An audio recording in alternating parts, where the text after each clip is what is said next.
Family, during the soul awakening test, as soon as I placed my hand on the crystal ball, it exploded. To understand this, we have to go back 6 years. I crossed over and became an orphan, and the system came to enhance me and then ran away. During the awakening, my martial soul was Hand of Rules, and my soul power exceeded level 10. After that, I went into the forest to grind monsters and level up, refusing the invitation from the Martial Soul Hall, aiming for Shrek Academy. On the way back, I encountered a pack of wolves, easily resolving the situation, but outside the cave. Let me tell you, that scene is something I will never forget for the rest of my life. The mentor responsible for awakening the martial soul handed me a crystal ball to test my soul power, and just as my hand touched it, boom! Family, who understands? That crystal ball exploded in my hand like a sky full of electronic fireworks. The mentor was petrified on the spot, his mouth agape like he could fit a tea egg in it, probably thinking, dude, is your soul power electrified? Speaking of this, you must be curious how I ended up in this situation, right? This all started 6 years ago. I, Liu Zhe, an ordinary crossover traveler, spent 6 years as an orphan in this Dolawa continent. I waited day after day for my golden finger. Guess what? The system really showed up. Ding. I was so excited that I almost performed a driving test on the spot. But then the system's next line left me speechless. Hello, host, I'm just a temporary worker here to enhance your body, and then I have to go to the next set. Good luck, bye. Whoosh, it really just ran away. I was dumbfounded. What is this? A novice experience card? Or a P2P system focusing on running away? Anyway, the system ran away, but I still had to live my life. I thought at least I got enhanced, so my martial soul must be good. I wobbled my way to the town to awaken my martial soul. When I arrived at the Martial Soul Hall, it looked like the start of kindergarten, a bunch of little kids. A mentor came out chattering away. Then they were taken in batches into a small dark room. I was so confident that I rushed to the front, shouting, "Mentor, let me go first." The mentor saw my handsome face and kind demeanor, asked my name. I said, "No change in name or surname. I am Liu Zhe." My middle school spirit was burning bright. Then came the awakening ceremony. A burst of white light blinded me, and when the light faded, both the mentor and I were stunned. He asked, "Child, where's your martial soul?" I opened my right hand, and it was covered in cool, golden inscriptions, extending all the way to my forearm. "Mentor, this is my martial soul." That mentor probably had never seen such a cyberpunk-style martial soul before. He was stunned for a long time, before remembering to test the soul power. Then, the scene at the beginning happened. The crystal ball went boom. It was physically transcended. The mentor's face turned pale, stuttering that my soul power exceeded level 10, but he couldn't measure exactly how much and needed to take me to see the boss. When I heard this, I panicked. Wouldn't my martial soul's secret be exposed? The best strategy is to run. While he was calming down the other kids, I dashed away and directly bolted into the Stardoe forest. Are you kidding me? 1,000-year boss just spawned outside the novice village. I had to find a place to level up. Let me tell you, as soon as I entered the Stardoe forest, I felt invincible. I felt like the chosen one. What happened next? I was handsome for about 3 seconds when I took an extra glance at a bear on the road and was chased 9 blocks by a 1,000-year Xianming bear. Family, who understands? That bear was like it had gone mad, chasing me as if I were its rival from the last epoch. I relied on my enhanced physical abilities from the system, running for my life, jumping around like a monkey. Eventually, I found a small cave that it couldn't get into, dove in, and turned around to taunt it. "Come on, come in." That bear was furious, banging its head against the mountain at the cave entrance, almost burying me alive. In the end, seeing it couldn't come in, it just laid down at the entrance, its eyes clearly saying, "You little brat, if you have the guts, don't come out. Let's see who can last longer." Staring at the bear wasn't a solution, so I decided to sit down and meditate to explore what my martial soul really was. The moment I entered that state, wow, I was directly pulled into a mental space. All around me were flowing golden codes, and in the center was a magnificent golden palace with a big shot sitting on the throne. As soon as that big shot spoke, it had that "I've been waiting for you for a long time" vibe. I thought, "Who are you?" He said he came to deliver the Martial Soul user manual. My right hand, named Hand of Rules, listen to that name. Isn't it awesome? It can master the power of rules. I was drooling. This means invincibility, right? But then the big shot poured cold water on me. "You think too much, young man. To truly master it, you must first break the rules of this world." After saying that, he transformed into light and merged into the throne, leaving behind a line. "The answer is on the throne." I thought, breaking the rules? Aren't rules meant to be broken? I sat down on the throne, and with a hum, a massive amount of information surged into my brain, nearly frying my CPU. When I woke up again, I had grown taller, and that bear was nowhere to be seen. I felt like I had been reborn. I picked up a random branch, infused it with soul power, and the golden patterns on my hand of rules covered it. Guess what? With a swish, I cut down a tree as big as a person, the cut surface smoother than a mirror. I immediately thought, it's time to go back and take revenge on that bear. I found its lair, and that guy just returned from foraging. As soon as he saw me, he charged at me without saying a word. I sneered. Today is not the same as before. I picked up a few stones, covered them with golden patterns, and with a whoosh like an electromagnetic cannon, I completely disabled its 4 legs. Watching it howl on the ground, I walked over. Brother, don't blame me. To become stronger, I can only use you as my first skin. With a swift motion, a 1,000-year soul ring burst forth. The absorption process was incredibly smooth, and my first soul skill gravitational field. Super strong. With a wave of my right hand, a large rock in front of me was instantly pressed into the ground. It was unbelievable. Having settled everything, I returned to the city satisfied. I needed to go to the library to catch up on my studies about this world. But little did I know, my newbie tutorial had been fully observed by 2 mysterious individuals who were discussing bringing me into their group. Ugh, what a hassle. Back in the city, just as I was about to head to the library, I felt someone following me. Who would have thought it was that mentor from the Martial Soul Hall? This guy was still not giving up, trying to recruit me into their academy. I slipped into a crowd and shook him off. Are you kidding me? My martial soul's secret cannot be revealed to anyone until I have the power to protect myself. I spent half a month in the library, reading through all the version updates of Doloa Continent and learned about the Chosen One training program at Shrek Academy. I decided that's where I would go. But I was only at level 15, not enough. I had to hold on and develop. So I decided to buy some daily supplies, retreat back into the Stardow Forest, and train until I was 12 before coming out. Just as I finished shopping, that mentor named Tang Chio blocked me again. He sincerely invited me to join their academy. I was amused, buddy. Your small temple can't accommodate this big Buddha. I directly refused. Sorry, I already have a preferred academy. As soon as I said that, Tang Chio seemed to crash. He probably thought, with my genius status, I must have been targeted by major powers long ago. He asked disappointedly then, can you tell me where you want to go? Without looking back, I tossed him 4 words, Shrek Academy. Goodness, as soon as he heard that name, he immediately understood. His expression seemed to say, oh, then it's fine. Of course, the continent's #1 training center for kings. Where else would a genius go? I couldn't be bothered to argue further and turned to leave, keeping my achievements and name hidden. I'm not trying to act aloof, I just have clear goals. If I want to take off, I need to find the most top-notch resources and the strongest backing, and Shrek Academy is the answer. What's Star Luo Empire? What's Sun Moon Empire? Those places are fighting every day, chaotic as hell. If I go there with my secrets, I'd probably be dissected for research the next day. So I bailed and headed straight back to my happy hometown, the Stardow Forest. Family, I who want sand and back. I stood on a big tree, feeling the air turned fragrant. This time I returned, I wasn't the rookie who needed to develop cautiously anymore. I hummed a little tune on my way to my old cave when, halfway there, I encountered some fun. A few gray wolves surrounded me, baring their teeth, their eyes sharp as knives. I couldn't help but laugh. Is this it? They're all at least 100 years old? I didn't even raise an eyebrow, disdainfully curling my lips. It seemed these wolf pups understood my mockery, instantly getting riled up and lunging at me with a howl. Let me tell you, I was too lazy to lift a finger. The first purple soul ring on my body lit up, and the gravitational field activated. With a buzz, those wolves were like they were stomped by an invisible giant foot, instantly falling flat at my feet, unable to move. I squatted down and poked one of the wolves on the forehead, gravitational field, primarily for a companion-style crushing. Useful, right? That wolf still had some spirit, and opened its mouth to bite me. I thought, aren't you looking for death? With a thought, I increased the gravity on it by more than 10 times in an instant. The next second, with a squelch, it was crushed into a well, an indescribable mess. Why bother? I stood up, looking at the remaining trembling wolves, and with a gentle wave of my right hand, they all neatly went to meet the king of hell. The ground was littered with 100-year soul rings shining there, and I couldn't be bothered to look at them, just walked away. Back in my familiar little cave, I had just sat down to prepare for cultivation when I sensed something was off. There were 2 auras outside the cave, one of which was absurdly strong, stronger than before. The head Xianming bear has strengthened to an unknown number of dimensions. I opened my eyes and coldly shouted, "Who is outside?" A deep voice replied, "Little guy, don't be nervous. I mean no harm. Can we talk?" I was puzzled in my heart. Who is this? From a sound, it must be a top boss from the Starry Forest. There was no way to hide, so I simply stood up and walked out. As soon as I stepped out of the cave, I was completely dumbfounded. What? What the hell is this? I tell you, my eyes were about to pop out.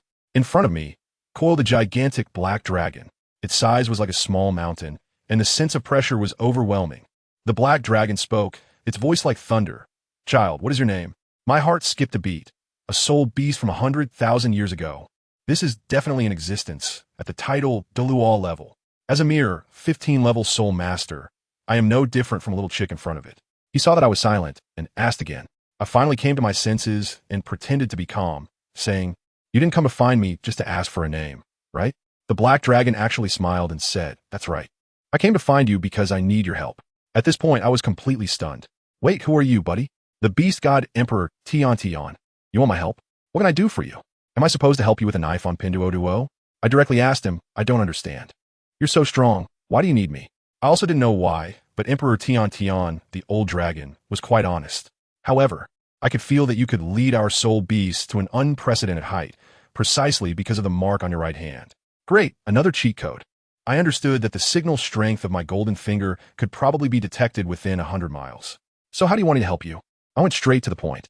"Once you become strong enough, lead us to fight our way into the God realm." "Goodness," I exclaimed. "Fight our way into the God realm. This guy's idea is quite bold, but I like it. I was originally going to break the rules of this world, so don't I have to wrestle with the God realm that sets the rules? This is simply a pillow scent when I'm sleepy." "Deal." I made the decision on the spot, "but you have to help me with my soul ring." "No problem." Emperor Tion Tion agreed readily. "So how should I address you?" "Emperor Tion Tion." I felt a surge of ecstasy in my heart. Beast God Emperor Tion, the top dog of the soul beast realm in Dolua continent.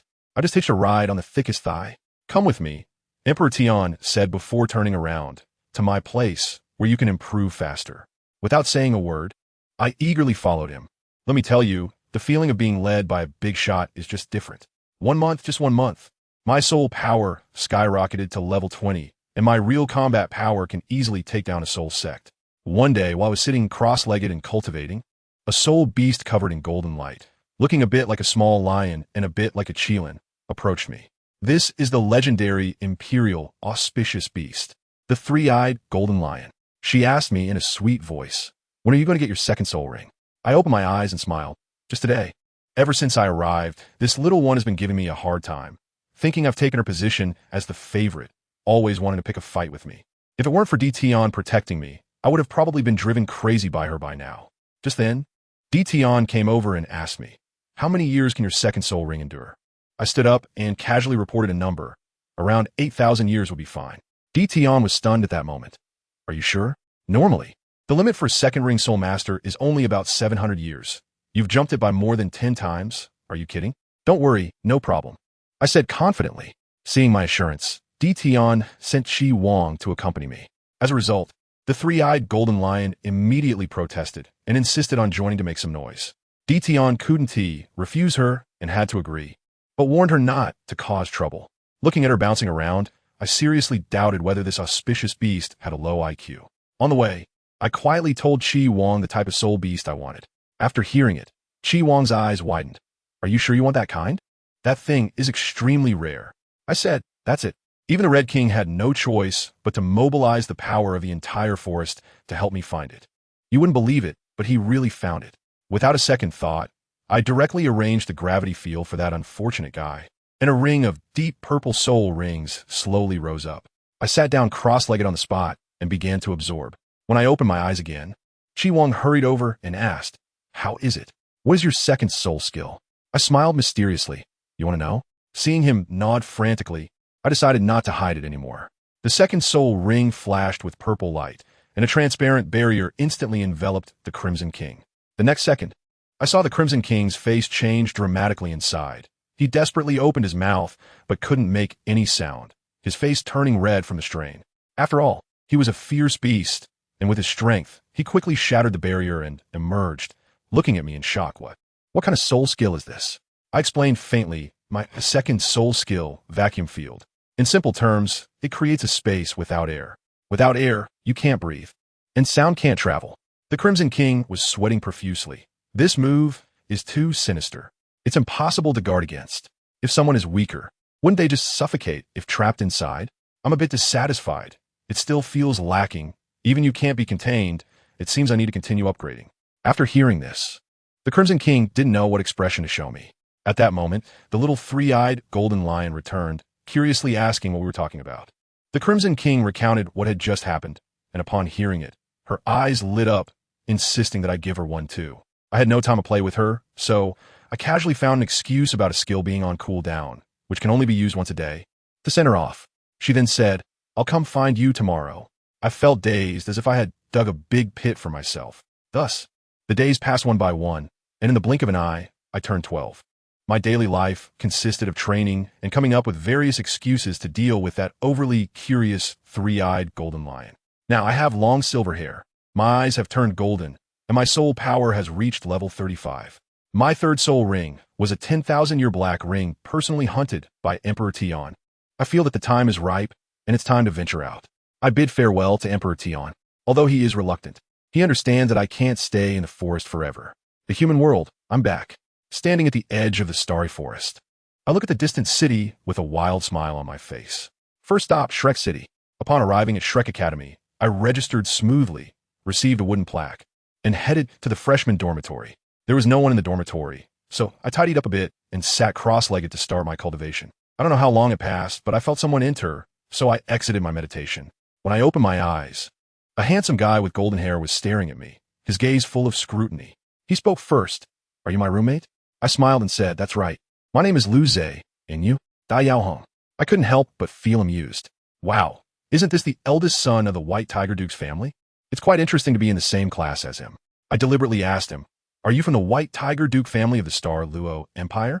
He was a bit surprised, but still admitted it. I then said, "So your talent must be really good, right?" This guy started to show off in a humble way and said, "It's okay, I just broke through to Soul Master this year." I rolled my eyes inwardly, thinking, "What are you pretending for?" I smiled and followed his lead, saying, "I really envy you geniuses, unlike me, with my pitifully low soul power." After saying that, I got up and walked out. When I reached the door, I casually tossed out a remark. "Looks like I need to hurry up and train," striving for an early breakthrough to Soul Master. I could feel that Dai Yaohong behind me was instantly petrified. He must have realized it, breaking through to the Soul Sect? Does that mean I'm also a Soul Master now? Haha, serves you right for pretending. Not long after, I was enjoying the breeze by the Sea God Lake when this guy came looking for me again, his face dark. "You're also a Soul Master, right? You figured it out?" I pretended to be confused. "Didn't you say it yourself?" He seemed a bit flustered. Seeing him like this, I decided not to tease him anymore. In the end, he got straight to the point. "I want to spar with you." I wanted to refuse at that moment, but he acted directly and smashed the bench next to me with one punch. "Are you serious?"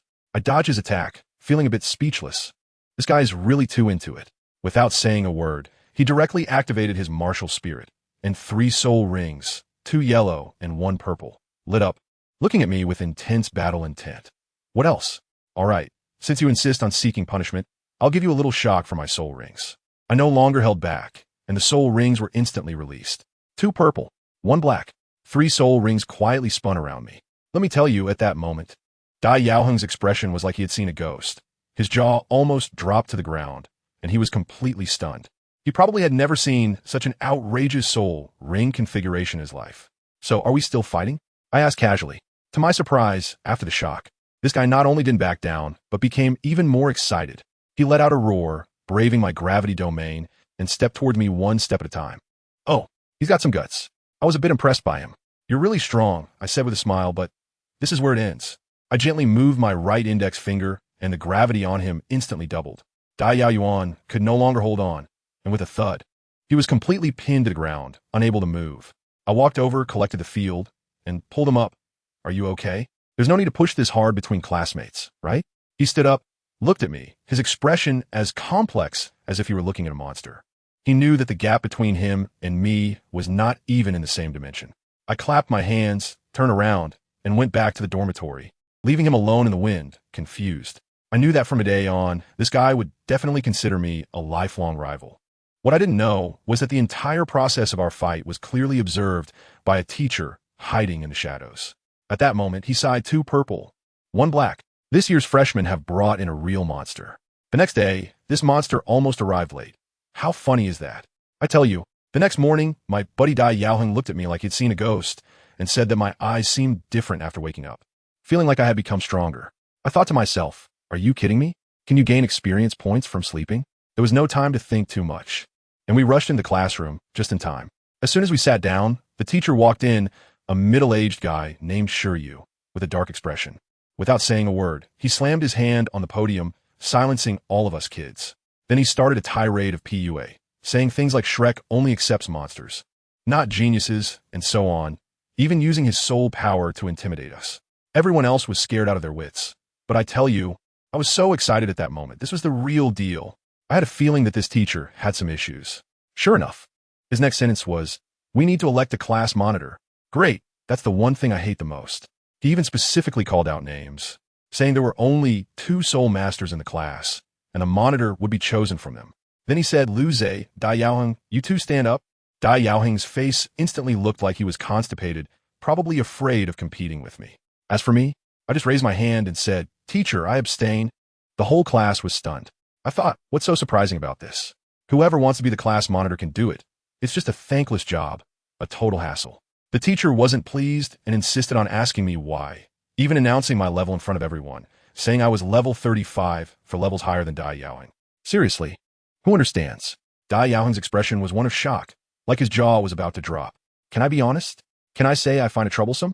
No, I can only flatter him, saying Dai Yaoheng had strong management skills and was the chosen one, while I was just a lackey. As a result, he was successfully elected, and I got to enjoy some peace. But then the teacher called me out of the classroom. By the time I came back, it was already evening. When Dai Yaoheng returned to the dormitory, I had already started grilling. He looked confused and asked where I had been during the day and why I let him be the monitor. While chewing on some meat, I told him, being a monitor means if you do well, people say you're showy. If you do poorly, all the blame is on you. Whoever wants it can have it. I definitely don't want to. He was speechless at the time, probably thinking my earlier compliments were sincere. I quickly added, but those compliments were genuine. As for where I went, can I say? Of course not. It's a secret. The next day in class, things got even crazier. That devil teacher, Shuryu, took us to the playground and said we had 1 minute to assemble. I just strolled over. As long as I got there on time, it was fine. I was even bragging to the person next to me, saying it was no big deal, as long as we regrouped before the teacher arrived. But when I turned around, oh man, the teacher's dark face was right behind me. He ominously asked, "So, you think you're very brave?" At that moment, I blurted out, "I'm super brave." Oh my gosh, does anyone understand this? It was a social death moment, the latest style in 2025. Now I'm done for. He dragged me out like a little chick and punished the whole class to run 100 laps. Then, he turned to me and gave me a kind smile. The next second, a 20-pound iron vest was thrown at my feet. "You put it on and run 200 laps. I was stunned. Why? He said, "The extra 100 laps is for your big mouth." I was like, "Okay, you're impressive." I tell you, that was truly inhumane work. The sun was scorching hot, and everyone finished the run except for me, who was dressed in iron clothes, moving like a snail. Dai Yaoheng couldn't stand it anymore and went to plead with the teacher, only to be shot down with a single sentence. "Whoever pleads again will be expelled." It was outrageous. But do you know what was the most inspiring part? After being scolded, Dai Yaoheng didn't give up. He charged on the track and ran alongside me. Then one by one, all the classmates in our class joined in, silently running behind me. That scene shook the entire foreign language department. A bunch of people came to watch, as if it were some epic blockbuster. Later, I found out that someone from above had called for me, because my soul ring configuration of 2 purple and 1 black was too intimidating, and they wanted to see what my limits were. I was so exhausted that my consciousness started to blur, and everything went dark. I felt like I was about to die.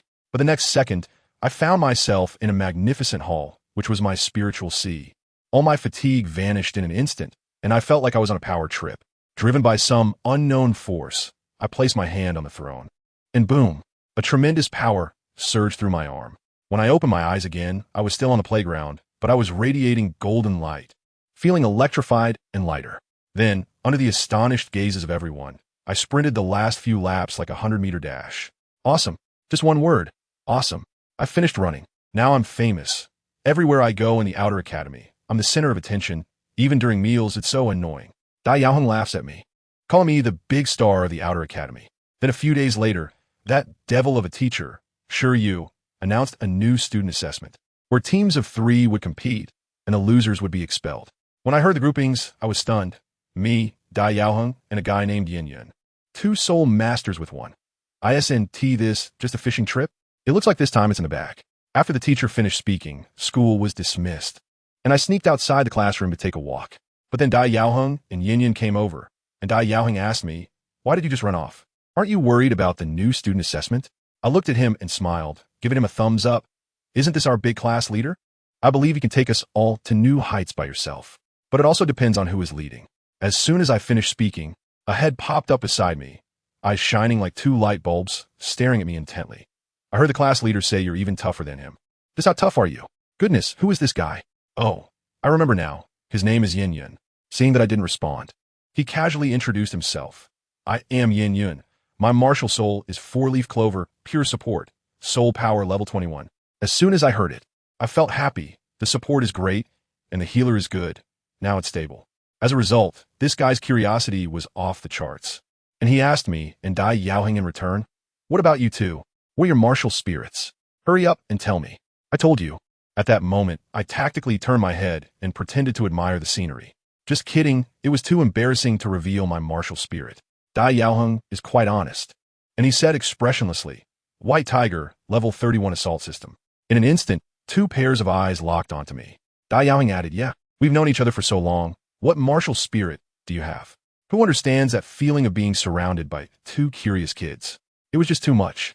I felt uncomfortable all over and finally couldn't hold it in anymore, so I could only stretch out my bandaged right hand and quietly mumble, "My martial spirit is my right hand, level 35 control system. A body martial spirit." Dai Yaoheng was shocked. Yin Yin was even more exaggerated, directly grabbing my hand and flipping it over like it was some rare treasure. "Your hand is the martial spirit? It must be super strong." I can only scratch my head awkwardly. It's okay, huh? As a result, Dai Yaoheng really can't chat, and directly said, "He's so strong that there's almost no limit, yet he's still humble." As soon as this was said, Yin Yun's eyes lit up with a bold idea. He ran over to Dai Yaoheng. They exchanged glances, then he grinned at me and said, "Luze, dare to accept the challenge from me and the class monitor? 2 against 1. I'm so dumbfounded. No, didn't the teacher tell us to behave for the next couple of days?" Who knew Dai Yaoheng was even more excited than Yin Yun, his fighting spirit almost bursting out of his eyes. "Let us have a match. I want to see how much I really differ from you with the support." I'm really speechless. Hey, are you, the class monitor, the one causing trouble? This isn't causing trouble. It's tactical communication. All right, you have a big mouth. You must be right. Seeing that I was quiet, Dai Yaoheng directly started using provocation. "What's wrong? Are you scared?" I told you I couldn't help it at that moment and murmured softly, "It's not that. I'm mainly afraid of making you two become withdrawn." The air instantly froze. In the next second, the 2 of them exploded like firecrackers that had been lit. Who do you look down on? You only know after you fight. All right, this is what you brought upon yourselves. I could only shrug and show a friendly smile. Just don't cry later. A few minutes later, in the small forest of Shrek Academy, I calmly watched the 2 people across from me. Dai Yaoheng's expression was serious as he said to Yin Yun, "It's time. Get ready to assist me." Understood. Yin Yun's 2 soul rings instantly lit up. Well, it seems they were serious. I sighed. Then don't blame me. Just as a leaf floated gently down, Dai Yaoheng shouted, "Here we go." His whole body was enveloped in his martial soul, transforming into a fierce tiger, pouncing towards me. Yin Yun's support aura also swiftly enveloped him. At that moment, I could feel Dai Yaoheng's momentum surging. He probably thought he could take me on. Imagination is always beautiful, but let me tell you, reality can break a person's bones. Just as he took his first step, Buzz, without any warning, Dai Yaoheng and Yin Yun, the 2 of them, were like they were slapped to the ground by an invisible giant hand, with a loud thud, face down, unable to move at all. Dai Yaoheng was stunned, struggling to lift his head, muttering, How is this possible?" The 3rd purple soul ring on me faintly glowed as I said softly, "I told you not to blame me. Give up. With 10 times the gravity, you can't stand up." After hearing this, Dai Yaoheng struggled a couple of times, but ultimately gave up completely, collapsing on the ground like a salted fish, feeling very dejected as he said, "We lost." I just accepted the gravity field, walked over with a smile and said, "Look, we're all classmates. We just need to spar a bit. Why go to such lengths?" Although Dai Yaoheng was unwilling, he truly conceded this time. As for Yin Yun, he was in a much worse situation than Dai Yaoheng. As a fragile support type, how could he withstand this? He fainted on the spot. When he woke up again, it was already dark, and he found himself lying on a bench, completely bewildered. What happened? Why did I faint? He only remembered casting a skill. Then everything went black, and he couldn't recall anything else. He rubbed his head and looked around, noticing Dai Yaoheng sitting on another bench, contemplating life. He hurried over and asked, "Class monitor, how did we fare against him?" Dai Yaoheng didn't even lift his eyelids and calmly replied with 2 words, "Lost." "What? Lost? Impossible. We were both fighting him." Yin Yun immediately doubted it. Dai Yaoheng looked utterly disheartened. "You lasted less than a second before fainting. And I was the one being pinned down and rubbed into the ground. How do you think we lost?" "I didn't last even a second?" Yin Yun thought back carefully and realized it was indeed true. He instantly slumped back onto the bench, gazing up at the starry sky, starting to question his life. Seeing him like that, Dai Yaoheng let out and began to explain. Lu Ze's strength cannot be measured by soul power levels. That gravity, just now, was only his first soul skill. What? Yin Yun sprang up from the bench, shocked that Millennium Soul Ring was only his first soul skill. Yes, Dai Yaoheng's tone grew even more despairing. And he also has a 10,000-year one. 10,000 years. At that moment, Yin Yun felt like he had uncovered some earth-shattering secret, completely stunned, helplessly gazing at the starry sky, and after a long pause, asked Lu Ze, "Is he even human?" "Dai Yaoheng, I don't know." Before long, it was the day of a new student assessment. We 3, as the representative team of our class, were simply the focus of the entire event. Before the competition, this guy Yin Yun had completely relaxed, patting me on the shoulder and saying, "It's okay with you here. We can just lie down." What else can I say? Dai Yaoheng was full of fighting spirit, leading us onto the soul fighting platform. In the first match, our opponents were 3 guys from Class 2.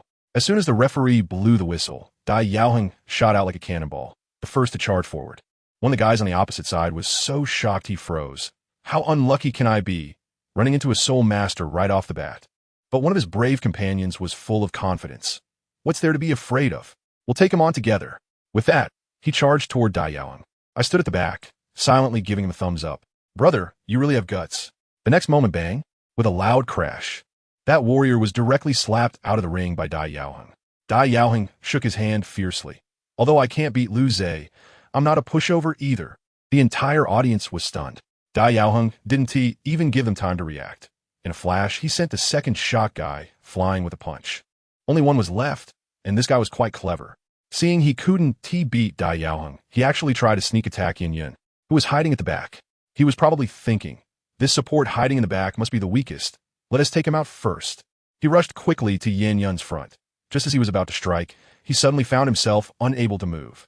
My cold voice echoed in his ear. In front of me, "If you touch my teammate, do you think life is too long?" Without giving him a chance to react, I unleashed the full force of gravity. The guy's eyes rolled back, and he was instantly knocked to the ground, unconscious. The referee came over and announced, "Round 1, Match 1, Class 1, the freshman wins." I immediately regained my smile and patted Yin Yun on the shoulder. "See, with the class leader here, how do we possibly lose?" Yin Yun also laughed excitedly. "This championship is definitely ours." Just like that, the 3 of us easily secured the first day. But we left a huge psychological shadow on all the other teams. The entire competition area was discussing, "The 3 from Class 1 must be monsters. It's better to surrender when facing them to avoid a beating." We dominated the competition all the way to the quarterfinals. Today's opponent is Class 6, and the guy leading them, named Yi Qing, was quite polite. Before the match, he came over to greet us. "Hello, big shots. Please go easy on us later." I smiled kindly and said, "Don't worry, we will definitely be measured in our actions." Yin Yun rolled her eyes beside me and quietly complained, "One dares to say it, and the other dares to believe it." I winked at him. "Don't worry, as long as I smile while hitting, no one will think I'm being harsh." The competition began. Dai Yaoheng charged out like a mad dog. Yi Qing was almost in tears, shouting, "Didn't we agree to go easy on each other? Why does he look like he wants to kill me?" I covered my mouth and chuckled. "Yes, I would show mercy, but that doesn't mean he would." "Yi Qing, what the hell?" But he didn't have time to curse, because Dai Yaoheng's fist was already coming. What surprised me was that, with a bang, Yi Qing actually managed to take Dai Yaoheng's punch head on. Oh, not bad. At that moment, I realized that there was a support in their team whose martial soul was actually the legendary 7 treasure glaze tile. The 7 treasures are famous, and one of them is power. A beam of light shot into Yi Qing's body, and his momentum instantly soared as he triumphantly shouted, "Come on, today I'm going to kill everywhere." I became interested all of a sudden. The corners of my mouth curled up slightly as I took a step forward. It seemed that this time would be much more interesting than before.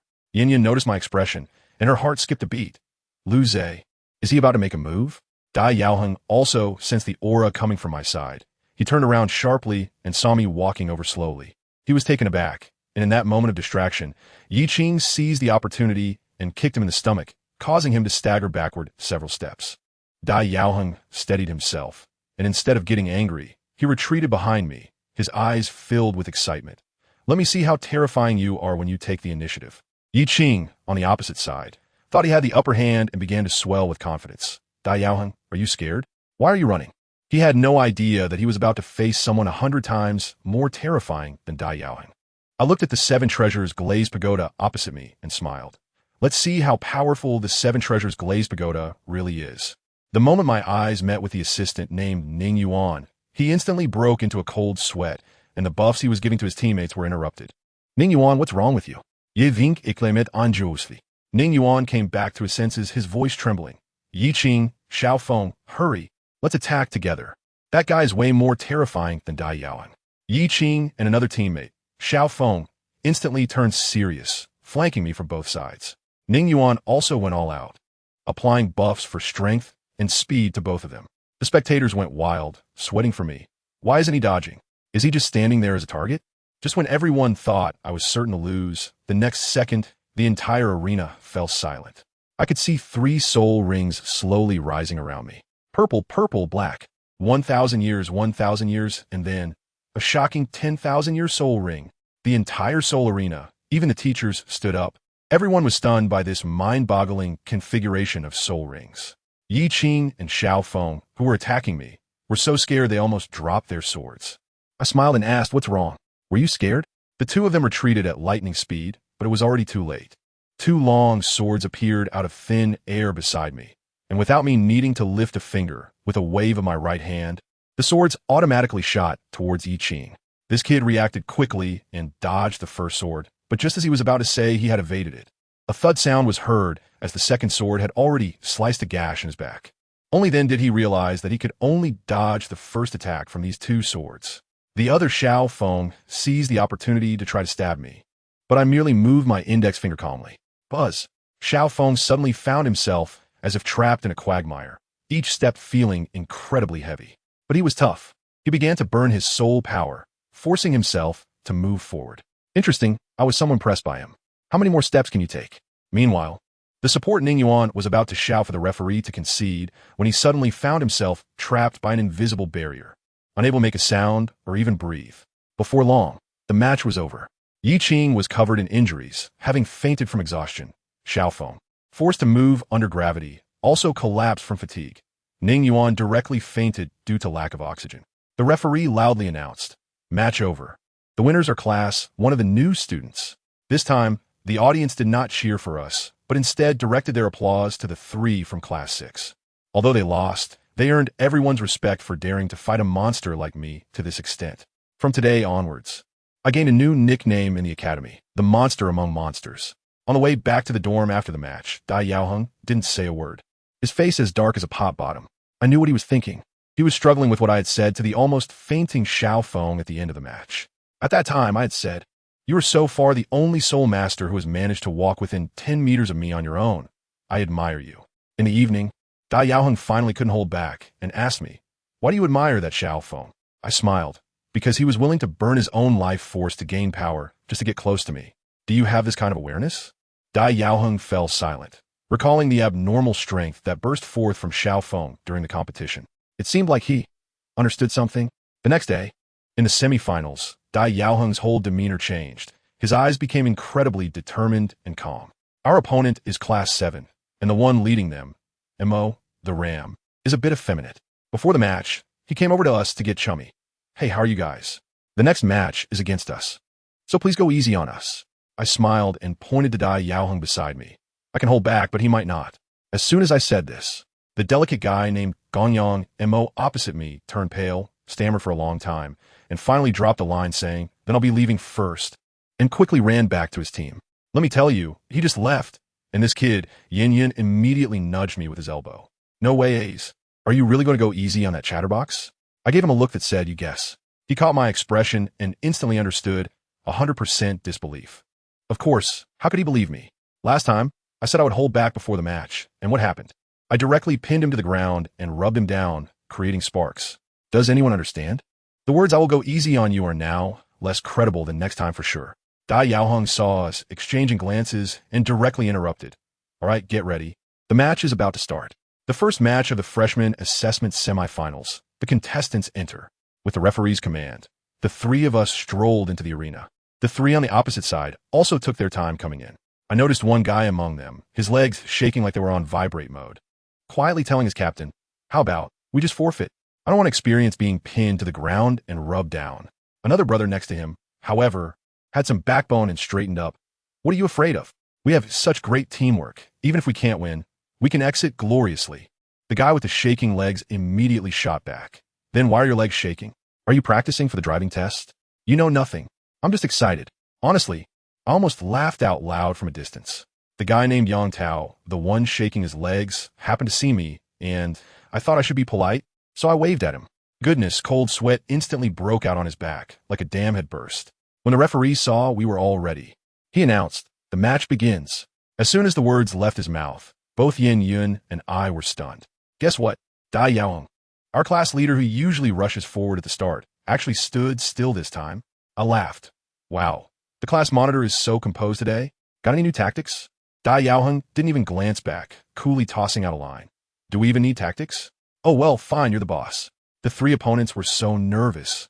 They set up a formation, guarding against me like I was a thief. After waiting for a long time, we found out that the three of us were just chatting and completely ignoring them. That guy who called himself excited, Wang Xing, broke down right there. Are they looking down on us? Then, let me tell you, he got all fired up and charged at us. His teammates shouted from behind for him to calm down, but they couldn't hold him back. Great, one guy went in head first to give away his life, and the other two could only grit their teeth and follow him into the charge. Three people, three directions, all targets on me.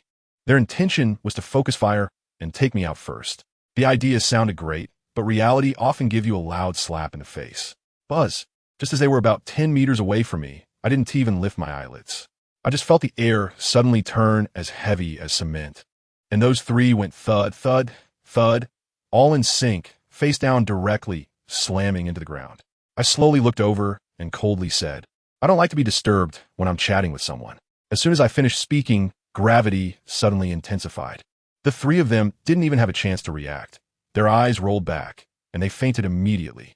The referee was stunned, and it took him several seconds to remember to blow the whistle, raising his voice to announce, "The first match of the semifinals is over. Class 1, the freshman wins." The whole place fell silent. Yesterday, they thought it was outrageous that I defeated my opponent in an instant, but today, they realized that yesterday was merely a warm-up. This was the team of the Public Sheep Inc., which was stronger than the team from yesterday. Yet in front of me, they couldn't last even a second. I can feel the chill in the air on everyone's backs in the audience. They must be thinking how terrifying it would be if Liu Ze actually made a move. As soon as the match ended, I told Dai Yaoheng and the others that I had something to take care of and would definitely be back before the finals in the afternoon.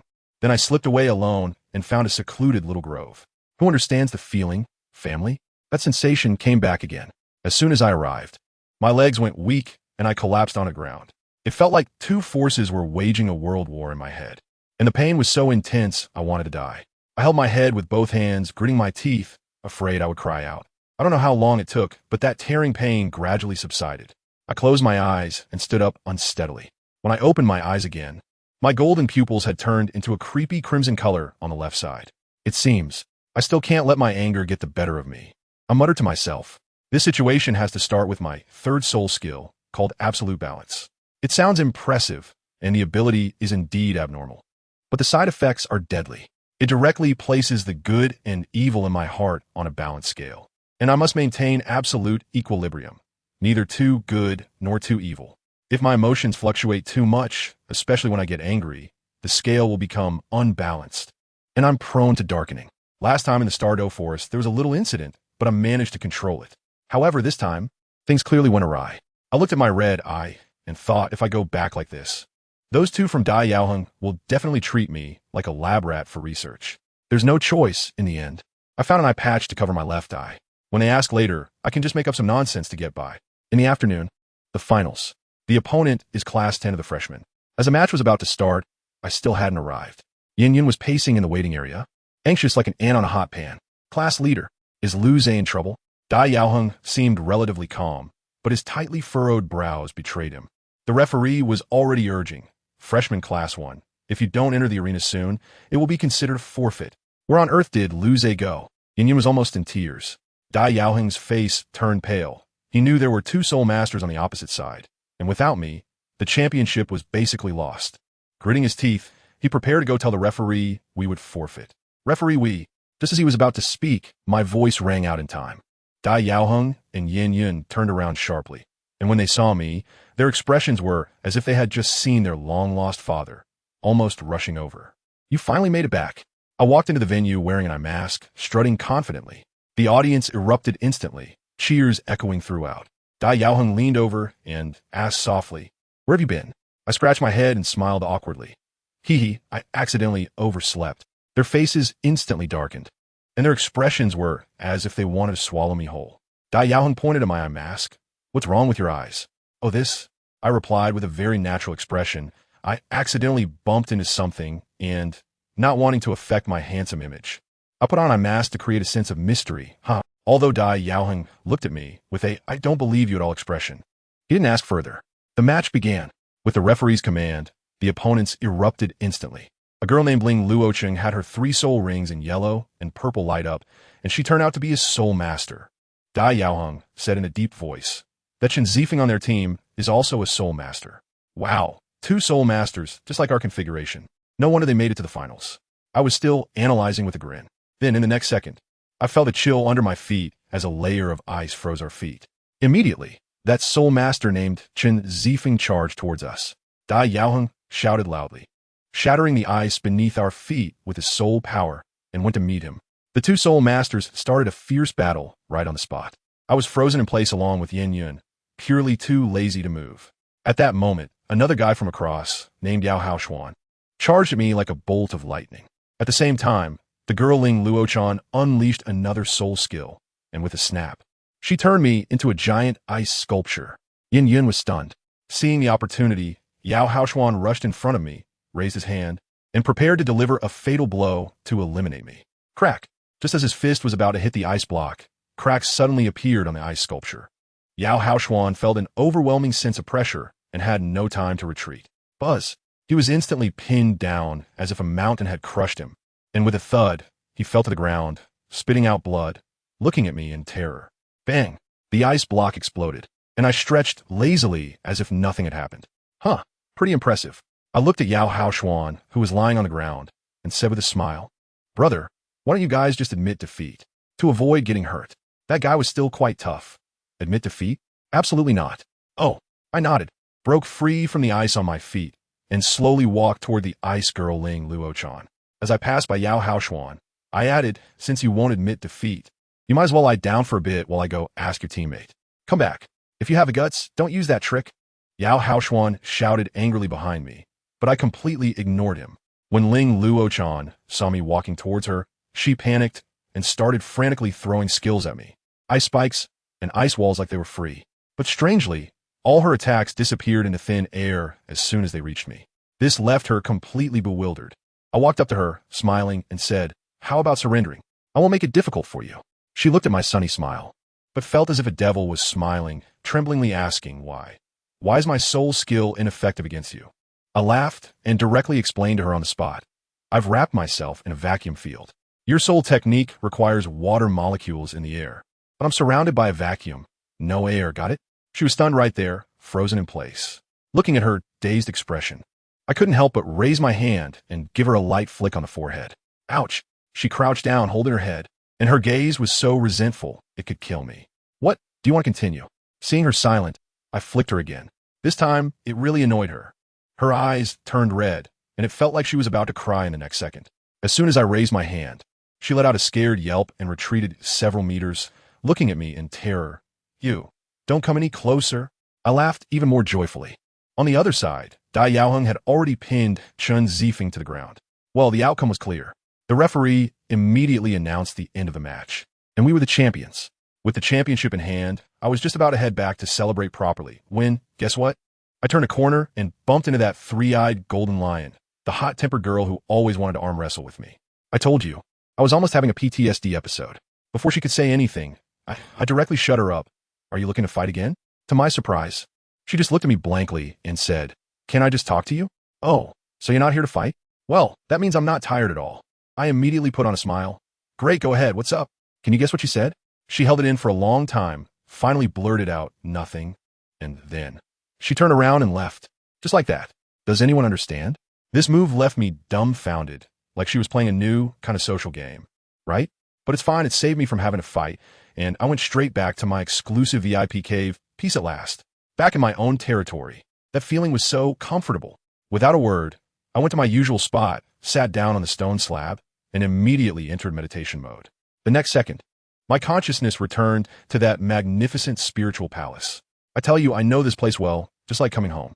I strolled through those corridors floating with golden runes, heading straight for the throne at the back. Once I sat on that throne, the feeling hit me instantly, and I was completely immersed in it, beginning to comprehend the way. I don't know how long I was in this state. It felt incredibly long, yet also just a moment. When my intuition told me it was time to wake up, I slowly opened my eyes. Wow, when I opened my eyes, my soul power surged out like a flood that had burst its dam. The commotion was so loud that even that guy Tion was startled, and he instantly teleported with by G to the entrance of my cave. Just as I stretched and walked out of the cave, I ran into him. He looked me up and down and asked, have you reached the soul sect? I nodded and asked him in return, how long have I been asleep? About half a month. Only half a month? I thought it would be 1 or 2 years. I breathed a sigh of relief and got straight to the point. So, have I found a suitable 4th soul ring? It better be over 50,000 years. Anything less wouldn't be worthy of me. Emperor Tion was quite reliable, directly saying, I found it, follow me. Saying that, he led me to a clear spring. I was puzzled at the time. In this remote mountain area, there wasn't even a trace of a soul beast around. Why did he bring me here? To soak in a hot spring? As a result, Emperor Tion shouted at the calm water surface. Come out. Your chance to make a name for yourself has arrived. I was still in a daze when the spring began to bubble and gurgle, and then a gigantic creature emerged from the water. I focused my eyes and saw, wow, a super huge turtle. The turtle shell has great defense. Those who understand know. I was immediately amused. Tion introduced beside me, an 89,000-year-old golden spirit turtle. I think it's the perfect match for you. 89,000 years. I was shocked at the time, bro. Are you serious? I'm only a soul master now. Absorbing this thing would be like lighting a lamp in the toilet. Looking for death, right? As a result, Tion laughed and explained to me, don't worry. I've already talked to it. It is willing and has no resentment. You can absorb it boldly. Oh, really? Such a good thing exists? Since the soul beast is so open about it, it would be inappropriate for me to be coy. I cupped my hands toward Tion and said, thank you, Beast God, for the arrangement. I walked up to the golden spirit turtle, reached out to touch its weathered shell, and was about to say, brother, I'm sorry, when unexpectedly, the old turtle spoke. Its voice was incredibly ancient. It's all right. My time is nearing, and I am satisfied to serve the Beast God in my final moments. Wow. A soul beast that has lived for nearly 90,000 years can talk. So that's normal. Well, since we were already at this point in the conversation, I didn't hesitate and gave it a quick end.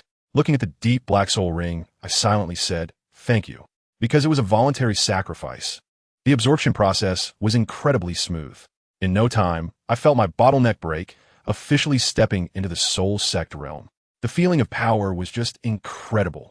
Tion saw that I had succeeded and smiled wider than anyone, probably envisioning the future rise of their soul beast clan. But just then, an unexpected event occurred. As I was feeling the surging power within me, suddenly there was a crack, as if something inside my body had shattered. My expression changed instantly. Tion also noticed that something was off with me and quickly asked what was wrong. At that moment, I was so flustered that I could hardly speak, trembling all over as I shouted, quick, take me away. Without saying a word, Tion scooped me up and flew desperately back to his lair.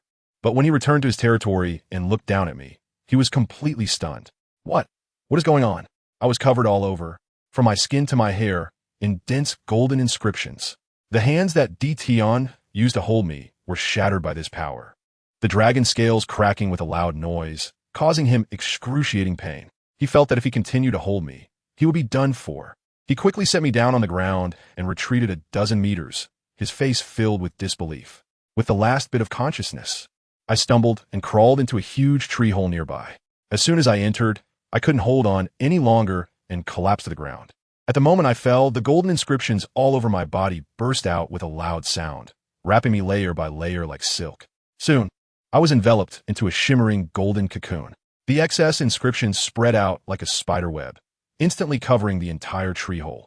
I know, it's the power of the throne that has gone out of control. I quickly closed my eyes and forced myself into meditation. Outside the cave, Emperor Tian and the others were already scared out of their minds. That aura erupting from me was simply not of this world. The Red King and a few other fierce beasts also rushed over, each looking pale. Emperor Tian's face turned extremely serious. Liu Zei is in trouble. That power is something even I can't withstand. As soon as these words were spoken, the Red King and the others were collectively petrified. If even Emperor Tian couldn't bear that power, how terrifying could it be? After a while, the power inside the tree hole finally stabilized. Emperor Tian and the others transformed into human form and cautiously walked in, only to be shocked once again by the sight before them. The entire interior of the tree hole was filled with golden inscription spider webs, and at the very center of the web hung my golden cocoon. This, is it a cocoon? Emperor Tian muttered to himself. The Red King was stunned. Can humans really spin cocoons? I don't know, but the aura inside the cocoon indeed belongs to Liu Zei. In the end, they could only retreat and decide to wait for me to break free from the cocoon. Emperor Tian specifically instructed the Red King to keep an eye on this place, especially to watch the three-eyed golden lion, that troublemaker. Just like that, I had just woken up for a short time before falling into a deep sleep once again. After I fell asleep, the outside world was in an uproar. The three-eyed golden lion heard that I had entered a cocoon and rushed to ask Emperor Tian for details. Emperor Tian told her that I was in a deep sleep and didn't he know when I would wake up, urging her not to cause trouble. This fiery girl was quite proud and glared at Emperor Tian. What do you mean? I know how to prioritize. After saying that, she turned and left. However, Emperor Tian and the others quickly discovered something new. The Red King rushed over in a panic, reporting that around the tree hole where I was cocooned, there was a mysterious force spreading. Emperor Tian went over to sense it and was shocked. My cultivation is increasing. Not only that, but even the dragon bloodline within him showed signs of evolution. The Red King also discovered that his hellfire was about to upgrade to the ultimate fire. Wow, my cocoon is like a moving super Wi-Fi. Emperor Tian immediately called over Bear King and Bai Ji. Without saying a word, they surrounded my tree hole and collectively cultivated. Each of them felt their bloodlines and attributes rapidly sublimating, their cultivation speed faster than in the past few hundred years. However, the internet speed was too intense, and they couldn't handle it for too long, so they could only stay for a while before going back to digest it. Just after they left, a figure sneaked over. Who was it? The three-eyed golden lion. She walked into the tree hole, staring at my golden cocoon, also in shock. She circled around me several times, but couldn't figure anything out, and finally, she just lay down on a nearby stone slab and stared at me. When will you wake up? I still want to fight you, she muttered softly. As she watched, she actually became drowsy and fell asleep just like that. Then, something magical happened. Those golden inscriptions actually crawled on her body, and before long, she was wrapped into a smaller golden cocoon, which was automatically dragged to hang beside my large cocoon. A few days later, Emperor Tian suddenly noticed, Huh? Why haven't I seen the auspicious beast lately? Just as he finished speaking, the Red King rushed over in a panic. Not good, Lord Emperor Tian. Something happened to the auspicious beast. She went into that tree hole. And then, upon hearing this, Emperor Tian felt a chill run down his spine and rushed madly toward the tree hole. When he rushed in and took a look, he was stunned. On the spider web, what was originally one cocoon had now become two, one large and one small, resembling Russian nesting dolls. However, Emperor Tian quickly realized that this wasn't a bad thing at all. This was clearly a great blessing. It meant that the auspicious beast had also gained recognition from his force of mind, and when she broke free from her cocoon, her strength would absolutely soar. Meanwhile, the old men from Shrek Academy were almost going crazy. Old Moo and the others held meetings every day to discuss the missing person situation regarding me. Finally, Old Moo made a decision. Wait, even if the Soul Master competition starts and he hasn't returned, we can find someone to fill his position among the 7 monsters. But we must keep his identity as an inner courtyard disciple. This child, we must hold on to him. Time flew by just like that. I was in a cocoon, my consciousness a blur, almost forgetting who I was. Until one day, a voice echoed in my mind. It's time to wake up. Outside, Tian and the others were gathering around the tree hole to cultivate when suddenly, Tian opened his eyes wide. Luze is about to wake up. All the fierce beasts stood up in an instant, nervously staring at the tree hole. But when they went in to take a look, the two light cocoons were still the same, without any movement. Just as Bear Lord was about to complain, there was a crisp crack. A massive sense of oppression suddenly descended, forcing DT and the others to retreat repeatedly. Then crack, crack, crack. More and more fissures appeared, and the aura from within the cocoon erupted violently. At that moment, I tell you, the top powerhouse of the entire continent, no matter what they were doing, all shuddered in fear and turned to look towards the direction of the Stardow Forest. In the Sea God Pavilion of Shrek Academy, Elder Moo looked at the sky with a solemn expression and said one sentence. The continent is about to change. On the side of the Stardow Forest, the light cocoon shattered with a bang. A hand stretched out from inside. Soon after, a completely naked man slowly walked out. His entire body was engraved with golden runes, and on his waist-length silver hair, runes were also flowing, making him look like a deity descending to the mortal realm, sacred and noble. That person was me. DT and the others were stunned. At that moment, I felt even more unreachable to them than the dragon god of the past. They couldn't help but all prostrate themselves before me. I slowly opened my mouth, my voice slightly hoarse from just waking up. How long have I been asleep? DT didn't even dare to lift his head, trembling as he answered. Almost 6 years. 6 years. I frowned slightly. Just then, I felt as if someone up in the sky was peeking at me. I smiled and directly looked up at the empty sky, saying sometimes it's better for you to close your eyes. As soon as I finished speaking, that probing gaze instantly disappeared. In the divine realm, a guy with the surname Tang broke into a cold sweat. After dealing with the flies in the sky, I looked down at DT and the others. Why are you guys lying on the ground? Is there treasure down there? DT and the others felt quite awkward and quickly got up. When he saw my eyes, he was once again stunned. In my golden pupils, it seemed as if countless inscriptions were flickering, resembling a starry sky. I looked at their stunned expressions and smiled. With a thought, the golden inscriptions all over my body started to surge like a tide towards my right hand, eventually converging into a unique mark. My eyes also returned to their normal golden color. Phew, after sleeping for so long, it's time to head back to the academy. It was then that DT reacted, smiling as he reminded me, Luze, shouldn't you put on your clothes first? I looked down and realized I was naked. Oh no, what a blunder. I quickly pulled out a set of clothes from the soul guide and put them on. DT curiously asked me, in these 6 years, what level is your soul power now? I gave him a mysterious smile. After undergoing some trials, my soul power is at level 55. All right, I raised my hand, and 5 soul rings instantly lit up, black, black, black, black, gold. I no longer need to hunt soul beasts. I can condense the soul rings myself. DT looked at my 5th soul ring, which was composed entirely of pure golden inscriptions, and his jaw nearly dropped in shock. I said goodbye to them, and was about to leave when I suddenly remembered something. I turned around and pointed at the small cocoon nearby. Oh, right. The 3-eyed golden lion is still inside, comprehending the Tao. Don't disturb her. If anything happens, I won't take responsibility. After saying that, I left without looking back. After 6 years, I was on my way back to Shrek. I wondered if those old buddies still remembered me. As I reached the outskirts of the Stardow Forest, I ran into a group of people, 2 boys and a girl, 3 young folks. I smiled and greeted them. Hello there. The girl was so startled that she jumped 3 meters high. One of the boys, who looked very gentle, politely asked who I was. I'm Luze, also a student of Shrek Academy. I haven't been back for a long time. Can you take me with you? The boy named Bei agreed.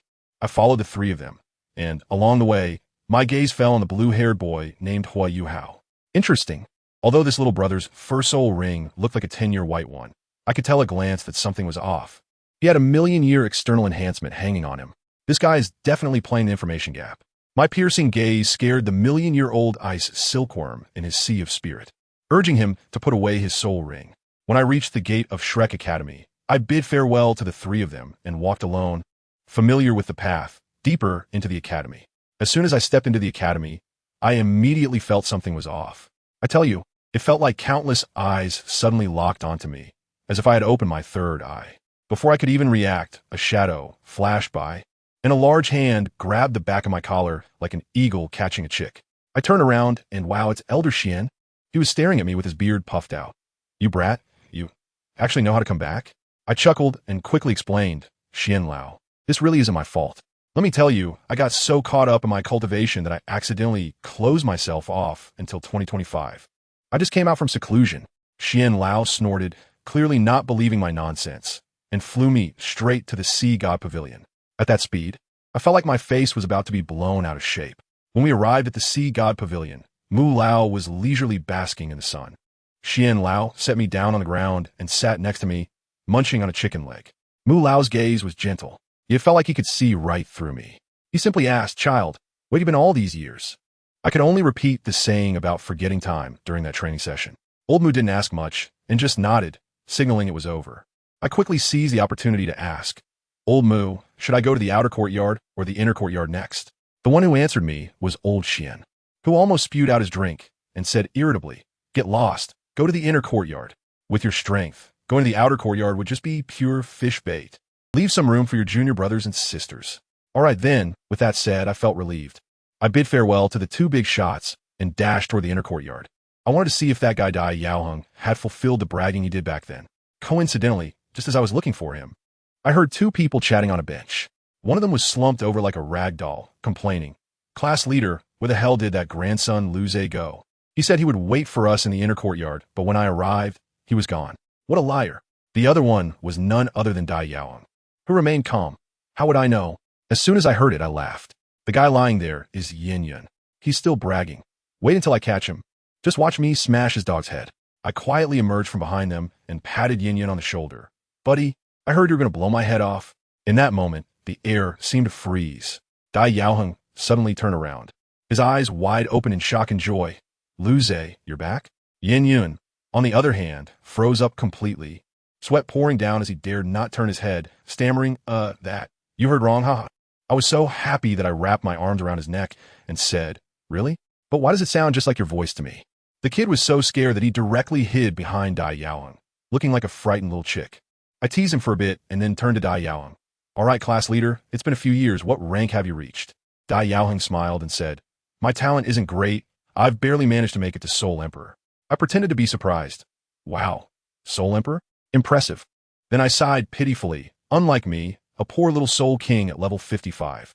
As soon as I said that, Yin Yun immediately got excited, jumping out from behind Dai Yaoheng, his tail almost wagging up to the sky.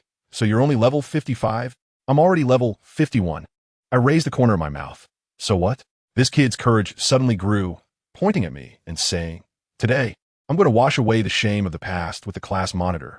Let's have a fight." Dai Yaoheng was also stirred up, his eyes blazing with intensity. "Lu Zhe, come on. Let me see how much we differ now." I laughed. "Have you really thought it through? Do you want to call a few more people?" Yin Yin waved his hand. "No need." "All right then, let's go." The three of us headed straight for the Soul fighting area. This time, it was great. The entire inner courtyard was in an uproar. As soon as they heard that Dai Yaoheng, one of the Shrek 7 devils, was going to fight, everyone rushed over to watch the excitement. Once on the arena, Dai Yaoheng stood firm, his aura fully unleashed, like a fierce tiger. I smiled at him. "Class monitor, be mentally prepared." No sooner had I spoken than he charged at me like a cannonball, his fist as big as a sandbag, heading straight for my face. I focused my mind, and an invisible gravity instantly pressed down on him.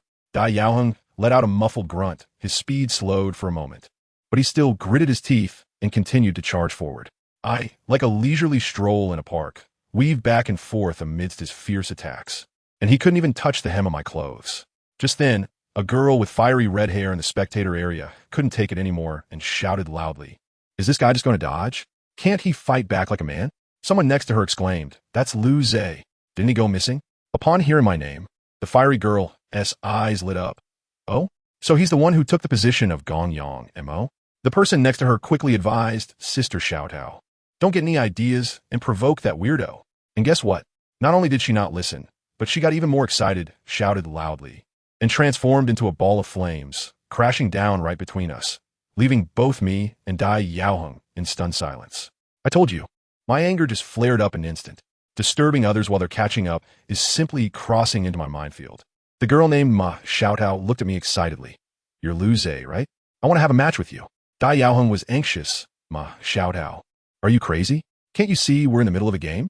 I raised my hand to stop him, my gaze instantly turning cold, with my golden pupils transforming into blood red.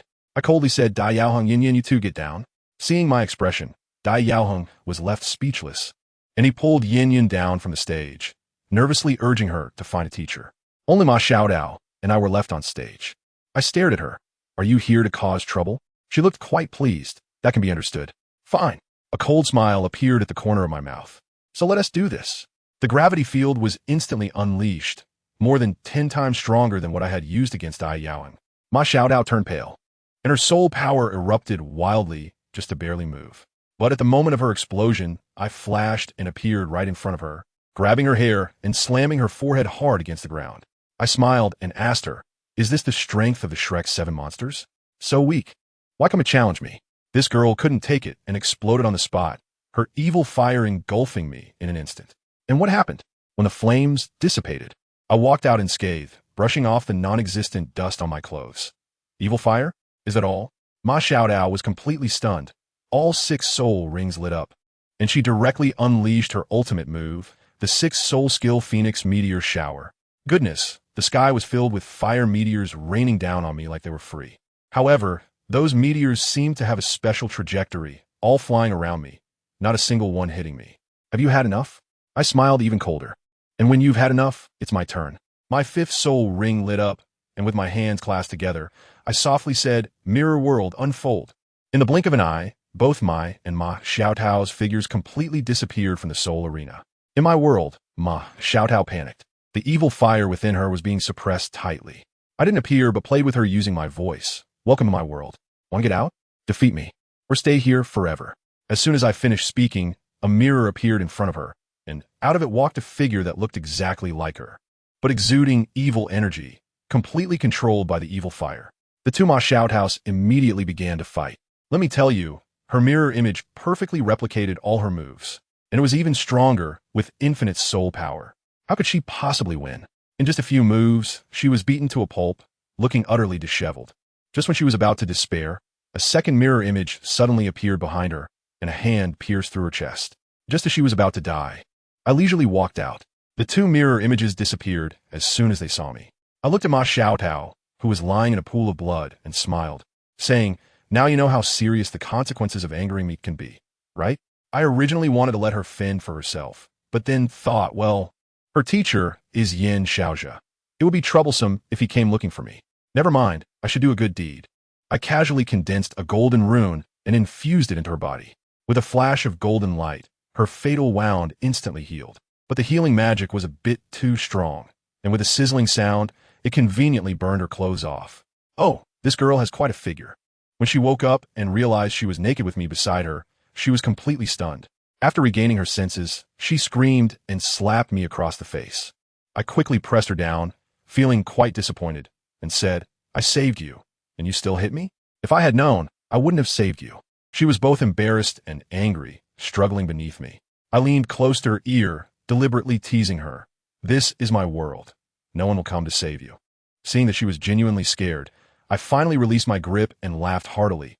You don't really think I would do anything to you, do you? I urged her to quickly put on her clothes, then casually opened a rift in space. She hesitated and walked slowly to the rift. Wanted to turn back and ask questions. Annoyed, I kicked her out. When she returned to the fighting spirit area, Dai Yaoheng hurriedly approached to ask what happened. She admitted dejectedly that she had lost. After hearing this, Dai Yaoheng was completely stunned. I wandered around in my own mirrored world for a while before returning to the shores of the sea god lake. Dai Yaoheng quickly came over and said to me with a very determined look in his eyes, I know you are strong now, but I will not lose to you. I laughed. I'll wait for you. After that, I became idle, wandering around the inner courtyard every day without anything to do.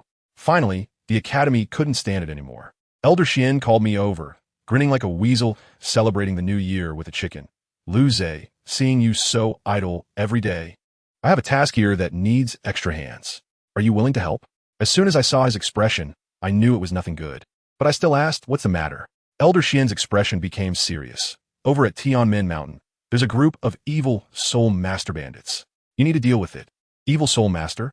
Goodness, I have to see this for myself. I immediately agreed. Elder Xian, I'll take this job. But the next second, let me tell you, I regretted it. When Elder Xian heard my agreement, his eyes lit up, and he grinned, his wrinkles piling up like dumplings, saying, as expected of a Shrek elite. Before I could react, I felt a tight grip around my neck, and in an instant I was lifted up like a chick. Elder Xian, wait, my equipment isn't. I hadn't finished my sentence when all I could hear was the sound of rushing wind. This old man didn't give me any time to prepare and took off straight away, speeding out of the academy. Family, who understands? I was forced to experience the feeling of high-speed flying, and my hair was blown into a Super Saiyan style. When my feet finally touched the ground, I found myself at the foot of a desolate mountain. I shook my dizzy head, looking left and right. There wasn't even a ghost in sight. My heart sank, and I turned to ask Elder Xian, where are our teammates? Guess what? As soon as the old man heard this, his gaze started to drift, looking everywhere but at me. My ominous premonition instantly peaked, and I tentatively asked, no, Elder Xian, please don't tell me I'm the only one dealing with this so-called bandit group. You brought me here and ended up with just me? He coughed a couple of times, his old face turning red, then pulled me in for a shoulder hug, smiling warmly, even giving me a thumbs up. Ah, I'm your strong backup. You can charge ahead with confidence. I'll keep watch outside for you. At that moment, my face turned as dark as the bottom of a pot. They tricked me. This old man was clearly setting me up. I finally understood that this was not a mission. It was clearly a trap. I bit down on my back teeth and said, next time, I won't come even if you beat me to death, then turn around and walk towards a mountainside. Since I was already here, what else could I do? I had to see what this evil soul master was all about. Before long, I reached the entrance of the cave halfway up the mountain. Ridiculously, these evil soul masters were too confident. There wasn't even a lookout at the entrance. I thought to myself, isn't this just inviting someone into a trap? Fine, then I won't be polite. I strode straight in. The cave looked ordinary from the outside, but once inside, wow, it was like an underground kingdom with paths leading in all directions. It seemed these evil soul masters were primarily thieves, with a side business in civil engineering. Just as I was marveling at this, a loud shout suddenly rang out. Attention, there's an outsider soul master. I turned around and saw a guy shouting at the top of his lungs. I wasn't happy about it. I was stealthily enjoying myself, and he had to ruin the atmosphere, right? Fine, I raised my right hand and gently flicked my finger. Instantly, the loud guy seemed to be trapped under an invisible glass dome. His voice cut off abruptly, his face turning red, unable to breathe. I slowly walked up to him, patted his shoulder, and with a grin said, sometimes you shouldn't speak too loudly. Before he even understood what I meant, his body started to uncontrollably swell up, like a balloon. Boom! With a muffled sound, he exploded into a mist of blood right in front of me. This commotion immediately attracted all the other evil soul masters in the cave. I turned around, looked at the group of guys who had come running, and revealed a smile they would remember for a lifetime. Wow, you all came just in time. Saves me the trouble of looking for each of you. Since you're all here, then don't leave. I casually untied the hairband, and my long silver hair instantly spread out. My golden pupils turned into bloodthirsty scarlet. The game begins. Those evil soul masters were also stubborn. Without saying a word, they unleashed their soul power and charged at me. However, as soon as they took a step, a buzzing sound echoed, and the entire space seemed to freeze. A gravity field nearly 20 times stronger was activated in an instant, slamming into their faces. Those with weaker strength didn't even have time to scream before they were crushed into a puddle of flesh on the spot, blood and guts splattering everywhere. The remaining few were like turtles, desperately pressed to the ground, unable to move, their faces filled with terror. "W, what are you?" One of the gasping guys shouted. I walked slowly in front of him, crouched down, and looked at him with a smile. Me? I'm the one here to change the rules. As soon as the words fell, with a loud smack, he followed suit and became a perfect human skin carpet. I stood up, looked around, and pouted a little in disappointment. Is this it? This is the evil soul master? It feels no different from an ordinary soul master. Not impressive at all. As soon as I finished speaking, a sinister voice came from the depths of the cave. Kid, you will pay for this. Oh, the main character has arrived? Just as I was thinking this, I suddenly saw that the few surviving evil spirit masters on the ground actually showed a look of fanaticism. And then, they collectively committed suicide? I was momentarily stunned, wondering what was happening. Before I could react, the corpses of those who had committed suicide began to swell and glow in a strange manner. I thought to myself, this is not good. These guys are playing dirty. Boom, boom, boom. A series of violent explosions caused the entire cave to start collapsing crazily. Goodness, I exclaimed. These evil soul masters really understand what it means to have the final say. If they can't win, they self-destruct. What a show. When Elder Xian rushed in anxiously, the entire cave had already turned into a massive, ruinous pit. He shouted my name at the top of his lungs, only to see a disheveled figure scramble out from the rubble, desperately trying to escape. Elder Xian took a closer look and saw it was an evil soul master, and his anger flared up immediately. He shouted a curse and slapped the guy to the ground, just as he was about to deal a fatal blow. He heard my voice coming from the rubble. Truly, these evil soul masters are quite impressive. This trick is really something. I brushed off the dust from my clothes and walked out as if nothing had happened. When Elder Xian saw that I was unscathed, he let out a sigh of relief, but then was shocked again. You have to know that with that explosion just now, even he would have been injured. I looked at the guy who was being pressed to the ground by him, and he should be the leader of this group. So I smiled and asked Old Xian, "The mission is complete. Can we go back now?" Who knew the old man would show that sinister smile again? That's not possible. You have more than just this one mission this time. After saying that, he directly grabbed the half-dead evil soul master leader and turned to leave. My face is darkened again. Are you coming again? Is it never ending? But then I thought being outside is better than rotting away in the academy. All right, what's the next stop? I followed along.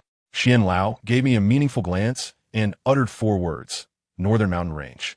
A few days later, Xian Lao and I stood like 2 statues on the cliff of the Northern Mountain Range, feeling the cold wind. I can't hold back any longer. Where is the target? Elder Xian looked serious. I don't know either, but it must be in this mountain. There's a strange force in this place, and my perception range has been greatly compressed. I felt a twitch at the corner of my eye. All right, I reluctantly accepted that reason. I asked again, what about the plan? There has to be some sort of guidelines, right? Elder Xian looked at me, revealing that familiar expression of his, nervous yet self-righteous. I could feel the veins on my forehead bulging. Don't tell me there's no plan and you're just going to look for it. He didn't say anything, but his expression said it all. I just wanted to punch him at that moment. Isn't this just blindly opening a mystery box? I couldn't be bothered to waste any more words with him, so I turned around and plunged into the mountains. Old Xian was still behind, sighing. This kid is too impatient. Impatient? Am I impatient because of you, you old fool? We split up and took action. I wandered in the mountains for several days, not seeing a trace of the evil soul master, but I was becoming quite the outdoor survival expert. While I was squatting by a stream, washing wild fruits, complaining if I'd been tricked, a sudden scream from a girl in the distance broke the silence. Help. Oh, here comes some action. I instantly perked up, tossed the fruit aside, and dashed towards the sound.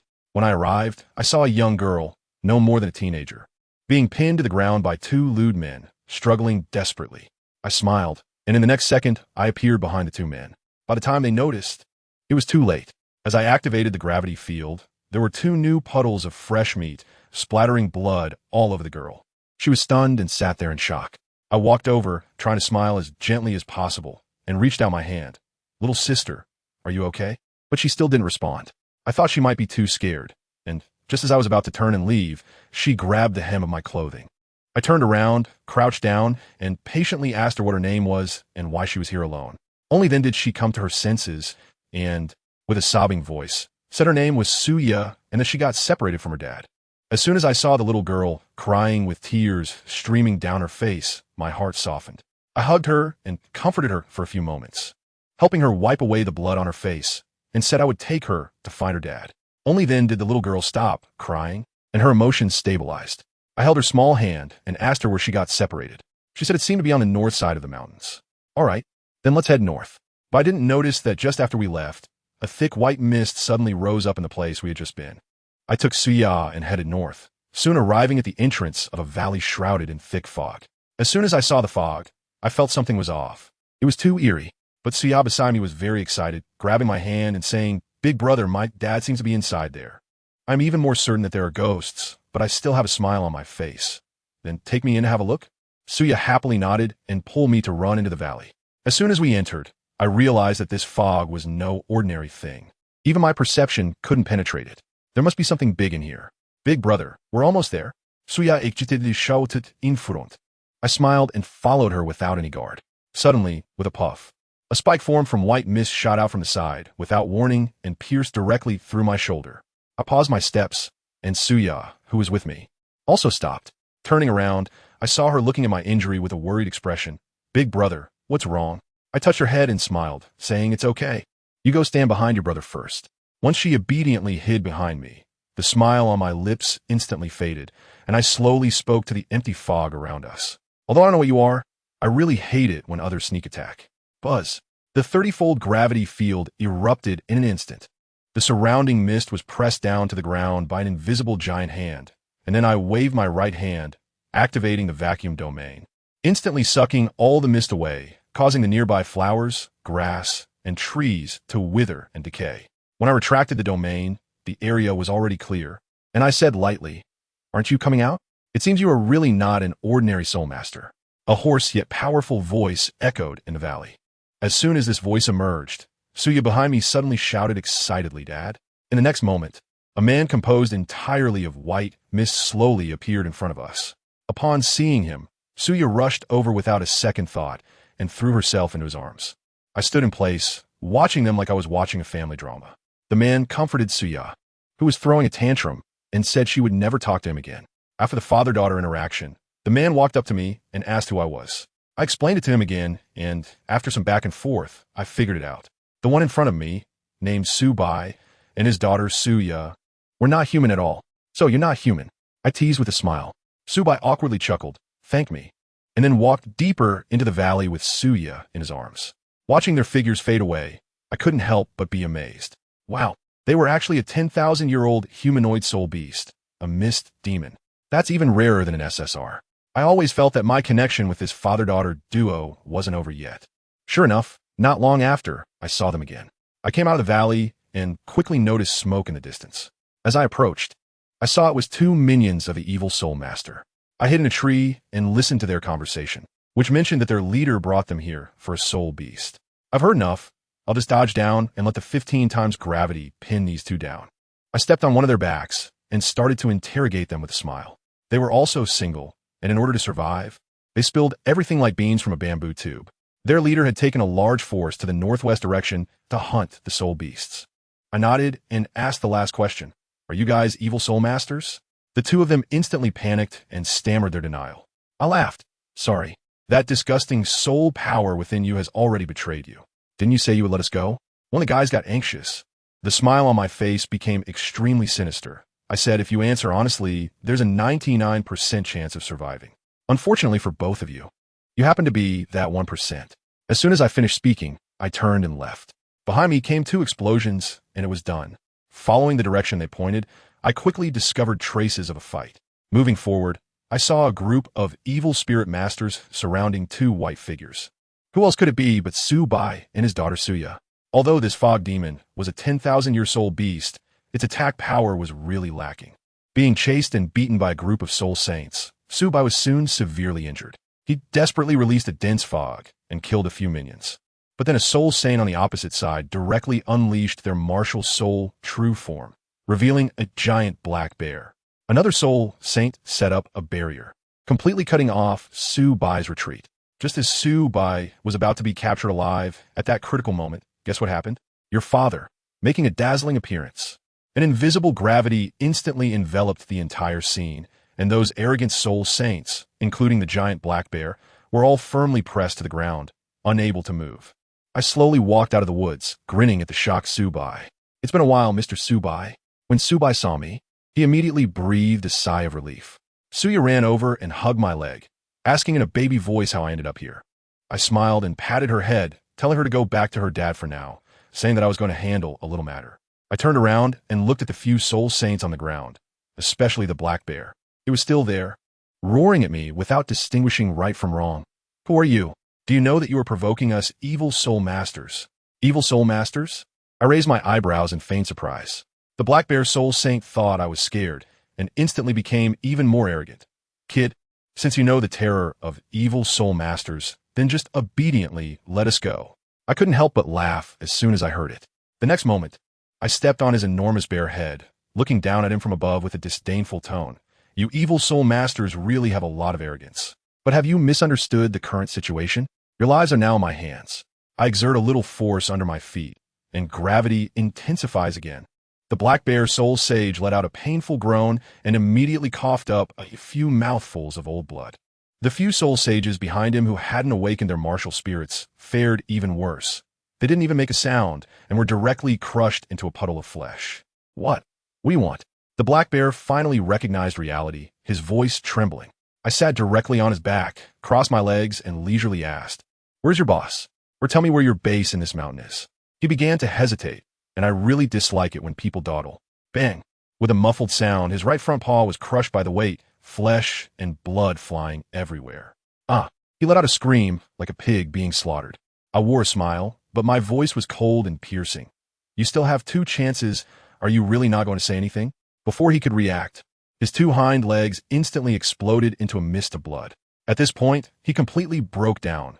Fear overcame everything, and despite the excruciating pain, he hurriedly shouted, "I'll talk. I'll say anything." I smiled with satisfaction and raised my hand, ready to crush his other claw. "All right, let's start with this. Where's your boss? And what about your base?" That black bear guy was really scared, let me tell you. His survival instinct kicked in, and he spilled everything like beans from a bamboo tube. Our boss is resting in the base. The base is in the valley at the far west of this mountain range. He's a level 90 Contra. It's just a matter of lacking the 9th ring. So he sent us out to make up for it. As soon as I heard it, I thought, oh wow, a level 90 soul dueler, trying to recruit people here. All right, got the info. I jumped down from his back, patted his big head, and said to him, "I think you've lived a bit too long." His bear-like eyes widened in surprise, and before he could react, I quickly knocked him out with gravity. The rest of them didn't stand a chance either. In just 1 second, the whole family was neatly taken care of and went to collect their lunchboxes. After dealing with these minor nuisances, I walked up to the father and daughter. The dad was quite considerate. He had been covering his daughter's eyes all this time. Otherwise, this scene would have left her with some childhood trauma. He thanked me, and I said it was no big deal. He asked if I was going to take out that old nest and enthusiastically offered to help me clear the small fry. I couldn't help but laugh at that moment and wave my hand to refuse. I said to him, "Buddy, you should spend some quality time with your daughter. If you come with me, that's not helping. That's a moving burden, you get it?" He seemed a bit confused, probably realizing that he really is quite useless. Just as he was lost in thought, his daughter tugged at his shirt. "Daddy, the big brother is leaving." He looked up, and I had already vanished. Just kidding. I was in a hurry, okay? In the next second, I appeared atop a big tree, 500 meters away. I activated a little trick. In the inscriptions in my right, I spun like the starry sky, while golden patterns crawled up to my neck. In this state, I felt like pure light. I smiled to the west and murmured to myself, "I hope your hideout can withstand a move or 2 from me in this form." As soon as the words left my mouth, whoosh, I disappeared. When I reappeared, I was already floating above the base of that evil soul master. Old Xian happened to be nearby. He probably sensed my aura, and when he suddenly looked up, he saw me hovering in the air like a deity. His expression was priceless. He must have been thinking, this kid really has been hiding something. I noticed him too, and with a thought, I flashed right in front of him. This nearly gave old Xian a heart attack. He took a moment to catch his breath before saying, "How many trump cards have you hidden?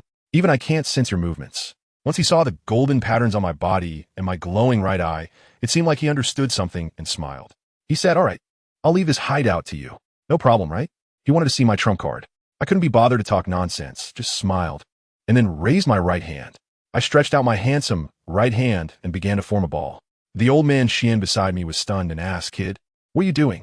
I calmly told him, "It's nothing, just compressing gravity a bit." Soon, a small dot darker than ink began to appear in the palm of my hand, and it grew larger and larger, emitting a terrifying aura that made one's soul tremble. The old man's expression changed. Before he could shout, I casually tossed it down towards their stronghold like throwing away trash. Family, who understands at that moment? The whole world turned white. When the bright light faded and the old man, Xian, opened his eyes again, his mouth was open wide enough to fit an egg. There was no stronghold left at all, not even the nearby mountain. Everything had been flattened by me. All that remained was an enormous crater, as if it had been bombarded by aliens. The old man Xian rushed over, looking serious, and asked me what this move was called. I scratched my head and said innocently, "It's just compressing gravity into a singularity. It's my first time using it." So I was a bit unskilled and didn't control the power well. The old man Xian lost his temper at that moment. He must have been thinking that this power was almost on par with his full force strike. Yet I, a mere soul king, was saying I didn't control it well. He pondered for a long time and finally warned me solemnly, "Kid, listen up, you absolutely cannot use this move at Shrek Academy. Got it?" Obviously, I wasn't stupid. If I used this at school, I would probably demolish the whole place. This matter passed. With the mission in the northern mountain range completed, the old man, Xian, took me to the next place. We arrived at a small town on the border of the Sun and Moon Empire and found a hotel to stay in. In the room, Elder Xian was holding a wooden box with a serious expression as if he was about to unveil a world-class treasure, which made me feel anxious too. He tugged at me for a long time. "Are you ready? It's about to be opened." I'm really going to open it. I really am. I can't take it anymore. I directly snatched the box and slammed it to the ground, shouting at him, if you're going to open it, just do it. What are you hesitating for? The old man awkwardly scratched his head and said he was testing my patience. The way I looked at him was like looking at a fool in need of care. Seeing my expression, he finally became serious and said he was going back to the academy and that I had to handle the next task on my own. The task was inside the box I had just smashed.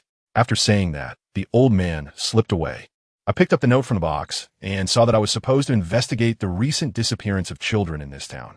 Wow, in an instant, I transformed into Detective Conan. I tidied up a bit and then went out, wandering aimlessly on the street. Passing by a breakfast shop, I saw a kid steal something and dart into an alley. Interestingly, the shop owner saw it, but acted as if nothing happened. How convenient, right? He walked over, tossed him a gold soul coin, and asked about the kid's situation. The owner sighed and said that the kid was an orphan. Poor thing. So he turned a blind eye. After getting the information, I turned and entered that alley. After walking for a while, I hit a dead end. This alley had no end at all. I couldn't help but laugh and shouted into the air, "Come out, stop hiding. If you don't come out, I'm going to activate full map visibility." No sooner had I spoken than the space shattered with a crack. In front of me appeared a normal alley, with a small broken door at the end. I pushed the door open and saw an old man lying in a chair.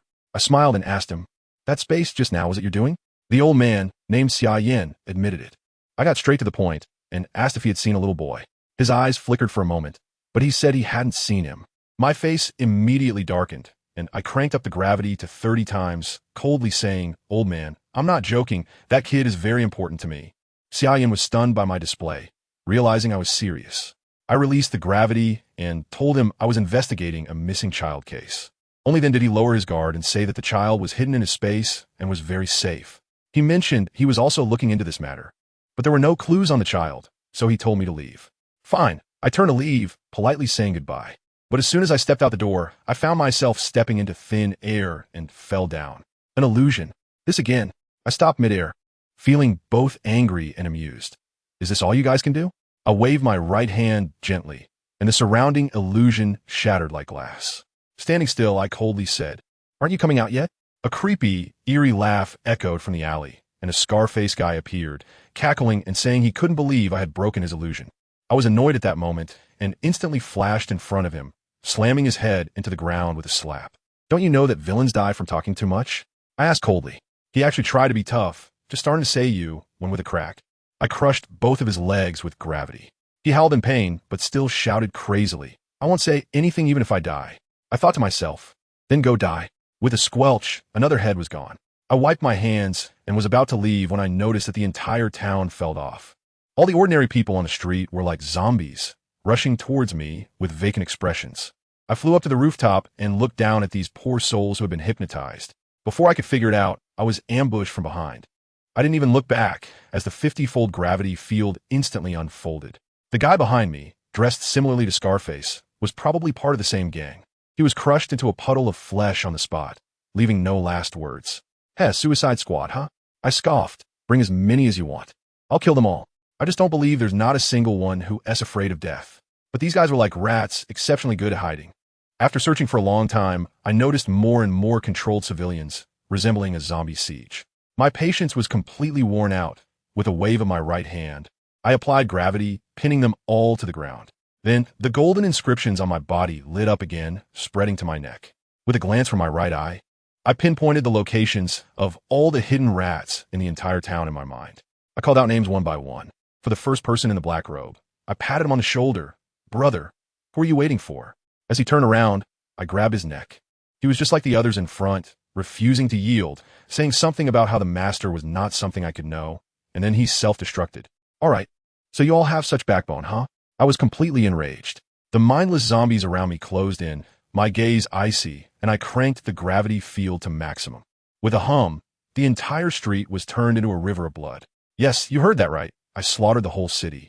I stood there amidst the mountain of corpses and the sea of blood, shouting to the heavens, warning the gods hiding in the shadows behind me not to mess with me. When I returned to the little room with Xia Yin, I was stunned. The ground was covered in blood, and old Xia lay there like a broken rag doll, covered in wounds. I hurried over to help him up and asked what had happened. He said a few little thieves came, but he took care of them. I checked, and his life force was almost gone. I wanted to use the golden inscription to save him, but he pushed me away. He told me not to waste my strength, saying it was his time to go. In the end, he pulled a child from space, the same little thief from before, and stuffed him into my arms, saying this child had the aura of a god and asked me to take good care of him. After saying that, he was gone. I held the sleeping child in my arms and softly spoke to Xia's corpse. I will take good care of this little guy. After some time, that city became an officially recognized dead city, and the black pot was naturally placed on the head of the evil soul master. Although the higher-ups at Shrek had their suspicions about me, they had no evidence, so in the end, they could only send Elder Xian to find me. As for me, I became a full-time dad, taking care of the child entrusted to me by old Xia, naming him Lu Xiaoyu. This little brat, once he disguised himself, with black hair and red eyes, his features were as delicate as a little prince. We arrived at a small city near the Star Luo Empire, and while eating at a restaurant, I heard some new gossip. The local Yi family seemed to have gotten into big trouble. My damn sense of justice, or rather, my damn trouble-seeking radar has gone off again. I settled Xiao Yu in a hotel and told him to wait for me obediently, then made my way to the Yi family S-gate. And what happened? As soon as I said I was here to help, I was thrown out as a fraud. I stood at the gate, feeling dazed. Just as I was thinking about how to sneak in, I turned around and, lo and behold, I bumped into a group of people. The leader was a girl about my age, and she looked quite striking. She came up and shouted at me, "Hey, who are you? What are you doing standing at my doorstep? What can I do? I'm just a passerby. Can't I just take a look at your mansion?" I said it casually, with a tone as light as a breeze. That girl, the eldest daughter of the Yi family, Yi Xiaoyu, scanned me up and down several times. She probably saw that I didn't look like a bad person, so with an impatient expression, she waved her hand and told me to get lost. Fine, I'll leave. I'm someone who listens to advice. I turned around and blended into the crowd of onlookers nearby. Just as I steadied myself, a big guy next to me leaned over and said, "Hey brother, you've got some guts, even daring to flirt with young lady?" I thought to myself, when did I flirt? I took the opportunity to ask him about this girl. The big guy, upon hearing this, started talking like spilling beans, saying she's the daughter of the Yi family, and at a young age, she's already a soul king. I thought, oh, interesting. I noted this information down and went straight back to the hotel. That night, my brother Lu Xiaoyu crawled into my bed and quietly asked where I had been today. What could I say? I want to scout the area and ended up being chased away like a fly? That would be too embarrassing. I told him to go to sleep quickly. This kid, still throwing a tantrum, huffed and turned away. I stared at the ceiling, pondering in my heart. The Yi family is not to be underestimated. Having stayed in this small, shabby town for almost a week, accompanying my brother every day, trouble still found its way to me. That day on the street, good grief, I was blocked again by that Yisha, with her hands on her hips. Looking like a little chili pepper, she said, "Who exactly are you? You hang around my doorstep every day. What are you up to?" I tell you, I was completely numb at that moment. Who understands what family feels? I was just passing by occasionally. How did it turn me wandering around every day? I could only continue to play innocent. "Miss, I was really just passing by, purely passing by." She probably started to doubt her life when she saw my expression. While she was lost in thought, I grabbed my brother and quickly slipped away. By the time she reacted, we had already vanished, making her stomp her feet in anger. On the way, my brother was curious and asked me who that sister was. What could I say?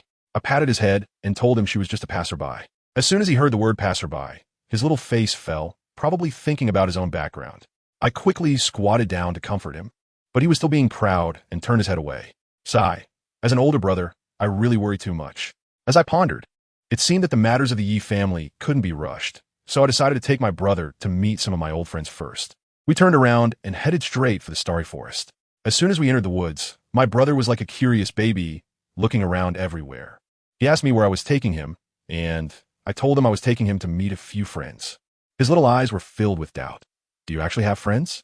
Along the way, those soul beasts saw me and acted like my seeing a cat, not daring to make a sound. We smoothly made our way to the core area. Just as we arrived, a booming voice rang out, "You're back." My brother was startled, and before he could ask who it was, a gigantic shadow descended from the sky. Wow. The pressure was so intense that my brother instinctively hid behind me, his little face pale. The one who arrived was none other than the leader of the soul beasts, Emperor Tian. His massive dragon head lowered as he looked at my trembling little brother, somewhat bewildered. "Lu Zhe, is this your son?" I almost spat out a mouthful of blood. "This is my younger brother, Lu Xiaoyu." Tian was even more surprised. "You actually have a younger brother?" He saw that my brother was quite scared and also realized that his appearance was a bit overwhelming. So he awkwardly chuckled a couple of times and transformed into human form. My younger brother saw the big black dragon transform into a handsome dude, feeling braver. He peeked out from behind me and quietly asked, "Bro, what is he?" This question left Emperor Tion at a loss. As he just processed it, his face darkened. "Hey, who are you calling not a thing, you little brat?" I laughed and patted my brother on the head, seriously asking Emperor Tion, "Are you still a thing?" Emperor Tion was immediately rendered speechless, unable to say a word after a long pause. After settling my brother, I found Emperor Tion alone. I didn't beat around the bush and directly asked him about the three-eyed golden lion. His expression instantly became serious, and without a word, he took me into the tree hole. Looking at the motionless light cocoon, I knew I had to wait. I let Emperor Tion go out first and sat cross-legged under the light cocoon, directly entering a meditative state. Once I closed my eyes, over a month passed. When I opened my eyes again, the golden runes in the entire tree hole were almost blinding, and even cracks had appeared on the light cocoon. I stood up stretched, and felt it was about time, so I walked out. As soon as I exited the cave, wow, Emperor Tion and the others were all waiting outside. My brother, Lu Xiaoyu, was the first to rush over, hugging my leg and starting to mumble, "Brother, why did you just wake up?" Over this month, he had already become familiar with Emperor Tion and the other soul beasts, constantly pestering Emperor Tion about when I would wake up and repeatedly asking who was stronger between the two of them. I heard that Emperor Tion was almost driven to the brink of a breakdown by the questions. I patted my younger brother's head and walked straight up to Tion, getting straight to the point. "Tion, I need your help with something." He was taken aback, probably because it was the first time he heard me asking for a favor, and immediately pounded his chest and said, "Just say it, as long as I can do it."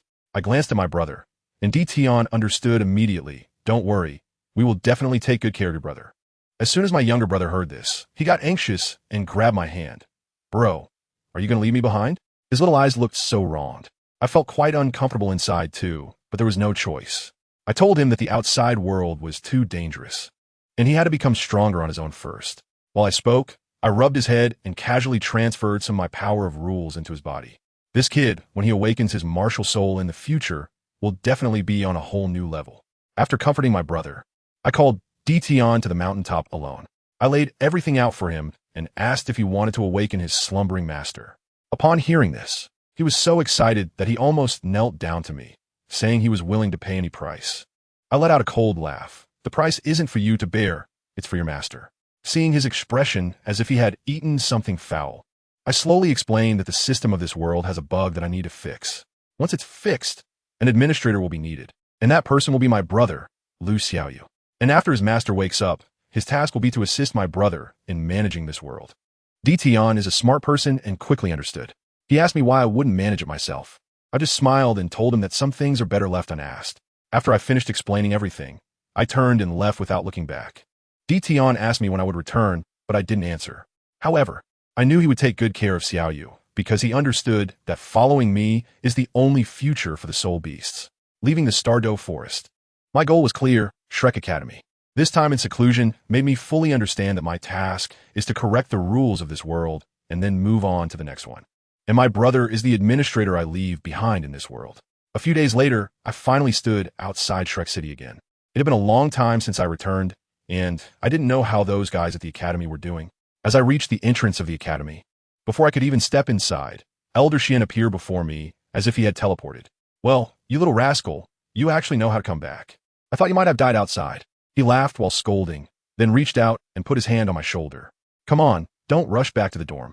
First, let's go meet Elder Mu." What can I do? I can only be grabbed by him like a little chick and directly taken to the Sea God Pavilion. Goodness, Old Mu and several senior members are all here. It feels like a trial in a courtroom. Old Mu doesn't waste any words and directly asked me if I was the one responsible for the dead city. I candidly admitted it was me. The whole place fell silent in an instant. Under pressure, Old Mu asked me for the reason. I explained how the people in that city had become soulless puppets. After hearing that, they finally relaxed, and the matter was considered over, allowing me to return to the inner courtyard. As soon as I left, I could sense that the atmosphere in the Sea God Pavilion had become tense. Those old men would definitely go investigate the mastermind behind it. Back in the inner courtyard, I found a bench to lie down on, and I hadn't enjoyed 5 minutes apiece when Dai Yaoheng and Yin Yin showed up.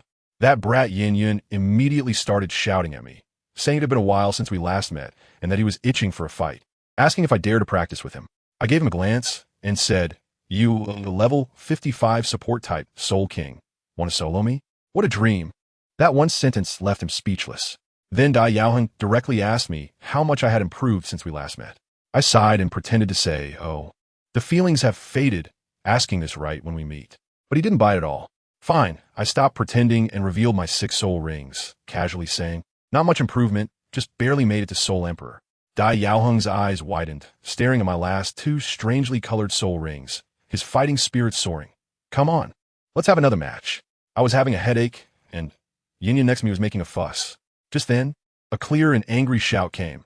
Get out of the way. I must let Liu Zhe know my power today. Before the words were finished, a burst of flames rushed towards my face. I hadn't even reacted when I was completely engulfed by the fire. Dai Yaoheng and the others were so shocked that they yelled at the newcomer. Ma Xiaotao, what are you going crazy about again? The fiery phoenix ignored them and charged straight towards me in the flames. Just as she was about to collide with me, a hand reached out from the fire, grabbing her head and forcefully pressing it down. With a loud bang, the ground was smashed into a big pit, and Ma Xiaotao was pinned in the pit, unable to move. As the flames dissipated, I was left completely unscathed. I looked at her and smiled. It's been so long. How come you're still so weak? This completely set her off. Her entire body erupted with soul power, trying to break free.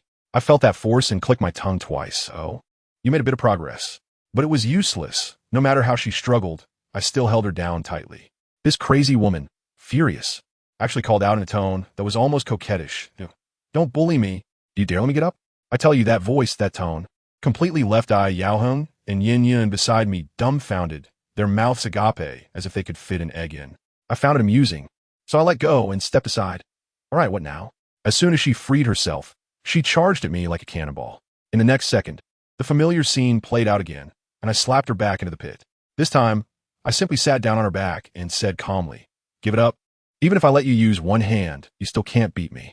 Ma Xiaotao lay on the ground, completely silent, probably wishing she could find a crack in the ground to hide in. I couldn't help but smile at the way she looked. I stood up and, seeing her lying motionless on the ground, asked, hey, are you okay? She still didn't respond, as if she were dead. I thought to myself that there was something a bit off about her, so I decided to ignore it and turn to leave. Dai Yaoheng and Yin quickly followed me, and Yin, unable to bear it, said, Liu Zhe, you're just going to leave like this? That's too heartless, isn't it? I shrugged. Is this called ruthless? I think the force is just right. I had just taken a couple of steps when suddenly I heard Ma Xiaotao's voice behind me. Stop. I stopped in my tracks and turned to see her just getting out of the pit, covered in dirt and dust. I was a bit curious. What does she want to do now? In the end, this crazy woman didn't say anything, just shot me a fierce glare, then turned and ran away, looking as pitiful as could be. I stood there, dumbfounded, thinking she stopped just to glare at me? Well, lunatic. But I couldn't be bothered with her and continued walking forward. After that, things finally quieted down for a while. Ma Xiaotao didn't come to bother me anymore, and Dai Yaoheng and the others also calmed down. However, after being idle for too long, I got bored, so one day, I thought about taking a stroll by the Sea God Lake. I found a bench to sit on, enjoying the beautiful scenery of the lake and mountains. It was so pleasant. Just then, I felt 2 presences approaching me, one of which felt somewhat familiar. I squinted my eyes and looked into the distance, where I saw 2 small figures walking side by side. One was a little boy with powder blue hair, who was exquisitely handsome. Next to him was a blue-haired teenager who looked ordinary, but for some reason, he always gave me a feeling of being quite extraordinary. Goodness, isn't that kid Wu Yuhao? I couldn't help but smile and waved at him. Guess what happened? When he saw me, he froze, looking as if he had seen a ghost, and muttered softly, how could he be here? The little boy with powder blue hair, who was Wang Dong, looked confused and asked him what was wrong and who I was. Only then did Hu Yuhao come to his senses and quickly started telling him about my glorious achievements, mentioning how I joined the Inner Academy right after enrolling and even became one of the Shrek's 7 monsters, leaving his little companion in shock. I watched the 2 of them whispering to each other and found it quite amusing, so I simply used a quick movement to appear right in front of their faces. Hey, Junior, long time no see. This directly startled Wang Dong, causing him to shiver. Hu Yuhao's smile was more awkward than a cry as he stiffly called out Senior. As for me, I didn't even look at him. My gaze was like a radar, scanning Wang Dong from top to bottom. Hey, this feeling is interesting. I grinned and deliberately prolonged my tone to ask Hu Yuhao, Yuhao, is this your friend? Hu Yuhao, with a stiff expression, said yes. I nodded, smiling meaningfully. Well, Your friend is really beautiful. I want to tell you that I specifically emphasized the word pretty. Family, who understands? Wang Dong's face suddenly turned pale, and cold sweat started pouring out right away, making him completely lose his composure. But that steel-straight man, Hui Yuhao, didn't catch on at all and sincerely agreed. Yeah, Wang Dong is indeed very handsome. I almost laughed out loud, chatted with him for a bit, and then left.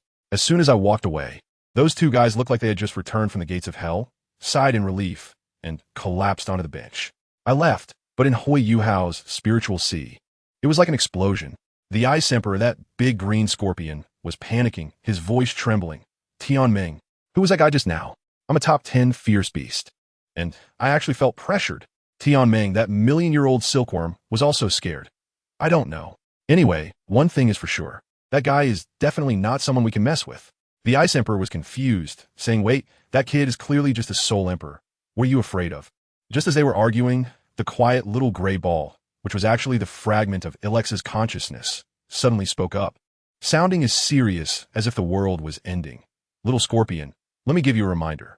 That young man might not even be affected by Tidal Delore right now, and he might even be able to fight against the deity. Wow.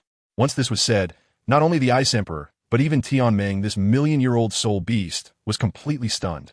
Fighting against a god? What does that even mean?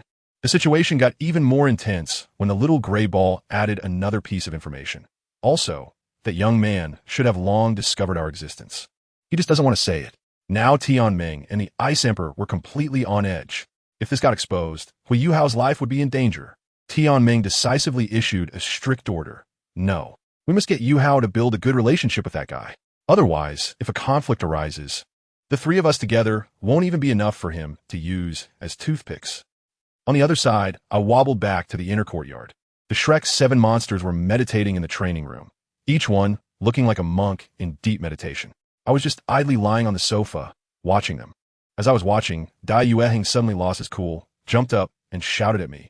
Lu Zhe, can you go outside if you're not going to train? Don't disturb us here. I couldn't help but laugh at that moment and shrug my shoulders. Am I bothering you while just lying here? It made him so angry that his face turned red, but he couldn't beat me, which was quite frustrating for him. Just at that awkward moment, Old Xian appeared like a timely rain. With a cheerful wave of his hand, Old Xian said, all right, kids, stop practicing and come class with me. Today's lesson is going to be very interesting. A group of us obediently followed behind him and ended up in the soul fighting area. To our surprise, there were already 7 people standing on the soul fighting platform, and upon closer inspection, we saw that Hui Yuhao and Wang Dong were among them. Elder Xian cleared his throat and announced loudly, children, today's lesson is very simple. 7 against 7. A mixed match of the 2 generations of the Shrek's 7 devils. Hui Yuhao and his team were instantly dumbfounded. Fighting against our current Shrek 7 devils? Isn't this just handing over free points? Wang Dong leaned closer to Hui Yuhao and whispered, Yuhao, that guy's also here. Hui Yuhao looked helpless and said, there's nothing we can do. Senior brother said that Lu Zhe is really strong.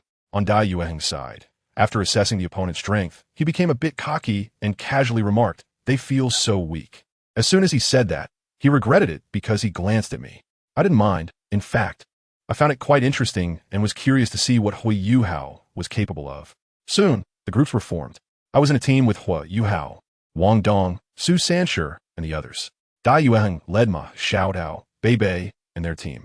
As Elder Xian shouted start, Ma Xiaotao's gaze locked on me like she wanted to eat me, and Dai Yueheng was also staring at me intently.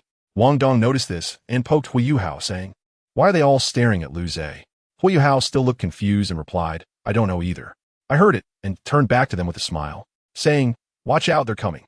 As a result, Wang Dong shot back at me directly. We're not stupid, they're obviously coming for you. Su Sanshi, this guy, was even more intense, slapping his thigh and saying, Senior, why do I feel like Sister Tao and the others are going to kill you? I awkwardly smiled and said, you must be mistaken. Just as we were still bantering over here, Ma Xiaotao, with her fiery temper, couldn't wait any longer and shouted, Phoenix Meteor Shower. She flew directly into the air, her 6th spirit ring lit up, and the next second, a sky full of fire meteors came crashing down on us like dumplings. Boom, boom, boom. The entire battle arena was engulfed in flames. Su Sanshi shouted, what the hell? On the spot, scared and not knowing where to put his hands. I, however, remained very calm. When the flames dissipated and the smoke cleared, All 7 of us on this side hadn't lost a single hair. Hui Yuhao and the others were dumbfounded, completely unaware of what had just happened. When they regained their senses and saw the 6 spirit rings slowly rising from my body, their jaws nearly dropped in shock. 2 purple, 2 black, and that wasn't all. The last 2 spirit rings were golden. Two golden spirit rings. Hui Yuhao's voice was almost broken. The Heavenly Dream and Ice Emperor and his spiritual sea were completely stunned, starting to doubt the truths of the entire spirit beast world. The little gray ball came online again to explain. Those 2 golden spirit rings are not million-year spirit rings. Tianming had just breathed a sigh of relief, thinking his only title was secure, but the little gray ball's next statement left him speechless.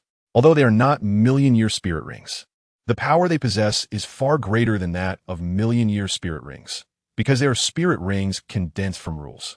At this moment, on the battle arena, not only Hui Yuhao and the others, but even the old Xian below was dumbfounded. Ma Xiaotao on the opposite side couldn't understand it all, but Dai Yaoheng didn't care about that anymore. He unleashed his martial soul and threw a punch straight at my face. Everyone thought I would at least be pushed back. But what happened? Dai Yaoheng's punch, filled with spirit power, stopped just a few centimeters from my nose, as if there were an invisible wall in front of him. Ma Xiaotao shouted anxiously from the sky, "Dai Yaoheng, what are you doing? Attack!" Dai Yaoheng was almost in tears, incredulously saying, "My attack. Can't move forward." I laughed and slowly spoke. "It seems you haven't officially seen my 4th soul skill yet." I gave him a good lesson. This is called absolute defense. Simply put, it's a 360-degree defense without any blind spots. Any attack that approaches me will slow down to an infinite degree. It may seem close, but in reality, it can never touch me. This soul skill is simply cheating. Everyone was sweating nervously. After explaining, I looked at Dai Yaoheng and provocatively said, "It's been a while, but you're still so weak. I feel like I could take you all on with one hand." This statement ignited the anger of the 7 people on the other side. Dai Yaoheng coldly replied, "Are you pitying us?" I raised the corner of my mouth, wearing an expression full of disdain. "You can understand it this way. I'll make you pay for those words." Ma Xiaotao was the first to explode, transforming into a streak of red light that charged towards me. And what happened? I simply sidestepped lightly, then swiftly extended my left hand as quick as lightning and grabbed the back of her head. Without saying a word, I slammed her face onto the fighting spirit stage with a loud bang. The entire place fell into silence. I stepped on her back, speaking disdainfully, "You're too weak. Being so reckless is not a good thing." Ma Xiaotao was furious, and before she could resist, I kicked her in the stomach, sending her flying. At that moment, I felt a surge of power. My pupils instantly changed from gold to crimson. Dai Yaoheng's face changed dramatically. "You're not Lu Zhe." "Of course not. Now, I'm Nuhulu Lu Zhe." I couldn't be bothered to respond to him, and with a swift movement, I appeared in front of him again, delivering another kick that sent him flying, spitting bile. Bei Bei tried to attack me with lightning, but the dragon's head dissipated before it even reached me. I activated my first soul ring with a casual flick and said 20 times. With a few thuds, the remaining members of Bei Bei's group were instantly pinned to the ground, as if a mountain had crushed them, unable to move. "The match is over." Elder Xin quickly called for a stop. The gravitational field around me was instantly lifted, and my color turned back to gold. I shyly scratched my head and said, "It seems I was a bit too rough."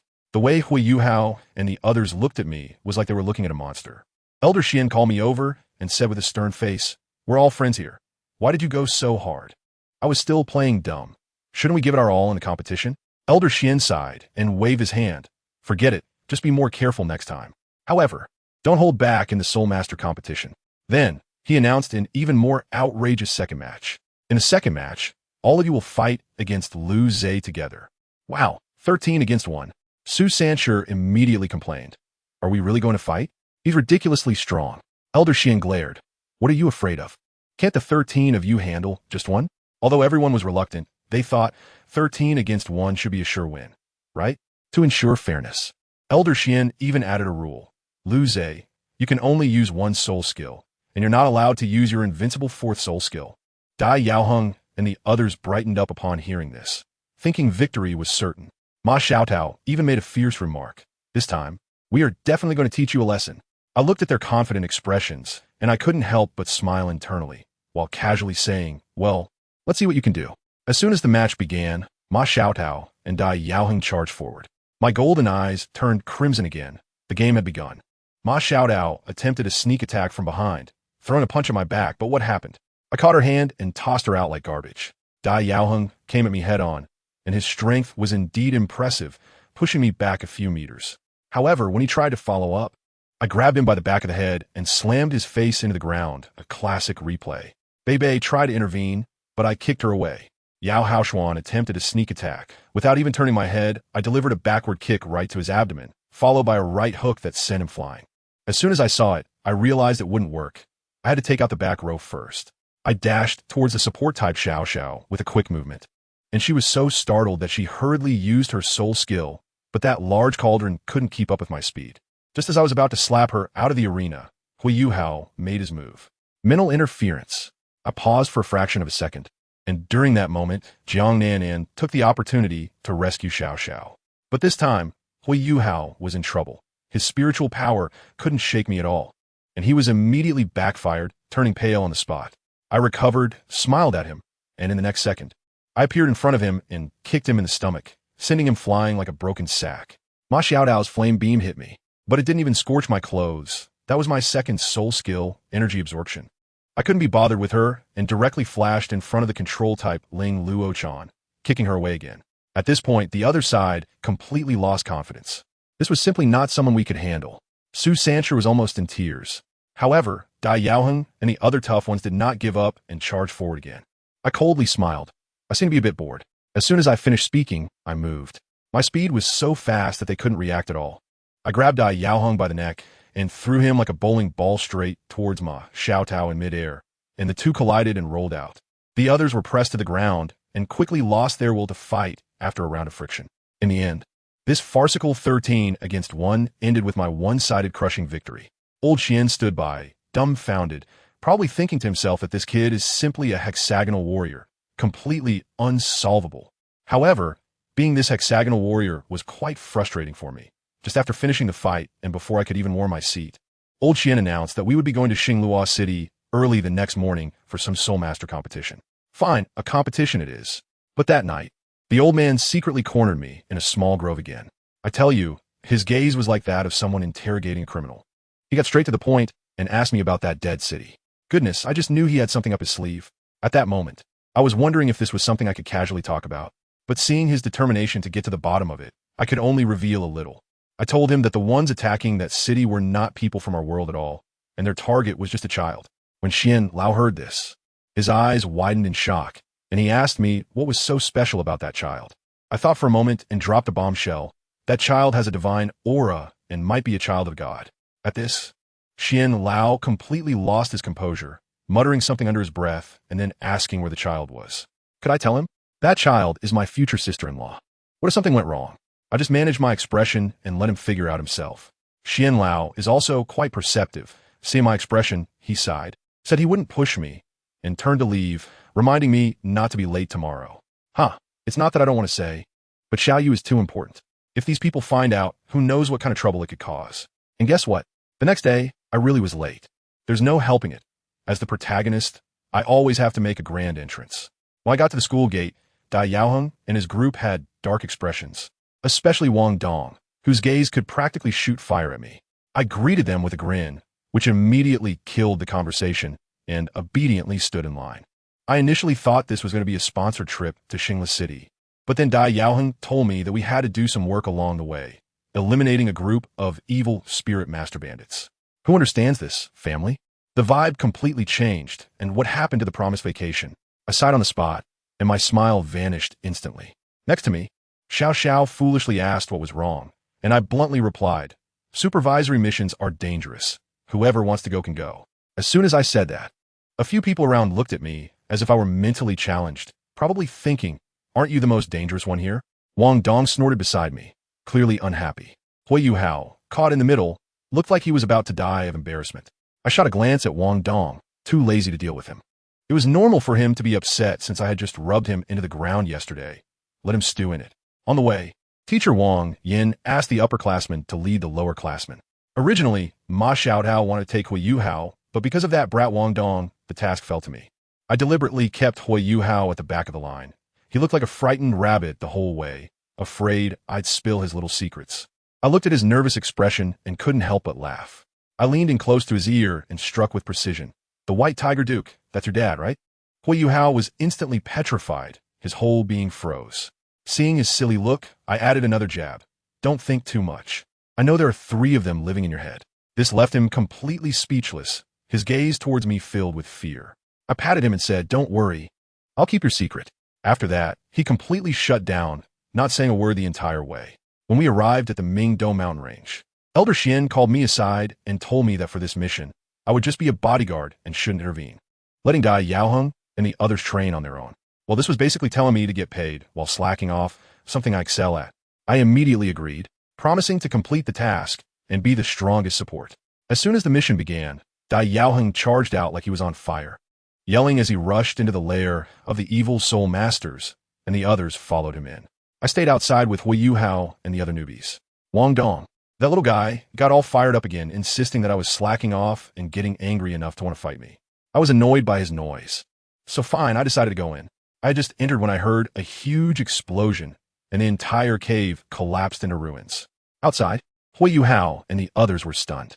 Immediately after, a shadow of an evil soul master rushed out from the rubble, seemingly fleeing for his life. The next second, Buzz, I directly used a gravity field to pin him to the ground, unable to move at all. As the dust settled, I stood unscathed in the middle of the ruins, with Dai Yaoheng and a few others lying behind me. Although they were injured, they were still alive. I walked up to the evil soul master lying on the ground, stepped on his head, and sneered, "You rats, is ambush all you know?" The guy was so scared he was begging for mercy. I found it particularly pointless. Begging? Too late. I couldn't be bothered to listen to his nonsense, and with a slight pressure under my foot, pop, the guy exploded right there, splattering blood all over Wang Dong. Wang Dong had never seen such a scene and immediately ran to the side to vomit uncontrollably.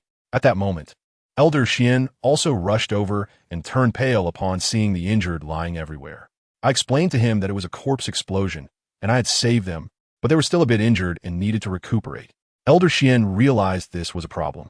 The main team was completely incapacitated. What would happen to the Soul Master competition? He was silent for a long time, and finally looked at Hui Yuhao and the others, saying, "The main team is injured. The reserve team will take over." Upon hearing this, Hui Yuhao and the others turned pale, but when they looked at me, they instantly felt reassured. After all, with someone like me around, what was there to fear? Elder Xian even added a very passionate slogan, "Kids, the glory of Shrek is on you." We shouted in unison, "Understood." And just like that, this makeshift team set off towards Star Luo City. Upon arriving in Star Luo City, we checked into the Royal Hotel. Hui Yuhao and the others were still extremely nervous.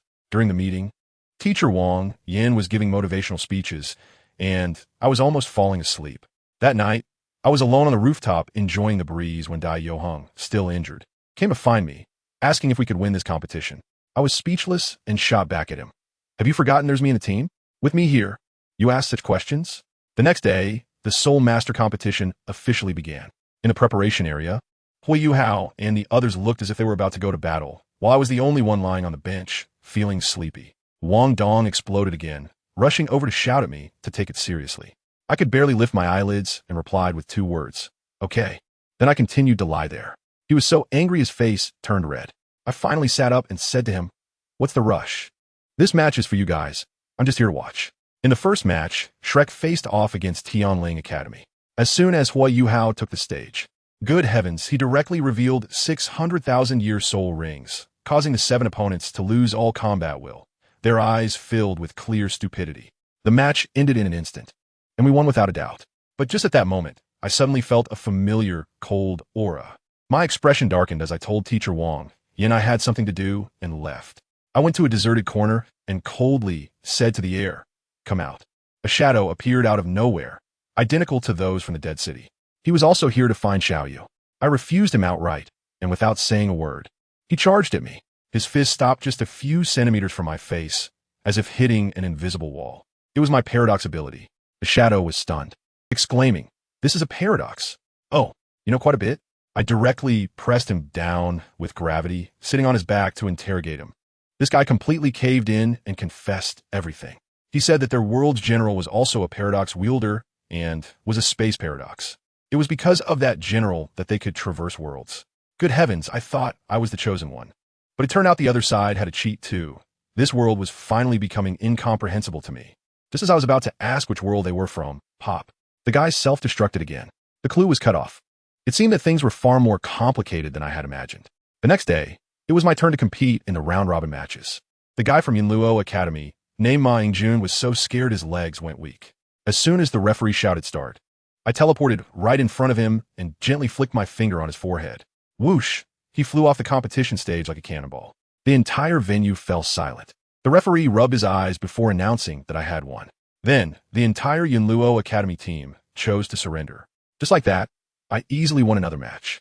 Back in the preparation area, Su Sanshur came over to flatter me again, and Teacher Wang Yin also came over to pump me up, saying the glory of Shrek was all on me. I was so overwhelmed I couldn't be bothered to respond and just turned to leave. This little matter was nothing compared to an invasion from another world. And sure enough, the excitement came immediately. As soon as I stepped onto the path back to the hotel, the entire world felt like it was lagging. Everything spun around, and when I regained my footing, I realized the surroundings were no longer the same path. Good heavens, I was directly pulled into an independent space. This method was familiar. I couldn't help but laugh at that moment. Too lazy to look for it. I just shouted into the air, "Stop hiding and come out." As soon as I finished speaking, a strange, eerie laughter echoed from all directions, and my family members were like, "Who understands this? It's 2025, and there are still people using such an old-fashioned laugh." It made me so awkward that I felt like my toes were digging into the ground. Right after that, a dark, shadowy figure floated out, and as soon as it opened its mouth, it sounded like an old kidnapper. "Kid, hand over that child." As soon as I heard it, I realized it was aimed at Xiaoyu again. I sized him up and instantly understood that this guy also had an aura of paradox about him. Seeing that I didn't react, he thought I was scared and let out a strange yelp before charging at me, throwing a punch in my face. And what happened? His fist came to a halt just a few centimeters in front of my face, as if it had hit an invisible wall, freezing in place. He was stunned and jumped back 3 feet, pointing at me and saying, "Is your paradox defense?" I rolled my eyes at him disdainfully and smiled slightly. In the next second, I had teleported right in front of his face.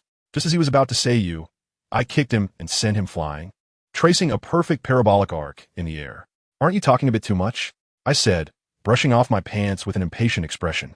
The guy got up from the ground, and his gaze towards me changed as if he had seen a ghost. I couldn't be bothered to waste words on him, so I activated gravity suppression, and with a whoosh, he was pinned to the ground, unable to move. "What kind of person are you?" He managed to squeeze out a few words between his teeth. I walked over, grabbed his hair, and told him face to face, "It doesn't matter who I am. What matters is that if Xiaoyu loses even a single hair, your world has no reason to exist." He trembled in fear, probably because he had never seen someone so aggressive. I let go of him and told him to go back and inform their so-called general. If they're essay next time, I'll personally pay a friendly visit. This guy, having received a reprieve, scrambled away.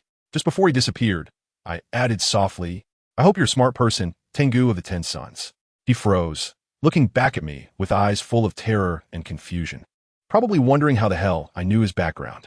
That's right, this guy is from that so-called 10 Sons organization, codenamed Tengu, with the paradox ability being this very fictional space. But he didn't have time to ponder. His survival instinct kicked in, and he vanished without a trace. As soon as he left, the space shattered like glass. Back in reality, I couldn't help but smirk.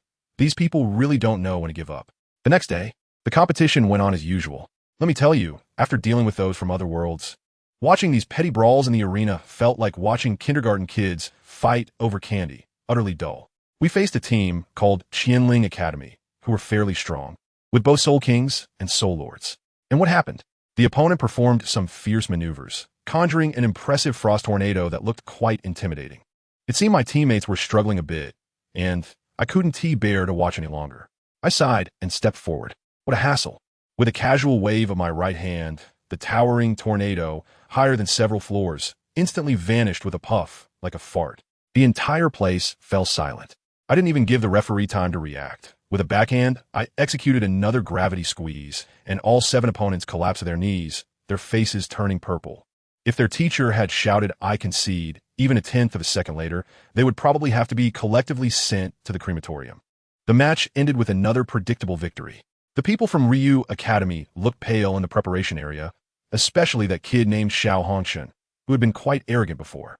Now, he probably looked like his jaw was about to drop in shock. Back on our side, Su Sanshur and the others started to shower me with compliments again, and I was almost getting calluses in my ears from it. After they finished their commotion, I pulled Teacher Wang Yin aside. I need to leave for a while. I got straight to the point. Teacher Wang Yin was immediately anxious. Huh? It's during the competition right now. What are we going to do if you leave? I have something very important to take care of. I was very firm about it and uncertain about when I would be back. I didn't give him a chance to argue further. After saying that, I turned around and left. I knew he was almost desperate, but I had calculated that Dai Yaoheng and Ma Xiaodao's main team should have recovered from their injuries, and it was time for them to get back in the game. Sure enough, as soon as I walked out, they showed up right behind me. Now Teacher Wang Yin could finally relax. As soon as I left the city, I tore through space and rushed towards the starry forest at full speed. I felt that something big was happening there.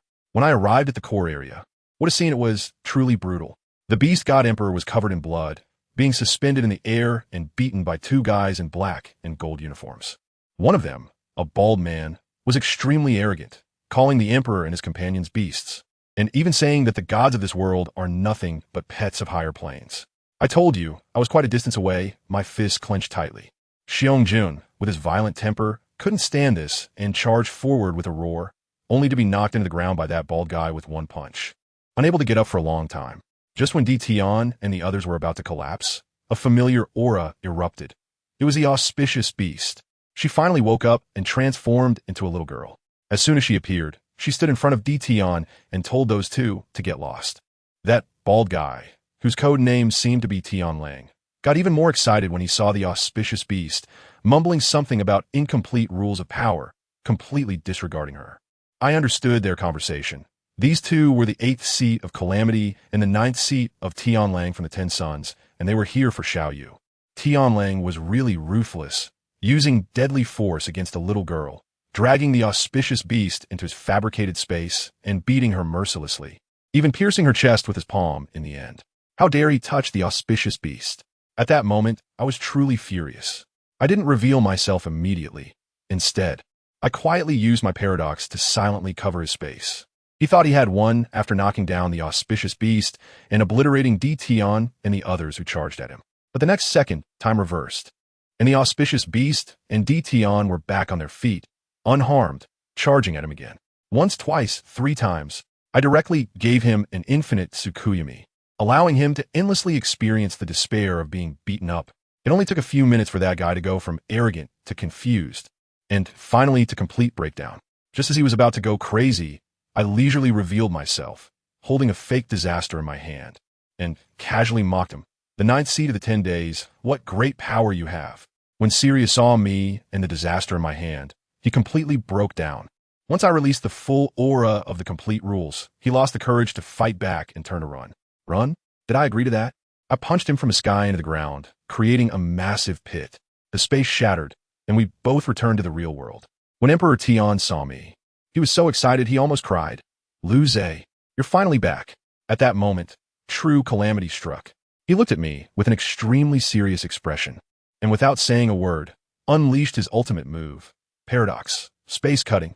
That attack was indeed something. It could even tear apart space. But did he think he could hurt me with that? He was too naive. I extended my hand towards a spatial rift and gently squeezed. Crack! His attack, which could cut through anything, was crushed like a cookie by my grip. Calamity was petrified on the spot. His worldview probably collapsed. I didn't give him a chance to contemplate life. In an instant, I closed the distance and punched him away. Then with my right hand, I pressed down and created a miniature black hole, shooting it straight at him. With a thunderous roar, the entire core area shook violently, creating a deep pit comparable to a meteorite crater. I thought this would finally be over, but as the smoke cleared, I saw a man I had never encountered before, effortlessly holding the unconscious Tian Lang in one hand and Renhua in the other, standing unscathed in midair. This guy had an aura that was absolutely commanding, making it clear he was not here for a discussion. Are you also from the 10 Sons? I asked, frowning.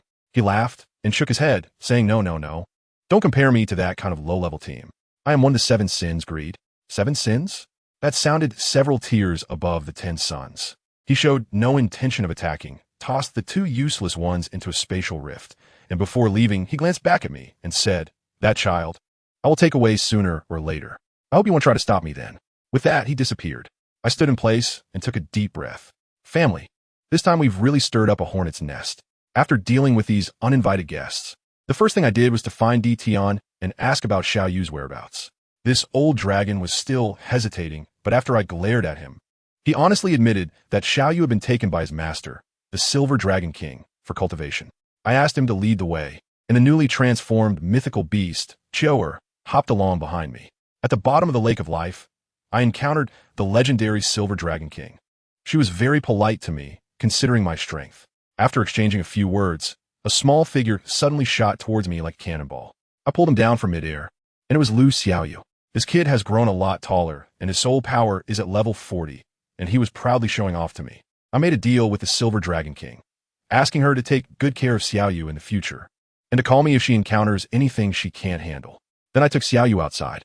As soon as we got outside, that silly girl named Chiaoer stopped me, insisting on having a fight with me and asking me to give her a name. I casually said Chiaoer, and she became so happy that she couldn't contain herself and ran off in a flash. I lay down on a patch of grass with Xiaoyu. He noticed that I was silent and asked me when I would take him out to explore. I looked at his innocent face and sighed. I told him that there are enemies out there that even I find tricky, and it's too dangerous to follow me. He looked unconvinced. In his heart, I was invincible. I can't explain too much to him. I can only figure it out myself. Those people from the other world, from 10 suns to 7 sins. Each one is more terrifying than the last. But the greedy one, clearly incredibly strong, hasn't taken direct action. It's very likely that they face rejection from the rules of this world. The stronger they are, the greater the restrictions. It's like having a cheat code, but the server is incompatible, making it easy to disconnect when using a special move. But the problem is, why are they going to such lengths? Risking rejection by the world's rules? What exactly are they after for Xiaoyu? What secret does this little guy hold? The more I thought about it, the more entranced I became, staring fixedly at Xiaoyu. As a result, he felt uncomfortable under my gaze and nudged me. Bro, what are you staring at? Me? I didn't watch anything, just lying around casually, and before I knew it, time seemed to pass like it was on double speed, just zoomed by. Let me tell you, during that time, I turned into a devil coach, training my younger brother Lu Xiaoyu until he was howling, and his strength was skyrocketing. Of course, I wasn't idle either. I was in seclusion every day, pondering what secrets my golden throne was hiding, my mind filled with rules and truths, to the point where my CPU was almost overheating. Anyway, in a daze, I felt my soul power soaring. I was about to break through to level 70. When that happens, my martial soul's true form will definitely be stunning. Just as I was feeling good about myself and came out of seclusion, my brothers from the Imperial sky rushed over. Their faces darker than a pot bottom. My heart sank, and I asked what happened. Goodness, they told me that that little girl, the auspicious beast, actually ran into the human world by herself. And the worst part was that she took my brother Lu Xiaoyu along with her. Family, who understands? I exploded. What kind of place is the human world? Just one of those perverts from the 10 suns, or 7 sins, could walk around freely. If Xiaoyu and the others ran into them, wouldn't that be sending them to their doom? My face darkened instantly, and I asked bluntly, "Where's the Silver Dragon King? Isn't she in charge?" The Imperial sky quickly replied, "The master went out too." Hearing this, I finally breathed a sigh of relief. Thankfully, the Silver Dragon King was there to cover them. At least the safety factor was higher. I immediately decided that I had to set off right away. Before I left, I didn't forget to warn the Imperial sky and the others. If they encountered those people again, they mustn't confront them head-on and should quickly call for help. Or even the gods wouldn't be able to save them. Switching scenes, guess what? The villains were holding a struggle session. The two unlucky ones, Human Calamity and Heavenly Wolf, were kneeling on the ground like grandsons, not daring to breathe. Their boss, named Mummin, one of the 7 sins known for greed, was putting on a show, outputting from across the space rift, like a workplace PUA live broadcast. If it weren't for the fact that my true form couldn't come over, what use would those two useless ones be? The two of them were so scared they were knocking their heads like garlic, promising to complete the task next time. Only then did Mummin relent, saying that to improve efficiency, he would send a Heavenly Calamity to help them. Let me tell you, this Heavenly Calamity is way more impressive than Human Calamity. 10 Human Calamities wouldn't be enough to match one of him. They also mentioned another guy called Tengu, saying that he is currently thriving in an organization called the Holy Spirit Church. I rushed to Shrek Academy in a hurry, only to be hit with a bombshell from Elder Xian. Elder Mu has left. Before leaving, the old man left me a message, saying, "The future of the continent rests on your shoulders. I hope you can change all of this." Wow, this burden just landed on my shoulders all at once, and the pressure is immense. Then Elder Xian and the others arranged a new job for me, to be the homeroom teacher for class, one of the new students. I was just like an old man on the subway looking at my phone, completely confused. Me? A teacher? All right then, since I'm here, I might as well go for it. The moment I stepped into the classroom, it was as noisy as a market, making my head ache. I cleared my throat softly, and the whole place fell silent instantly. When I looked up, guess who I saw sitting at the back of the classroom? My runaway younger brother, Lu Xiaoyu. Next to him were two stunning beauties, one with cold white hair and the other with a proud golden mane. Who understands the family dynamics? This is just like the human forms of the silver dragon king Gu Yuna and the mythical beast Xiao heir. The world is truly small. When Xiaoyu saw me, he was so shocked that he stood up and shouted, "Brother." All the classmates turned their gazes toward us. I smiled at him, then put on a serious face and gave these self-righteous little geniuses a stern warning. I said, Shrek doesn't lack geniuses, only strong ones. If you don't want to be useless now, immediately go run 50 laps on the playground. With that, the class fell silent, and they rushed out as if fleeing for their lives. I was quite satisfied, but then Elder Xian mysteriously pulled me aside to tell me two major things.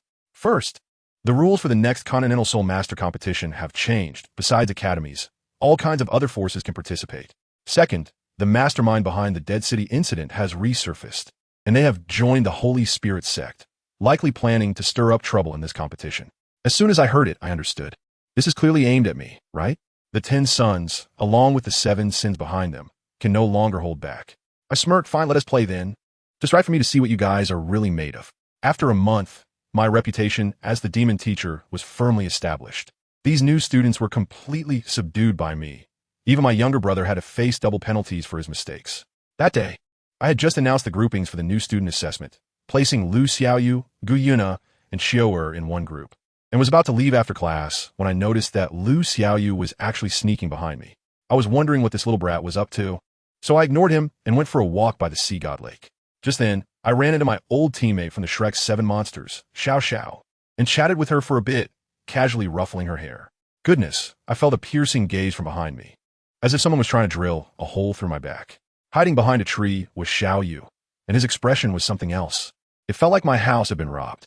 He ran over to question me about who that girl was, and I casually said she was a friend. He looked at me with disbelief, clearly thinking I was hiding something, and stormed off in a huff. I was puzzled, wondering if this kid had taken the wrong medicine. Later that night, while I was in the dorm practicing, I suddenly felt something was off outside. I quickly dashed out to check, and oh my god, Xiao Yu had lured Xiao Xiao to the lake and was attacking her. He was beating her up so badly that she was spitting blood, wielding a shiny golden sword and ready to kill. He was mumbling, "I won't allow you to touch Lu Zhe. Only I can." I slid in with a tackle, catching his sword barehanded and deflecting it. With a cold expression, I asked him, "Are you trying to kill someone?" Xiao Yu saw me and turned pale with fright, timidly calling out, "Brother." I told Xiao Xiao to leave first and that I would handle this. Once it was just the two of us left, the kid kept his head down and refused to speak. Just as I was about to lose my temper, he held back for a long time and finally shouted with a choked voice, "What exactly is your relationship with that woman?" I was left speechless by him. After a long time, was he jealous? I helplessly explained to him that Xiao Xiao was my former teammate, and it's normal for a senior to care about a junior. I patted his head and tried to persuade him, and finally he calmed down. Then he clung to me like a little koala, stammering that he wanted to sleep in my dorm for a night. What could I do? I could only take his hand and lead him back. When we got to the dorm, I let him sleep on the big bed while I took the small bed next to it. He was still unhappy about it, grumbling, "You're so grown up, and you still want to sleep with me?" Of course I could say that. Look at your age. After I finished showering and came out, I saw he had wrapped himself up like a silkworm. As a result, in the middle of the night, that little guy secretly climbed into my bed again. The next morning, when I opened my eyes, there was a handsome face right in front of mine, hugging me like an octopus. I gave him a light slap on the head to wake him up. Sleepily, he saw me, and in an instant, he looked confused and a bit flustered. But I didn't care about that at all. I just picked him up from the bed. I tell you, he felt like a little ornament in my arms. I expressionlessly told him, "Get up, we're going to apologize to Xiao Xiao." As soon as he heard that, he instantly woke up, reluctantly stammering, "Can I not go?" I shot him a look. No way. Not a chance. Just like that, I dragged him along like a little chick to the inner courtyard. On the way, I specifically reminded him to call her sister when he saw her. When we found Xiao Xiao, the girl was quite polite and asked me what I needed. I pushed Lu Xiaoyu forward, and that little guy finally stammered out a sorry. As soon as I saw his perfunctory expression, I got angry and coldly said 2 words, "Be sincere." This time he became honest, bowed, and loudly said, "Sister Xiao Xiao, I was wrong yesterday. Please forgive me." Goodness.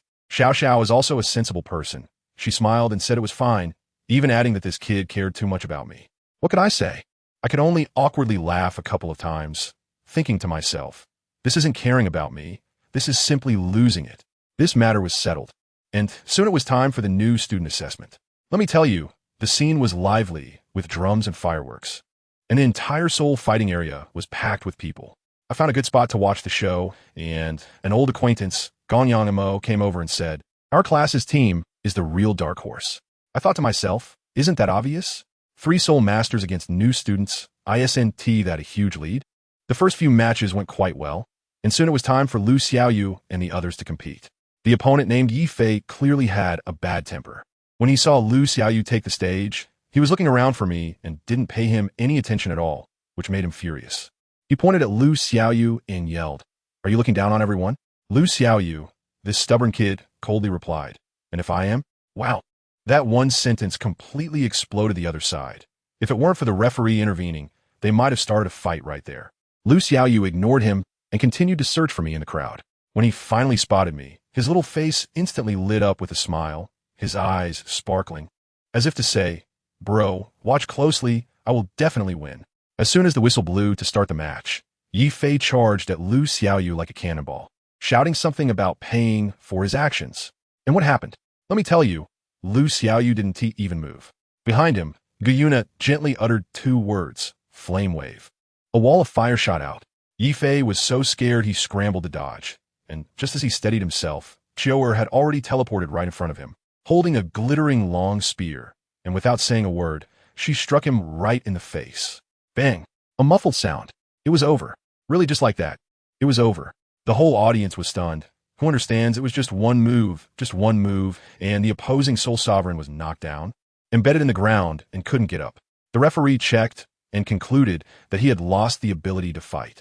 The remaining 2 teammates on the other side turned pale, exchanged glances, and decisively surrendered. From start to finish, Lu Xiaoyu didn't even lift a finger and won just like that. As soon as the match ended, he dashed over to me like a little cannonball, looking up with a proud face. "Bro, I won. Isn't there any reward?" I was amused by him, patted his head, and drew a big pie for him. "All right. When you win the championship, I promise you one thing." As soon as this kid heard it, his eyes lit up, and he immediately extended his pinky. Pinky swear. All right, let us do it. However, this warm moment hadn't lasted 3 seconds when a person in a special uniform approached me. The moment I saw that outfit, my heart sank, knowing something was wrong. I told Xiaoyu to go back first, and I followed that person. I was directly brought in front of old Xian. The old man had a face as dark as a pot bottom and didn't waste any words. He directly told me, "There are clues about the dead city." My heart tightened. Indeed, as Elder Xian said, the members of the inspection team sensed an extremely strong spatial power at the bottom of a large canyon, which is likely the space rift leading to that haunted place.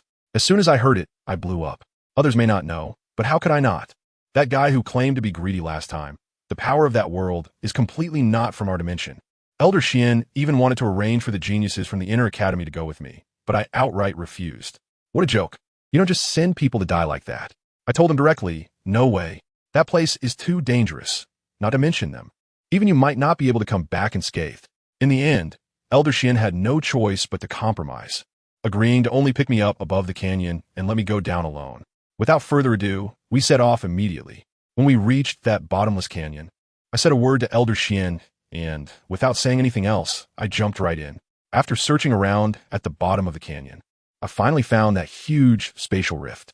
Looking at that thing, I took a deep breath, and only one thought crossed my mind. Now that I'm here, I might as well go for it. Then I stepped right in. In a flash, when I opened my eyes again, let me tell you, I was completely stunned. This place had a dark red sky, and the whole world exuded a sinister aura. It was simply a hellish plus version. I just landed here, and in a distant palace, it instantly became chaotic. A group of big shots sensed my presence and seemed to recognize me as someone who is already dead. A man in a black tuxedo, incredibly handsome, stepped forward.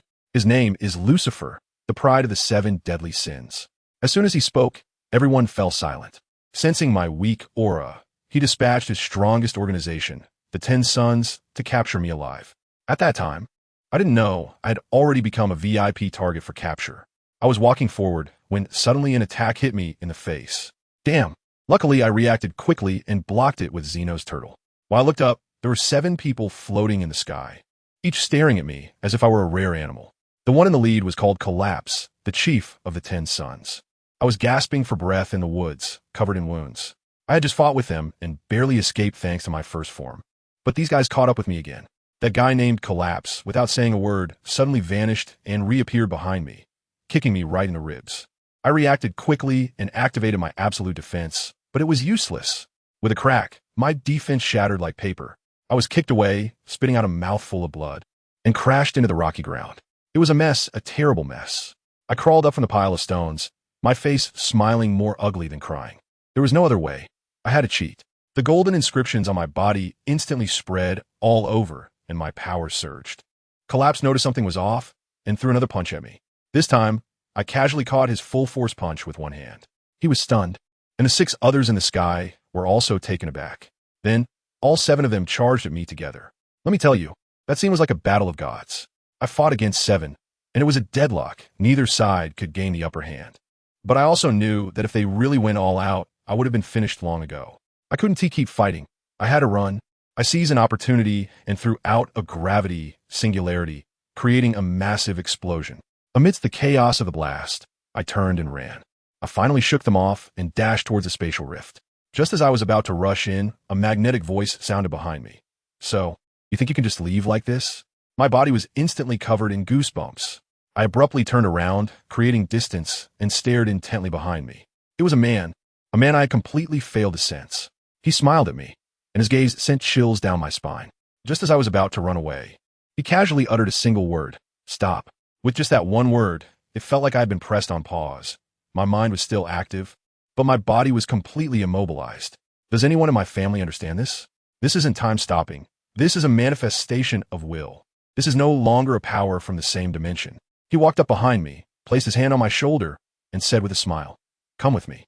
Just as he was about to lift me up, I summoned every ounce of strength I had and broke free from his grip. He was momentarily stunned, seemingly a bit surprised. "Oh, I really underestimated you. I don't have time to waste talking to him." Letting out a cold laugh, I stared at him intently.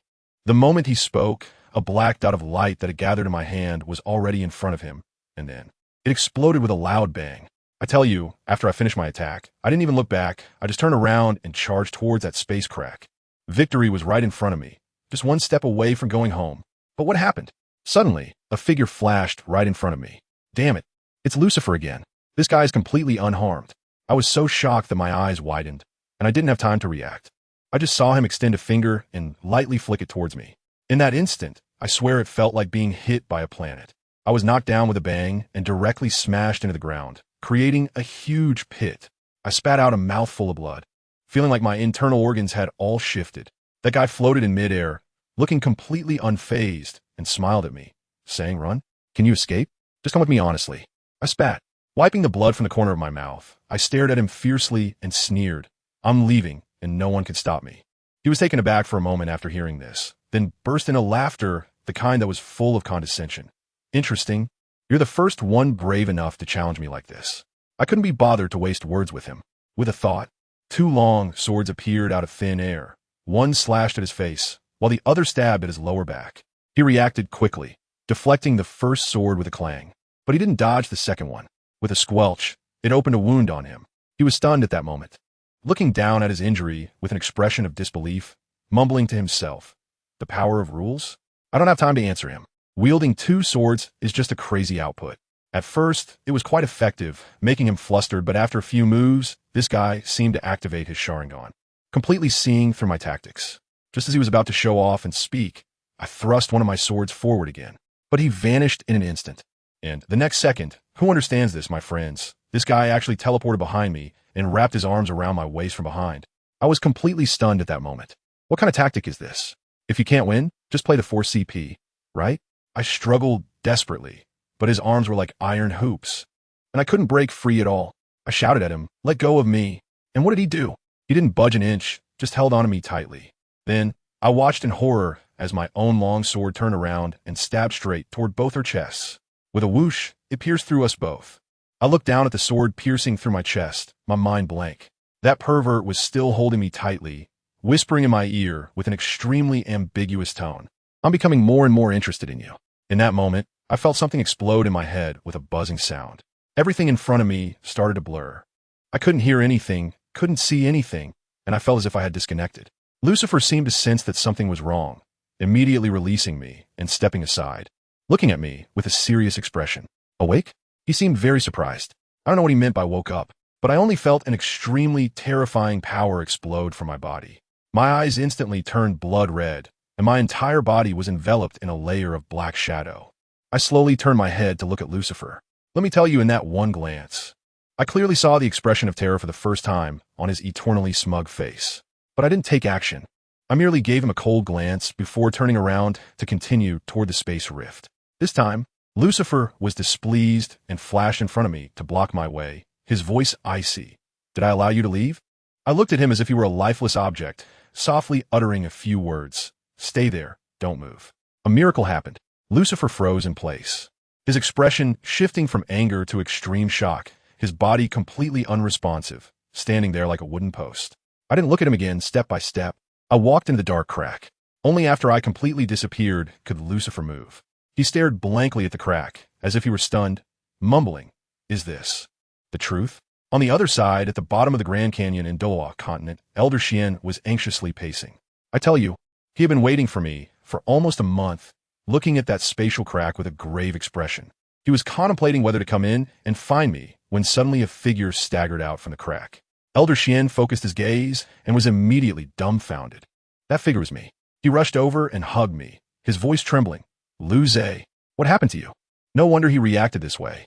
I was covered in blood, gasping for breath, looking like a rag doll. I used the last bit of my strength to grab his clothes, whispering 2 words. Quick. Go. Elder Xian understood instantly without a second thought. He picked me up and flew desperately upwards out of the canyon. At Shrek Academy. In my dormitory, my younger brother Lu Xiaoyu was staring blankly by the window, probably going mad for missing me. Just then, the door opened. He suddenly turned around and saw me, his eyes lighting up instantly. Brother, you're back. He shouted and jumped into my arms. I held him, weakly smiled, and patted his back. I heard you won the freshman assessment champion? He proudly lifted his head. Then about our agreement. Go ahead, what do you want? I asked with a smile. But before he could finish his sentence, he noticed my face was as pale as a ghost and immediately became concerned. Bro, did something happen to you? Why do you look so bad? I felt a jolt in my heart and quickly laughed it off. No, what could possibly happen to me? As I spoke, I changed the subject, urging him to say what he wanted, or else I might back out. Upon hearing this, he got anxious. No. My request is very simple from now on. Can I live with you? I was taken aback for a moment, thinking it was a big deal, and without thinking, I agreed.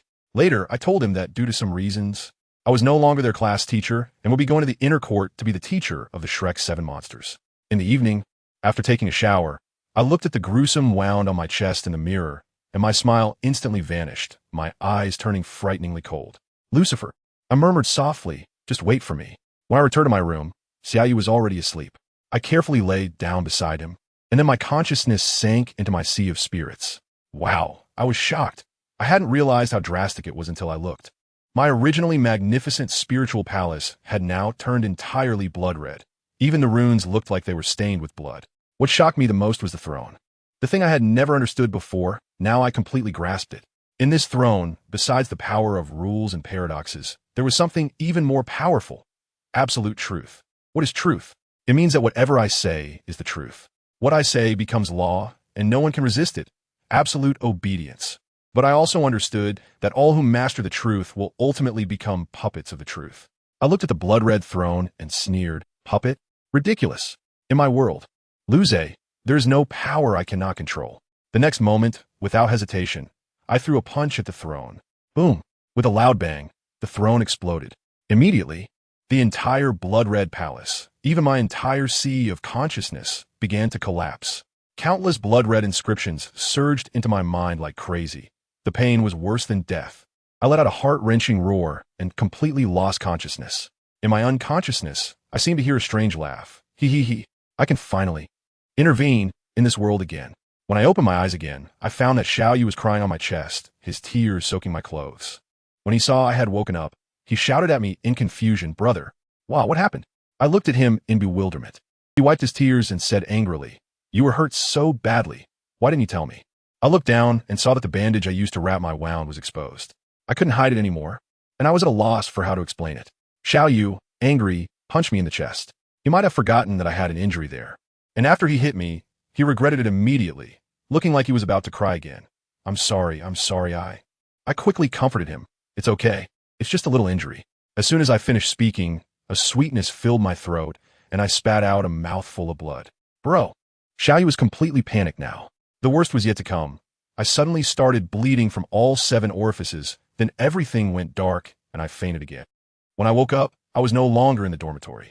I found myself back in that shattered sea of consciousness, surrounded by darkness and a dead silence. At that moment, the eerie laughter echoed again. Hee. I suddenly jolted. Show yourself. As soon as I finished speaking, a dark red shadow slowly coalesced into a human form in front of me. It spoke, its voice smug. "Hello, Luze. What are you?" I asked warily. The shadow laughed. "First of all, I'm not an object. My name is Truth. Secondly, I am you, but you are not me. To put it simply, you are my vessel, and your body now belongs to me." I was so angry that I laughed. "Do you think you can do it?" "Nothing is impossible." He floated around me, and, "Oh right, haven't you realized that your soul power is already gone?" My heart sank. In fact, I knew as soon as I woke up that my body felt empty, devoid of any soul power. He saw my silence and became even more pleased. "Don't think about leaving here. Without my permission, you will never be able to escape. What have you done?" My voice was as cold as ice shards. He spread his arms and laughed maniacally. "Welcome to my world." As he spoke, the surrounding darkness vanished in an instant. I was standing on a familiar asphalt road, with towering skyscrapers on both sides and the sound of car horns in my ears. Isn't this the modern city I was in before I crossed over? This completely fried my CPU. I stared at him intensely. "Who exactly are you?" He mocked with a smile. "Do you really think the power you gained in Dolawa continent is all because of that system?" "Bingo. You got it right. All those powers, rules, and paradoxes, they were all given to you by me." A tremendous wave surged in my heart. "What now?" He leaned closer, coaxing me gently. "As long as you agree to one request of mine, all your previous powers will come back." "What request?" "Very simple." He smiled slyly. "I just want her body." I fell silent. Either give up my body and regain my strength, or become a useless person and hold on to myself. What do I choose? I choose nothing. I turned around and looked at him coldly. I refuse. I'd rather be an ordinary person than possess that power and be someone else's puppet. Truth was stunned. He seemed not to expect my choice. After a long time, he suddenly smiled weirdly. "You'll agree one day, sooner or later." As soon as he finished speaking, I was pushed out by a force. When I opened my eyes again, I was already lying in the room of the Sea God Pavilion. Xian Lao was sitting by my bed, and when he saw me awake, he let out a sigh of relief. "You little rascal, you've been asleep for almost a month. You nearly gave me a heart attack." "A month?" I was stunned. Xian Lao looked at me, and his expression suddenly became very complicated. "Luze, your soul power." I forced out a smile that was uglier than crying. "It's okay. Being an ordinary person isn't so bad." Elder Xian sighed and patted my shoulder. "Don't worry. Even if you become an ordinary person, Shrek will always be your home." After he left, I lay alone on the bed, staring blankly at the ceiling. The golden inscriptions on my right hand were gone, and my golden eyes had reverted to ordinary black. I had really become a useless person. Later, Xiaoyu came to see me. When he learned that I had lost my soul power, he was even more downcast than I was. But he looked at me with determination and said, "Brother, I will definitely protect you from now on." I listened, feeling both warm and bittersweet. The next day, after Xiaoyu went to class, I stayed alone in the dormitory, my expression instantly turning cold. I said to the air in a chilly tone, "You should be coming out soon, right?" You've been found out," the sly voice of Truth echoed, and a dark red phantom began to take shape in front of me. "I'll get straight to the point. What do you need to do to leave my body?" He shrugged. "I'm not going anywhere. You have 2 choices. Either agree to the deal, or I'll stay by your side until you do." I stared at him and asked word by word, "What if I don't choose at all?" And guess what happened? The thing on the opposite side called Truth just laughed, looking at me with such disdain, as if I were an idiot, and said, "You will choose." I told you. My temper was so bad at that moment that I wanted to retort, but he was quicker than me, interrupting the spell casting and saying something like, "To prevent you from dying before the transaction, I'll give you a deposit first." Then he vanished in an instant. Goodness, what kind of domineering CEO forced love is this? I was half in doubt as I felt my body, and I was instantly dumbfounded. The power within me was no longer the original soul power. It had transformed into something I had no concept of: paradoxical power and rule power. At that moment, I felt like my body had been forcibly installed with some latest version of an operating system, and it was the kind that was incompatible. I let out a cold laugh, thinking that this calculation could be heard from 800 miles away. However, having power is better than not having it. At least I can protect myself. But what does this guy really want? I pondered for half a day and came up with a wildly absurd guess. But now is not the time to reveal it, so I'll keep it to myself for now. You want to play, huh? Fine, I'll play along slowly with you. A month passed in the blink of an eye. During this month, I spent every day lying flat in my dorm, and besides myself. No one knew that my powers had returned and had even undergone a major upgrade. One evening, my brother Lu Xiaoyu came back, and without saying a word, he moved a stool to sit next to me, staring at me intently. I opened my eyes and asked him, "You're back pretty early today?" He chuckled, looking very happy. I could tell something was up, so I asked, "Did you find some money? Are you this happy?" He paused for a moment and then, as if showing off, said, "I got into the inner courtyard early." "Oh, congratulations." I smiled and ruffled his hair. This kid, once he was happy, started chattering away, bursting with confidence. While we were chatting, I suddenly remembered something and casually mentioned, "It seems there's a big event in the inner courtyard coming up, called See God Fate. You should get to see it." He perked up at once, his eyes brightened. "See God Fate? What's it about? Can I participate?" Seeing his curious expression, I recalled and said, "Oh, it seems like a large matchmaking event with a bunch of activities, and if you hit it off, you can hold hands right there." As soon as I finished speaking, he let out a loud shout that nearly scared the life out of me. "What are you doing?" He had me all startled. After he shouted, he fell into deep thought, and it took him a while to awkwardly chuckle and say, "Nothing, nothing at all." I looked at him with suspicion. "Really?" He nodded his head like he was smashing garlic, and at that moment, it was as if he wanted to write the words "You're lying on my face." Well, my little brother has grown up and has his own little secrets. I didn't bother to ask further. But soon after, he came over again, hesitantly asking, "Bro, let's See God Fate, are you going to participate?" I was taken aback when I heard that, and I found it amusing. Seeing his nervousness, I suddenly had the urge to tease him. I originally wanted to say that I wouldn't go, but when the words came to my lips, it turned into, well, a friend invited me, and it seems a bit rude not to go. I tell you, when those words came out of my mouth, my brother's reaction was as if he had heard I was going to ascend on the spot. He just exploded.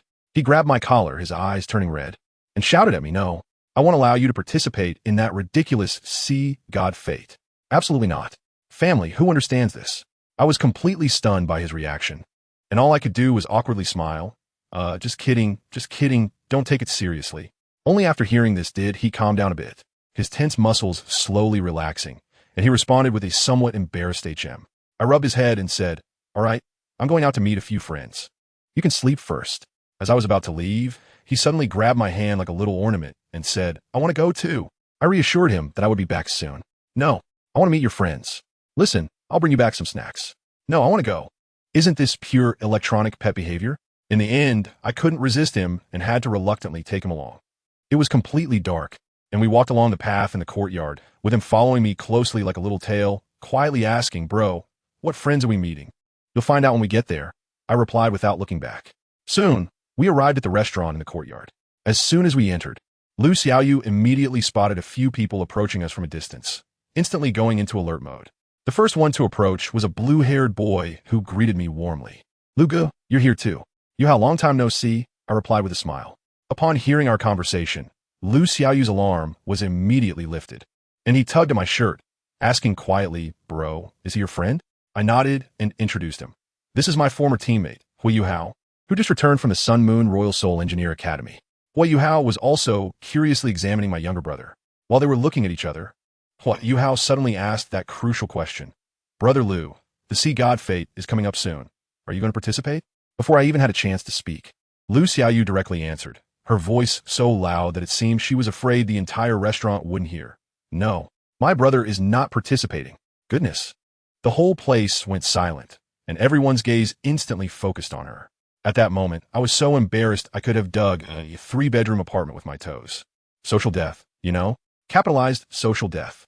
I quickly pressed down on his head and joked with Hui Yuhao and the others. "Don't mind him. My brother just has this personality. He's a bit excitable."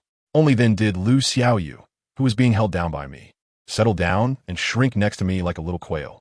We played for a while, and Elder Xian mentioned he needed to see me tomorrow. Seeing that it was getting late, I decided to leave. In such a short time, Lu Xiaoyu had become familiar with Hui Yuhao and the others. The next day, I arrived at the Sea God Pavilion on time. As soon as I walked in, I was taken aback. The room was filled with senior students, all looking worried, as if the sky was about to fall. My heart sank, and I directly asked Elder Xian, "Is there a problem with the spatial rift?" Elder Xian sighed, and the atmosphere in the room was so heavy it felt like it could wring out water. He spoke, "Yes, there is a problem. The aura from that spatial rift is getting stronger. It seems like something is about to come out." As soon as I heard it, my expression instantly changed. Are you kidding? If things from that world were to escape, this continent would be starting at hellish difficulty, and there would be no way to play. I decisively said in an unquestionable tone, "Let everyone stationed over there evacuate immediately." An old veteran, still not understanding the situation, questioned, "What does that mean? Is what is inside really that terrifying?" I stared at him and said word by word, "I can only tell you that if the guy inside comes out, this continent will turn into hell." At this, all the elders were shocked. But Elder Xian, who had seen the world, made a decisive call. "Listen to Lu Zhe. Everyone, evacuate immediately.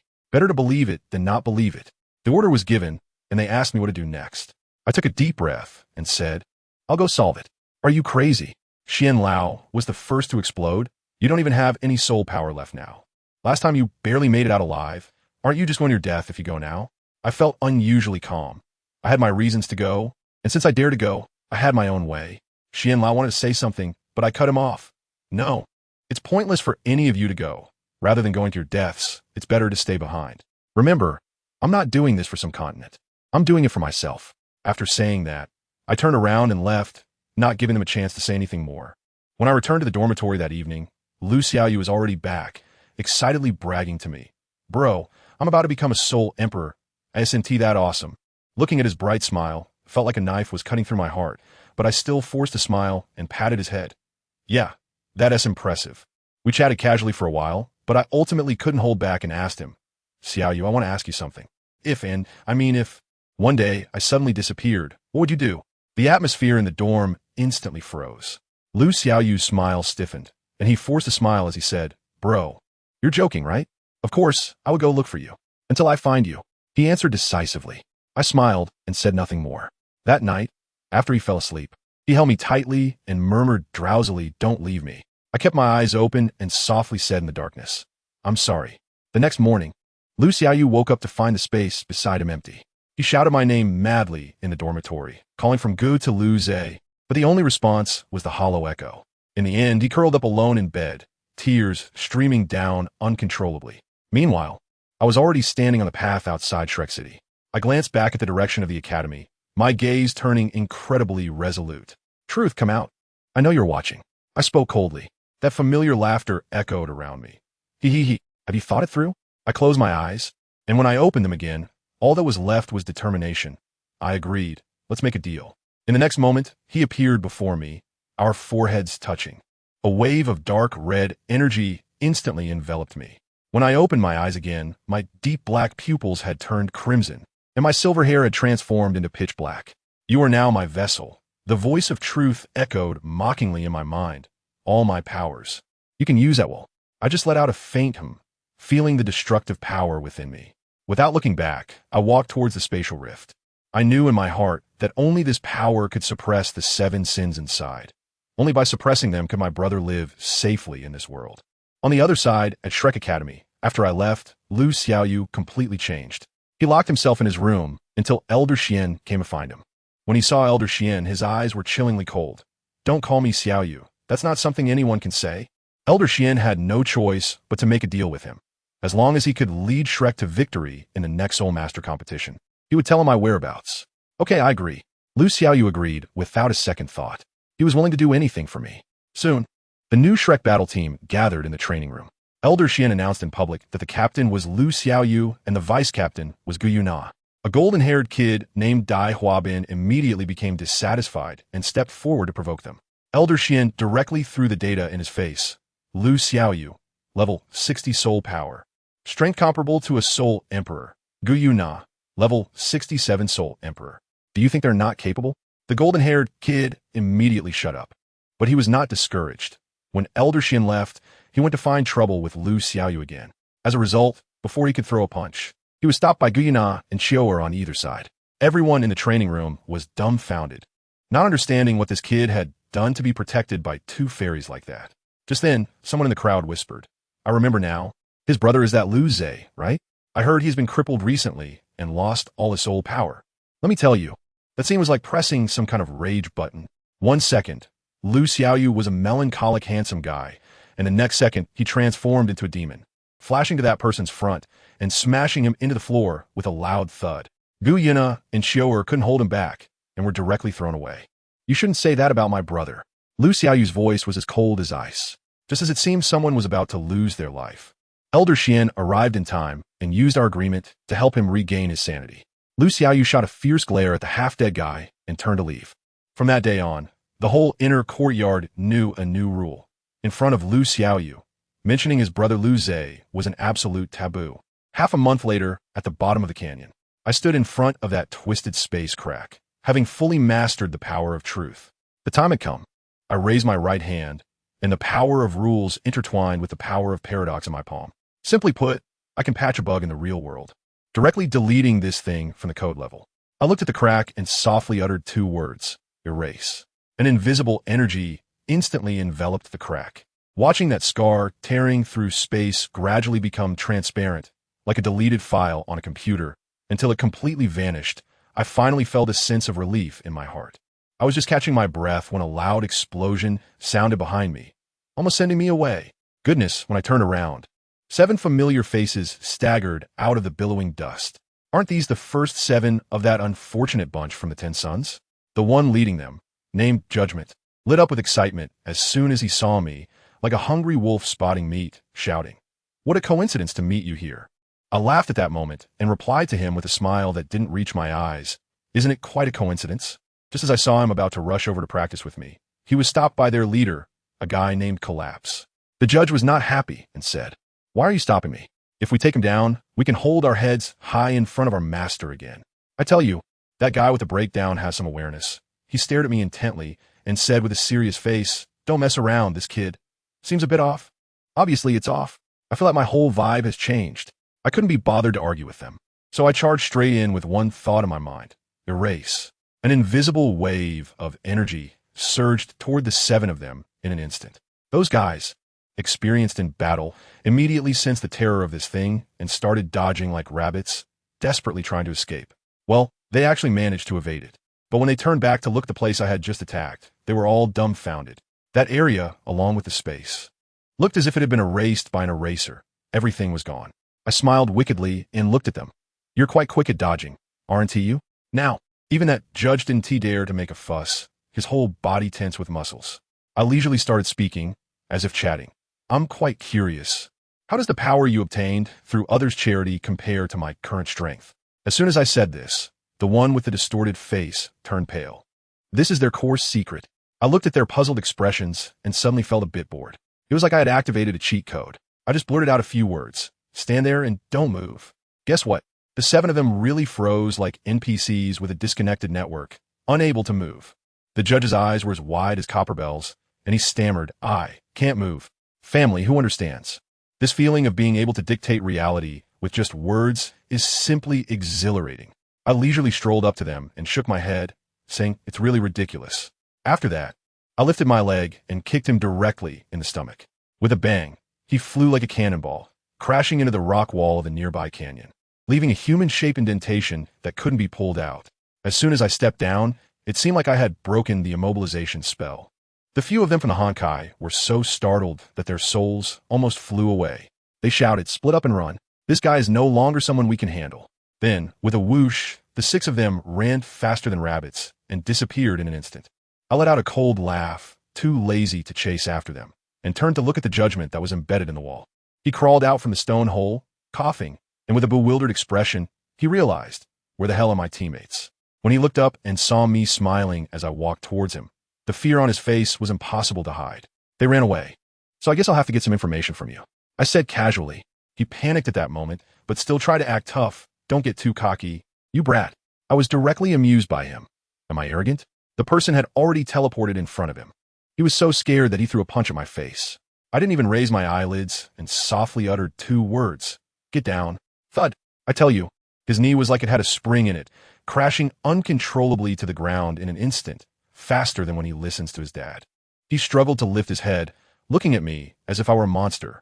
What? What exactly are you? I looked down at him and got straight to the point. What exactly is your world? He still wanted to act tough, trying to scare me with the name of the 7 deadly sins. I lost my patience right then and there, stepping on his head and pressing his face hard against the ground. I didn't want to waste words with you. Then, I directly used the power of truth. Each word felt like a command engraved in his mind. What exactly is your world? Speak. His eyes instantly went blank, and his mouth opened uncontrollably. Our world is the world of truth. Who are the 7 deadly sins? Speak. Next, he rattled off the names of those 7 leaders, their nicknames, their rankings like Pride, Lucifer, Envy, Leviathan. One by one, he spilled it all out. Goodness, he was gathering the 7 deadly sins for me.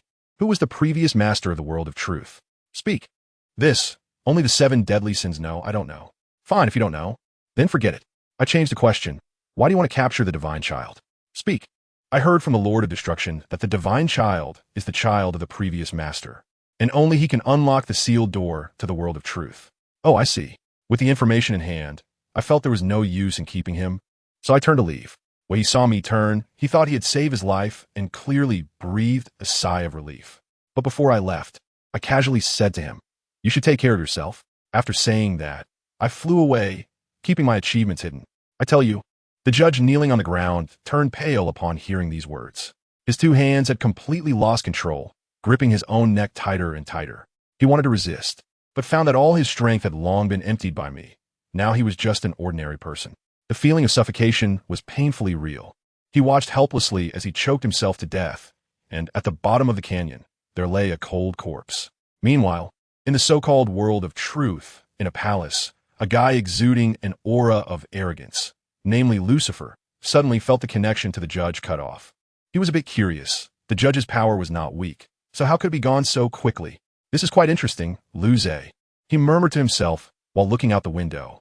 At that moment, another guy, jealous Leviathan, appeared behind him and asked when he would deal with me. Lucifer replied that there was no rush because a barrier was blocking them.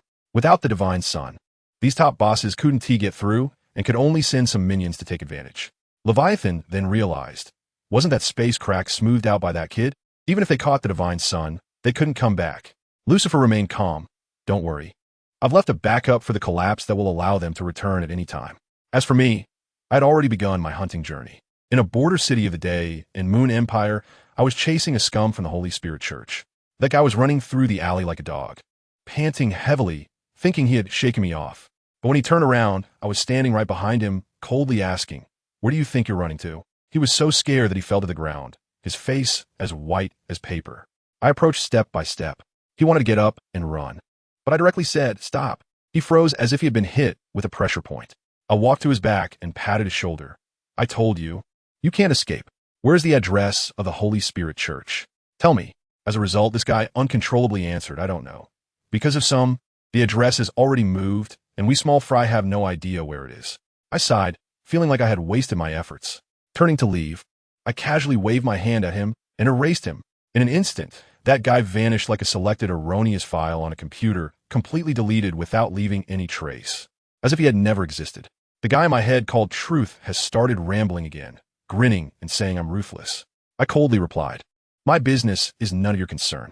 This scared the Holy Spirit cult members so much that they issued a death order, saying anyone who encounters me should just end it without hesitation, fearing being caught and questioned by me. Just look at this situation. It's like I'm a walking "don't mess with me" sign. Meanwhile, their new leader is the one who previously escaped from my grasp collapse.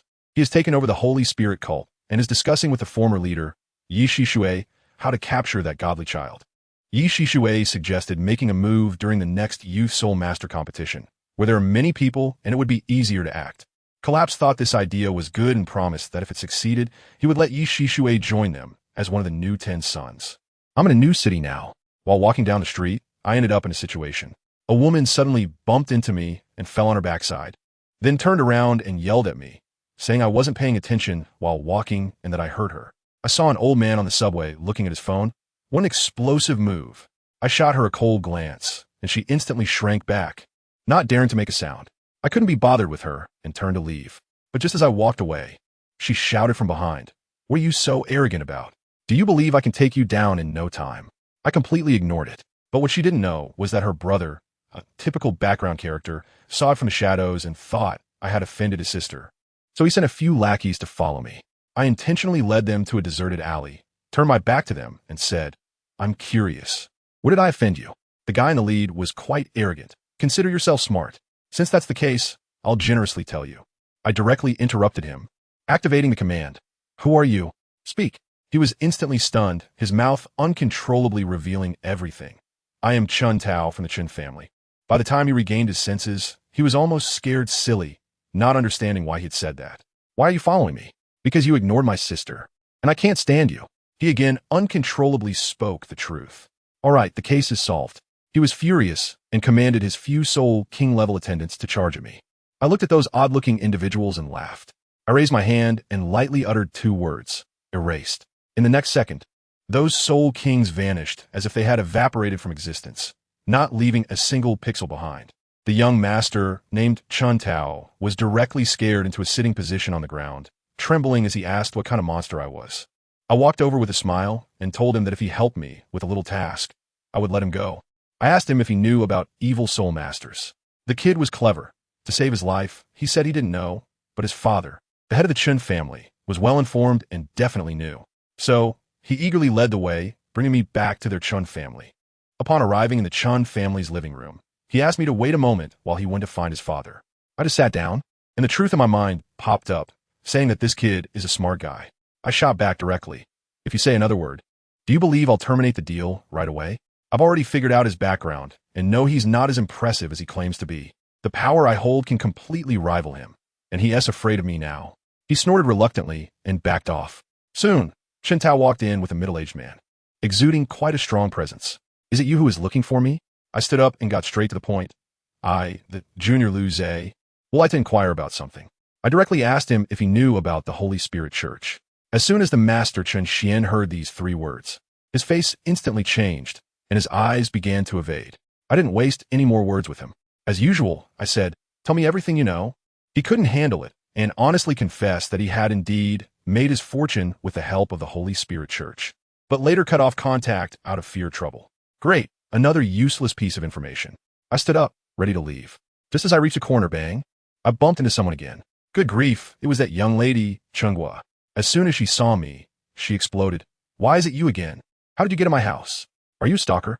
This time, I wasn't as easy to talk to as before. I shot her a cold glance, and a wave of murderous intent pressed down on her. She immediately shrank back, but still tried to act tough. I warn you, this is the Chun family." I was really annoyed at that moment, so I grabbed her by the neck and lifted her into the air. "You really do talk a lot." Just when she was about to roll her eyes, her father, Chun Xian, rushed out, sweating profusely and begging me to show mercy. I looked at his anxious and almost crying expression, sneered, and casually threw the woman onto the ground. "You should be grateful that you have a good father." After saying that, I walked towards the Chun family's gate without looking back. Once I was far away, Chun Xian hurried over to check on his daughter. I thought this matter was over, but guess what? That girl named Chunghua not only wasn't scared, but she suddenly raised her head, her body trembling slightly with excitement. And with a fervent expression, she grabbed her father's arm and asked, "Father, what is his name?" Chun Xian was dumbfounded, looking at his daughter's state, feeling a chill run down his spine, but he still answered honestly, "That young man is named Liu Zhe. You better not have any thoughts about him. He is terrifying." As soon as he finished speaking, his precious daughter, Chun Guo, suddenly sprang up from the ground and, without a word, dashed crazily to her room, slamming the door shut behind her. Her father was outside, anxious and pacing, completely unaware of what was happening inside. Meanwhile, inside the room, Chun Guo dove into her blanket, acting as if she were possessed, repeatedly muttering like a broken record. "Liu Zhe. His name is Liu Zhe. Does anyone understand this obsession?" The whole room felt chilly, a sinister energy rising into the air. At that moment, on the other side, Liu Zhe furrowed his brow, instantly sensing something. The guy next to him, named Truth, popped up grinning like an AI customer service representative, saying, "Oh, looks like another sin mask has awakened." Lu Zhe looked at him with a puzzled expression. Speak plainly. Truth replied cheekily. You want to know? Beg me, and I'll tell you. Lu Zhe rolled his eyes. Say it or don't. At this point, Truth got anxious and quickly said, wait, I'll tell you. Listen up. The so-called sin mask refers to the earthly embodiment of the 7 deadly sins. As long as a person's negative emotions or sin value explodes, they will be chosen by the sin mask to become one of the new 7 sins. Lu Zhe understood immediately, but then thought of something else. What about the 7 I encountered in the truth world before? Truth smiled, those? They were the first batch chosen and also the strongest. But it's strange, according to the rules, this world shouldn't have produced such things. As soon as he finished speaking, Lu Zhe felt as if he had connected to an unseen energy, understanding instantly. It's because of me. The power of the rules on me has altered the underlying code of this world. Truth clapped his thigh. Correct. Moreover, there is not just one sin mask. I remember. Doesn't your divine realm also have some 7 sin gods? Lu Zhe scoffed. Those few misfits? Don't joke around. Truth added mischievously. Oh, I forgot to tell you. If too many of these sin masks are born, your world will turn into the next truth world, a paradise filled with sin and madness. Upon hearing this, Lu Zhe's face darkened. He didn't want his brother Xiao Yu to live in such a hellish place. The scene shifted, and Lu Zhe was already in a hotel. He decided to set aside the matter of the Holy Spirit Church for now and focus on figuring out what was going on with this newly born sin mask. Truth was still stirring the pot. Don't forget, your precious brother was born in the truth world. He might have some major sins within him. Lu Zhe's gaze instantly turned cold. Like a knife. You shouldn't joke about my brother. Truth immediately backed down, chuckling nervously as he shrank away. On the other side, the Chen family was in complete chaos. Ever since that day, Chen Guo had completely changed. Not only did her strength surge, but her personality also became extremely brutal. When sparring with her brother Chen Tao, it was no longer practice. She fought like she was trying to kill him, nearly sending him off several times. This forced Chen Xian to issue a strict order. No one was allowed to spar with Chen Guo anymore. Chen Tao felt very frustrated, believing this matter was definitely related to Lu Zhe, and he had to find him to ask for clarification. Thus, he mobilized all his subordinates for a citywide search, finally tracking down Lu Zhe's whereabouts at a hotel. I tell you, Lu Zhe is like someone who has activated a full map hack. Just as Chen Tao and his people reached his door, before they even touched the doorknob, a voice floated out from inside. Since you're here, come in. Chen Tao's legs went weak at that moment. He steeled himself and pushed the door open, seeing Lu Zhe sitting by the window, exuding an aura of 2 meters and 8. He stammered to explain his purpose, which was about his sister. After listening, Lu Zhe casually said, that girl named Chen Guo. Her matter is beyond my control.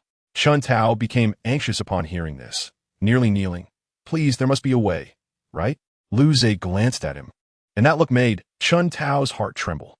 Then Lu Zhe smiled. There's a way, but the cost is very heavy. Think it over. The power within your sister is no joke. If she completely goes berserk one day, even your father won't be able to stop her. This statement was like a bucket of cold water, drenching Chen Tao with a chill. He recalled the evil aura his sister had been emanating recently and gritted his teeth. All right, as long as I can save my sister, I am willing to pay any price. Lu Zhe smiled. Okay, take me to the Chen family. When they arrived at the Chen family, the head of the family, Chun Xian, was already respectfully waiting at the door. Lu Zhe didn't waste any words and directly asked him to lead the way to Chen Guo's room. Upon reaching the door, Lu Zhe's expression became serious. Changing so quickly, he immediately told Chen Xian and Chen Tao to leave quickly and as far away as possible. Otherwise, if a fight broke out later, he couldn't guarantee their safety.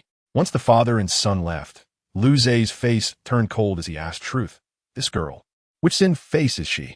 Truth popped up mischievously. If I'm not mistaken, it should be lust. TSK. Looks like she is too infatuated with you. Your charm is quite significant. Lu Zhe couldn't be bothered to respond to him and pushed the door open. As soon as he entered, he heard crazy murmurs coming from the corner. Lu Zhe. A girl was curled up there. It was Chen Guo. Truth was shocked. Damn. Evolving so fast. Sin faces are graded. The lowest level is just awakened. Then there are minor sins, major sins, and original sins. This girl, it's only been a few days, and she has already evolved to the minor sin level. Just then, Chen Guo suddenly lifted her head, her eyes bloodshot like a crazed beast, lunging towards Lu Zhe, screaming, Lu Zhe, I want you so badly. Lu Zhe reacted quickly, sidestepping to avoid her. However, Chen Guo, as if she had no fear for her life, got up and charged again. Lu Zhe was annoyed and activated his ability. Stay down. With a loud bang, Chen Guo was pressed down to the ground by an invisible force. But the next second, she forcibly broke free from the restraint, grabbing Lu Zhe's ankle. Her face filled with madness. I really want to be with you. Lu Zhe's eyes turned cold, and without mercy, he kicked her in the stomach, sending her flying and crashing against the wall. But this girl seemed to be numb to pain. Instead, her expression became even crazier as she roared. If I can't have you, then no one else can. I will destroy you. As soon as her words fell, a terrifying aura of sin erupted, and 4 soul rings appeared around her. Let me tell you, the scene was like a madman battling a madwoman. She moved at an unbelievable speed, throwing a punch straight at Lu Zhe's face. With a loud crash, the entire room was blown to ruins. Chen Xian and Chun Tao were so frightened by the noise that their souls nearly left their bodies. When they rushed over, they were dumbfounded. In the center of the ruins stood Lu Zhe, unscathed, looking down at the frenzied Chen Guo. Just as Lu Zhe was distracted for a moment, Chen Guo appeared before him like a ghost again. Stop! Lu Zhe activated his ability once more, and Chen Guo froze in midair before falling straight down. Lu Zhe flashed beside her, and without saying a word, he grabbed her by the throat and lifted her up. Since you've awakened a sin face, living will only harm others. Seeing that his daughter was about to lose her life, Chen Xian cried out desperately for Lu Zhe to let go. At this critical moment, her brother Chun Tao, not knowing where he found the courage, rushed forward and snatched his sister away from Lu Zhe.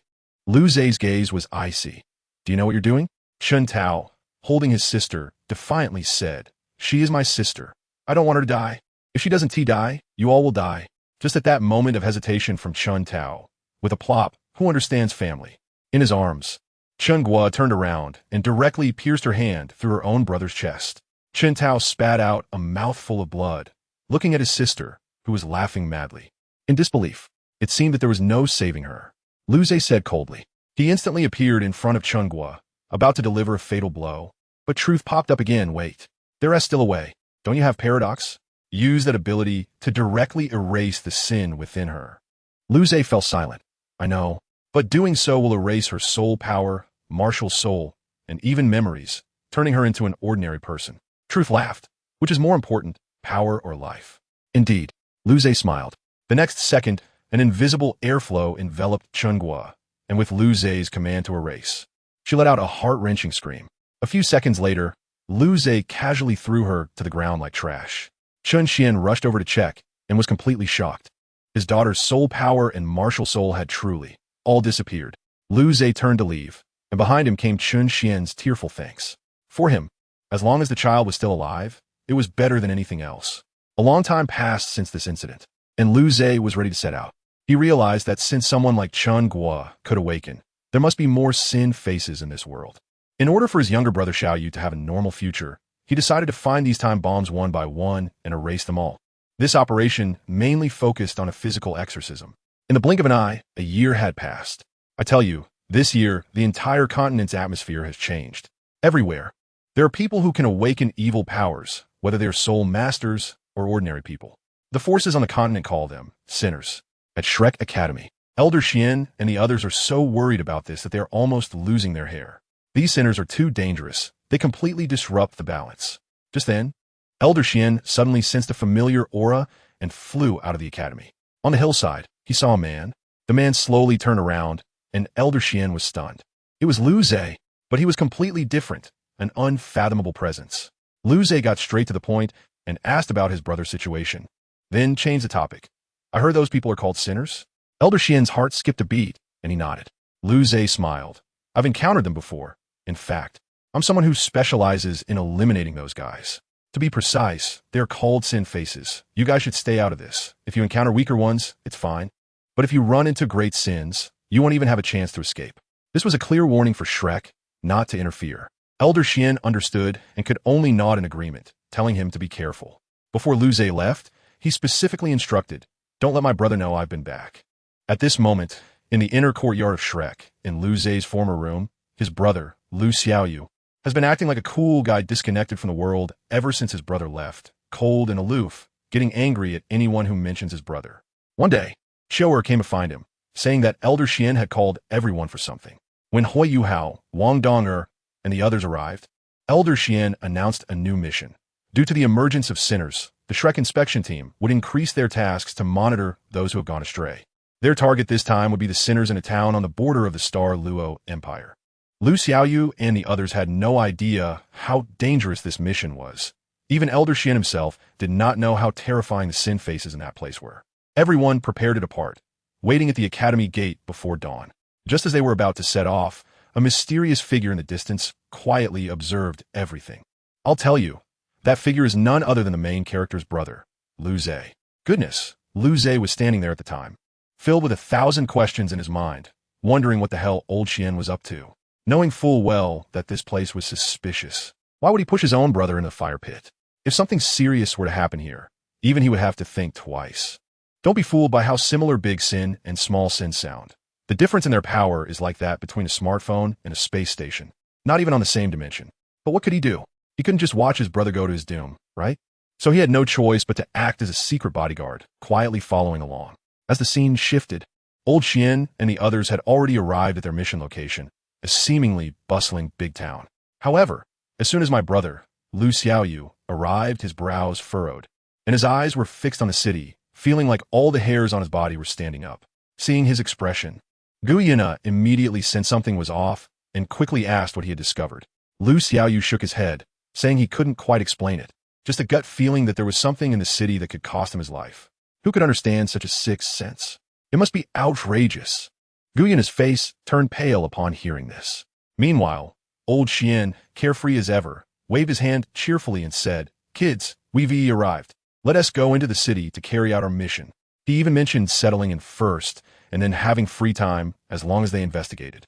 The young folks, hearing free time, instantly got excited, ignoring any sense of danger, and followed him into the city. But they didn't know that just arriving, Lu Zhe's face had turned as dark as a pot bottom.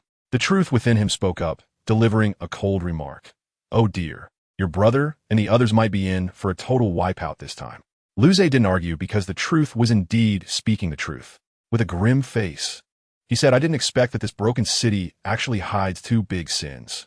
The truth immediately hit him with a bombshell, its expression more serious than ever. "No, your perspective is too small. It's not two. This city hides at least five. Five, I tell you." Lu Zhe's CPU nearly burned out. What a joke. Big sins aren't just cabbages lying on the roadside. How could they possibly be like a wholesale market, gathering enough for a game of mahjong, plus one more? He even doubted if the truth was joking with him. The truth then smiled wryly, saying it was the first time he had seen such a situation. Now Lu Zhe completely understood that what his brother was facing this time wasn't a trial task. This was pure hell from the start, primarily emphasizing listening to advice and escaping quickly. In the city, the group of young fools had already been arranged by old Xian into a hotel, divided into groups of 3. My brother Lu Xiaoyu naturally teamed up with Gu Yina and Xiao. After assigning tasks, old Xian told them to rest early, as they would start work tomorrow. Once the kids returned to their rooms, old Xian went alone to a park outside the hotel to act deep and mysterious. But Lu Zhe directly showed up. Old Xian wanted to joke around, saying he knew Lu Zhe would come. But Lu Zhe didn't waste time on pleasantries and got straight to the point. "Old Xian, why did you bring my brother and the others to this cursed place?" Old Xian stammered for a long time without giving a clear answer. Lu Zhe interrupted him. "All right, enough. I know you're doing this for the continent, but this time is different. Let me be clear. I can only ensure my brother survives. As for the others, they should fend for themselves." After saying that, he ignored old Xian, who was lost in thought, and turned to leave. The next day, the mission began. Lu Xiaoyu and the others were investigating in the northern district. They were just asking passersby for directions when Lu Xiaoyu, with keen eyes, spotted a suspicious individual and immediately followed him without hesitation. Watching from a high-rise building with binoculars, Lu Zhe's heart sank, and he hurriedly chased after them. Lu Xiaoyu followed the person into a small alley, but once inside, the person vanished. Sensing something was wrong, he immediately turned to leave, but just as he returned to the street, a voice that made him freeze came from behind. "Xiaoyu, what are you doing here?" Turning around, there stood his brother Lu Zhe with a smile. Xiaoyu was so excited that he rushed over. But when this brother asked him what he was doing, without thinking, he spilled everything. But let me tell you, the eerie part of this was that the brother's smile was so fake, and suddenly the sky turned dark. Lu Xiaoyu finally sensed something was off, and with a cold face said, "You've changed." The fake Lu Zhe immediately broke into a cold sweat. Just as Lu Xiaoyu was about to take action, a loud bang sounded, and a massive monster burst out from a nearby shop. Lu Xiaoyu had no time to think. He grabbed the fake Lu Zhe and ran. Just as they were about to be caught, a mysterious figure wearing a smiling mask descended from the sky, blocking the monster's path. "You all go ahead. Leave this to me." This masked man was none other than the real Lu Zhe. Looking at the monster before him, he calmly asked the truth inside him. "What is this thing?" The truth chuckled. A poor wretch rebounding from sin. No saving him. "Oh, I see." Just as the masked man finished speaking, the monster lunged at him. I tell you, this guy had a knack for making his words manifest. He uttered a few words. Supergravity, stomp. With a bang, the monster was stomped into the ground like a nail. The monster, unwilling to yield, roared and leaped at him with a punch. The masked man didn't even blink, uttering 2 words, "Erase." That punch hit him like a marshmallow, soft and fluffy. Having had enough fun, he raised his right hand and said, "Erase." With a swish, and the massive monster vanished into thin air, not leaving a single strand of hair behind. Having dealt with the minor threats, Lu Zhe immediately chased after the direction his brother had fled, because there was still a big sin-level fake over there. Meanwhile, Lu Xiaoyu, pulling along the fake Lu Zhe, finally reunited with Guyuna and the others. At first sight of the fake, Xiao Air exploded. "Who are you?" The fake Lu Zhe still tried to play along. "I'm Xiaoyu's brother." Although Xiao Air had no evidence, she still threatened. "I'll trust you for now, but if you dare to pull any tricks, I'll kill you." Just as they were preparing to find old Xian, the bizarre game of the entire city had only just begun. On the other side, Dai Huabin was in trouble. He got separated from his teammates and was wandering in the city, feeling like he was stuck in an endless loop. Behind him came the beast-like roars, scaring him out of his wits. As he turned a corner, a man shrouded in dark energy blocked his path, charging at him without a word. Dai Huabin unleashed a white tiger's fierce light wave, sending him flying, but the guy stood up as if nothing had happened and kicked Dai Huabin, making him spit blood. Dai Huabin finally realized that this was the sinner his teacher had talked about. He couldn't win. Not at all. His only thought was to run. Just as the shadowy monster was about to give chase, the real Lu Zhe, the masked man, appeared again. The moment the monster saw him, it trembled like a mouse seeing a cat. Lu Zhe chuckled. "Oh, so you could be afraid?" He couldn't be bothered to take action, simply declaring, "Stand there and don't move." The monster was instantly frozen in place. Lu Zhe placed a hand on its shoulder and said, "Erase." Another minor enemy disappeared. Just after resolving that, a sinister laugh echoed. "Kakik, I didn't expect you to discover me." A man stepped out from the shadows, his face full of fanaticism. "I am a god." Lu Zhe scoffed. "A god? You're just an ordinary person who awakened a big sin, right?" The man immediately lost his composure, charging at him in rage. Lu Zhe used Erase again, but this time a guy actually dodged. In the next moment, he teleported behind Lu Zhe, a strange light emanating from his hand as he muttered, "I really want your power. Become mine." Damn, the sin of envy. His ability was to forcibly devour others' powers. Lu Zhe reacted quickly, shouting, "Get down." First, he needed to subdue him, then quickly create distance. A powerful kick with the force of 100 tons sent that guy flying, crashing through dozens of buildings. However, from the rubble, that perverse laughter echoed again. So great. So great. Meanwhile, in the hotel, old Qian noticed that not everyone had arrived, especially Hu Yuhao and his group. Just then, Xiao Xiao rushed in crying, "Old Qian, hurry and save Yuhao and the others. They were entangled by a super strong sinner while covering for me." Without a second thought, old Qian grabbed Xiao Xiao and flew out. At that moment in the West District, Hu Yuhao and Wang Donger had been beaten like ragdolls. They were unfortunate to encounter the second major sin, gluttony. That guy was purely toying with them, kicking Hu Yuhao into the rubble, dragging him out to rub on the ground, then tossing him in front of Wang Donger like garbage. Hu Yuhao forced himself to stand up, wanting to say something fierce. But as soon as the aura of gluttony was unleashed, despair engulfed them, and they couldn't even muster the thought of resistance. Just as gluttony was about to deliver the final blow, with a loud boom, old Qian arrived just in time, blocking the attack with a palm. "Get out of here!" Old Qian shouted without looking back. "This monster is ridiculously strong. You will only drag me down." Hu Yuhao knew that staying behind meant certain death, so he could only pull Wang Donger and retreat behind Xiao Xiao. Then I tell you, when that monster saw us trying to run, it panicked immediately and charged over with a roar. Luckily, old Qian reacted quickly, stepping in front of that thing, or else we would definitely be done for. Old Xian also had a bad temper and directly yelled, "Your opponent is me," before his words even finished. A solid punch landed squarely on the face of the gluttony sin. Bang! With a loud noise, that monster was sent flying like a sandbag, crashing into a nearby building, causing the entire structure to collapse. I thought to myself, surely he will behave now, right? But guess what happened? That guy stumbled out of the rubble, dusting himself off while laughing maniacally. Now, this is the real deal. Awesome, this is interesting. Family, who understands? This isn't a fight. It's like giving him a gua sha massage. When Elder Xian saw this, his face turned pale, looking as serious as if he were about to burst into tears. And he blurted out, "What a monster." The sin of gluttony was unfazed, excitedly shouting, "Old man, don't let me down." After saying this, he charged again. This time, Elder Xian didn't dare to take it lightly and activated his martial soul's true form. Let me tell you, the soul power erupted and the aura was fully unleashed. But to the other party, it was like a small firecracker, not worth mentioning. The sin of gluttony accelerated suddenly, moving so fast that the eyes couldn't keep up, directly flashing into Elder Xian's blind spot, delivering a knee strike that sent Elder Xian flying into the sky. Elder Xian was dazed in midair, his mind racing with thoughts of how this was possible. How could I be so weak? He was still doubting his life when a monster's mocking laughter rang out again. And without giving him a chance to react, it grabbed Elder Xian's head. "Make me excited." The monster laughed wildly, swinging its arm and smashing Elder Xian down hard into the rubble below. Ahem! Elder Xian crawled out of the pit, spitting out a mouthful of old blood. He had never suffered such humiliation in his life. This was pure dimensional suppression. He started to wonder why Lu Zhe didn't let him get involved. It turned out these guys were truly not something a human could deal with. The sin of gluttony hovered above like a fly. Looking down at Elder Xian with disdain, "Old man, is that all you've got?"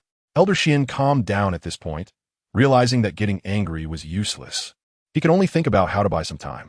He adjusted his state, turning defense into offense, unleashing a series of attacks on the sin of gluttony like raindrops.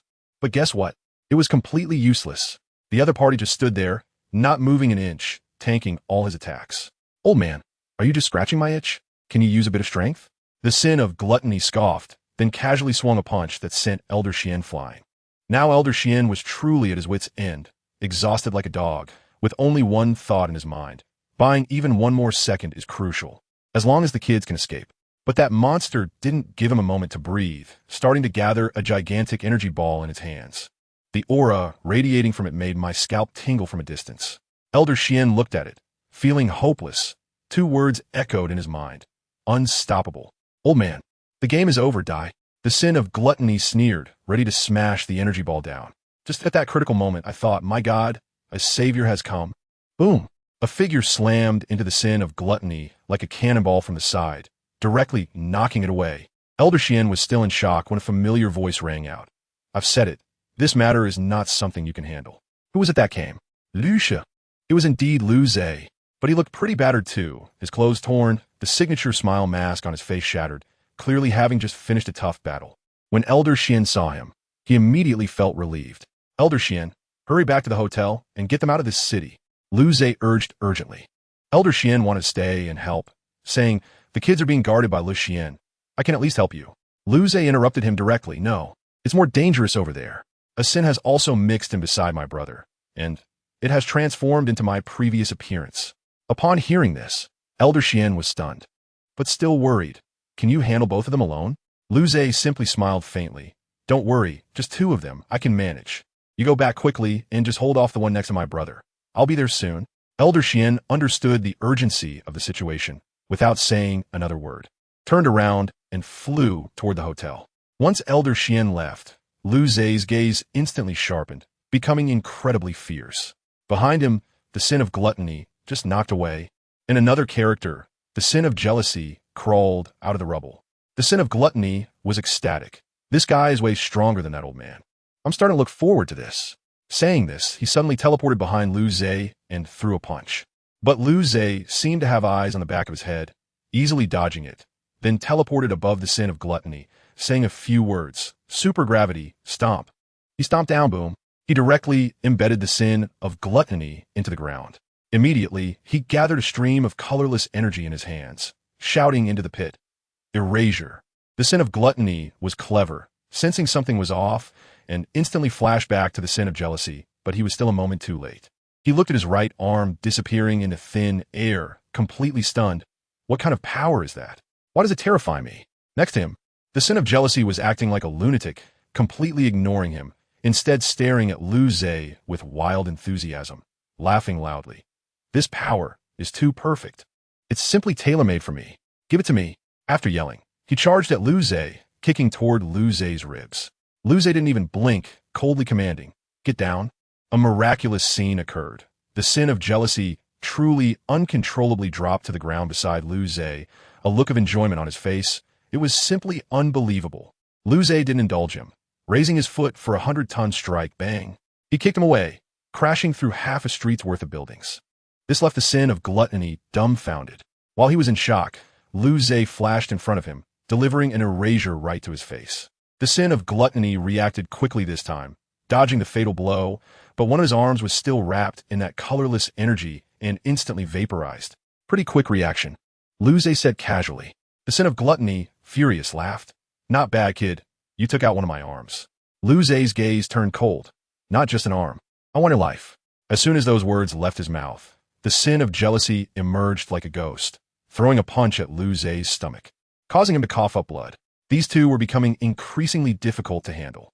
Lu Zhe wiped the blood from the corner of his mouth, expressionless as he recited, "Absolute balance."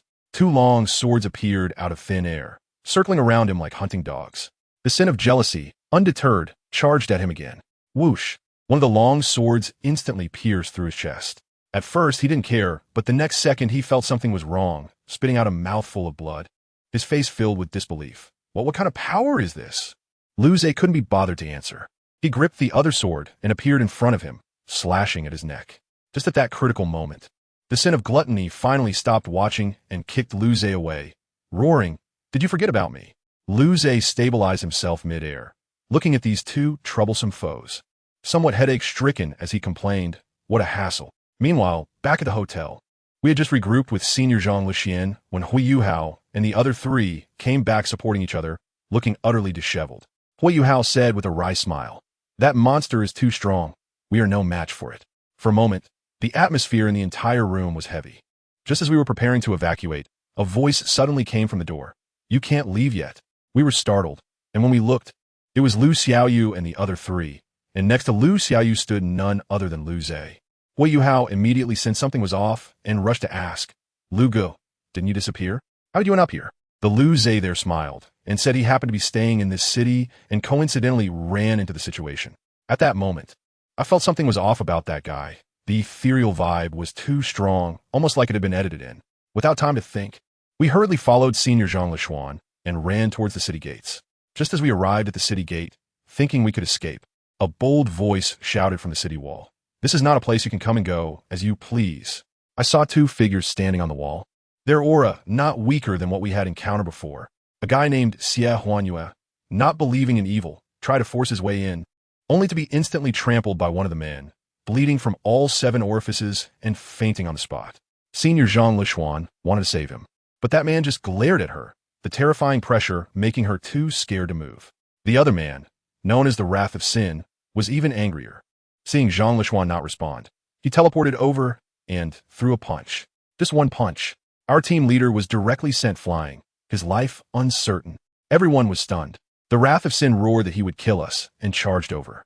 We were so scared we scattered, while Xiao Xiao was frozen in place.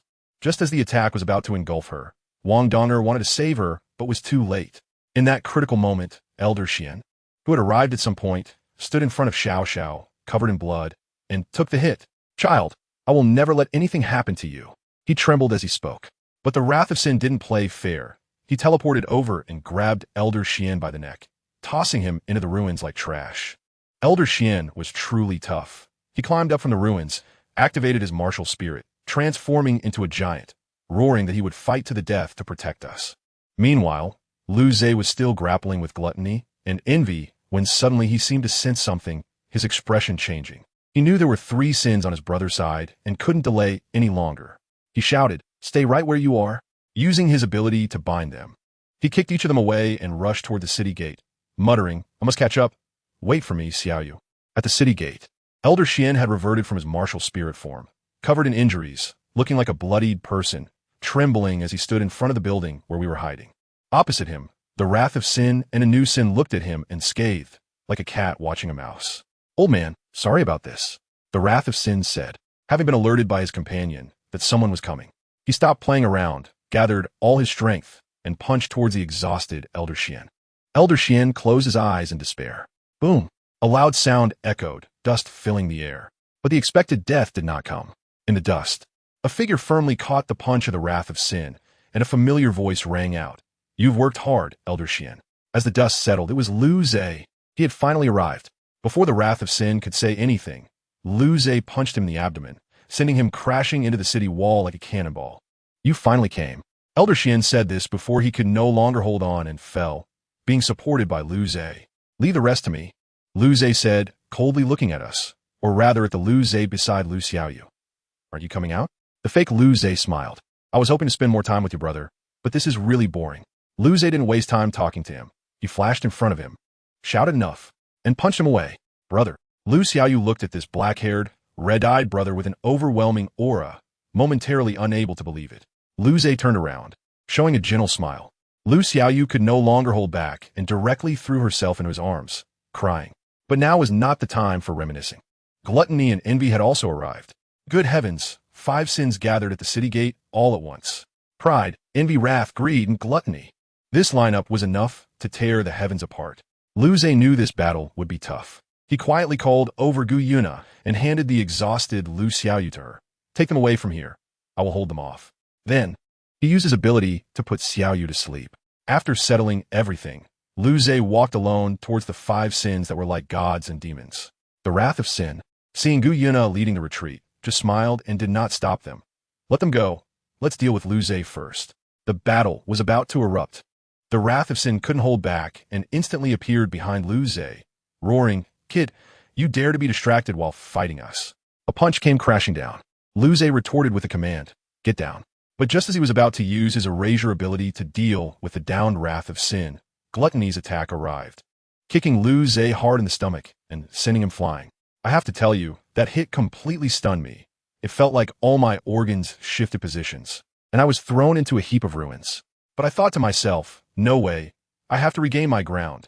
I staggered to my feet, brushed the dirt off my clothes, and fixed my gaze firmly on those bastards. That gang of big sinners was all injured, panting like a broken bellows. And that one called Pride was hiding in the back like a battlefield commander, rallying his teammates. "Get it together. This kid is about to go down." Good grief. If he hadn't said anything, it would have been fine, but as soon as he did, that Peking truth in my head kicked in, and my CPU went wild. No way, Liu Ze, you're going down now? Pride hasn't even made a move yet. You can't even handle for low health guys?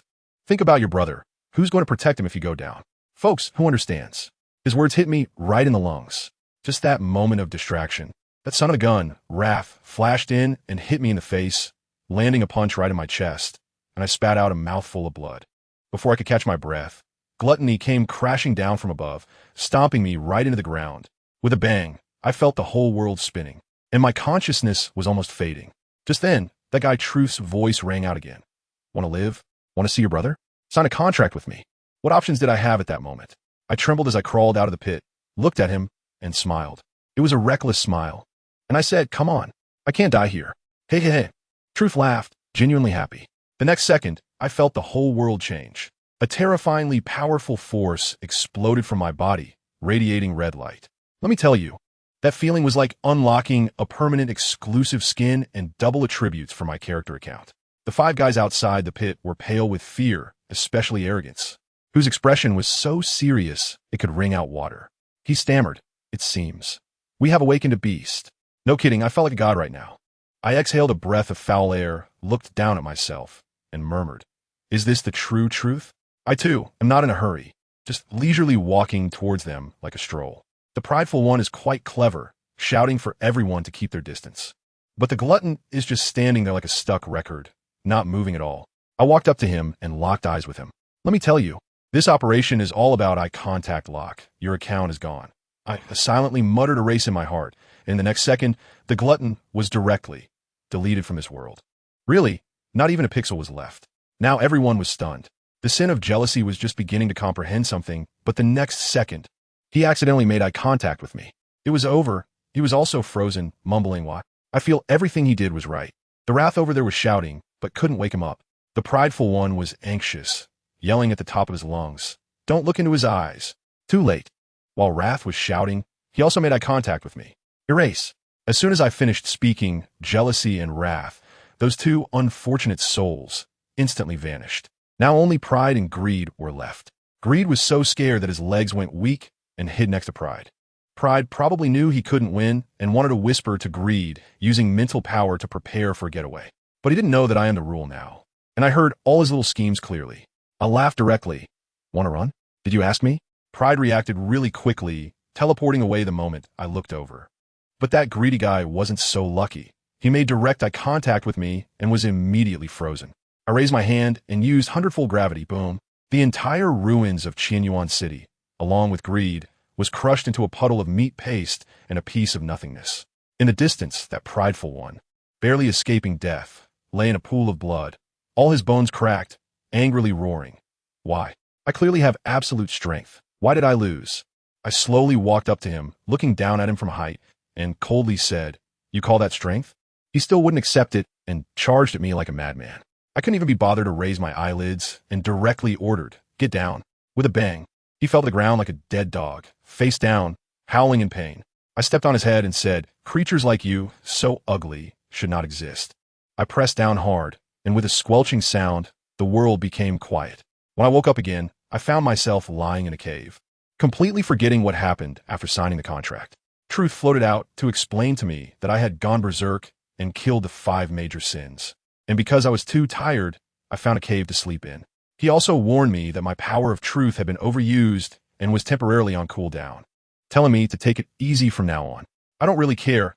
Anyway, I mainly rely on the power of paradoxes. I'm thinking it's time to go back to Shrek and see my little brother, Xiaoyu. I'm going crazy here, but I have no idea that my precious little brother Lu Xiaoyu woke up in the Shrek dormitory, found me missing, and completely broke down.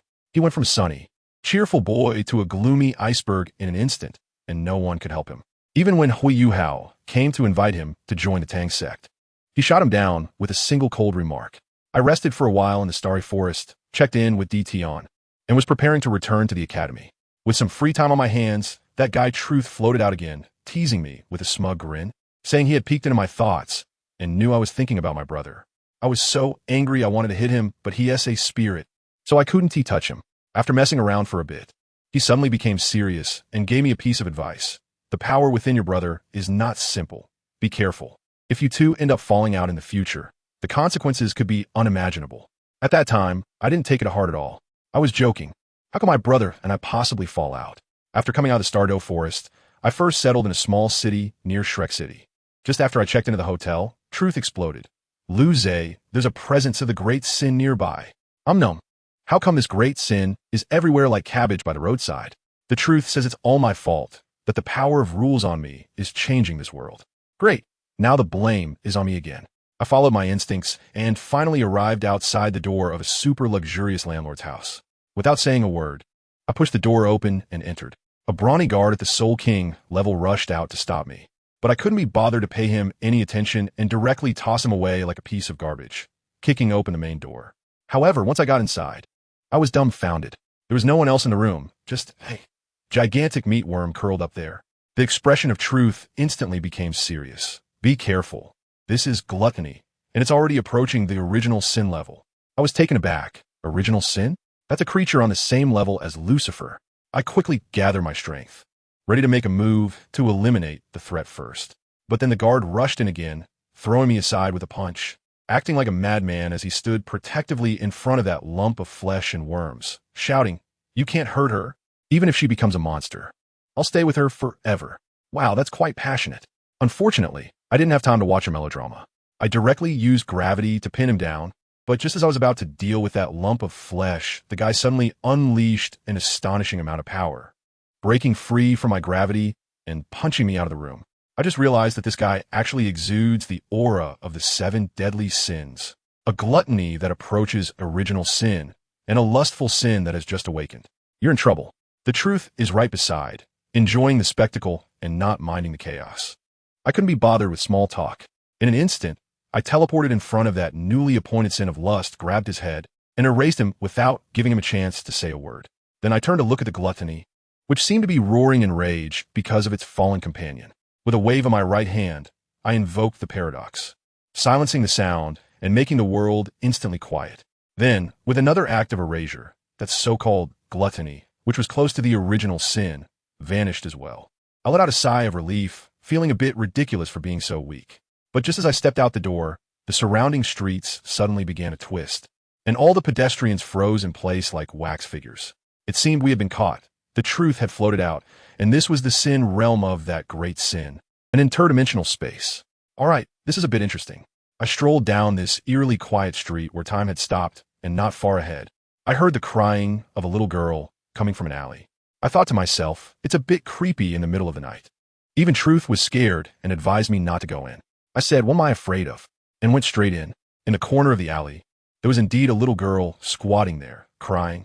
What was ridiculous was that this little girl seemed unaffected by the realm of suffering, and she could actually see Truth, which scared her so much that she shrank back. I asked her who she was and how she ended up here, but she seemed completely clueless. I felt something was off and wanted to pick her up to get some answers, but this little one struggled fiercely and kept insisting she was a person. Seeing that I couldn't get any information, I let her go and walked away. To my surprise, she followed me for a short distance, but when I turned back again, she was already gone. Truth then popped up to tease me. Is this how you treat a little girl? Too cruel. What if something happens to her? I rolled my eyes and complained to Truth. Come on, I'm not familiar with her. Besides, in this creepy place, who knows if she's even human?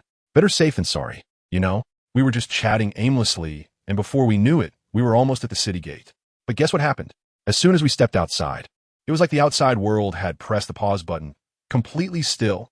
I instantly understood. Well, this is someone closing the door to beat the dog. You like playing cat and mouse, right? I couldn't help but laugh, turned around, and shouted at the empty town. All right, I'm coming to catch you, little mouse.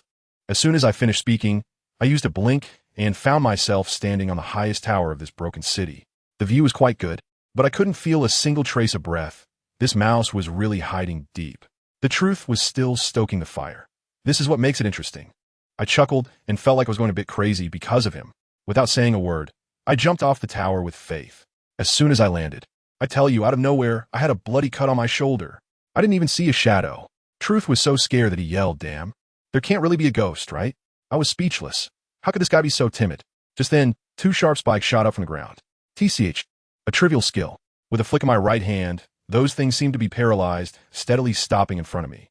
It seems the mouse couldn't hold back anymore. I let out a cold laugh, flicked my fingers lightly, and the 2 spikes turned around, shooting back at me at 10 times the speed they came. With a loud bang, the other side was directly blown to ruins. A shadow darted out from the smoke. Without saying a word, I teleported above his head and kicked him down. Found you, mouse. That shadow crashed into the ground like a cannonball, creating a big pit. When the smoke cleared, he surprisingly charged at me again, even creating dozens of clones to surround me from all directions.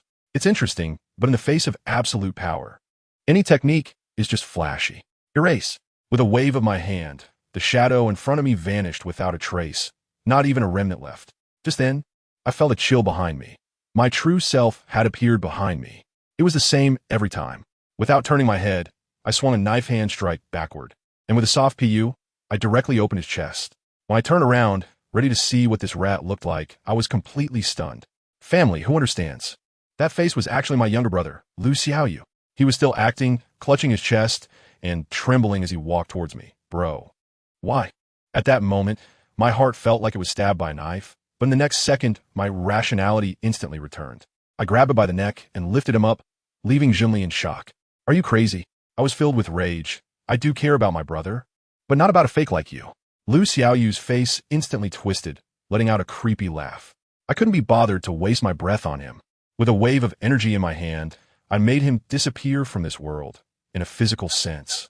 But that bastard had a backup plan, and a voice came from all directions, saying it was looking forward to meeting me and telling me to find him in this city. I looked around and suddenly understood.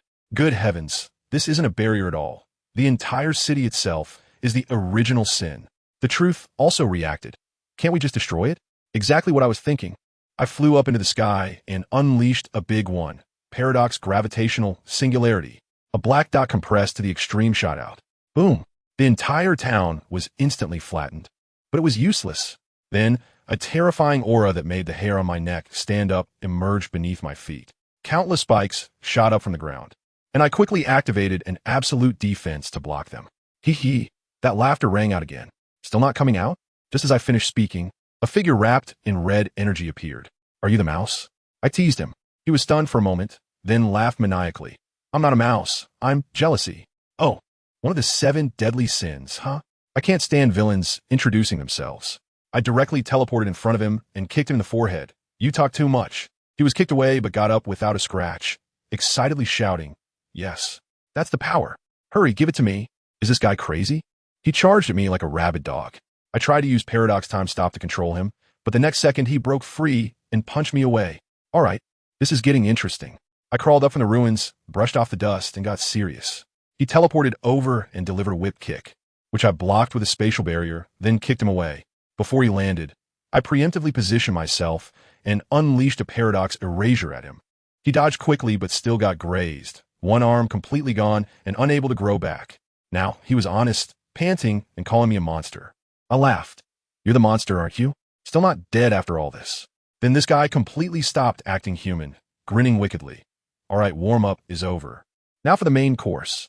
His body began to swell, liquefy, and transform into a huge black slime. That aura was insane. The truth next to me exclaimed, my God, is that thing human? Now, this is a big problem. The slime's tentacle slammed down, shaking the ground. I quickly teleported away, countering his attack tenfold. But hitting him felt like merely scratching an itch. At that moment, the truth said, our strengths are too different. Your paradox is useless against him unless you have my power. I thought, why didn't you say so earlier? I can't win. I really can't win. This time, it's a strategic retreat. I use time stop to create distance, trying to find a weak point to break out of this in-realm. The worst part was that the truth told me the weakest exit was right next to that slime. Isn't that forcing me to go back and hand myself over? There was no choice but to brace myself and go for it. I isolated my aura with a vacuum field and quietly slipped back to the center of the city. That slime was sprawled there, like a 360-degree camera. I couldn't get close at all. Just when I was at a loss, a small figure suddenly appeared behind me. I turned around and, surprisingly, it was the little girl from before. She even asked me why I was sneaking around. I impatiently told her to hurry and leave. But the truth came up with a terrible idea again. Luze, weren't you worried about how to distract jealousy? This little girl is the best bait. I haven't said anything yet, but that little girl stepped forward and said she could help distract the monster, but we had to promise her one request. After leaving here, please send my regards to my sister and thank her for all the years of raising me. I was taken aback. A 6-year-old child said that? It was too strange, but I still agreed to her. Her name is Su Xiao. She walked alone towards that pile of slime. As soon as she left, the truth revealed an explosive message to me. Guess what? This little girl, Su Xiao, she is also original sin, the gluttony from the 7 deadly sins. At that moment, my mind buzzed and a brilliant plan came to me. I changed my mind. What? I smiled wickedly. What escape? Only children make choices. I want them all. Let those 2 dogs fight it out, and I'll come in at the end to reap the benefits. Soon, a thunderous explosion echoed from afar, and the 2 original sins were at it. I flew over, found a high ground, and sat back to watch the tiger fight. Gluttony, Su Xiao, and jealousy were battling fiercely. Later, it seemed Su Xiao couldn't hold on any longer and was tightly bound by jealousy's tentacles. As I saw the timing was just right, I made a dazzling entrance, cutting through the air with several vacuum blades to save Su Xiao. While pretending to be the good guy, looks like you can't handle this alone. Jealousy, seeing me, turned red with rage and frantically shouted that he would take both mine and gluttony's powers. Su Xiao thought I was here to help and said seriously, let's deal with this monster first. All right, I responded with a smile, instantly teleporting behind jealousy and slashing him open with a vacuum blade. Although he recovered instantly, his aggro was secured. Enraged, jealousy stretched out a hand and sent me flying into the air, then opened his massive maw to swallow me whole. Truth was screaming in my head. This is devouring. Get out of the way. But I was frozen at that moment. That blob of slime suddenly launched a mental attack at me. My vision blurred, and I saw my brother running towards me with open arms. Just in that moment of distraction, I thought, oh no, everything went dark, and I was directly swallowed by that thing. Su Xiao was stunned and yelled at jealousy. Spit him out. I got so anxious at that moment that I punched that jealous big face, and guess what happened? It was useless. With a flick of its tentacle, I flew out like a kite with a broken string. That guy was still laughing. You're next.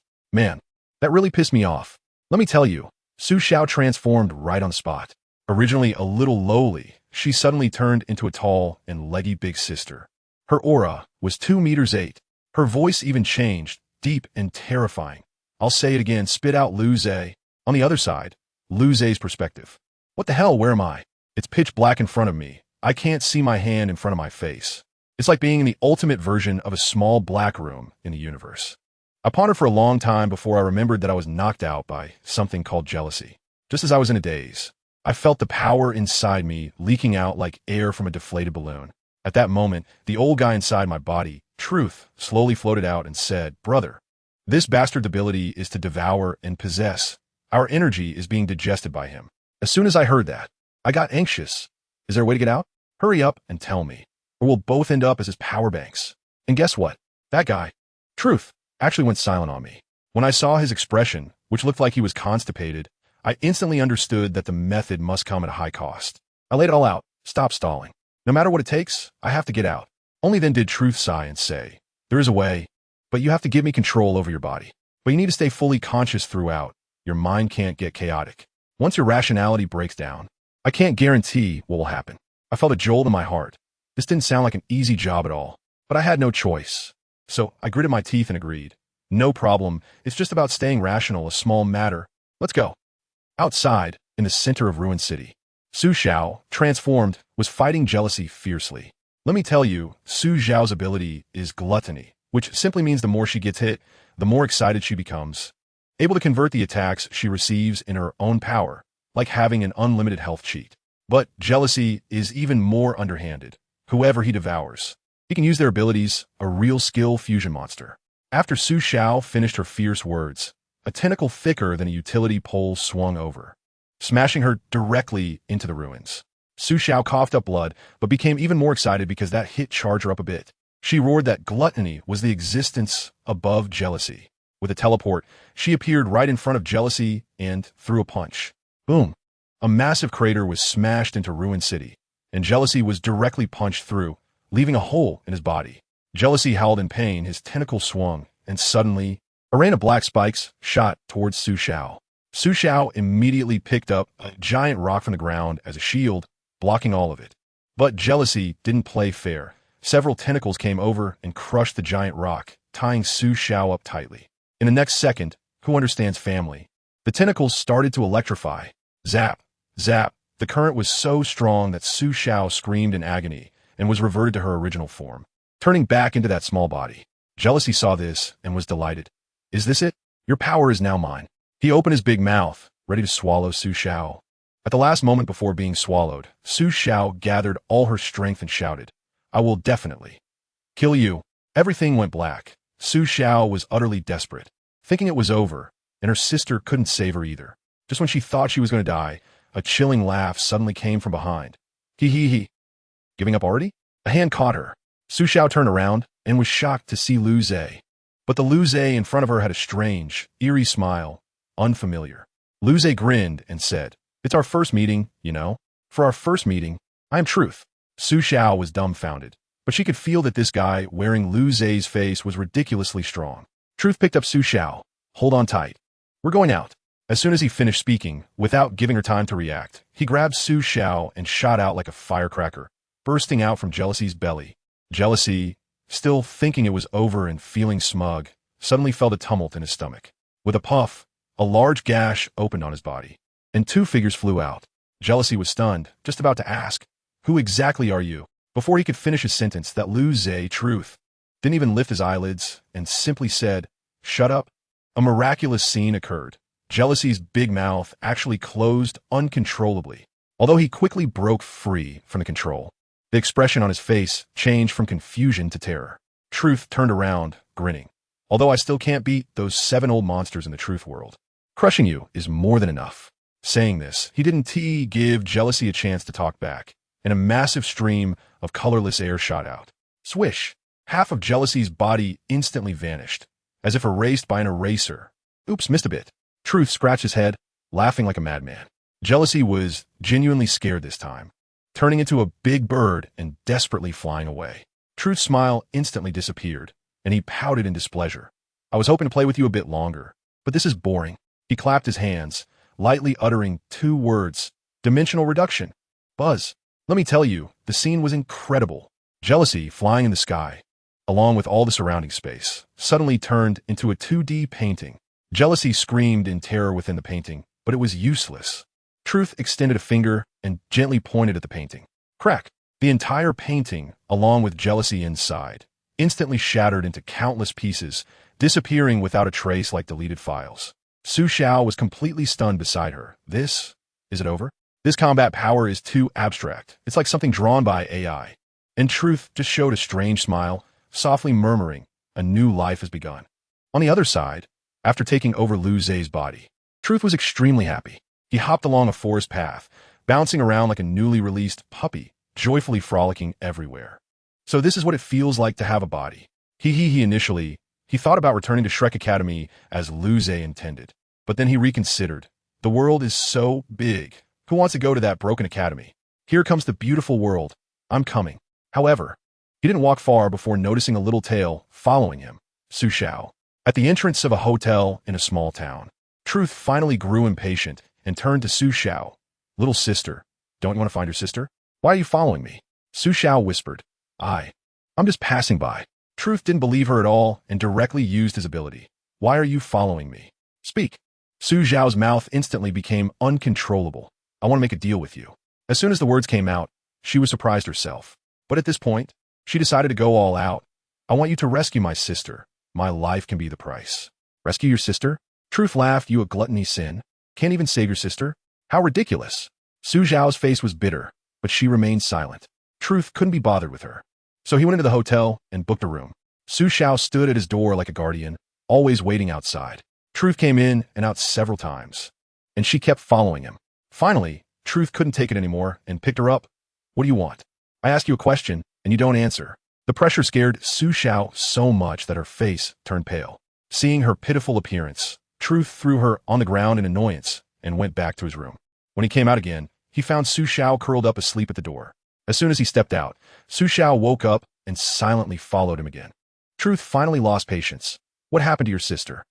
Su Xiao finally spoke, her voice trembling. It was Pride who captured my sister. Pride? Truth was taken aback, thinking this world still had pride. But the next sentence from Su Xiao made him completely lose his composure. That Pride is not from this world. He came from another world. Truth's heart sank, and he asked anxiously, is he called Lucifer? Su Xiao nodded in surprise. Upon hearing this, Truth laughed in anger, a bitter smile filled with both fury and helplessness. Not only do I know him, but I dream of killing him. Su Xiao thought there was hope, but Truth's next sentence doused her with cold water. But if it's him, then forget it. I'm not a match for that guy right now. What a joke, cried Lucifer. That's the existence closest to the source of sin. Claiming to be unparalleled in the heavens and the earth tens of thousands of years ago, his strength has probably long surpassed original sin. Upon hearing this, Su Xiao collapsed, sitting on the ground as if she had lost her soul. Truth looked at her and felt a pang of sympathy, comforting her by saying, Hey, I only said right now he is not your match. It doesn't mean in the future he won't be. This sentence instantly ignited Su Xiao's hope. Yes, just because I can't beat him now doesn't mean I won't be able to in the future. She immediately stood up, her eyes filled with determination, and said, From now on, my life is yours. Whatever you need, I will give it my all. Truth didn't even know what to say. This deal sounded a bit too extreme. He waved his hand. All right, for now, you can follow me. Su Xiao immediately smiled. Okay, master. At the same time, they reached an agreement in Lu Zhe's consciousness world. Beep, a sharp horn sounded, and I suddenly opened my eyes. In the next second, I was completely dumbfounded. Skyscrapers, bustling traffic, familiar traffic lights. Isn't this the intersection of the world I was in before I crossed over? Shouldn't I be in the sea of consciousness? What's happening? I suddenly remembered the words of Truth. Stay awake. Don't lose reason. This is all an illusion. I insisted firmly. But the question is, how do I get out? At that moment, I had a bold idea. Why not try dying here once? Maybe it would bounce me out. Just as the red light turned on, I gritted my teeth and stepped into the middle of the road. But as soon as I took a step, a familiar yet strange voice came from behind. Bro, what are you doing? A hand suddenly grabbed my clothes. I turned around to see a boy who claimed to be my younger brother, Lu Xiaoyu. I was stunned. I was clearly an only child before I crossed over. Are you trying to die, bro? Can't you see the red light? He angrily pulled me back. My mind is ringing alarm bells. And my reason is frantically alerting me. Stay away from him. This is definitely a trap. Once I accept this setup, I might be trapped here forever. I shook off his hand and ran forward without looking back. Lu Xiaoyu shouted anxiously behind me and chased after me. I was in the midst of a frantic chase on the bustling street. My body was as weak as a chick, and after a short while, I was out of breath. Finally, I slipped into a small alley to shake him off. I rummaged through the phone in my pocket, and the information and photos inside were all proving that this world is real and that my brother is also real. I started to doubt myself. Could it be that everything in Dolua continent was just a dream? No, it's impossible. I wandered the streets until late at night, cold and hungry, and finally ended up shivering on a park bench. My consciousness began to blur, and with my last bit of strength, I tried to head back, only to unknowingly walk to the street where my home is. I was startled. I absolutely couldn't let Lu Xiaoyu find me. Just as I was about to turn the corner, I slipped and fell, losing consciousness. When I woke up again, I found myself lying in a warm bathtub, and Lu Xiaoyu was asleep at the edge of the tub, holding my hand tightly. I was so scared that my soul almost left my body, and I suddenly pulled my hand back. The noise woke Lu Xiaoyu up. Yeah. He saw that I was awake, his eyes were red, and he opened his arms to hug me. I instinctively dodged, but my foot slipped and I fell to the ground again. I pointed at him and shouted, "Stay away from me." Lu Xiaoyu was completely stunned.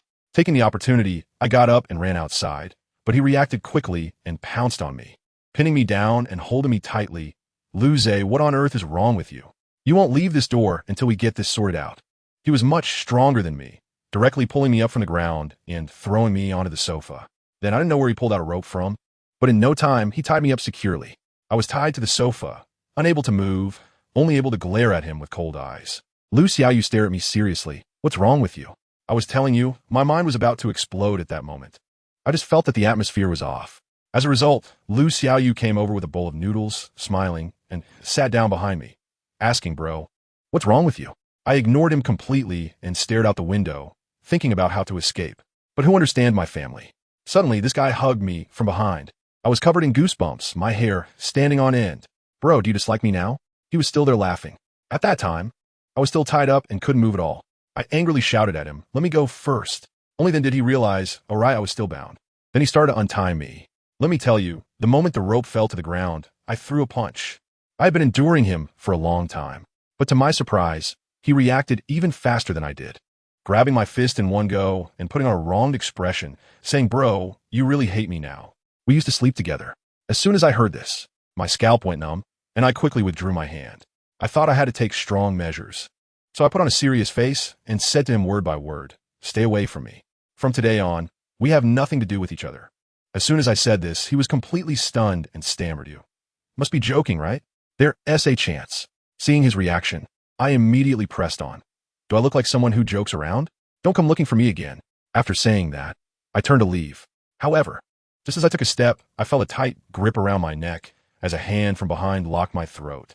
In an instant, I was yanked back, and my entire back crashed into his chest. "Is that how you want to leave me?" Let me tell you, his expression at that time was completely different from the harmless look of that person before. He had that kind of sinister smile on his face that made me feel uneasy. He leaned close to my ear and said, "Since you're no longer my brother." And then, he bit my neck. My mind went blank for a moment, and I thought, what the hell? A sharp pain hit me, and I immediately unleashed my primal strength, pushing him away with all my might. I covered my neck and yelled at him, "Lu Xiaoyu, are you a dog, or what?" When I touched my neck, my hand was covered in blood. I was stunned. As for him, he licked the blood from the corner of his mouth with a look of endless aftertaste and said, "Is this the taste of my brother?" Then he started to step closer to me. What the hell? Should I just stand here and wait for the new year? I turned around and dashed towards the door. Just as I was about to burst out, the next second, he appeared behind me as if he had teleported. "Where do you think you're running to, bro?" I hadn't reacted yet when he directly knocked me to the ground. With a thud, I felt like my internal organs had shifted. "Lu Xiaoyu, I warned you one last time," I shouted hoarsely. He, on the other hand, was happy as he pressed down on me, chuckling and muttering, "You can't escape." Then with a rip, my shirt was torn in half. At that moment, I had only one thought. It's over, my innocence is gone. He was still there, confessing his feelings, Actually, I liked you from the first moment I saw you, but because we were brothers. But now it's fine. You're no longer my brother. A's. I was so stunned by what I heard. What kind of vicious words are these? I struggled desperately, but he was shockingly strong, pinning my hands to the ground in just a few moves. Then he started biting my neck. Damn it. I don't know where I got the strength from, but I suddenly flipped him over. I scrambled to my feet, breathing heavily, looking at him as if he were some kind of monstrous flood. Taking advantage of the fact that he hadn't chased me yet, I grabbed a blanket nearby, wrapped it around myself, and dashed out the door. In the middle of the night, I was running down the street with my bare arms wrapped in a blanket. It was utterly miserable. I hid in a slide at a park, shivering from the cold, my mind filled with questions about what was happening in this world. Just when I was doubting life, a faint voice came from behind. Finally found you, Luze. Good grief. When I opened my eyes again, everything was dark, my eyes were covered, and I couldn't move my hands or feet. I was tied up again. How could this madness come in waves? You're awake? A strange voice said. I calmed down and asked, who are you? Why did you tie me up? The person just laughed, a laugh that sent chills down my spine, and then said, who I am is not important. What matters is that you are very important to me. Great, another one. I changed the question. Why are you grabbing me? Then I felt a heavy object directly sitting on my thigh. Because I like you, to the extent that I want to eat you up. I'm really speechless. Are the crazies in this world bought in bulk?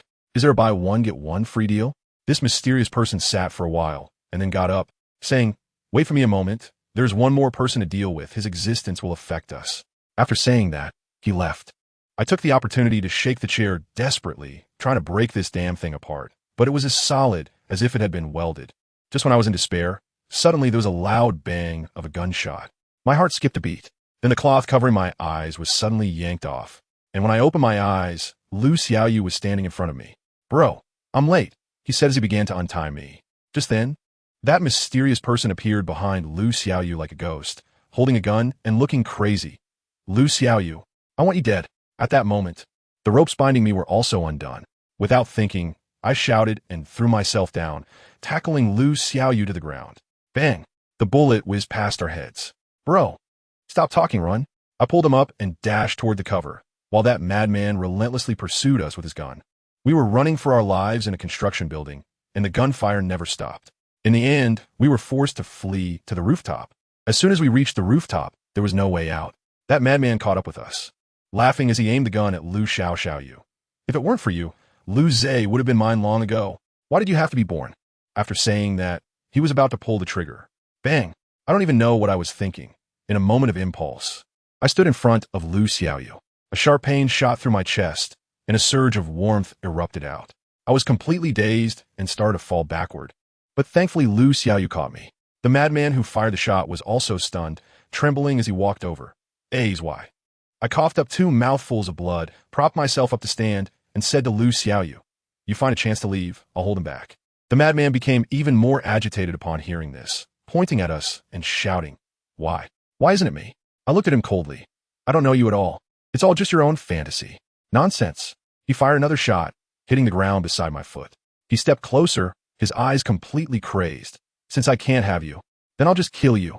Saying this, he shot Lu Xiaoyu in the shoulder. As soon as I saw this, my eyes turned red. I rushed over and knocked him to the ground, and his gun flew out. He tried to pick it up, but I held on tightly to him. I was already injured, and his punches nearly broke me apart, but I wouldn't let go. Lu Xiaoyu took the opportunity to run over and pick up the gun, pointing at the crazy man. Don't move. The crazy man complied, and I quickly distanced myself from him. Lu Xiaoyu ordered him to back up, until he was at the edge of the rooftop. I thought it was over, but unexpectedly, Lu Xiaoyu pulled the trigger without saying a word. Bang! The crazy man was shot and fell backward, directly off the high building. I had just let out a sigh of relief when another accident happened. The madman was tangled in a rope, and the other end of the rope just happened to catch my foot. I was already injured and couldn't stand firmly. And in an instant, I was being dragged towards the edge of the rooftop. Just as I was about to fall, Lu Xiaoyu grabbed my hand at the last moment. Brother, hold on, he shouted anxiously. I looked down and smiled, saying, it's already great that you can come to save me. I never belonged to this world. I should have died last time. What are you talking about? I'll pull you up right now. I lifted my head and smiled at him. I've been shot. Going up is useless, so, after saying that, I forcefully broke free from his hand and let myself fall. Bro, are you awake? As expected, it didn't let me down when I regained consciousness. I found myself in my sea of consciousness. That guy Truth was squatting next to me with a grin. I rubbed my head and sat up. How long have I been out? Not long at all. As soon as I heard that, I quickly asked. During the time, I was unconscious. Nothing major happened outside, right? He rested his chin on his hand and thought for a moment. Not much, except I took care of a few major sins. Oh right, the once every 5 years Young Soul Master Tournament is about to start. As soon as I heard the word Soul Master Competition, I jumped up. Has it already started? Don't worry, there's still more than a month to go. I just breathed a sigh of relief. Fortunately, I didn't miss it. I stared at him. All right, give me my body back. He wasn't happy about it and started to act cute. I haven't had enough fun yet. I shot him a cold glance, and he immediately cowered. All right, I'll give it back to you. Outside, I slowly opened my eyes, finally feeling like I had come back to life. As I turned my head, I saw Su Xiao standing next to me. Just thinking about the fact that this guy is original sin made my anger rise, and I coldly asked, "What are you doing here?" Before she could respond, I grabbed her by the neck and lifted her up. In my mind, Truth quickly shouted, Hey, wait a minute. Su Xiao is your servant now." I was confused and asked him to explain. After listening to the whole story, I finally let go of Su Xiao, but still warned her. "Since you're my servant, be honest, got it?" She nodded. I couldn't be bothered with her anymore and turned to head towards Shrek Academy. Xiao Yu. I'm back. After a while, I went straight to the Sea God Pavilion. When Elder Xian saw me, he was so excited that he came up and patted me on the shoulder. "You brats still know how to come back. I thought you were dead out there." I had a chat with him, and sure enough, the Sea God Pavilion has decided to let me be the team leader for this Soul Master competition. Elder Xian feels that this competition is not simple and may be related to the crimes I mentioned. I told him that I came back for this matter, and only then did he feel relieved. He let me go get familiar with the team members first. I came out of the Sea God Pavilion and went straight to the Soul Arena. From a distance, I saw Lu Xiaoyu and her 6 companions training there. Besides Xiaoyu, there were Gu Yuan'er and Xiu'er, as well as Dai Huabin and a few others.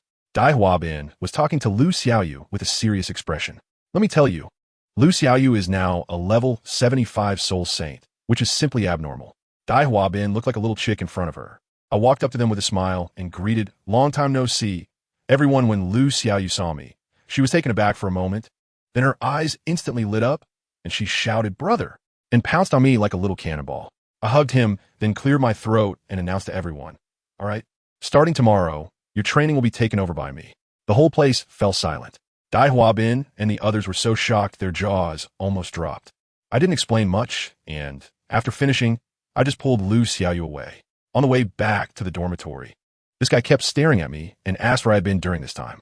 I felt uncomfortable under his gaze and could only laugh it off, saying I was just wandering around the mainland. Just as I was speaking, I felt Gu Yuna following us from behind. I stopped and asked her what was up. She was straightforward and asked when I would take them to the Divine Realm. I smiled and told her that those in the Divine Realm were all false gods, and our real enemies had yet to make their appearance. After sending her away, I continued on with Lu Xiaoyu. As a result, when we arrived at the dormitory area, something went wrong. As soon as I entered my room, I heard a loud shout from next door, "Brother." I was startled and quickly ran over. "What are you going crazy about?" As a result, Lu Xiaoyu questioned me with an unhappy expression. "Why did you move next door?" Me? At that moment, my mind was filled with the image of him being crazy in the illusion, and I was sweating coldly. I could only awkwardly laugh and explain.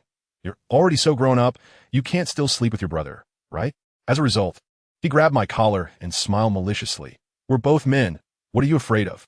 As soon as I saw his smile, my DNA shifted, and I quickly took several steps back, covering my eyes and saying, "It's precisely because you're all guys that I'm scared. Do you hate me now?" He actually started using that trick, his eyes reddening, looking all wronged. As soon as I saw him like that, I thought, fine, I surrender. I sighed and could only compromise.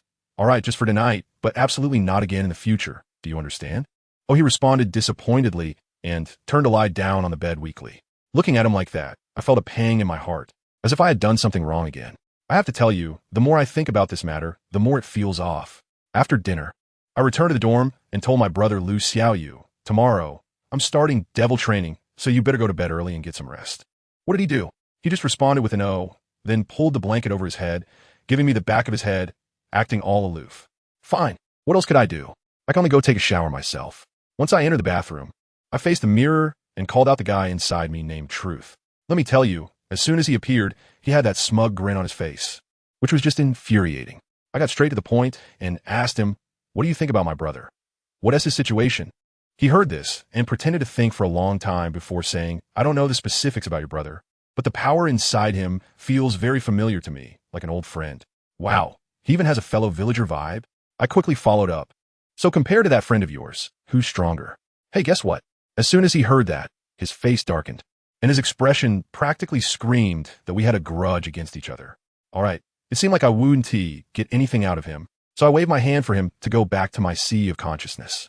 Then, early the next morning, while I was still half asleep in bed, I heard a sharp scream, "Brother!" I jolted upright and saw Lu Xiaoyu, like a protective little wolf dog, pointing at my maid Su Xiao, her voice loud enough to lift the roof. "Bro, who is this person? How'd she get in your room?" I was stunned at that moment and quickly explained, "This is my servant." "What are you thinking?" "Family members, who understands?" My brother doesn't listen at all. He glared at Su Xiao fiercely, as if he were interrogating a criminal. "What's your name?" "Stay away from my brother. From now on, you're not allowed to come within 10 meters of him, and you definitely can't enter his room at night." "Did you hear me?" That girl was so scared she looked like a little chick, nodding repeatedly.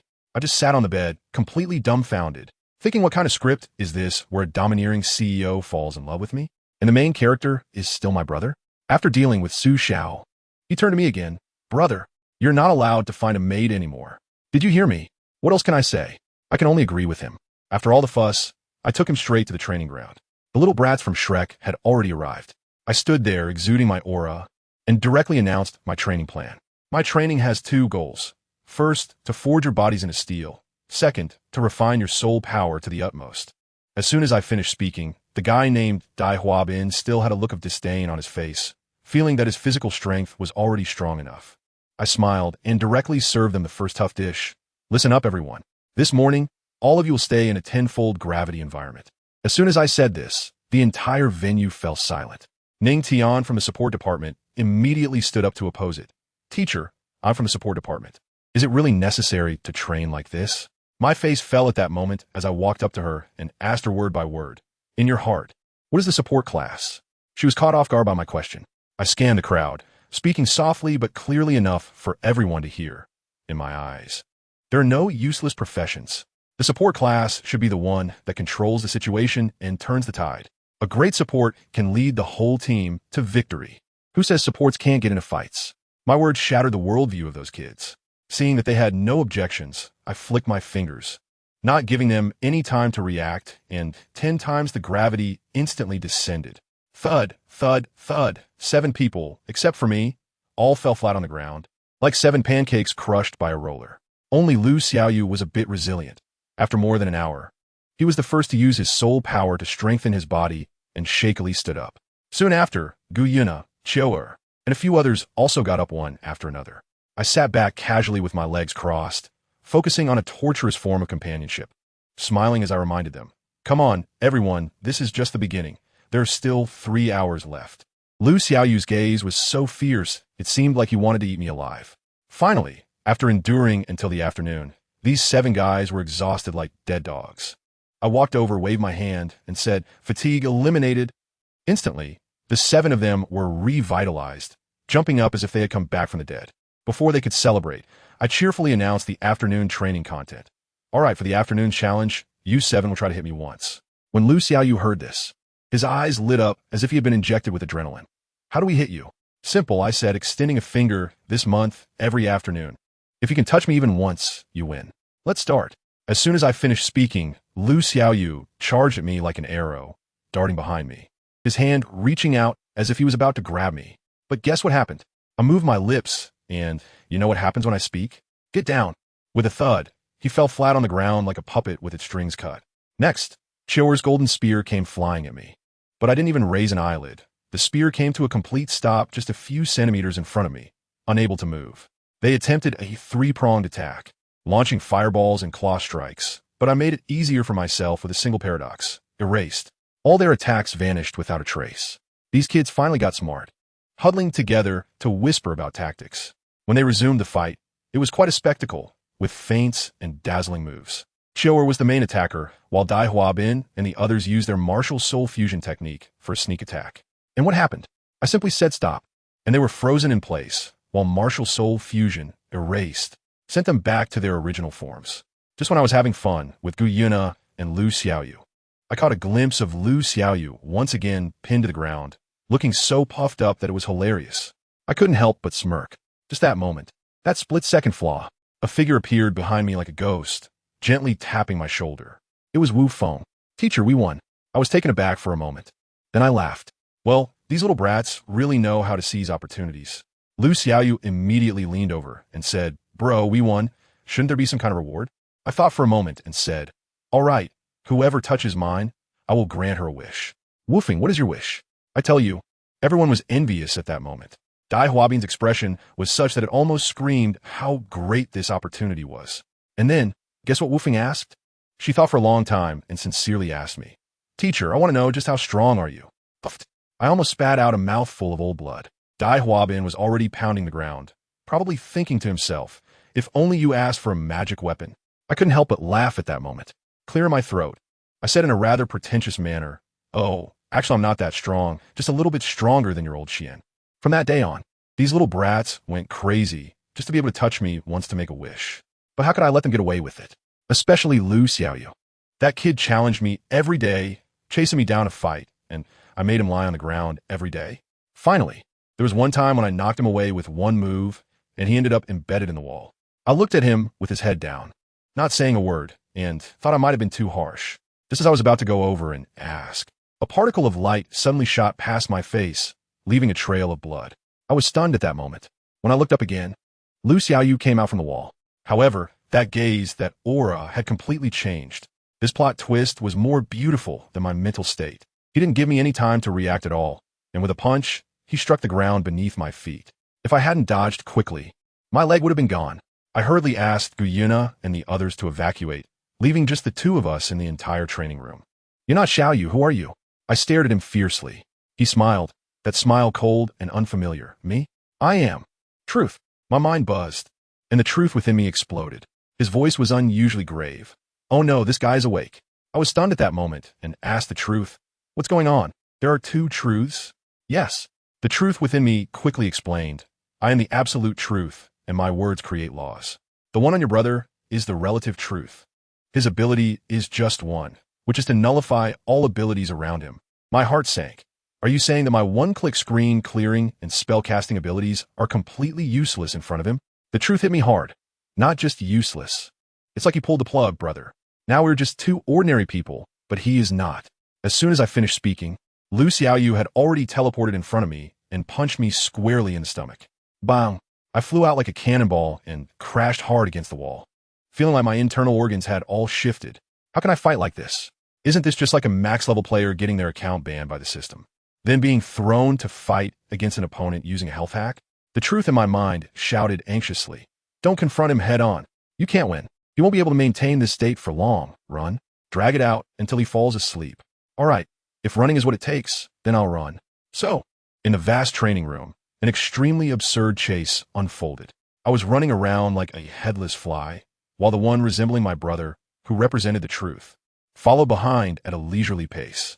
As I ran, I thought to myself, what is this all about? I fixed my gaze on that familiar, yet unfamiliar figure across from me, with only one thought in my mind. Today, I must catch you. Let me tell you, the guy over there who is wearing my brother's face started off by saying we are brothers, and there's no need to be so harsh. I couldn't help but laugh at that. Who do you think you are, calling yourself my brother? You're occupying my brother's body and still want to get close to me? And guess what? Before he could finish his sentence, he got anxious and said that if it weren't for me causing trouble, he would have woken up long ago. Oh, really? Now you're blaming me?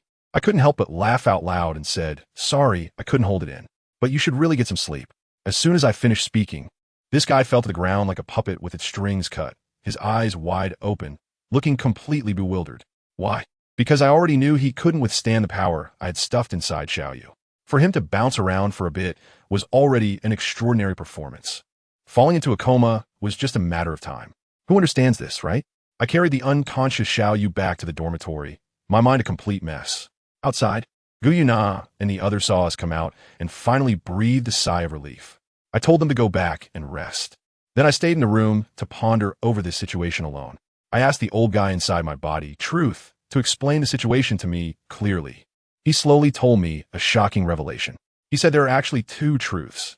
One is the absolute truth bound to me, and the other is the one I just mentioned, called relative truth.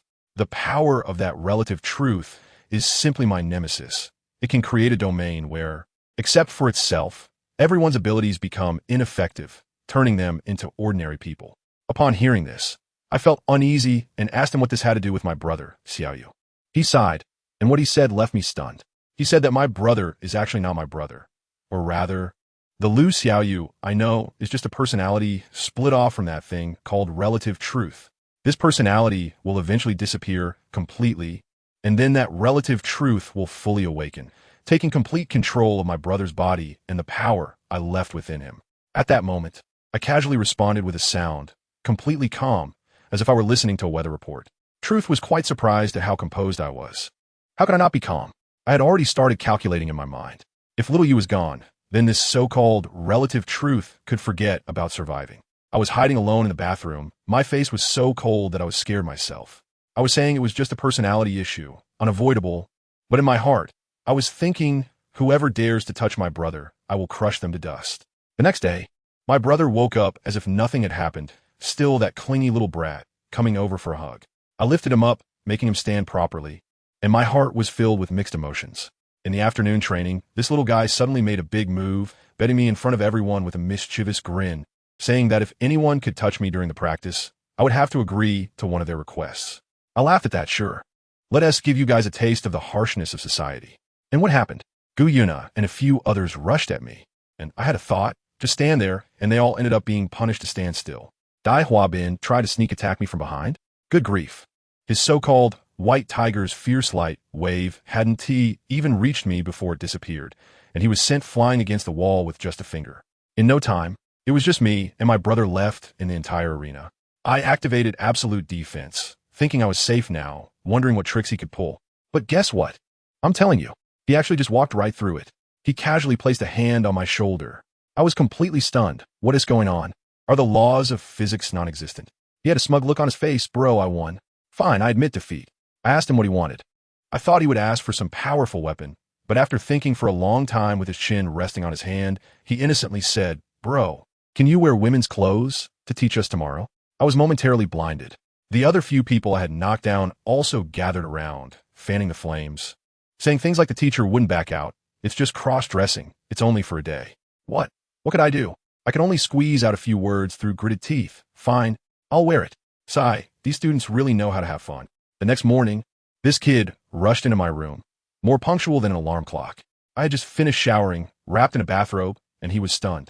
I asked him if he just wanted to see me in women's clothes, and he nodded like a chick pecking rice. Then he threw me a ring full of skirts. JK Lolita, Chi-Pow. Goodness, which clothing store did he empty? The truth inside me was gloating, holding up a skirt, saying it would suit me well. I told him to hurry up and get lost. In the end, I picked a black and red long dress, and when I stood there, I felt like I had a presence of 2 meters 8, just unsatisfied with everyone I saw.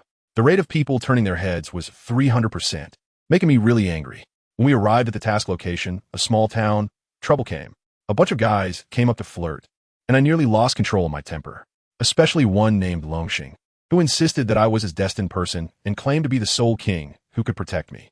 Let me tell you, at that moment, I really wanted him to experience what physical exorcism felt like. But before I could make a move, my brother exploded first.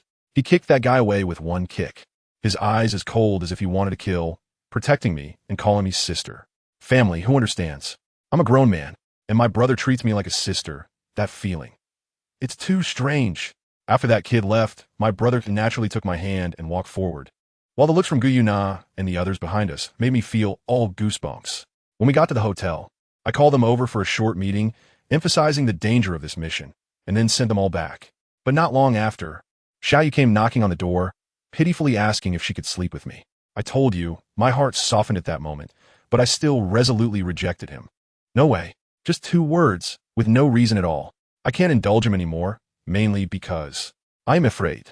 I'm afraid that one day he will really lose his personality, and I won't be able to bring myself to do it. He walked away dejectedly, and I stood by the window, feeling extremely confused. As a result, that old guy inside me came out again to stir up trouble, saying that long pain is worse than short pain. So why not just eliminate your brother along with the relative truth right now to avoid future troubles? I was furious at that moment, and I suddenly turned around, shouting into the air, "You don't need to worry about my brother's affairs."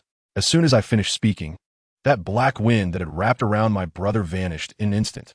I was left dumbfounded, unable to even chase after them, and could only watch helplessly as my brother was kidnapped. I have to tell you, at that moment, I just felt a sense of murderous intent, you know? The killing intent had already begun to materialize. Guyuna and the others were also quite scared, rushing into my brother's room, looking at the empty house. Their faces all turned pale. I gritted my teeth, unable to say a word, with only one thought in my mind. No matter who it is, I will definitely chop you into 8 pieces.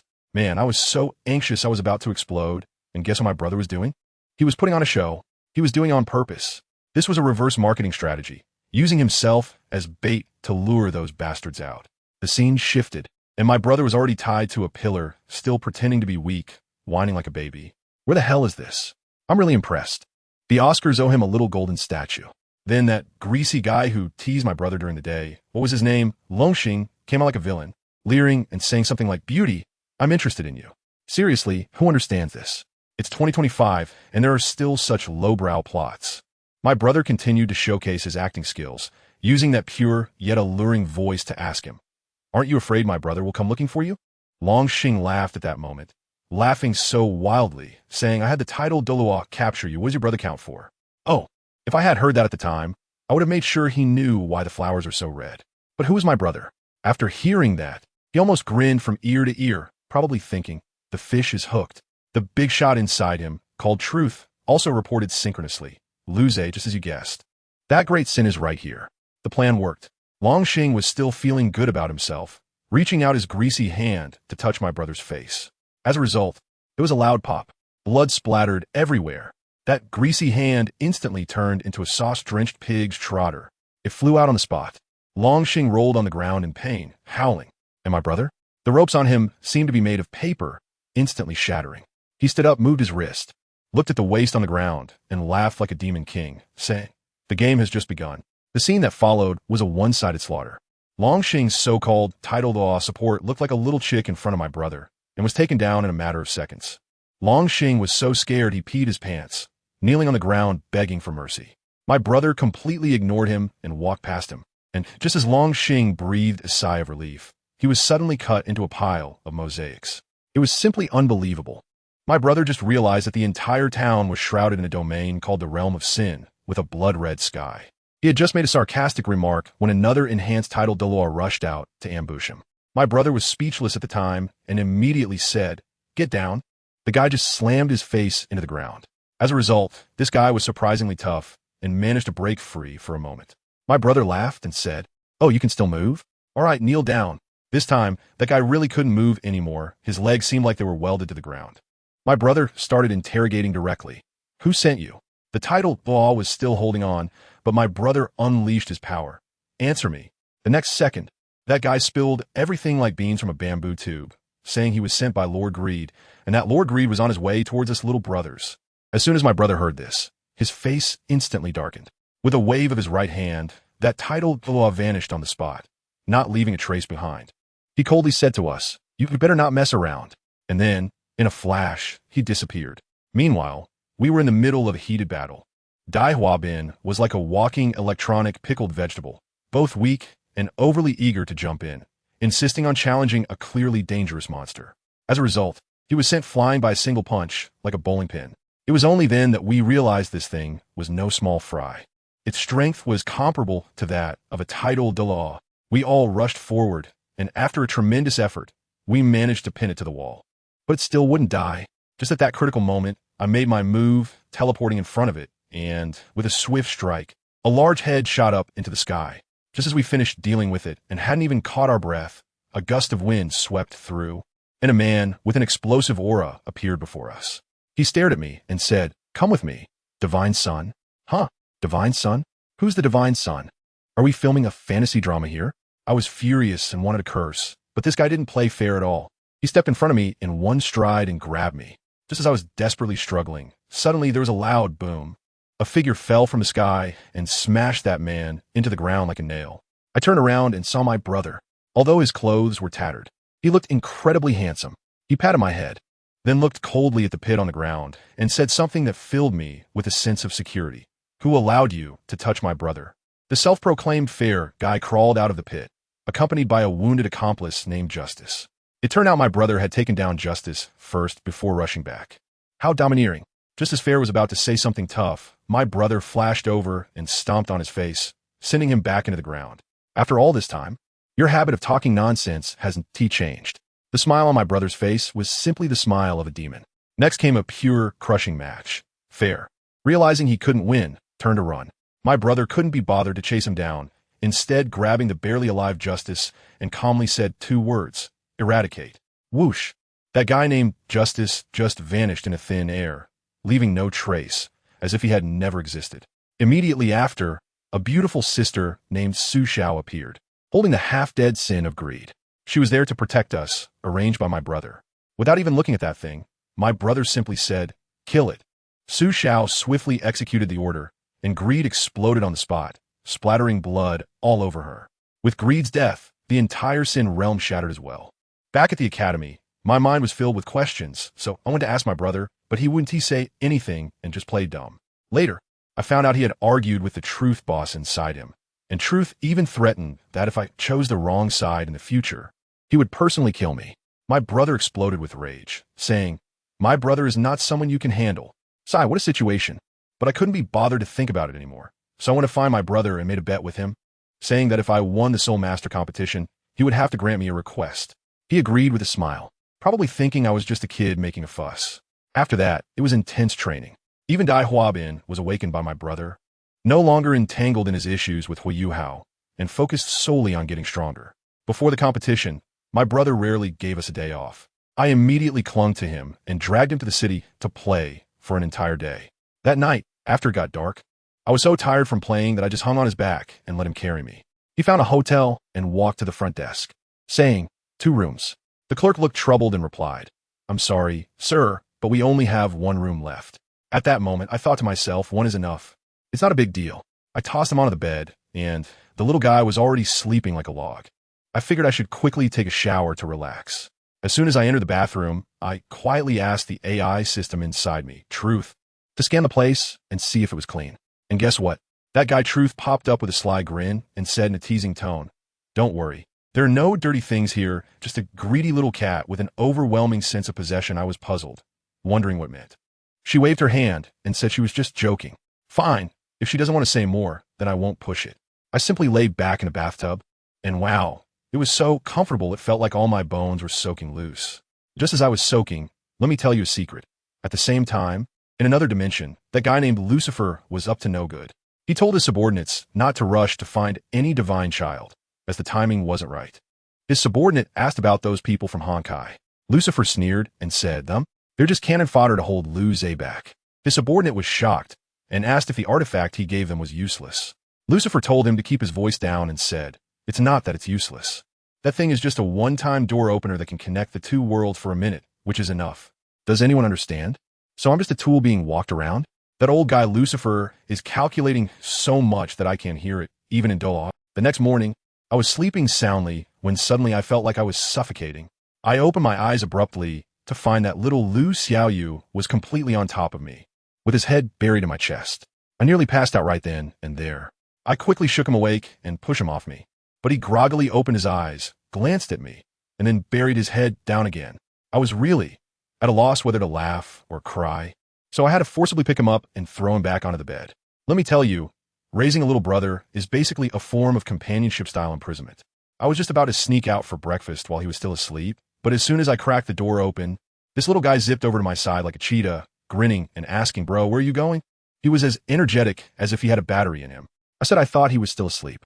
He immediately blushed, turned his head away, and muttered softly, what's wrong with sleeping a bit longer? All right, you have a point. Since you're awake, let's go. Next stop, the Star Luo Empire. When we arrived in Star Luo City, he perked up again, pointing at the city gate and asking me, bro, did you compete here before? I said yes, but I missed the finals. He immediately teased me. Oh, so my older brother is a slacker. I promptly gave him a light smack on the head. Once we entered the city, this little guy ran around like a wild dog, and I just followed him. Before long, a few girls approached, wanting to chat with me. But Lu Xiaoyu slid over and scared them all away. After that, he became obedient, sticking close by my side and gripping the corner of my shirt tightly, afraid I might get taken away by someone. In the evening, I settled him in the hotel and went out for a stroll by myself. As I walked to the lakeside, Truth appeared again, teasing me. Why aren't you with your precious little brother? I said he'd been crazy all day and needed a break. She then asked what I planned to do, and I looked at the lake and smiled. Just finding something to do, I said. How could I not sense that disgusting vibe? As soon as I finished speaking, I vanished. The next second, I was standing on a rooftop of a building, overlooking the bustling street below. I smiled and muttered to myself, let's see where that little mouse is hiding. I pretended to be a passerby and strolled into a particularly strange alley. Something felt off about this place, and I could sense it immediately. There was an entrance to the criminal underworld. Those guys were hiding in this twisted space, and they really knew how to play. I stepped right in. As soon as I entered, the surrounding space felt all warped, like it had been drunk on fake liquor. The Truth said, wow, this original sin is something else. Just as the words left my mouth, countless black spikes shot out from all directions. The speed was absurd, but for me, it felt like slow motion. Just as those sharp spikes were about to touch me, I heard a crunching sound, and they shattered completely. My absolute defense was miles ahead. Okay. Then a chilling, raspy laugh echoed, and a hoarse voice said, finally, I see a living person. I suddenly turned around and locked onto his position, teleporting directly behind him. Yes, I smirked wickedly. I finally found you, rat. With one kick, I sent him flying like a broken sack, crashing down and collapsing a building with a loud bang. That guy crawled out from the rubble and even dared to shout at me. You don't follow the rules of martial arts? I couldn't help but laugh at that moment. No martial ethics? Come on, it's 2025, who still plays turn-based games? I instantly teleported behind him and stomped him down to the ground. You trash. How dare you talk about martial ethics? As a result, this guy was quite stubborn, roaring not to look down on him, and surprisingly went into a rage. A huge sense of oppression came over me as he suddenly broke free and threw a punch at my face, shouting, I'm still a god here. A god? Really? Looking at his slow punch, I couldn't even be bothered to dodge and effortlessly caught his earth-shattering kick. I grabbed his ankle and sneered. You dare to call yourself a god? He instantly felt the threat of death and wanted to run. Too late. I grabbed his face and slammed him headfirst into the ground. Boom! The entire space shook. I looked at the depraved sin of lust that I had pinned to the ground, its legs twitching outside, and coldly said, I gave you a chance, but unfortunately, you're of no use. A mass of colorless paradoxical power enveloped it, and it let out a final scream. No, I haven't used my true strength yet. In an instant, it was erased from this world. The space began to shatter, and I clapped my hands and walked out. The Truth said I had become much stronger, but I shook my head. Compared to Lucifer, I was still far from it. Time passed quickly, and the Soul Master competition began. Before the competition, I held a rally for our Shrek kids, and Lu Xiaoyu was full of confidence. Don't worry, we got the championship secured. Elder Xian also showed up, looking serious as he said that this competition would affect the continental landscape and Shrek status. I patted him on the shoulder and said, with me around, you can be at ease. Our main group went straight to the capital of the Sun Moon Empire, Mingdu. As soon as we arrived at the hotel, I advised them not to wander off and prepared to sneak away to handle some matters. However, Lu Xiaoyu trailed behind me like a little tail, insisting on following me. Fine, I thought I might as well take him along. Just as we reached the hotel entrance, we ran into a familiar face. What you how? He was visibly excited to see me. Lugo, you're here for the Soul Master competition too? I looked at him and noticed he was covered in colorful marks. His conditions seemed off. I asked him what happened, and he scratched his head, saying he encountered a powerful criminal and barely managed to drive them away.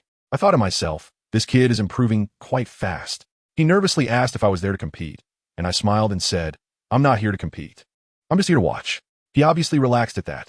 Then Lu Xiaoyu stepped forward, proudly declaring, even if my brother isn't competing, the championship will still be ours. Hui Yuhao's expression immediately fell. He must have been thinking how long the road to Tang Sek's rise really is. After saying goodbye to Hui Yuhao, I took Lu Xiaoyu to a restaurant. He curiously asked, brother, are you on a date? I teased him, how do you know? He jumped up nervously, asking with who? A guy or a girl? I continued to tease him, a guy, much older than me.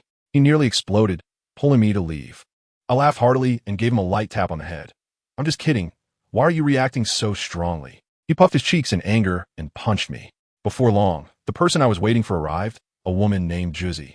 She got straight to the point, sharing everything she knew about the connection between the Holy Spirit Church and the Sun Moon Empire. With the information in hand, I stood up to leave, casually saying, by the way, put away your disguise. Don't harbor any fantasies in front of me. On the way back, Lu Xiaoyu was still puzzled about who that woman was. I patted his head and told him it was a matter of interest and not to overthink it. Then I sent him back to the hotel, and the smile on my face instantly vanished. I will find you, little mice. The highly anticipated competition finally began. Xian Lao brought the kids to the venue, and Lu Xiaoyu, not seeing me along the way, was a bit worried. Xian Lao reassured him that I had matters to attend to, which put him somewhat at ease. The arena was packed with people. Various academies and sects had come. Gu Yuna reminded everyone not to let their guard down, as no one knew if there were criminals hiding among those teams. When the host appeared, Hui Yuhao was shocked to see it was the regent of the Sun Moon Empire, Su Tianran, and beside him was the princess, Zhuzi, whom I had just met. The competition started quickly, and in the first match, the Sun Moon Royal Academy won effortlessly. On our side, Qiu Er looked disdainful. Are they really that strong? I don't think so. Finally, it was our turn to compete. Our opponent was the Tianjia sect. Gu Yuna directly announced, during this competition, neither I nor the captain, Lu Xiaoyu, will take action. In the first match, Dai Huabin went up. I tell you, this kid has changed a lot. As soon as the referee shouted start, he shot out like a cannonball. The guy opposite had just summoned a shield when Dai Huabin punched it, and with a crack, the shield shattered.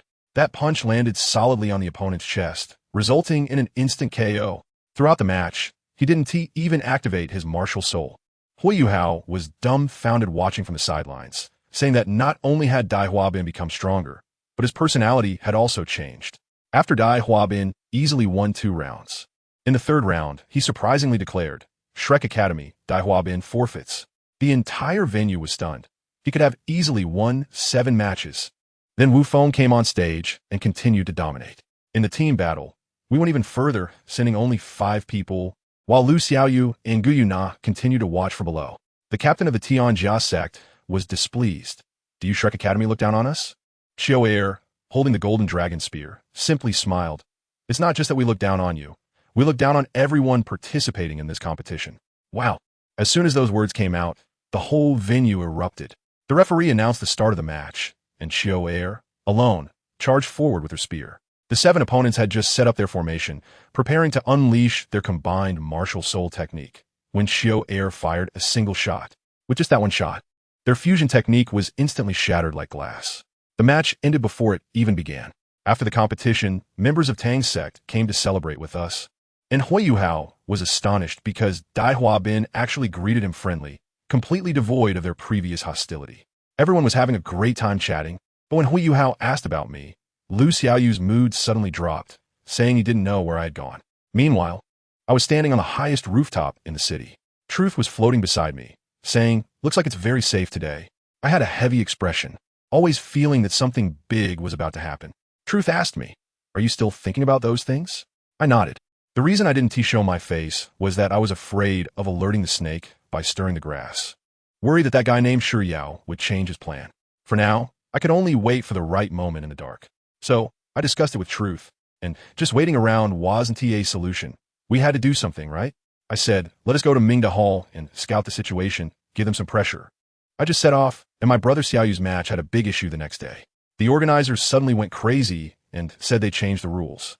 What rules?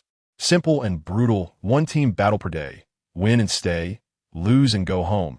And the craziest part is, no holds barred, regardless of life or death. Does anyone understand? This is no longer a competition. It directly turned into a battle royale. Sure enough, in the first match, Yunlai Academy faced some Tiger Roar sect. As soon as it started, a guy from Tiger Roar sect flashed right in front of the opponent and stomped him down, mocking him for being weak. The guy on the opposite side had a bad temper and immediately exploded with soul power to fight back. But what happened? A sword pierced right through his heart. Blood splattered everywhere. The remaining people from Yunlai Academy were stunned, questioning if they really had to kill like that. The killer was still laughing, asking why they were so afraid.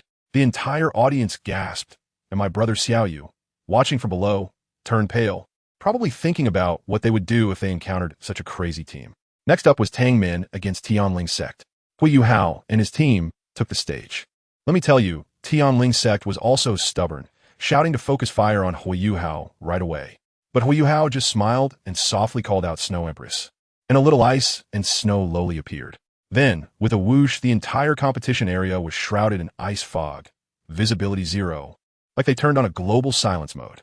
The audience outside was jumping anxiously, unable to see anything. When the fog cleared, wow, all 7 members of Tianling's sect were neatly lying on the ground, and Tangmin won effortlessly. Gu Yuna analyzed for my brother and the others, saying it was a domain skill. Inside, Hui Yuhao was like a human radar, while the opponents had become blind with their eyes wide open, a pure dimensionality reduction strike. Then it was our turn, Shrek. The opponent was the Demon Spirit sect. The match began, and our 7 members didn't even glance at the opposite side. They were still chatting. The captain of the opposite team, Wang Mo, turned green, probably wondering what kind of new psychological tactic this was. They stood there for 5 minutes, and he finally couldn't hold back, roaring with soul power. Do you look down on us? My younger brother, Xiao Yu, lazily lifted his head and said innocently, Huh? Did you misunderstand something? Then he laughed, and let me tell you, that smile was arrogantly boundless. It wasn't that we looked down on you. We looked down on everyone present. You were not an exception. Wang Mo exploded on the spot, and the soul rings of the Soul Emperor lit up, his aura fully unleashed. And what happened next? Gu Yuna stepped forward, casually waved her hand, and called out Great Flame Wave. The next second, a sea of fire engulfed the entire competition arena. The 7 members of the Demon Spirit sect didn't even make a splash. They were instantly killed. The referee was momentarily stunned before announcing the end of the match. The most shocking thing wasn't that, but as I mentioned before, it was Gu Yuna's soul ring configuration, 2 purple for black and 1 red. When that 100,000-year red soul ring appeared, Hui Yuhao's jaw nearly dropped. He was probably thinking, it's over, we're done for. If the vice-captain is this monstrous, how can a captain, Lu Xiaoyu, compete? The members of the Holy Spirit sect hiding in the shadows couldn't sit still either. They felt the plan needed to be moved up. After the match ended, Xiaoyu and the others returned to the hotel. That kid probably thought the same as I did, running alone to the rooftop to enjoy the breeze, staring blankly at the sky, and ended up falling asleep. As for me, I had already strolled to the entrance of the Mingda Hall. The guard at the entrance tried to stop me, but I couldn't be bothered to even lift my eyelids. I directly commanded him with my linguistic power, kneel. That guy plopped down in fear. When I entered, I ran into the hall master, Jing Hongchen. This old fellow still wanted to play dumb. So I instantly teleported in front of him and got straight to the point. What is your relationship with the Holy Spirit sect? Speak. Under my linguistic power. He couldn't withstand it all and honestly confessed that they were collaborating to unify the continent. After listening, I nodded and said, I see. Then my gaze turned cold. Then your Mingda Hall can disappear from the map today. Jing Hongchen turned pale with fright and screamed for his more than 50 soul master subordinates to kill me. I looked at the group charging at me and smiled. Do you know why ants are weak? Because no matter how many there are, they're still just ants. I snapped my fingers and a paradox. Buzz. In an instant, the entire Mingda Hall, along with more than 50 people, was completely erased. It wasn't an explosion. They simply vanished into thin air, leaving behind a wasteland and a pile of flesh. Only Jing Hongchen managed to survive, relying on a high-level soul guiding device to keep his life. He looked at me, trembling like a sieve, and shouted, You are a demon. I hadn't even had the chance to enjoy his praise when this old chap unexpectedly crushed a piece of black jade. Goodness, the sky turned red, and he was enveloped in a mass of black mist, starting to laugh maniacally, claiming he had become a god and would bring down divine punishment. Truth mocked in my mind. Oh, the scent of original sin, the hand of the 10 sons. This mutated version of Jing Hongchen was indeed a bit fierce. With one punch, he sent me flying hundreds of meters and broke through my defenses. I crawled out of the ruins, brushed off the dirt from my body, and felt excited instead. Interesting. He was still laughing wildly, proclaiming, I am the god. I am a ruler. I sneered and my eyes instantly turned crimson. Did he forget that I am the true truth of this world? Reality began to crumble beneath my feet, and that guy was directly immobilized by my aura, unable to move. I slowly walked up to him, placed my hand on his shoulder, and softly said, Paradox erase. The next second, he was consumed by a colorless stream, leaving not a trace behind. With that settled, I looked at the flattened Mingda Hall and thought it was time to find my brother. When I reached the hotel rooftop, it was just in time for Xiaoyu to wake up. As soon as he turned around and saw me, he was stunned, then suddenly lunged into my arms. I accompanied them to today's competition. As soon as our Shrek team appeared, we were up against last year's runner-up, the Sun and Moon Royal Soul Master Academy. The captain is called Xiao Hongxin. When a match began, my younger brother Xiao Yu started his art of mockery again, cheerfully greeting the opponents. Hello, last year's runner-up. That's quite an insult. One of the agility-type guys on the opposite side couldn't hold it in and charged at my brother. Xiao Yu didn't even move. He just raised his left hand, and the 7 soul rings with golden patterns behind him shone brilliantly. He lightly uttered 4 words: gravitational coverage. That agility type guy was like being pressed down by an invisible giant hand, directly face-planting at my brother's feet. Seeing this, Xiao Hongshun panicked and immediately pulled out a soul-guided cannon, firing all 108 cannons at once, creating a tremendous explosion. When the dust settled, my brother stood there, completely unharmed, looking disdainfully and saying, "Is this it? The strength of the runner-up?"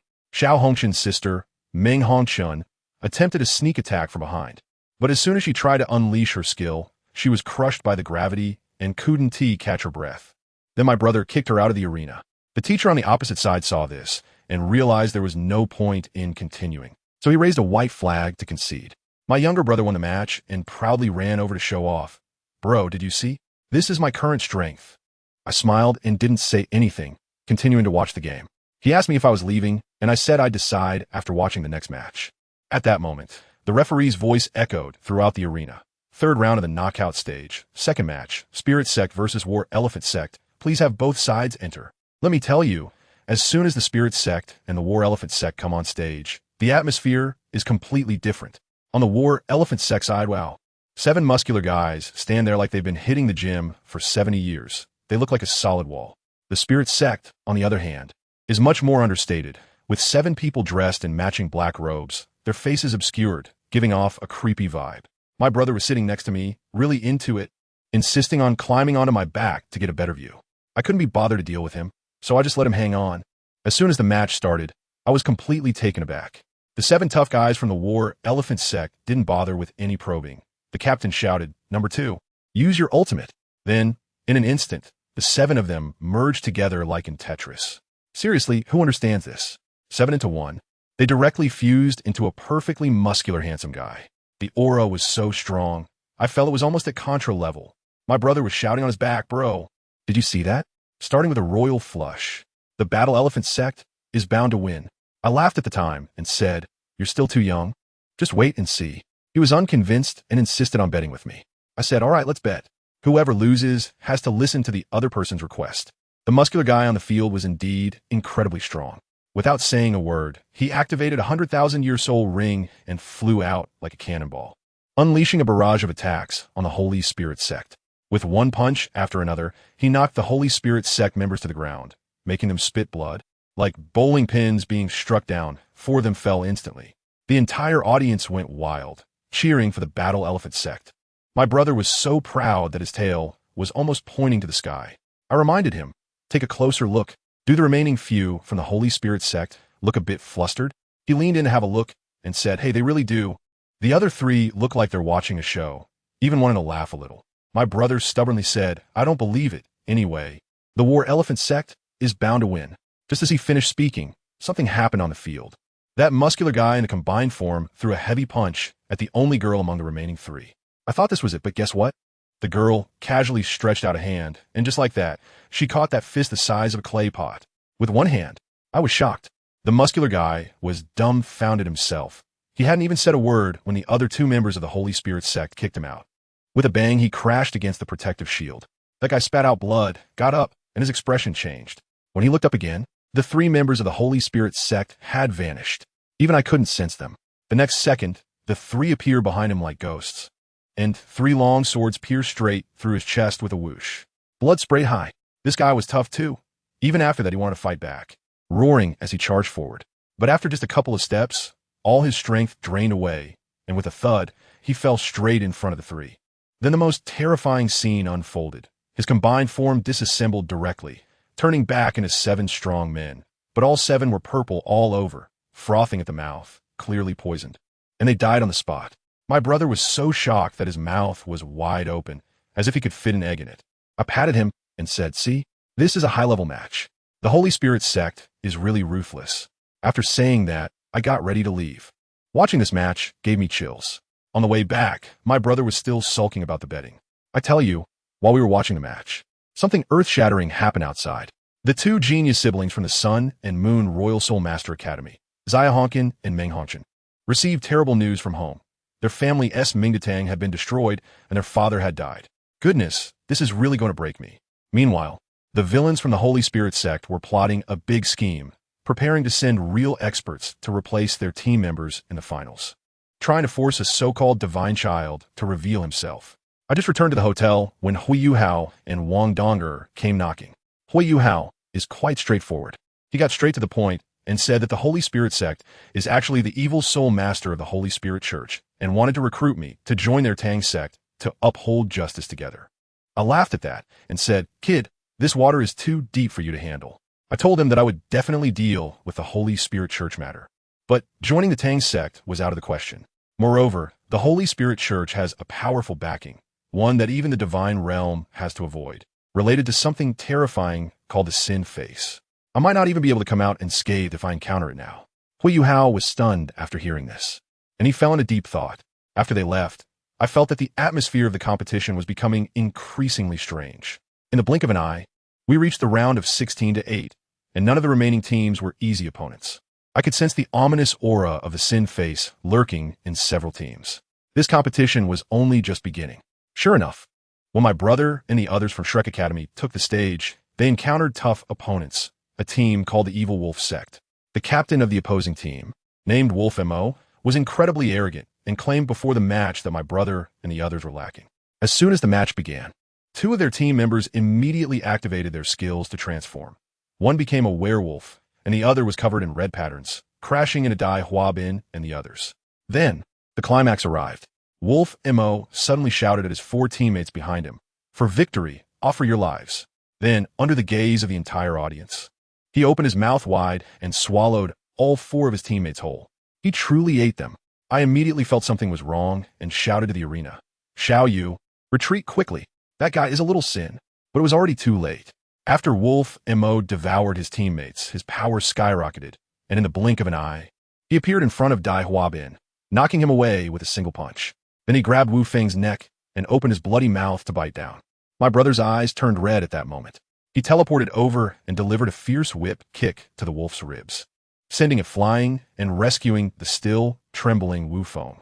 The wolf, despite being kicked away, surprisingly kept laughing and, after getting up, devoured the remaining two teammates. At this point, its power skyrocketed to the level of a tidal Doloa, even more outrageous. Choer seized the opportunity and shot it in the head with a golden dragon spear, causing its head to explode. However, the headless corpse shook for a moment and, with a gurgle, grew a new head. "Family, how are we supposed to fight this? It's purely an immortal cheat." The monster, sporting its new head, laughed maniacally and declared, "I am your nightmare." Then it charged at my brother. My brother didn't dodge this time. His face showed no expression, and his gaze was as cold as ice. He simply raised his hand, and a gravity field instantly activated, pinning that wolf to the ground with a thud, unable to move. Then, a shimmering golden longsword appeared in his hand out of thin air. As soon as I saw the sword, I understood. It was the power of rules. "You shouldn't have touched my teammate," my brother said, his voice devoid of any emotion. The wolf was still struggling on the ground, trying to get up. My brother gave him no chance at all. With a swift motion, he swung the sword, and with a splatter, one of the wolf's arms was severed and flew away. The most crucial part was that there were no signs of regeneration at the severed limb. The wolf was stunned. My brother didn't stop. He swung the sword again. Clean and decisive crack. The head rolled to the side, the eyes still filled with disbelief. My brother looked at the gradually dissipating corpse and coldly said, "I told you. I would kill you." This battle directly brought the term guilt to life, leaving the entire audience dumbfounded. After the match, I specifically called my brother to the park and seriously told him that in the upcoming matches, he absolutely must not use that sword again. It was our last trump card and should not be exposed easily. I promised him that if it ever came down to a life and death situation, I would be there. The next day, the organizers of the tournament were probably also frightened and hastily revised the rules overnight. The quarterfinals were divided into 3 rounds: singles, doubles, and finally, team battles. The matchups were directly announced, and the first match in the upper bracket was my brother's Shrek Academy against a team called Stonegate. As soon as they entered the arena, the referee immediately announced, "Upper bracket match, first round of the singles battle, Shrek Academy versus Stonegate, now starting. Please have both sides send 1 contestant to the arena." Let me tell you, in the first match, Shrek directly sent out a silver-haired beauty, Guyuna. On the opposite side, the Stonegate team sent out a guy who was incredibly greasy. As soon as he opened his mouth, he tried to hit on her, saying, "Beauty, want to hang out with me?" I was instantly annoyed. Does anyone understand? What era is this? Still using such cheesy pickup lines. Gu Yina was equally disgusted, barely bothering to say a word, and directly thrust her silver dragon spear at him. Guess what happened next? The guy's chest got pierced, yet he acted like nothing happened, grinning and saying, "Beauty, you need to work on that damage." Goodness, isn't that just asking for trouble? Gu Yina was furious, her eyes turning cold. You're talking too much. The next second, two massive water dragons appeared out of nowhere, sweeping the guy up into the sky, and then Gu Yina swung her spear with a bang, hitting him squarely on the forehead. That guy fell like a kite with a broken string, crashing into the protective barrier and passed out on the spot. The referee rushed over to check, and wow, he had lost consciousness, immediately declaring Shrek the winner. It was a total annihilation, pure annihilation. The second match was interesting. My brother's teacher, Lu Zhe, actually sent a girl named Wu Feng to the arena and specifically told her that it was okay to lose, just do her best. The guy from Stone Gate was named Li Kong, exuding dark energy, another evil spirit master, incredibly strong. As soon as the fight started, Wu Feng was indeed no match for him and got beaten until she coughed up blood. But the girl was tough. She wiped the blood from the corner of her mouth, stood up with determination, seemingly ready to fight to the death. Just when it was getting intense, Lu Zhe suddenly shouted from the sidelines, "Shrek Academy surrenders." The entire arena was stunned. What was going on? Li Kong not only won, but also had to come over and taunt Lu Zhe and the others, saying Shrek was nothing special and that they had some self-awareness. Let me tell you, this guy really didn't know how to read the atmosphere. Lu Zhe looked at him like he was dead, too lazy to even respond, and turned to leave. Li Kong got even more pumped up and blocked their path, releasing his soul power. Then, the most explosive moment of the entire event came. Lu Zhe coldly looked at him and calmly uttered two words, "Kneel down." Thud. That arrogant Li Kong really knelt down, just like that. He couldn't even stand up. His face turned pale, and cold sweat poured down. Lu Zhe walked past him, leaving behind a sentence. "If you keep messing around, I won't mind making your Stone Gate a thing of the past." It was simply stunning. In the third match, Shrek sent out a girl named Xiaoer, another beauty wielding a golden dragon spear. The opponent, named Yin Fa, was also an evil spirit and acted all high and mighty. What happened? Xiaoer was even stronger. She knocked him silly in just a few moves. The guy, not wanting to back down, directly unleashed his full power, surrounded by dark energy, shouting that he would kill Xiaoer. But Xiaoer was even crazier, her eyes filled with disdain. "You don't really think a little evil spirit is invincible, do you?" She stomped him down to the ground. In the end, when he tried to teleport for a sneak attack, appearing behind Xiaoer and confidently shouted, "It's over." Without even turning her head, Xiaoer calmly replied, "Yeah, it's over." The next second, with a swoosh, the golden dragon spear flew from her hand, piercing Yin Fa right into the wall outside the arena. It even shattered the energy barrier. At that moment, I thought to myself, this girl is all about physical dominance. In the fourth match, Dai Huabin took the stage. This guy had a lower soul power level than his opponent, purely a hard fight. The opponent, named Xiao Fei, was like a machine gun with his mouth, asking questions while fighting, and used a soul-guiding device, beating Dai Huabin hard, breaking several of his ribs. But he refused to fall, his eyes fierce, muttering to himself, "I absolutely cannot lose." Then he unleashed his full power. The White Tiger Demon God transformation. His strength maxed out. He forcibly cracked his opponent's soul-guiding device. In the end, he pinned the guy to the ground and unleashed a white tiger meteor shower right on his face. Xiao Fei instantly became timid, scared out of his wits, shouting, "I surrender. Referee, save me." Ha ha ha. It was too ridiculous. When you can't win, just call for the referee. That's a move no one can top. After Dai Huabin finished this match, he collapsed from exhaustion, and it was Lu Zhe who rushed up to catch him. Finally, we arrived at the last match, the decisive round of the individual competition. Captain versus captain, my brother, Lu Xiaoyu, against the captain of Stone Gate, Shi Jing. Let me tell you, this Shi Jing looked like no pushover. The aura of evil was denser than the previous ones combined. As soon as the match began, that guy shot towards my brother at lightning speed. My brother was also impressive, directly pressing down with a gravity field. But Shi Jing broke free, countered with a knife, and slashed my brother's arm. Goodness, my brother saw red. The expression on his brother Lu Zhe's face instantly darkened, and the surrounding temperature seemed to drop several degrees. Guess how my brother reacted? He actually stuck out his tongue, licked the blood from his wound, and then smiled, smiling wickedly. He said, "The captain is different, much stronger than those small fries." As soon as he finished speaking, a terrifying power exploded from him, making the entire arena buzz. The smile on Shi Jing's face instantly froze. Before he could react, with a swoosh, a golden sword pierced right through him. My brother appeared in front of him like teleportation, grinning and asking, "Hey, where's that mysterious power of yours? Why don't you show it off? Let me tell you." At that moment, Shi Jing couldn't even utter a complete sentence. My brother's aura pressed down on him like a mountain, rendering him completely immobile. My brother waited for a long time, and seeing him still stuttering, he became impatient and said, "I gave you a chance, but you're useless." As soon as he finished speaking, the 7 spirit rings behind him buzzed to life, and the brilliance was blinding. He raised the golden sword, pointing it at the center of the stone mirror's forehead, and his second spirit burned fiercely as he shouted, "Sixth spirit ability, divine punishment. Take responsibility for your sins." In the next moment, a dense array of golden swords appeared out of nowhere above the stone mirror's head, each emanating a chilling aura of rules. With such a display, let alone him, even a titled Doloa would have been killed on the spot.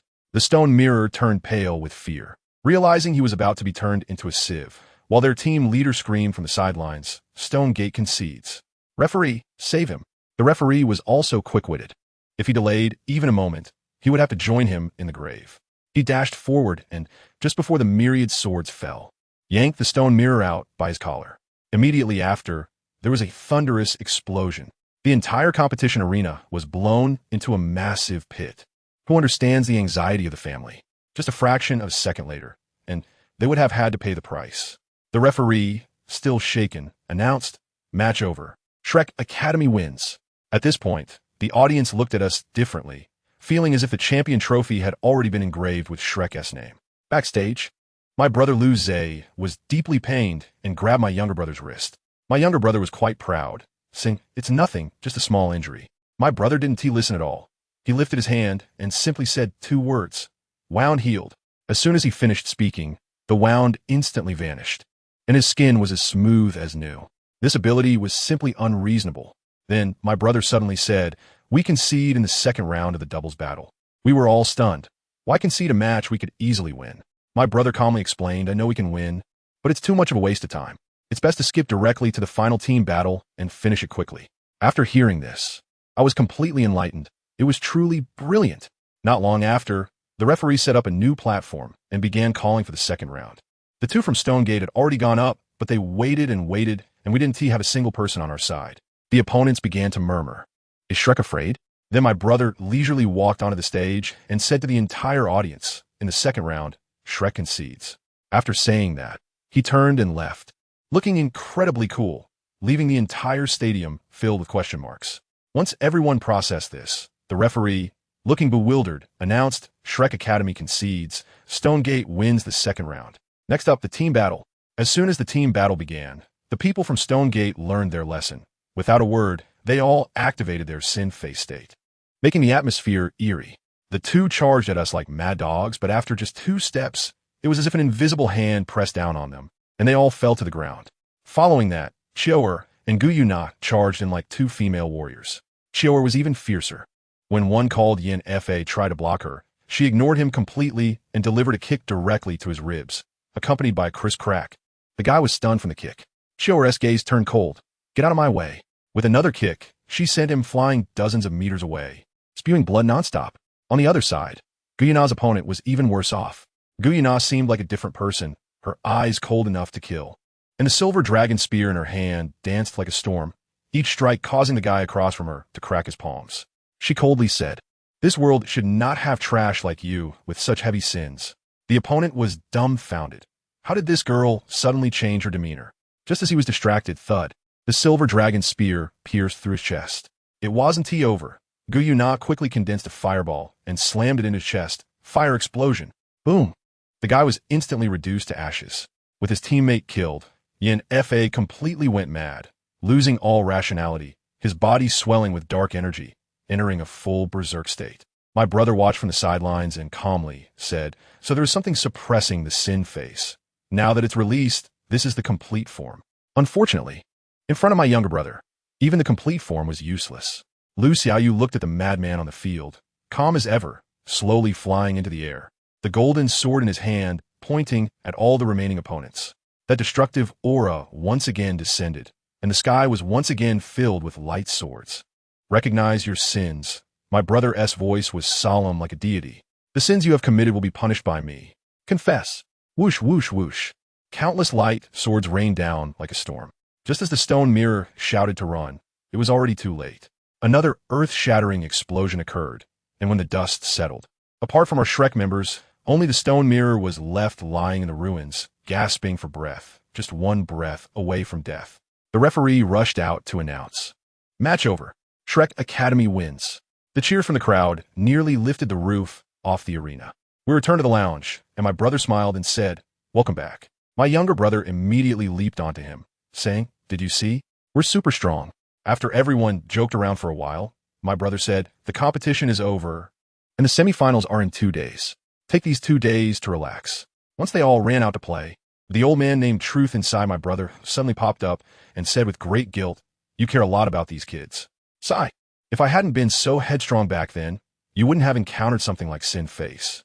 My brother was taken aback and asked, "What do you mean by that?" "Sin Face appeared because of you." The old man panicked instantly and turned his head away, saying, "You heard wrong." My brother pressed for answers, but he refused to speak, leaving behind a line saying it wasn't the time to tell him these things, and then withdrew. The next morning, my younger brother dragged my brother out of bed, insisting on taking him out to play.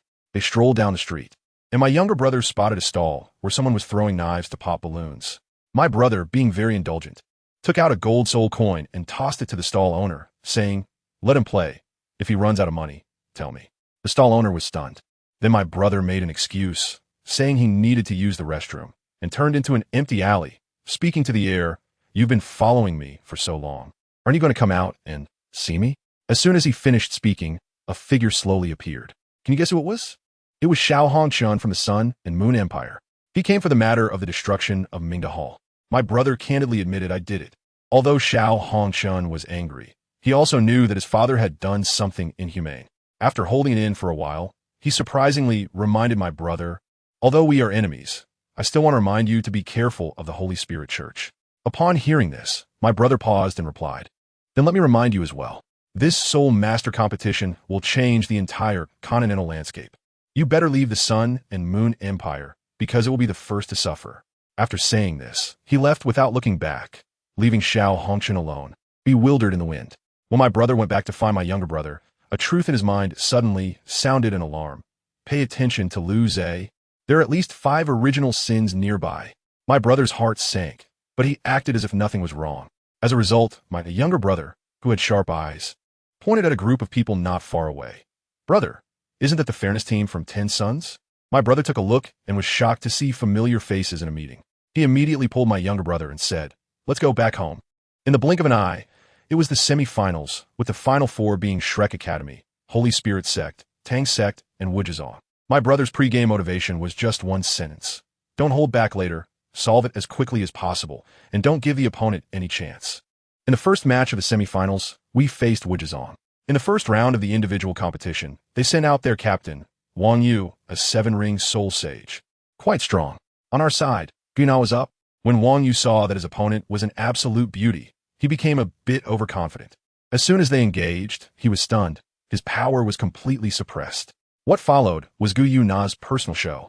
First, she forced him to retreat in a panic with a fire explosion.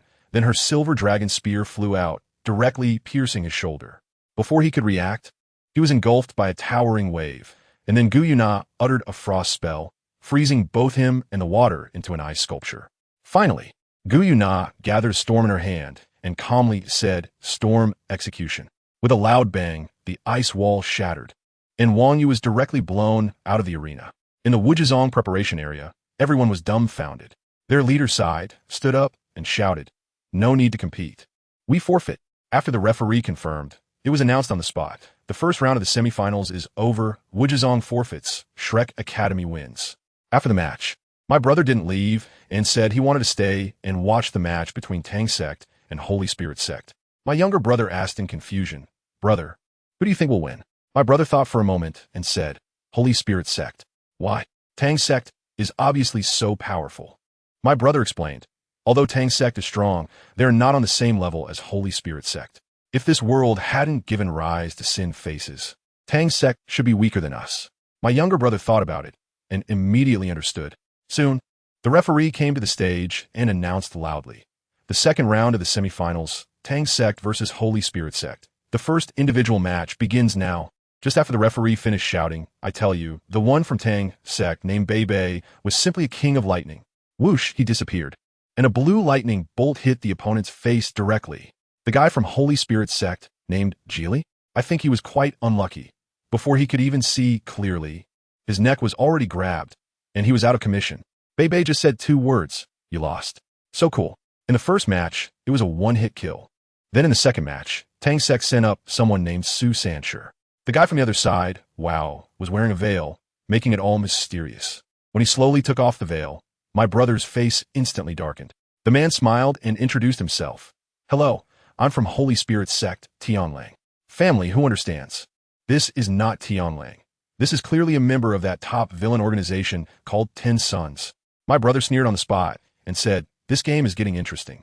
These guys' strengths had all returned to their peak due to some continental upheaval, and they were all monsters at the level of original sin. This was no longer a battle of the same dimension. It was like high-level bosses returning to the newbie village for a massacre. Seeing this situation, my brother directly pulled my younger brother to leave. There's nothing to see, he said.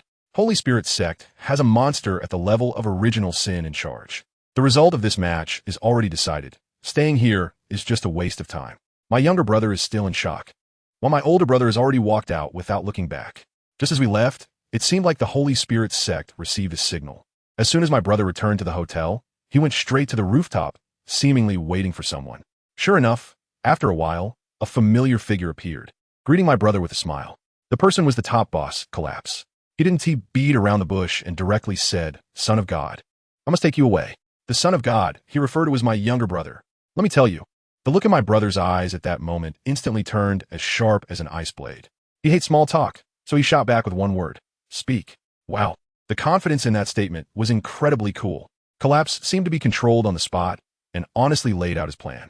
But after all, he was the boss, and he quickly broke free from the constraints, laughing and saying my brother was unreasonable. Then, he unleashed his ultimate move. The Sin Realm unfolded. With a loud buzz, the entire world changed color, turning a dark red. He wanted to trap my brother here, so that his subordinates could attack during the competition tomorrow. My brother just laughed at that, his eyes instantly turning blood red, and a terrifying aura pressed down on Collapse, making him break into a cold sweat. While Collapse was still in shock, my brother had already teleported behind him and kicked him off the rooftop. With a loud crash, half of the hotel collapsed.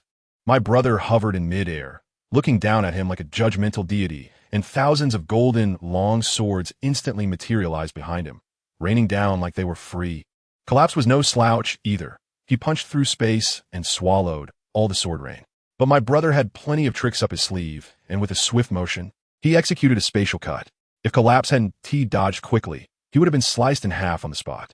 My brother didn't give him a chance to breathe, teleporting close and grabbing his head to initiate the paradox erasure.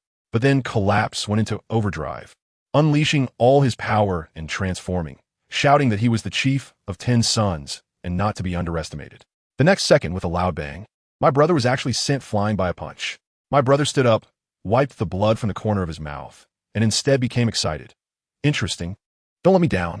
The finals were the next day, and my brother had been missing since last night, leaving my younger brother anxious. But the competition waits for no one. In the first match, our Chioer faced the Heavenly Wolf from the Holy Spirit sect. It was a fierce encounter. As soon as Chioer saw the Heavenly Wolf, she recalled the scene from a starry forest when this guy brutally beat her friend. When the referee shouted start, Chioer charged forward with the golden dragon spear. But it was useless, completely useless.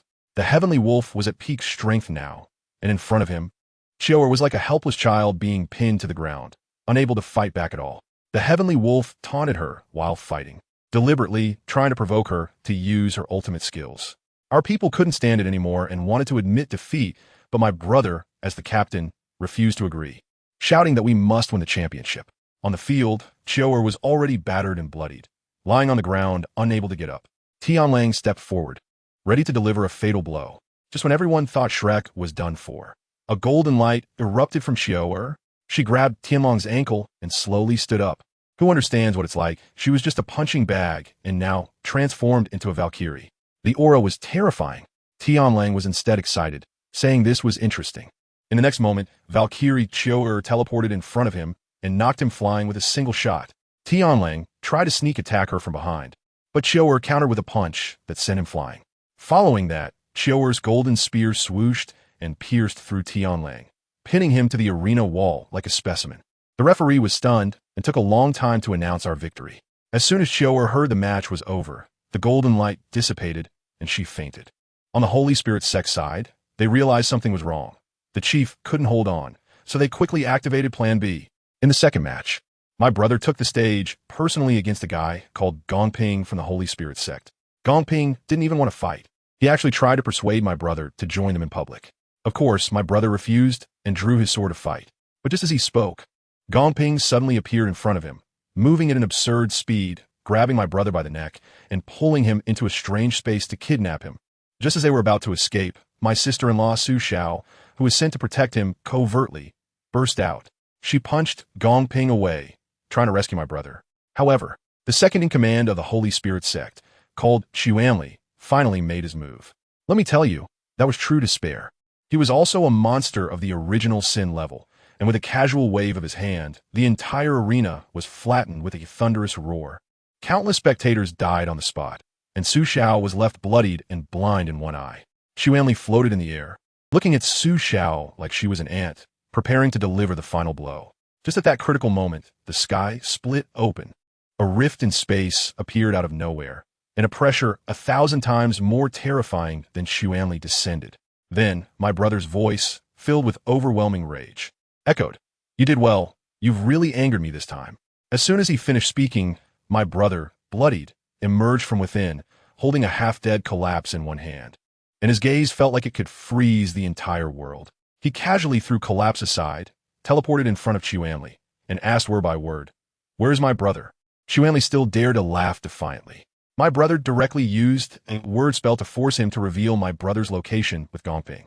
As soon as he finished speaking, Xuanli instantly disappeared, evaporating into thin air. My brother directly tore through space and caught up with them. The guys who had taken my younger brother and were trying to escape felt like they had entered a labyrinth, unable to find their way out.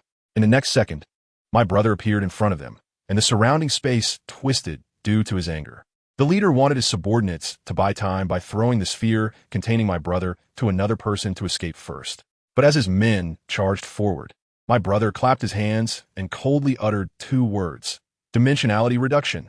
Suddenly, those guys in the surrounding space transformed into a flat ink painting. Then my brother gently punched it, shattering the painting and making the people disappear. This was true dimensionality reduction attack. Just as my brother was about to deal with the last one, the leader on the other side, the one who had been severely injured by my brother, surprisingly stood up from the ruins. He knew the plan had completely failed, gasping for breath. He pulled out a piece of black jade from the space and crushed it without hesitation. Buzz! A presence more terrifying and ancient than my brother's instantly enveloped the entire world. A magnetic male voice echoed from the void. "You have failed, haven't you?" A figure slowly emerged. He was the sin of pride, Lucifer. As soon as he appeared, that little brother called Collapse rushed over, as if he had lost his father, crying out, "My lord, the divine child has been captured, but that Lu Zhe is snatching people away." Let me tell you, Lucifer's expression at that time was just so calm and nonchalant. He didn't even lift his eyelids, as if he was just listening to a weather report. He only sensed it slightly, the corners of his mouth curled up, and that smile was as cold as ice. "Lu Zhe, please don't let me down." As soon as I finished speaking, good heavens, he vanished right on the spot. In an instant, he was gone. His little brother was quite sensible too. Without saying a word, he dove straight into that space crack. The scene shifted, and I found myself at the border of the Sun and Moon Empire. Let me tell you, the scene was grim. This guy named Wealth was covered in blood, crawling on the ground like a dead dog, his eyes filled with terror, probably scared out of his wits. Then, Lu Zhe appeared behind him like a ghost, his voice cold enough to freeze. "Give me back Xiao Yu." And guess what? This Wealth guy, in order not to leak any information, actually pulled out his own tongue in advance. I was shocked at that moment. Who understands what family means? This guy went to the extent of physically silencing himself for the sake of confidentiality. What a ruthless person. Seeing him like that, Lu Zhe couldn't help but want to laugh. Honestly, I thought it was a bit of dark humor too. Lu Zhe was too lazy to waste time with him. His instincts told him that something big was coming. He grabbed Wealth by the back of his head and slammed him to the ground. Just as the power of Paradox was about to activate, the surrounding space cracked and shattered like glass. A familiar voice came from behind. "Long time no see, Luze." Luze turned around sharply, his pupils instantly shrinking to pinpoints. Lucifer. That guy Lucifer always had that smiling face. Walking over as if he were strolling through his own backyard, muttering to himself, "Oh, I initially thought you were the son of God, but now it seems I was mistaken. What does that mean?" Luze's voice had dropped to a low whisper. Lucifer completely ignored him and continued walking, saying, "Truth, ah?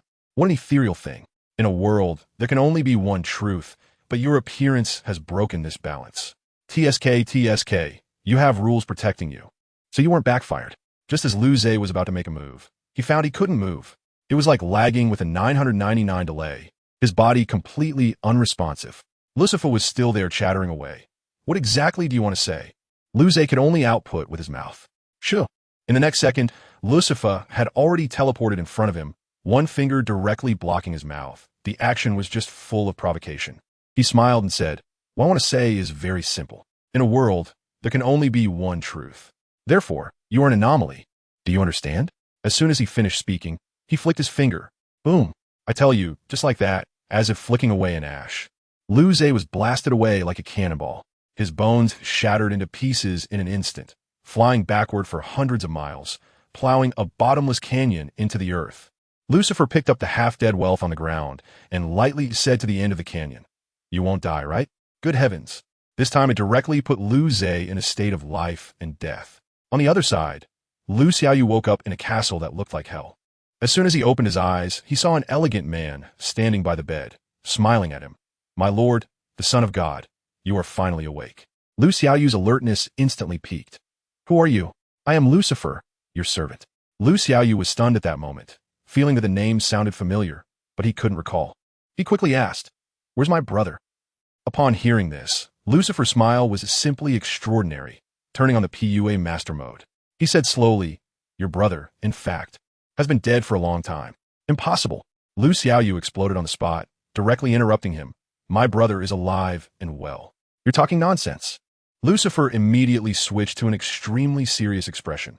"My lord, I know this is hard to accept, but it is the truth. The one who has been by your side is not your brother at all." As soon as these words came out, Lu Xiaoyu's heart skipped a beat. He pressed on. "Then who is he?" "It's truth." Lucifer revealed his true intentions. "Your brother's body has been occupied by something called truth. He has been by your side to find an opportunity to completely erase you. Why? Because within you, there's also the power of truth. You're the only one who can restrain him, so he must eliminate you. Otherwise, no one in this world will be able to stop him." I told you. After Lucifer's combo, Lu Xiaoyu was completely stunned, as if struck by lightning, helplessly slumping onto the bed. Of course, he didn't believe it, but just as he was about to say, "I don't believe you," a loud rumble. The roof of the entire castle was blown off by a single strike. Luze, surrounded by scarlet energy, his eyes red enough to bleed, hovered high above. His aura 10 times more terrifying than before. "Lucifer, you shouldn't have done this." Upon seeing this, Lu Xiaoyu didn't care about anything else. Tears almost streaming down his face, he rushed forward. "Brother, are you okay?" However, the next second left everyone dumbfounded. Luze grabbed Lu Xiaoyu by the neck, lifting him into the air without a hint of emotion in his eyes. "You are a potential threat to me. You cannot be left alive." As he spoke, he began to gather the power of Paradox in his hands, truly intending to kill him. Just at that critical moment, Lucifer intervened. With a kick, he sent Luze flying to a nearby low mountain. Then he gently held Lu Xiaoyu in his arms and asked with concern, "Are you okay, my lord?" Lu Xiaoyu was completely dazed, his mind blank. Lucifer sighed and said in a tone that suggested he had warned him before, "My lord, I told you that guy is not your brother. Why don't you believe me?" At this moment, Lu Xiaoyu's heart shattered completely. The brother who had accompanied him for so long was actually going to kill him? Lucifer placed him back on the bed and coldly looked into the distance, an invisible pressure instantly enveloping the entire area. He said to Luze, who had teleported back from the ruins, "Truth, I didn't expect you to be capable of anything. I will kill this child. You cannot stop me." Luze's voice sounded as if it came from hell. Before the words finished, he vanished again, reappearing behind Lu Xiaoyu, ready to strike down with one palm. Bang! Lucifer kicked him away once more. This time, he was done playing around and laid all his cards on the table. He smiled and asked Liu Ze, "Do you know why I have the ability to go to the Doloa continent, but have never done so?" He answered his own question, "Because that world is too fragile. I could destroy it with just a flick of my hand. But here, it's different." Buzz. An indescribable, terrifying power erupted from Lucifer, and Liu Ze felt as if he couldn't even breathe. Lucifer walked step by step into the sky, looking down at him as if he were an ant. "Did you forget how those guys used to describe me? Let me remind you." He extended a finger, pointing at Liu Ze, and spoke each word clearly, "Above the heavens and below the heavens. Only I am supreme." An energy shockwave that couldn't be looked at directly erupted, directly engulfing Liu Ze. The ground was pierced by this strike. But Lucifer frowned, feeling that Liu Ze had torn a space crack to escape at the last moment. Escaped? Never mind. You won't live much longer anyway. He muttered, turning back to Liu Xiaoyu. At this moment, Liu Xiaoyu's gaze had turned icy cold. Where is truth? He ran away. Liu Xiaoyu stood up, remained silent for a long time, then asked, "Is there any way to save my brother?" Lucifer showed a cunning smile of a plan coming to fruition. "There is of course a way. There's a sword of truth in this castle, specifically used to eliminate anomalies. As long as it is stabbed into the heart of that truth, it can separate him from your brother's body. Of course, only you, who are also truth, can restrain him." "So, I understand," Liu Xiaoyu interrupted him. "I need to use the truth within me to defeat the truth within him, right?" After saying this, he gestured for Lucifer to leave, wanting to be alone for a while. Looking at the red moon in the sky, Liu Xiaoyu clenched his fists. "Brother, I will definitely save you. I promise." Meanwhile, in another chaotic space, Liu Ze encountered the consciousness entity known as Truth. Truth smiled bitterly and said, "I underestimated Lucifer.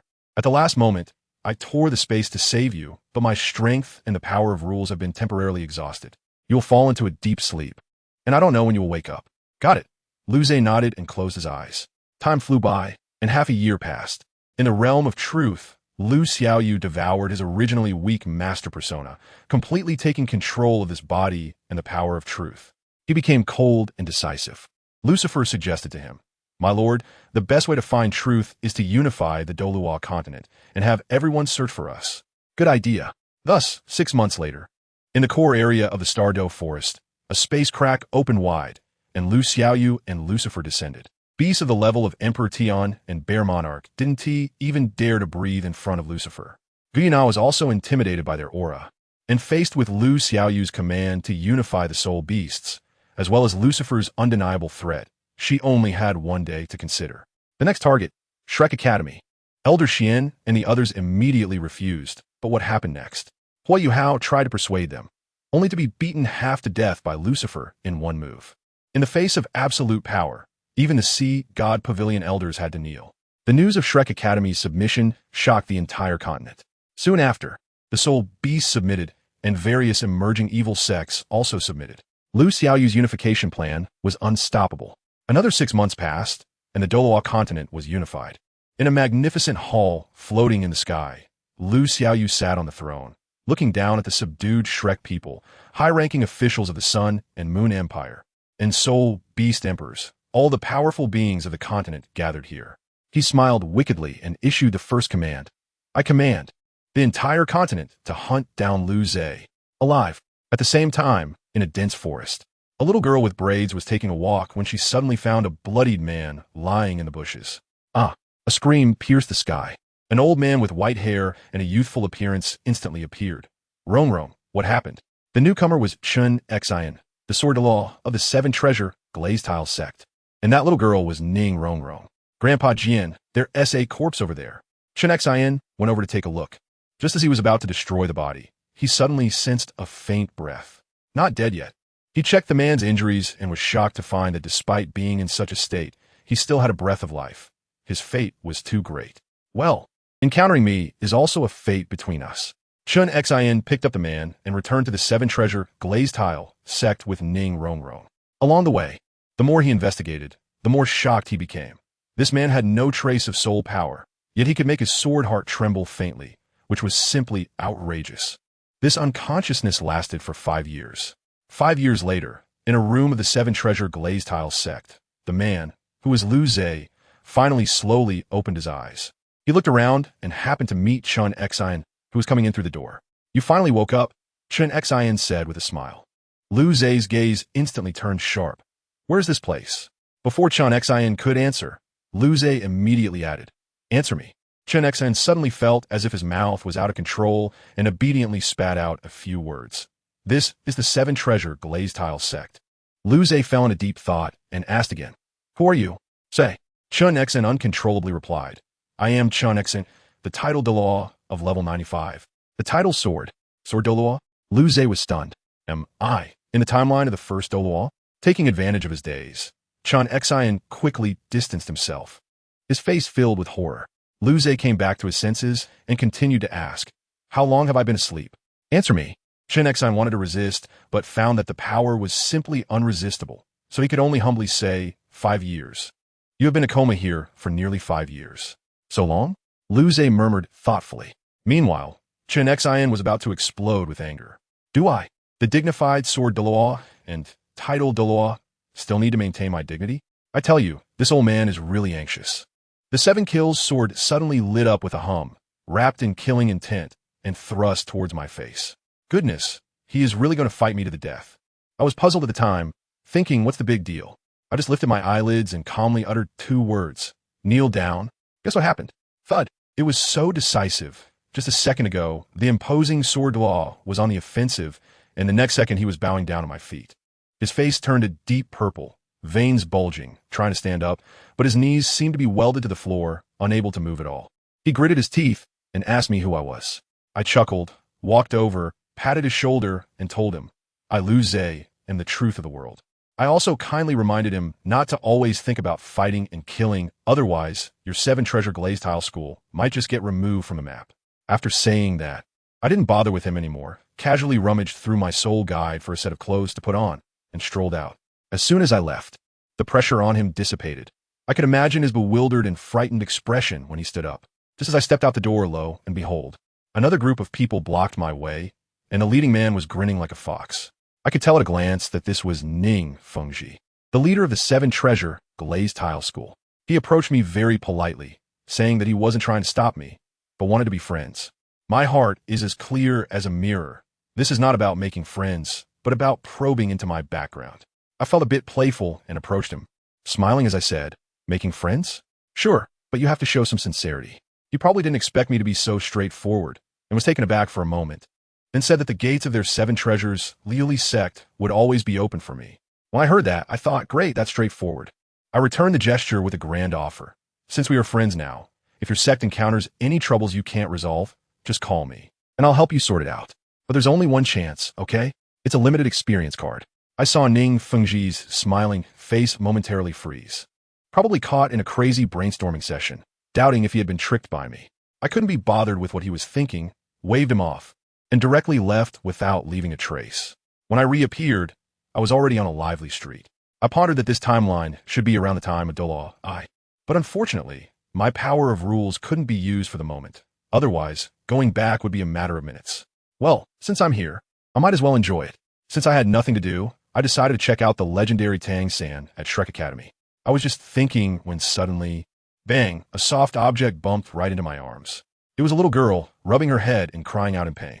I just asked if she was okay, and when she looked up and saw me, her eyes instantly lit up, and she came over wanting to pull me along with her. I felt something was off at that moment, and the next second, several burly men surrounded the two of us. One of them grabbed the girl's arm and yelled at her to run. Great, here I was just walking down the street, and trouble fell from the sky. I didn't want to get involved, so I turned to leave, but that girl, in a moment of desperation, shouted at my back, "Brother, help me." Those burly men immediately turned their attention to me with malicious looks. I was speechless and said I didn't know her. But the girl, being held tightly, had tears in her eyes, and her pleading gaze was fixed on me. For some reason, I suddenly thought of Xiaoyu. Sigh, my heart softened, and trouble came knocking. I sighed, pulled the girl behind me, and coldly asked those people, "She's my sister, what do you want?" The leading burly man was startled by my glare and shivered, but still mustered the courage to say, "This girl stole their things. Either she returns what she took or pays money, 100 gold soul coins." As soon as I heard it, I couldn't help but laugh. 100? I directly put my arm around the strong man's shoulder and said with a smile, "Don't worry, I'll burn 100 gold soul coins for you in a bit." At first, he didn't react, but when he figured out what burn for you meant, his face turned pale. Unfortunately, it was too late. I softly uttered 2 words, erase. In an instant, those strong men vanished as if they had evaporated, leaving only air in their place. The bystanders were stunned, and I quickly smiled and explained, "Don't be afraid, everyone. We are street performers doing magic, and those few have just been teleported to another place." To my surprise, they actually believed me. Who understands, right? I swaggered away with that troublemaker in my arms. I found a secluded spot and put her down, telling her to leave quickly. But the little girl looked at me with admiration and said I was amazing and wanted to follow me. I asked her name, and she said her name was Lu Xiaoyu. When I heard that name, I was taken aback. Lu Xiaoyu? No, it was the character for language. I felt a slight disappointment, but still told her my name was Lu Zhe. Upon hearing that, she got even more excited and said, "We both have the surname Lu. What a coincidence. From now on, you are my brother." Saying that, she was about to jump on my back. I directly pulled her down, coldly telling her not to randomly recognize relatives, and then I swiftly disappeared. I thought I had finally shaken her off, but when I looked from a distance, that girl was squatting alone on the ground, feeling extremely down, muttering to herself whether she was very annoying. She looked just like Xiaoyu. My heart softened again. It seemed I couldn't shake her off, so I could only follow her in the shadows for now. By night, that girl was walking alone in the pitch-black forest, scared like a little quail. Suddenly, there was a rustling in the bushes, and a pitch-black creature sprang out, its laughter grating like nails on glass, extremely unpleasant. I focused and thought, what the hell, a sin face? How did this thing also travel through time?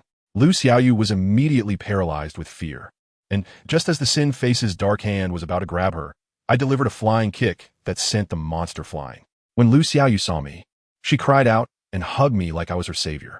I just comforted her a little, and then the sin face roared and pounced over, even lifting several giant rocks to throw at us. I directly picked up Lu Xiaoyu and flew into the air, looking down at that ugly thing and smiling. I extended my index finger, and a black dot smaller than the tip of a needle condensed at my fingertip. I softly said goodbye. The black dot shot out with a whoosh, and the moment it hit the sin face, boom, an explosion comparable to a volcanic eruption directly blasted that forest into a huge pit. I looked at my masterpiece, nodding in satisfaction, and left with Lu Xiaoyu, who was completely stunned. The next day, we arrived at a small village. Lu Xiaoyu had completely become my little fan, looking at me with starry eyes. I asked her where she wanted to go, and she said she wanted to go to Shrek Academy. I thought about it, and realized it was on the way. I also discovered that although this girl didn't have a martial soul, she surprisingly had level 20 spirit power inside her. She was truly a little monster. When we arrived at Shrek, that place, let me tell you, it was just a broken village. As soon as I entered, I ran into the principal, Fred, an old man with a sharp beak-like nose who looked quite cunning. He saw I had no spirit power, and noticed Lu Xiaoyu had spirit power, but no martial soul, thinking we were quite peculiar. After chatting for a bit, I pulled him aside and made a deal with him. I asked him to take Lu Xiaoyu in, and in exchange, I would be their theoretical teacher for a year. When Fred heard this, he thought he had hit the jackpot and immediately agreed, afraid I would back out. Thus, I, Lu Zhe, became the theoretical teacher of the Shrek 7 monsters. In the first class, Dai, Mubai, Tang San, and the others were quite unconvinced. Lu Xiaoyu raised her hand and asked me, "Is someone without a martial soul considered a soul master?" In front of everyone, I directly gave them a mental explosion. I said, "Of course it counts, and the future is much broader than for those of you who have martial souls. You are limited by your martial souls, while those without martial souls, as long as they have soul power, can turn all things in heaven and earth into martial souls." As soon as I said this, everyone was stunned, especially Tang San. He stood up to refute me, saying that it was completely unrealistic. I walked up to him, tapped his forehead, and smiled, saying, "Don't use your limited perspective to judge the entire continent.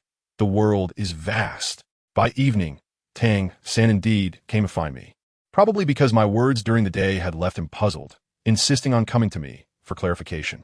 As soon as he approached, without asking anything else, he asked me how I viewed Lu Xiaoyu. I looked at him, smiled, and told him, she has the best talent, no soul rings, yet possesses level 20 soul power. Undoubtedly, she is more monstrous than anyone else present. As soon as I finished speaking, Tang San was stunned, her mouth wide open, probably wondering what this guy was talking about. After a long pause, she finally managed to say, "Who exactly are you? How could an ordinary person possibly jump 20 meters in one step?" I tell you, when she asked that question, The air around us became so quiet that you could hear a pin drop. I looked at her nervous appearance and couldn't help but smile, thinking it was time to turn up the intensity. In the next second, my pupils changed color, turning a deep crimson, and I grinned at her. Little third party. You know, having too much curiosity isn't a good thing. Goodness, Tang San's expression at that moment was priceless. He seemed to completely freeze, as if his brain's CPU had overheated. As soon as I saw that the timing was about right, I immediately reverted back to my original self, clapped my hands, and said, all right, it's getting late. Let's hurry back and get some sleep. Before turning to leave, I even added, about tonight, don't go blabbing, all right? I believe you're a smart person. Little third, while watching her absent-minded figure, I was almost laughing out loud. Once she left, I just lay back. My mind was buzzing like a pot boiling over. I casually checked earlier, and guess what? Tang San is a woman. Who understands this, folks? This script has taken a wild turn. This ISNT time travel, it's definitely a parallel universe, focusing on a world line that is just lonely. What this means is that no matter what I do here, it won't affect my original world. Now, this is going to be fun. I was just feeling emotional when suddenly I felt a chill behind me. A robust figure, like a bear, emerged from the shadows, and the aura it exuded was overwhelming. I didn't even turn my head and lazily said, Tang Hao, right? The big man was obviously taken aback. How did you know? Just guessed, I smiled. It seemed I was right. You and Tang San are father and daughter, right? I tell you, this statement is like lighting a powder keg. As soon as Tang Hao heard it, his eyes turned red, and without saying a word, he charged at me like a cannonball. But he was fast. I was even faster. I couldn't even be bothered to move, just lightly spat out 2 words. Kneel down. With a thud. It was really like pressing a remote control. The fierce Hao Qian just felt his knees in front of me, practically face first in the dirt, unable to move. Look at you. Clearly we could have a good chat, but you had to resort to violence. I walked up to him, looking down from a height. Tang Hao was utterly shocked. He probably had never experienced such humiliation in his life. Gritting his teeth, he asked, who exactly are you? A traveler, I replied, sitting back in my chair and crossing my legs. I want to do something big to unify this continent. Tang Hao was momentarily stunned, then burst into laughter. Ha ha. Unify the continent? Do you think the Spear Hall is made of paper? I was serious. I looked at him, smiling mysteriously, and I need manpower, like you. Hao Qian, are you interested in joining my new force? Why should I? Finally, he was able to move, standing up with a wary expression. I didn't waste any time with him and directly threw out the big bomb. I can resurrect your lover, Ian. Instantly, the whole world fell silent. Tang Hao's weathered face went from shock to disbelief, and finally to intense excitement. Are you serious? I never joke around. I stood up and reached out my hand to him, welcoming him to join the Hall of Truth. The next day, I wandered to the playground, and Zhao Wuji's buddy came looking for me, asking me to lead a team to fight some Soul Doloa. I thought, I'm just an ordinary person. Why would I lead a team? I waved him off, telling him to go find somewhere cool to stay. Just when it got quiet, I felt an extremely familiar and dangerous aura flash by. My heart tightened. No way. Is there arrogance in this world too? This is bad. I didn't bring the version answers, and if I really run into that guy, the outcome is uncertain. Just then, on the other side, a handsome guy in a black suit was happily strolling through the forest, mumbling, finally, I've met someone like me. Wait for me. I will definitely come to get you. Later, that old man Flander also came to test me mysteriously, asking who I really was, and I managed to fool him with just a few words. Before leaving, he even told me he would arrange a new roommate for me, also a master of theory. I didn't pay much attention at the time, thinking it was probably Yu Xiaojiang. In the afternoon, with nothing to do, I went to lie by the small river outside the academy to contemplate life. As soon as I stood up, bam, a face was right in front of me. That face was familiar, too familiar. I exploded, my mind went blank, and without thinking, I threw a punch. Lucifer, why did you come here too? I shouted. That guy was knocked back a few meters by my punch, but actually managed to laugh. You're really violent. Hey, you know my name? I don't have time to waste talking to him. I directly teleported in front of him and used my ultimate move, Paradox Erase. But then he just moved his lips and said, Paradox Relative Stillness. Damn it, I was instantly frozen in place. Guys, what is going on? His power is actually not weaker than mine at all. He walked over with a grin and even lifted my chin. You look perfect, what's your name? I was so angry that I almost spat blood. Being teased like this was simply a great humiliation. I shouted with all my might, get down. Lucifer immediately fell face first to the ground, but just a few seconds later, he got up as if nothing had happened. He then pressed me down to the ground and, with an excited look on his face, said, that move you just did was amazing. Can you teach me? I'm completely speechless. What's going on with this guy's strength? Why is the effect of my words so short on him? Are you arrogant? I asked coldly. He looked confused and replied, Arrogant? What's that? I was stunned at that moment. After using my ability to investigate, I found out that what he said was actually true. He is not the pride of the 7 deadly sins yet. This discovery instantly calmed me down. A bold idea began to take shape in my mind. If I could recruit this uncorrupted version of the 7 deadly sins to be on my side. With that thought, I retracted my killing intent and directly pushed him away. And guess what happened? When I returned to the dormitory that night and opened the door, I saw Lucifer making the bed. He was smiling at me brightly. Hey, from now on, I will be your roommate. I'm the new theoretical teacher. I chose to just lie in bed and sleep. Forget it, I'm mentally exhausted. The next morning, as soon as I opened my eyes, I saw a handsome face enlarged. Leaning on my headboard, smiling and saying, Good morning, as I expressionlessly spat out a word, Get lost.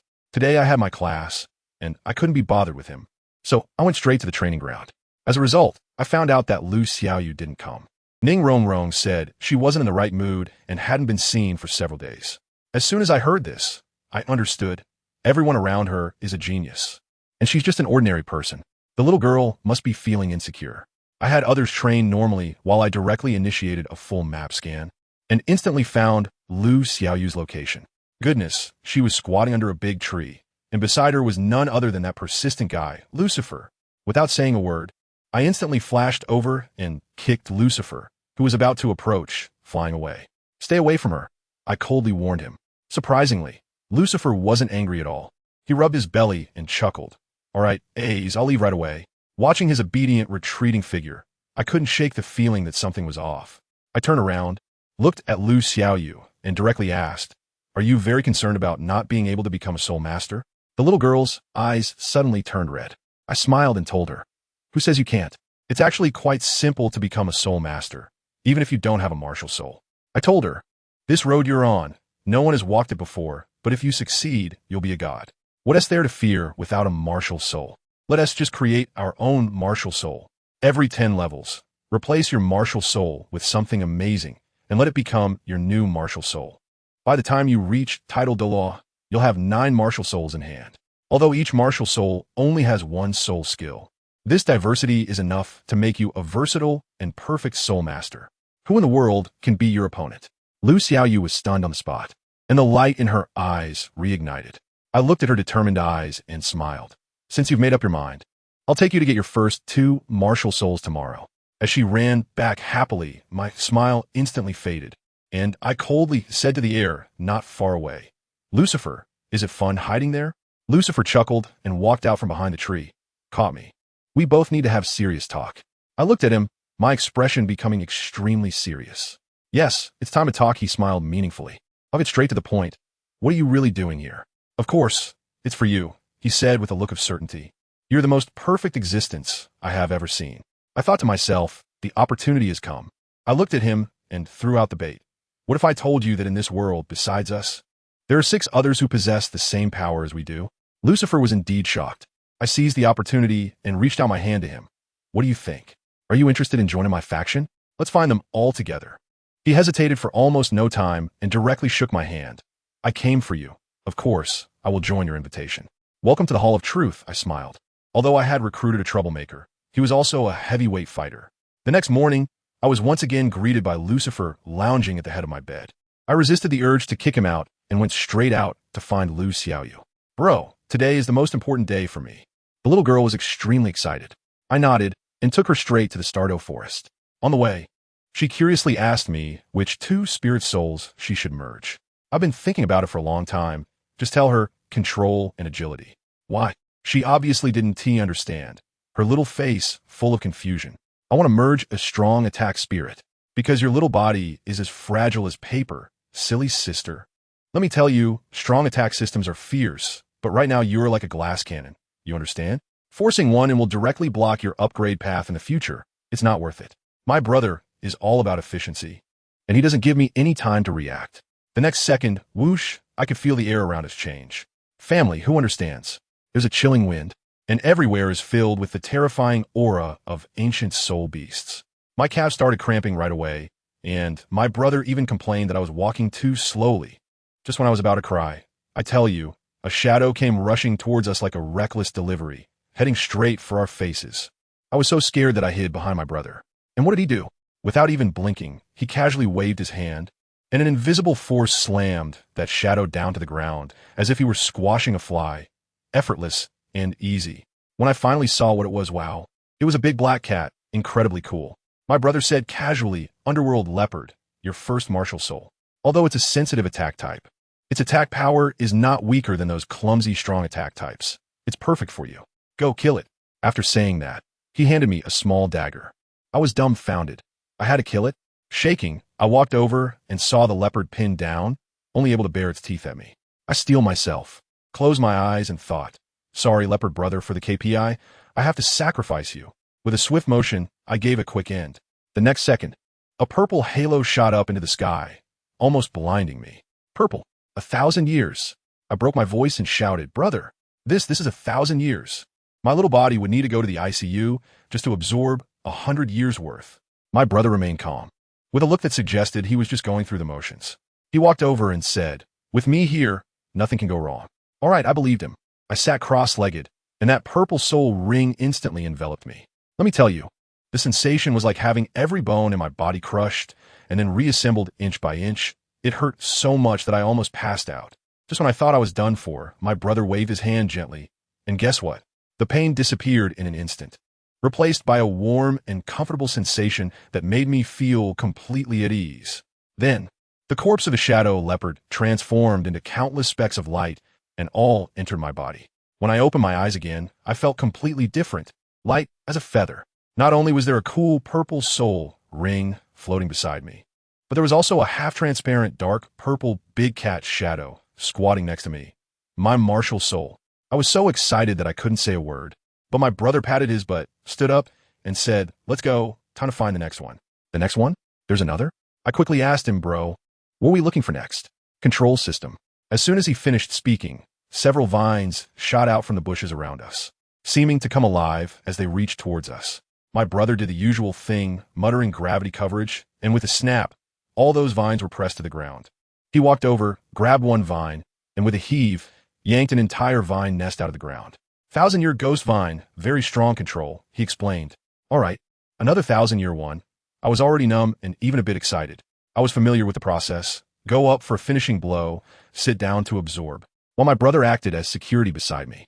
When I opened my eyes again this time, wow, my soul power had skyrocketed to level 25. This leveling speed was like riding a rocket. No, it was like directly activating super mode. I am content and feel that this adventure can finally come to an end. I asked my brother, shouldn't we go back now? To my surprise, he shook his head and said, I still have a few things to take care of. What things? I asked. He didn't answer, but placed a hand on my shoulder and said, you go back to the academy by yourself first. I was completely blown away, bro. This is the inner part of the Stardow Forest. Am I supposed to go back alone? If I randomly encounter a 10,000-year soul beast, won't I become fertilizer on the spot? And guess what? My brother just calmly said, don't worry, and then snapped his fingers. Who understands what family means? My eyes blurred for a moment, and when I opened them again, I was already standing at the gate of Shrek Academy. At that moment, I had one thought. My brother's strength is beyond anything I can imagine. How much has he hidden? The scene shifts to my brother. After sending me off, he strolled alone to the most core forbidden area of the Stardow Forest, the Lake of Life. Goodness, there were two guardians at the entrance, one with a bull's head and a serpent's body, and the other a giant gorilla. They were the legendary sky blue bull python and the titan giant ape. My brother walked straight to the lakeside and casually said, you must be the azure bull python and the titan giant ape, right? The bull-headed brother, Deming, was relatively composed and asked my brother seriously who he was. Meanwhile, the gorilla next to him, Ming, had a bad temper and shouted without hesitation, human, D. He jumped up and brought his fists together to smash down like a huge hammer. Deming was anxiously shouting, Ming, run, but it was too late. With a loud bang, a massive pit was smashed into the ground. But where was my brother? In the next second, he appeared weightlessly on Ming's shoulder, like a ghost. Is it this enthusiastic on the first meeting? Ming was stunned at that moment, trying to reach out to grab him down, but then realized he couldn't move. His whole body was locked by an invisible force. Fear, for the first time, appeared in the eyes of this 10,000-year soul beast. Deming was also shocked and timidly asked, what do you want to talk about? My brother laughed and pointed to the bottom of the lake. How about I go meet those few down there? I tell you, Daming looked as if he had seen a ghost. Why you? How do you know? Seeing him hesitate, my brother couldn't be bothered to waste words. The surrounding space began to distort. The sky suddenly darkened, and a blood-red giant eye slowly opened in the sky, coldly staring at them. The sense of oppression was incredible. Daming didn't dare to say no. His legs went weak, and he quickly nodded. I'll take you there right now. Just then, that guy Lucifer popped up from some corner, dressed in a flashy black suit, smiling and saying, I want to stay by your side. Fine, my brother didn't drive him away. So, Daming carried my brother and Lucifer, reluctantly sinking to the bottom of the lake of life. When they reached the bottom of the lake, good heavens, a bunch of sleeping super beasts. The aura was so overwhelming that I felt suffocated just watching it on the screen. My brother walked straight into the midst of them, gathering his energy, and said 2 words, get up, Buzz. It was like pressing the power button. Those legendary fierce beasts all woke up in an instant. The leading black dragon, the beast god Emperor Tion, roared, who dares to disturb this king's rest? But before he finished his words, Lucifer flashed in front of him, his gaze icy. Is this how you speak to our leader? After saying that, he lifted his leg and kicked. Boom! The beast god Emperor Tion, the top dog of the soul beast world, was kicked from the bottom of the lake to the shore, coughing up a few mouthfuls of old blood in a sorry state. The remaining fierce beasts at the bottom were all dumbfounded. They had never seen such a scene in their lives. Emperor Tion had never suffered such humiliation and roared as he charged back. And what happened? Lucifer stood in midair, hardly moving, and delivered another heavy punch. Bang! Emperor Tion was once again smashed into the ground, and this pit was even deeper than the last one. Emperor Tion was completely stunned, lying in the pit, unable to believe it. Impossible. Humans can't be this strong. At this moment, my brother leisurely floated out of the lake, followed by a group of fierce beasts that were already scared out of their wits. Emperor Tion, I'm here to talk to you today, not to fight. Emperor Tion looked at my brother, and, for some reason, felt a sense of wanting to submit in his heart, and could only timidly ask, Who exactly are you? My brother directly introduced himself, Master of the Hall of Truth, Liu Zhe. Then he got straight to the point, saying that our Hall of Truth has just been established and is short on manpower. So I came here to invite all of you soul beasts to join. Let me tell you, Tion's expression at that moment was like a CPU overheating, completely crashing. He was still tangled up in concerns about the divine realm interfering with the continent. But my brother directly dropped a bombshell. You don't have to worry about the divine realm, because after unifying the continent, my next target will be to unify the divine realm. It was astonishing. Tion had never heard such bold words in his life. Lucifer was fanning the flames beside him. You don't need to doubt our leader's strength. If he says he can do it, then he definitely can. Tion couldn't handle this combo attack anymore and immediately lowered his proud dragon head. I am willing to join the Hall of Truth.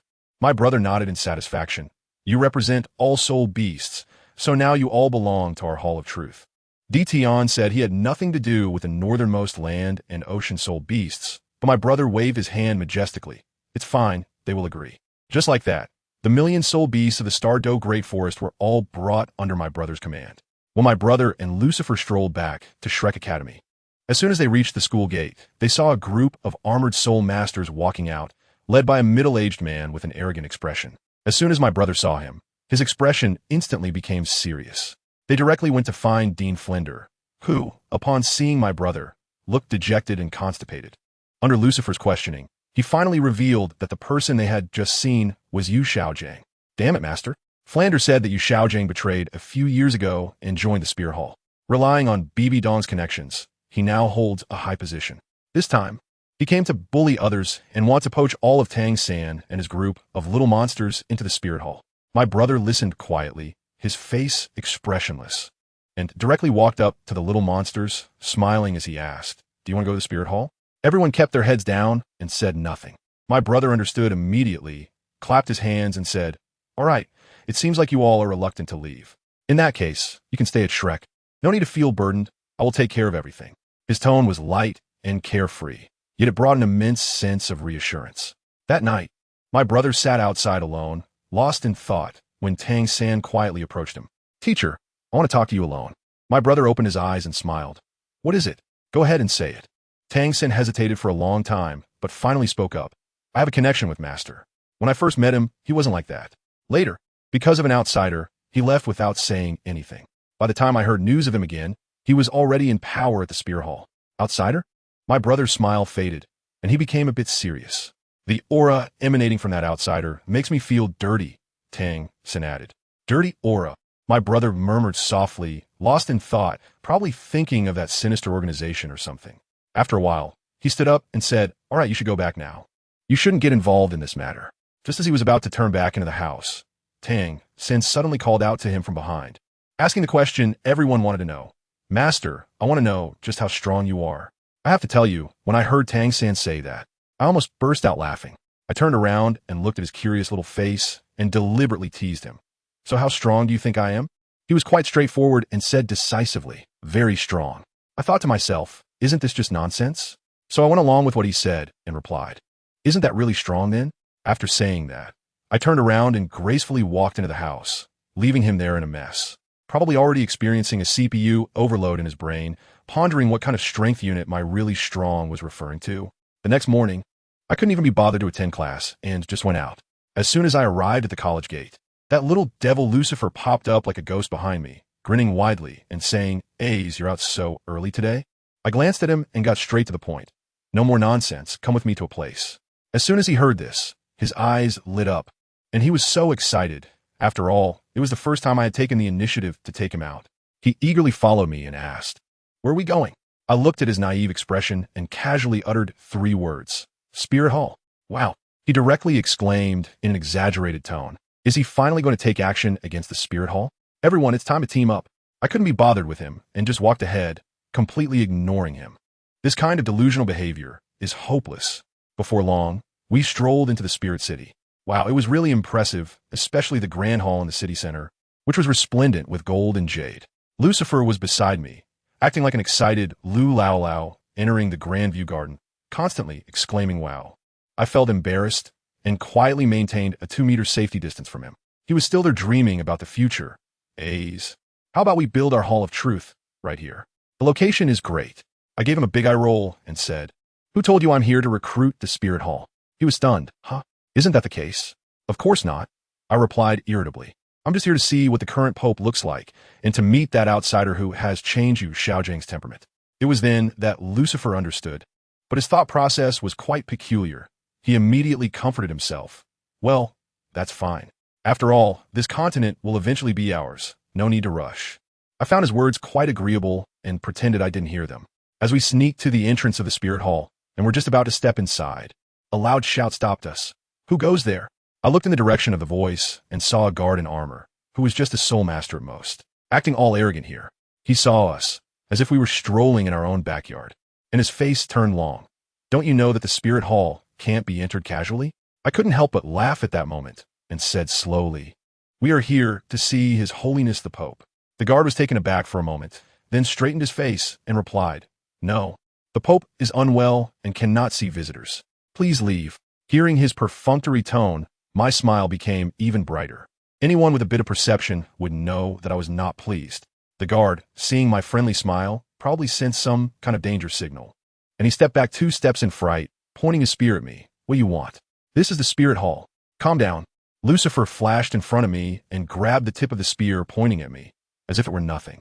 The guard was completely panicked now, shouting at the top of his lungs, "Someone has forcibly entered the Spirit Hall." In an instant, we were surrounded by a group of guards. Lucifer's face instantly darkened, his tone icy enough to freeze. "Are you forcing me to take action?" As soon as he finished speaking, a terrifying aura erupted from him, suffocatingly strong. The group of guards instantly froze, not daring to move, their legs trembling. The few in the front even collapsed to the ground.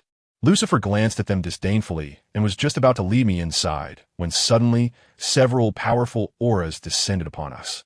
A guy with yellow hair, looking somewhat androgynous, blocked our way and questioned, "Who are you, and why are you causing trouble in the Spirit Hall?" As soon as I saw it, I thought, oh, isn't that Jute Doloa Yueguan? His old partner, Gue Doloa, is standing next to him. However, Lucifer didn't take these 2 level 90+ big shots seriously at all. Instead, he became even more arrogant and sneered dismissively. "So, you two want to stop us?" Yueguan and Gue may exchange glances and didn't dare to speak.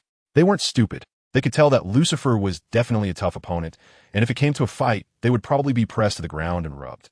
Just as the standoff was happening, a woman's voice came from inside the hall, carrying an air of authority.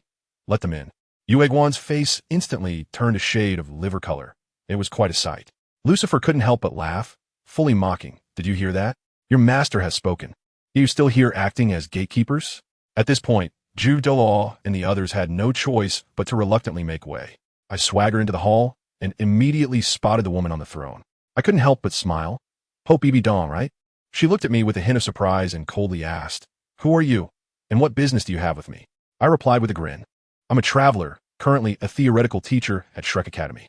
Upon hearing Shrek Academy, she seemed to react slightly and then asked, "So what brings you to my spirit hall?" "I won't beat around the bush. I'll get straight to the point. I want to see you, Xiao Jiang." In an instant, I felt the temperature in the entire hall drop several degrees. Bibidong's face instantly darkened, her tone icy. "What do you want with him?" Lucifer was displeased, coldly staring at her. What kind of attitude is that? Just with that one glance, Bibidong's back was instantly drenched in cold sweat. Let me tell you, in that moment, she definitely felt like she was being targeted by some ancient giant beast, about to be torn apart in the next second. I patted Lucifer on the shoulder, signaling him to tone it down, then walked up to Bibi Dong, smiling innocently. "Your Holiness, don't be nervous, I mean no harm. I just want to have a chat with the master." I don't know if my smile was too misleading, but she actually seemed to believe it and hesitantly asked, "You really just want to talk to Xiao Gang? Xiao Gong?" I almost couldn't hold it together upon hearing that name, but I still managed to keep a sincere expression. "Yes, I just want to ask a few questions. I have no other intentions." Just as Bibi Dong was in a dilemma, a man walked out from behind. He had dark circles under his eyes that looked like he had applied smoky makeup, but his gaze was incredibly proud, as if the whole world was his backdrop. No need to ask, this was the world Xiao Gang. Upon seeing him, Bibi Dong quickly asked, "Xiao Gang, how come you?" Xiao Gang waved his hand, directly interrupting her, then walked straight up to me, adopting a condescending posture, and said, "What questions do you want to consult me about?" Consult is putting it mildly. I smiled even more happily. "I just want to ask about someone." Upon hearing this, his expression clearly changed, but he still forced a proud demeanor. "What person?" I looked at him and said word by word, "That person you should be more familiar with than anyone else. He is an outsider." As soon as the words outsider came out, Yu Xiaojing was completely stunned, standing there in a daze. I pressed on with a smile, asking, given Master S' reaction, "Do you know him? Where is he now? When did I say I knew him?" He suddenly snapped back to reality, denying it fiercely like a cat whose tail had been stepped on. "Don't be so nervous," I said meaningfully. "That outsider is quite a dangerous presence, you know." He felt uncomfortable under my gaze and exploded. I said, "I don't know him. So, I don't know him. Why do you keep staring at me?" I hit the nail on the head. "Not only do you know him, but you also have an unspoken secret between you, right?" This sentence struck directly at his weakness, and he instantly broke down, pointing at us and shouting to Bibi Dong beside him, "Bibi Dong, get these two guys out of here. I don't want to see them." After shouting, he ran off without looking back. Bibi Dong had no choice but to coldly say to us, "I'm sorry, please leave." Lucifer was not having it. "Why should we?" The question hasn't even been finished yet. Seeing that the negotiation was failing, Bibidong's aura as a tidal deluge erupted. Lucifer laughed, his smile full of, "Is that all?" Then, an overwhelming pressure, 100 times more terrifying than hers, was pushed back at her. Bibi Dong instantly felt as if she had fallen into an abyss, her face turning pale. I saw that it was about time, so I stepped in to stop the two of them, placing my hand on Bibidong's shoulder and said, "That's enough. We've already said we're not here to cause trouble." Lucifer instantly became obedient. I looked at Bibi Dong, who was still in shock, and left behind a meaningful remark. "I've asked all the questions I needed to ask, and I truly hope I won't have the chance to come back here." After saying that, I grabbed Lucifer, and with a flash, we disappeared from the hall. Outside of Spirit City, Lucifer still questioned me in confusion. "A's. Why did you stop me? With those weaklings, I could have taken down the Spirit Hall with just one word." I burst out laughing after hearing that. "Why destroy it?" I looked at him and said with a sneer, "Destroying it directly is too boring. Toys are meant to be played with, right?"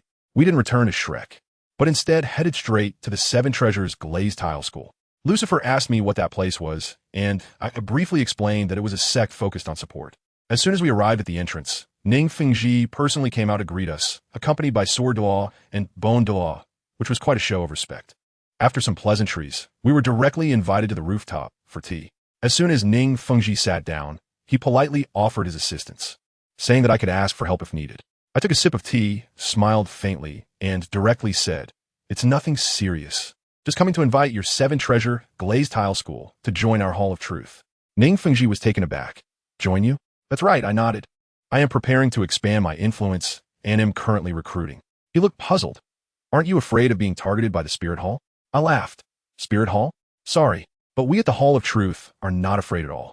The purpose of establishing the Hall of Truth was originally to unify the continent. What? Ning Fengji suddenly stood up, his face full of shock. Unify the continent? How is that possible? I looked at his excited expression. Still wearing a calm and composed face? Is it really that difficult? I only recruited people to make this process more fun, not because I actually needed help. The Sword de la Chan Nexen quickly reminded Ning Fengji to think twice, but Ning Fengji took a deep breath and decisively announced, I've made my decision. The 7-treasure glazed tile school will join the Hall of Truth. What a bold move. I stood up with a smile. All right, so you guys from the 7 treasures glazed tile school are now the second batch of members of the Hall of Truth. Second batch? Chen Xin looked puzzled. Who is the first batch? Lucifer proudly revealed the answer beside me. The first batch to join is the Soul Beasts. Their leader has already decided to join us. What? This shocked not only Chen Xin, but also Ning Fengji and Gu Rong, leaving their jaws almost on the ground. With my purpose achieved, I didn't linger and directly left with Lucifer, leaving them in a state of confusion, trying to digest this shocking news. Back at Shrek Academy, life became leisurely again. Lucifer mentioned that the Soul Master competition was about to start and asked if I was going to watch. I shook my head directly no. I have more important things to do. What things? The 2 great empires and a 3rd great empire that has not yet appeared. A few days later, that old fellow Flander, with his shifty eyes, came to find me, saying he wanted me to take Tang San and the others out for some training. I initially wanted to refuse and let him find Zhao Waoqi, but he made a bunch of excuses, saying Zhao Waoqi was busy and Lucifer had to stay at school to handle matters, clearly trying to cling to me. There was no way around it. I had to agree, treating it as a business trip. As soon as I announced the news, Tang San and his group of little buddies erupted in excitement. Each one of them thrilled beyond measure, especially Oscar, who almost jumped up on the spot. Early the next morning, we set off. Along the way, we chatted and laughed, and Tang San kept pestering me to share stories about my travels on the continent. Seeing that everyone was in high spirits, I decided to find a spot under a tree to rest and held a storytelling session for them. I spoke until my throat was dry, while they listened intently, and the atmosphere was incredibly harmonious. I lay under the tree, listening to their laughter, thinking to myself, perhaps this is the life I want. But before my reflection could even last 3 seconds, an unexpected event occurred. Boom! A loud noise shook the ground. I jumped up from the ground, looking gravely at the smoke and dust rising in the distance. A strange, cackling laugh came from the haze. Finally, I found you. Tang San and the others instantly became tense. I motioned for them to retreat to a safe area, then coldly stared at the center of the smoke. As the dust cleared, a figure slowly emerged. I focused my gaze, and to my surprise, it was none other than Ghost Dome. However, the aura around him was completely off, very eerie, with a familiar scent that I knew all too well. I shot him a cold glance. Are you involved with the crime? He was clearly taken aback, but then he laughed maniacally. So what if you know? Today is your day to die. Saying this, he charged at me. I didn't move at all, just a thought. Thud! An invisible gravity instantly descended, and the ghost was like it was slapped down hard by an unseen giant hand, face down, creating a pit. He struggled to lift his head, his eyes filled with horror. You are not an ordinary person. What that lord said is indeed true. I instantly grasped the key phrase. That adult, is he the outsider? Who is he? Speak. My voice seemed to carry the power of some kind of law, and the ghostly eyes instantly became hollow, uncontrollably beginning to reveal the truth. That person is the outsider, he said. You must kill Lu Zhe. As for him, I don't know. Upon hearing this, Lu Zhe stopped the interrogation. After all, this was the ghost's true feelings. The revived ghost suddenly stood up, appearing behind Lu Zhe in an instant. Wanted to launch a sneak attack. The ghost shouted loudly. Then a powerful soul force gathered in his hand. Boom! With a loud bang. The area where Lu Zhe stood was instantly shrouded in dust, turning into ruins. The ghost watched all this unfold, and a smile appeared on his face. It's done. I guess I was overthinking. Oh, who did you take care of? Just as the ghost let his guard down, a hand landed on his shoulder. Reacting instantly, the ghost quickly pulled away and looked in shock at the person speaking. The ghost said in disbelief, Why are you still alive? Didn't I already? Before the ghost could finish his sentence, A finger was pressed against his mask. Did that so-called adult of yours not tell you I am very dangerous? Lu Zhe said with a faint smile. Then a dazzling light flickered on his finger. Paradox, absolute repulsion. Buzz, boom, before the ghost could react. The immense repulsion instantly shattered his mask, and he was sent flying. Cough, cough. The ghost, hurled by the repulsion, felt hard to breathe, and at least half of his bones were broken. At this moment, he realized what kind of existence he was facing, completely on a different dimension. I've asked what I needed to ask, and you've lived long enough, Lu Zhe said with a faint smile. As he spoke each word, the surrounding reality began to gradually distort. While the ghost was still in a daze, a powerful force wrapped around him. The pain surged, and the ghost let out a terrible scream, but the next second, he closed his mouth. Because in the vacuum field, the ghost could no longer breathe, and even his soul power could not be unleashed. Slap! In an instant, Lu Zhe appeared directly in front of the ghost and grabbed his face. It should be over now, Lu Zhe said coldly. Then a mass of colorless energy surged into his hand. Whoosh! Accompanied by the spread of the colorless energy. The ghost was soon erased. The ghost was dead. In a room deep within the Martial Soul Hall, a person who had been meditating suddenly opened his eyes. It seems the ghost is still not enough. After all, he possesses the truth, the man said with a faint smile.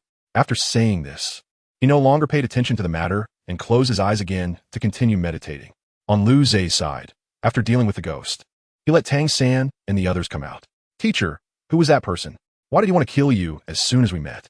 Tang San asked curiously. Hearing this, Lu Zhe smiled faintly and said, It's nothing, just someone asking for directions. Really?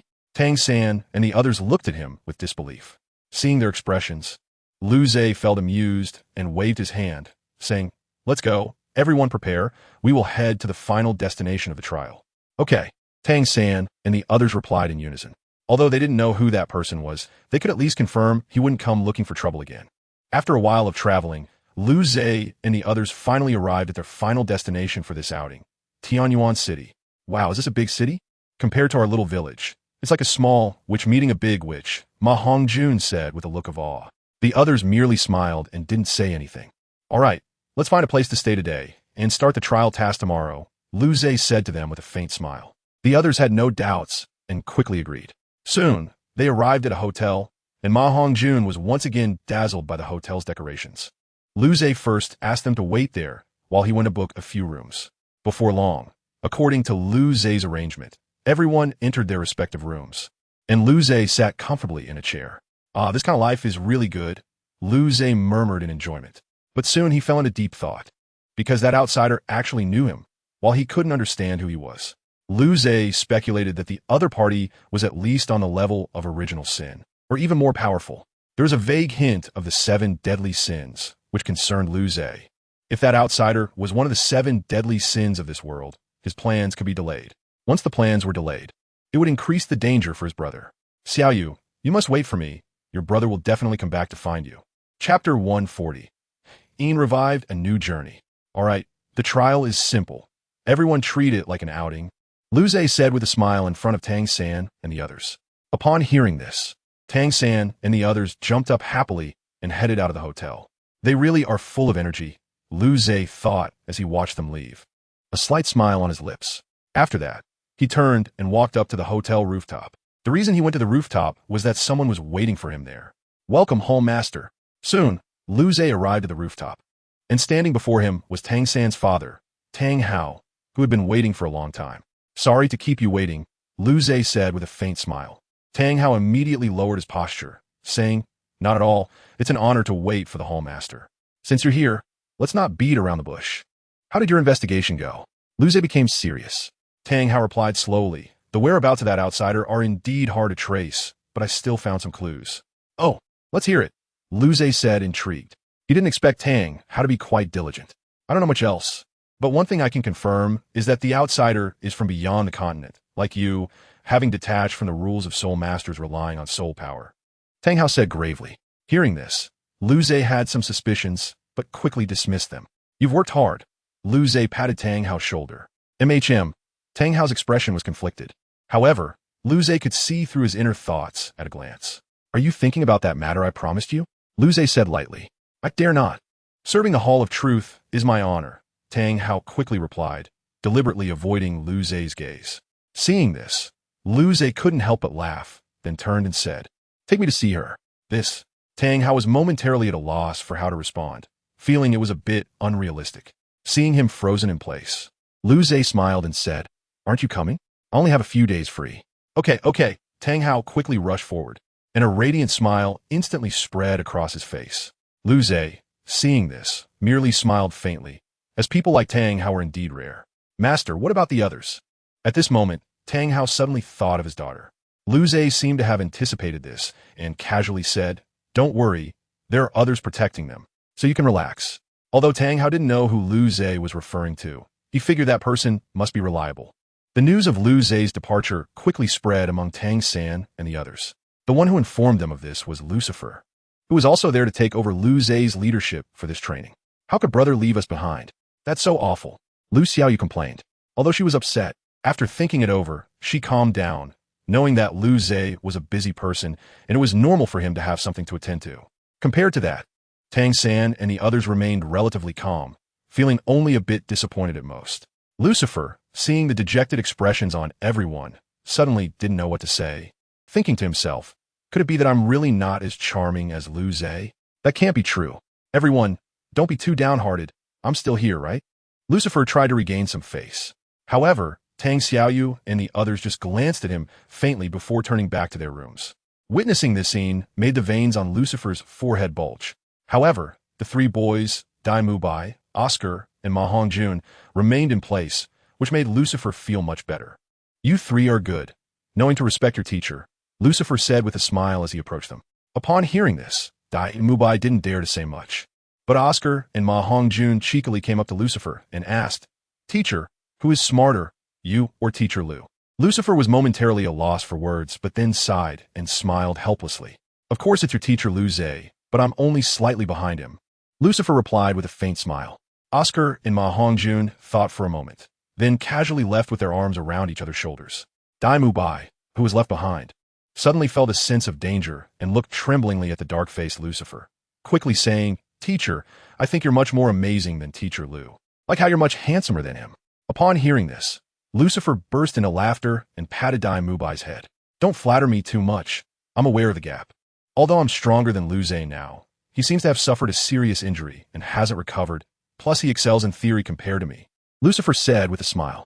Dai Mubai, feeling enlightened after hearing this, replied with a smile, "Teacher, in my eyes, you're also very impressive." Lucifer smiled, and then let Dai Mubai go do his own thing. Dai Mubai didn't hesitate and ran outside, not knowing where he was heading to next. Left alone, Lucifer smiled faintly and then walked into the room where Lu Zhe had previously stayed. In a forest, Lu Zhe was led by Tang Hao to a cave. "This must be your wife," Lu Zhe said, looking at the swaying blue silvergrass with a smile. Tang Hao didn't say much, gently caressing the leaves of the blue silvergrass, his eyes filled with tenderness. Seeing this, Lu Zhe smiled and slowly said, "Step back. You must not interfere with what happens next. As long as I can bring Ayin back to life, I'm willing to go through fire and water." Tang Hao's gaze instantly became very firm. Seeing this, Lu Zhe waved his hand, signaling him to step behind, and Tang Hao didn't hesitate to move to Lu Zhe's side. Once Tang Hao stepped aside, Lu Zhe raised his hand. "Paradox, time control." That's right. Lu Zhe planned to use the time paradox to bring Ayin back to life. But not by reversing time, as that would involve Tang Hao and Tang San, so his plan was to accelerate the flow of time. He would forcibly advance Ayin's growth time, allowing her to transform back into a human. "What is this?" Tang Hao, watching this unfold, was instantly shocked. This was the most miraculous and exaggerated technique he had ever seen.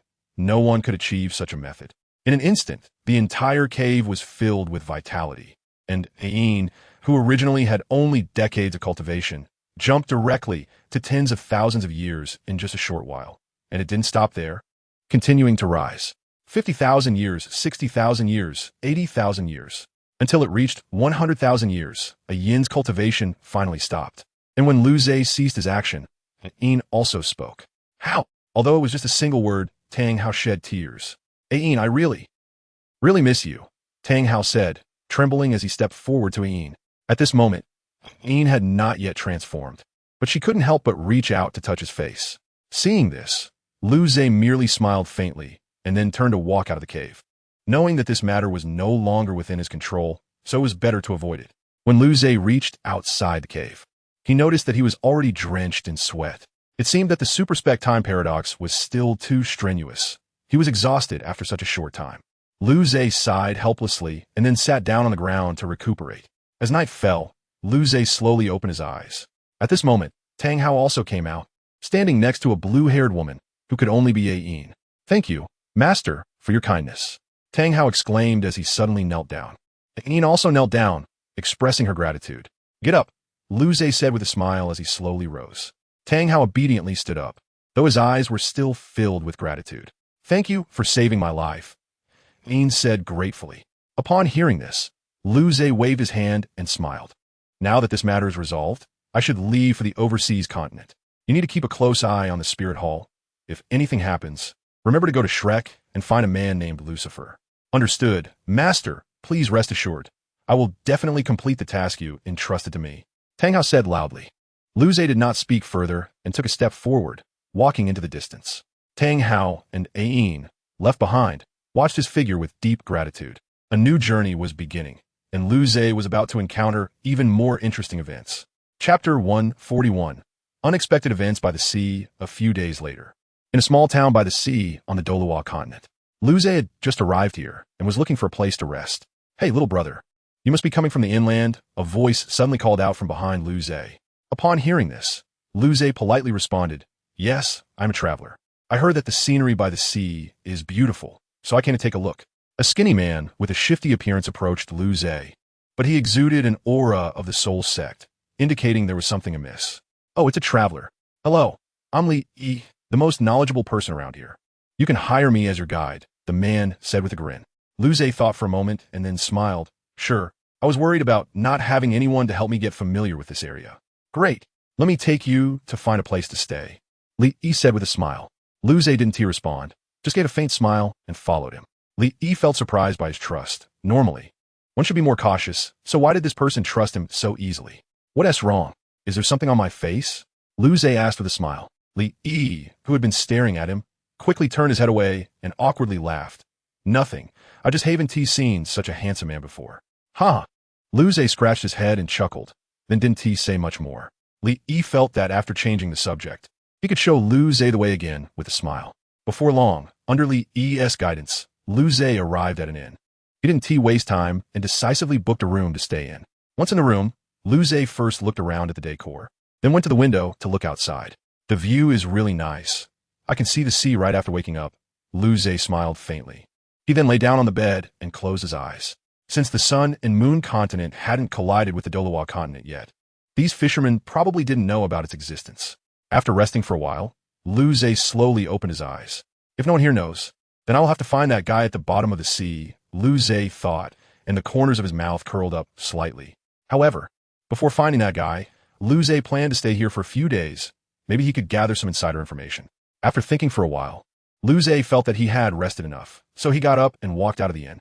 As soon as he stepped out, he encountered something interesting. "Catch that guy!" A loud shout came from the bustling market. Immediately, a small figure darted out from the crowd and ran straight towards Liu Ze. "Quick, catch that thief!" Several men in black armor squeezed out from the crowd. The leading man had already reached the level of the Soul King, and the others were not bad either, with the weakest being a Soul Zune. "If you don't want to die, behave and be my hostage." Just as Liu Ze was watching the show, a figure suddenly appeared behind him and grabbed his neck. Liu Ze didn't resist. He wanted to see what this kidnapper had done to be chased by a group led by a Soul King. It should be known that a team led by a Soul King isn't just any ordinary team. Only powerful forces can mobilize them. Don't do anything reckless. "I have a hostage," the kidnapper shouted loudly. Hearing this, the Soul King quickly stopped the other men. "Captain, that thief has something very important on him. Is it really okay?" One of the Soul Zune quickly asked. The Soul King felt quite conflicted upon hearing this. After all, the other side had a hostage.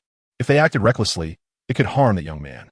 If the thief escaped, he might face serious punishment upon returning. For a moment, the kidnapper and the Soul King were at a standoff, neither side daring to act recklessly. "Thief, I advise you to be sensible. Let the brother go, and leave behind what you took.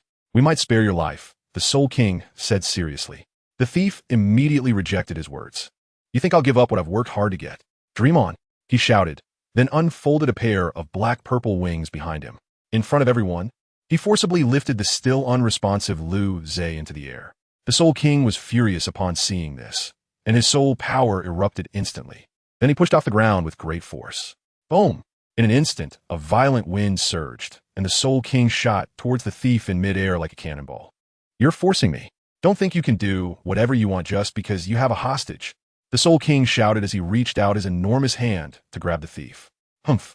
The thief sneered and then vanished from the Soul King's sight. The Soul King, unable to fly, crashed heavily to the ground. Cough, damn it! I should have been harsher, he said angrily as he was helped up by the other men.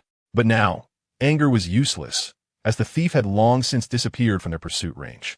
Hey, now that you're safe, can't you just let go of an ordinary person like me? Liu Zhe said with a light smile, while being held up in the air by the thief above a forest. The thief completely ignored him and flew straight toward a nearby cave. Seeing that the other party didn't respond, Liu Zhe felt amused instead. Before long, the thief stopped and casually tossed Liu Zhe aside. How rude! Liu Zhe dusted himself off and stood up slowly. At that moment, the thief spoke. You have no use to me anymore, so get lost, he said coldly. Liu Zhe was taken aback at first, but then began to act. You throw me down from such a height. How am I supposed to get down? He said with a confused expression, making it seem quite genuine. The thief, hearing this, became a bit impatient and retorted, Are you still a man? Can't you get down from such a height? But I'm an ordinary person without soul power. Liu Zhe feigned an innocent expression and said pitifully. Upon hearing this, the thief realized that this guy really had no soul power. Coupled with Liu Zhe's pitiful expression, the thief suddenly felt at a loss. Well, that's my fault. I'll take you down right away, the thief quickly said. But when Liu Zhe heard this, his previously pitiful expression instantly changed. With a faint smile, he said, How could a thief be so soft-hearted?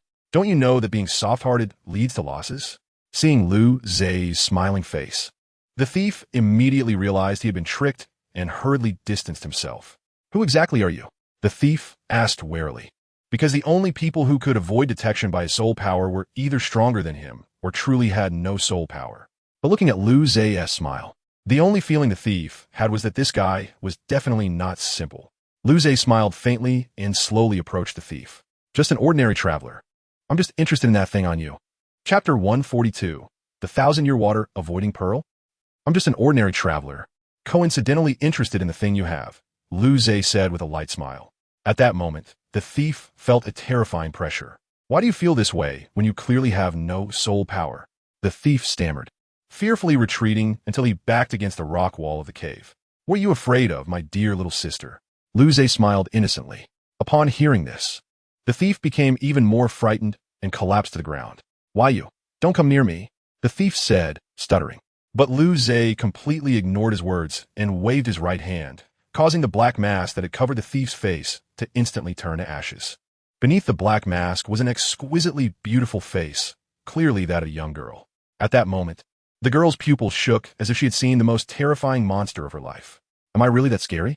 Liu Zhe felt a bit embarrassed looking at the girl's unusually intense reaction, then tried to help her up. Don't touch me. Just at that moment, the girl slapped Liu Zhe's hand away, seizing the opportunity to rush towards the cave entrance. Just as she was about to escape the cave, her expression started to return to normal, but the next second she was once again engulfed in terror. Paradox time stop. Buzz. Almost in an instant, everything around them was frozen in time. I wanted to have a proper conversation, but it ended up like this. Liu Zhe shook his head lightly. He then walked step by step to the girl and gently tapped her forehead with his finger. Crack. In an instant, the frozen time shattered and the girl, unable to think, directly plunged into Liu Zhe's embrace. Now we can have a proper chat, right? Liu Zhe looked at the girl in his arms with a gentle smile. The girl felt a wave of dizziness and slowly raised her head, then screamed out loud. The girl fainted as if she had seen a ghost. Liu Zhe had initially wanted to handle things himself, but it seemed he had underestimated how terrifying he was. Forget it, I'll just wait for her to wake up, Liu Zhe said with a wry smile. After an unknown amount of time, the fainted girl opened her eyes again. As soon as she opened her eyes, she saw Liu Zhe sitting beside her and jumped up suddenly. What are you doing here? The girl said in terror. Upon seeing the girl awake, Liu Zhe felt there was no need to prolong this any further, so he directly asked, Who are you? The girl shifted her gaze to another direction upon hearing this. Speak. Just when the girl thought she could remain silent, the moment she heard this word, She couldn't control her mouth anymore. My name is Foam Linger, the girl answered honestly. Lu Zhe nodded in satisfaction upon hearing this and continued to ask, what is that thing you have on you? Answer me. Before Foam Linger could fully recover from her previous experience, her mouth opened uncontrollably again. It's the Millennium Water Avoidance Pearl. Foam Linger was forced to answer. Upon hearing this, Lu Zhe instantly lost interest. He thought it might be something valuable, but it turned out to be just a broken pearl. What a big deal, Lu Zhe said as he stood up and waved his hand, then turned and walked out of the cave. Shortly after Lu Zhe exited the cave, Foam Linger followed closely behind him. At first, Lu Zhe didn't mind, but later he realized this girl was really clinging to him. Why are you following me? Lu Zhe said with a puzzled expression. I. Foam Linger didn't know how to respond. Seeing this, Lu Zhe commanded directly. Stay here obediently. Again, that familiar feeling. Foam Linger felt her body was no longer her own, unable to move at all. After Lu Zhe told her to stop, he flew away towards the coastal town without looking back. Soon, Lu Zhe arrived back in the room he had rented before. I really don't know what is so rare about this broken pearl, Lu Zhe thought as he lay on the bed staring at the pearl in his hand. The pearl was light blue, with a slight fluctuation of soul power inside. He had picked it up when he left Foam Linger, just wanting to see its peculiarities. However, after observing it for a long time, Lu Zhe found no special features. It merely allowed humans to speak and act normally underwater. Aside from that function, it had no other uses, and Lu Zhe immediately lost interest, tossing it aside. I'm a bit tired today. I'll rest for a bit, Lu Zhe said with a faint smile. As soon as he finished speaking, he fell into a deep sleep. As night deepened, Lu Zhe was happily lost in his dreams. At that moment, the door to his room was quietly opened. A head peeked in through the crack of the door. This person was none other than Foam Ling, who had been abandoned by Lu Zhe in the wild. Damn it, if it weren't for the fact that you're stronger than me, I would have torn you to pieces already, Foam Linger complained quietly. Although she said this, she didn't dare to actually do it. After all, the power Lu Zhe had displayed was far too strong, completely beyond her comprehension. The reason Foam Linger sneaked into Lu Zhe's room in the middle of the night was solely for the Millennium Water Avoidance Pearl. Even though that pearl meant nothing to Lu Zhe, it was a rare opportunity for someone like Foam Linger. The deep sea is often much more interesting than the mainland, and the dangers of the ocean are also unknown. This bastard should be asleep by now. It's a good thing I'm clever. I left my aura on him earlier, Foam Linger thought to herself. She then said no more and began searching for the water avoidance pearl. After searching for a long time, Foam Linger sat down dejectedly beside Lu Zhe's bed. Where on earth did this guy hide the water avoidance pearl? Foam Linger complained with an unhappy expression. At that moment, a hand landed on Foam Linger's shoulder. Little sister, you really are well. I warn you not to mess around, or I will call for help, Foam Linger said seriously. But Lu Zhe seemed to be completely unafraid of anything, directly grabbing her by the nape of her neck. If you dare to enter my room again, you'll only leave horizontally, Lu Zhe said coldly. Foam Linger, who had originally been thrown out, suddenly stood up and angrily shouted, Do you really think I care about your broken pearl? But there was no response from inside the room, making it feel as though Lu Zhe had fallen asleep. Seeing this, Foam Linger said no more and angrily ran out of the inn. What she didn't know was that inside Lu Zhe's room, he was quietly watching the figure of Foam Linger as she ran away.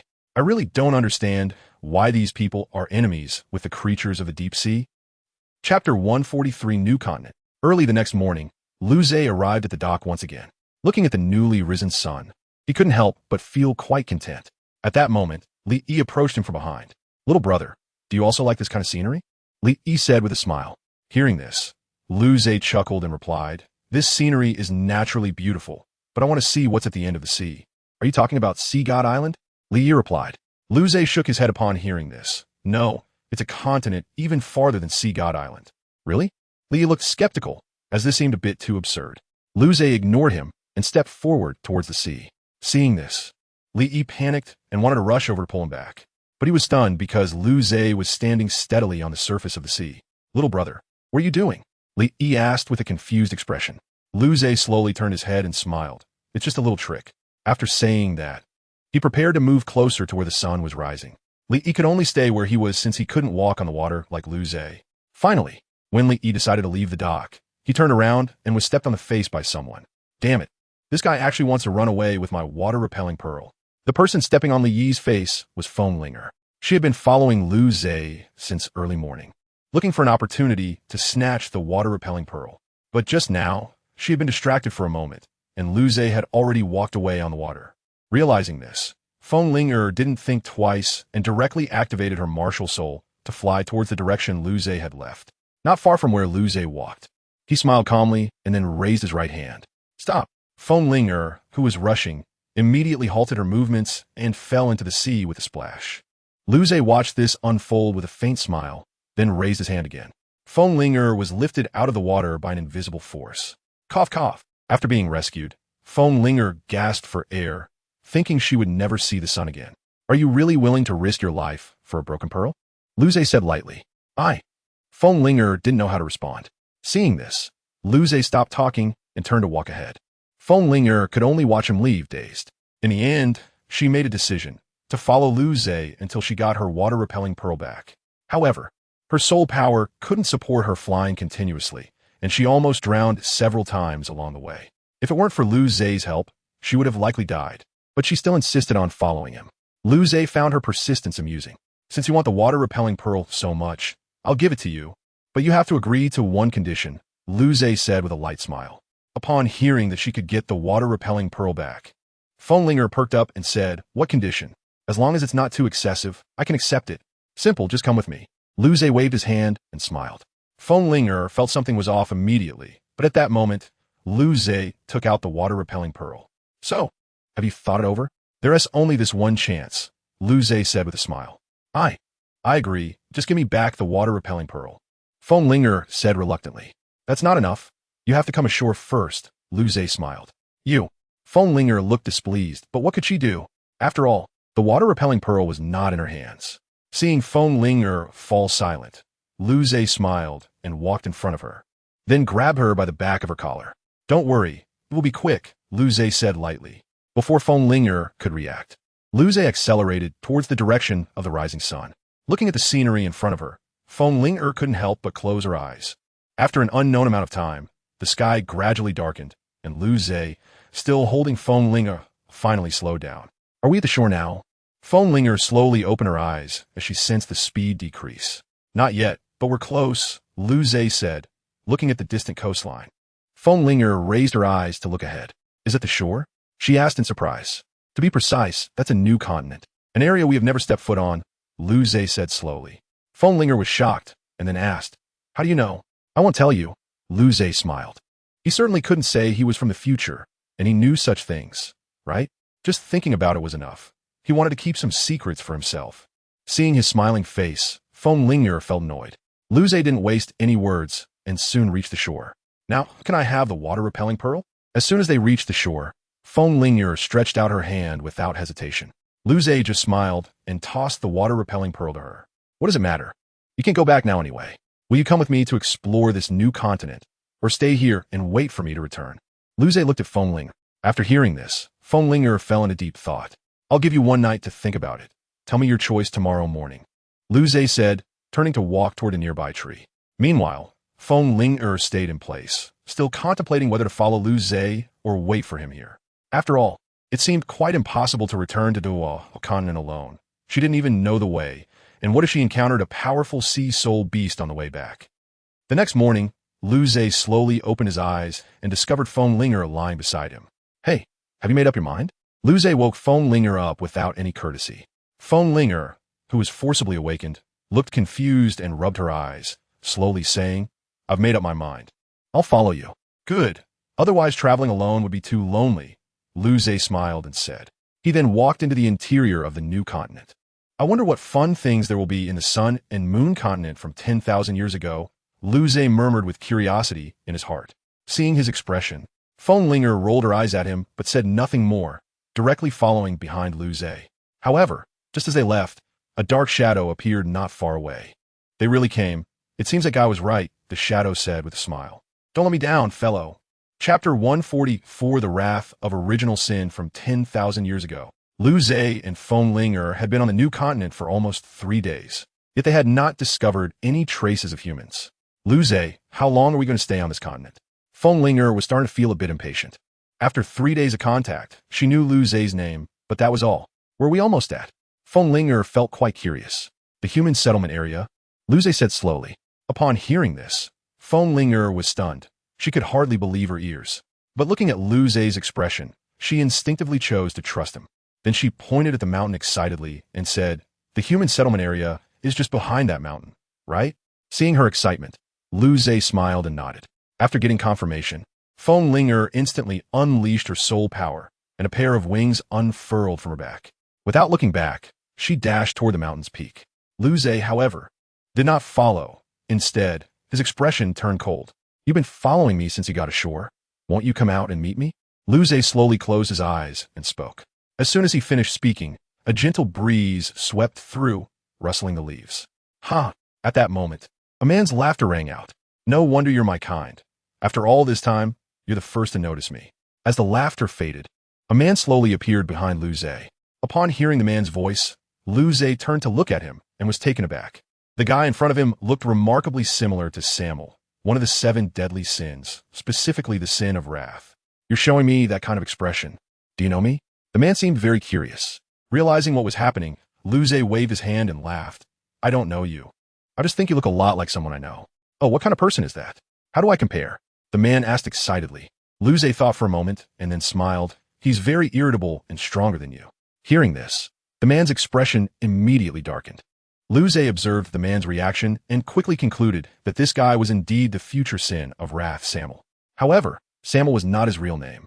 Among the 7 deadly sins, only pride and envy had names that were not code names. The names of the other 5 sins were just code names.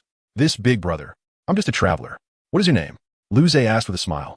The man quickly returned to normal and shouted, "First, let's have a fight. If you win, I'll tell you my name." Lu Zhe couldn't help but feel speechless and thought to himself, "No wonder he's the future wrath. He really has a bad temper." Seeing Lu Zhe's speechless expression, the man shouted again, and his aura suddenly erupted. Boom! In a moment the man charged out. A deep pit appeared where he had been standing. As the man rushed rapidly toward him, Lu Zhe raised his hand with a serious expression. After all, if Lucifer was that strong now, the others shouldn't be far off. Sure enough, the man's punch broke through Lu Zhe's paradox defense and landed heavily on his chest. Boom! With one punch, Lu Zhe was sent crashing into a massive boulder in the distance, which shattered into countless pieces. Slowly, Lu Zhe emerged from the rubble, only covered in a bit of dust, without any injuries. "No wonder you're my kind. You're really strong," the man shouted excitedly. Then, he powered up again and vanished from his spot. When Lu Zhe sensed the aura again, the man had already appeared behind him. Just as the man's fist, as big as a sandbag, was about to hit Lu Zhe on the back of his head, Lu Zhe smiled lightly and said, "Stop." The man, mid-punch, became frozen in midair. "Though you're strong, you're still a bit lacking compared to Lucifer," Lu Zhe said with a smile as he looked at the man frozen in place. Just when Lu Zhe thought it was over, an unexpected turn of events occurred. Crack! For some reason, the frozen man forcefully broke free from the control and slowly approached Lu Zhe. "Wow, that's impressive." Lu Zhe quickly distanced himself. The next second, the man finally broke free and slammed a fist down on the ground where Lu Zhe had just been. Boom! A fierce wind erupted, bending the surrounding trees under the immense force. When the smoke cleared, the area where the man had been standing had turned into a massive pit. "You're actually this strong. It seems I underestimated you."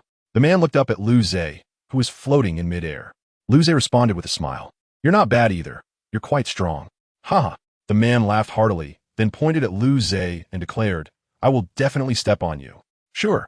I'll be waiting for you." Lu Zhe seemed to have made up his mind and continued, "If I end up stepping on you, you'll be my subordinate from now on. How about that?" "No problem. Just watch how I step on you." The man retorted defiantly. Lu Zhe shook his head and then began to get serious. His eyes turned crimson, and dark red energy began to emanate from him. "Range coverage." Lu Zhe simply raised his hand and softly spoke, causing the surrounding reality to start warping. At the same time, the originally blue sky dimmed, and a crimson glow illuminated their surroundings. "What is this?" The man felt the changes around him, and his initial curiosity gradually turned into caution. "Since you said so, let's have a proper spar," Lu Zhe said with a strange smile. Then, with a wave of his right hand, a mass of colorless energy shot towards the man. Whoosh! The speed of the colorless energy was so fast that the man barely escaped death. That was close. He gasped, having not expected the guy in front of him to be this absurdly strong. "Good reaction, but your speed is still a bit lacking." Just as the man was relieved, Lu Zhe appeared behind him. Realizing the danger, The man felt a sense of impending doom. What bang? Before he could react, Lu Zhe had already kicked him in the abdomen. The man instantly spat out a mouthful of blood. After all, nearly 10 times the power was quite terrifying. Coughing, the man shakily stood up, staring intently at Lu Zhe. It seems I've overthought things. We're not even on the same level, he realized. He wasn't foolish. If this continued, he would only end up dead. Oh, what do you say? Have you chosen to join me? Lu Zhe tilted his head and smiled. The man didn't waste words and directly replied, That's right, I agree. My name is Wu Kuang. What about you, boss? The change of tone was indeed swift. After hearing his words, Lu Zhe's expression began to recover. He then slowly said, I am Lu Zhe, the master of the Hall of Truth. Welcome to join us. After saying this, he extended his right hand once again. Wu Kuang didn't waste words. Since he had agreed to the request, he would not go back on his word, and he directly shook Lu Zhe's hand. Hello, master. Chapter 145, Leviathan. This place is called the Sun Moon Continent. It's my first time meeting outsiders like you, Wu Kuang said, looking at Lu Zhe and Feng Linger with a hearty laugh. Feng Linger looked at the laughing Wu Kuang with a puzzled expression. Just a moment ago, upon reaching the mountaintop, she realized that Lu Zhe had not followed her, and coupled with a powerful force colliding from behind, she became aware that something had happened to Lu Zhe. She quickly dove down the mountain, but upon reaching the bottom, she saw Wu Kuang happily chatting with Lu Zhe. After some introductions, Feng Linger learned of Wu Kuang's identity and held even greater respect for Lu Zhe's strength. Has this continent existed for a long time? Feng Linger curiously asked Wu Kuang. After hearing this, Wu Kuang thought carefully and then burst out laughing. Ha ha, of course. Our Sun Moon continent has not only existed for a long time, but our economic development is also at the top of the world, Wu Kuang said with a hearty laugh. Is that true? Feng Linger said, half in disbelief. Lu Zhe, standing beside her, said seriously, it should be true. Ah, hearing this, Feng Linger was instantly stunned. If even Lu Zhe said so, how could she not believe it? Soon, under Wu Kuang's guidance, Lu Zhe and Feng Linger crossed over the Great Mountain. As soon as they crossed the mountain, Feng Linger was instantly amazed by the scene before her. Is this the Sun Moon continent? Feng Linger murmured in shock. The architecture before her was simply worlds apart from the existing structures in Doluo continent. This is just the tip of the iceberg of our Sun Moon continent. If you go to the main city, it will be even more shocking, Wu Kuang said with a proud smile. Having come this far, Feng Linger had no choice but to choose to believe him. At this moment, Lu Zhe slowly spoke. Let's first find a place to settle down. Okay. Wu Kuang nodded with a smile. He then led the two into a hotel. You can stay here for now. In the future, if there's a chance, I'll take you to the main city to have a look, Wu Kuang said with a smile. Lu Zhe didn't say anything, just nodded with a smile and entered his room. Feng Linger still politely thanked Wu Kuang. After Lu Zhe entered his room, Wu Kuang left the hotel with a smile, as he had more important matters to attend to. In the hotel room, Lu Zhe stood by the window, gazing at the scene outside. It seems that the development of soul-guiding devices in the Sun Moon Empire is indeed a leader on the continent, Lu Zhe said with a faint smile. He then lay down on the bed, beginning to think about what to do starting tomorrow. Since the sin of wrath is in the Sun Moon continent, does that mean the other sins should also exist somewhere on this continent? The appearance of Lucifer and Wu Kuang further confirmed Lu Zhe's speculation that the 7 deadly sins had not yet taken shape. Even if the 7 deadly sins had not appeared, the sins themselves had already manifested. Although they were still just minor sins, they could not be underestimated. However, Lu Zhe was more concerned about the one among the 7 deadly sins who had the greatest ambition. In terms of strength, that person might not be a match for Lucifer, but in terms of ambition, no one could compare to that individual. Lu Zhe even suspected that the sin he encountered last time was created by that person. There were too many questions, and it seemed he had to take it step by step. Thinking of this, Lu Zhe couldn't help but feel a headache, and he closed his eyes to start resting. The next morning, as soon as Lu Zhe opened his door, he found Wu Kuang was already waiting at the door for a long time. So he asked, blocking my door early in the morning, is there something you want to tell me? Upon hearing this, Wu Kuang laughed. Haha, you noticed, boss. Isn't that obvious? Lu Zhe said with a hint of helplessness. Wu Kuang then stopped wasting time and directly said, Master, there is something important I must tell you. Let's hear it. Lu Zhe replied with a smile. Wu Kuang didn't speak right away, but pulled Lu Zhe into the room before he was willing to open his mouth. Master, you should know that the power of people like us, if unified, would lead to unimaginable consequences, Wu Kuang said with a serious expression. Lu Zhe understood and nodded with a smile. I know, but you still chose to follow me, right? Because you are strong, but that guy is different. He will stop at nothing to get what he wants, and he won't spare even those around him, Wu Kuang said, his expression becoming increasingly grave. That guy like us possesses paradoxical power, right? Lu Zhe immediately thought of someone. That is certain, Wu Kuang said calmly, but he has another ability. He can take others' powers for himself. Leviathan? Lu Zhe instantly confirmed the identity of the other party. Wu Kuang was shocked upon hearing this and quickly said, Master, you know that guy? Just a little. Lu Zhe rubbed his temples. This confirmed his suspicions entirely. Master must be careful. He should have been watching you for a long time, Wu Kuang said meaningfully. Hearing this, Lu Zhe smiled faintly, then suddenly grabbed Wu Kuang by the neck. Yes, he should have been watching me for a long time, Lu Zhe said with a sinister smile. As soon as the words fell, a mass of colorless air surged out. Wu Kuang sensed something was wrong and quickly broke free from Lu Zhe's grip. After breaking free, Wu Kuang slowly stood up, revealing a strange smile on his face. How did you find out? Wu Kuang said with a wicked smile. Your aura is too disgusting. Lu Zhe wiped his hands and said lightly. Upon hearing this, Wu Kuang stopped pretending and directly revealed his true form. The surroundings began to distort, and a dark aura started to emanate from Wu Kuang. Leviathan, I didn't expect you to take such a big risk to come find me, Lu Zhe said, looking at the other party calmly. Soon, Wu Kuang shed his disguise, smiling at Lu Zhe. You can't catch a tiger cub without entering the tiger's den. The power on you is just too tempting, Leviathan said with a smile. Lu Zhe, upon hearing this, did not give him a chance to react and instantly appeared behind him. Your ambition is too great, Lu Zhe said softly. Swish. The next moment, a mass of colorless air instantly engulfed him. When the colorless air dissipated, Leviathan had vanished without a trace. Although he could no longer sense the other party's aura, Lu Zhe remained vigilant, as Leviathan was not so easily erased. Sure enough, an eerie laughter echoed around Lu Zhe. How long do you plan to hide? Lu Zhe coldly scanned his surroundings. In the next moment, Leviathan, hiding in the shadows, laughed and said, It's still too early. One day we will truly face each other. As this eerie laughter faded, the environment around Lu Zhe returned to normal. At that moment, the real Wu Kuang also arrived. Big brother, what's going on here? Wu Kuang asked with concern. Hearing this, Lu Zhe smiled faintly and slowly said, It's nothing, just a mouse that scurried out. And a mouse? Wu Kuang asked with heightened vigilance. Lu Zhe slowly walked to the window and smiled as he looked at the blue sky outside. Let run. Chapter 146.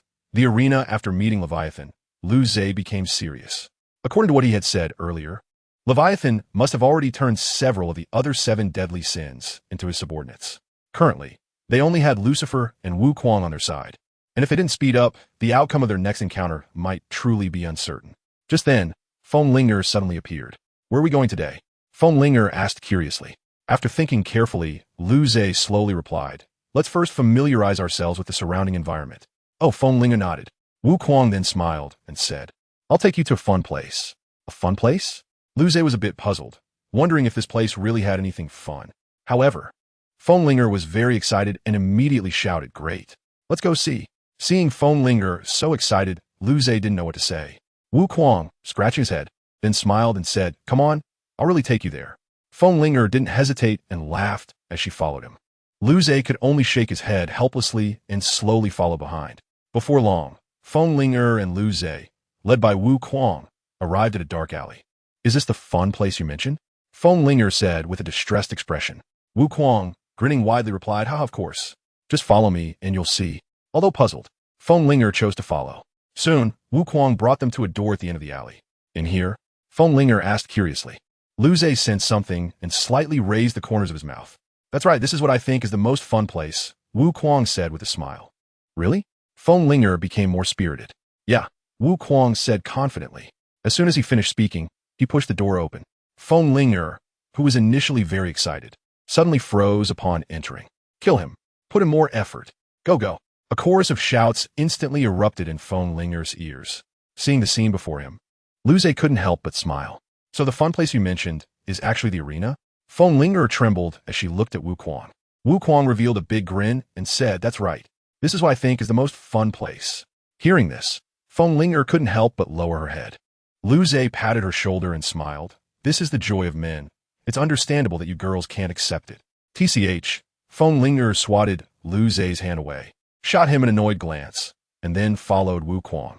Wu Kuang, looking delighted, led them into a luxurious private room. Big brother, you just watch here and see how I smash those guys. Wu Kuang laughed. Lu Zhe said nothing, just smiled and nodded. Feng Linger, on the other hand, slumped on the sofa, completely uninterested in watching the matches below. Not long after, Wu Kuang's figure appeared in the arena. Oh, he's on stage so soon? Lu Zhe smiled faintly from above the arena. In the arena, Wu Kuang confidently stood on the competition stage, looking towards the private room where Lu Zhe was. Lu Zhe noticed him and smiled back. Seeing Lu Zhe smile, Wu Kuang became even more spirited. Come on, let me see who my opponent is, Wu Kuang said arrogantly.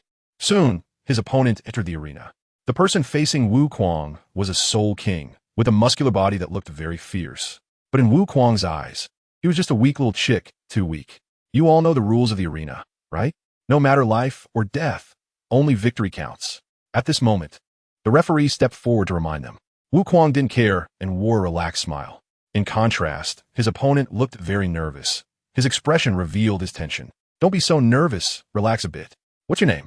Wu Kuang said with a friendly smile. The Soul King, still feeling tense, replied, my name is Xiao Zhang. Level 57 Soul King. Arrogant? Wu Kuang found it very amusing. Then, in an instant, he appeared right in front of him. That is quite an arrogant name, Wu Kuang said with a sinister smile. He then threw a punch directly at Xiao Zhang's face. Boom! The punch sent Xiao Zhang crashing into the arena wall. His life status unknown. A bit weak, Wu Kuang laughed. Lu Zhe had already guessed the outcome, but the atmosphere in the arena surprised him. After Wu Kuang's victory, he didn't receive cheers. The audience seemed to already know the result, just like Lu Zhe. Looks like Wu Kuang is a regular here. Feng Linger suddenly sat down next to Lu Zhe. Lu Zhe turned to glance at her and smiled. He should be. After all, his strength is on a different level than these people, Lu Zhe replied calmly. Feng Linger nodded and then asked again, you're also very strong. Why don't you go up and give it a try? You want me to go? Lu Zhe looked at her in surprise. Feng Linger smiled and nodded. Wanted to see how Lu Zhe fought. Forget it, they probably can't handle the pressure. Lu Zhe waved his hand. But Feng Linger seemed determined, continually nagging in Lu Zhe's ear. Unable to take it anymore, Lu Zhe finally told her to be quiet, then slowly stood up. I'll go take a look. Maybe I can find a few talented individuals. That's more like it. Feng Linger crossed her arms and smiled. Who would have thought that Lu Zhe would walk out of the private room without even looking back? In the passageway to the arena, Lu Zhe ran into Wu Kuang. Seeing Lu Zhe, Wu Kuang asked in confusion, Big brother, what are you doing here? I'm going to see if I can find some talented prospects here. Lu Zhe replied faintly. Wu Kuang just said oh and then stopped talking. Seeing this, Lu Zhe directly stepped onto the arena. The arena welcomed a newcomer. And let's see how long he can hold on. The referee was very excited when he saw Lu Zhe's new face. Suddenly, the entire arena erupted with cheers. Lu Zhe looked towards the passage of his opponent, wondering which little cutie he would face. Soon, a rugged, muscular man walked over. Upon seeing Lu Zhe, the man's face immediately showed a disdainful expression. Little buddy, with your small frame, you dare to step into the arena? Aren't you a bit too arrogant? The man mocked. Lu Zhe, upon hearing this, did not show any anger, but calmly responded. Maybe, seeing his indifferent expression, the man couldn't help but feel angry. Before the referee even shouted to start, he threw a punch directly at Lu Zhe's head. Just when everyone thought the match was over, an unexpected event occurred. Kneel. With just 2 faint words, the attacking man suddenly knelt at Lu Zhe's feet. Don't you know what arrogance means? Lu Zhe looked down at the man. He then grabbed his face, and his expression began to show excitement. You will understand the gap between heaven and earth, Lu Zhe said calmly. He then increased the force in his grip. The man's expression twisted in agony as he felt like his head was going to explode. I was wrong. In that final moment, the man admitted defeat.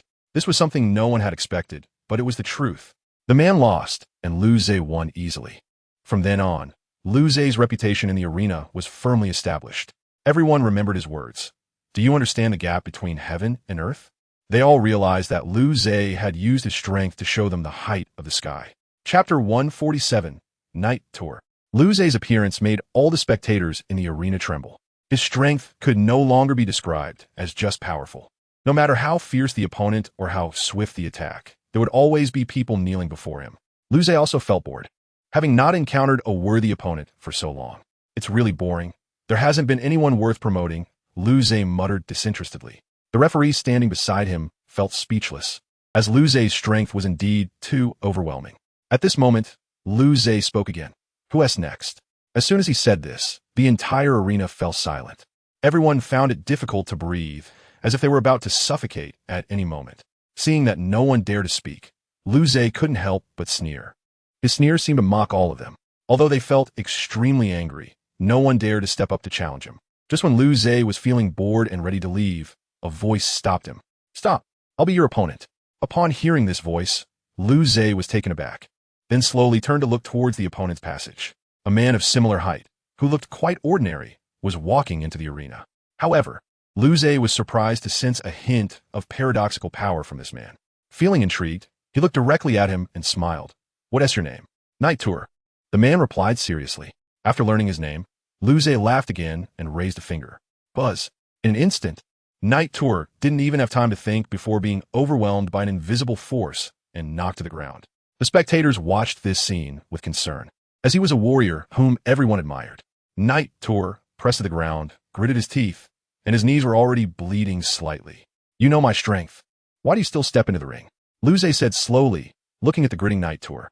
Night Tour, however, retorted with defiance. "I can't stand your condescending expression. Don't think you can do whatever you want just because you have some ability." Liu Ze couldn't help but chuckle and continued, "That's right. I do look down on you, but I have that capital. And what about you? A weakling who doesn't even have the capital to stand up." Night Tour slowly lowered his head upon hearing this. Seeing his demeanor, Liu Ze felt disappointed, thinking, is this the mindset of someone with a hint of paradoxical power? Too disappointing. Just as Liu Ze was about to turn and leave, a roar suddenly erupted. "I'm not a weakling." Night Tour suddenly unleashed a powerful force and shakily stood up. Liu Ze turned back to see his expression and immediately showed an excited smile. Night Tour, now standing, raised a finger at Liu Ze and angrily said, "I will step on you and make you understand what arrogance means. I'm waiting for you to step on me." Liu Ze replied with a smile. In the next second, Night Tour erupted with strength and charged toward Liu Ze, almost defying gravity as he closed the distance in an instant. Night Tour didn't hesitate and threw a heavy punch at Liu Ze. Boom! In an instant, Liu Ze's position turned into ruins, smoke enveloping the entire arena. The audience erupted with excited cheers, thrilled by Night Tour's actions. However, soon the spectators fell silent again. "You're strong, but still a bit lacking." As the smoke cleared, Liu Ze was seen casually holding Night Tour's fist, looking very relaxed. Night Tour realized the impending crisis, but he knew he couldn't retreat now. Otherwise, he would truly lose. He launched another fierce attack, kicking directly at Liu Ze's head. Bang! A muted sound echoed throughout the arena, but Liu Ze blocked Night Tour's kick. Night Tour understood in an instant that relying solely on such attacks wouldn't hurt Liu Ze. He needed to find another way. He quickly distanced himself from Liu Ze, staring intently at him. "Not bad. Your reaction is good, and your brain works well," Liu Ze commented with a smile. Night Tour, however, was serious because he knew that the guy in front of him was the strongest opponent he had ever encountered, even surpassing the undefeated champion of the arena. Just as he was thinking, Liu Ze suddenly appeared in front of him. Before he could react, Liu Ze grabbed his head and pressed it to the ground. "Don't get distracted during a fight, or you'll die a miserable death," Liu Ze reminded him with a smile. "You bastard." Night Tour was furious, but before he could strike back, Liu Ze kicked him in the abdomen. Bam! Night Tour was sent flying, crashing hard into the wall of the arena. The Night Wanderer, who stood up again, was severely injured with several broken ribs. Should he continue? Liu Ze looked at him and smiled. Upon hearing this, the Night Wanderer shot him a glare, then gritted his teeth and charged out once more. Good spirit. Liu Ze revealed a satisfied smile again. No matter how determined the Night Wanderer was, the outcome remained the same. Boom! A loud explosion sounded, and the Night Wanderer was pinned to the ground by Liu Ze, unable to move. His face was filled with defiance. He still wanted to fight Liu Ze, but his body could no longer support him. He was nearly at his limit. "Your name is Night Wanderer, right?" Liu Ze suddenly asked. The Night Wanderer did not respond, still staring at him fiercely. "Don't look at me like that." Liu Ze laughed upon noticing the Night Wanderer's gaze, then continued, "If you want to defeat me, why not join my forces first? There will be plenty of opportunities to spar in the future." The Night Wanderer was stunned by these words, but while he was still contemplating, Liu Ze had already released him. "Come find me up there when you've made up your mind." Liu Ze pointed to his private room. Then he left the arena without looking back. The Night Wanderer, still lying on the ground, was processing Liu Ze's words. What did he mean? The Night Wanderer murmured softly. By the time he came to his senses, Lu Zhe had already left, and he shakily stood up. The newly standing Night Wanderer looked up at Lu Zhe's private room, countless thoughts flooding his mind. Back in the private room, Lu Zhe was sitting on the sofa with a faint smile. Feng Ling beside him, approached with a shocked expression. Lu Zhe, I thought you were strong, but I didn't expect you to be this powerful. It's simply monstrous, Feng Ling exclaimed in disbelief. Upon hearing her evaluation, Lu Zhe glanced at her. If you're so strong, why do you still recruit people? Feng Ling suddenly asked. Lu Zhe thought carefully and then smiled. No matter how powerful I am, I can't expect everyone in future generations to remember me. What if I die one day? So you want to build a force that can be remembered for generations? Feng Ling said innocently. Lu Zhe smiled and looked at the Night Wanderer in the arena, slowly saying, that's just one of the reasons. Just one reason? Feng Ling murmured meaningfully. Chapter 148. Choosing to join to surpass an idol. In the private room, Lu Zhe was resting with his eyes closed on the sofa. Meanwhile, Feng Ling looked gloomy. She just wanted to leave. But Lu Zhe kept his eyes closed, clearly not planning to leave. Lu Zhe, when are we leaving? Feng Ling said irritably. Lu Zhe ignored her, still with his eyes closed. Seeing this, Feng Ling felt angry but didn't dare to say anything. If you're not leaving, then I will, Feng Ling said as she stood up. You can go. I'm not stopping you. Lu Zhe slowly opened his eyes at that moment. Feng Ling felt displeased and shot him a glare before walking towards the door without looking back. Just as she was about to open the door, someone pushed it open from the outside. Have you made up your mind? Lu Zhe seemed to have anticipated this scene and stood up slowly. Feng Ling was confused but quickly understood.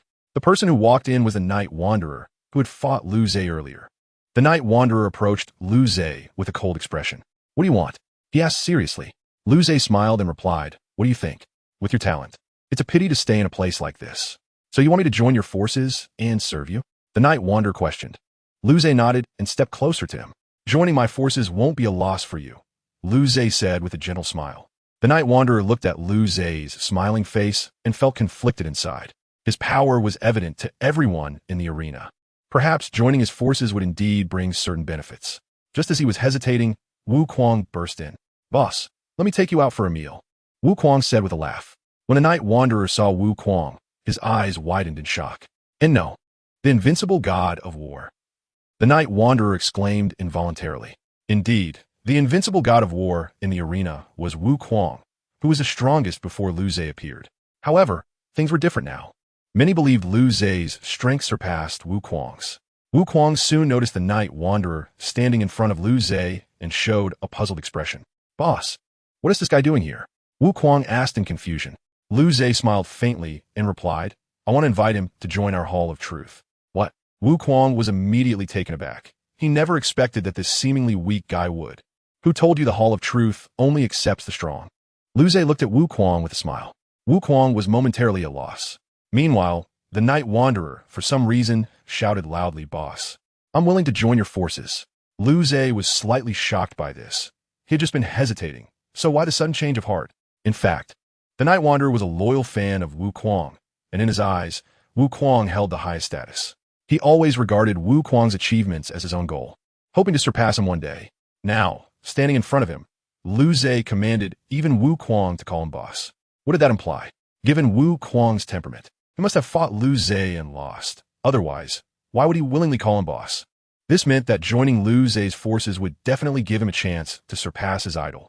Thus, the Night Wanderer, who had been hesitant, made up his mind at that moment to join Lu Zhe's forces and surpass his idol. Have you made up your mind? Lu Zhe smiled. The Night Wanderer snapped back to reality and nodded vigorously, smiling as he said, Yes, to surpass my idol, I must join your forces. Haha, Lu Zhe chuckled, then patted the Night Wanderer's shoulder. Welcome to the Hall of Truth. Wu Kuang and Feng Ling watched this scene without saying anything, merely observing quietly. After leaving the arena, Lu Zhe and his group arrived at a restaurant. They initially just wanted to have a quiet meal, but ended up encountering some minor trouble. Can't you watch where you're going, little girl? A burly man stood in front of Feng Ling, who had just returned from the restroom, looking serious. Feng Ling looked at him indifferently, her face showing disdain. The burly man, seeing her expression, instantly lost his temper. What kind of expression is that? Do you look down on me? The burly man directly took action, placing a hand on Feng Ling's shoulder. Feng Ling felt very displeased and coldly said, You better take your dirty hands off me. What, do you want to hit me? The burly man showed a mocking expression. But in the next second, a delicate fist landed on his face. Bang! The burly man was knocked to the ground by Feng Linger before he even had time to react. Sitting on the ground, covering his large face, he looked bewildered. By the time he reacted, his eyes were already filled with anger. This is what you brought upon yourself, little girl. The burly man suddenly jumped up, a short sword appearing in his hand. He swiftly lunged at Feng Linger, but just as the bystanders were worried for her, a figure stood in front of her. Do you want to die? The speaker was Yiyu. He grabbed the burly man's wrist, the powerful grip causing the burly man to grit his teeth in pain. You better not meddle in my business, the burly man said through clenched teeth. At that moment, Wu Kuang and Lu Zhe appeared behind him. Wu Kuang casually placed a hand on the burly man's shoulder and said with a kind expression, "What do you want?" Feeling the terrifying aura from the other party, the burly man trembled and turned to look, only to meet Wu Kuang's gaze. Ah! The burly man let out a scream and then plopped down on the ground. Wu! Brother Wu, I didn't know this girl was with you, the burly man said in a panic. Everyone in the city knew Wu Kuang's identity. The undefeated gladiator of the arena was not to be trifled with. However, Wu Kuang then turned to Lu Zhe, who was standing behind him, and his serious expression instantly turned into a smile. Boss, how should we deal with this guy? Wu Kuang asked with a grin. The burly man then realized he had truly messed with the wrong person. The smiling man behind Wu Kuang was actually his boss. After hearing Wu Kuang's words, Lu Zhe rested his chin in thought for a moment and then smiled, saying, "Kill him. I don't like others touching my people." The burly man's face instantly turned pale, and by the time he came to his senses, Wu Kuang was already in front of him. Just as he was about to plead for mercy, he was grabbed by the throat by Wu Kuang. Pleading for mercy is futile, Wu Kuang said slowly. Then, with a squeeze, there was a crack, and the burly man left this world without even having a chance to react. The burly man's death immediately brought the air in the restaurant to a freezing point, and no one dared to make a sound. After resolving everything, Lu Zhe lost interest in continuing to eat and chose to leave. Before leaving, he made sure to erase the burly man's body, as leaving it in the restaurant would have a significant impact. Chapter 149, Su Family. It had been some time since Lu Zhe arrived in the city, and his team was almost formed. Lu Zhe, when we go to the main city? Feng Linger asked curiously. Lu Zhe thought carefully and then smiled, saying, "Let's go. It's time to check out the main city." As soon as he finished speaking, Lu Zhe turned and walked out of the hotel. Once on the street, Wu Kuang and Yi were already waiting for him. "Boss, we've been waiting for you for a long time," Wu Kuang said with a smile. Yi beside him nodded without saying much. Seeing this, Lu Zhe smiled and said, "Let us go check out the main city." After some travel, Lu Zhe and the others arrived at the main city of the Sun and Moon continent. The grandeur of the main city left Feng Linger in shock, her expression almost blank for the entire time. Lu Zhe, on the other hand, was very attentive to various matters within the main city. "Boss, once we get to the main city, we can't act like before, because every member of the city guard has a powerful soul guide," Wu Kuang said seriously. Lu Zhe, however, did not show any shock. Instead, he smiled and said, "So what? There is nothing to fear about soul guides." Wu Kuang was momentarily at a loss for words. After all, Lu Zhe's strength could indeed disregard soul guides. "All right, you guys go investigate the major forces in the main city and report back here tonight," Lu Zhe said with a smile. Wu Kuang and the others did not hesitate, as the boss's orders were natural. With Lu Zhe's words, Wu Kuang and the others split up to take action. Lu Zhe, left alone, slowly looked up at the sky, a smile unconsciously appearing on his face. "Leviathan, you must be watching me nearby, right?" Lu Zhe murmured with a smile. He then walked forward, and after he left, a few men emerged from a nearby alley. These men exuded an eerie aura, similar to that of criminals, but not exactly the same. "Is it the guy the master warned us to be careful of?" One of the men said coldly. The others standing beside him nodded without speaking. "Let us follow him. Maybe we can achieve something," the man suddenly laughed. "Understood, but still be careful," the man behind him reminded. As soon as he finished speaking, the group instantly vanished from the spot, and no one knew where they had gone. On the streets of the main city, Lu Zhe walked slowly alone, looking at the bustling streets with a slight smile on his face. Suddenly, a group of people appeared in front of him and blocked his way. "What do you want?" Lu Zhe asked curiously. One of the men directly said, "Come with us. Our young lady has taken a liking to you." Upon hearing this, Lu Zhe was instantly bewildered, but before he could react, several burly men picked him up and threw him onto a carriage. Just like that, Lu Zhe was inexplicably taken by a group of burly men to a luxurious building. "What is this place?" Lu Zhe wondered, then intended to ask the man who brought him. The man proudly replied, This is the Su family of the Sun and Moon Empire, the top-tier force. Oh, I've never heard of it, Liu Ze said with an embarrassed smile. At that moment, the door in front of them opened. Several Soul Kings emerged and immediately stood in 2 rows. Are you Liu Ze? At this moment, a melodious female voice rang out. Liu Ze looked in the direction of the voice and felt confused. He saw a girl around 16 or 17 years old staring intently at him, as if she wanted to devour him whole. Do we know each other? Liu Ze asked, puzzled. The girl smiled faintly upon hearing this and walked up to Liu Ze, saying, You might not know me, but I know you. What do you mean? Liu Ze's expression began to grow serious upon hearing this. The girl didn't care about Liu Ze's expression and directly took his hand, leading him inside through the main door. Don't worry, I mean no harm. I just want to see you, the girl said with a smile. This statement filled Liu Ze's mind with confusion. Before long, Liu Ze was led by the girl to a small pavilion. Liu Ze saw that there were only the 2 of them in the pavilion, so he immediately put on a cold face. Who are you? Liu Ze asked the girl seriously. The girl, hearing this, replied naturally, My name is Su Hui. I'm the eldest daughter of the Su family. Upon learning her identity, Liu Ze smiled and then directly sat in front of Su Hui. Why did you bring me here? Or are you acting on someone else's orders? Liu Ze asked with a faint smile. Su Hui felt quite embarrassed upon hearing this, but still smiled and said, I just wanted to meet you. Nothing else. Liu Ze became interested and asked again, Really? You're not lying to me, are you? How could I? My Su family always speaks the truth. Su Hui replied with a smile. But Liu Ze didn't think so. He suddenly stood up and quickly moved in front of Su Hui.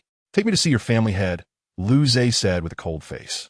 Su Hui wanted to find an excuse, but when she met Liu Ze's gaze, she felt completely out of control. In the next moment, she walked ahead like a puppet, leading the way for Liu Ze. When Liu Ze arrived at the hall of the Su family, he first looked around the environment and then turned to the man sitting in the center. Are you the head of the Su family? Liu Ze asked with a smile. The man glanced at him indifferently and then said disdainfully, Why should I tell you whether I am the head of the Su family? It's a miracle I didn't have anyone escort you here. Liu Ze couldn't help but laugh upon hearing this, then placed a hand on Su Hui's shoulder. This is the eldest daughter of the head of the Su family, right? Liu Ze asked with a smile. The man became flustered upon seeing this, but quickly regained his composure. So what if she is the head's daughter? The man said slowly. Liu Ze merely smiled faintly, then suddenly grabbed Su Hui by the back of her neck. If she dies, won't the head of the Su family come to see me? You dare. The man immediately became furious and charged at Liu Ze. Seeing this, Liu Ze smiled and raised his hand. Buzz. In an instant, the man charging at Liu Ze collapsed to the ground. Liu Ze stepped in front of the man and placed a foot on his head. I really don't know what you're trying to act like in front of me. Is it interesting? You bastard. The man's face was filled with defiance. But what could he do? No matter how hard he tried, he couldn't stand up. Seeing this, Liu Ze decided not to waste any more time and directly questioned, What is your purpose? Speak. Just then, the man was forcibly dismembered by a mysterious figure hidden in the shadows. Blood splattered all over Liu Ze, making him feel very displeased. What do you want? Are you looking to die? Liu Ze turned to look at the mysterious figure who attacked the man. The mysterious figure laughed upon hearing this. Haha, what we want is something you cannot control. Kneel. Buzz. The mysterious figure didn't know what was happening, and his knees buckled, causing him to kneel on the ground. You really aren't afraid of death. Liu Ze instantly appeared in front of the mysterious figure and grabbed his neck, lifting him up. Cough, cough. The mysterious figure felt difficulty breathing, trembling as he said, The master will kill you. Ha! Liu Ze sneered, then was about to move to eliminate him. At that moment, a voice stopped him. Brother, can you spare his life for my sake? Chapter 150, The Current Situation of the Sun and Moon Empire. Brother, can you spare his life for my sake? At this moment, a man slowly walked into the Su family's main hall. The man was very handsome, and his brow revealed an imposing demeanor. Is your face really that big? Liu Ze turned to look at him and smiled. The man immediately laughed and then said arrogantly, I am a royal descendant of the Sun and Moon Empire. Shouldn't you kneel when you see me, royal descendant? Liu Ze was surprised, but soon smiled again. The man who was under Liu Ze's foot revealed a look of relief upon seeing the one who claimed to be a royal descendant. Young Master Yi, the man on the ground exclaimed in delight. Liu Ze merely smiled faintly and then kicked the man away. Bang! The kicked man crashed heavily beside the royal descendant. Your name is Yi Wuhui, right? Liu Ze said with a smile. The man's expression changed instantly upon hearing this, and he coldly asked, Who exactly are you? Indeed, the man was Yi Wuhui, And the reason he showed such an expression was that his name had never been exposed before. At this moment, Liu Zei's eyes turned crimson, and a devilish smile appeared on his face. Yi Wuhui, do you think your face is big, or do you think the Sun and Moon Empire's face is big? Liu Zei walked toward Yi Wuhui with a smile. Yi Wuhui felt a terrifying aura at this moment, one he had only seen in his father. But he understood that he couldn't panic now. If he panicked, he would truly fall into the other party's trap. I warn you, if you dare to act recklessly, my guards will definitely kill you at the first opportunity. Yi Wuhui threatened. Liu Zei laughed upon hearing this. Haven't you noticed the changes around you? What do you mean? Yi Wuhui felt very confused, but when he noticed the changes around him, he was instantly stunned.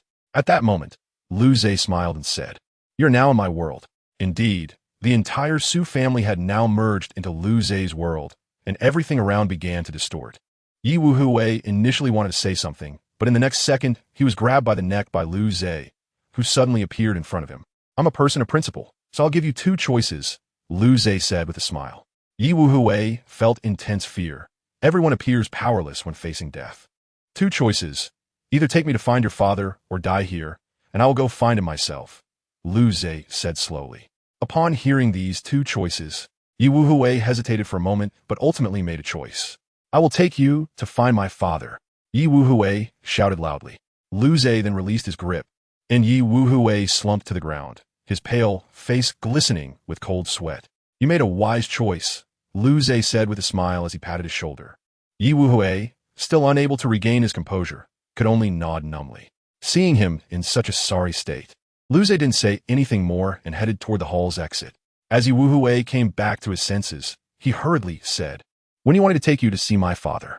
After hearing this, Liu Zei stopped in his tracks, then looked at the sky outside and thought carefully before softly saying, "Let's wait for a while. I'll naturally come to find you then. Is that so?" Yi Wuhui murmured. When he came back to his senses, Liu Zei had already disappeared from the spot. After resolving the matters with the Su family, Liu Zei returned to the place where he had separated from Wu Kuang and the others. As evening fell, the streetlights slowly lit up, and Liu Zei, sitting on a bench beside a streetlight, had his eyes closed. After an unknown amount of time, Liu Zei slowly opened his eyes and softly said, "Are you back?" As soon as he finished speaking, three figures appeared right in front of him. "Sorry, boss, for keeping you waiting." Wu Kuang scratched his head and smiled. Liu Zei wasn't angry. He just smiled and said, "It's fine, as long as you're back." Wu Kuang and the others felt a different emotion upon hearing this, but didn't dare to voice it. The next moment, Liu Zei stood up and smiled at Wu Kuang and the other two, saying, "Let's find a place to rest first. Report to me your results from today later." The others did not object and were instead very happy. They'd been investigating in the main city all day without much rest and were already feeling tired. Soon, under Liu Zei's lead, Wu Kuang and the other two arrived at a hotel. After a brief rest, they took the initiative to come to Liu Zei's room.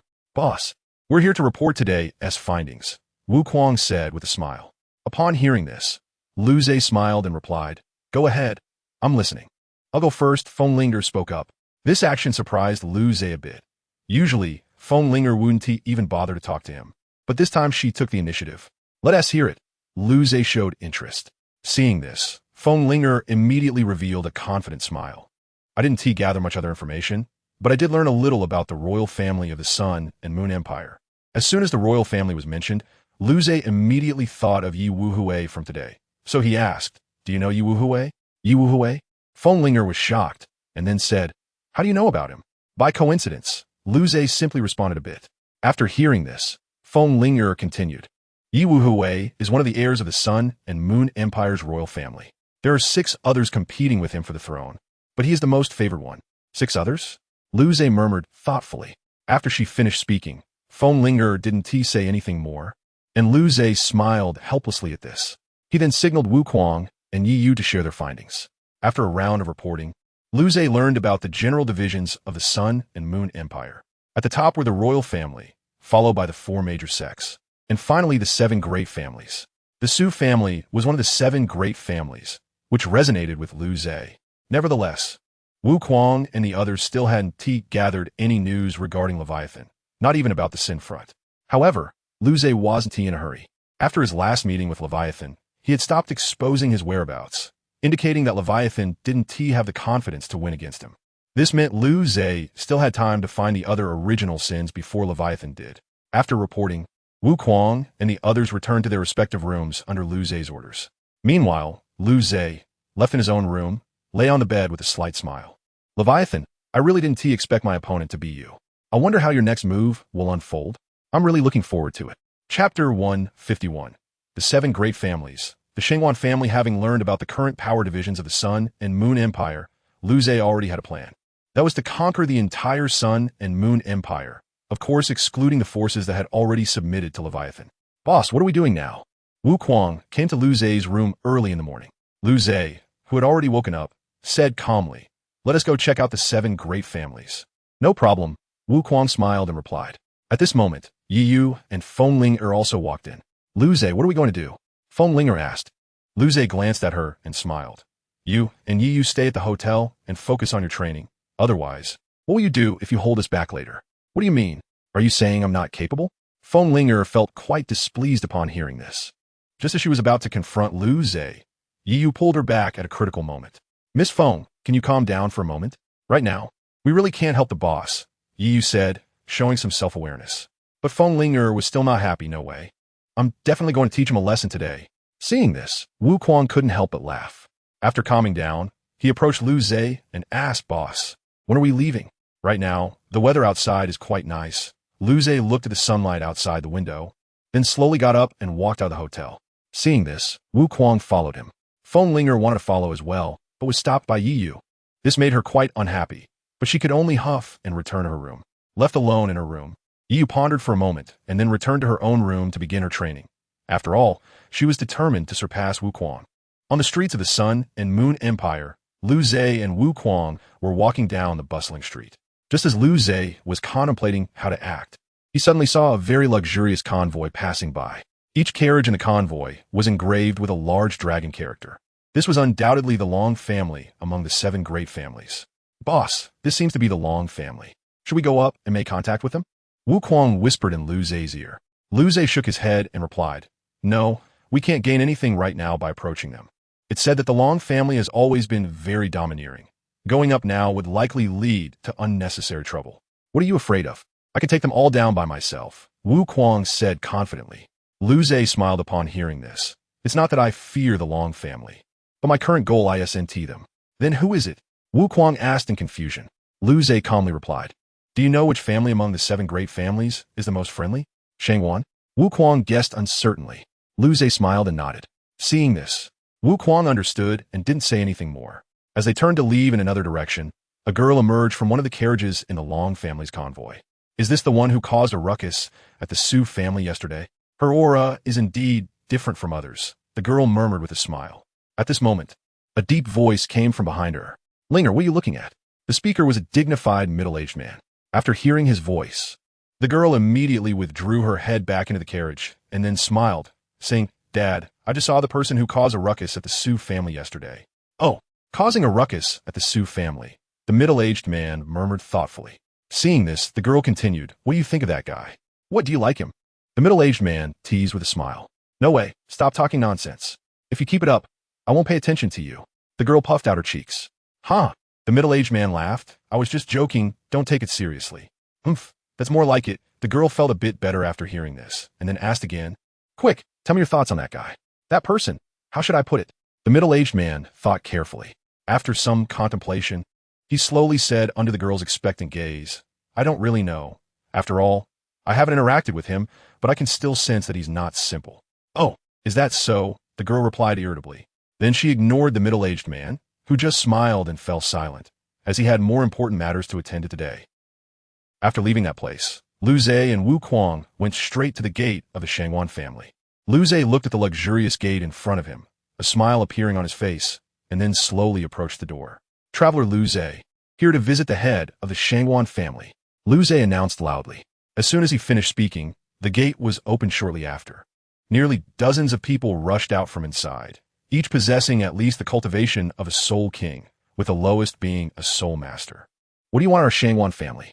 At this moment, a handsome man stepped forward. When he made eye contact with Liu Zhe, his expression became serious. Although Liu Zhe was smiling, the handsome man still felt a bit of pressure. This was when Lu Zhe's eyes suddenly turned crimson, and he slowly said, "You are Shangwan Fengyun, the eldest son of the Shangwan family, right?" Upon hearing this, the handsome man involuntarily took 2 steps back, cold sweat appearing on his face. "Who are you? How do you know my identity?" The handsome man asked solemnly. Lu Zhe chuckled and said, "Don't overthink it. I'm just here to visit your father." Shangwan Ding, with no other intentions. Shangwan Fengyun's expression began to change, but he still forced himself to suppress his fear and said, "My father is unwell. Please leave." "Is that so? What if I tell you I can cure your father's ailment?"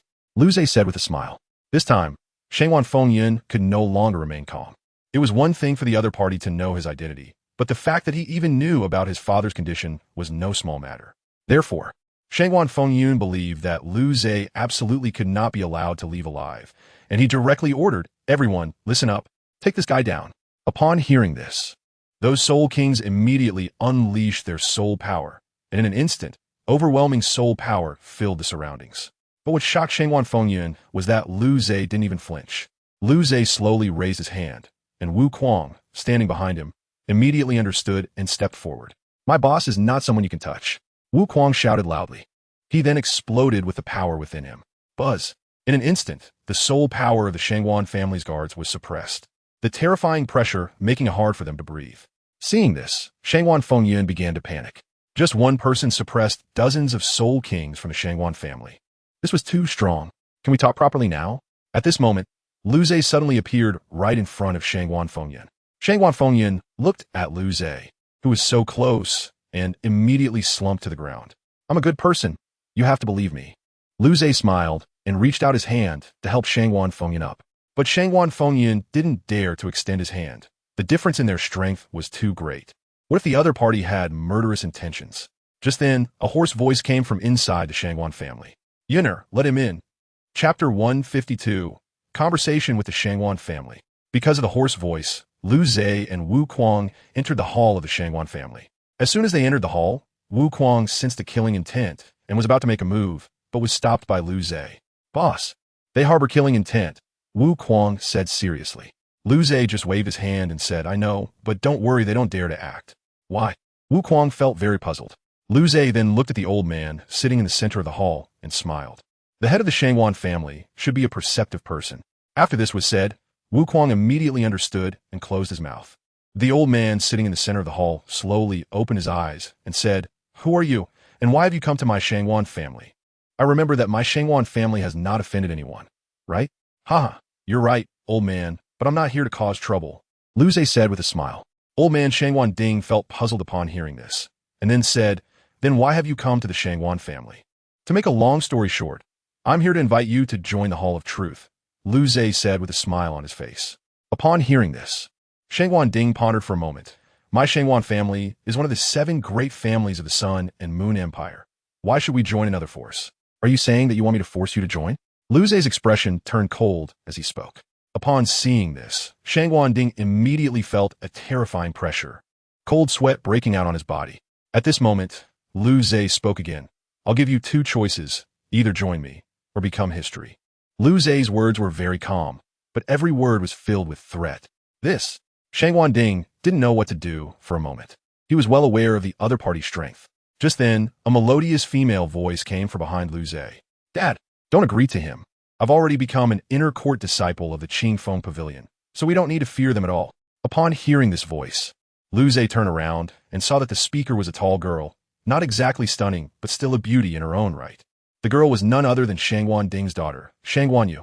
When Shangwan Ding heard her voice, a joyful smile immediately appeared on his face, and he hurried to her side, saying, "Little Yu, is what you said true?"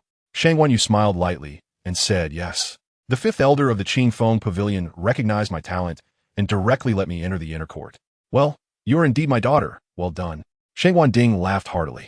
Then Shangwan Yu approached Lu Zhe, looking displeased, and said, "Can you leave now? Our Shangwan family doesn't need to join any other forces." Seeing this, Shangwan Ding slowly spoke. "Little brother, you heard her. Our Shangwan family now has the Qingfeng Pavilion as our backing, and we are not afraid of other forces." "Oh, is that so?" Lu Zhe smiled meaningfully. After seeing his smile, the few members of the Shangwan family immediately had a bad premonition in their hearts. Sure enough, the next second, Wukong directly unleashed his own aura. The overwhelming pressure instantly made the members of the Shangguan family gasp for breath. This guy is a title Doloa? Shangguan Ding said with a face full of fear. Upon hearing this, the Shangguan family members were stunned. But Shangguan Yu was still unconvinced, directly retorting, "What is there to be afraid of? There are titled Duluos in the Qingfeng Pavilion, and not just one. Is that so?" Just as Shangguan Yu finished speaking, Lu Zhe suddenly appeared in front of her. "What do you want?" Shangguan Yu felt a hint of fear, but she was desperately trying to suppress it. Seeing her terrified expression, Lu Zhe couldn't help but laugh, then lifted her chin with one hand and said, "Do you think the Qingfeng Pavilion is very powerful?" Shangguan Yu suddenly slapped Lu Zhe's hand away. Quickly taking a few steps back, her face flushed as she said, "That's right, the Qingfeng Pavilion is powerful, at least much more than you." Lu Zhe smiled and shook his head after hearing this, then looked at Shangguan Ding. "Old man, do you think so too?" Shangguan Ding immediately fell into a dilemma upon hearing this. Although the Qingfeng Pavilion has a strong foundation, this guy in front of him could destroy the Shangguan family with just one word. "Old man, I'll give you 5 seconds to think." Lu Zhe smiled again, then began the countdown. 5. Shangguan Ding's heart began to panic. 4. Just as Lu Zhe was about to finish the countdown, Shangguan Ding finally spoke up. "Little brother, isn't this question deliberately making things difficult for me?" Shangguan Ding said, sweating profusely. "Is that so?" Lu Zhe didn't think so. "So, will you join us or not?" Shangguan Ding didn't know how to answer him. Seeing this, Lu Zhe smiled and walked outside the hall. When he reached Shangguan Ding's side, he said with a smile, "I'll give you some time, and I will visit your Shangguan family again later." After saying that, he left with Wu Kuang. While the remaining members of the Shangguan family felt like they had just walked through the gates of hell, gasping for air. "Dad, why are you afraid of that guy?" At this moment, Shangguan Yu walked up to Shangguan Ding and asked unhappily. Shangguan Ding, with a look of lingering fear, said, "That little brother is not as simple as you think. He has no soul power fluctuations, yet he can make me feel fear inside." "What do you mean?" Shangguan Yu asked, confused. Shangguan Ding just glanced at her, then looked in the direction Lu Zhe had left, muttering, "Since he gave us a chance, we should pay more attention."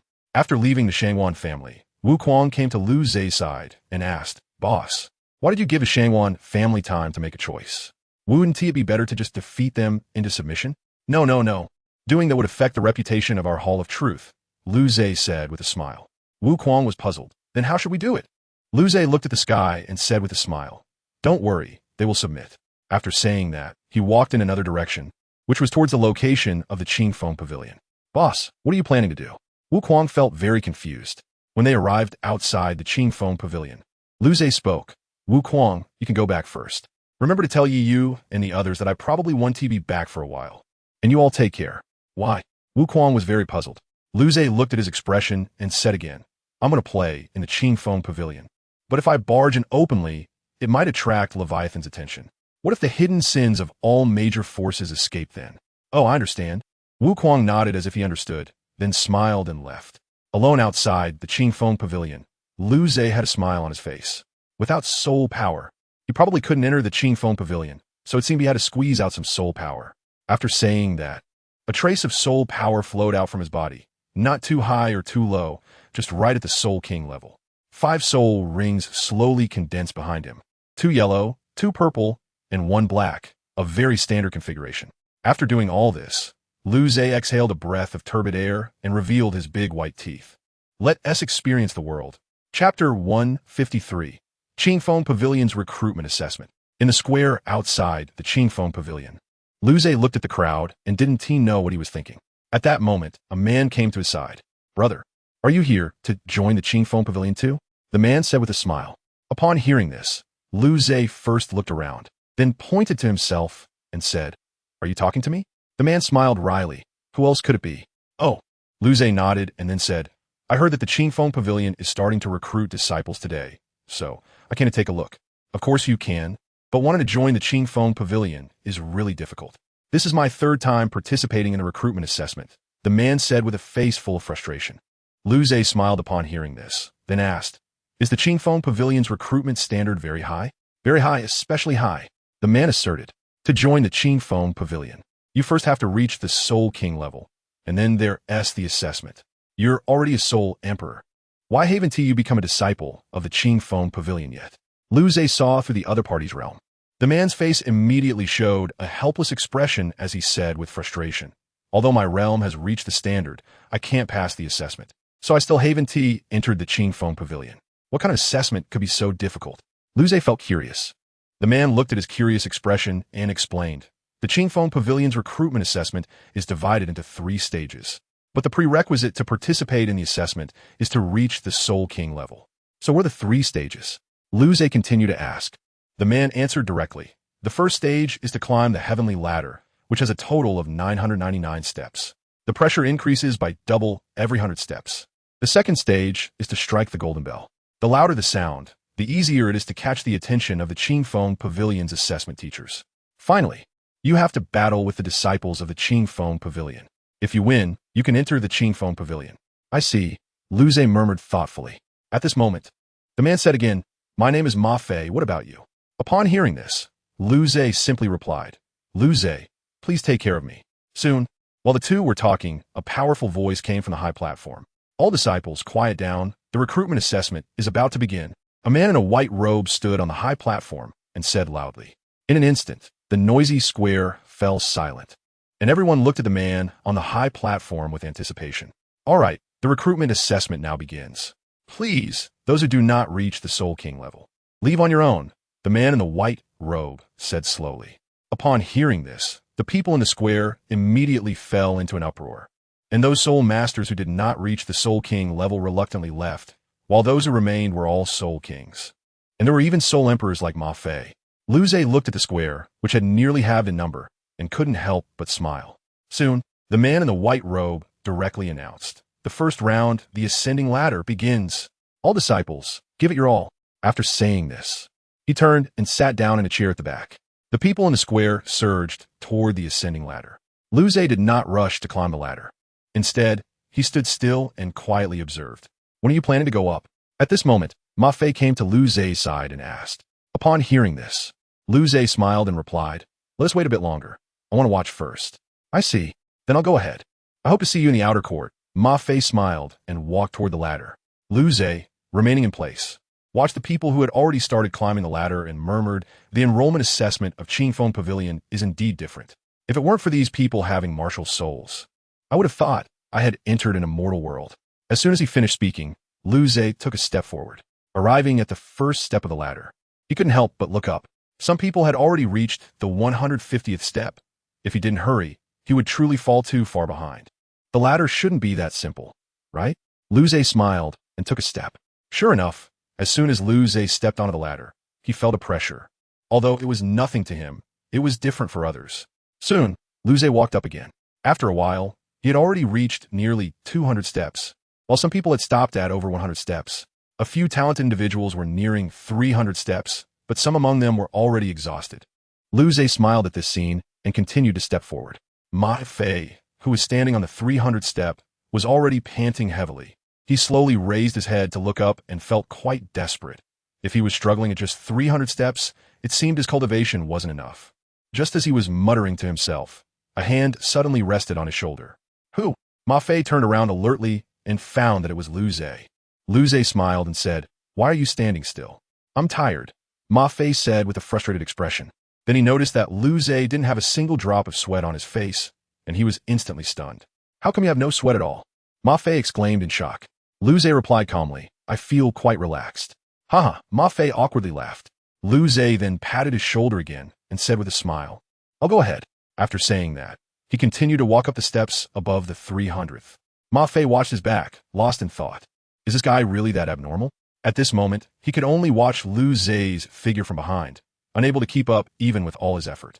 As time passed, there were hardly any more people climbing the ladder, but Liu Ze still strolled casually, which left the elders of Qingfeng Pavilion utterly astonished. "This child is exceptionally gifted. He will surely become a disciple," an old man with a white beard said with a smile. However, as soon as he finished speaking, he was contradicted. "Third elder, you might not be able to teach this child. His talent has surpassed everyone present. I think it's better to leave him to the sect master." A young woman stepped forward and said. The old man with the white beard glanced at her, but chose not to speak further. Although he felt quite unconvinced, he thought it better to let it go, considering her identity. It's not out of the question to leave it to the sect master. But we need to see how that child performs later, the old man thought, feeling quite dissatisfied. The young woman just smiled lightly in response. We'll see. Time passed slowly, and now there was only Lu Zhe left on the ladder. Everyone else had stopped after achieving their desired results. Lu Zhe had already reached over 800 steps and was about to step onto the last 100 steps. But then something unexpected happened. Lu Zhe stopped in front of the 900 step. Why is he stopping? He should be done for. After all, behind the 900 steps is the pressure of a title de law. I think he just wants to take a break. A moment of discussion broke out at the bottom of the ladder, while Lu Zhe wore a light smile. This is enough. Going too high will draw attention. Lu Zhe murmured with a smile, then turned and walked down the ladder. This scene surprised everyone. Many thought he had reached his limit, but those with insight knew he just didn't want to climb any higher. The young woman smiled upon seeing this. What a peculiar person. Chapter 154 exploded. After the first round of the Qingfeng Pavilion's enrollment assessment ended, only about 100 people remained to continue participating. Among the crowd, Lu Zhe was deep in thought, wondering if he had stood out too much and whether he had already attracted the attention of Leviathan's people. At that moment, Ma Fei suddenly came to his side and patted his shoulder. Lu Zhe, I didn't expect you to reach 900 steps. That's amazing. Ma Fei laughed heartily. Coming back to his senses, Lu Zhe looked at him and smiled back. You're pretty impressive too. Don't say that. I only reached 500 steps. Almost everyone left has reached 500 steps. I'm not that outstanding. Ma Fei sighed and shook his head. Seeing this, Lu Zhe smiled. The second round is coming soon. Get ready. All right, you two. Ma Fei smiled and then headed toward the assessment location for the second round. Lu Zhe followed suit, and soon, the 100 or so people arrived in front of the massive golden bell. Is this the golden bell? Lu Zhe murmured. At this moment, a familiar voice rang out again. All disciples who have reached this round have gained some recognition. The rules remain the same. Everyone should not feel burdened. After the man in the white robe finished speaking, he sat back down, while the 100 or so people in front of the golden bell lined up in a long queue. Lu Zhe looked at the dozens of people in front of him, thought it was still early, and began to reflect on things. Soon, the first person arrived in front of the golden bell. He burst forth with the soul power of a soul king and then took a stance to strike. Taking a deep breath, the man exhaled a breath of stale air, then suddenly exerted force, and his iron fist struck the golden bell. Dong, dong, dong. Even though the man used all his strength, the massive golden bell only rang 3 times. The man looked at his achievement, and a look of disappointment instantly appeared on his face. Only 3 rings? At that moment, a man standing behind him spoke disdainfully. The bell striker immediately felt displeased and turned sharply to look at him. What do you mean by that? The man smiled lightly. Isn't it obvious enough? You can't do it. His words were quite sarcastic, but the soul power he exuded had already reached the level of a soul emperor. This made the bell striker instantly deflate, and he could only leave in dissatisfaction. The man with a disdainful expression watched the figure leaving, then sneered contemptuously before approaching Jean. He first gently stroked the golden bell and then laughed loudly, saying, Everyone remember my name. As he spoke, the soul power on his body erupted instantly. Remember it well. My name is Long.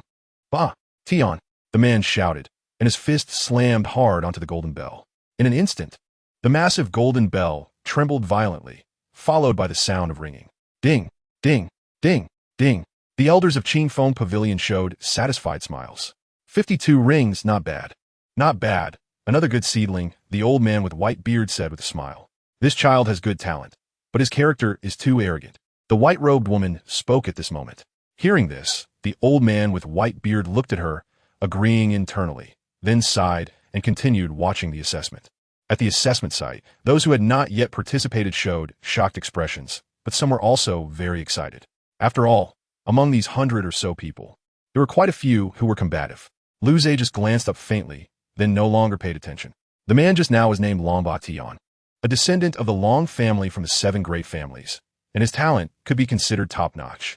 After he struck the golden bell, almost no one could achieve 50 rings until a girl stood in front of the golden bell.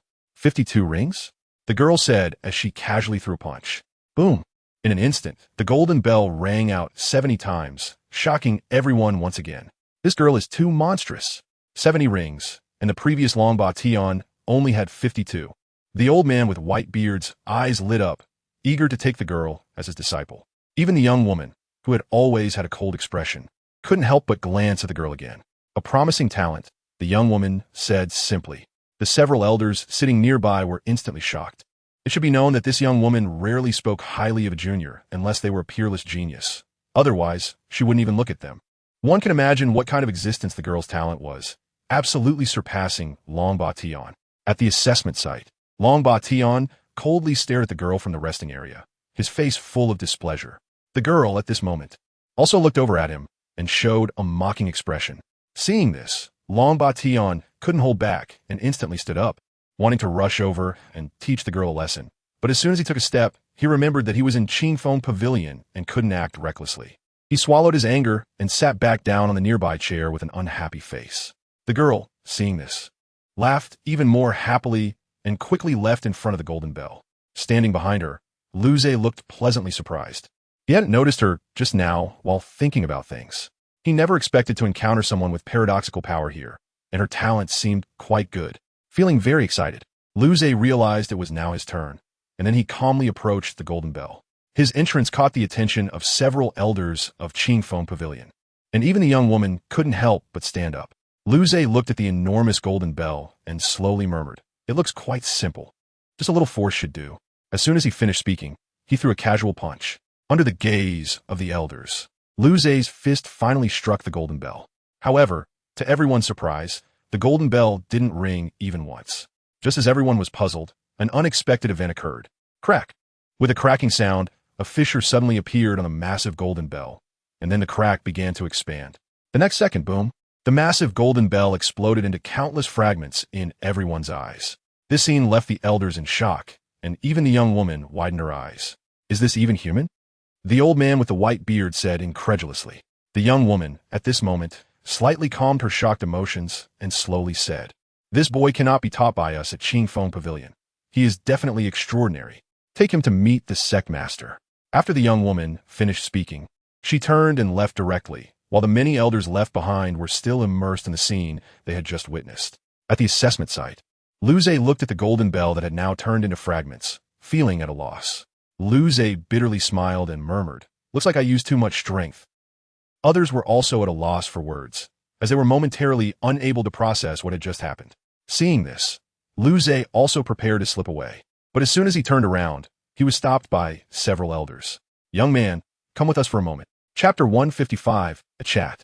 Inside the main hall of Qingfeng Pavilion, Lu Zhe was brought here by several elders, and standing before him were the elders of Qingfeng Pavilion. "I wonder why you all have brought me here," Lu Zhe asked with a faint smile. The white-robed man slowly said, "The sect master wants to see you." "The sect master of Qingfeng Pavilion?" Lu Zhe felt curious. Soon, a man with an imposing demeanor arrived, and the elders showed great respect upon seeing him. "Little brother, I heard your talent is extraordinary. May I have a chat with you?" the man said with a smile. When Lu Zhe saw him for the first time, he sensed something was off. This guy had the aura of a sinner. Despite this, Lu Zhe did not show it. Instead, he smiled and said, "What does the sect master wish to discuss with me?" The man gave the elders a look, and they quickly understood, turning to leave. Once the elders left, the empty hall was left with just Lu Zhe and the sect master of Qingfeng Pavilion. "Can we talk now?" Lu Zhe smiled and asked. The man, seeing Lu Zhe's expression, immediately laughed. "You are indeed not an ordinary person.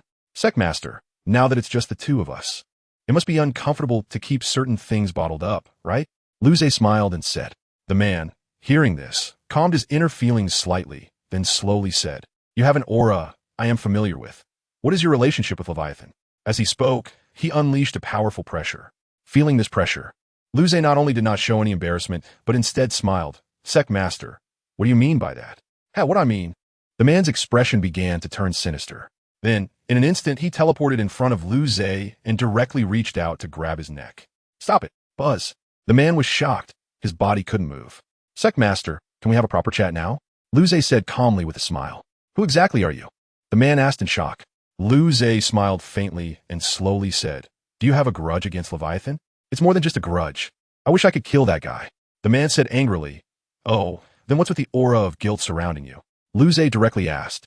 Upon hearing this question, the man was stunned. "You can sense it?" Lu Zhe patted his shoulder and sat down on a chair behind him. "Of course I can sense it. Plus I have a little conflict with Leviathan." The man felt that his body could move again, and after stretching a bit, he looked at Lu Zhe and slowly said, "You have a grudge against Leviathan too?" "It's not exactly a grudge, but his presence is affecting me," Lu Zhe said with a smile. Affecting you? The man felt very confused. Lu Zhe then directly stated his intention for being there. I'm here for no other reason than to invite you and the Qingfeng Pavilion to join my forces. Why should we join you? The man asked seriously. I can help you eliminate Leviathan. Is that enough? Lu Zhe said with a faint smile. Upon hearing this, the man hesitated, recalling everything that had just happened. This man before him indeed seemed to have that kind of strength. I know what you're thinking, but you don't have to worry. Leviathan has met with me before, and he doesn't have the confidence to take me down, but I am confident I can take him down. Lu Zhe revealed a confident smile. The man looked at his expression and couldn't help but choose to trust him. He then made a bold decision. We, the Qingfeng Pavilion, can join your forces, but the Qingfeng Pavilion definitely won't die for you for free. Okay. Lu Zhe nodded and stood up, then extended his right hand in front of the man. Welcome to join the Hall of Truth. The man didn't hesitate and shook his hand directly. After the two reached an agreement, the man told Lu Zhe his name, Lin Qing. Lin Qing also learned Lu Zhe's name and then asked, Hall Master, what are you going to do next? Lu Zhe thought carefully for a moment and then slowly said, let's check out the Qingfeng Pavilion first. Maybe we can find Leviathan's subordinates hiding in the shadows. The Qingfeng Pavilion has already been infiltrated? Lin Qing felt very shocked. Lu Zhe seemed to have guessed this long ago and smiled. Since you've offended Leviathan, do you think he will let you off so easily? After thinking carefully, Lin Qing felt the same, then said again, then I'll arrange an identity for you first. That way it will be much more convenient for you to act within the Qingfeng Pavilion. Lu Zhe nodded and walked out towards the main hall. Once Lu Zhe left, Lin Qing returned to his chair. At this moment, a figure slowly walked out. Sectmaster, do you think Lu Zhe can be trusted? It was the young woman speaking. Lin Qing looked at her after hearing her voice and smiled. I don't know. But the feeling the Hall Master gives me is like that of a king, making it impossible not to submit to him. Are you willing to be a minister under a king? The young woman asked again. Lin Qing didn't waste words and stood up seriously, of course not. But Lu Zhe gives me the feeling of a king above ministers. There's no reason to refuse his words. Well, since you've made this choice, I won't interfere. If Lu Zhe turns out to be unreliable, you can come and join our Moon God sect, the young woman said, and then disappeared from the spot. Moon God sect? Lin Qing murmured, then stopped thinking about it. Some time later, in the outer courtyard of the Qingfeng Pavilion, Lu Zhe was resting with his eyes closed. At this moment, a figure suddenly appeared in front of him. Lu Zhe, I didn't expect you to be so abnormal. The newcomer was none other than Ma Fei. Lu Zhe slowly opened his eyes to look at him and said, Don't say it like that. It sounds awkward. Then I'll just call you a genius from now on. Ma Fei laughed. Lu Zhe didn't respond, but continued to gaze at the sky. Ma Fei asked again, Lu Zhe, do you know about the outer courtyard talent list? What list? Lu Zhe felt curious. Seeing this, Ma Fei explained with a smile, the talent list is a compilation of various geniuses from the outer courtyard. The higher the ranking, the better the talent, and the higher the chance of advancing to the inner courtyard. Oh, I thought it was something else, Lu Zhe said, instantly losing interest. Ma Fei then pulled Lu Zhe up. Let's go. The talent list is being refreshed today. Come with me to take a look. What's so interesting about it? You might as well use this time to cultivate more. Lu Zhe complained listlessly. Although Ma Fei wanted to retort, he felt unable to, because it was the reality. Come on, it's just to take a look, Ma Fei insisted with a thick face. Seeing his persistence, Lu Zhe decided not to refuse anymore. All right, let's go take a look. Chapter 156, The Talent List Refreshes.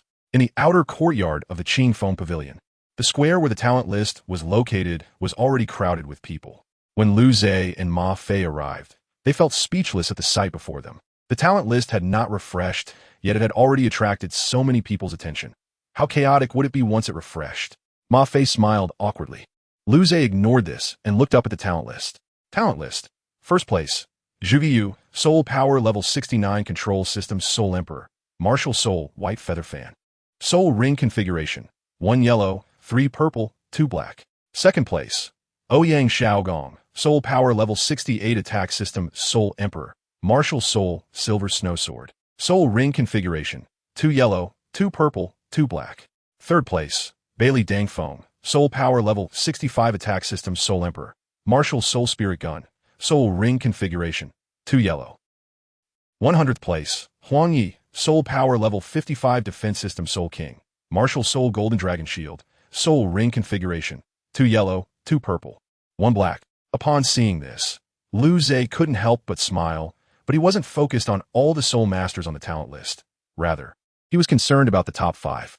I really wonder what their strength is like. Could they be the ones I'm looking for? Lu Zhe murmured softly. At this moment, Ma Fei patted Lu Zhe's shoulder excitedly. Lu Zhe, look, the talent list has refreshed. Oh, Lu Zhe, who was lost in thought, slowly raised his head upon hearing this. At that moment, the talent list was emitting a dazzling light, making it almost impossible for everyone in the square to open their eyes. So dazzling. My eyes are going to be blinded. Ma Fei covered his eyes and moaned beside him. Lu Zhe couldn't help but laugh at his appearance and then stopped paying attention to it.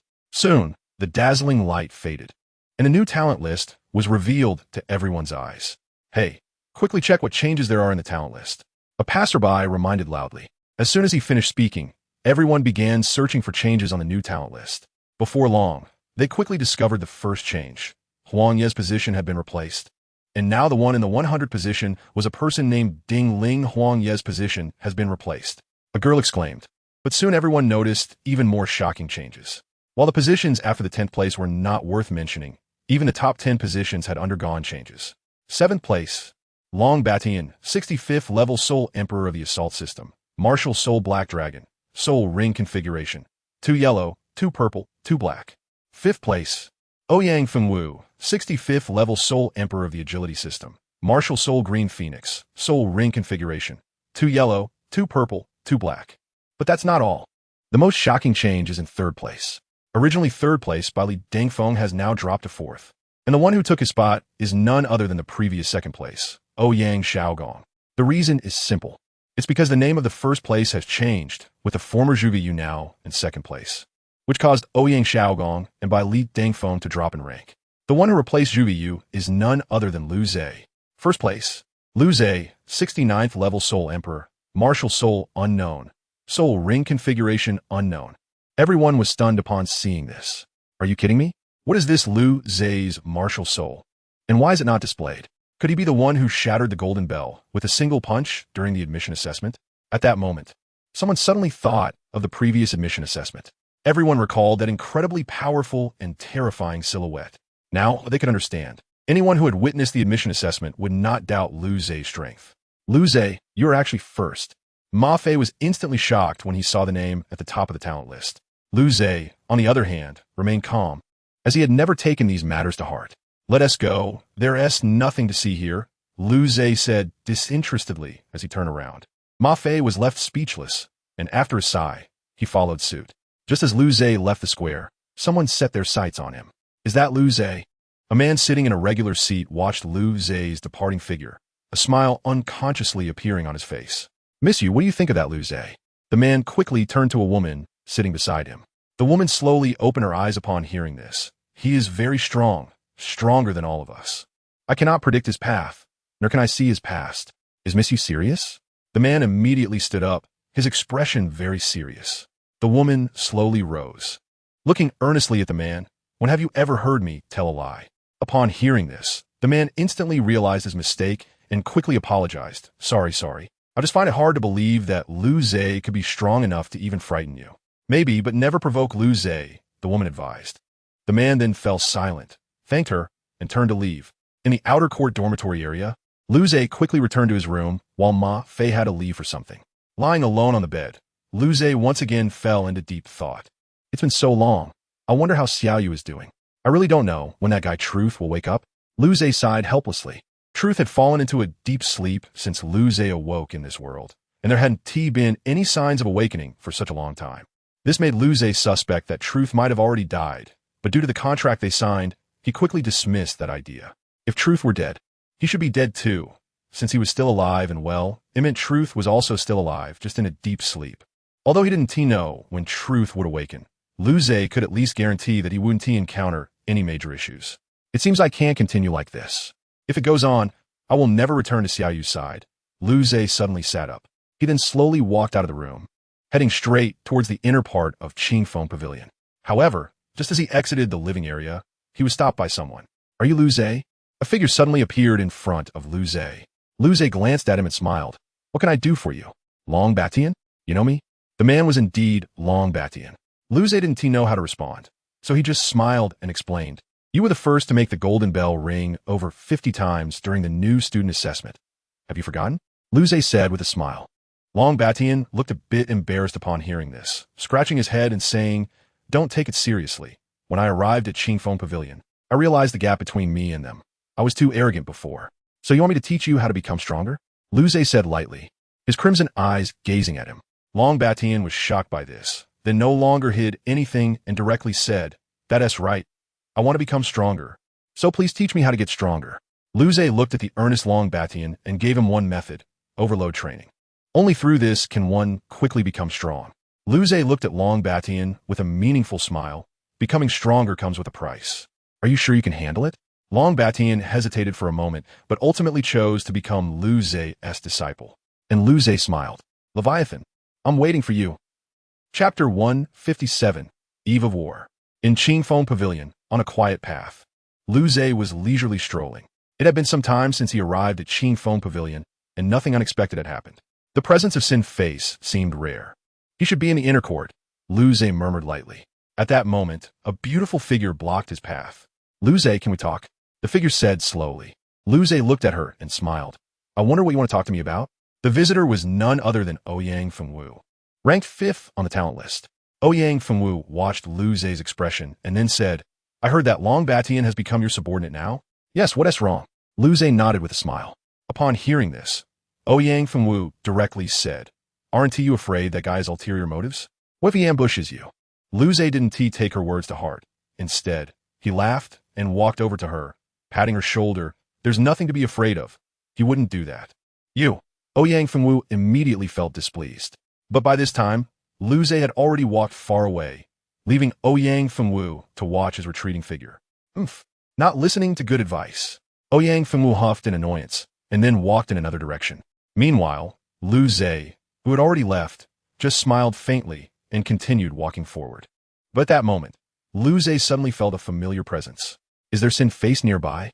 Lu Zhe murmured in surprise, then instantly teleported to the top of a tree. Looking down from above, Lu Zhe quickly noticed something unusual. Not far away, a man was behaving strangely, and from a distance, it was unclear what he was doing. This piqued Lu Zhe's interest even more. "Range, cover, buzz." The man not far away immediately felt something was off, but by the time he reacted, it was already too late. "Brother, where do you want to go?" Lu Zhe suddenly appeared behind a man. The man turned around and immediately became serious, then questioned, "Who are you? What do you want with me?" Upon hearing this, Lu Zhe smiled faintly. "I don't have time to play with you. Where is Leviathan? Speak." "Buzz." The man was instantly shocked by this question, his body no longer obeying his commands. No one knows the location of Lord Leviathan. He has 3 avatars located in different places. The man answered blankly. After hearing this, Lu Zhe felt astonished. That guy has 3 avatars. Realizing this, he suddenly became aware of the danger on Lucifer's side. Without the power of sin, Lucifer is probably not as strong as Leviathan now. If they encounter each other, wouldn't that be a big loss? What a hassle. Lu Zhe's expression instantly turned cold, and he questioned again, "Is there still a sin side in Qingfeng Pavilion? Answer me." At this point, the man's eyes had lost their luster, and he answered numbly, "Yes, he is in the inner courtyard." "Inner courtyard?" Lu Zhe nodded. This was within his expectations. Seizing the moment while Lu Zhe was pondering, the man suddenly dashed away into the distance. When Lu Zhe came back to his senses, he simply raised his hand lightly, and the running man froze in midair. "I still have questions for you. Don't think about escaping," Lu Zhe said coldly. "Who is the sin side in the inner courtyard? Answer me." The man fell back into numbness. "His name is Yi Qinxiu. He is a direct disciple of an elder in the inner courtyard." "I see," Lu Zhe said. "Then you have no value in living anymore." After asking all this, he grasped the man's head. With a burst of colorless airflow, the man instantly vanished from this world. After dealing with this man, Lu Zhe planned to take action early. Leviathan has 3 avatars now. Lu Zhe only knows there is one on this continent, and based on a speculation, there should be another on Doluo continent. The reason Lu Zhe planned to act early is because of that avatar on Doluo continent. After thinking this through, Lu Zhe disappeared in an instant. When he reappeared, he was already standing before the many elders of Qingfeng Pavilion. "Lu Zhe, what brings you here?" Lin Qing, the head of Qingfeng Pavilion, immediately sensed something was amiss. Lu Zhe glanced at him and said directly, "I need to leave for a while. Keep a close watch on Yi Qinxiu." "Yi Qinxiu?" Lin Qing felt very puzzled. But looking at Lu Zhe's serious expression, he quickly dismissed other thoughts and ordered, Elder San, bring Yi Qinxiu here. Indeed, Yi Qinxiu is a direct disciple of Elder San. Elder San was instantly surprised and then asked, Headmaster, may I ask why you summoned Qinxiu? You don't need to know, just bring him here, Lin Qing said sternly. Seeing his serious expression, Elder San could only comply and turned to walk outside the main hall. Shortly after, Elder San brought a handsome young man before everyone. The handsome young man was Yi Qinxiu, who was extremely puzzled at this moment, but upon seeing Lu Zhe, he instantly understood without showing any abnormality. Upon seeing him, Lu Zhe directly asked, Where's Leviathan? Yi Qinxiu smiled and replied, I don't know what this brother is talking about. Who is Leviathan? Upon hearing this, Lu Zhe immediately burst into laughter and said, Where is Leviathan? Speak. Yi Qinxiu was stunned upon hearing this, his eyes losing focus as he said, I don't know where the Lord is. Hardly anyone knows his whereabouts. I see. Lu Zhe's face turned cold upon receiving this answer. He then instantly teleported in front of Yi Qinxiu, directly grabbing his neck. You are of no use now. Erase. In an instant, Lu Zhe erased him before all the elders, leaving no trace of breath behind. After resolving the matter with Yi Qinxiu, Lu Zhe slowly turned to Lin Qing. This inside in Qingfeng Pavilion has been dealt with. The next is your own business. Without Leviathan's informant, he will surely come looking for you. Just hold him off when the time comes. After saying this, he vanished before everyone's eyes. The elders exchanged glances, all shocked by the previous scene. Headmaster, did Lu Zhe go too far? Yi Qinxiu is a genius soul master of our Qingfeng Pavilion, Elder San said with a dark expression. Lin Qing, however, was not angry. Instead, he smiled and said, What he did was right. Leviathan's people must die. Upon hearing this, Elder San was left speechless, and the matter passed just like that. In a corner of the Sun and Moon continent, a man suddenly opened his eyes wide. The informant from Qingfeng Pavilion is dead. The man was extremely shocked, and at the same time, he revealed a strange smile. Lu Zhe, you really have opened my eyes. I didn't expect you to declare war so quickly. I'll be waiting for you to find me. Chapter 158, The Fuse. On Delua continent, in the Spirit Hall city, the finals of the Elite Soul Master competition were currently underway. At this moment, only the Shrek 7 monsters and the golden generation of the Spirit Hall remained on the field. This is the last match. Everyone, get your spirits up, Fred said seriously. Lu Xiaoyu and the others shouted confidently. The championship is ours. Meanwhile, Bibi Dong, who was seated on the high platform at the competition location, looked at them with a worried expression. At this moment, Yu Xiaojiang walked over to her side. Xiaodong, what are you thinking about? Why so worried?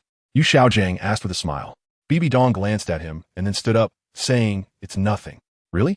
Yu Xiaojiang smiled as he sat down in his chair. Bibi Dong could only look at him in silence, unable to speak. The reason for her worried expression was because of Yu Xiaojiang's change. The Yu Xiaojiang before her was no longer the same as before. Now, he could go to any lengths for his goals. Even Bibi Dong, a title de law, did not dare to say she could defeat Yu Xiaojiang now. Soon, the final match of the Elite Soul Master competition began. Shrek sent out their strongest 7, Lu Xiaoyu, Tang San, Dai Mubai Oscar, Ma Hongjun, Zhu Zhuqing, and Xiao Wu. As for Ning Rongrong, the reason she didn't get the chance to compete was due to insufficient strength. Originally, she should have been the strongest support in the team, but Lu Xiaoyu's appearance changed everything. Lu Xiaoyu's martial soul was very versatile, able to assist in control from the back and launch strong attacks from the front, making her truly all-round. However, they could not let their guard down. The Golden Generation, for some reason, had undergone a complete enhancement in strength. Their power could no longer be measured by soul power alone. If Lu Zhe were here now, he would definitely be able to see the reason for the Golden Generation's increase in strength.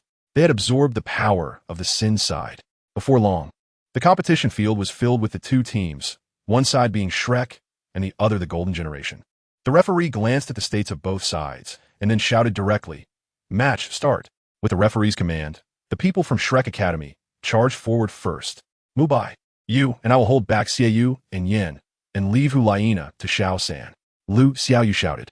Then she immediately powered up and charged towards Yin, and Dai Mubai followed closely behind. This was a match related to the honor of Shrek Academy. They could not afford to lose. The members of the Spirit Hall glanced at them indifferently and then charged forward to block them. However, their strength was not enough in Lu Xiaoyu's eyes. Boom! With a loud bang, the few who rushed to intercept Lu Xiaoyu were sent flying. Hulaina and her companions exchanged disdainful glances. These guys are really weak. Xiaoyu said sarcastically. But he was not referring to Lu Xiaoyu and the others. He was talking about his own side. You better take care of yourself first. At this moment, Dai Mubai suddenly appeared in front of Xiaoyu. Without saying a word, he unleashed a white tiger light wave. At such a close distance, Xiaoyu had no time to react and was blasted away. After being knocked back, Xiaoyu's face was filled with anger, and his soul power erupted, mixed with a trace of a sinister aura. Don't be too arrogant, Xiaoyu shouted loudly. He then charged toward Dai Mubai. Lu Xiaoyu, seeing this, didn't care because her opponent was Yin. You were the strongest in Shrek Academy, right? Yin said with a smile. Are you the strongest too? Lu Xiaoyu replied with a faint smile. Upon hearing this, Yin was not angry. He instantly teleported in front of her and kicked without hesitation. Quick to react, Lu Xiaoyu jumped back to dodge the kick, and then formed a golden spear in her hand. Aren't you a bit too arrogant? Lu Xiaoyu said coldly. And then, through the golden spear, whoosh, a sound of breaking air rang out as the golden spear instantly pierced Yan's chest. Thud! The spear pierced through Yan's chest, but he did not appear to be in severe pain. Instead, he stood up and casually pulled the spear out of his chest. Lu Xiaoyu's expression started to become serious upon seeing this. I underestimated you, Yin said with a smile. Lu Xiaoyu, landing on the ground, replied with a smile. So did I. After hearing this, Yin felt a sense of inexplicable annoyance, and then flames covered his body as he charged towards Lu Xiaoyu. Seeing this, Lu Xiaoyu instantly produced a shield in her hand. Bang! The flame-covered Yin slammed heavily into Lu Xiaoyu's shield, and sparks flew everywhere. The powerful shockwave stunned everyone present. Meanwhile, Fred, who was watching from below, was even more worried. He feared something would happen to Lu Xiaoyu, and if that happened, how would he explain it to Lu Zhe? As the flames dissipated, Lu Xiaoyu stood unharmed in place, while Yin was once again pierced through the chest by the golden spear. Yin was shocked. He didn't know what had happened. Lu Xiaoyu looked at him with a faint smile and said, I told you, you're too arrogant. As soon as the words left her mouth, she raised her fist and struck Yin directly. Yin, unable to react in time, was sent flying by her punch. Fortunately, Xiaoyu appeared in time. Otherwise, he would have flown out of the competition arena. Don't underestimate that guy. He's very strong, Xiaoyu said seriously. Yin slowly stood up and said, Got it. Let's finish this quickly. Xiaoyu was stunned for a moment upon hearing this, then smiled and said, All right, let's finish this quickly. After reaching a consensus, a terrifying aura suddenly erupted from them. Strange black mist began to appear around them, and soon they were completely enveloped. Upon seeing this, Lu Xiaoyu felt very shocked and hurriedly shouted, Mubai Xiaosan, come back. Boom! But it was too late. Tang San, facing Hulaina, had just entered a new state, and his soul power instantly increased several times. Tang San was kicked away by her. This is bad. Lu Xiaoyu's face showed a serious expression upon seeing this. You have no chance, Yin suddenly said. Hee, Dai Mubai sneered twice. Just as he was about to rush up to teach Yin a lesson, Lu Xiaoyu stopped him. Xiaoyu, what are you doing? Dai Mubai asked in confusion. Lu Xiaoyu replied seriously, You're not his opponent. Rushing him would only lead to your death. Lu Xiaoyu's words instantly awakened Dai Mubai. After hearing this, Dai Mubai also apologized for his earlier impulsiveness and then looked at Yin with a fierce gaze. Xiaoyu, I fear we have already lost, right? Tang San slowly said at this moment. Lu Xiaoyu couldn't find words to respond. After all, the difference in strength between the two sides was too great. Seeing this, Yin wasted no words and directly ordered to eliminate Lu Xiaoyu and the others. The three of them instantly powered up and rushed towards Lu Xiaoyu's trio at high speed. This speed was something Lu Xiaoyu and the others couldn't react to, and it looked like trouble was about to happen. At a critical moment, a figure appeared on the competition stage. Are you trying to kill someone? The person who appeared was none other than Lucifer. At this moment, Lucifer was extremely angry. He wished he could tear Yin and his companions to pieces. At this time, Bibidon also spoke up, standing up and shouting, Lucifer, are you trying to interfere with the match? Lucifer looked at her and coldly replied, So what if I interfere? Do you want to kill me? Upon hearing this, Bibidon instantly wilted. She knew how powerful Lucifer was. But just then Yu Xiaojang, who was sitting behind Bibidon, suddenly stood up.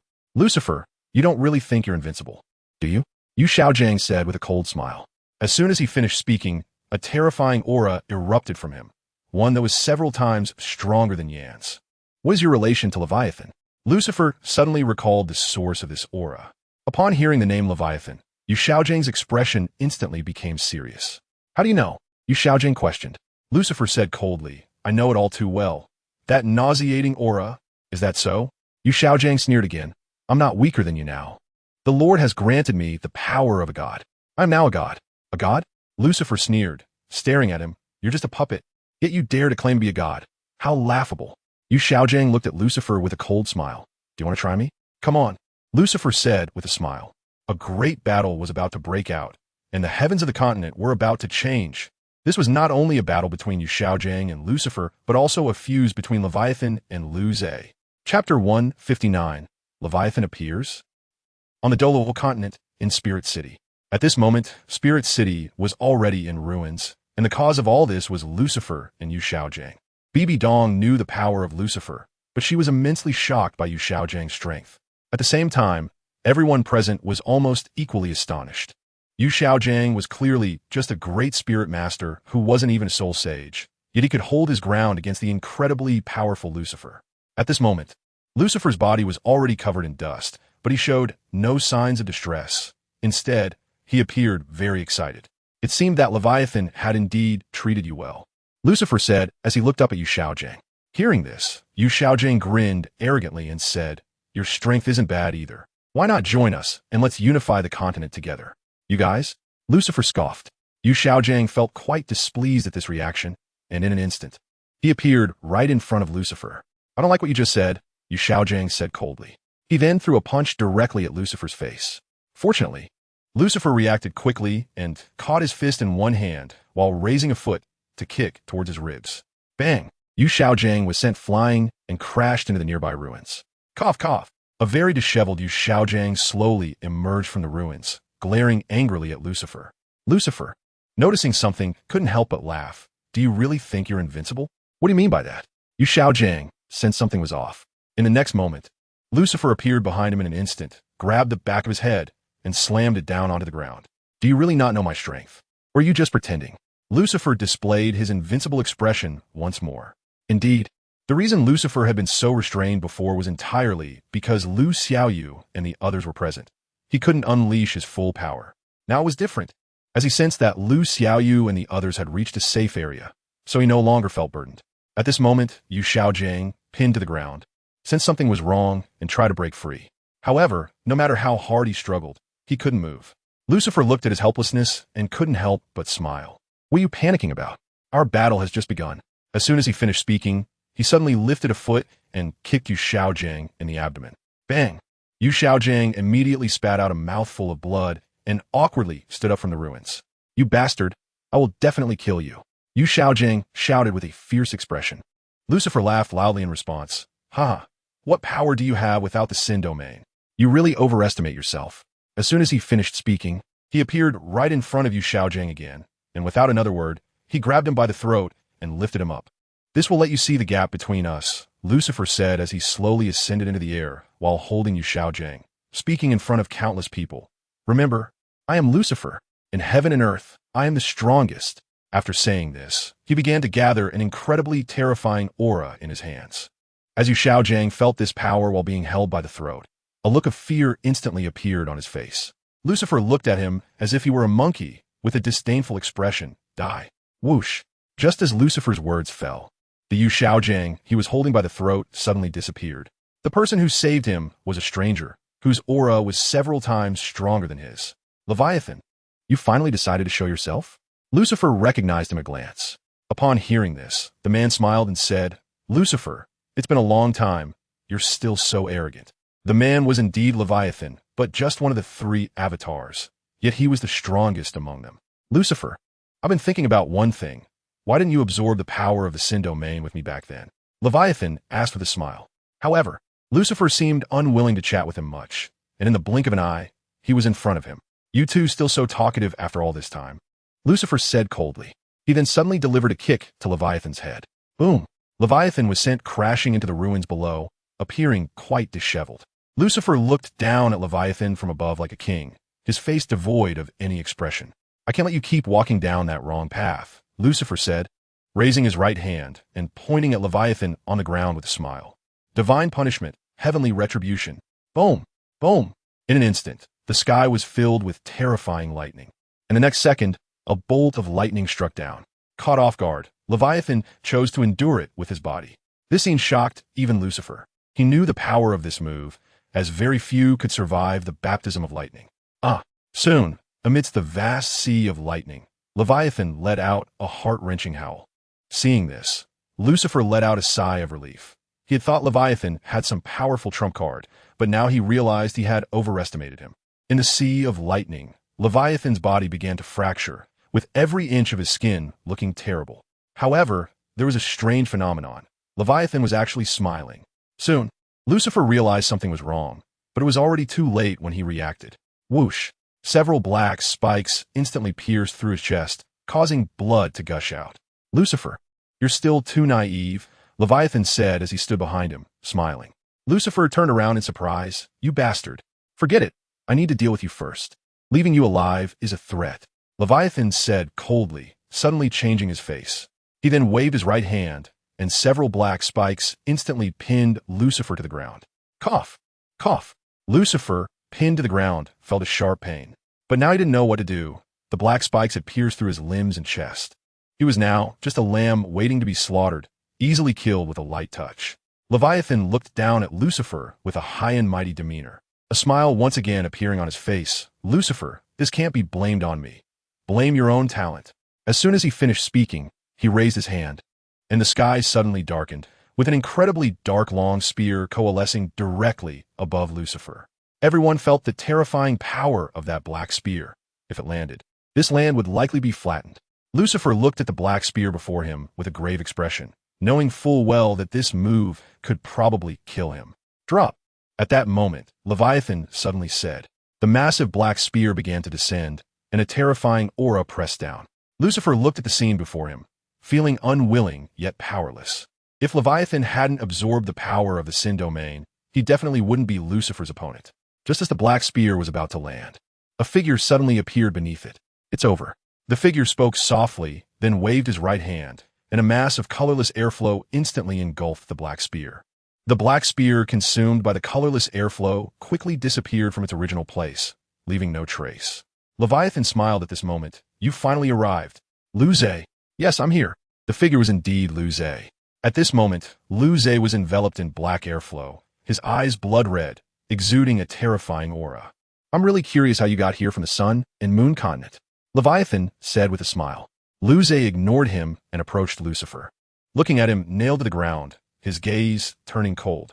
Yayo, Wukong, take him away, Luce said softly. Soon, two figures appeared beside him, and without saying a word, they lifted the severely injured Lucifer and flew away into the distance. Leviathan did not stop this scene, but instead smiled even more happily. Luce, come on. Our contest. You're just a clone. Let the real body come. Luce said coldly. Are you looking down on me? Leviathan's expression turned cold. Upon hearing this, Luce revealed a sarcastic smile and didn't even look at him. It's just a fact. Chapter 160. Make a choice. Boom, boom, boom. At this moment, the martial Soul City was almost leveled to the ground, and there was not a single good piece of flesh left on Leviathan. Luce looked down on him from above, his expression full of disdain. Leviathan stared at him fiercely, his face filled with anger, but he couldn't do anything to Luce. I advise you to join me. Otherwise, you'll die a terrible death soon, Leviathan said angrily. Luce merely smiled faintly in response, then teleported in front of him. Don't you understand the situation yet? Luce said as he grabbed Leviathan's neck and lifted him into the air. Ugh! Leviathan, who was being choked, felt difficulty breathing, but his eyes were still full of defiance. Luce looked at him and then directly threw him away. Boom! The thrown Leviathan crashed heavily into the distant ruins. In fact, Luce could have dealt with this Leviathan clone long ago, but he did not do so. The reason was simple. If this guy died now, the real Leviathan would likely not come, and that would prevent Luce from achieving his goal. Leviathan trembled as he stood up in the ruins, his eyes fixed on Luce. At this moment, Luce also realized his anger, and a mocking smile appeared on his face. Just then, a figure suddenly appeared behind him, raising a hand to launch an attack filled with sinful power. However, Luce seemed to have eyes on his back, easily dodging this strike, then directly grabbing the back of the figure's head and pressing it to the ground. Master, what were you thinking joining that guy? Luce said with a smile, looking at the person he had pinned down. The one who ambushed Luce was none other than Yu Xiaojing, who had been saved by Leviathan before. At this moment, Yu Xiaojing's face was filled with fear, and he didn't even dare to make sound. Lu Zhe looked at the silent Yu Xiaojiang and whispered in his ear, "You were wrong from the very beginning, do you know?" As soon as he finished speaking, the power of paradox began to gather in his hand. But just as Lu Zhe was about to act, another figure emerged to stop him. "Don't move him." A sharp female voice suddenly came through. Then several attacks condensed from soul power surged toward Lu Zhe. Upon seeing this, Lu Zhe waved his hand lightly, and those attacks instantly vanished without a trace. "Why are you here?" Lu Zhe looked at the person attacking him. The attacker was none other than Bibi Dong. "Let Xiaojiang go." "I don't want to say it a second time," Bibi Dong said seriously. Lu Zhe was first taken aback, then laughed. "I really don't understand why you would say such a thing. At this point, haven't you seen this guy's true face?" "What do you mean?" Bibi Dong frowned. Lu Zhe didn't waste words and said with a smile, "You probably don't know what sin face is. Let me show you some mercy and explain. Sin face is the evil within a person's heart. Since this guy possesses the power of sin face, it means he has unleashed the evil in his heart. The person you have seen all these years is his true self. You should know that very well." Lu Zhe laughed again, then slowly stood up and directly stepped on Yu Xiaojiang's head. "Since you are just an uninformed person, I can give you a chance. Leave here immediately, or go on the road with this ugly-hearted guy," Lu Zhe said lightly, then extended his hand in a gesture of invitation. "Make a choice." Bibi Dong was instantly caught in a dilemma upon hearing this. After all, she had witnessed Yu Xiaojiang's character change over the years. Just as she was conflicted, Yu Xiaojiang, who was being stepped on, suddenly shouted, "Xiao Dong, save me, help me." Yu Xiaojiang's expression was incredibly twisted, like a demon crawling out of hell. Seeing this expression, Bibi Dong was immediately frightened. But Yu Xiaojiang didn't care at all. He just wanted to survive, no matter what. Lu Zhe glanced at him indifferently, then increased the pressure. Yu Xiaojiang's face began to contort, tears and mucus covering his cheeks. "Help me, please save me." Yu Xiaojiang kept mumbling, desperate not to die. Bibi Dong felt as if her heart was being cut into pieces upon witnessing this, wanting to rush up to save him, but also hesitating. "Have you made your choice? Give me your answer," Lu Zhe said with a faint smile. Bibi Dong truly didn't know how to choose. Lu Zhe looked at her indecisiveness, and his expression instantly turned cold. "Since that's the case, let me choose for you. This hypocrite isn't worth your life, so I will sever your feelings for him," Lu Zhe said coldly. As soon as he finished speaking, the colorless airflow instantly engulfed Yu Xiaojiang, and in a breath, he disappeared from this world. Bibi Dong's eyes widened in an instant, her heart feeling as if it had stopped beating. After resolving Yu Xiaojiang, Lu Zhe did not stop, but appeared before Bibi Dong in a breath, raising a finger to directly point at her forehead. "You should never have met Yu Xiaojiang, let alone develop feelings, so?" Lu Zhe said slowly, "This twisted fate should come to an end." As he spoke, a blinding white light flashed, instantly enveloping Bibi Dong. After seeing this, Lu Zhe no longer paid attention to her, as he had already erased all matters between Bibi Dong and Yu Xiaojiang through paradox.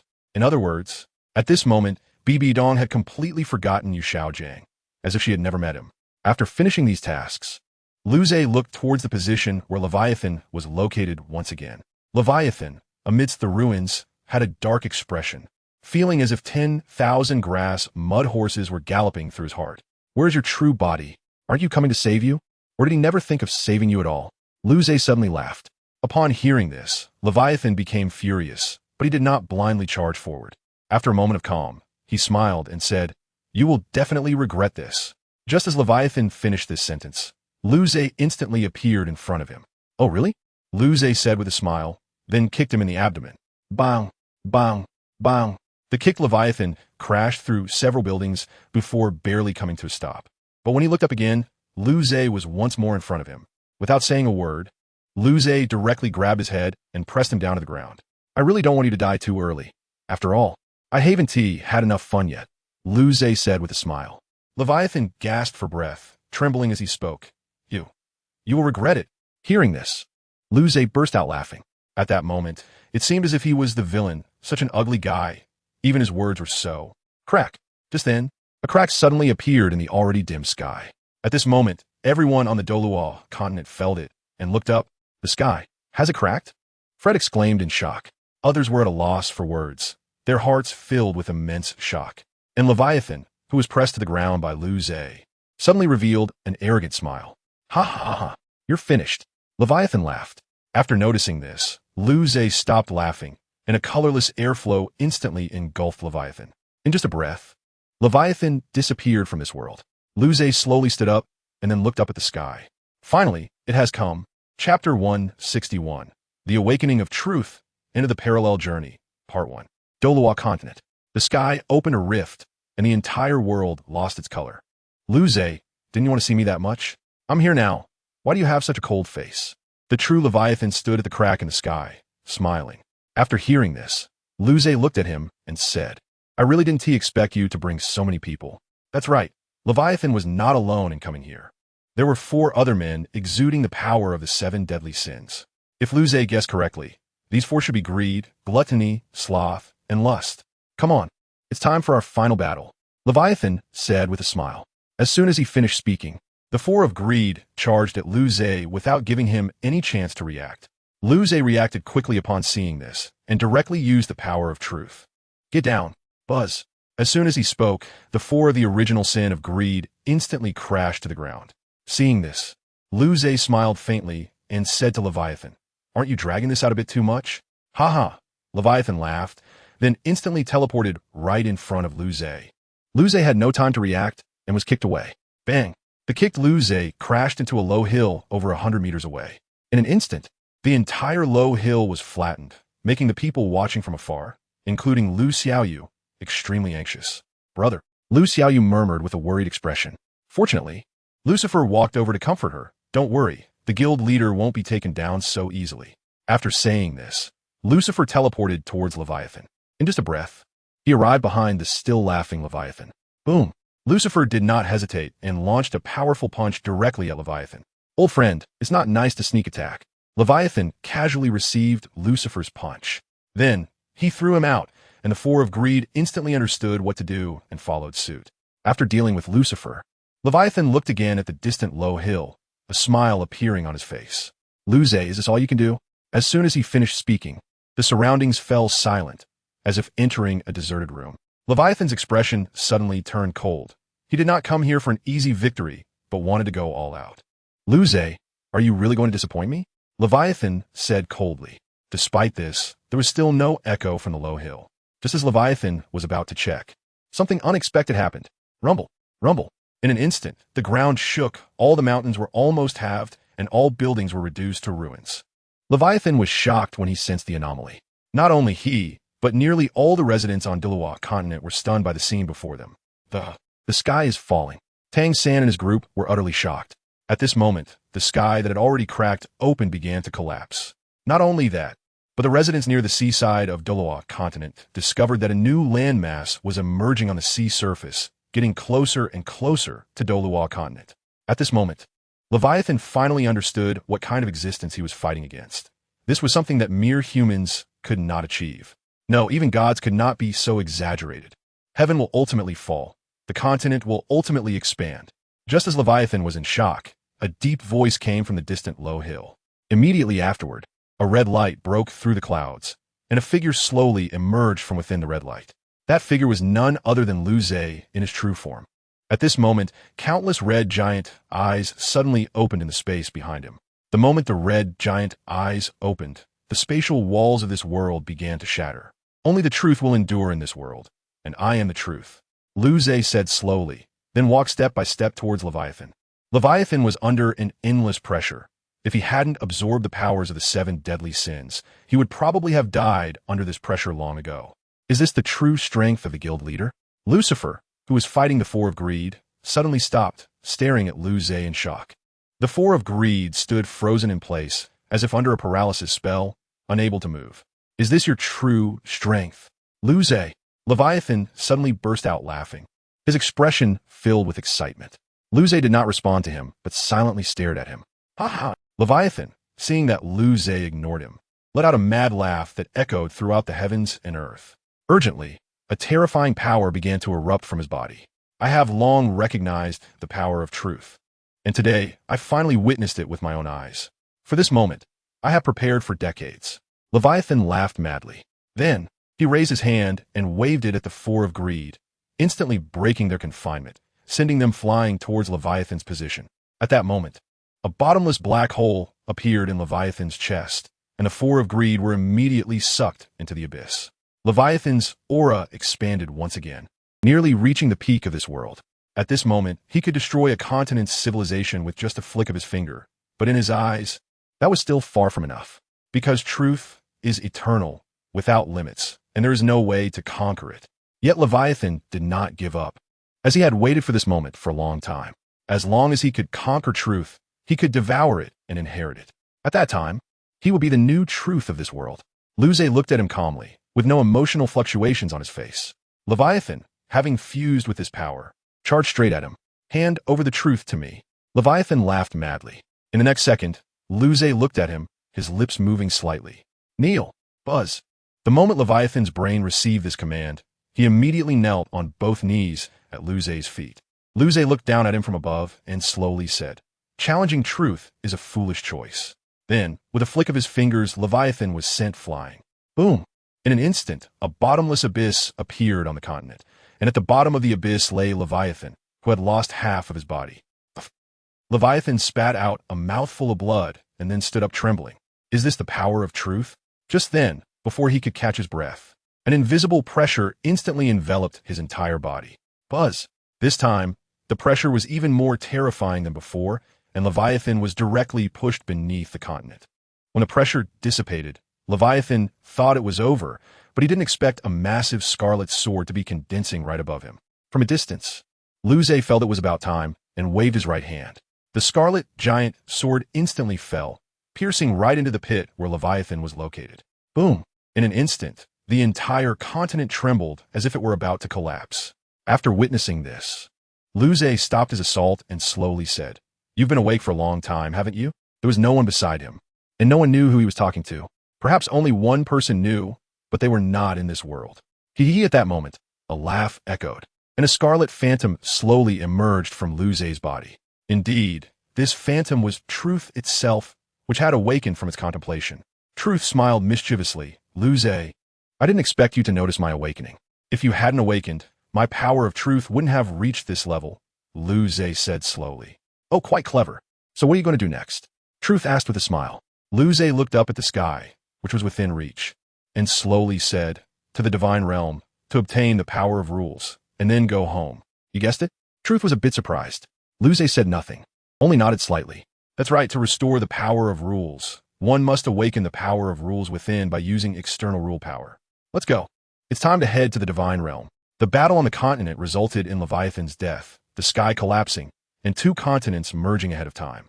This world had completely changed, and the one responsible for all of this, Luzay, had already gone to the divine realm, and the day of returning to the original world was not far off. Chapter 162, Modifying the Rules, Parallel Journey Conclusion Part 2, the Continent, Divine Realm.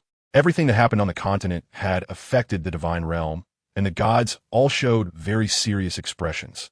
"Is it finally coming?" said a man exuding an evil aura slowly.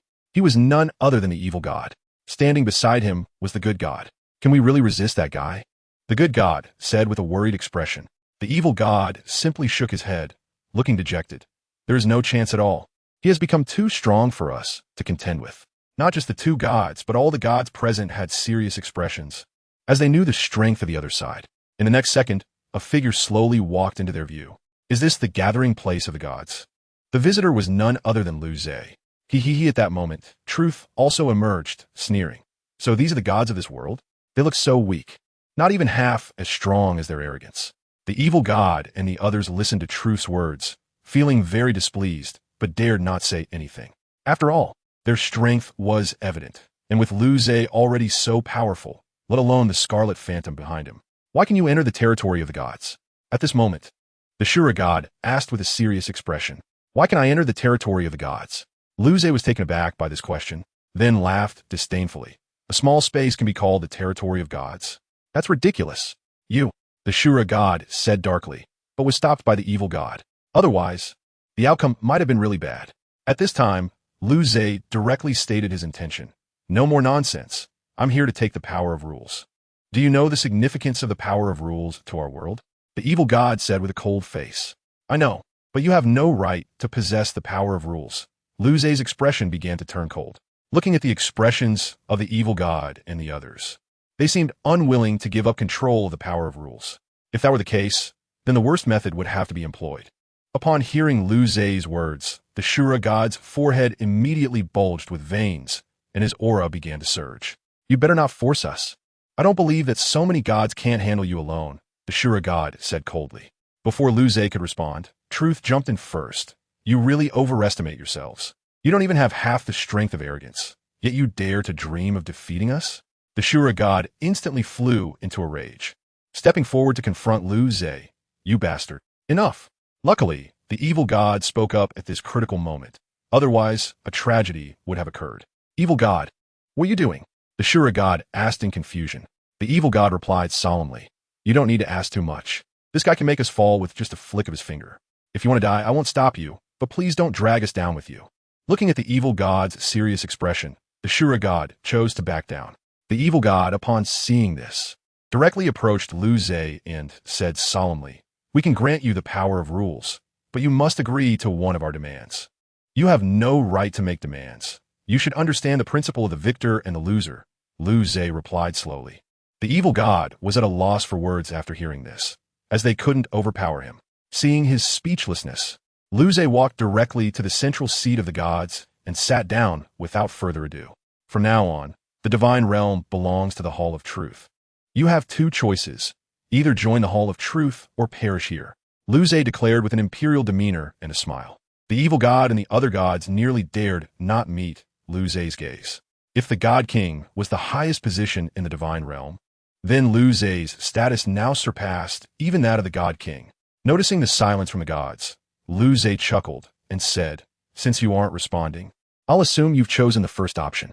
Welcome to the Hall of Truth. With that, Lu Zhe slowly stood up, and with a wave of his right hand, the power of rules from the divine realm surged toward him. Before long, the entire power of rules from the divine realm was in Lu Zhe's hands. Is this the power of rules in this world? Lu Zhe displayed a disdainful expression, but still absorbed it. After all, having it was better than not having it. Once he absorbed the power of rules, his body underwent tremendous changes.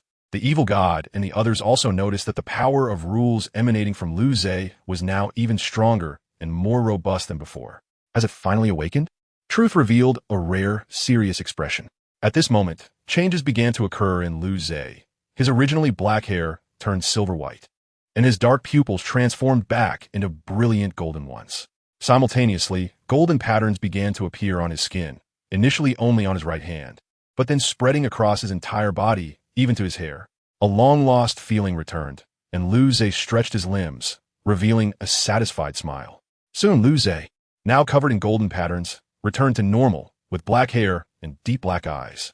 All right, next comes the alteration of the world's rules, Lu Zhe murmured softly. Upon hearing this, the evil god was instantly shocked and hurriedly said, My lord, the world's rules can't be changed just like that. Do you want to stop me? Lu Zhe shot him a sidelong glance. Feeling Lu Zhe's pressure, the evil god immediately shut his mouth. Seeing this, Lu Zhe ignored him and raised his right hand. As Lu Zhe's right hand descended, the dimensions of the divine realm began to change. The evil god and the others sensed the change immediately. The divine realm was no longer the divine realm. The evil god displayed a dejected expression. Indeed, the divine realm had now appeared above the spirit city of Doloa continent, which had been reduced to rubble. The people on the continent reacted with shock upon witnessing this. Is that a divine temple? Is this a joke? The gods have descended upon Doloa? In an instant, the continent was filled with sounds of astonishment. All eyes turned upwards towards the temple above Spirit City. Inside the temple, Lu Zhe looked down at the evil god and the other gods from his elevated position. From now on, there will be no divide between gods and humans in this world. You are all of the same kind now, Lu Zhe said calmly. The evil god and the others dared not voice any complaints and could only bow their heads in response. Understood. Upon seeing this, Lu Zhe smiled, then waved his hand, and several figures instantly appeared in the temple. They were none other than Lucifer, Wu Kuang, Lu Xiaoyu, and the Soul Beast Sovereign, the Silver Dragon King. From now on, there will be no gods in this world. Soul beasts will not suffer from heavenly tribulations, and humans will not need to rely on gods for inheritance. Lu Zhe said slowly. Upon hearing this, the one who reacted the most was the Silver Dragon King. Her joy was beyond words. She was extremely grateful. Seeing this, Lu Zhe also smiled faintly, and then signaled Lucifer and Lu Xiaoyu to come to him. Lucifer, you will assist Xiaoyu in governing this world from now on, understood? Lu Zhe said slowly. Lucifer had no objections and smiled gently. Don't worry, Hall Master, I'll take care of Xiaoyu. Lu Zhe nodded upon hearing this, and then looked at Lu Xiaoyu, but said nothing. He merely gently stroked her head. However, the evil god and the others understood that Lu Zhe was filling Lu Xiaoyu with the power of rules. In other words, Lu Xiaoyu was now the only person in this world with the power of rules. Brother, where are you going? Lu Xiaoyu sensed something was amiss and quickly grabbed his hand. Lu Zhe smiled faintly upon hearing this and slowly said, I don't know, but I probably won't be coming back. What? Upon hearing this, everyone in the temple displayed shocked expressions. But soon, they regained their composure. As Lu Zhe once again looked at the evil god and slowly spoke, do not harbor any rebellious thoughts. You all have my restraints within you. As long as I am alive, you will remain under the subjugation of the Hall of Truth. At this point, the evil god and the others dispelled the last remnants of their thoughts and willingly submitted to the Hall of Truth. I'm leaving, Lu Zhe said, and after arranging everything, his body began to fade away. Brother, Lu Xiaoyu looked at him with reluctance. Upon hearing this, Lu Zhe smiled faintly and said the words Lu Xiaoyu most wanted to hear. Farewell, my dear sister. Chapter 163, Return, a new chapter begins. On a towering mountain piercing the clouds in the Dolua continent, Lu Zhe sat cross-legged with his eyes closed. When will we leave? At this moment, truth emerged. Upon hearing this, Lu Zhe slowly opened his eyes and said, It's about time. Let's go. With that, he stood up and looked towards the distant, hazy Hall of Truth. Are you reluctant? Truth seemed to sense something. Lu Zhe smiled and shook his head, slowly saying, The outcome of this world is what I wanted most. But I ultimately do not belong here. Indeed, Truth deeply resonated, and then spoke again, Don't worry. This world should not encounter any accidents in that little girl's hands. What do you mean by that? Lu Zhe felt puzzled. Truth smiled and said, You should know that every world has its own truth. But this world has yet to manifest. Are you saying Xiaoyu is the truth of this world? Lu Zhe guessed a little. Truth nodded and smiled, saying yes. That little girl is actually the truth of this world. She just hasn't awakened yet. Upon hearing this, Lu Zhe displayed a thoughtful expression.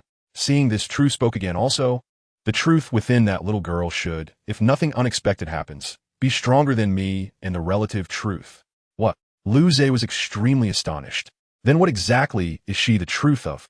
Truth paused for a moment and then said seriously, She is the concept of truth. A truth that can turn all concepts into reality. Upon hearing this, Lu Zhe smiled and waved his hand, saying, Forget it, even if that's the case. It has nothing to do with us. After all, we are from different worlds. Truth looked at Lu Zhe with a playful smile and said meaningfully. You never know. Seeing his expression, Lu Zhe became serious but quickly calmed down. Let's go. It's time to return, Lu Zhe said slowly. Then, with a wave of his right hand, a spatial rift appeared in front of him. Without saying a word, Lu Zhe stepped directly into the rift. I'm back, Xiaoyu. Meanwhile, in the world where Lu Xiaoyu resided, a young boy sitting on a throne in the Sky Palace, which stood above the continent, slowly opened his eyes. At the same time, a smile began to appear on his face. Finally willing to show yourself? My dear brother, in an uninhabited area of the continent, a spatial rift suddenly appeared. Shortly after, a figure slowly walked out. Finally back? The person emerging from the spatial rift was none other than Lu Zhe. Although he had returned to this world, the current state of the world gave him a completely new feeling. It seems Lucifer did make a move after all, Truth remarked, her expression not very happy. Yes. I wonder how Xiaoyu is doing, Lu Zhe said with great concern. But Truth then said, Your brother should be fine. Lucifer will definitely support the only truth in this world. But for you, the anomaly, it's a different story. He will definitely find ways to eliminate you. I don't think Lucifer is my opponent right now, Lu Zhe said with a faint smile. No, you underestimate him too much. Truth directly refuted his idea. Why? Lu Zhe was a bit confused. Clearly, his strength had greatly improved. The power of rules had expanded several times. And the abilities of paradox and truth had reached their peak. Theoretically, Lu Zhe's strength should be on par with Lucifer. But Truth provided an explanation. Lucifer is known as the one who stands alone above all, but despite that, he also has shortcomings, namely arrogance. The sin of arrogance has given him absolute power, but is also his greatest weakness, Truth continued. Then why do you say I underestimate him? Lu Zhe asked, puzzled. Truth replied, Have you forgotten your brother's abilities? Do you think my brother would attack me? Lu Zhe was a bit confused. Truth didn't know how to explain, but slowly said, That's not what I mean. I'm just worried that your brother might be influenced by Lucifer and see me as an enemy, then eliminate me. At this point, Luze suddenly thought of the contract he signed with Truth, where if one party died, the other would also perish. Realizing this, Luze's expression became serious. You have a point. Lucifer might not be my opponent, but my brother's relative Truth can counter you. Exactly. At that time, the only thing we can rely on will be the power of rules, but relying solely on the power of rules, we're not a match for Lucifer, Truth said seriously. The two fell into silence, not knowing how to resolve the situation. Soon, Luze calmed his emotions and said slowly, let's not think about this for now. The most important thing is to understand the current state of this world. I've been gone for too long, and I have no idea about the changes on the continent. Yes, let's go. It's time to check outside. Truth nodded and then merged into Luze's body. Luze didn't hesitate and stepped forward, walking out of the uninhabited area. To avoid attracting Lucifer's attention, Luze sealed all of his aura, appearing to outsiders as an ordinary man. After an unknown amount of time, Luze finally saw signs of human life. Finally people. Luze was very happy, as he hadn't encountered a single soul beast during this period, let alone humans. In no time, Luze arrived outside the city he had seen. Because he had no soul power or other energy signatures, he entered the city smoothly. Looking at the bustling scene on the street, Luze couldn't help but stop. He had initially thought the world would be in a state of despair under Lucifer's interference. Yet he saw such a lively street. Moreover, the faces of these humans did not show expressions of suffering. Instead, they were smiling happily. Did I overthink it? Luze murmured softly upon seeing this. He then continued walking forward, intending to ask someone about the changes on the continent over the years. However, as he passed by a bulletin board, he was instantly stunned by the content posted there. Wow, you are actually on the bulletin. Truth mocked from within Luze. Upon hearing this, Luze felt uncomfortable. Indeed, the bulletin board was filled with his wanted posters, demanding him to be captured alive. After seeing his wanted posters, Luze realized that Lucifer's target was actually only him, completely unrelated to the residents of this continent. Well, that's fine. At least it hasn't turned this world into hell, Luze said with a wry smile, shaking his head. He then stopped paying attention to the wanted posters and headed straight toward a hotel. However, on his way to the hotel, he altered his appearance, transforming from a rather handsome figure into a very ordinary young man. Why disguise yourself? Truth mocked. Luze felt a bit reluctant to explain. I've been wanted, and if I keep using my real appearance, I'll eventually be caught.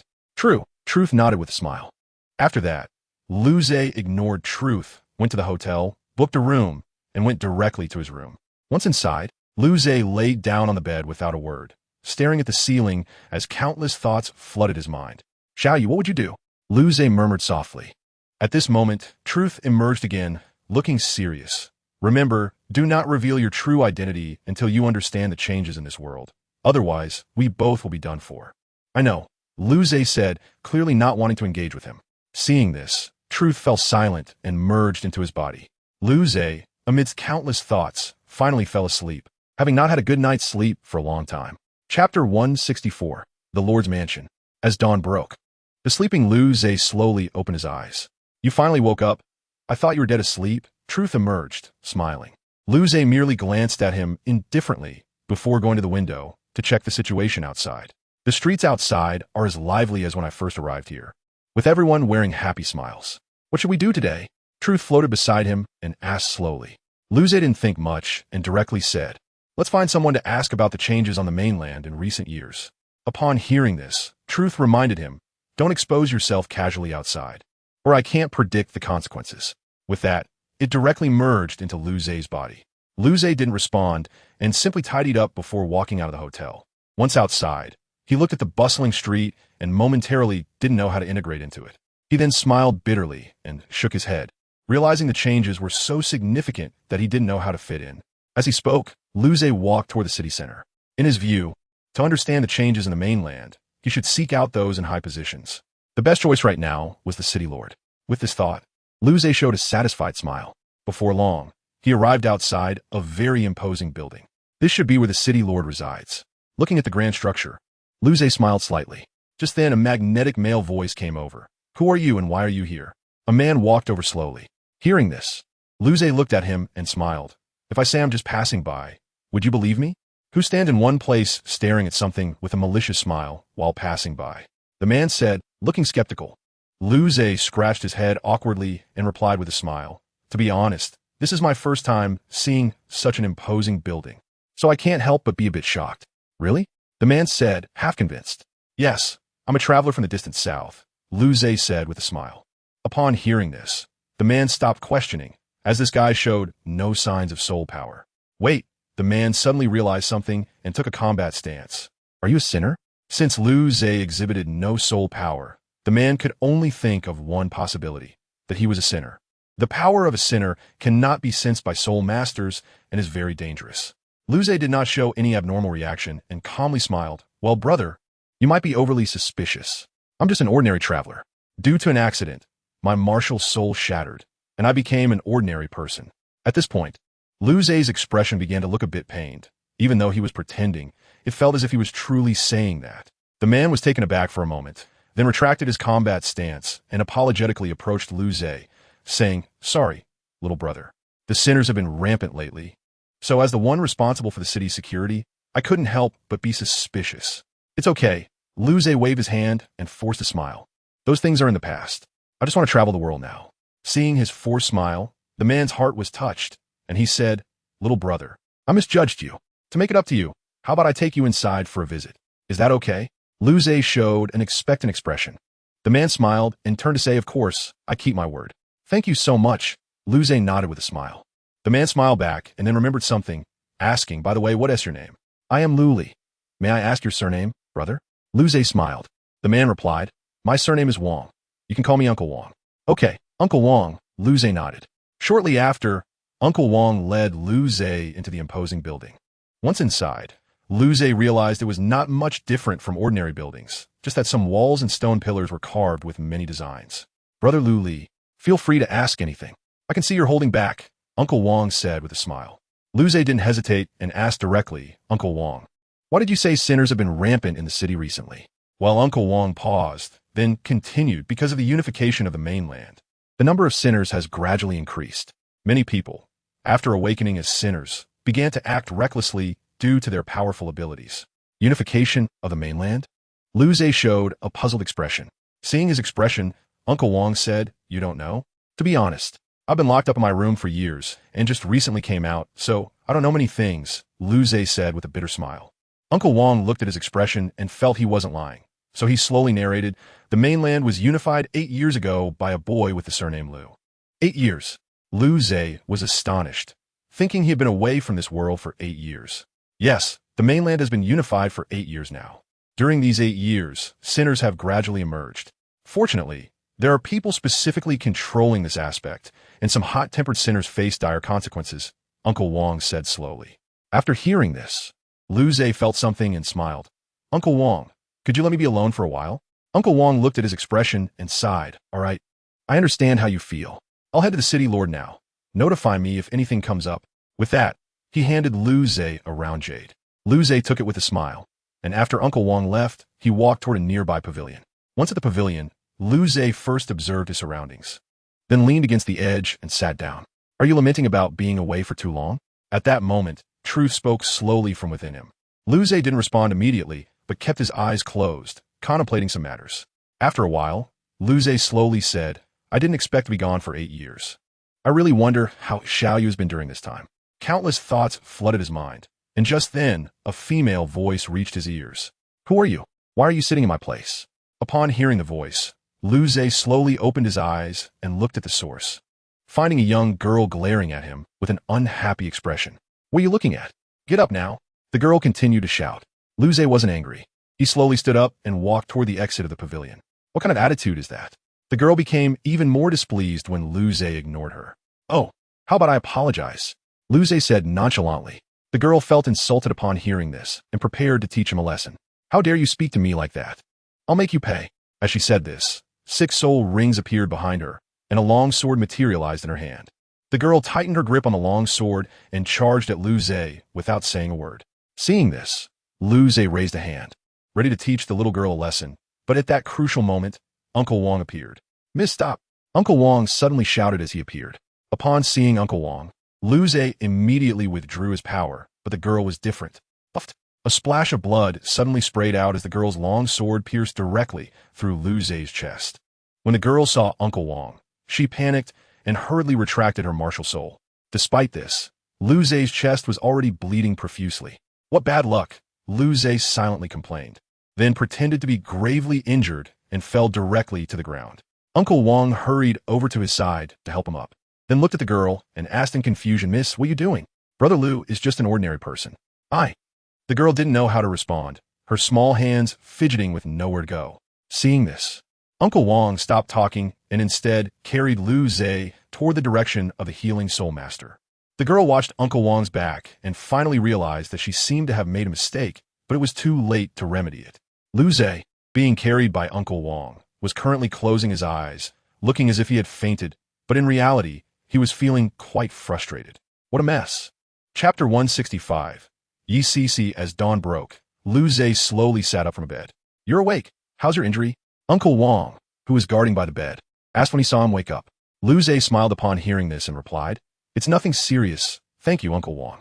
"Haha, why be so polite with me? This is our fault to begin with," Uncle Wong said with a smile. Lu Zhe looked at his smiling face and said nothing, getting out of bed and preparing to leave. Just then, the door suddenly opened, and the girl who had stabbed Lu Zhe walked in. "Are you okay?" Although the girl was very reluctant, she still expressed her concern. Lu Zhe looked at her unwilling expression, smiled lightly, and waved his hand. "I'm fine." "That's good," the girl said, and turned to leave the room. Lu Zhe watched this scene, momentarily unsure of what to say, and could only smile wryly. At this moment, Uncle Wong approached, smiling awkwardly. "Brother Lu, don't take it to heart. Our miss just has that kind of personality." "She's your miss?" Lu Zhe asked curiously. Uncle Wong nodded and continued, "You probably don't know the name of this city, right?"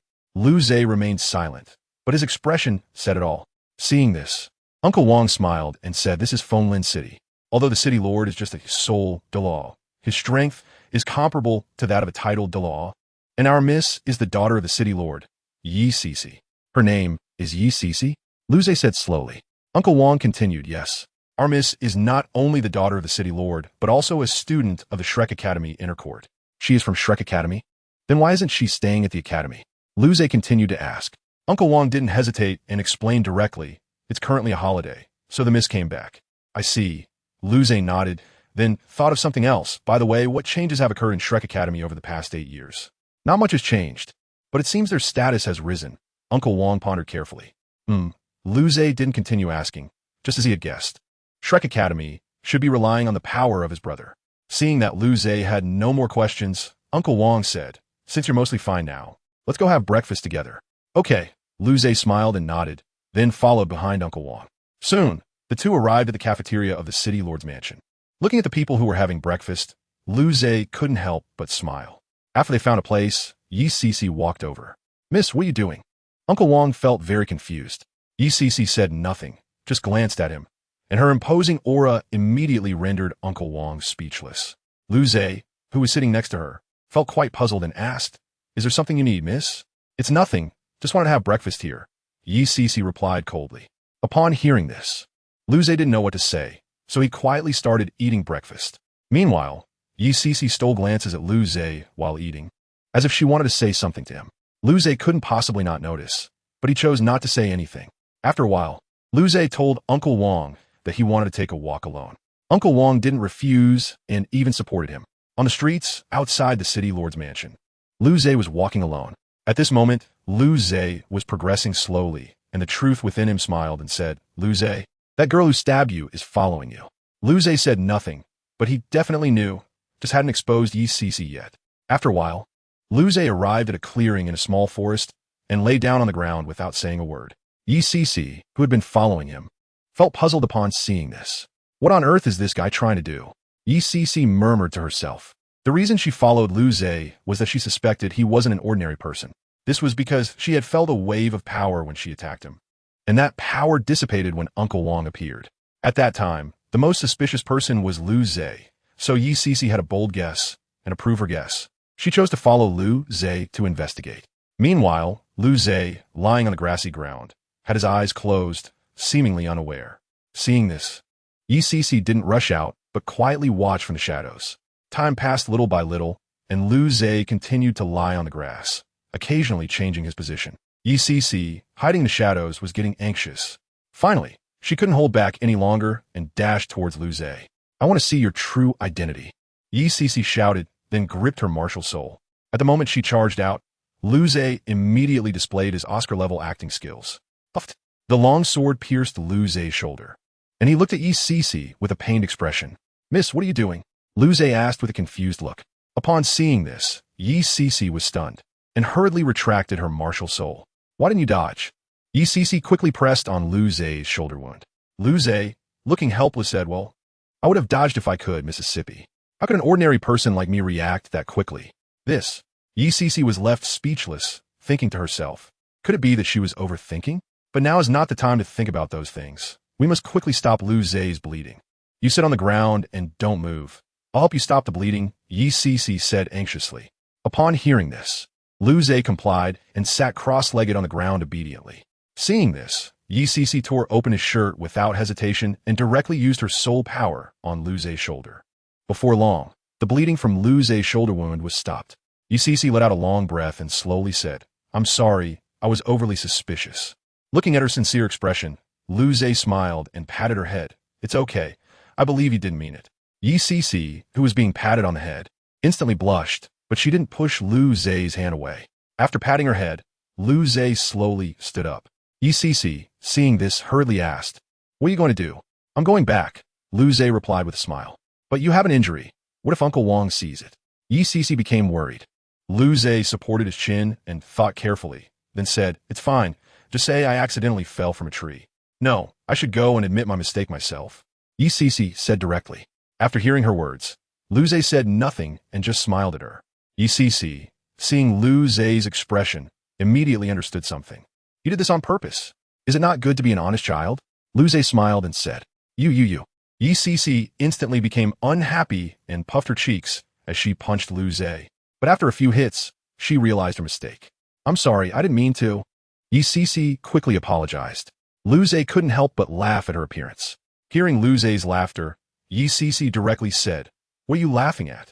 No laughing. Seeing her puffed cheeks, Lu Zhe seemed to realize she was really angry. So he put away his smile. All right, miss, let's go. It's time to go back. That's more like it.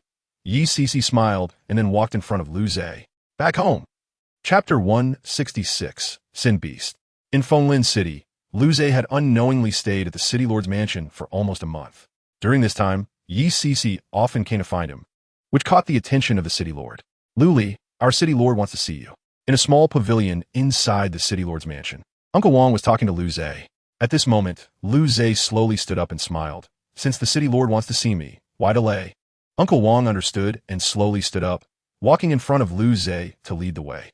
Soon, Lu Zhe arrived at the door of a room under Uncle Wong's guidance. The City Lord is inside. I'll wait for you outside, Uncle Wong said with a smile. Lu Zhe nodded and pushed the door open with a smile. As soon as he entered the room, Lu Zhe felt a pressure comparable to that of a tidal thaw. Although it didn't affect him much, he still had to pretend to be unable to bear it. You're Lu Li, whom Cece often seeks out. At this moment, a middle-aged man, sitting in a chair in the room, spoke slowly. May I ask what the City Lord wants to say to me? Lu Zhe's expression was quite fitting, appearing very strained. Ha! Don't call me City Lord. Just call me Uncle Yi. The middle-aged man was Yi Feng, the City Lord of Fonglin City. Upon hearing this, Lu Zhe politely clasped his fists and asked, May I ask why Uncle Yi called me here? Yi Feng smiled and then extended his hand, saying, Let's sit and talk. Lu Zhe didn't stand on ceremony and directly sat down in the chair opposite Yi Feng. After Lu Zhe sat down, Yi Feng slowly spoke. I'll get straight to the point. I've heard that you have a good relationship with my daughter. Just friends, Lu Zhe replied with a smile. Hearing this, Yi Feng appeared somewhat displeased, then thought of something. I heard from Uncle Wong that you became an ordinary person due to your martial soul shattering. That's right. But I think my current life is quite good, Lu Zhe said with a forced smile. Yi Feng looked at his expression and couldn't help but show a sympathetic look, then stood up and patted Lu Zhe's shoulder. Lu Li, what do you think of Cece? Yi Feng suddenly asked. Lu Zhe was taken aback by this question and awkwardly replied, Uncle Yi, I don't understand what you mean by that. Don't think too much. I just want to hear how you see Cece, or how you would evaluate her, Yi Feng said with a dark face. Oh, I see. Lu Zhe awkwardly smiled and thought carefully. In my view, Yi Cece is a genius, Lu Zhe said slowly. Is that all? Yi Feng was a bit surprised. Yes.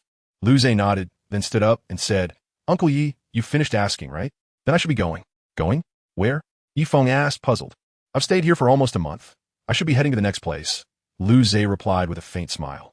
Upon hearing this, Yi Feng understood and patted his shoulder. All right, if one day you don't want to travel anymore, come stay at my place. Okay, then I'll take my leave. Lu Zhe nodded and turned to walk outside. Just as he took a step, Yi Feng suddenly called out to him, by the way. Where's your next destination? Yi Feng suddenly asked. Lu Zhe thought carefully and then replied, I want to visit Shrek City. Hearing this, Yi Feng laughed and said, coincidentally, Cici is also going back to the academy. You can go together. Lu Zhe didn't know how to respond for a moment. But seeing Yi Feng's sincere expression, he agreed. Before long, Lu Zhe was ready to set off. Let's go. Yi Cici said as she welcomed Lu Zhe when she saw him come out. Lu Zhe didn't know what to say to her. The two of them didn't talk much and directly set off towards Shrek City. After an unknown amount of time, Lu Zhe and they arrived at the edge of a large forest. At this moment, Lu Zhe suddenly sensed a hidden danger lurking in the forest. What kind of forest is this? Lu Zhe asked slowly. Yi Cici smiled and explained this was originally a forest with many soul beasts. But because of the appearance of the Sin facade, it has now become the Forest of Sin. Do soul beasts also get affected by the Sin facade? Lu Zhe asked, a bit surprised. Yi Cici nodded. That's right. Some soul beasts awaken the Sin facade under certain conditions and become Sin beasts. Do Sin beasts drop soul rings and soul bones when they die? Lu Zhe asked again. They do. And Sin beasts are at least 10,000 years old. And their strength is several times stronger than that of ordinary 10,000-year soul beasts, Yi Cici said seriously. Upon hearing this, Lu Zhe fell into deep thought, his mind constantly pondering certain matters. Seeing his expression, Yi Cici directly patted his shoulder. Luli, what are you thinking about? Lu Zhe, who was deep in thought, was abruptly pulled back to reality by her. It's nothing, just a bit curious about the Sin beasts. Is that so? Yi Cici showed an awkward expression and then said seriously, curiosity is fine, but you must not go looking for Sin beasts. Seeing her serious expression, Lu Zhe could only smile and nod. Yi Cici then let out a sigh of relief and jogged ahead. But at that moment, Lu Zhe suddenly sensed something unusual. Bang!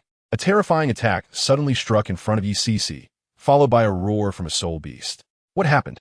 Yi Cici, who was thrown back by the shockwave, looked confused, but the next second, her face showed shock. A soul beast emanating with sin was blocking their way. This is a Sin beast. After realizing it, Yi Cici hurriedly ran towards Lu Zhe.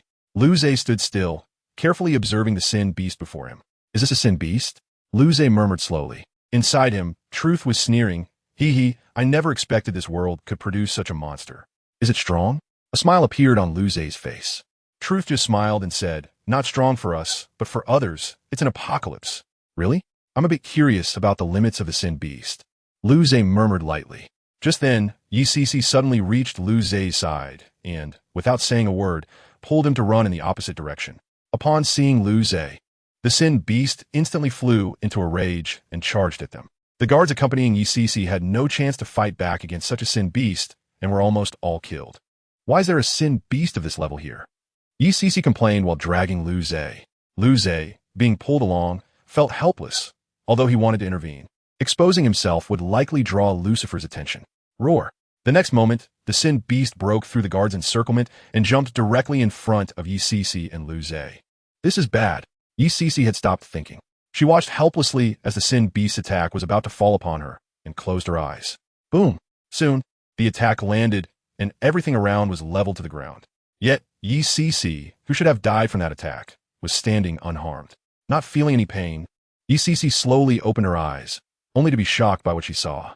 Lu Zhe stood in front of her, smiling at the Sin beast. Lu Zhe, you. Yi Cici was at a loss for words, her heart filled with shock. Upon hearing her voice, Lu Zhe smiled back and said, you have to keep today's events a secret, don't let it slip. As soon as he finished speaking, he clapped his hands together. Dimensional reduction. In the next moment, the enormous Sin beast was instantly reduced to a flat image before Yi Cici's eyes. Yi Cici was completely speechless. The scene before her was too shocking. However, Lu Zhe's expression turned serious as he slowly looked up at the sky. What is coming is still coming. Chapter 167, The 7 Deadly Sins. Outside the Forest of Sin, an incredibly powerful sense of oppression came from afar. At that moment, Lu Zhe and Yi Cici, standing in place, each had their own thoughts. After a while, Yi Cici spoke first. Lu Zhe, who exactly are you? Yi Cici asked seriously. Lu Zhe smiled upon hearing this. Who do you think I am? I don't know, But your true identity is definitely not simple, Yi Sisi said with certainty. Lu Zhe smiled again, then turned to look at the dim sky in the distance. You better leave here now. That guy is coming, Lu Zhe said calmly. Why? Yi Sisi was very confused. But Lu Zhe didn't want to continue this way, knowing that if a fight broke out, it would definitely endanger those around them. Get out of here now, Lu Zhe ordered.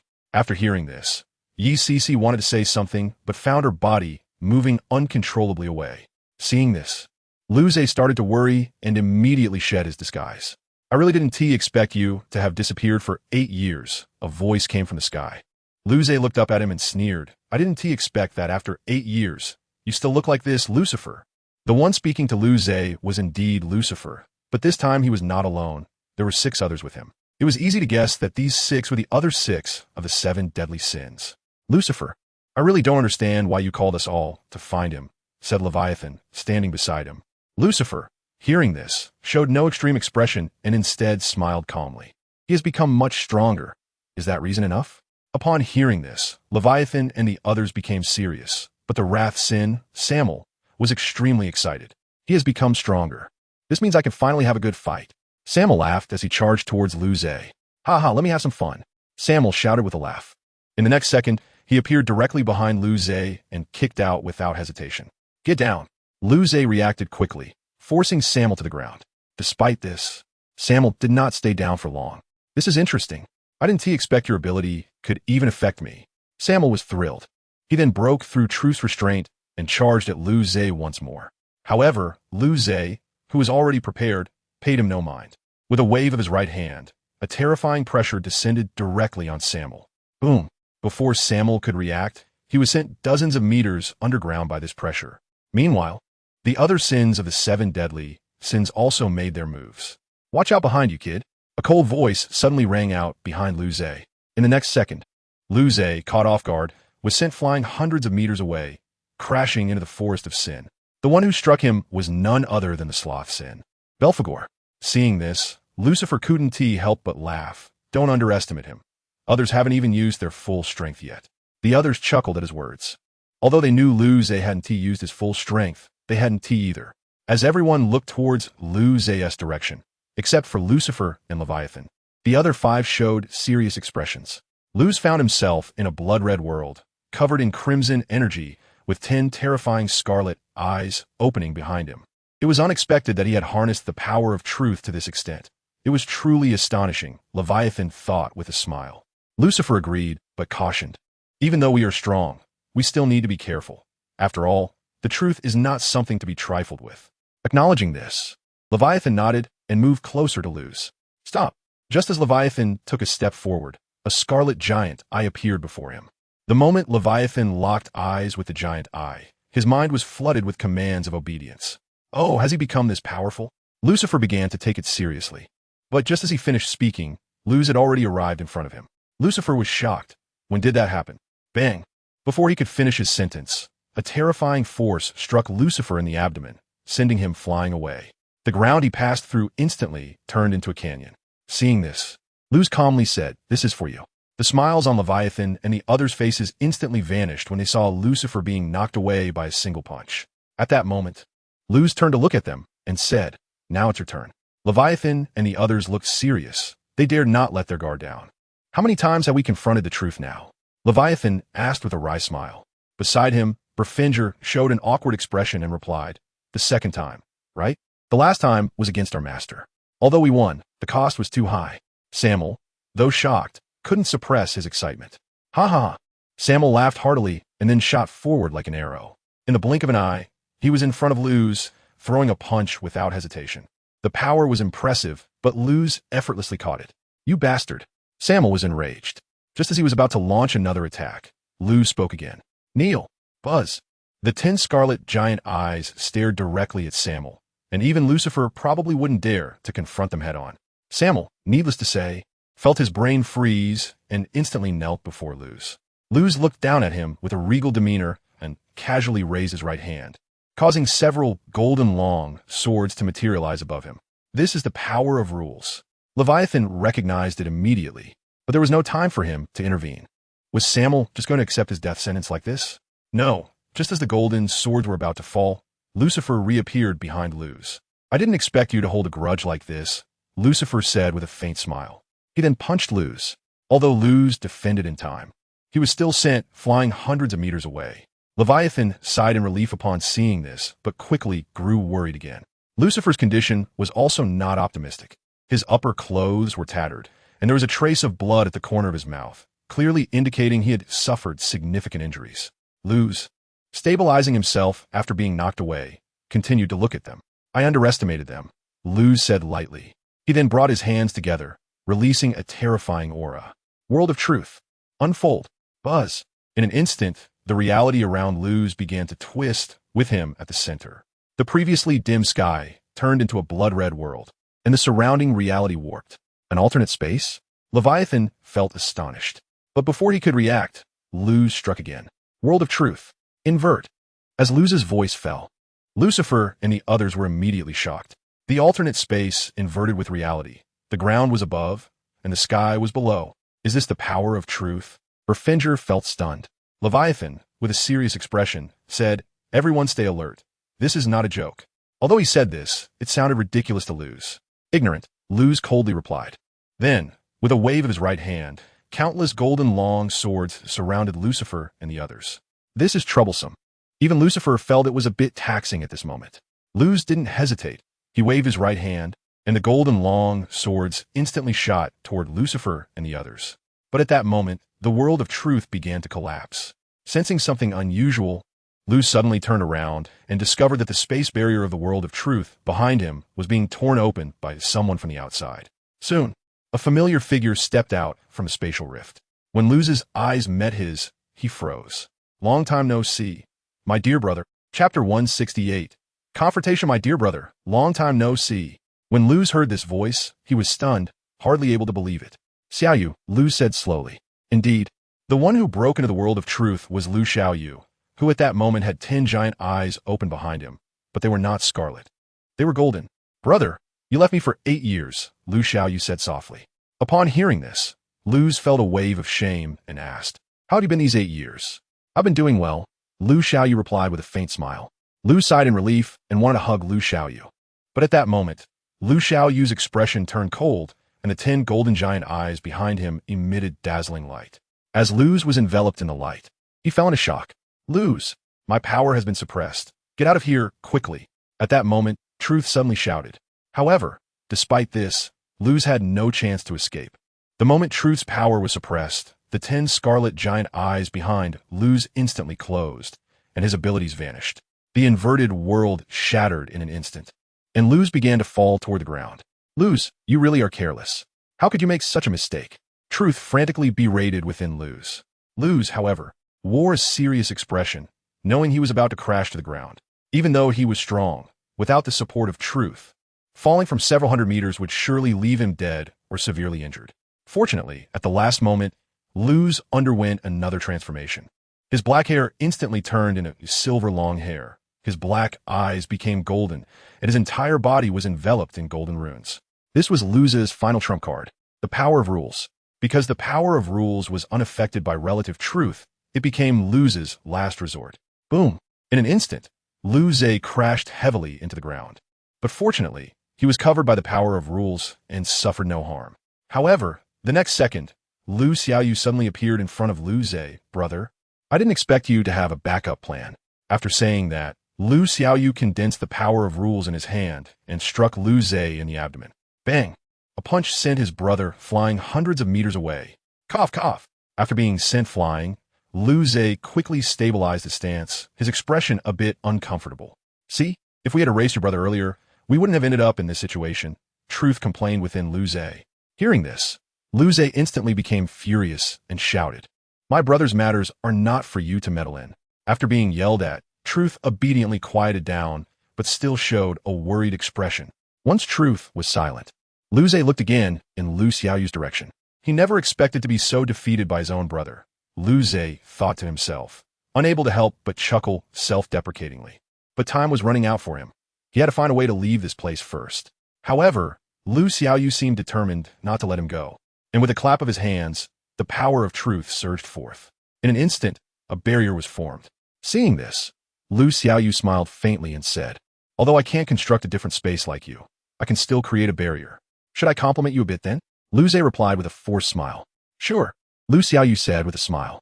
Although Lu Zhe wanted to praise him, it wasn't the right time. The next second, Lu Zhe suddenly turned and charged towards the weakest point of the barrier, simultaneously condensing a sword of rules in his hand. Seeing this, Lu Xiaoyu panicked and waved his right hand, causing a rain of swords to fall towards Lu Zhe. Quick to react, Lu Zhe quickly formed a giant shield with the power of rules. Clang, clang, clang. The crisp sounds rang in Lu Zhe's ears, and just as he was defending, Lu Xiaoyu suddenly appeared behind him. "Brother, don't even think about running," Lu Xiaoyu said with a smile, then kicked him in the ribs. Bang! Lu Zhe was kicked away again, crashing heavily into a distant low hill. Cough, cough. Lu Zhe coughed up some blood while on the hill. "You really are in a sorry state," Truth said slowly within him. Hearing this, Lu Zhe retorted, "If you have the ability, you come. Let's forget it." Truth immediately quieted down. After a brief rest, Lu Zhe charged towards the weak point of the barrier again. It wasn't that he couldn't defeat Lu Xiaoyu, but he couldn't bring himself to do it. "Brother, where do you think you're going?" Lu Xiaoyu was incredibly fast, almost catching up to Lu Zhe in the blink of an eye. Then, he swung a sword directly at him. Seeing this, Lu Zhe quickly condensed a golden long sword to block. Clang! A crisp sound echoed as the two were evenly matched in strength. The next second, Lu Zhe made up his mind and kicked Lu Xiaoyu hard in the chest. Boom! Lu Xiaoyu was caught completely off guard and was directly kicked into the ground. Seeing this, Lu Zhe felt immense guilt, but now was not the time to think about this. He had to leave quickly. Regaining his senses, he quickly reached the weak point of the barrier and was about to strike to break it when Lu Xiaoyu suddenly shouted, "Brother, don't go. I have a way to save you." Lu Xiaoyu, who was far from Lu Zhe, shouted at him. Hearing this voice, Lu Zhe was instantly stunned. The moment he turned his head, an unexpected event occurred. Whoosh! From afar, Lu Xiaoyu, with a golden great bow in hand, shot a golden arrow that instantly pierced Lu Zhe's shoulder. If Lu Zhe hadn't reacted quickly, it might not have been just his shoulder that was pierced, but his chest. Cough, cough. Lu Zhe grimaced in pain, but he could only endure the pain and cleave the barrier with his sword. As the barrier shattered, Lu Zhe disappeared from his original spot in an instant. Lu Xiaoyu didn't even have time to chase after him and could only watch him leave silently. "Master, are you just going to let him escape?" At this moment, Lucifer appeared beside Lu Xiaoyu. Hearing this, Lu Xiaoyu coldly replied, "He can't escape. Sooner or later, I will personally take my brother back from him." After an unknown amount of time, Lu Zhe, heavily injured by the power of rules, finally couldn't hold on any longer and fell from the air. The power of rules was not something that Truth and Paradox could heal. Truth crawled out of Lu Zhe's body. Lu Zhe glanced at him pale-faced and then helplessly smiled. "I need to get out of this area quickly," Lu Zhe said, trembling. However, despite this, the blood hole in his shoulder prevented him from moving forward. After taking a few steps, Lu Zhe finally couldn't withstand it any longer and collapsed to the ground. Fortunately, at that moment, Truth took over his body. "This is really troublesome. You mustn't die. If you die, I die too." Truth, taking over Lu Zhe's body, trembled as he walked through a small forest, and just as he saw the exit ahead, he collapsed next to it. Just as he lost consciousness, a figure appeared right in front of him. Chapter 169. Healing. "You really are lucky. You almost died."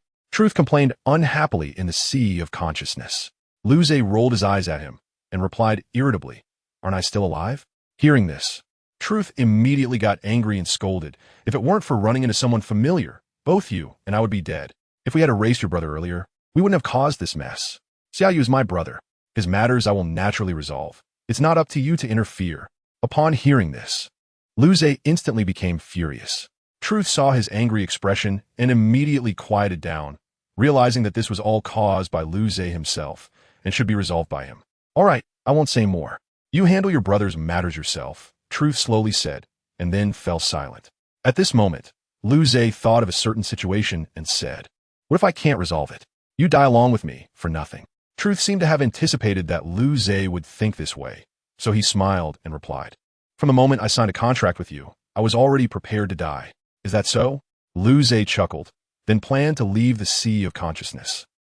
In the outside world, in an ordinary room, Lu Zhe slowly opened his eyes, and as he did, he noticed Yi Cece, who had been watching over him.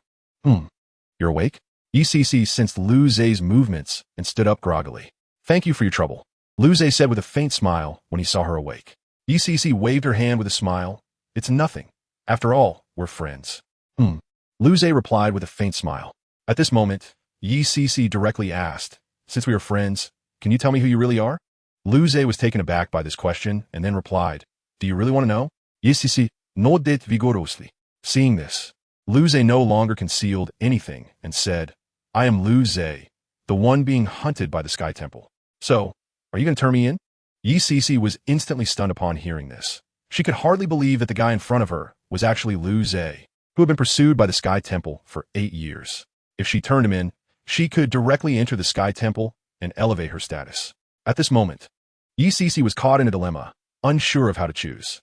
Lu Zhe, noticing her conflicted expression, smiled and said, even if you turn me over to the Sky Temple now, I won't blame you. Why? Yi Cece was taken aback by this response. Lu Zhe smiled gently and replied, because we are friends. Upon hearing this, Yi Cece was shocked, and when she regained her composure, she made up her mind. I won't turn you over to the Sky Temple. Just focus on recovering here, Yi Cece said with a smile. Indeed, Lu Zhe did not gamble wrong this time. Yi Cece chose friendship over benefits, which was what Lu Zhe had wagered on. All right, you stay here to recover.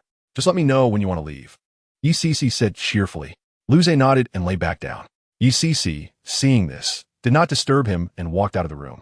After she left, Truth appeared again. Lu Zhe, I have to say you really have guts to gamble on something like this, Truth said seriously. Lu Zhe glanced at him and replied, what else can I do? I can't recover in a short time after being injured by the power of the rules. But what if you lose the bet? Truth questioned. If I lose, then I lose. It's just death, Lu Zhe said flatly. Haha, you really dare to say that, Truth scoffed, then continued. Have you thought about what happens if you win the bet, but are still discovered by your brother?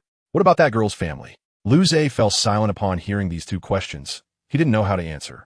He couldn't just abandon Yi Cece's family and run away, could he? That would be too heartless. Seeing Lu Zhe's silence, Truth stopped pressing him. Forget it, this is your own choice. I have no right to interfere, as long as you don't die. With that, he vanished into Lu Zhe's body. Alone on the bed, Lu Zhe was lost in thought. He was indeed in trouble this time. But after careful consideration, he felt that the most important thing now was to recover from his injuries. These matters could be dealt with later. A week later, Lu Zhe's injuries had almost healed. To avoid dragging Yi Cece's family into trouble, he ultimately decided to venture alone into the continent. Are you leaving? Yi Cece said gloomily in the room. Lu Zhe smiled faintly upon hearing this and patted her head. Don't worry, if you run into trouble, I'll come back right away. Yi Cece looked reluctant, but that couldn't change Lu Zhe's mind. Just as Yi Cece was about to raise her head to say something, she found that Lu Zhe had already disappeared. A wave of disappointment washed over her, and she slumped to the ground. She knew Lu Zhe was thinking of her family. If the Sky Temple discovered that her family was harboring a criminal, they could face catastrophic consequences. On a big tree, Lu Zhe stood atop, gazing in the direction of Fenglin City, a serious expression on his face. Where are you going now? Lucifer and the others already know you're back and are probably searching for you everywhere, Truth said gravely. Lu Zhe thought for a moment and then turned to jump down to the ground. I'm going to find Hui Yu Hao. Perhaps he knows something. Are you crazy? Hui Yu Hao is definitely a member of the Sky Temple now. Seeking him out is like walking into a trap. Truth strongly opposed this idea. But Lu Zhe was indifferent and said, I don't think so. It's better to take the initiative rather than hide. Truth didn't know what to say, but seeing Lu Zhe's serious expression, he ultimately said nothing more. With no objections from Truth, Lu Zhe stepped forward and headed towards the location of Tang's sect. During the time he had spent recovering, Lu Zhe had received a lot of information from Yi Cece, including some about Tang's sect. Although the current leader of Tang's sect was Tangya, the true power lay with Hui Yu Hao, and Tang's sect had a close relationship with the Sky Temple. If he could infiltrate Tang's sect, Lu Zhe would surely obtain a lot of information about the Sky Temple, even finding an opportunity to turn the tide. Meanwhile, back at the Sky Temple, Lu Xiaoyu had issued an order. The fugitive Lu Zhe has appeared. Everyone, give it your all to hunt him down. Whoever captures him will become the new Shi Yao. Lu Xiaoyu declared loudly from the throne within the Sky Temple. Upon hearing this, everyone below immediately perked up. Vaointo capture Lu Zhe. Lu Xiaoyu watched this scene and couldn't help but smile, then looked outside the temple. Brother, you better not let me catch you. Chapter 170, a conversation with Hui Yu Hao on Delua continent. The once defeated Tang sect was now stronger than ever, all thanks to the attention of the Sky Temple. In the area where Tang sect was located, Lu Zhe slowly appeared, feeling, as usual, completely undetectable with a changed appearance. Lu Zhe, this is no joke. I can sense the aura of original sin here, Truth said seriously within him. Lu Zhe simply nodded without saying anything and soon arrived outside a hotel. I'll set off tonight, Lu Zhe murmured to himself, then walked directly into the hotel. However, he was shocked by the scene inside. The aura of sin in the hotel was several times denser than outside. This is troublesome. Lu Zhe became more serious. He then walked straight to the front desk, where the receptionist looked surprised upon seeing Lu Zhe. Just one night, Lu Zhe said, ignoring her expression. After a moment, the receptionist came back to her senses. All right, sir, please wait a moment. Lu Zhe said nothing and patiently stood aside, quietly waiting. At that moment, someone approached him. Hey, as Lu Zhe waited, a hand landed on his shoulder. This brother, you seem to be an outsider, right? The person who placed a hand on Lu Zhe's shoulder was a handsome young man. After Lu Zhe reacted, he smiled and looked back at him, saying, I'm a traveler, just arrived here. Since it's getting late, I plan to stay here for a night. Is that so? The man asked with a smile. Of course, Lu Zhe replied with a smile. Upon hearing this, the man no longer had any doubts and said, My name is Feng Qi, a level 73 control system soul saint. What about you? Luli, just an ordinary person, Lu Zhe said with a faint smile. Feng Qi was instantly surprised upon hearing this, and then asked, You, an ordinary person, dare to roam around? Aren't you afraid of encountering criminals? Lu Zhe was a bit at a loss for words. Fortunately, at that moment, the front desk had already prepared his room and smiled, saying they would take him upstairs. Seeing this, Feng Qi stepped aside to make way, and Lu Zhe smiled and bid him farewell. After Lu Zhe left the front desk, Feng Qi revealed a slight smile. Thinking, just like him, even with the disguise, I can still recognize you, Lu Zhe. Meanwhile, Lu Zhe had arrived at his room and couldn't he help but feel a chill run down his spine, sensing something ominous. Truth, do you know who that guy was? Lu Zhe lay down on the bed after entering the room. Truth did not dare to come out, only speaking softly within him. I don't know, but at least I can assure you that he has no ill intentions towards you. I hope so, Lu Zhe said, no longer paying attention to it. At this moment, Truth asked again, when do you plan to act? At night, it's too easy to expose myself now, Lu Zhe replied faintly. Seeing this, Truth stopped asking further questions and stayed quietly within him. Time passed minute by minute, and soon the sky completely darkened, and Lu Zhe was ready to start his actions. The Tang sect, located at the center of this area, was where Lu Zhe quietly appeared on the outer wall of the Tang sect. I wonder what thoughts Yu Hao will have when he sees me, Lu Zhe thought with a faint smile. Then his body began to dissolve into black particles, disappearing from a spot. Inside a room within the Tang sect, a blue-haired man was flipping through something. At that moment, he suddenly raised his head and looked sharply behind him. Who? The blue-haired man turned around and found no one there, just when he thought he was too tired and hallucinating. But at that moment, the surrounding space began to change, and the originally normal room started to distort. Following that, countless black particles began to gather together, quickly forming into a human shape. Who are you? The blue-haired man stared ahead with a serious expression. Long time no see, Yu Hao, the humanoid figure spoke at that moment. Upon hearing this voice, the blue-haired man was instantly shocked, unable to believe it, and asked you, You're Luga? I didn't expect you to remember me. I'm so touched. The humanoid figure was indeed Lu Zhe. The blue-haired man, who was indeed Yu Hao, became even more excited after confirming this. Rushing forward, Lu Ge, I can't believe you are still alive. Yeah, after all, it's been 8 years, Lu Zhe said with a bitter smile. How have you all been during this time? Yu Hao smiled at this and replied, Thanks to Xiao Yu, nothing serious has happened in these 8 years, except for that incident in the Star Doe Forest. At this point, Yu Hao paused, as if there was something he didn't want to say. Lu Zhe could naturally see Yu Hao's abnormal reaction, so he asked, What happened last time in the Star Doe Forest? How should I put it? Yu Hao was unsure of how to respond, but his eyes betrayed him. Looking at his expression, Lu Zhe instantly understood that the events in the Star Doe Forest were no trivial matter. Since you don't want to say, I want to force you, Lu Zhe said as he patted Yu Hao's shoulder. After hearing this, Yu Hao felt very conflicted. He didn't know how to decide. In the end, he chose to tell Lu Zhe about that incident. Actually, what happened last time wasn't too serious. It's just that Donger left, Yu Hao said with disappointment. Donger left? Lu Zhe sensed something was off. Yeah, Yu Hao nodded, then continued. That incident was known by almost all members of the Sky Palace. The gods descended onto the continent just to eradicate heretics. The gods descended. Lu Zhe was shocked. Isnt had said that gods can't interfere with mortal affairs. Hui Yuhao looked at Lu Zhe's shocked expression and replied, the gods descended were led by Tang San, the first leader of the Tang sect. Although gods sound very powerful, they gained no advantage against Lu Xiaoyu, and along with Lucifer and the others, the gods were directly repelled. At this point, Hui Yuhao paused, his expression beginning to lose control, but when the sea god Tang San and the others retreated, they took Donger away. Lu Zhe looked at his expression and couldn't help but feel a bit of sympathy for him. It's okay, you'll meet again one day, Lu Zhe comforted. After hearing this, Hui Yuhao felt much better and smiled slightly. By the way, Lu Ge, are you back for something specific? I'm back to save Xiaoyu. Lu Zhe replied seriously. He has been kept in the dark by Lucifer. I must make him wake up. But he is ridiculously strong now. And with that ability to nullify strength, even gods don't dare to provoke him, Hui Yuhao quickly said. Lu Zhe waved his hand. It's fine. So how do you plan to save Xiaoyu? Hui Yuhao no longer had any doubts after seeing his expression. Upon hearing this, Lu Zhe didn't think much and directly said, I need you to be my insider in the Sky Palace, giving me a better chance to approach Xiaoyu.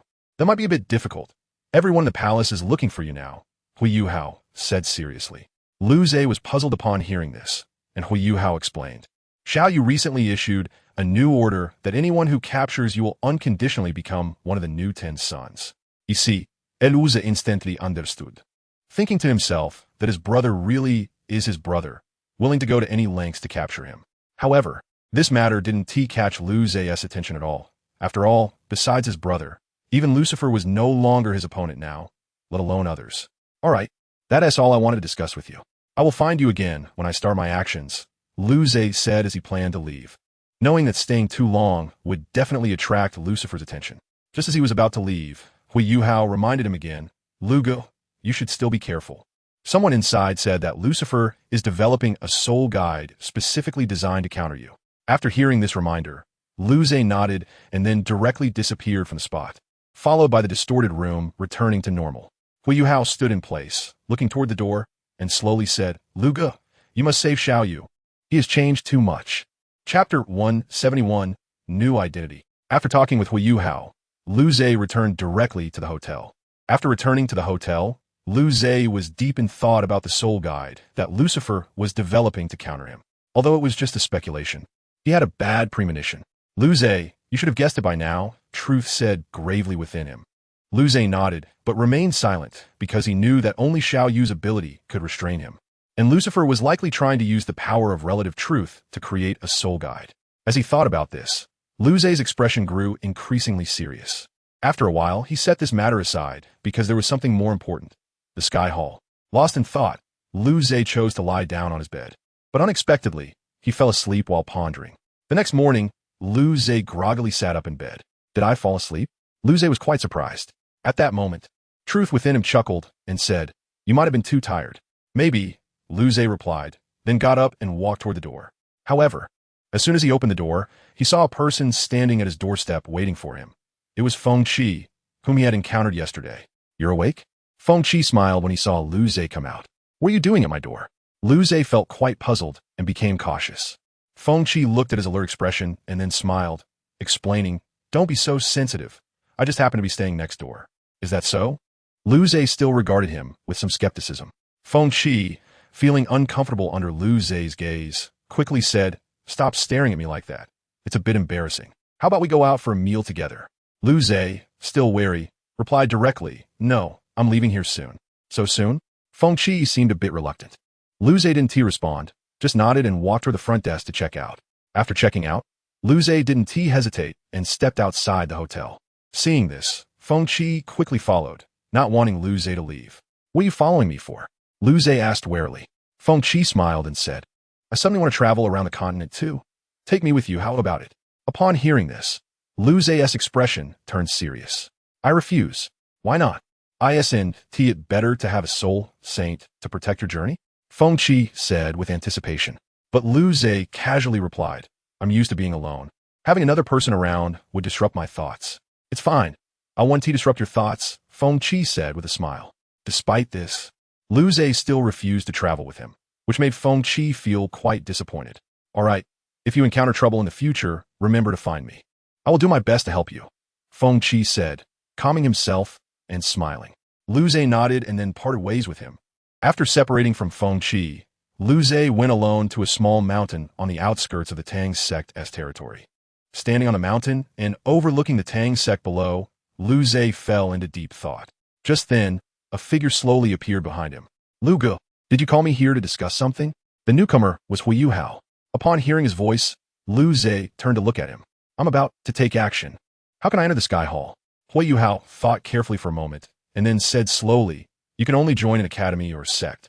And then you can enter the Sky Hall by placing in the top 3 in the Elite Soul Master competition held every 5 years. Liu Ze nodded upon hearing this, and then asked, I want to join Shrek Academy. Can you help me find a suitable identity? Hui Yuhao was quite surprised. Actually, Lu Ge, you could join our Tang sect. Why do you want to go to Shrek?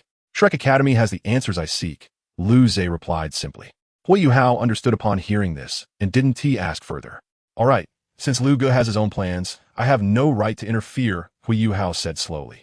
After that, the two chatted for a while before parting ways. With Hui Yuhao going to help Liu Ze prepare a new identity, while Liu Ze began modifying the power within him using rules. After some time, Hui Yuhao came to find Liu Ze again. How is it? Liu Ze asked as he saw Hui Yuhao approach. Hui Yuhao nodded, then took out a document and handed it to Liu Ze. At first, when Liu Ze looked at the document, he thought nothing of it, but on the second glance, he suddenly noticed something very important. Yuhao, why did you give me a girl's identity document? Liu Ze felt quite puzzled, thinking that Hui Yuhao had made a mistake. However, Hui Yuhao's response left him speechless. Lu Ge, Shrek Academy is the most dangerous place for you. To better conceal your identity, it has to be this way. Looking at Hui Yuhao's sincere expression, Liu Ze still found it hard to accept the idea of dressing as a woman. Lu Ge, are you still hesitating at this point? Hui Yuhao teased. Seeing Liu Ze's reluctance, Liu Ze didn't know how to respond, but then he thought that being a girl might help conceal his secrets better in various places. Thus, Liu Ze made up his mind. It was just dressing as a woman. After all, he had done it before. Seeing this, Hui Yuhao smiled and said, the next admission for Shrek Academy is in a month. Lu Ge should familiarize himself with a new identity during this time. Liu Ze nodded and then bid farewell to Hui Yuhao, heading alone towards the location of Shrek Academy. On the way to Shrek, Truth kept teasing Liu Ze. Little Liu Ze, I didn't expect you to wear women's clothes again. The last time you wore them was... Truth chuckled mischievously. Liu Ze wished he could eliminate Truth right then and there, but he couldn't. Forget it. I'll find a place to modify my age and appearance. Liu Ze murmured. Truth, hearing this, teased again. Aren't you going to change your gender? For someone with the power of rules, that shouldn't be too difficult, right? Don't even think about it. Liu Ze glared at him. Seeing this, Truth stopped talking and obediently merged into his body. At this point, Liu Ze found a very suitable place. Without hesitation, he entered a cave, looked around, and felt that it was safe, so he immediately sealed the entrance. Let us begin, Liu Ze whispered. He then sat cross-legged in the cave, and countless golden runes instantly surged forth, wrapping him up like a golden dumpling. Time passed little by little, and as a month was about to end, the cave had undergone tremendous changes. The walls inside were completely covered in golden runes, and the entire cave exuded a majestic aura. If Liu Ze hadn't sealed off the area before wrapping himself, Lucifer and the others would have likely found him long ago. Crack! At that moment, the surface of the golden dumpling began to show cracks, and soon, more and more cracks appeared. Bang! With a loud bang, the golden zongzi completely cracked open, and Liu Ze slowly walked out from within. At this moment, he had undergone a tremendous transformation. Golden pupils, silvery long hair, skin as creamy as jade, and exquisitely delicate features. If it weren't for his masculine traits, everyone would probably think he was an extraordinary beauty. Liu Ze opened his eyes and exhaled a breath of turbid air as only a regulated aura remained around him. The aura of truth and paradox had almost vanished. Not bad, Liu Ze assessed his state. He had reverted to the age of 12 and was once again emanating waves of soul power. A soul power level of 25 shouldn't be considered too outstanding. Liu Ze murmured softly, and then a golden long sword appeared in his hand. Afterward, he retracted the golden long sword, and his hair and eye color changed back to black. I'm back, Shrek Academy. Chapter 172, Yi Bailing. Shrek Academy, originally one of the top forces on the continent, had its foundation greatly enhanced after Lu Xiaoyu unified the continent, leading by a significant margin over other forces. Today, Shrek Academy welcomed the new enrollment season once again, attracting many talented youths from across the continent.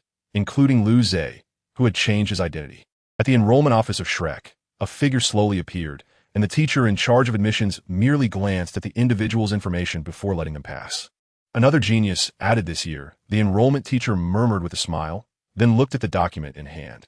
Name, Yi Bailing. Gender, female. Soul power, level 25. Great soul master. Martial soul, white ash sword. In the first year female student dormitory, a black-haired girl was slowly searching for a room.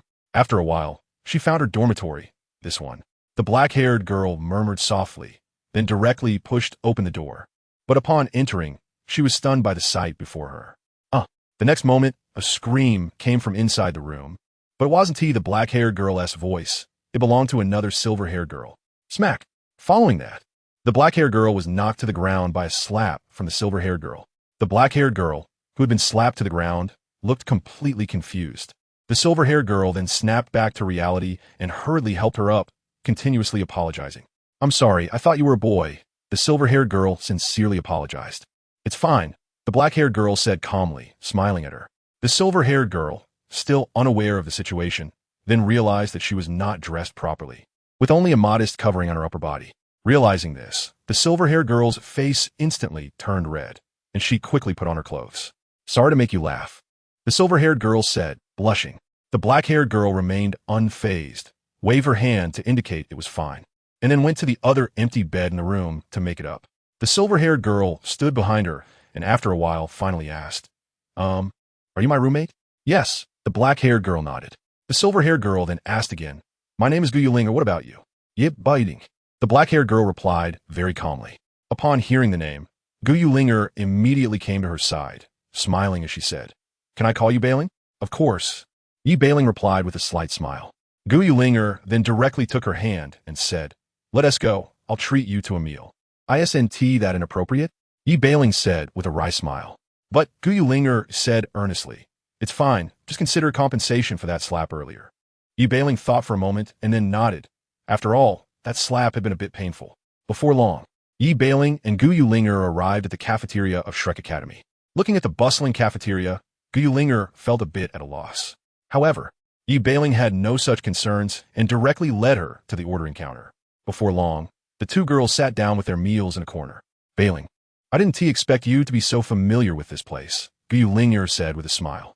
Yi Bailing only smiled faintly in response, and then began to eat. Guyulinger, seeing this, stopped talking, took a simple taste of the food, and then stopped eating. Yi Bailing noticed her slightly uncomfortable expression, but didn't say much, thinking that she must have been from a powerful family before coming to Shrek Academy, and was naturally not very accustomed to it here. After a while, the two girls left the cafeteria. They had intended to take a walk by the Sea God Lake, but encountered some minor trouble along the way. No matter where you go, there are always those who like to stir up trouble, and Shrek Academy was no exception. You two must be the new junior sisters?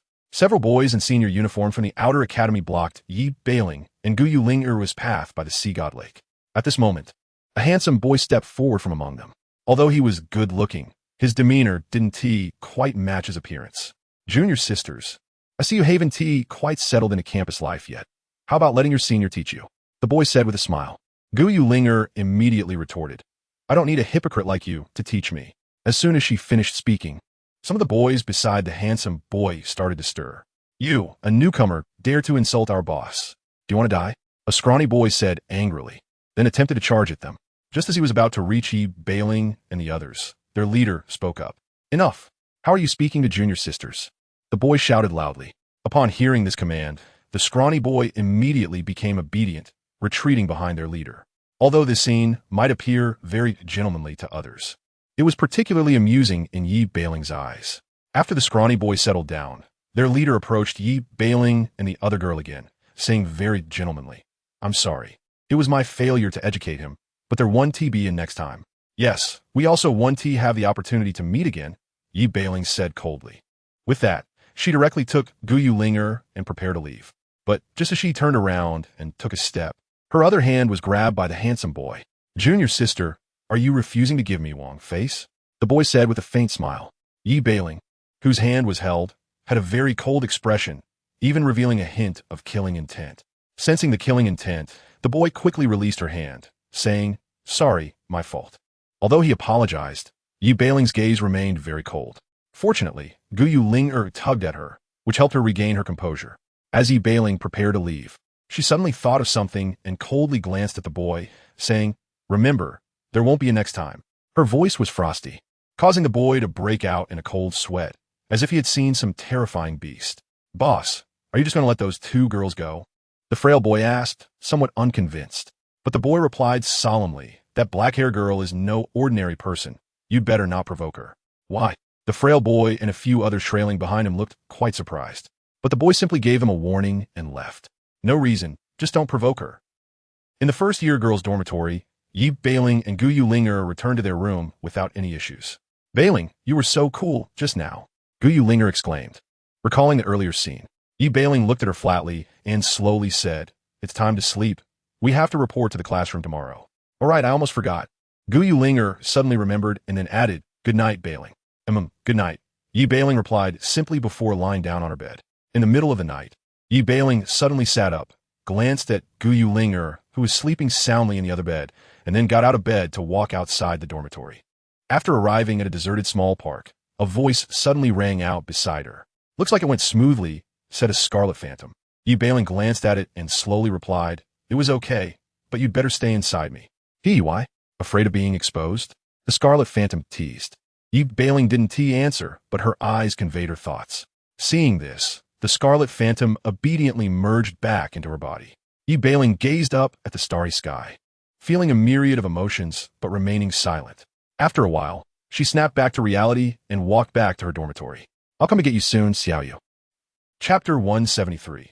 The homeroom teacher is an old familiar. The next morning, Yi Bailing and Gu Linger had already arrived at their assigned class. The first-year class. "There are so many people in the class," Gu Linger said with a smile.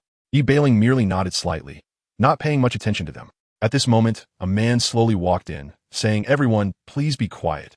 Upon hearing this voice, Yi Bailing looked over and was suddenly taken aback, thinking, "How could it be him?" The man then spoke slowly.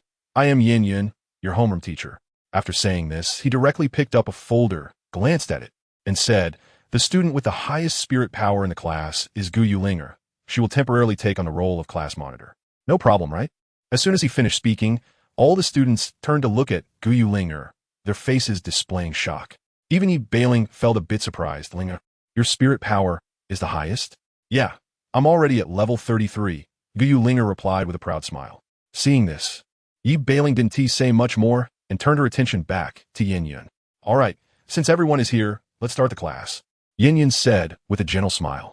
The students had no objections and quickly straightened their postures. Seeing this, Yin Yun felt quite gratified. Soon it was noon, and the students left the classroom. On their way to the cafeteria, Yi Bailing and Gu Linger were chatting. At this moment, Gu Linger suddenly asked Bailing, "It's been a while, and I still don't know your spirit power. Aren't you going to tell me?" 25, Yi Bailing replied, then looked elsewhere. "Only 25? Gu Linger said thoughtfully, then patted Yi Bailing's back, smiling. "Looks like you need to work harder." "Maybe." Yi Bailing remained indifferent. Just then, a figure blocked their path. "Long time no see, Junior." It was the boy from yesterday. Yi Bailing's expression immediately turned cold upon seeing him. She didn't want to speak and directly grabbed Gu Linger's hand to walk in another direction. The boy hurriedly followed. "Junior, do you really not want to see me?" "Why would I?"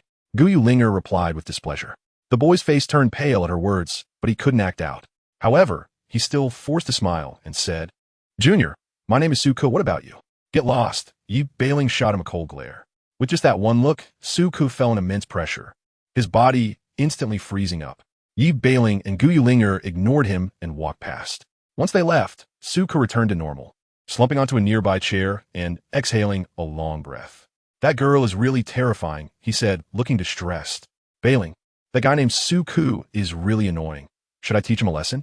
Gu Linger said angrily. Yi Bailing waved her hand and replied, "No, you probably aren't his match. After all, he's in a higher grade." "So what if he's in a higher grade? I can still beat him," Gu Linger said confidently. Yi Bailing looked at her and then smiled. "What are you laughing at? Do you think I'm joking?" Gu Linger felt a bit embarrassed. Yi Bailing chuckled and said, "No, just thought of something funny." "What funny thing?" "Tell me." Gu Linger became curious. Yi Bailing thought carefully and then teased. "I accidentally remembered someone who overestimated themselves and challenged someone much stronger than them. And, as a result, did he win?" Gu Linger asked expectantly. Yi Bailing shook her head and said directly, "No." He ended up dead. I. Gu Yulinger was suddenly at a loss for words. Seeing her reaction, Yi Bailing laughed again. Just then, Gu Yulinger understood what she meant and immediately rushed at Yi Bailing. "You're talking about me." "Huh."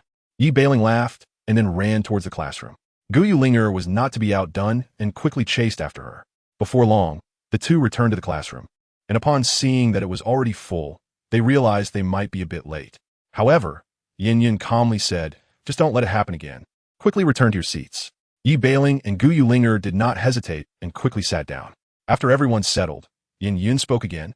"This afternoon's class is very simple. It's just physical training. Everyone, follow me to the playground." As soon as he finished speaking, everyone stood up and headed toward the playground. "Bailing, what are you going to do?" Gu Yulinger asked curiously. Yi Bailing just smiled and explained it should be running. Running? Gu Yulinger was very surprised. Yi Bailing nodded and then asked her, noticing her serious expression, "Why do you look so serious?" "You don't know. I hate running the most," Gu Yulinger said with a serious face. Upon hearing this response, Yi Bailing was momentarily at a loss for words and could only pretend she didn't know anything and continue walking forward. Before long, everyone arrived at the playground under Yin Yin's lead. Looking at the blazing sun in the playground, the students felt a bit heavy-hearted. Yin Yin suddenly spoke. "The afternoon's lesson is very simple. It's just running 50 laps around the playground. Once you finish, you can go home."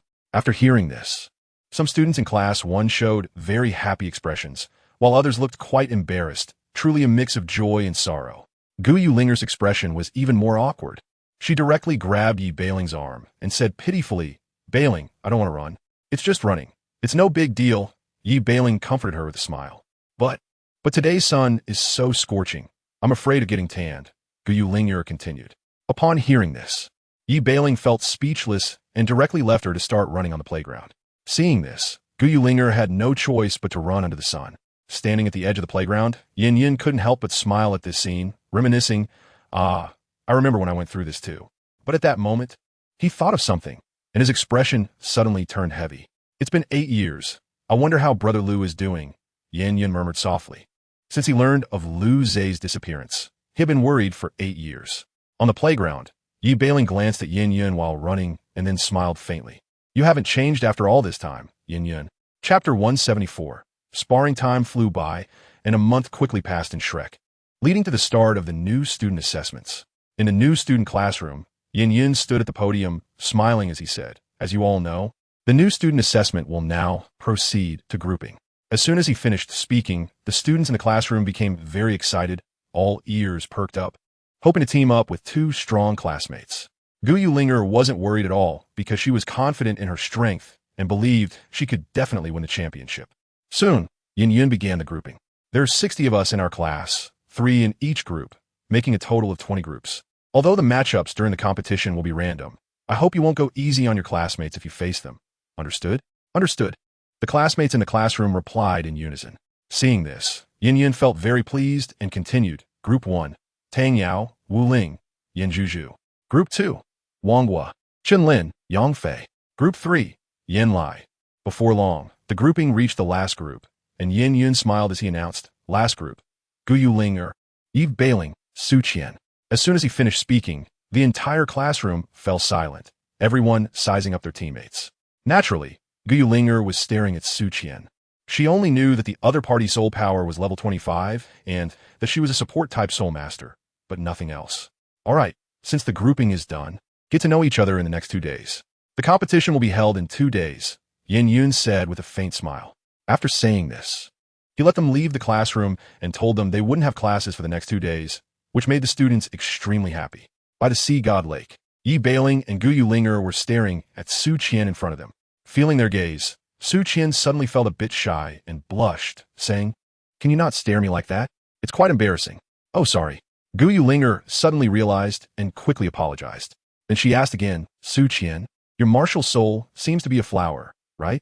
"Yes." Su Qian nodded and continued. "My martial soul is the 9-leaf color lotus, and its effect is similar to the 9-treasure glazed tile pagoda." "What?" Gu Yulinger was instantly shocked upon hearing this. The 9-treasure glazed tile pagoda was once a top-tier support-type martial soul on the continent. Although it has fallen a bit now, it was still not to be underestimated. 9-leaf color lotus? At this moment, Yi Bailing, who had been silent, also came over. Yi Bailing looked at Su Qian with great curiosity, causing her to blush.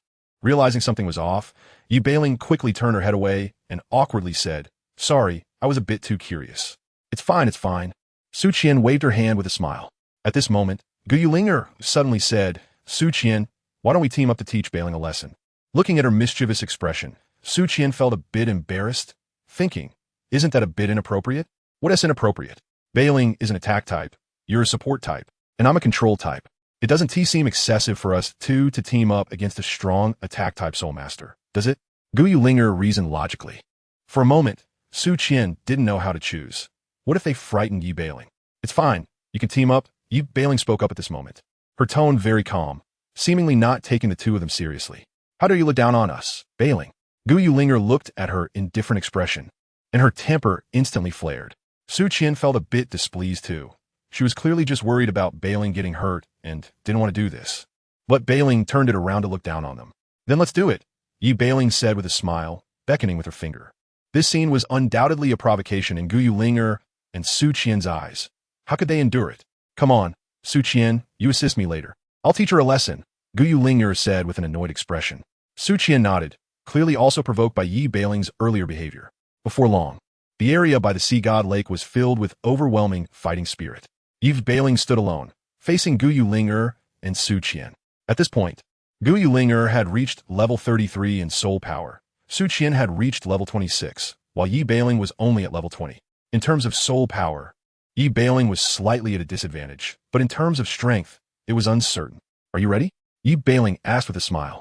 Gu Yulinger didn't answer her, but directly summoned her martial soul and charged at Yi Bailing. In an instant, countless white silks sealed off Yi Bailing's escape route.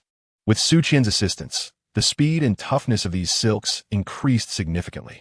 Soon, Yi Bailing was entangled by these silks from all directions and was directly wrapped up.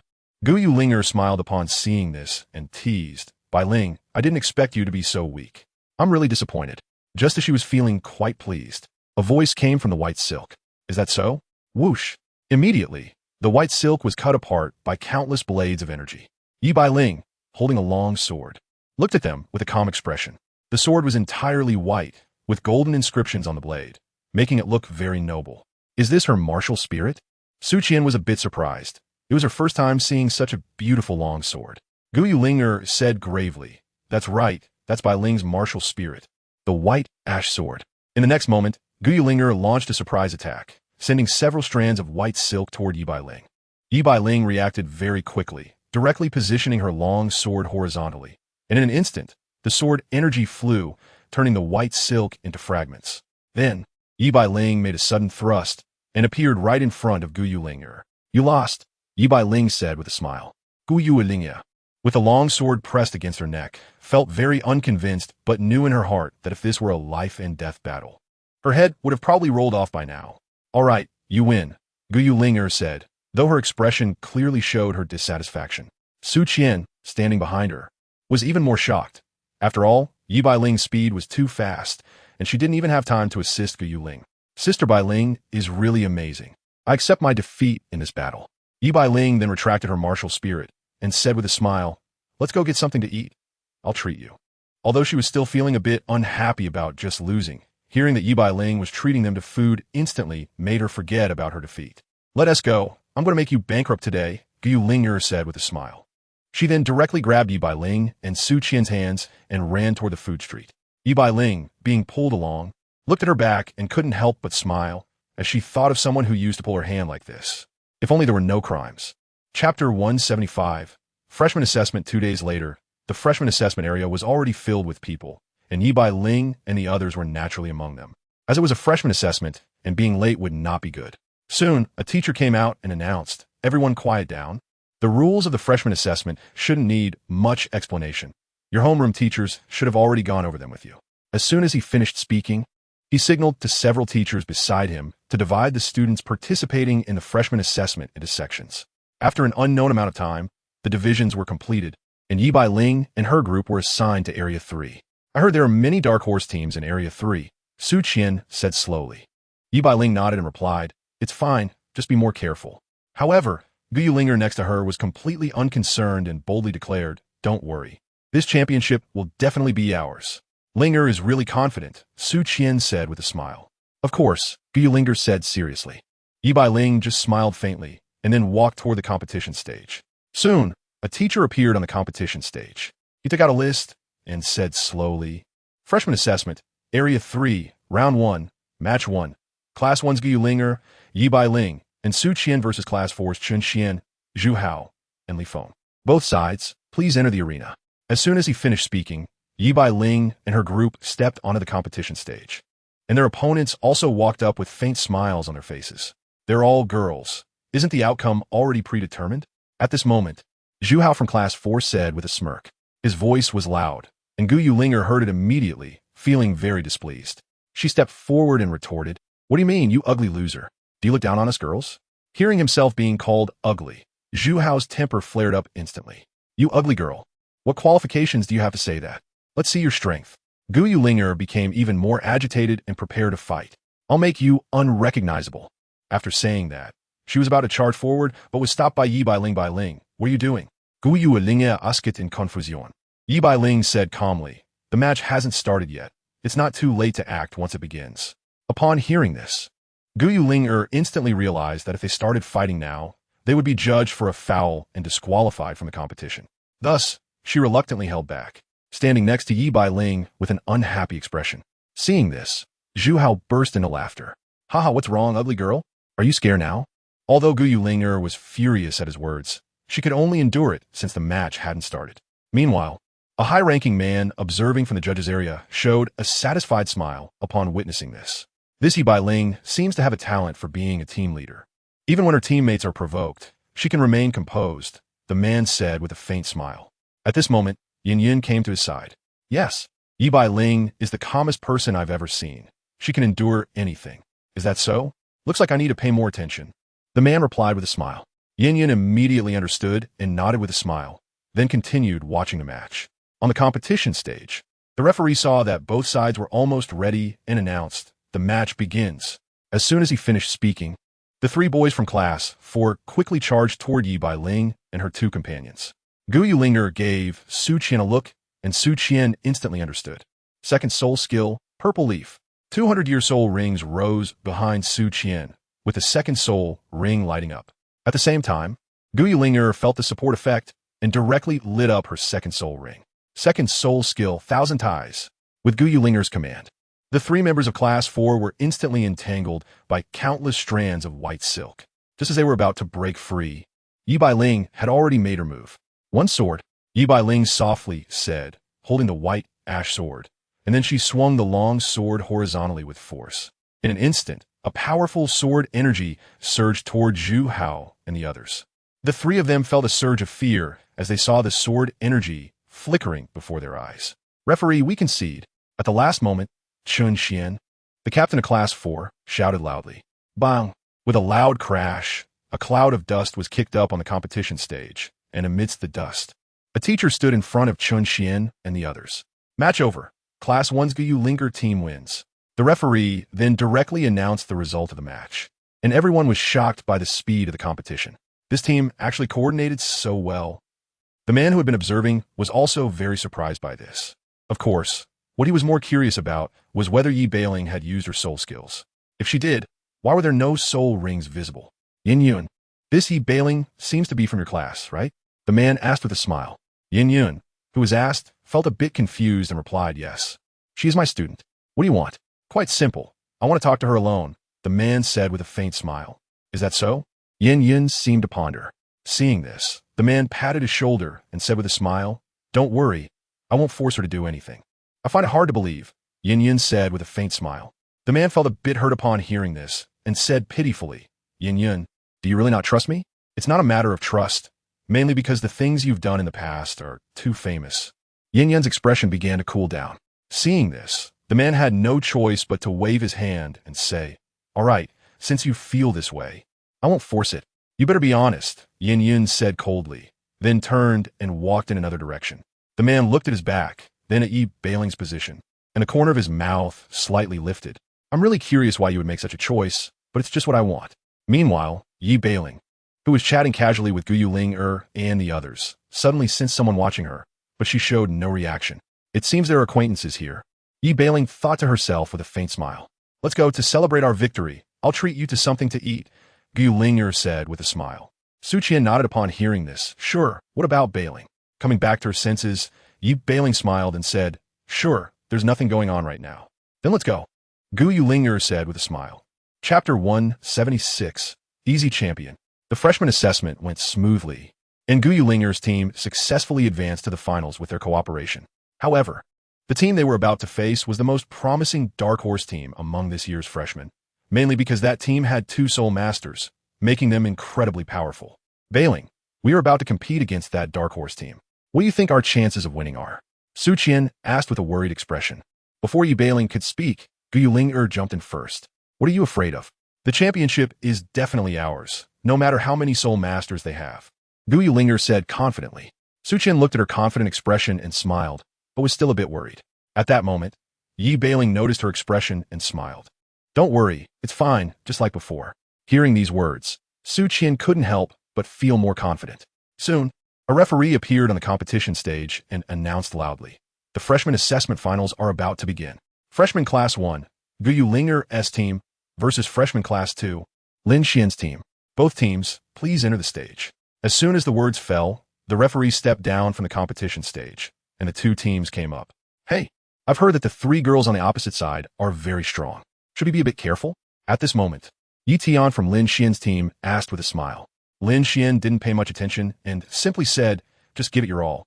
All right, but boss, you should pay attention to that girl with the sword on the opposite side. I've heard that she hasn't even swung her second sword yet. Yi Tian said again with a smile. Lin Xian perked up at this remark. He had never heard of that. He could only blame himself for spending all his time training outside of competitions, being completely obsessed with martial arts. Hearing that the opponent had such strong abilities ignited his fighting spirit instantly. Meanwhile, Yi Bailing was also observing the 3 people on the opposite side. They do seem a bit formidable. Gu Ling'er sensed something was off. Su Qian was already starting to get nervous. She had heard about the cultivation levels of the opponents and warned Bailing that Lin Xian seems to be at level 35 and the one next to him, Yi Tian, is level 34. Even the weakest among them, Lu Yin, is level 29. Upon hearing this, Yi Bailing couldn't help but laugh, surprised that they were indeed a dark horse, with an overall strength much higher than ours. What should we do? Su Qian was even more worried at this point. Gu Ling'er remained as confident as before. Don't worry, Bailing probably has even stronger cards up her sleeve that she hasn't shown yet. At this point, Su Qian realized that Yi Bailing hadn't used her true strength since the competition began. Maybe they really could win. Soon, the referee announced from below the competition stage. The match begins. With his command, both teams surprisingly did not attack immediately, instead standing still and quietly staring at each other. After an unknown amount of time, Lin Xian from Freshman Class 2 was the first to speak. You're Yi Bailing, right? Lin Xian asked with a smile, staring at Yi Bailing. Yi Bailing made no move and coldly replied, Yes, that's me. Do you have anything else to say? That's good. I was afraid I'd hit the wrong person, Lin Xian said confidently with a smile. Then he suddenly launched forward, like a cannonball shooting towards Yi Bailing. Seeing this, Yi Bailing directly summoned the white ash sword to her hand. Clang! With a sound of metal clashing, everyone in the viewing area witnessed an incredible scene. Yes, Yi Bailing, with only 25 levels of soul power, managed to block Lin Xian's attack, who had 10 levels more than her. Lin Xian was excited by this. He knew very well that a regular Great Soul Master couldn't withstand that strike. Moreover, he had summoned his martial soul, the Ink Shadow Spear, which doubled his power. You truly surprise me, Lin Xian said with excitement. Yi Bailing smiled and replied, You surprise me too. Bang! In the next second, Yi Bailing kicked Lin Xian in the abdomen, sending him flying. Fortunately, he had excellent control and quickly stabilized himself, raising his spear to point at Yi Bailing. I'm getting more and more curious about why you are so strong, Lin Xian said with an excited expression. This was the first time he encountered such a powerful opponent since participating in the freshman assessment. Yi Bailing turned back to remind Gu Ling'er and Su Qian. You two be careful. Leave the most troublesome one to me. Okay, just be careful, Su Qian said with concern. Yi Bailing smiled upon hearing this, then looked at Lin Xian in the distance, her expression instantly turning cold. Come on, Yi Bailing said coldly, her eyes shifting from black to gold, and her aura surged significantly, directly reaching the realm of a soul master. A technique to boost cultivation? Lin Xian felt quite surprised, but soon laughed again, which is fine. It saves others from saying, I'm bullying you with my cultivation level. As soon as he finished speaking, he charged forward again with a spear in hand. Yi Bailing did not hesitate and tightened her grip on the sword in her hand. In the next moment, Lin Xian, wielding a long spear, instantly appeared in front of Yi Bailing, raising the spear high like a falling meteor about to crash down on her. Seeing this, Yi Bailing quickly crossed her long sword in front of her and gently said, "One sword." As her voice fell, a terrifying sword energy surged towards Lin Xian. Upon sensing the horrifying aura of this sword energy, Lin Xian hurriedly blocked it with his spear, but he still underestimated the power of this sword. Puff! The sword energy instantly pierced through Lin Xian, and in a panic, he coughed up a mouthful of blood, a gruesome wound appearing on his chest. Cough, cough! I didn't expect you to be so strong, Lin Xian managed to say as he inserted his spear into the competition platform, barely stabilizing himself. Yi Bailing, however, looked at him coldly and noticed he still had the strength to speak, so she gripped her long sword tightly and charged again. Truly merciless, Lin Xian thought, hastily pulling out his spear to defend again.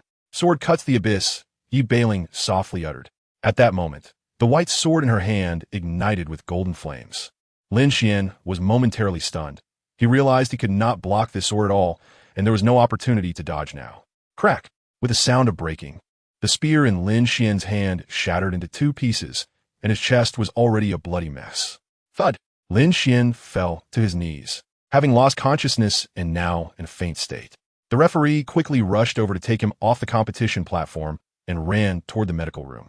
Despite this, the competition continued, but the remaining two members of the second-year freshman class were also on the verge of giving up. Seeing their captain unable to withstand two of Yi Bailing's swords, they felt hopeless. Thus, Yi Tian directly shouted, "The second-year freshman class concedes." With his words, the match concluded, and the freshman assessment came to an end. Yi Bailing's team successfully claimed the championship and entered the core class as they wished. However, Yi Bailing was not satisfied during the award ceremony because this was not the result she wanted. Her goals were far beyond this. Soon, I'll be able to come and take you home. Chapter 177, Unexpected. After the freshman assessment concluded, Yi Bailing and her two companions smoothly entered the core class, but this was still far from enough for Yi Bailing. In the girls' dormitory, Guyu and Ling Er were chatting together. "Bailing, the holidays are coming soon. What are your plans?" Guyu asked with a smile. Yi Bailing thought carefully and then said, "We'll see. Maybe I'll stay here to continue cultivating." "Bailing, have you become a martial arts fanatic?" Su Qian asked curiously. Yi Bailing shook her head. "No, I just don't know where to go." "Huh?" Guyu was surprised, then smiled and said, "Since you don't know where to go, why not come to my house to play?" "No, thanks," Yi Bailing said, smiling and waving her hand. Guyu sighed at this, and then turned to Su Qian. "What about you, Qian Qian?" "I'll be going home," Su Qian said with a smile. Guyu immediately fell silent, originally wanting to bring her good friends home to play, but it turned out everyone had something else to do. Seeing this, Yi Bailing comforted her. "It's fine. I will definitely come next time when I have a chance." "Oh," Guyu replied with a face full of gloom. The three of them chatted for half the day, and only in the evening did they finally get up to leave the dormitory. After dinner, Yi Bailing and the others were taking a stroll by the Sea God Lake, which was supposed to be a particularly pleasant activity. But at that moment, a figure appeared in front of them.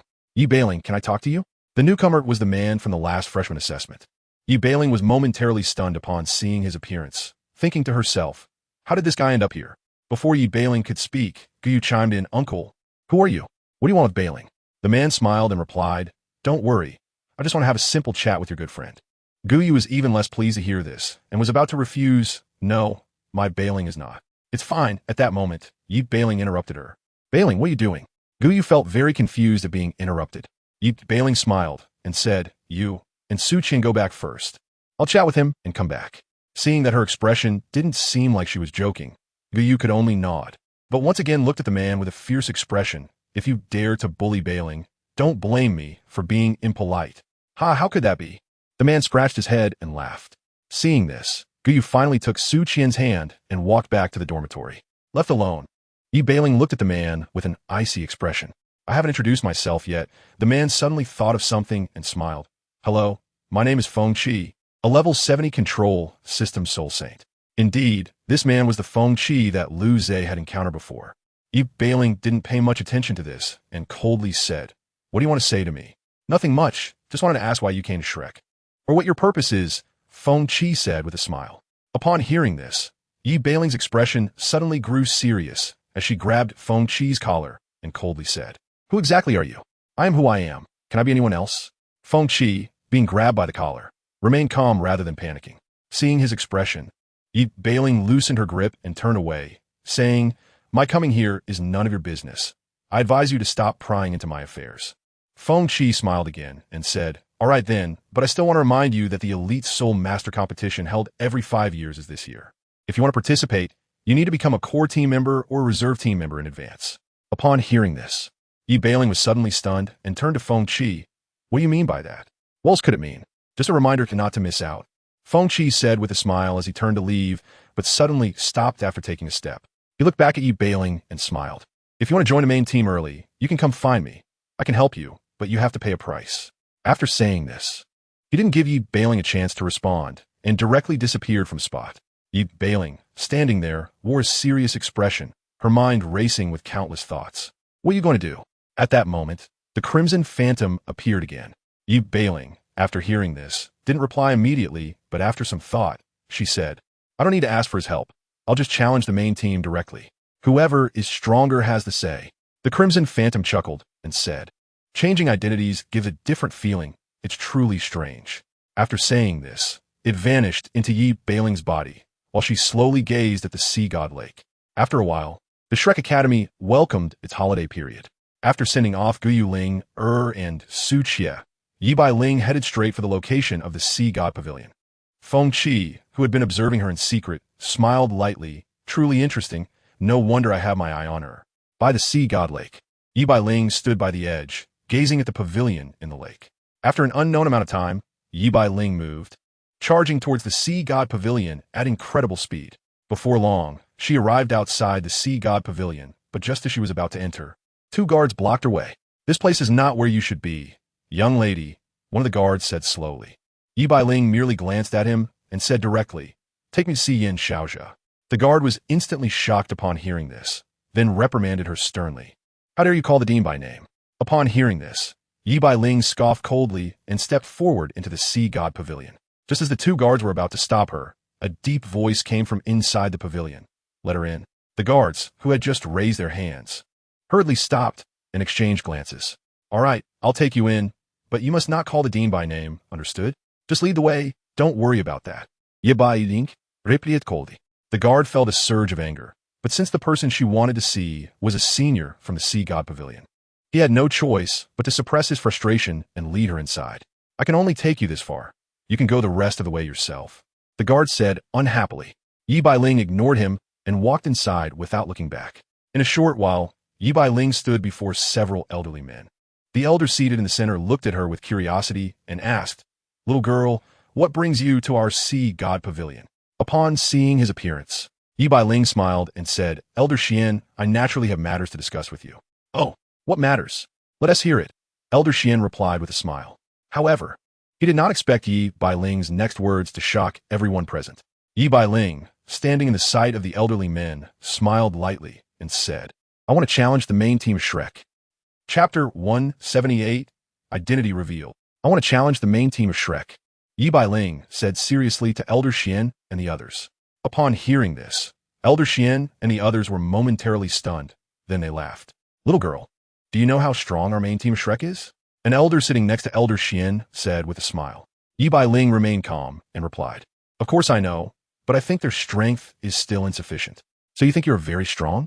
The elder suddenly became interested. "You only have a soul power of level 25, and our main team, except for the team led by Zue Mian, is almost unbeatable. However, this year's Sky Arena has already announced that Zue Mian is prohibited from participating in the Elite Soul Master competition." "So what?" Yi Beiling smiled. The elder saw that she was still not giving up and said again, "Last time, because of Zue Mian, Shrek only got 3rd place. This time, it will be different. We are determined to win the championship. Let me join the main team of Shrek, and I can also lead Shrek Academy to victory," Yi Beiling said confidently. The elder was taken aback, and even Elder Xian, who had been sitting quietly in the center, began to show interest. "Why are you so confident?"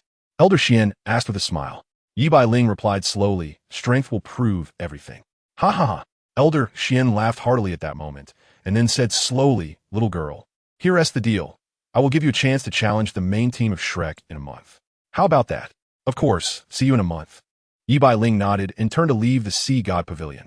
Elder Xian and the others did not stop her, but chose to let her go.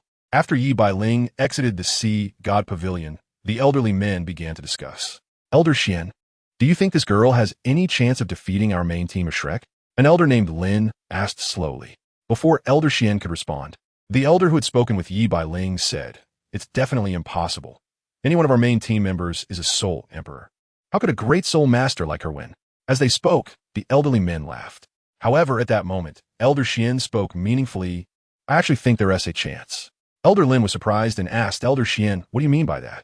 Elder Xian looked at him and said slowly, "That girl just now gave me an unusual feeling.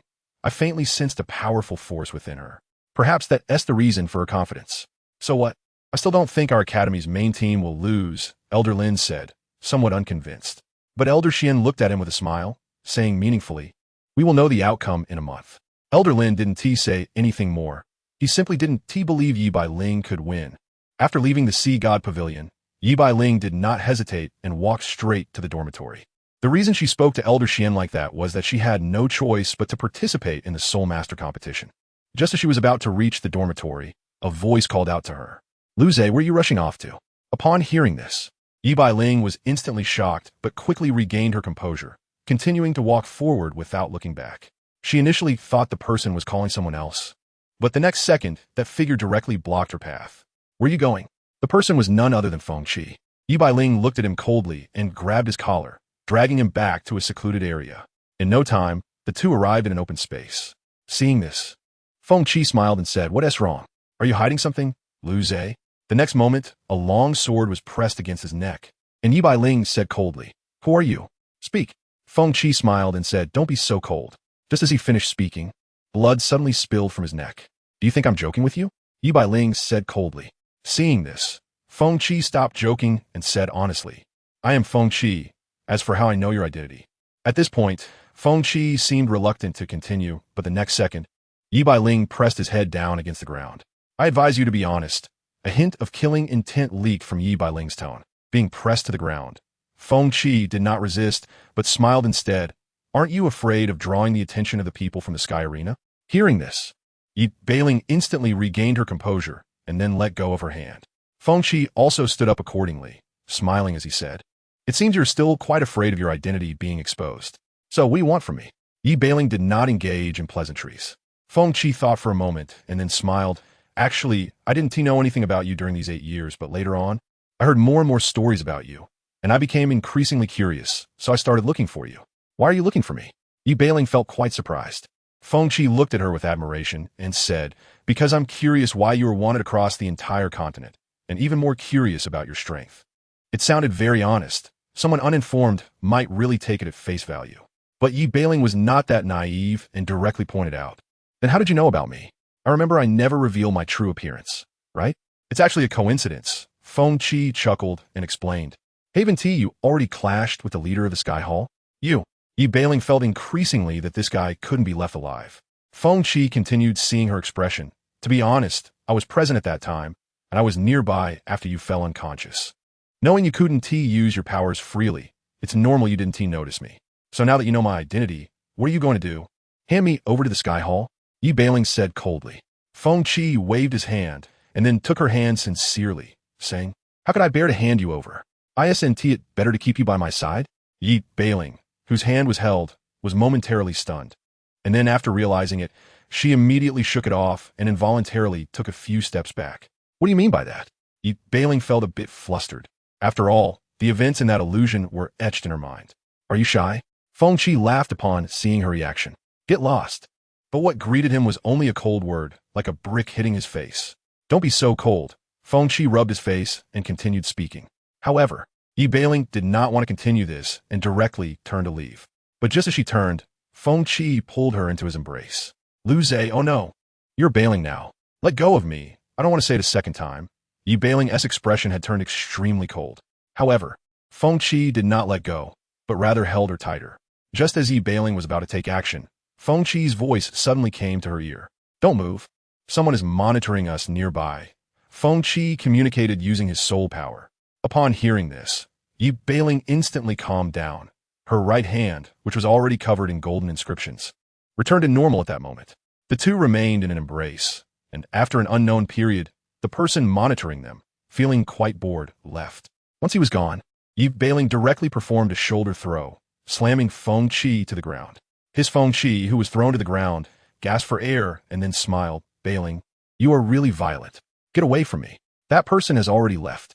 If you call me that again, be careful, I might castrate you with a sword," Yi Bailing said coldly. Seeing her expression, Feng Qi instantly became obedient and then stood up, saying, "All right, since that's the case, I won't joke anymore." "That's best." Yi Bailing still maintained her cold demeanor. After saying that, she turned and walked towards the dormitory. Just as she hadn't walked far, Feng Qi said again, "If you run into trouble, make sure to tell me. I will definitely help you." Yi Bailing heard him but did not respond, pretending not to hear as she continued walking forward. Feng Qi just smiled faintly at this. "This is interesting. P.S. This book can be read for free on QQ browser. Hope everyone can support it more." Chapter 179. The holiday is over in the blink of an eye. A month had passed, and the Shrek Academy students who were on break returned to the academy one after another. Meanwhile, outside the girls' dormitory, a beautiful figure appeared. "Great! School is finally starting."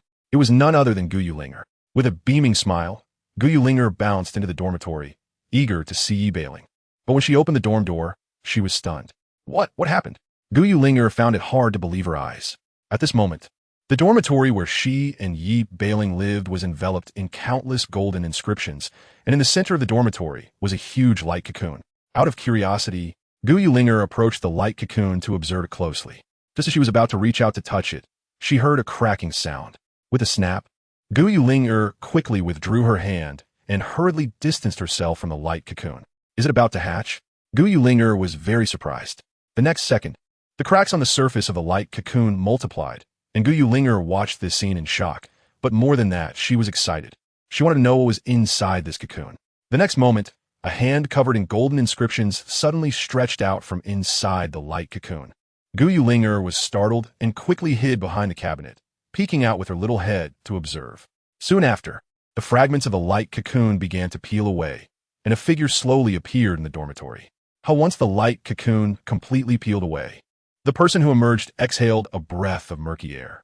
When Guyu Linger saw the person's face, she immediately exclaimed in surprise. Upon hearing this scream, the person who broke out of the light cocoon immediately looked towards her and hurriedly grabbed a blanket from the bed to wrap around themselves. "How did you come back?" It was indeed Yi Bailing. Guyu Linger covered her eyes and slowly said, "I naturally came back after the holiday. I was going to ask you how you ended up in that light cocoon." Upon hearing this, Yi Bailing's expression became serious, and her appearance began to return to normal.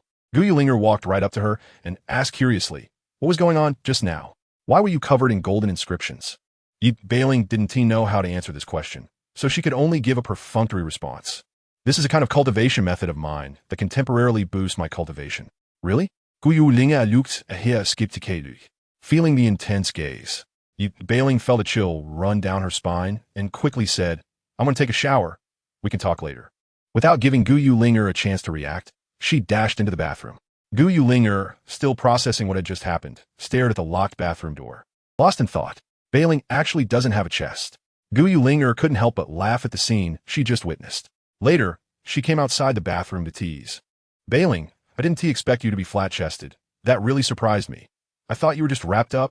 After Guyu Linger finished speaking, she did not hear any response and had to lie down on her bed. Looking at the golden web of inscriptions in the dormitory, Guyu Linger couldn't help but feel curious and began to examine it. Meanwhile, in the bathroom, Yi Bailing was looking at herself in the mirror with a serious expression.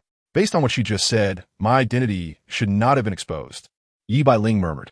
After calming down, Yi Bailing took out a set of clothes from her storage soul guide and put them on before walking out of the bathroom. Guyu Linger, who was still examining the golden webs, sensed the movement behind her and slowly turned around to look. "Bailing, what on earth are you doing?"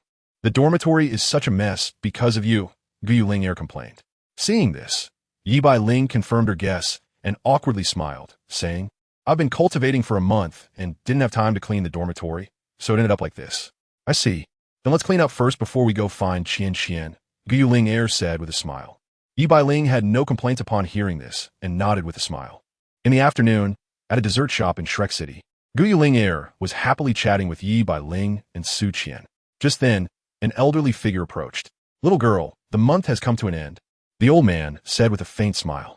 Gu Yuling Air and Su Qian, who were unaware of the situation, felt quite confused and asked Grandpa, "What happens now that the month is over?"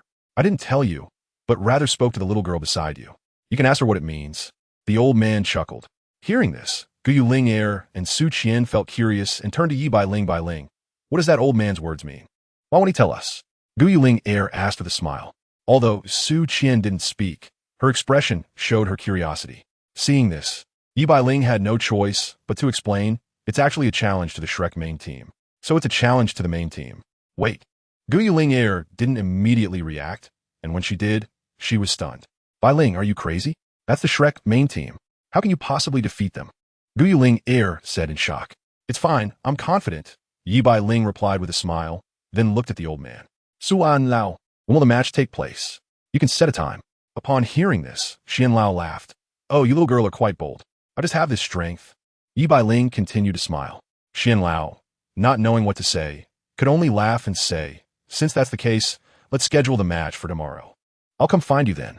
"Okay." Yi Bailing nodded and didn't say anything further. Xian Lao, standing by, could only smile and turn to leave. After he left, Gu Yuling Air and Su Qian suddenly grabbed Yi Bailing by her collar. "Bailing, are you really crazy? That's the main team," Gu Yuling Air said with a shocked expression. Yi Bailing still had a calm expression and smiled. "Don't worry, I won't challenge them if I'm not confident." "But the main team seems really strong." Su Qian began to worry. Yi Bailing repeated, "It's fine, I'm confident." At this point, Su Qian and Gu Yuling Air didn't know what to say to her. Then, Yi Bailing suddenly stood up and said, "Let's go. It's time to head back to the dormitory." As soon as she finished speaking, the three of them got up and left. Can Yi Bailing defeat the Shrek main team, which is several times stronger than her? Stay tuned. Chapter 180, 1 against 7. In the evening, Yi Bailing was lying on her bed when suddenly, Gu Yuling Air jumped onto her bed. "Bailing, do you really have to go tomorrow?" Gu Yuling Air asked with a worried expression. Yi Bailing smiled upon hearing this and slowly replied, "Of course. Can't you not go?" Gu Yuling Air said somewhat reluctantly. But Yi Bailing insisted on her viewpoint that she must go. Gu Yuling Air started to panic and said hurriedly, "But the main team." "Calm down. Don't worry. Nothing will happen," Yi Bailing said, pressing her index finger against Gu Yuling Air's forehead with a smile. For some reason, Gu Yuling Air, who was initially anxious, suddenly calmed down at that moment. Seeing this, Yi Bailing said again, "Hurry up and sleep. It's getting late." "Oh," Gu Yuling Air responded.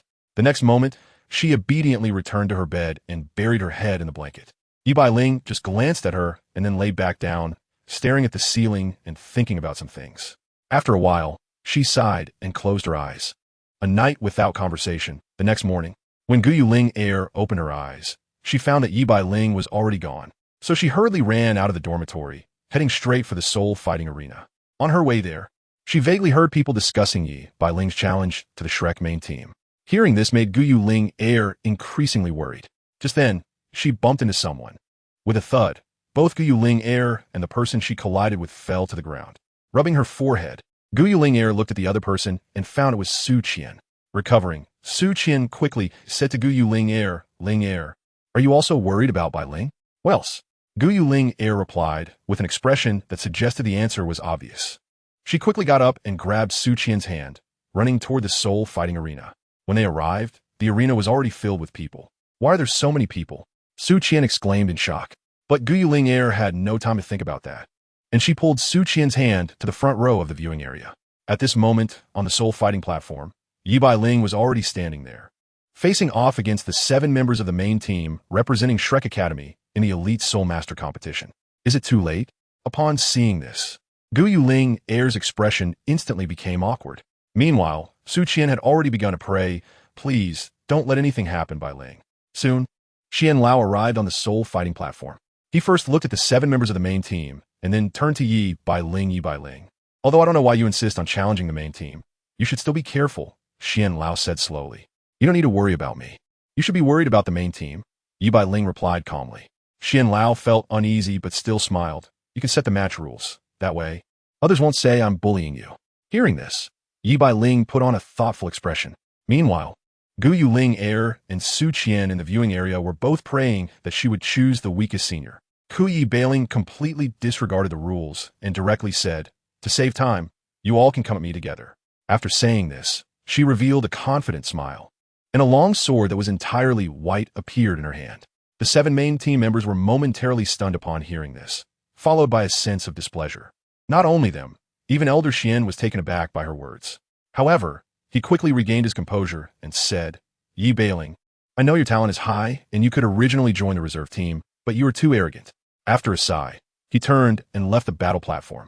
As soon as Elder Xian left the battle platform, a voice rang out, "The match begins." With that voice, Yi Bailing shot towards the 7 members of the main team like a cannonball. The 7 members of the Shrek main team were a beat slow, and by the time they reacted, Yi Bailing was already in front of them.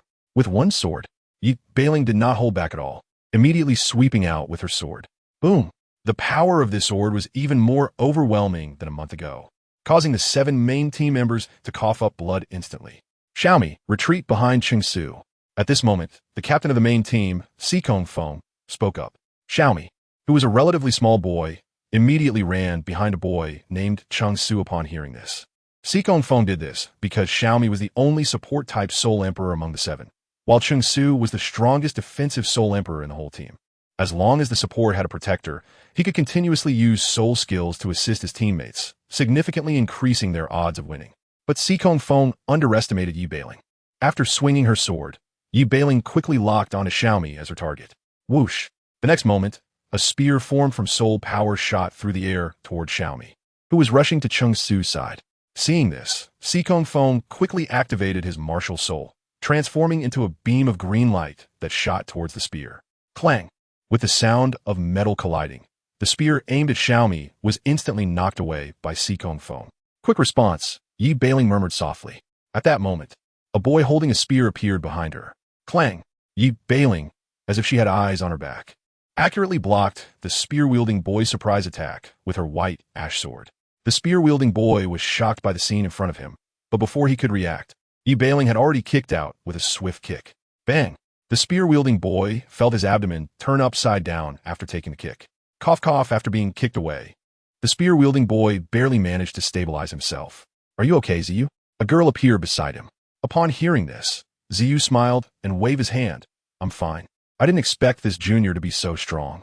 The girl sighed in relief and then looked at Yi Bailing fiercely. "Junior, you really are impressive." After saying that, 6 soul rings rose around her, and green scales began to appear on her body. Green phosphor snake? Yi Bailing was surprised to see the girl's martial soul. But before she could react, a cloud of green mist rushed towards her. Seeing this, Yi Bailing did not hesitate, her eyes instantly turning golden, and her sword-bearing arm was covered in golden markings. Flame wheel. With Yi Bailing's sword strike, the green poisonous mist was instantly engulfed in flames. The girl became serious upon witnessing this, realizing it was not easy to deal with. At this moment, the situation on the battle platform became tense. Gu Yulinger and Su Qian in the observation seats were already sweating profusely. Meanwhile, Yi Bailing, standing in the center of the battle platform, looked around, her face not showing any signs of tension, but rather smiling. As expected of the main team representing Shrek Academy in the Elite Soul Master Tournament. "Your team tactics are really good," Yi Bailing praised with a smile. Sikong Feng chuckled lightly and said, "Junior, you're too strong. And we had no choice but to do this." From the very beginning, Sikong Feng had already set a tactic to feign weakness, allowing Yi Bailing to enter their encirclement, making it impossible for her to handle irregular attacks from multiple directions at once. Yi Bailing didn't pay much attention to his words and replied with a smile. "The tactic is good, but unfortunately, the strength is not enough." As soon as her words fell, a terrifying aura erupted from her body, leaving even Elder Xian, who was watching from below, stunned. Yi Bailing's appearance began to change. Her black hair gradually turned silver, and her body was covered in golden markings. Even strands of her hair contained a few markings. Sikong Feng and the others immediately became serious upon seeing this, as it was an unexpected development. At this moment, Yi Bailing surveyed the 7 of them and coldly said a sentence that shocked the entire battle area. "The match has only just begun. Don't disappoint me." At this moment on the battle platform in the battle area, Yi Bailing, with silver hair and golden pupils, fully covered in golden markings, was surveying Sikong Feng and the others. They all felt a sense of pressure. Xiaomi, remember to empower us later, Xikong Feng said seriously. Xiaomi nodded in response, releasing his 6 soul rings, while Xikong Feng and the others also released their 6 soul rings. Let's go, Xikong Feng shouted. Then, he transformed into a beam of green light and shot towards Yi Bailing. The speed was fast, but Yi Bailing's reaction was even faster. She effortlessly dodged Xikong Feng's thrust. Before Xikong Feng could react, Yi Bailing directly grabbed the back of his head and slammed him down onto the ground. With a loud bang, Xikong Feng's face hit the ground, embedding him into the battle platform. Yi Bailing paid him no mind, instead looking at the other 6. You all can come together to avoid trouble. Her tone was quite large, seeming to truly not take them seriously. Feng Ziyu couldn't hold back any longer, gripping the spear in his hand and charging towards Yi Bailing. Seeing this, Yi Bailing held her sword and directly swung it. The overwhelming sword energy instantly engulfed Feng Ziyu, and by the time he regained his senses, his clothes were already tattered, and his eyes had lost their luster. The girl with the green phosphor snake martial soul became furious upon seeing this, her entire being exuding killing intent. You will pay the price, she coldly said to Yi Bailing. Yi Bailing merely glanced at her and then decided she didn't want to drag this out any longer. It should end now. You all should have had enough fun, Yi Bailing murmured coldly. Then, she positioned the white ash sword across her chest and executed a horizontal sweep. Watching the terrifying sword energy, the girls knew they couldn't resist. At that moment, Elder Xian made his move. Enough, you win, he said reluctantly, realizing he had to announce the result. Seeing Elder Xian intervene, Yi Bailing also stopped her attack and directly said, since I won, you should agree to my request. Isn't it just to become a main team member of Shrek Academy? I agree, Elder Xian replied slowly. Hearing this, Yi Bailing nodded and then turned to leave the soul fighting platform, leaving everyone with her back. Bailing, she won. Gu Yuling couldn't believe her eyes. Su Qian directly grabbed her hand and ran out of the soul fighting area, saying, let's go celebrate with Bailing. Upon hearing this, Gu Yulinger understood and began to take action. Not long after, by a bench next to the sea god lake, Yi Bailing slowly arrived, then sat down to enjoy the view of the lake. At this moment, Gu Yulinger and Su Qian also arrived, and when they saw Yi Bailing, they instantly smiled. Bailing, I didn't expect you to be so strong, Gu Yulinger said excitedly. Yi Bailing simply smiled faintly. It's nothing. Didn't I say I was confident? Hee. Gu Yulinger chuckled. Su Qian then curiously asked, Bailing, what was that like just now? You look so cool. Yi Bailing did not elaborate, casually replying, just a kind of ancestral secret technique. Really? Su Qian looked at her with skepticism. Yi Bailing showed no signs of lying and responded naturally, of course. My family often uses this kind of technique. All right. Hearing this, Su Qian chose to believe her. However, at that moment, Gu Yulinger asked seriously, Bailing, why do you want to join the main team of Shrek? Upon hearing this question, Yi Bailing immediately shifted her gaze elsewhere and perfunctorily said, it's nothing. I just think being in the main team can broaden my horizons. You're lying. Gu Yulinger directly exposed Yi Bailing's lie.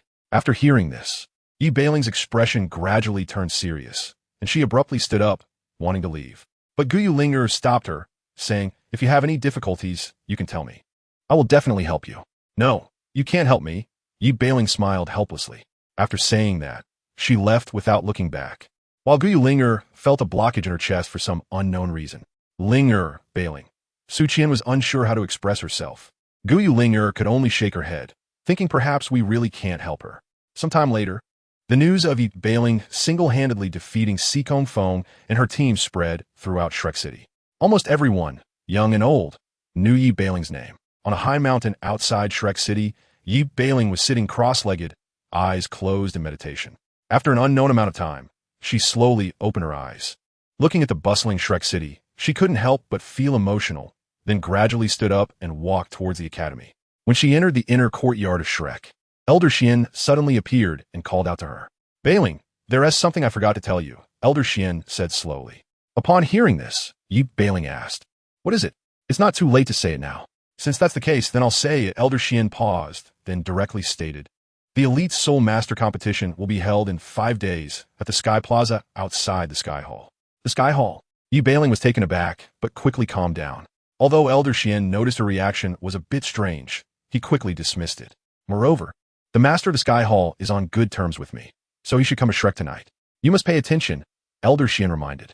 Upon hearing this, Yi Bailing immediately became anxious. Who is the master of the Sky Hall? Isn't it Lu Xiaoyu? And he is coming to Shrek Academy tonight. This is simply a life or death situation. Did you hear me, Bailing? Elder Xian asked again. Yi Bailing snapped back to reality and nodded, saying, understood, I will be careful tonight. Elder Xian smiled upon hearing this, and then turned to leave. Standing in place, Yi Bailing felt a whirlwind of emotions inside her. Tonight's events had disrupted many of her plans. Lu Zhe, it seems you can't escape a calamity tonight. Feng Qi stepped forward at this moment. Yi Bailing coldly glanced at him, saying, so what? You'd better not meddle in my affairs. Feng Qi wasn't angry, smiled, and turned to say, anyway, good luck tonight. See you tomorrow. After saying that, he vanished from sight, while Yi Bailing paid him no mind and turned towards her personal dormitory. I hope nothing goes wrong tonight. Chapter 182. Wine soon, the sun slowly set, and Shrek Academy was brightly lit. In Yi Bailing's dormitory, she sat in a chair, deep in thought about certain issues. At this moment, the dormitory door opened, and Gu Yulinger walked in. Bailing, aren't you going out? I heard tonight is the liveliest night at Shrek Academy, Gu Yulinger said with a smile. Yi Bailing's expression became quite awkward, but she couldn't find a suitable reason. After all, she was now a member of the main team of Shrek Academy and had to meet the visitors from the Sky Hall. Let's go, Yi Bailing said helplessly, feeling she had no choice. Gu Yulinger smiled upon seeing this, although she could tell Yi Bailing was troubled. She chose not to ask since if someone didn't want to talk, then so be it. Soon, Gu Yulinger and Yi Bailing left the dormitory, and Su Qian, who had been waiting outside for a long time, followed with a smile. The three of them walked together and soon arrived at the gathering point for the event. Once there, Yi Bailing slowly said, I'll go ahead. You two just be careful. Gu Yulinger didn't stop her, knowing Yi Bailing was going to meet the visitors from the Sky Hall along with the main team members. After Yi Bailing left, Gu Yulinger took Su Qian to a more crowded area. Linger, don't you think Bailing seems strange today? Su Qian had a bad feeling. Gu Yulinger helplessly waved her hand and smiled. There's nothing we can do about Bailing's matters. Upon hearing this, Su Qian fell silent, unsure of what to say next. Seeing her like this, Gu Yulinger quickly took her hand and said, don't worry, Bailing will definitely handle it. After all, she is not an ordinary person. That's right, Su Qian said with a stiff smile. Gu Yulinger then smiled and said, let's go. I'll take you to have some fun. With that, she directly grabbed her hand and started running around. Meanwhile, inside the Sea God Pavilion, Elder Xian and the other elders were standing together in a neat row, their eyes fixed intently on the outside of the Sea God Pavilion. Yi Bailing, who had just arrived here not long ago, stood with Sikong Feng and the others, all of them looking very serious. After a while, a powerful aura spread in. The moment Yi Bailing sensed this aura, she became serious, but her rationality told her not to show any unusual behavior. Soon after, a man dressed in a black suit walked in from outside the Sea God Pavilion, and he was none other than Lucifer. Upon seeing Lucifer, Yi Bailing instinctively moved closer to Sikong Feng and the others. After Lucifer entered, he first glanced at Elder Xian and the others, then smiled and said, good evening, everyone. Thank you for waiting so long. Elder Xian smiled and replied, it's nothing. Your presence is the greatest recognition for our Shrek Academy. Hearing this, Lucifer immediately laughed and then said, Elder Xian, you should save those words for our master. With that, a young man walked in. Yi Bailing's heart began to race upon seeing him. She didn't expect him to really come. The young man was Lu Xiaoyu, but his expression was very cold, as if something was bothering him. At this moment, Lucifer quietly asked, Master, are you dissatisfied with this gathering? No, Lu Xiaoyu replied slowly. Lucifer seemed a bit puzzled, but didn't show it. Since there's no problem, everyone relax a bit. There's no need to be so tense, he said with a smile. Hearing this, Elder Xian and the others breathed a sigh of relief and began to move around freely. Yi Bailing, however, found a relatively quiet place to stay, her mind occupied with thoughts. As she observed the lively scene inside the Sea God Pavilion, she gradually relaxed her vigilance. Just then, a figure suddenly appeared behind her. Why are you here all alone? Hearing this, Yi Bailing was startled and turned to see it was Feng Qi. She replied, unhappily, don't you know not to stand behind others without permission? Sorry. Feng Qi smiled, then offered her a glass of wine. Since we're here, why not have a drink? No, Yi Bailing directly refused. But Feng Qi seemed unwilling to let it go, teasing her. Don't you have a good tolerance for alcohol? Really, in this day and age, there are still people who can't drink one glass? Yi Bailing wasn't foolish. She looked at Feng Qi as if he were ridiculous. This kind of provocation was too old-fashioned. Feng Qi smiled again and said, "So you're not planning to give me, Feng, some face? Don't overthink it. I just don't want to drink," Yi Balan replied slowly. She then turned to leave, but what she didn't know was that Lu Xiaoyu had noticed them. "Hello," Lu Xiaoyu said as Yi Balan turned around. Upon seeing him, Yi Balan's heart grew heavy. She just hoped nothing would be revealed. "Hello, Balan," she said softly. Lu Xiaoyu didn't pay much attention to that and instead smiled, asking, "You are the Yi Balan that Elder Xian mentioned, right?" "Yes. May I ask what you need from me?" "Ye biding replied, Burising herself. Nothing much. Just thought you were impressive and wanted to have a drink with you," Lu Xiaoyu said with a smile, then offered her a glass of wine. Yi Balan looked at the glass in front of her, feeling conflicted.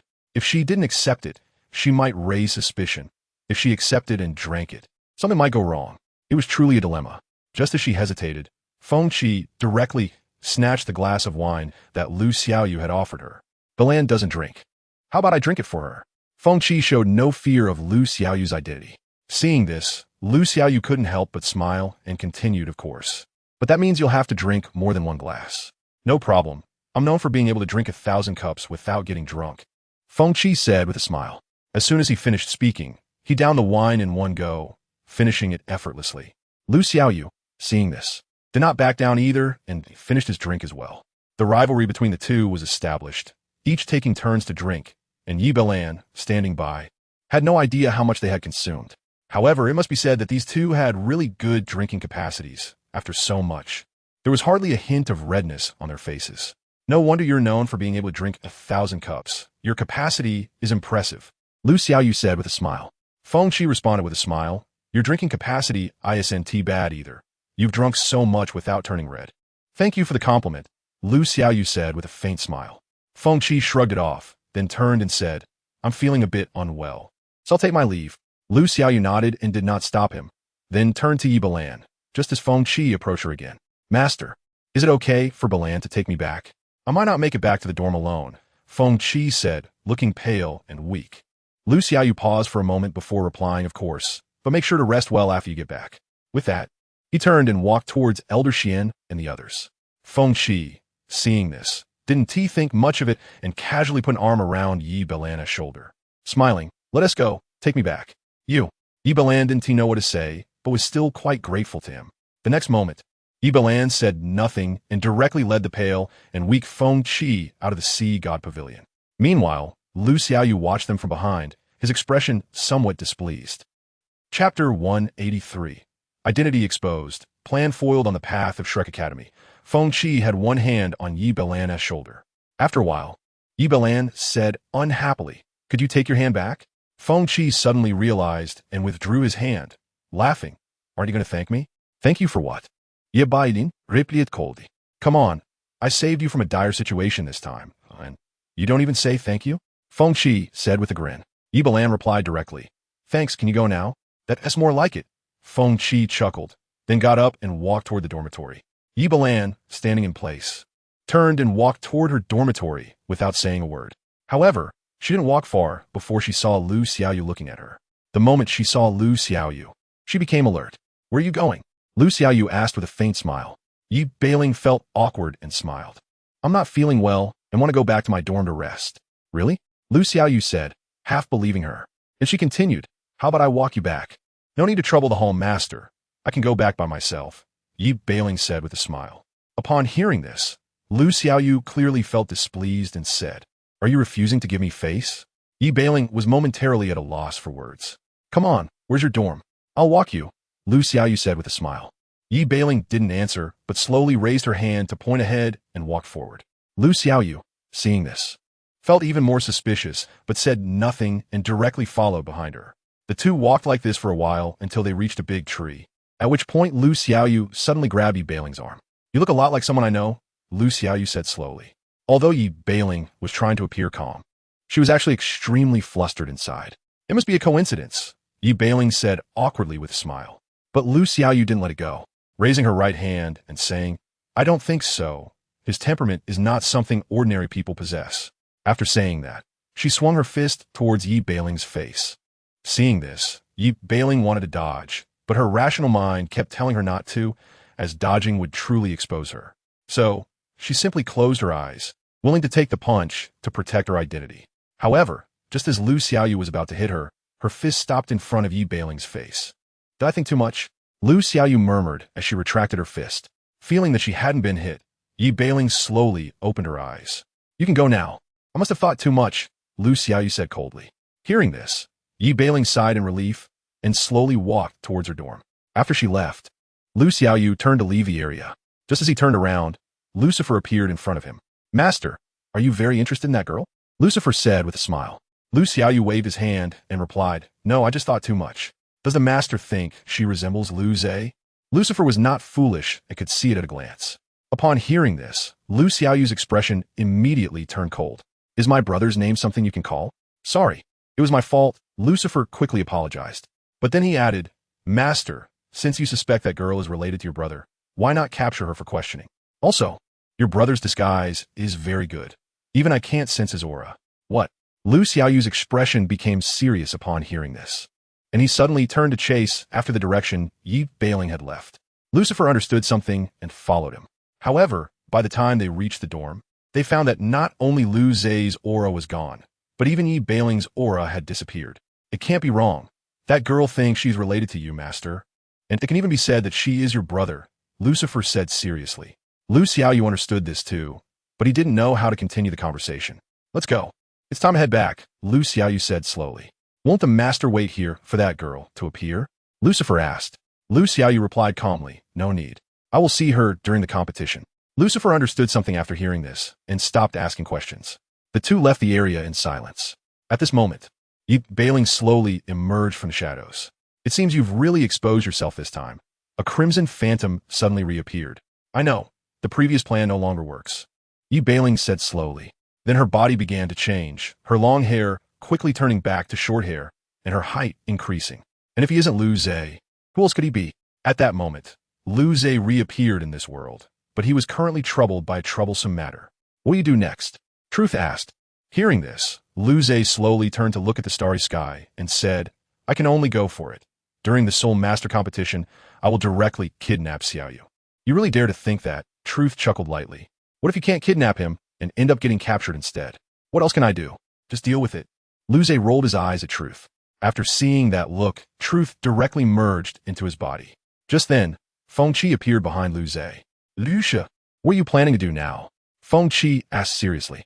Upon hearing his voice, Lu Zhe replied directly, I don't know what your purpose is in helping me, but you'd better not get involved in this matter. All right, but if something happens to you, I will come to rescue you, Feng Qi said slowly. Lu Zhe did not respond, but turned into black particles and floated away with the wind. Feng Qi was left silent, then looked up at the starry sky, wondering why he was unwilling to join him. Was he not good enough? After the night passed, Xian Lao and the others found that Yi Beiling was missing but didn't take it to heart. However, Gu Yulinger began to search for Yi Beiling everywhere, not believing that she could just disappear, even suspecting that she was kidnapped. Linger, where did Beiling go? At that moment, Su Qian also came over. Hearing her words, Gu Yulinger sighed and said, I don't know. Something must have happened to Beiling. Just then, Feng Qi walked over. After seeing him, Su Qian politely asked, Teacher Feng, are you here for something? Do you want to know about Yi Beiling's whereabouts? Feng Qi asked straightforwardly. The two girls instantly perked up, and Gu Yulinger asked directly, Teacher, do you know where Beiling is? Feng Qi smiled and turned to say, Follow me. I will tell you what you want to know. Chapter 184, Anticipation. I really didn't expect that Beiling was actually Lu Zhe, who had been hunted by the Sky Hall for 8 years. In a room, Gu Yulinger was in disbelief, murmuring, while Su Qian beside her looked just as shocked. At this moment, Feng Qi spoke again. Now that you know his identity, do you still want to find him? Of course, Gu Yulinger answered firmly.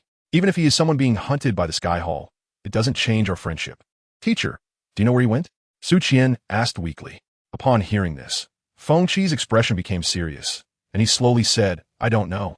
But I know he will appear when the Elite Soul Master competition begins, and he is likely to be captured then. What? The Sky Hall is so dangerous. Why would he go there? Gu Yulinger couldn't understand. Feng Qi shook his head upon hearing this. I have advised him too, but he still insists on his own viewpoint. What should we do? If Lu Zhe gets caught, won't he be executed? Su Qian began to worry. That's why I thought of the worst-case scenario, Feng Qi said gravely. What scenario? Gu Yulinger asked anxiously. Feng Qi paused for a moment, then slowly said, Lu Zhe's strength is definitely not weak. Even if he faces the Sky Hall alone, I still worry. If he gets captured, I will find a way to save him, including the two of us, Gu Yulinger and Su Qian said simultaneously. Seeing their determined expressions, Feng Qi also smiled faintly. You can't help much, but I still appreciate that you are willing to stand by Lu Zhe's side. No, there will definitely be a time when we are needed, Gu Yulinger said firmly. Seeing her expression, Feng Qi didn't know what to say and could only smile wryly. Let's hope so. You two should go to class now. After saying this, he directly stood up and walked out of the room, with Gu Yulinger and Su Qian following closely behind. Once they left, Feng Qi became serious again. After all, the strength of the Sky Hall is not just for show. I really hope I don't have to see you get captured. Lu Zhe. Sometime later, on a little-known mountain peak in Dolawa continent, Lu Zhe was sitting cross-legged with his eyes closed. After a while, truth appeared directly. Lu Zhe, you need to think carefully. If you fail this time, you and I might really die, truth said slowly. Lu Zhe remained unmoved, slowly opening his eyes to look into the distance. I don't think I will fail. You need to think carefully. Without my abilities and the power of paradox, relying solely on the power of rules is very difficult to gain the upper hand against the seven of Lucifer and her brother. Not to mention the many sins in the Sky Hall. Truth's expression grew more serious as he spoke. But Lu Zhe still had a calm expression, slowly getting up and saying, let's go, the Soul Master competition starts tomorrow, and if we don't act now, it will be too late. Be a little more careful, okay? I don't want to die alongside you, Truth said slowly.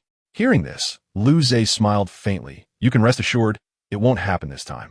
Truth knew that when Lu Zhe said this, he had already made up his mind to bring Lu Xiaoyu away at all costs. At this moment, inside the Sky Hall, Lu Xiaoyu was sitting high on the throne, and beside him stood not only the seven of Lucifer, but also several others, including Collapse and Gu Yuna. There were even dozens of original sins standing in the hall, and outside the hall, countless great sins and powerful soul masters were present. This is the current foundation of the Sky Hall. Just the seven of Lucifer could sweep across the entire continent, let alone now. Master, tomorrow is the Elite Soul Master competition. What are your plans? Lucifer asked with a smile. Lu Xiaoyu glanced at the people in the hall and slowly said, wait for Lu Zhe to appear, then capture him, using any means necessary, as long as he is alive. Understood. A very synchronized response echoed throughout the hall. Hearing this response, Lu Xiaoyu also smiled and then slowly stood up to walk deeper into the hall. Lucifer stayed behind since his status in the Sky Hall was such that he was one level below the Master, handling many affairs. You all heard what the Master just said, right? Lucifer said with a smile. Everyone inside and outside the hall answered in unison. We heard it. Please rest assured. My lord. That's best. Lucifer smiled and then continued. Leviathan, you seven stay, the others can withdraw.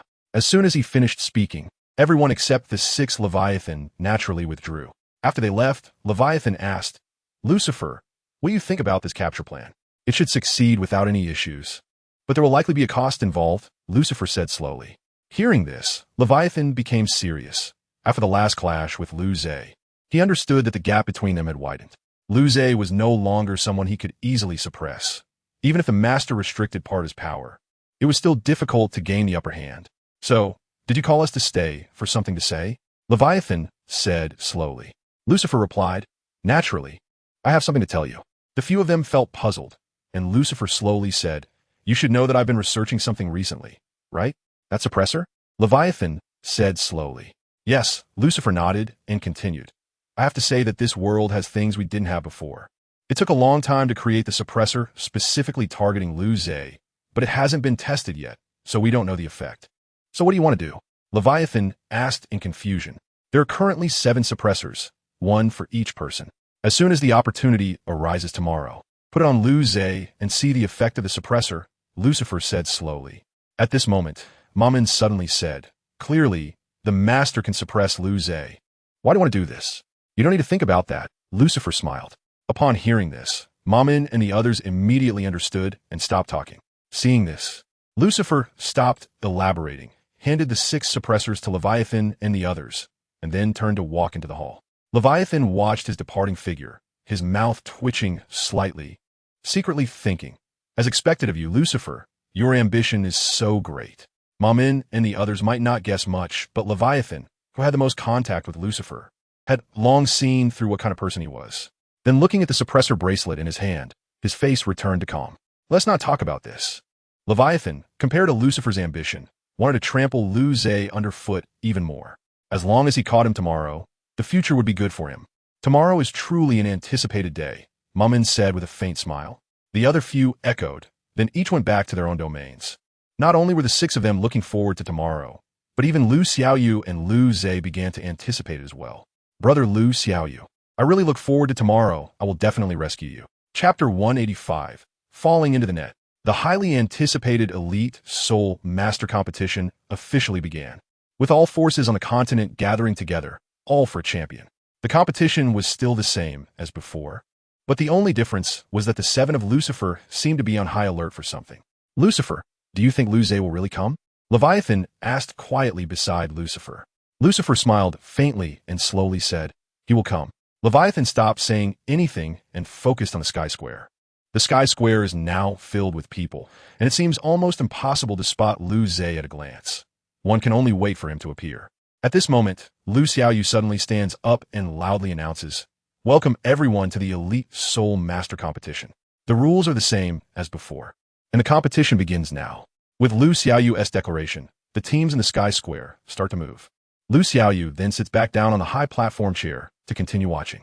Soon, the first elimination match begins, but Lu Xiaoyu pays them no mind, instead focusing on searching for her brother's whereabouts. After an unknown amount of time, the competition has reached its final match of the morning, but Lu Zhe still hasn't shown up.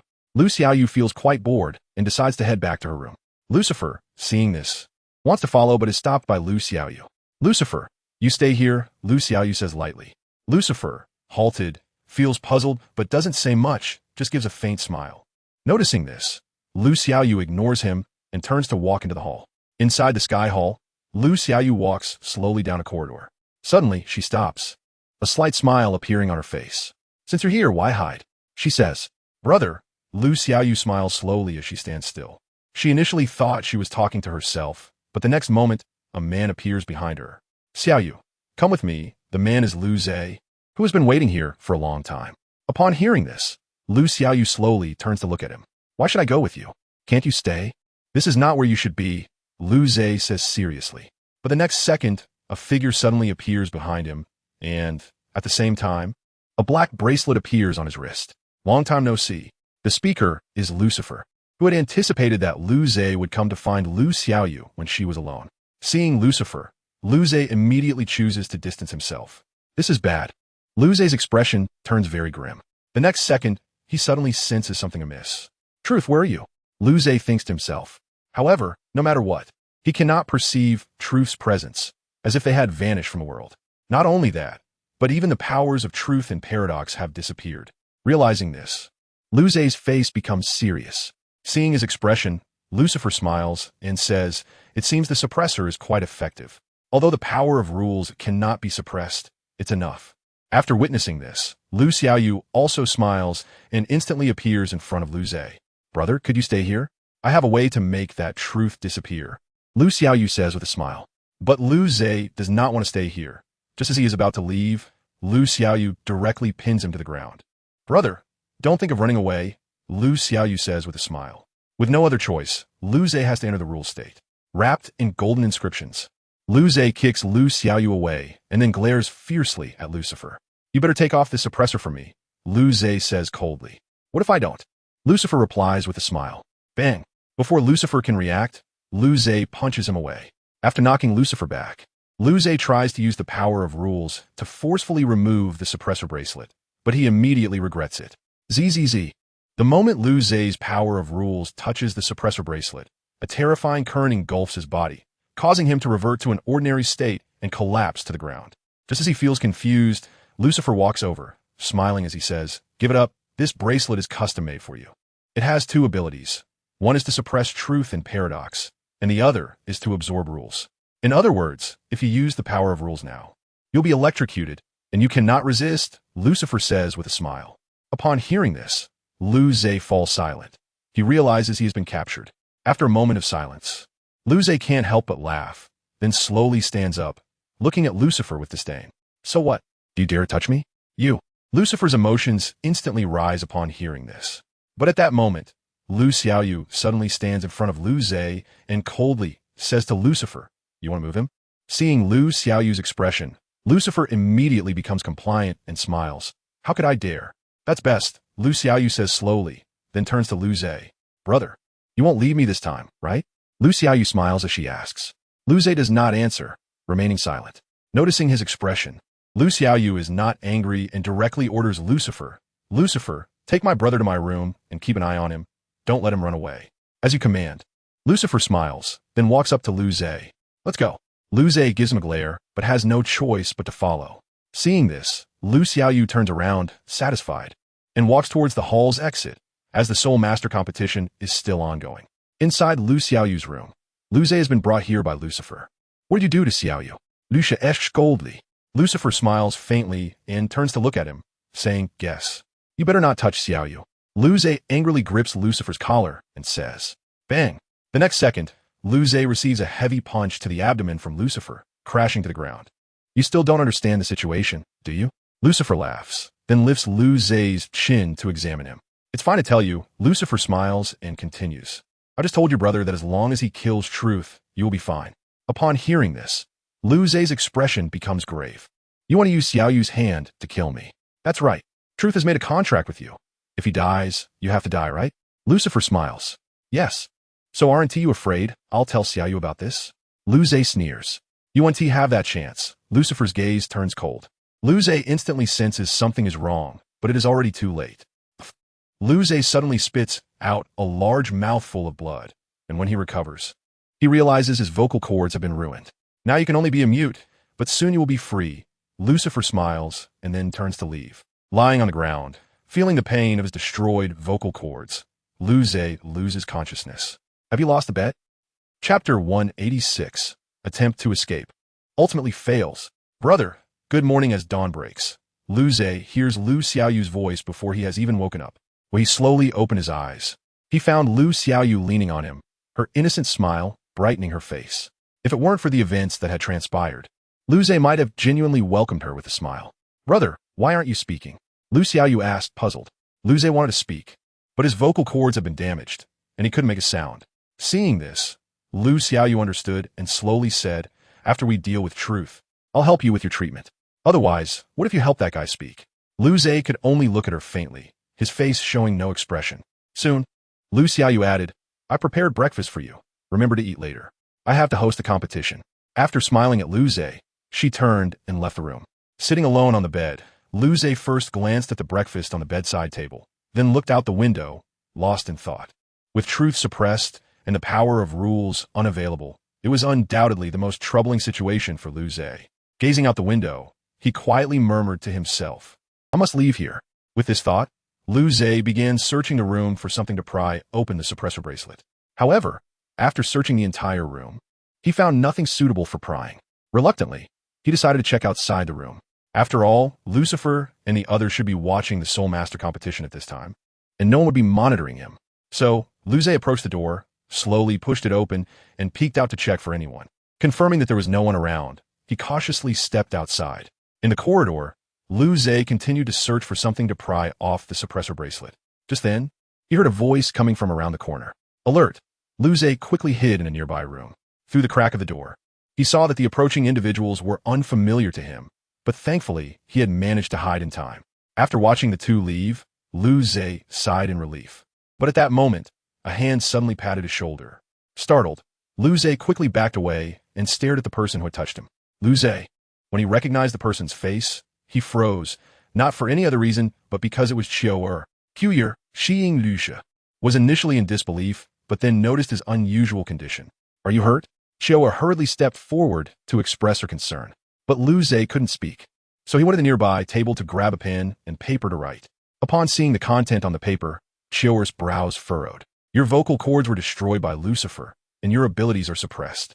Lu Zhe nodded and looked at her, writing again and showing it to her. Qiu responded slowly. Lucifer has mentioned the suppressor bracelet, but we've never seen the finished product and don't know how to open it. Upon hearing this, Lu Zhe's expression turned serious. It truly felt like he was in a desperate situation. But then Qiu said again, although I don't know how to open it, I should be able to forcefully remove it using my power. Hearing this, Lu Zhe felt a glimmer of hope, so he extended his hand with the bracelet toward Qiu. Without hesitation, She filled her hands with soul power and forcefully grasped the bracelet, attempting to pry it off. But the next second, Lu Zhe was hit by a powerful electric current and collapsed to the ground.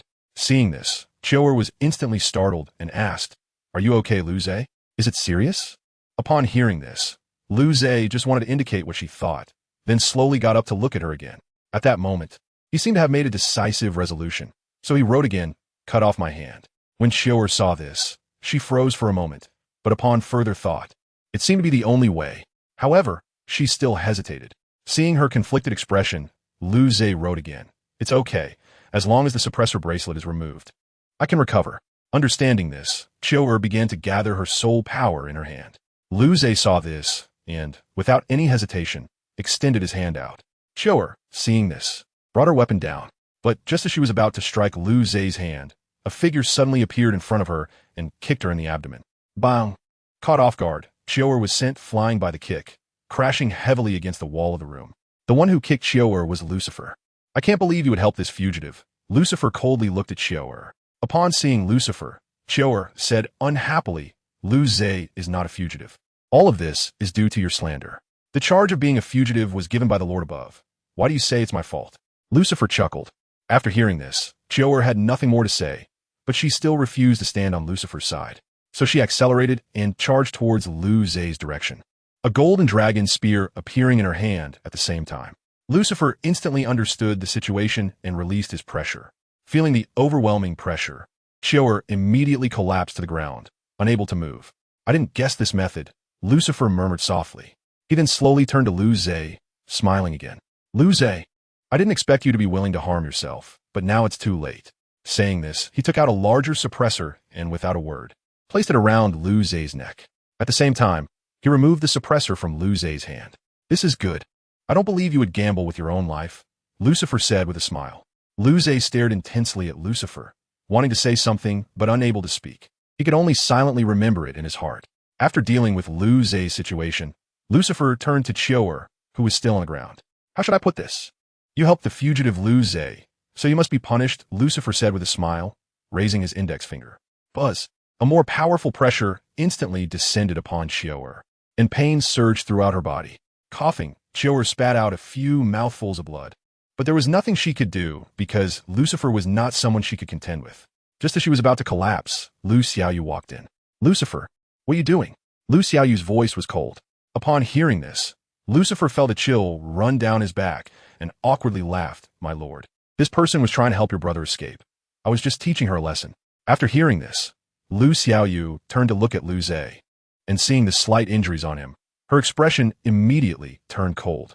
Sensing the shift in her demeanor, Lucifer felt something was off and was about to explain when a golden longsword pierced through his shoulder. "Who allowed you to touch my brother?" Lu Xiaoyu said coldly. Covering his pierced shoulder, Lucifer quickly said, "I'm sorry, my lord. It's my fault. I guarantee it won't happen again." As soon as the words fell, another golden longsword pierced through his knee, and for a moment, the raging power of the rules ran rampant within him. With a thud, Lucifer directly knelt on one knee, his expression clearly pained. "I was wrong. Please forgive me this once, my lord," Lucifer said sincerely. Upon seeing this, Lu Xiaoyu stopped attacking and simply came to Lu Zhe's side to gently lift him up. "I will handle Chiaoer's matter. You don't need to interfere," Lu Xiaoyu said as she turned to leave while holding Lu Zhe. Just as she was about to step out the door, she suddenly thought of something and said, "Remember, there won't be a next time." Her voice was cold and carried a strong threat. Lucifer slowly responded, "Understood, there will definitely not be a next time." After hearing this, Lu Xiaoyu ignored him and turned back to carry Lu Zhe towards her room. Lucifer watched her departing figure, and a smile slowly appeared on his lips. It seems that the truth is really being suppressed tightly. Chapter 187. The Savior has arrived in the corridor. Lu Xiaoyu was walking toward her room with Lu Zhe. "Brother, do you want to leave me?" Lu Xiaoyu suddenly asked. Lu Zhe remained silent, not making any move. Upon seeing this, Lu Xiaoyu's expression became noticeably displeased, and after entering her room, she directly threw him onto the bed. Before Lu Zhe could react, she pressed his hands down onto the bed. "You cannot leave here without my permission. Do you understand?" Lu Xiaoyu said coldly. Lu Xiaoyu slowly stood up and continued. "I will absolutely not allow anyone to touch you." After saying this, she found a chain and directly shackled it to Lu Zhe's foot. The competition outside hasn't ended yet. Once it's over, we can talk every day, Lu Xiaoyu said with a smile. After saying this, she turned and left the room, while Lu Zhe, who was shackled inside, felt an indescribable emotion rising within him. He then looked out the window, quietly murmuring to himself, how could Xiaoyu have changed like this? But the biggest issue now was how to leave this place. However, it seemed unlikely now, unless someone could come to rescue him. Thinking of this, Lu Zhe recalled the person who said they would come to save him if he got caught. Although it seemed unlikely, he still hoped that person would come. After all, that person was not ordinary and must have something special about them to see through his identity at a glance. At that moment, on the sky square, Feng Qi, who was watching the competition, had a furrowed brow. The two girls beside him were similarly concerned. After a while, Gu Yulinger suddenly asked, Teacher, why hasn't Lu Zhe shown up yet? I don't know, Feng Qi replied, not daring to guess recklessly. But the worst thought had already formed in his mind, that Lu Zhe might have been captured. At this moment, Su Qian asked, what if Lu Zhe has already been caught? Upon hearing this, Feng Qi's brow tightened further, and he slowly said, it seems there is no other way. You two go back first. I will check inside the hall. But the hall is very dangerous, Gu Yulinger worriedly protested. Feng Qi shook his head and replied, don't worry, if I really encounter trouble, I can retreat safely, but you two cannot. After hearing this, Gu Yulinger understood. If only she could be a bit stronger. She wouldn't have to go back and wait for news. Feng Qi noticed her guilty expression and smiled as he patted her head. Don't blame yourself. Everyone has their weak moments. Gu Yulinger nodded and then took Su Qian's hand to leave the sky square. Once the two of them left, Feng Qi became serious. After all, waiting any longer might lead to real trouble. Therefore, he observed Lu Xiaoyu's position and found that Lucifer and his 7 companions were standing beside her. It seems there's still a chance, Feng Qi murmured, then turned and walked towards a less crowded area. Wait for me, Lu Zhe. I will come to rescue you soon. Inside the Sky Hall, in Lu Xiaoyu's room, Lu Zhe, shackled by chains, felt at a loss for what to do. It seemed impossible to remove the suppressor now. The more he thought about it, the more frustrated he became. He didn't have much time left. Just then, the door to the room was opened. As soon as the door opened, Lu Zhe became alert, but he relaxed when he saw the face of the person entering. Lu Zhe, what happened to you? The visitor was Feng Qi. He had successfully found this place within the vast Sky Hall thanks to his powerful stealth ability. Upon seeing Feng Qi, Lu Zhe felt as if he had found hope and quickly pointed at the chains on his feet and the suppressor around his neck. Feng Qi immediately understood and walked up to him, effortlessly unlocking the chains. When he attempted to forcibly remove the suppressor, Lu Zhe intervened. Feng Qi was puzzled, but quickly grasped the situation because Lu Zhe had written on a piece of paper, leave here first. The suppressor will alert Lucifer. After reading this, Feng Qi understood and extended a hand with a smile. Let us go. We'll come back when we have a plan. Lu Zhe nodded, then thought of something and quickly wrote, we need to find someone and take her with us. Feng Qi was a bit confused, but said nothing, instead gesturing for Lu Zhe to lead the way. Without hesitation, Lu Zhe stood up and walked outside, heading towards Qiuer's room. Thanks to Feng Qi's strong stealth ability, the two of them smoothly arrived outside Qiuer's room. Lu Zhe didn't hesitate and pushed the door open to walk in. At that moment, Qiuer, who was sitting in her room, became worried upon seeing Lu Zhe and quickly stood up, saying, Lu Zhe, are you okay? Did Lu Xiaoyu do anything to you? Lu Zhe shook his head and then wrote on the paper, come with us. We'll come back when we have a plan. Upon seeing this, Qiuer was momentarily stunned, then noticed Feng Qi standing behind Lu Zhe, and she understood. Without any hesitation, she said, let us go.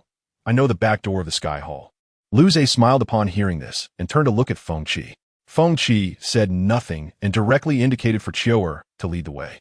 The three of them began to walk towards the back door of the Sky Hall, but time was running out for them. Lucifer had already sensed something, and his expression instantly became serious. Leviathan, go guard the back door of the Sky Hall. Lucifer mentally notified Leviathan. Leviathan understood immediately and stepped away. Meanwhile, Lu Xiaoyu, who had been sitting in the center, didn't notice this because the competition in the square was still ongoing. She couldn't move around recklessly, or it would seem a bit unprofessional. At this moment, at the back door, Lu Zhe and Feng Qi, guided by Qiuer, successfully arrived here. But just then, the three of them suddenly saw Leviathan guarding the back door. How did he end up here? Shouldn't he be watching the match over there in the square? Qiuer felt a sense of unease. But Feng Qi patted her shoulder and said softly, it's okay. He can't sense us. Just walk out slowly. After hearing this, Chior was initially a bit skeptical, but then she thought, if he could sense us, wouldn't he have known already? And Leviathan seemed completely unaware now, which meant Fengchi's concealment ability could evade Leviathan's detection. With this thought, Chior also breathed a sigh of relief and slowly walked backward. Why did Lucifer send me here? Leviathan felt a bit puzzled at the moment. Just as he was wondering, he suddenly sensed a presence. He quickly looked toward the direction where Lu Zhe and the others were, and although there was no one in sight, Leviathan slowly smiled, realizing he had found them. At the same time, Fengchi also sensed Leviathan's abnormality, and then he quickly picked up Lu Zhe and said to Chior, "Run. That guy's found us." Chior hadn't reacted yet when Leviathan was already in front of them. "Where are you going?" Chapter 188 Escape. "Where are you going?" Leviathan looked at the exposed Fengchi and the others, a sinister smile appearing on his face. He then suddenly teleported directly in front of Chior, and without saying a word, he threw a punch. Boom! The immense force sent Chior flying. Seeing this, Fengchi instantly grew serious and immediately picked up Lu Zhe to run to safety. Once Lu Zhe was settled, Fengchi smiled and said, "You wait here for a bit. I'll go deal with that troublesome guy and then take you away." Lu Zhe could only nod and then wrote on a piece of paper, "Don't take too long, or Lucifer will come." After seeing this, Fengchi smiled and then turned to look at Leviathan. "You're a bit special. Not like ordinary people." Leviathan sensed Fengchi's anomaly. But at that moment, Chior suddenly appeared behind him with a golden dragon spear. Clang!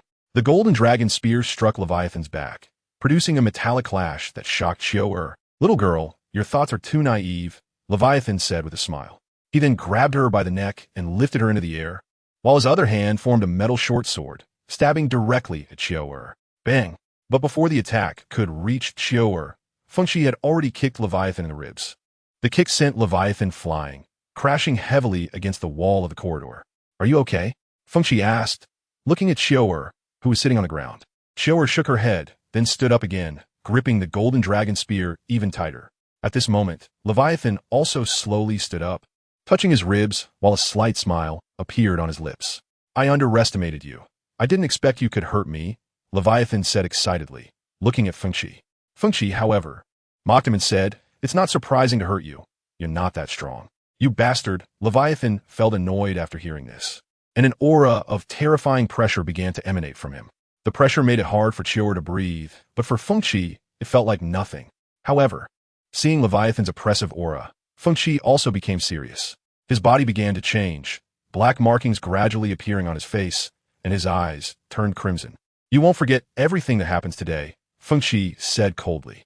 He then teleported directly in front of Leviathan and kicked him. Boom! Leviathan reacted quickly, but Fengchi's kick was extremely powerful, sending him flying.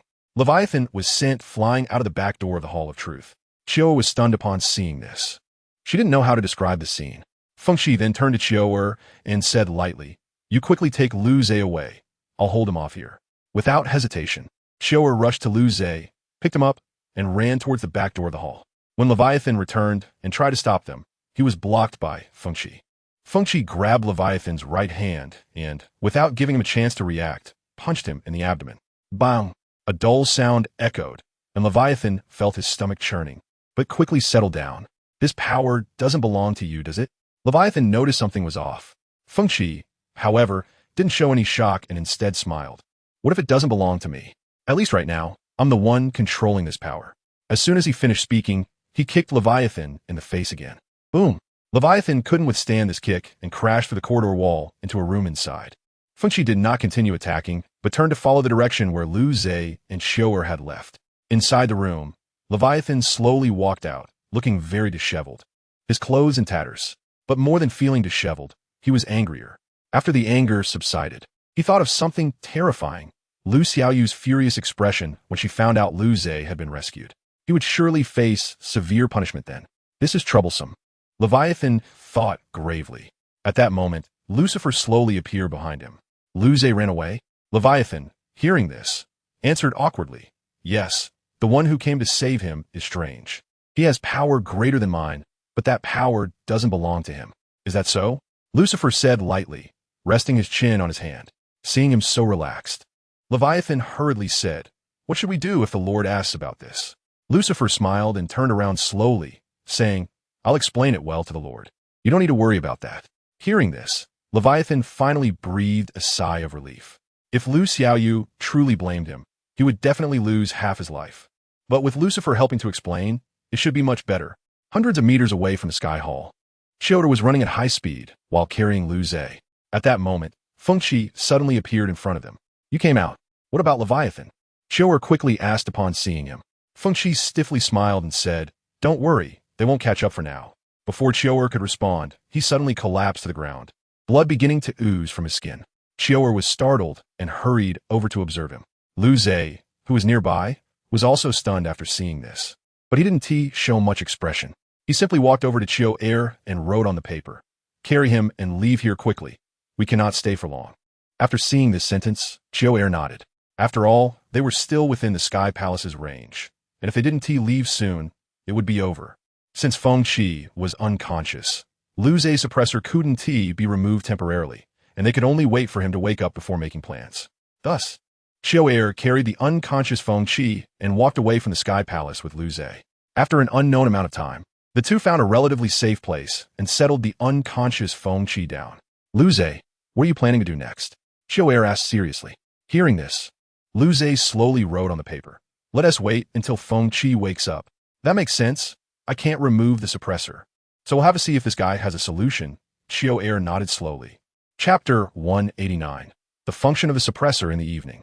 The Soul Master Tournament took a temporary break inside the Sky Palace. Lucifer and his 6 companions stood in front of Lu Xiaoyu. At this moment, Lu Xiaoyu's expression was extremely cold, as if she wanted to eat someone. Lucifer, I'm giving you a chance to explain, Lu Xiaoyu said with a stern face. Upon hearing this, Leviathan became tense. He had already thought of what punishment he would face. At this moment, Lucifer slowly said, My lord, to speak frankly, the one who came to rescue your brother is not an ordinary person. Leviathan was suppressed to the point of having no chance to fight back. But didn't you notice? Why did you let my brother be taken away? Lu Xiaoyu said again. Lucifer remained calm and replied slowly, I arrived too late. By the time I got there, they had already escaped. This incident doesn't seem to be caused by you, Lu Xiaoyu said as she looked at Leviathan. Explain yourself. Leviathan hurriedly replied, My lord, this incident is indeed my fault. Please punish me. He understood that no matter how he explained, he would still be punished. So it was better to admit it willingly. After hearing this, Lu Xiaoyu slowly stood up, looking down at Leviathan. This is the first and last time. As soon as she finished speaking, a golden sword pierced directly into Leviathan's heart. Puffed. Leviathan couldn't withstand the power of the rules, and this sword severely injured him. Lucifer and the others felt a chill down their spines as they looked at him. At this moment, Lu Xiaoyu slowly said, Remember, there won't be a next time. After saying this, she turned and left, walking straight back to her room. Lucifer and the others watched her retreating figure, feeling a myriad of emotions. It seems the Lord is truly angry this time, Mammon said slowly. What can we do? After all, the Lord cares a lot about Lu Zhe. Lucifer smiled faintly. All right, now everyone knows, don't make mistakes again.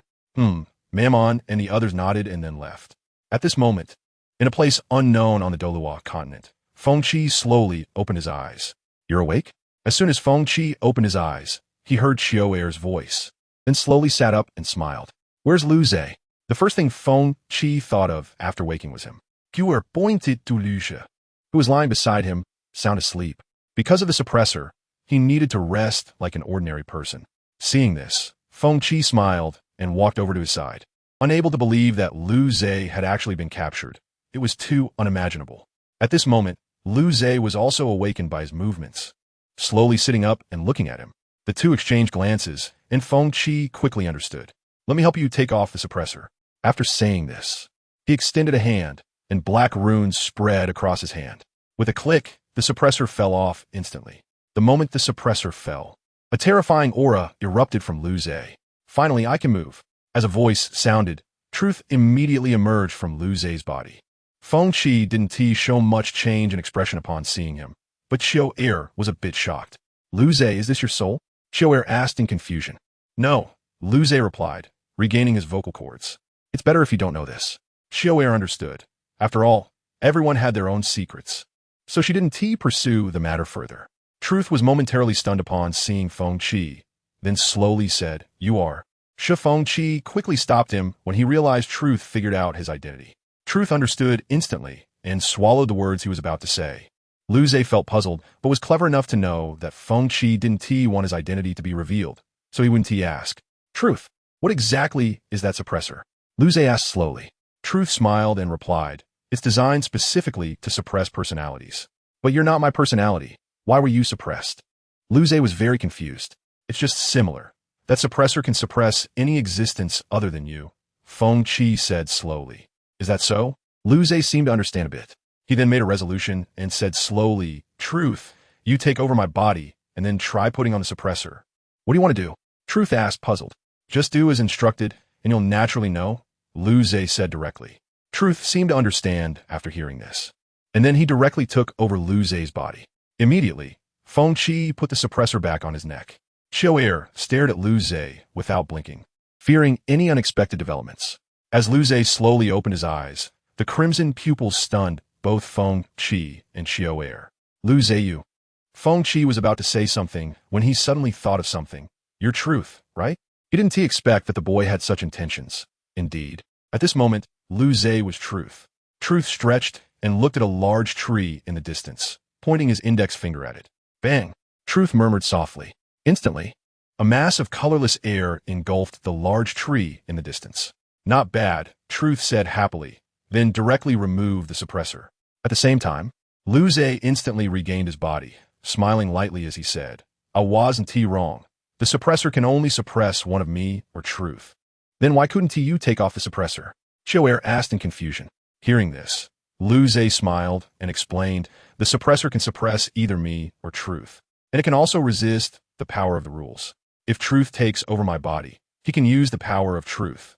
What about the paradox? Truth suddenly asked. The power of paradox doesn't belong to me, nor does it belong to you. Why can I use it and you can't? Did you forget that I have been using your power to activate the paradox since I lost my soul power? Lu Zhe replied slowly. Truth instantly understood that the suppressor had regarded the power of paradox as his own ability. Lu Zhe nodded.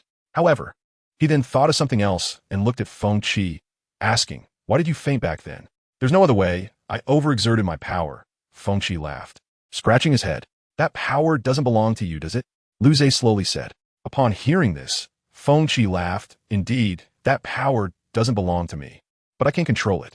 Lu Zhe didn't ask whose power it was, but he could be sure that Feng Qi was on his side. Soon, their conversation came to an end, but Qiu'er asked again, Lu Zhe, when do you plan to go back for revenge? It'll take some time. It's not too late to go when the time is right, Lu Zhe replied slowly. Upon hearing this, Qiu'er fell silent, as she knew the current strength of the Sky Hall, relying solely on the three of them would likely be insufficient. Where to now? Feng Qi asked as he approached Lu Zhe. Lu Zhe looked at the sky and smiled slowly. Let's go take a look at the Divine Realm. Chapter 190. Searching for the Divine Realm, it had been nearly a month since Lu Zhe escaped from the Sky Hall. During this time, they had been searching for the Divine Realm. Because of Lu Xiaoyu, the Divine Realm had been hidden away by Tang San. Therefore, Lu Zhe and the others had not found the specific location of the Divine Realm. Lu Zhe, how much longer do we have to walk? Qiu'er said with a gloomy face. Before Lu Zhe could respond, Feng Qi slowly said, What's the rush? The Divine Realm is afraid of you finding them after the last attack. Upon hearing this, Qiu'er was momentarily speechless, as she had also participated in the last incident. In this world, Lu Zhe said slowly, There's a town ahead. Don't reveal your identities. His words instantly awakened the two. Seeing this, Feng Qi directly picked up a mask and put on his face. Meanwhile, Qiu'er wrapped herself tightly in a black cloak and then looked at Lu Zhe. Noticing that Lu Zhe hadn't disguised himself, they curiously asked, Lu Zhe, aren't you going to disguise yourself? Lu Zhe, who was deep in thought, turned to look at them and smiled. I don't need to go through that trouble. After saying this, his appearance began to change, quickly transforming into an ordinary-looking young man. Qiu'er was momentarily stunned upon seeing this, and then exclaimed in surprise, Lu Zhe, you have this ability too? Isn't it normal? Lu Zhe said, a bit confused. Upon hearing this, Qiu'er became even more flustered and thought of something, so she stepped forward and said, Lu Zhe, can you apply this ability to others? Yes. Lu Zhe instantly guessed what she wanted to do. Qiu'er became excited upon hearing this and hurriedly said, Then quickly make me into a stunning beauty. Not necessary. I think you're already very beautiful, Lu Zhe replied with a helpless smile. Even Feng Qi chimed in, Yeah, Qiu'er is already a stunning beauty. No need to add more. Fine then, Qiu'er said, disappointed, and walked in front of Lu Zhe. Seeing her forlorn expression, Lu Zhe smiled and patted her head while using the power of rules to change her appearance. Can you not randomly pat others' heads? Xiao had not yet realized the changes happening to her. However, she quickly noticed as she found her hands gradually becoming smaller and her height decreasing. Lu Zhe, what have you done to me? Xiao exploded in anger upon discovering her transformation. And no, nothing at all, Lu Zhe said, averting his gaze. Feng Qi couldn't help but laugh upon witnessing this. After hearing his laughter, Xiao's expression grew even angrier, and she puffed her cheeks and punched Lu Zhe in the stomach. However, Lu Zhe easily intercepted the punch and laughed. You look very cute like this. Why are you hitting me? This is not cute at all. Xiao shouted with puffed cheeks. No, I think it's very cute, Feng Qi said as he approached and patted her small head. Once again being patted on the head, Xiao instantly swatted Feng Qi's hand away and glared at him, saying, Don't touch my head. Although her expression looked fierce, to Feng Qi, she appeared particularly adorable. So he teased, You look cute even when you're angry. You jerk. Upon hearing this, Xiao couldn't hold back and charged at Feng Qi. Seeing this, Feng Qi laughed and dodged, leading to a playful chase between them on the forest path. Lu Zhe, left behind, laughed and followed them. Soon, the three arrived at the town they had seen earlier. Once in the town, Feng Qi and Xiao calmed down and stood in place waiting for Lu Zhe. Soon, Lu Zhe joined them. Looking at the two who had settled down, he smiled and said, You've had your fun. Now it's time to behave. Turn me back now, Xiao said, looking displeased at Lu Zhe. But Lu Zhe pointed to the signboard on the left and smiled. Are you sure? Feeling puzzled, Xiao looked in the direction Lu Zhe was pointing and was taken aback. The signboard was plastered with wanted posters, with the most eye-catching ones featuring the three of them. If I help you restore your appearance now, you might get caught, Lu Zhe said with a smile. You. Upon hearing this, Xiao felt a mix of embarrassment and anger, turning her head away. Seeing her like this, Lu Zhe and Feng Qi laughed again, as the smaller version of Xiao was indeed very cute. However, at that moment, they also realized that they were being pursued by the Sky Hall, and revealing their identities could attract the Sky Hall's pursuers. To be safe, Lu Zhe reminded Feng Qi and Xiao not to act recklessly, even if it meant trouble would come to them. Feng Qi agreed. However, Xiao was quite unhappy because Lu Zhe had turned her into her current petite form, which made her dissatisfied. As night gradually fell, Lu Zhe and his companions found a place to rest. In the room, Lu Zhe and Feng Qi sat at a table, looking at each other. After a while, Feng Qi slowly spoke. Lu Zhe, do you still plan to go to the Divine Realm? We can only go take a look at the Divine Realm. Staying on the continent will eventually get us caught, Lu Zhe said helplessly. He couldn't possibly tear open a space rift to another world again, as that would only create more trouble. Moreover, he wasn't sure where he would end up after tearing open a space rift. What if he ended up trapped inside? Seeing his expression, Feng Qi immediately understood and said, The Divine Realm is well hidden. Unless a god leaves some traces, it's very hard to find. No, during this time, you all keep an eye on the situation around here. I'll go into the spatial rift to look for traces left by the Divine Realm, Lu Zhe said slowly. No way, the spatial rift is too dangerous. Without someone guiding you, you might not come back, Feng Qi quickly replied. But Lu Zhe said very casually, Don't worry. I won't get into trouble. Feng Qi, who was about to say more, relaxed upon seeing Lu Zhe's calm expression. Seeing this, Lu Zhe didn't say much more and smiled. It's getting late. You all should go rest. Just be extra careful during this time. I will return soon. After saying that, he directly got up and went to the window, tearing open the spatial rift without hesitation. Be careful, Feng Qi reminded him as he watched his back. Lu Zhe smiled lightly upon hearing this, then stepped into the rift. Once he disappeared completely, the spatial rift closed instantly. After witnessing this, Feng Qi went to the window and looked at the starry sky, feeling an indescribable sensation on his face. I hope nothing unexpected happens. If you run into trouble, my mission will be impossible. Chapter 191. Entering the Divine Realm in the Endless Void, Lu Zhe was slowly wandering, searching for traces left by the Divine Realm. Lu Zhe, have you found anything? At this moment, truth emerged. Lu Zhe shook his head slowly. No, this void is a bit vast. You're really useless, Truth mocked. Lu Zhe rolled his eyes at him and continued drifting towards a distance. But at that moment, a sense of oppression suddenly swept over. Run, Lu Zhe. Truth was even more sensitive than Lu Zhe. Lu Zhe wasn't foolish. He could clearly feel the power rushing towards him. He immediately dashed away in the opposite direction. And halfway through, he curiously asked, Truth, what kind of existence is that power? Seeing Lu Zhe's curious expression, Truth slowly said, "It's actually a spatial storm. The spatial storm is not something an ordinary person can resist." "I see." Lu Zhe nodded, then turned to look back. "What are you planning to do?" Truth had a bad feeling. Lu Zhe smiled lightly and said, "Nothing, just found the entrance to the divine realm." As soon as he finished speaking, he shot towards the location of the spatial storm like a shooting star. Boom! With a loud bang, the spatial storm was forcibly halted by Lu Zhe, and he wore a smile on his face. "I didn't expect those gods to be quite clever. They know that the most dangerous place is the safest place." Lu Zhe murmured with a smile. Upon hearing this, Truth immediately realized and laughed. "You found the divine realm. So when are you planning to go in?" However, Lu Zhe didn't choose to enter the divine realm immediately. Instead, he turned and tore open a rift behind him, stepping through without a second thought. Meanwhile, on Feng Qi's side, Qiu Er, who had been resting, sensed a familiar aura at that moment. Soon, a spatial rift appeared, and Lu Zhe slowly walked out from it. "Long time no see. How long have I been inside?" Lu Zhe asked with a smile. Feng Qi walked over slowly, smiling lightly. "You've been in there for almost a week. I thought you were dead if you didn't show up." "How could that be?" Lu Zhe smiled.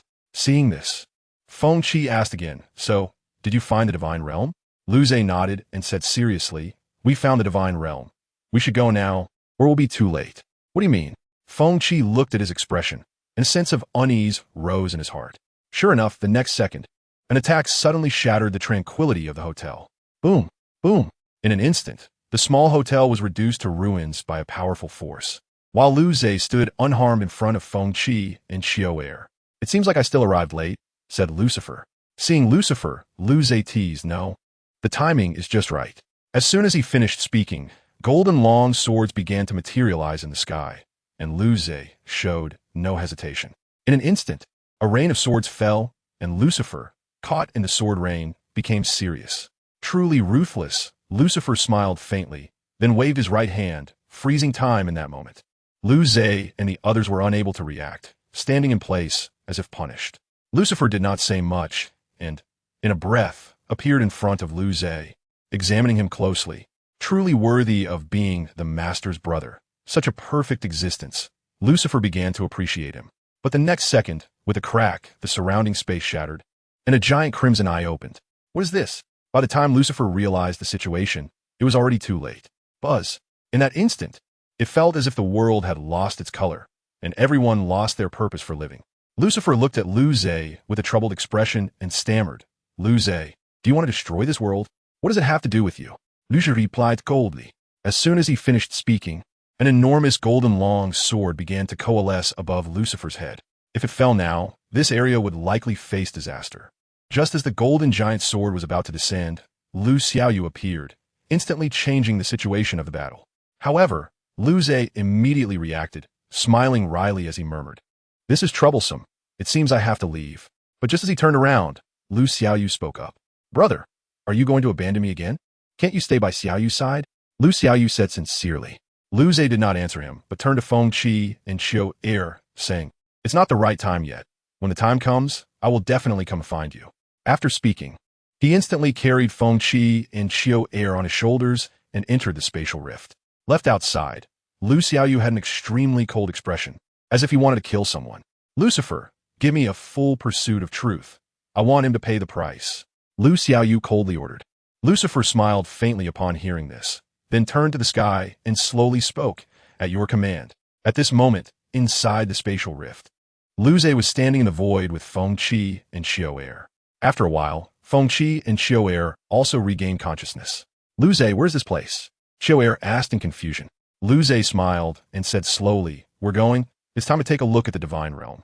As soon as he finished speaking, he tore open a section of the void in front of him, and a rift appeared before the three of them. "Don't hesitate. Just go in," Lu Zhe said slowly. Then, without giving Qiu Er a chance to react, he kicked her into the rift. Seeing this, Feng Qi smiled, and then also stepped into the spatial rift. As a dazzling light flashed by, when Qiu Er opened her eyes again, she was stunned by the scene before her. "Is this the divine realm?" Qiu Er stammered. Feng Qi beside her patted her head and smiled, saying, "What's wrong? Are you too excited?" "Not at all." Qiu Er rolled her eyes at him, then turned to Lu Zhe and asked slowly, "Lu Zhe, where are we going next?" Lu Zhe smiled upon hearing this, then looked toward the center of the divine realm. "Where else could we go?" "Of course, we're going to meet the strongest in the divine realm, Tang San." After saying that, he stepped forward toward the central location of the divine realm. At this moment, in the endless void, an unexpected event occurred that neither Lucifer nor Lu Zhe could have anticipated. Crack! A rift suddenly opened in the endless void, and a figure slowly walked out, then looked around, a slight smile appearing at the corners of their mouth. Is this the world he once existed in? Chapter 192 Alliance. In the divine realm, within the divine assembly hall, Tang San had sensed the aura of an outsider, which was very powerful. But among them was an aura he was familiar with. Brother San, what's wrong? At this moment, Xiao Wu asked with a worried expression. After seeing her, Tang San slowly said, an outsider has come to the divine realm, and among them is the aura of the Emperor Beast. The Emperor Beast? Xiao Wu exclaimed in shock. But didn't Brother San hide the divine realm in the void? How did she find it? I'm not sure, but it should be related to the person beside her. Tang San's expression became serious, and he directly used his divine sense to notify the other gods. All gods, quickly come to the assembly hall, we have guests. Before long, the more powerful gods in the divine realm had arrived at the assembly hall, their faces filled with seriousness. Tang San, are you serious? Are there really people from Dolua continent in the divine realm? The god of destruction said with a solemn expression. He vividly recalled the incident when he encountered that individual during the last descent, someone who could cause their divine power to disappear and reduce them to ordinary humans. If they hadn't held back, they might not have returned. Upon hearing this, Tang San replied seriously, have you ever seen me deceive you? If you don't believe me, sense it for yourselves. The gods looked at Tang San's serious expression, which seemed to indicate he wasn't joking, so they focused their minds. Just then, a voice broke the heavy atmosphere. I didn't expect you all to be waiting for me here. I'm a bit touched. After hearing this, Tang San and the others suddenly turned to look in the direction of the voice, and were astonished to find Lu Zhe and the other two standing at the entrance of the assembly hall. The hearts of the gods tightened, fearing another conflict would erupt. At that moment, Tang San, who was observant, noticed that the other party did not harbor any malice. So he mustered his courage and awkwardly smiled. May I ask why you have come to our divine realm? Is there something you wish to discuss? Lu Zhe nodded, and without further ado, he said, yes, I indeed have matters to discuss with all of you here. Upon hearing this, the gods breathed a sigh of relief, at least ensuring that this person was not here to cause trouble. Tang San smiled and said, then please take a seat. Lu Zhe did not engage in pleasantries and directly brought Feng Qi and Xiu'er to sit opposite Tang San. After seeing this, the other gods trembled as they took their seats. The heavy atmosphere erupted immediately, and seeing this, Tang San broke the silence. May I ask who you are? Lucia. Lu Zhe simply replied. Upon hearing this name, Tang San was momentarily stunned, as he vaguely remembered having some dealings with this individual. After some thought, he still found it a bit unclear. Lu Zhe, noticing his reaction, chuckled. Does the god of Shura remember the incident in the Stardow Forest over a decade ago? It's you? Tang San recalled this upon his reminder, and his expression became even more awkward. I didn't come here for anything else, just for one matter, Lu Zhe said slowly at this moment. Tang San, not showing any overly aggressive behavior, asked awkwardly, what matter is that? You should have heard of the Sky Hall. Lu Zhe suddenly mentioned. Before Tang San could respond, the god of destruction became even more agitated. How can we not know about the Sky Hall? That's good to hear. Lu Zhe smiled and nodded. The god of destruction then asked again, may I ask what your relationship is with the Sky Hall? Why mention it here? To be honest, the Sky Hall was actually established by my brother, Lu Xiaoyu, Lu Zhe said very plainly. What? This statement from Lu Zhe immediately caused an uproar among the god of destruction and the others. Seeing them so agitated, Lu Zhe didn't take it to heart and continued. Oh, and one more thing I forgot to mention, I am currently being hunted by the Sky Hall. Isn't the Sky Hall established by your brother? Why are they hunting you instead? Xiao Wu felt very confused. Upon hearing this, Lu Zhe could only awkwardly smile and said, because my brother was persuaded by Lucifer, so he is now on the opposite side of me. Then what are you doing in our divine realm? The god of destruction was highly suspicious. Feng Qi laughed out loud upon hearing this, then said, since we've come this far, don't you all understand? The gods looked confused, and seeing this, Feng Qi had to explain, we are here to form an alliance with the divine realm. An alliance with us? Tang San looked puzzled, then added, but our current strength may not be able to compare to the Sky Hall. It's fine. As long as you help me deal with the other people from the Sky Hall, I will handle my brother and Lucifer myself, Lu Zhe said nonchalantly. Upon hearing this, Tang San and the others expressed skepticism. knowing the power of Lu Xiaoyu and Lucifer. Lu Zhe, I know you're strong, but facing your brother and Lucifer alone might still be a bit lacking, Tang San said seriously. You need not worry about that. Lu Zhe waved his hand. The fact that I can say this means I have a certain level of confidence. Then how are we to trust you? What if you were just putting on a show with your brother? Tang San suddenly asked. Upon hearing this, Lu Zhe smiled. Think about it carefully. If I could find the divine realm and come in, why would I need to cooperate with my brother to stage this? Wouldn't it be easier to bring people in and wipe you out? This. Tang San was suddenly at a loss for words, then stood up and said apologetically, I'm sorry, I was overly suspicious. It's fine, I can understand that. Lu Zhe smiled, then stood up and said, so now we are considered allies, right? Yes. Starting today, we are comrades standing on the same front, Tang San said, extending his right hand with a smile. Upon seeing this, Lu Zhe smiled and shook his hand. Thus, an alliance was formed between the divine realm and Lu Zhe. However, at this moment, the Doluo continent was facing a significant change.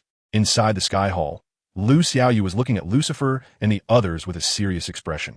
He then slowly asked, does anyone know about the new force that has recently emerged? Is the master referring to the Hall of Truth? Lucifer chuckled. I can sense the aura of truth within the Hall of Truth. Lu Xiaoyu said with a serious expression. The aura of truth. Could it be the influence created by the master's brother? Leviathan slowly remarked. However, Lu Xiaoyu immediately dismissed it. No, that aura of truth is not from my brother. It's even stronger than the truth aura from both my brother and me. Is that so? Lucifer's expression became somewhat serious. At this moment, Lu Xiaoyu spoke again. But fortunately, that new force seems unwilling to deal with us. It's best not to provoke them. Otherwise, the consequences could be difficult to predict. After saying this, he stood up and walked back to his room. Lucifer, standing in place, wore a cold expression and slowly looked outside the hall. How can there be a third truth? This is simply impossible. It seems this world is already changing. Chapter 193. Tang Wutong in the Doluo God Realm. Everything appeared harmonious in the residence arranged for Lu Zhe and the others by Tang San. Lu Zhe, when do you plan to go back? Feng Qi asked with a gentle smile. Upon hearing this, Lu Zhe looked at the scenery outside the window and slowly replied, soon. Feng Qi, hearing this, said nothing more and turned to walk out the door. However, as soon as he opened the door, he encountered a girl with pinkish blue hair. Is Lu Zhe here? The girl asked slowly. Hearing this, Feng Qi smiled and said, Lu Zhe, someone's looking for you. Lu Zhe, who was inside the room, walked over and looked at the girl, smiling as he said, you must be Tang Wutong. The girl nodded and smiled, saying, my dad asked me to call you over. He has something to discuss with you. Let's go, you lead the way. Lu Zhe smiled and started walking. Feng Qi, seeing this, said nothing more and quietly followed behind. On the way to their destination, Lu Zhe looked at Tang Wudong, who was leading the way, and asked with a smile, can I call you Wudong? Tang Wudong smiled and nodded. Of course you can. You know my dad, so you can call me that. All right. Lu Zhe nodded and then asked, do you still remember me? We just met. Of course I remember, Tang Wudong said with a smile. Upon hearing this, Lu Zhe immediately understood that Wang Donger's memories had been erased by Tang San. However, Lu Zhe still wanted to try to see if he could help her remember a little. So he asked, Wudong, do you remember Hu Yu Hao? The moment Tang Wutong heard this, a wave of heaviness hit her chest, and she felt an indescribable sensation. I seem to. Dan Wudong's dam, covering her forehead. It seems you really have forgotten. Lu Zhe smiled. But for Yu Hao's sake, I'll help you restore your memories. Without giving Tang Wudong time to react, Lu Zhe pointed at her forehead. In an instant, a white light flashed, and the dazzling brilliance engulfed Tang Wudong. After a while, the light gradually dissipated, and Tang Wudong stood there in a daze. Seeing this, Lu Zhe stepped forward and asked, so, do you remember anything? Tang Wudong slowly lifted her head, tears welling up in her eyes. Finally, she couldn't hold it in anymore and cried out, Lu Ge, is Yu Hao doing well now? I really feel so guilty. Looking at the tear-streaked face of Tang Wudong, Lu Zhe couldn't help but smile. Then he patted her head. Don't worry. Yu Hao is doing very well now.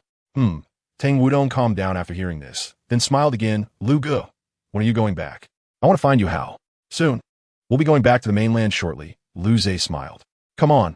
I'll take you to my dad now, Tang Wudong said cheerfully. She then walked in front of Lu Zhe, while Lu Zhe turned to Feng Qi and smiled. You go accompany Chiu'er. I'll go find Tang San alone. All right. I can't argue with you. Feng Qi wisely turned and went to find Chiu'er. Lu Zhe then regained his composure. and caught up with Tang Wudong. Before long, under Tang Wudong's lead, Lu Zhe arrived at Tang San's location. When Tang San saw him coming, he directly sent Tang Wudong and Xiao Wu away, facing Lu Zhe alone. You asked me to come here for something? Lu Zhe got straight to the point. Tang San forced a smile and then slowly said, actually, it's nothing big. I just wanted to discuss the matter of going to the mainland. I'll naturally notify you when it's time to go back, Lu Zhe said slowly. I know. Tang San nodded, then continued, I wanted to discuss what to do if we encounter an ambush when we descend on a Dolawa continent. Your brother's ability is too strong. You don't need to worry about this. I will handle my brother myself, Lu Zhe said slowly. He then stood up and asked, is there anything else? If not, I'll take my leave. Tang San, who originally didn't want to say much, suddenly thought of something and asked, you restored Wudong's memories, right? Lu Zhe did not deny it and nodded. I don't understand why you erased her memories. Tang San didn't know how to respond for a moment. Seeing his awkward expression, Lu Zhe slowly said, I understand how every father feels. But I still hope you won't interfere with their choices. I understand. Tang San nodded, then looked out the window. Lu Zhe did not continue speaking, turned, and walked out the door. When Tang Wudong saw him coming out, she wanted to send him off, but he politely declined. Thus, Lu Zhe walked alone on the way back. In a forest outside the God Realm, Lu Zhe was walking slowly when suddenly a roar echoed through the air. Roar. Hearing this roar, Lu Zhe showed no expression and instead looked towards the direction of the sound. A divine beast? Lu Zhe chuckled, then paid it no mind, turning back to continue walking forward. However, what he didn't expect was that the divine beast came looking for him. Human, why are you here? You clearly have no divine aura, the divine beast said in a cold voice. Lu Zhe glanced at it casually and then lost interest, turning to leave. The divine beast felt displeased, as it was the first time it encountered someone who didn't even look at it. It blocked Lu Zhe's path again, saying, Human, I'm asking you a question. Why? Get lost. Lu Zhe shot a cold glance at it, and the divine beast suddenly felt as if its heart was being squeezed. It didn't understand what was happening. This human seemed very dangerous, as if he were its natural enemy. The divine beast, being wise, sensed the aura of danger and obediently stepped aside, allowing a path. Lu Zhe saw this and said nothing more, directly walking forward. The divine beast looked at his back and felt a chill down its spine. What kind of existence is this human? Why does he make me feel fear? However, no one was there to answer this question for it, as there were no other beings around. After returning to his residence, Lu Zhe saw Feng Qi waiting for him ahead. Without saying a word, he walked over. When Feng Qi saw him approaching, he smiled and said, You're back. What did Tang San say to you? Nothing much. Just talked about the arrangements for the return, Lu Zhe replied slowly. Hearing this, Feng Qi smiled again and said, Then I won't say much more. Just make sure to rest well. After saying this, he turned and left, while Lu Zhe stood there deep in thought. At that moment, Truth suddenly appeared, saying, Lu Zhe, something big has happened. What big thing? Lu Zhe asked, a bit puzzled. Truth looked serious and said, I have a vague feeling that another truth has appeared on the continent. Are you serious? Lu Zhe's expression turned grave. Truth nodded and warned, You really need to be careful this time when you go back. After saying this, it once again merged into his body. Lu Zhe looked out the window with a serious expression, and a myriad of thoughts flooded his mind. This is troublesome. Chapter 194, Brothers, Part 1. As time passed, Lu Zhe and the others planned to descend to Dolawa continent. Everyone was energized, as this battle not only concerned the survival of our divine realm, but also the survival of the entire continent. Tang San stood in front of the gods and proclaimed loudly. With this declaration, all the gods here let out passionate cheers. After seeing this, Tang San walked to Lu Zhe's side and said softly, We are ready. Now we just await your command. Lu Zhe, who had been keeping his eyes closed, gradually opened them upon hearing this and murmured, It's about time. I should go back and see Xiao Yu. With that, Lu Zhe entered the state of rules, his whole body wrapped in golden inscriptions, and his eyes shone with a brilliant golden light, exuding an extraordinary majesty. The gods were instantly stunned upon seeing Lu Zhe like this. The power of the rules emanating from him was simply outrageous, as if he were the very source of a world. Gods, obey my command, Lu Zhe shouted loudly. Tang San and the others quickly regained their senses, focusing their attention on Lu Zhe. Seeing this, Lu Zhe smiled faintly and raised his right hand with a gentle wave. Crack! In an instant, the boundary space of the divine realm shattered, revealing an endless void before the gods. Lu Zhe gazed into the depths of the endless void, and his expression gradually turned serious. set off to Dolua Continent. Dolua Continent in the Sky Hall. At this moment, Lu Xiaoyu also sensed it, her lips curling into a slight smile as she stood up and shouted, "All personnel on alert, guests are coming." In an instant, the people across Dolua Continent were struck with awe at the sight before them. The sky of Dolua Continent had opened a massive rift, as if the heavens themselves had split apart. Is this a joke? Is the apocalypse about to descend on the continent again? This was the unified sentiment of the people across the continent, as they bore the psychological shadow from the last incident. However, compared to this time, the last descent of the gods was merely a test. This time was the real arrival. Meanwhile, the Sky Hall also responded. Lu Xiaoyu led many original sins standing opposite Lu Zhe. The two brothers exchanged glances, and the atmosphere reached a peak, feeling as if it would explode at any moment. "Long time no see, my dear brother." Lu Xiaoyu floated in the air opposite Lu Zhe, her face adorned with an excited smile. Upon hearing this, Lu Zhe was overwhelmed with thoughts, and after calming himself slightly, he said, "Xiaoyu, come home with me. I will save you."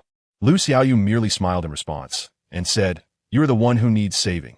That guy Truth will only exploit you." Seeing this, Lu Zhe was at a loss for words, and he had no choice but to take action. "Come on, I hope I can wake you up." With these words, the second battle between the Divine Realm and the Sky Hall began. The sky was overcast on this day, and a heavy atmosphere filled the entire continent.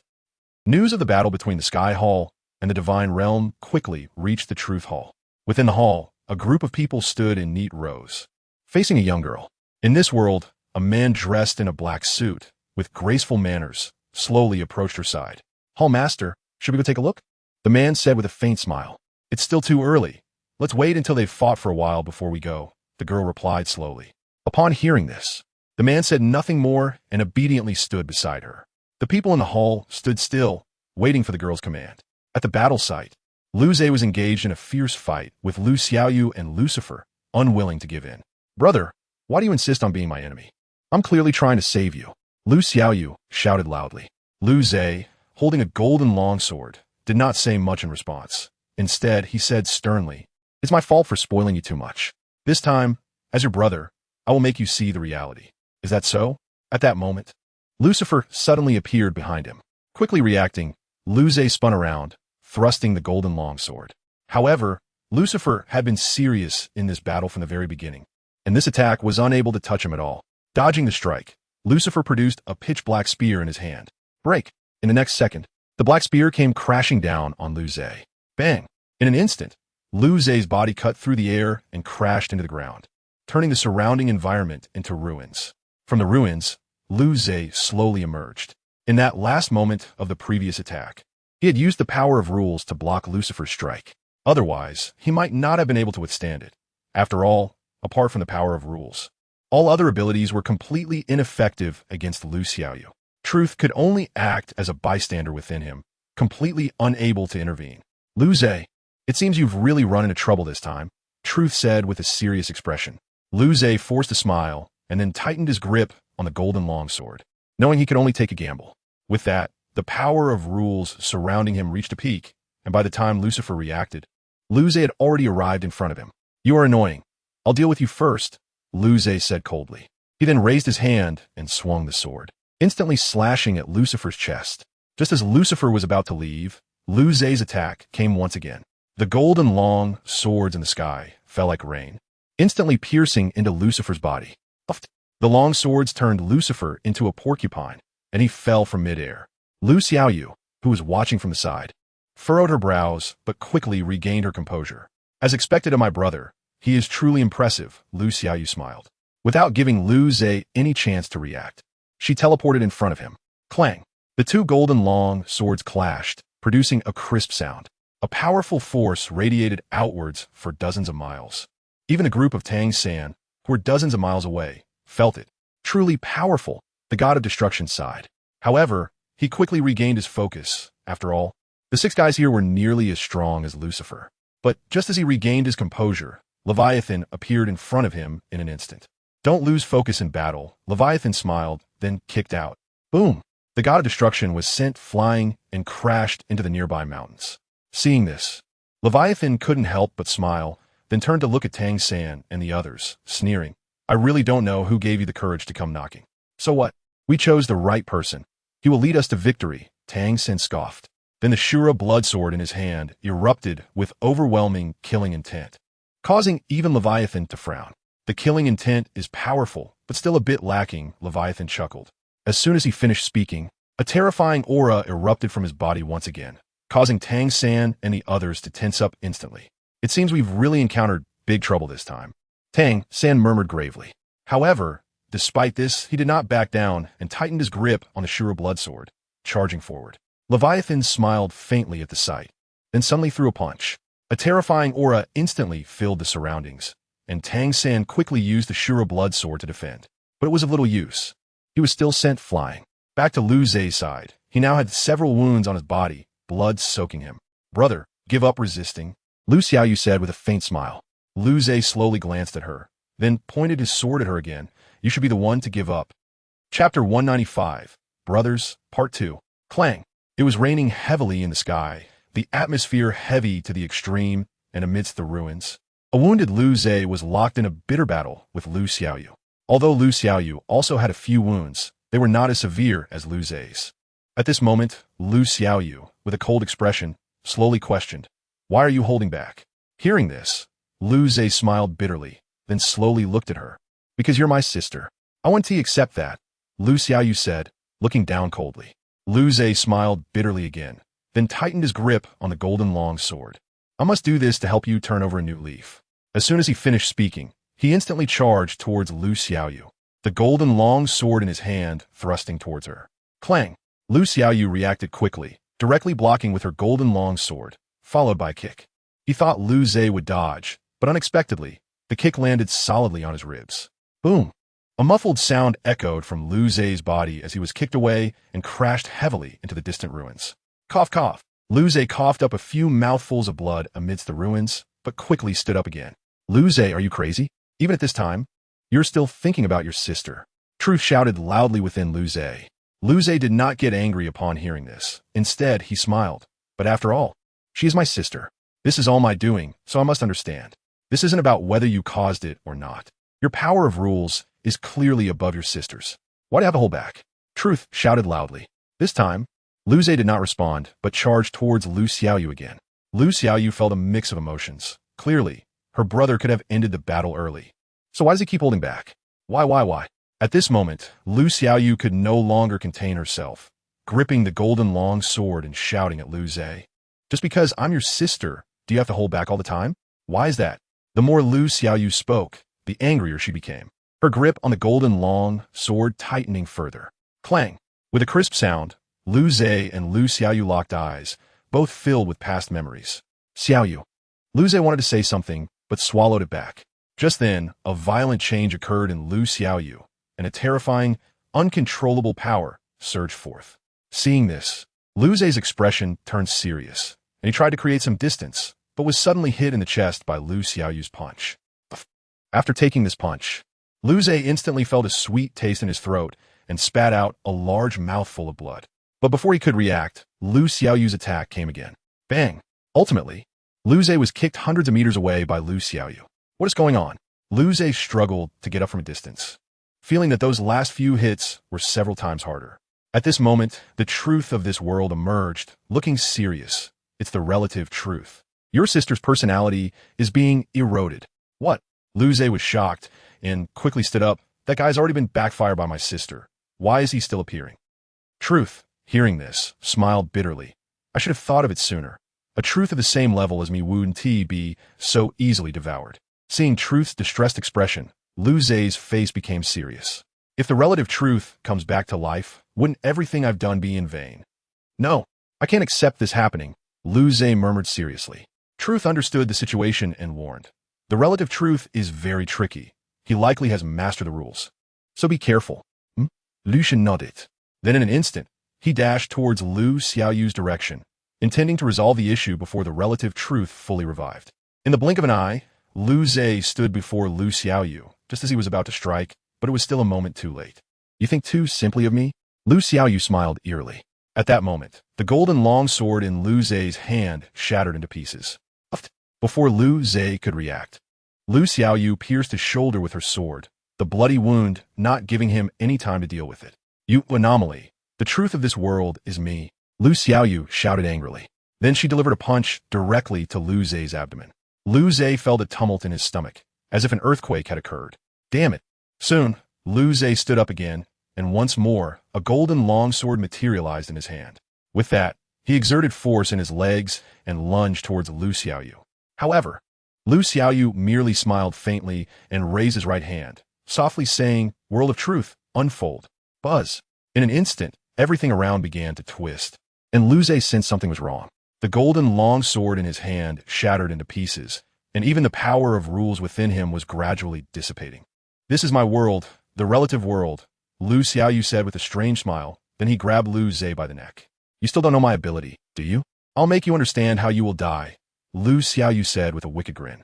"In the relative world, aside from my abilities, all other powers will be ineffective, including the power of rules." Upon hearing this, Lu Zhe was momentarily stunned.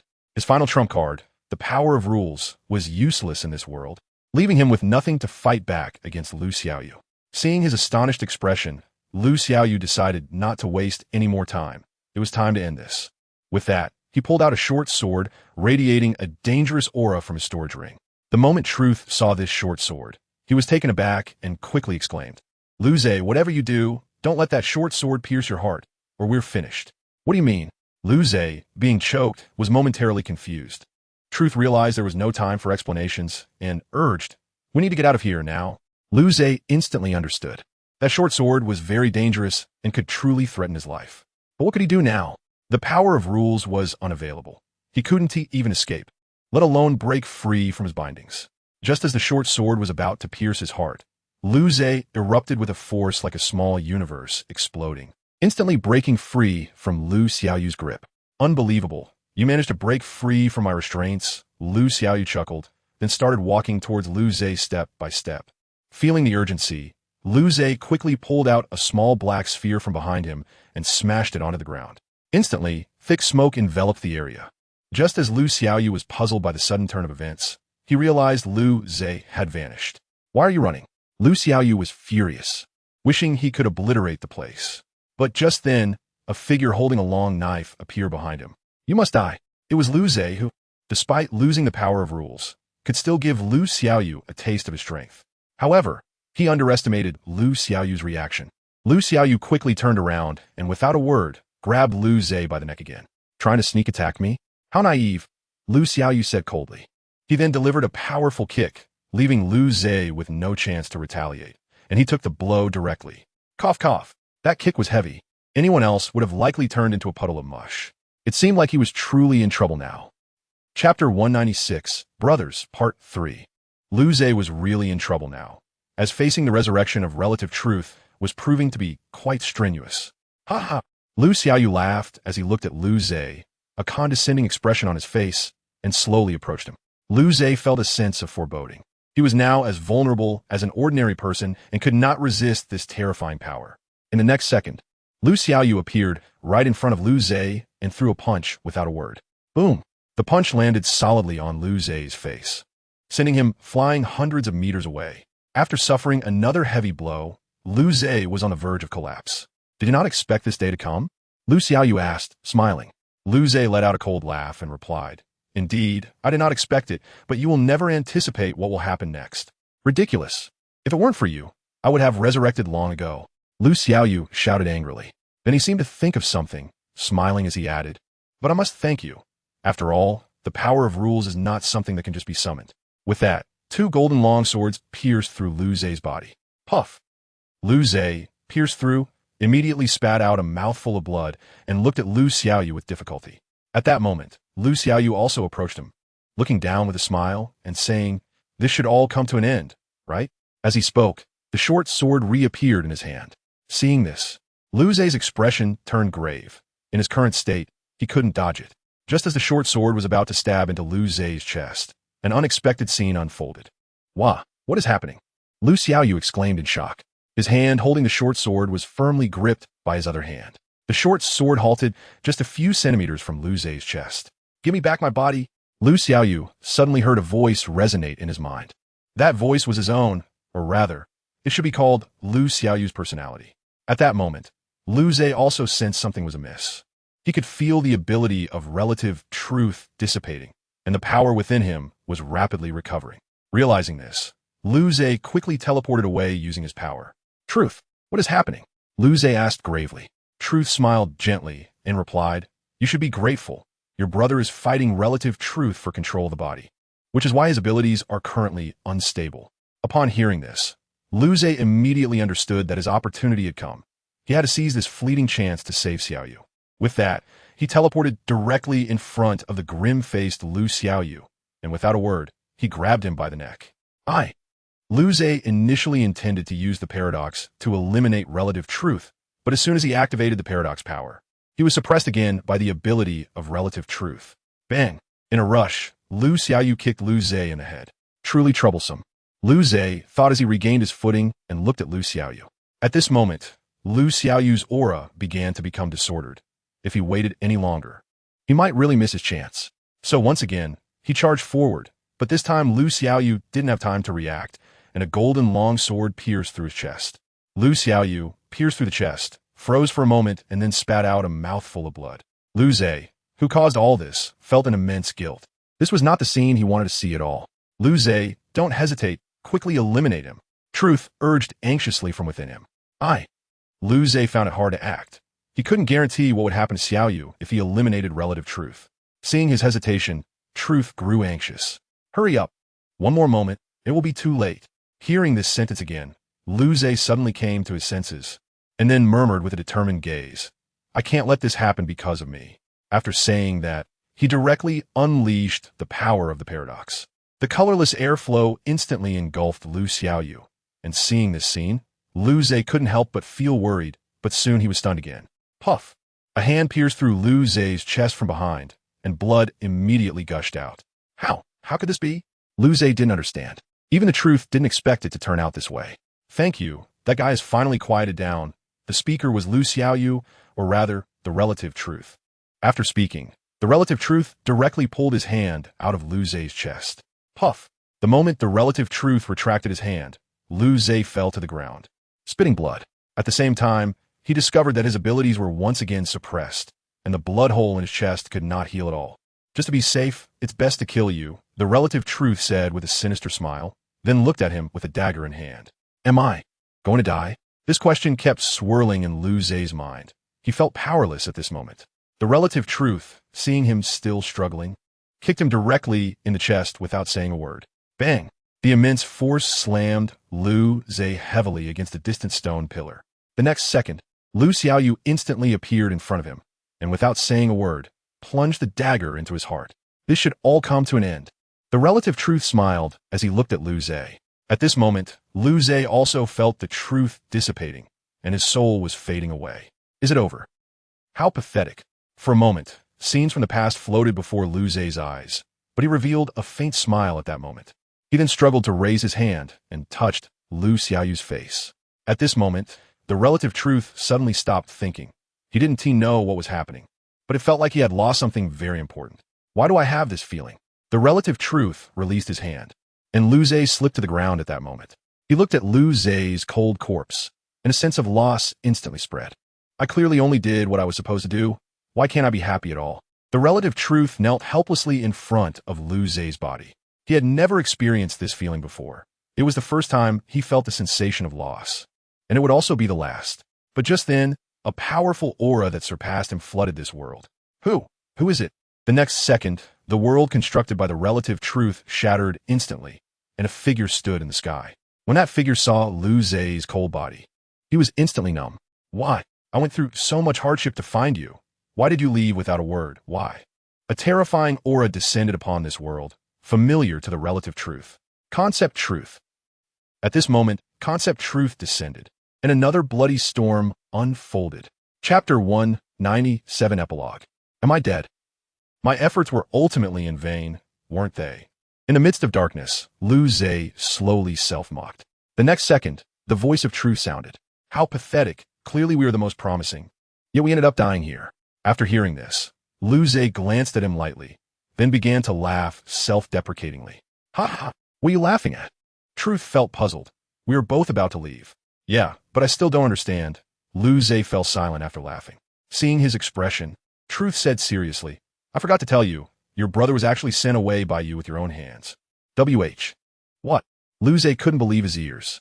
But Truth didn't stop there, bluntly saying, it was just a second before the relative truth was about to be erased that your brother's personality was swapped with yours. So what was erased was actually. At this point, Truth fell silent.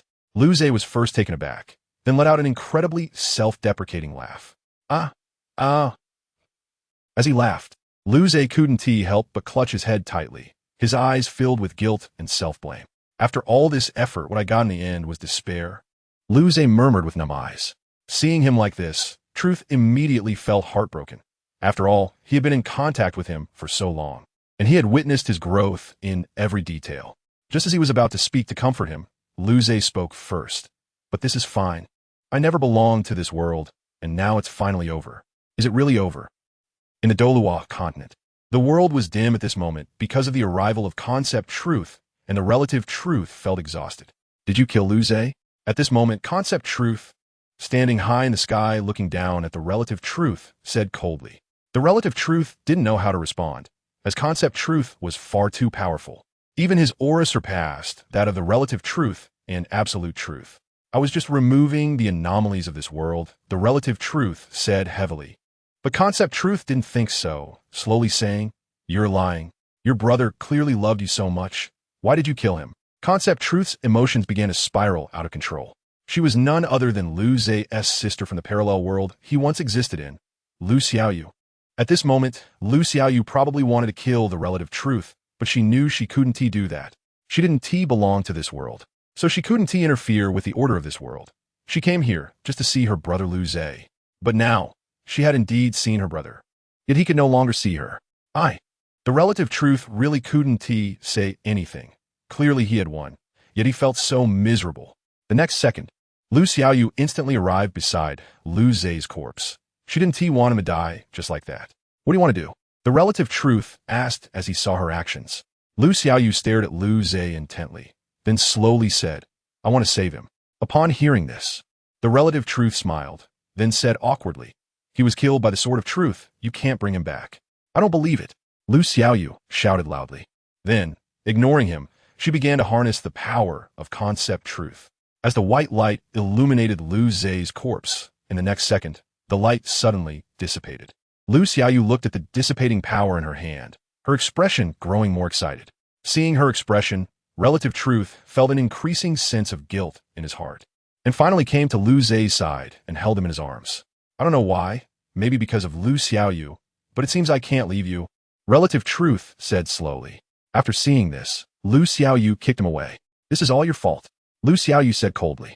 She then picked up Lu Zhe's cold body and flew towards the Hall of Truth. Meanwhile, relative truth, who had been kicked away, felt immense regret. Even so, he couldn't bring Lu Zhe back. Relative truth looked at Lu Xiaoyu's departing figure, his expression filled with self-blame. Just then, Lucifer suddenly appeared behind him. My lord, the annoying guy has been dealt with. We can now proceed with the next plan, Lucifer said with a smile. But what responded to him was a golden longsword. Lucifer looked at the golden longsword piercing through his shoulder, confusion written all over his face. My lord, what is this? I don't want to see you anymore. Get lost. Relative truth shouted coldly. Lucifer was puzzled, but obediently got up and left. However, after leaving, a strange expression appeared on his face. Since that's the case, the plan must be advanced. Meanwhile, on the other side of the battlefield, relative truth appeared. The Lord has arrived. Leviathan, who was engaged in a battle with Tang San and the others, suddenly saw relative truth. As soon as Tang San saw him, he understood instantly. He has come. Lu Zhe hasn't come, which can only mean one thing. Lu Zhe is dead. How could this happen? Chior murmured weakly. This can't be true. After seeing their expressions, Leviathan immediately rushed to relative truth's side, smiling as he said, My lord, as long as we take care of them, we will win this time. But as soon as he finished speaking, relative truth punched him in the face. Boom! Caught off guard, Leviathan took the punch hard and slammed into the ground. Tang San and the others were instantly dumbfounded upon witnessing this. At this moment, relative truth spoke up, Lu Zhe is dead. This statement immediately caused an uproar among Tang San's side. Although they had guessed it, this was the confirmation. The one reacting the most strongly was Feng Qi, who rushed to relative truth and grabbed his collar. You killed him, Feng Qi shouted angrily. It was me, Relative Truth admitted. Bang! The next moment, Feng Qi punched him in the face. But what was puzzling was that Relative Truth could have dodged, yet he didn't. What does this mean? Feng Qi shouted. Relative Truth did not answer. Instead, he turned his head away. Seeing him like this, Feng Qi threw another punch. This punch shocked even Leviathan, who had just gotten up from the ground, and he immediately charged at Feng Qi. But just as he got behind him, a golden long sword pierced through his chest, pinning him to the ground. My lord, what are you doing? Leviathan asked, utterly confused. But Relative Truth only replied flatly. I am no longer your lord. I am now Lu Zhe's brother, Lu Xizha. Why? Not only Leviathan, but even Tang San's side felt puzzled. Then Relative Truth slowly said, I will atone for my own mistakes until my brother is resurrected. What exactly do you want to do? Feng Qi said with a cold face. As you can see, I am officially disbanding the Hall of Skies. I will embark on a journey of atonement, Relative Truth declared loudly. Upon hearing this, Feng Qi fell silent. After a while, he slowly said, Where is Lu Zhe? Take me to see him. He has been taken by the concept of truth, Relative Truth replied slowly. I understand, Feng Qi nodded, then turned to leave. Upon seeing this, Relative Truth hurriedly asked, What do you intend to do? Feng Qi ignored him and left with just one sentence. I'm going to save him. Chapter 198. The Method to Revive Lu Zhe. Outside the Hall of Truth, Feng Qi stood with a serious expression. At this moment, a voice came from inside the hall. Who are you? And why have you come to our Hall of Truth? Upon hearing this, Feng Qi quickly replied, I am here to save Lu Zhe. After his words, the Hall of Truth fell silent, leaving Feng Qi feeling quite puzzled. Just as he was about to enter the hall, a figure suddenly blocked his way. What do you want? The person said slowly. When Feng Qi saw the person, his expression changed instantly. The next moment, he grabbed the person's collar and shouted, How are you here? Lucifer. Indeed, this person was Lucifer, but not the one from this world. I have always been in the Hall of Truth, Lucifer said calmly. Upon hearing this, Feng Qi realized and took a closer look at this Lucifer, confirming that he was not the one he knew. You don't belong to this world? Feng Qi had nearly guessed it. Lucifer smiled upon hearing this, then slowly said, Yes, our Hall Master allows you to enter. Although Feng Qi was somewhat skeptical, he had no choice but to trust him. Thus, he followed behind Lucifer, but at that moment, Lu Xizha also arrived. Lucifer, how did you get here? Lu Xizha exclaimed in shock. But the next second, he realized that this guy wasn't Lucifer. He just looked similar. The aura of truth? Lucifer glanced back at him. The next moment, as Lucifer waved his hand, two figures instantly blocked Lu Xizha's path. The Hall Master has said that you cannot enter the Hall of Truth. One of the burly men said coldly. He was none other than Wu Kuang, who had come to this world with Lu Xiaoyu, and the one beside him was Yi Yu. Looking at the two who possessed powers comparable to original sin, although Lu Xizha could easily crush them, he chose not to and instead stood obediently. Feng Qi, if my brother is resurrected, remember to tell me. I want to apologize to him, Lu Xizha said heavily. Upon hearing this, Feng Qi merely glanced at him before turning to enter the Hall of Truth. Inside the hall, Feng Qi, guided by Lucifer, arrived in a huge room. In the center of the room stood a massive bed, on which lay a corpse that had already ceased to breathe, and that corpse was Lu Zhe. By the bed, a girl was staring intently at Lu Zhe. My lord, the person has been brought, Lucifer said respectfully. The girl looked over here after hearing it, then slowly said, You should leave first. Okay, Lucifer nodded with a smile, then turned and left the room. Wen Qi, who stood alone in place, looked at the girl with a serious expression. Do you really have a way to bring my brother back to life? The girl was Lu Xiaoyu. Wen Qi nodded after hearing this, then slowly approached her. I have a 70% chance of saving him. 70%? Lu Xiaoyu was taken aback, then asked, What about the other 30%? No guarantee, because I'm not too sure either, Wen Qi said solemnly. Lu Xiaoyu didn't think too much about it. At least the chance of revival was greater than that of failure. Wen Qi came to look at Lu Zhe's body, then slowly said, Once this method is initiated, I will leave this world. You want to exchange your life for it? Lu Xiaoyu was shocked. Although she wanted her brother to come back to life, she didn't want someone else to sacrifice their life. Don't worry about it. My mission in this world is to protect Lu Zhe. Once he dies, the higher-ups will send someone else to take his place, Wen Qi said with a helpless smile. What do you mean? Lu Xiaoyu realized a more serious matter. But Wen Qi looked at her coldly and said, That matter cannot be told to you, otherwise there will be punishment. What punishment? Lu Xiaoyu asked seriously. You'd better not ask too much. That punishment is something you cannot bear. Wen Qi's expression was extremely serious. Seeing this, Lu Xiaoyu stopped asking and quietly looked at Lu Zai's body. I must save my brother. I'm counting on you. After saying this, Lu Xiaoyu directly exited the room. Wen Qi, seeing this, stopped pretending and began to emit white light. Soon, he came directly to Lu Zai's side and pressed his forehead against Lu Zai's cold forehead without saying a word. In an instant, the entire room was enveloped in a blinding white light. Ding! System transferring. 1, 10, 35, 80, 99. Ding! Transfer successful. As the cold voice sounded, Wen Qi's body began to wither, as if it had been drained. I'm sorry. I can only help you this far. Wen Qi looked at Lu Zai with difficulty, then forced a smile. Yes, Wen Qi was not actually human, but a system. To be precise, he was the embodiment of the system. His purpose in this world was to transfer the system to Lu Zai. He originally planned to wait until the war was over to personally tell Lu Zai everything, but seemed unlikely now. At this moment, Wen Qi's body had begun to dissipate, and soon only his upper body remained. But even as he was about to disappear, he still remembered to smile. Lu Zai, the fate of this world is now in your hands. Their game has just officially begun. You must not let me down. After saying this, Wen Qi's body transformed into countless light spots and completely disappeared from the room. For him, the mission was complete, and he could finally leave with a smile. In the dark, Lu Zai was watching everything that had happened in his life.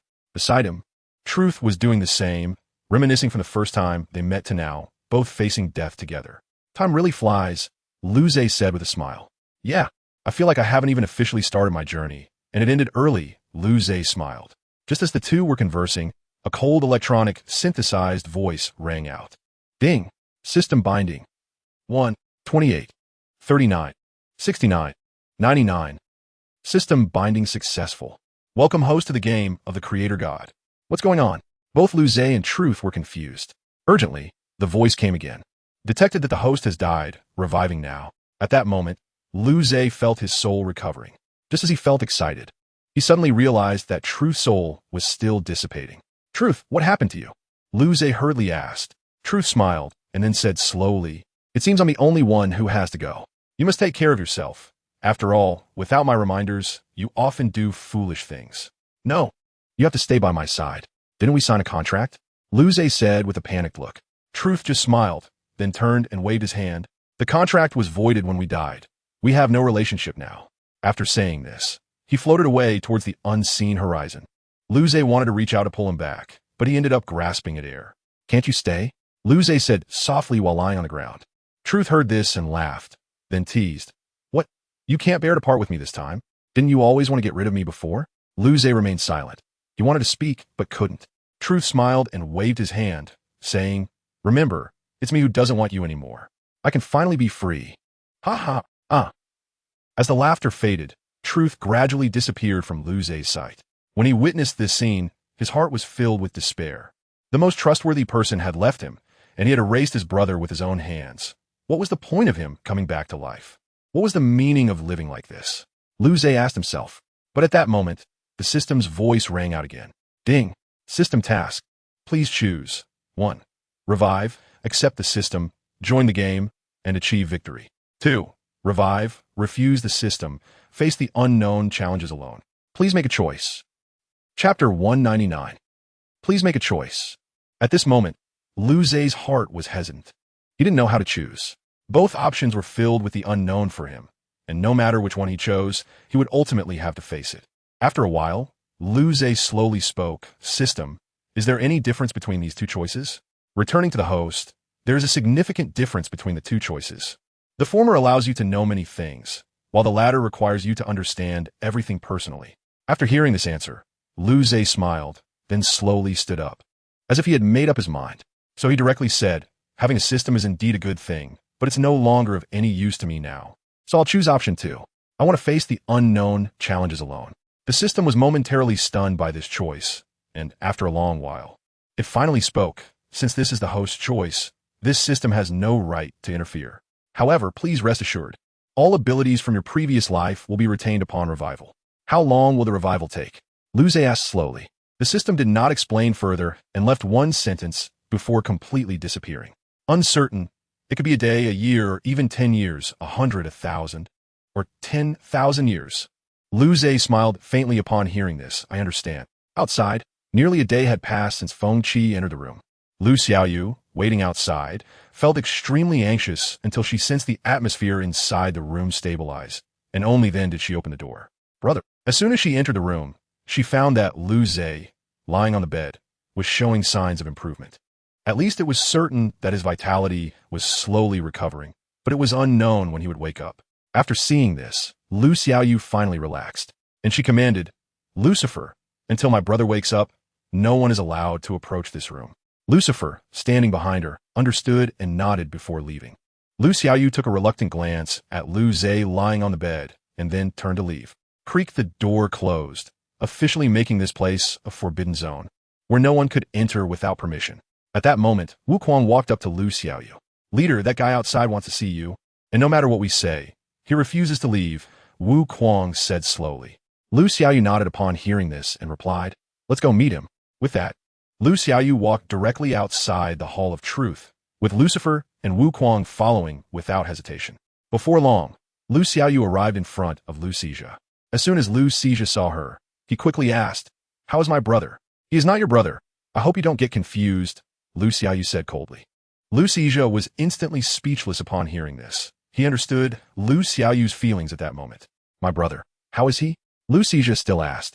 Lu Xiaoyu looked at him coldly and said, it has nothing to do with you. I do have sins, but I have truly realized my wrongs. I hope you can give me a chance for redemption, Lu Xizhi said, lowering his head slowly. Lu Xiaoyu glanced at him and then turned to say, you are not at fault. You simply did what you had to do. After saying this, she ignored him and walked directly into the Hall of Truth.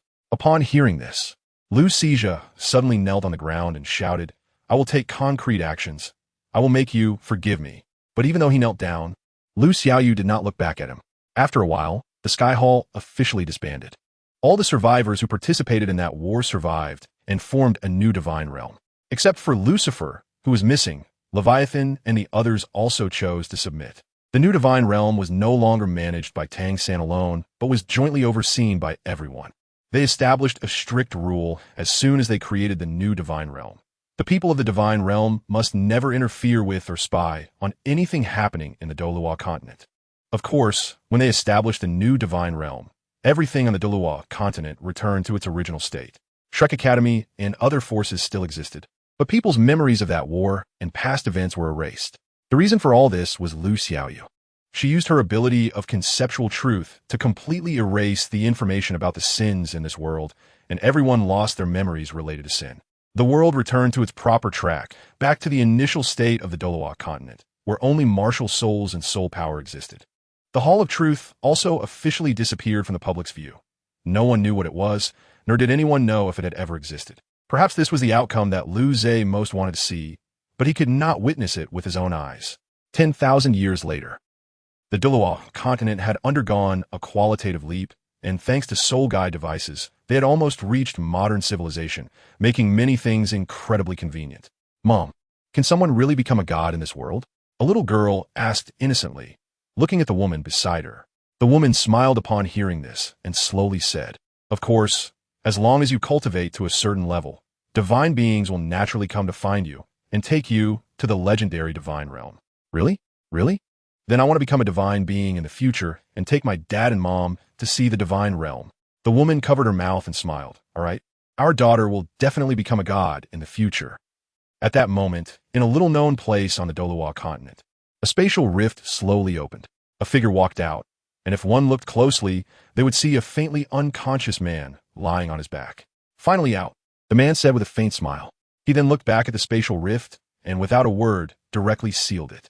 I don't believe you really dare to follow me, the man chuckled. After saying this, he quickly left in another direction while carrying the man on his back. After an unknown amount of time, he found a place to temporarily reside and settled the man behind him. After looking around, he ran toward a nearby human residential area. However, he did not know that shortly after he left, the man who had been settled there slowly opened his eyes. What? What is this place? The man murmured in confusion. He then suddenly pressed his hand to his forehead, his expression changing dramatically. I've finally been resurrected, the man exclaimed in surprise. He then got up and felt his current body, realizing that everything was real. I don't know how long I've slept, but I can feel that this world is much purer than before. A smile gradually appeared on the man's face. Soon he stepped outside, looking at the advanced technology and feeling as though he had come to the wrong place. Is this really the Doloa continent? The man was shocked, but quickly calmed down. He then covered his face with a bitter smile and said, "How long did I sleep? The changes are too big. It seems I need to go take a look." After saying this, he left without looking back. When it was almost dark, the man who had left earlier returned. But when he found that the place he settled was empty, he was plunged into shock. Where did he go? Chapter 200, New Era. Outside a vast city, a man stood still. Although he had prepared himself mentally, he was still a bit shocked. The development is so fast. It only took a nap to change like this, the man chuckled bitterly. The man was Luze, who had died 10,000 years ago and was now reborn, completely unfamiliar with this era. Just as he was feeling astonished, a honking sound suddenly came from behind him. Coming back to his senses, Luze quickly stepped back to the roadside and looked towards the direction of the sound.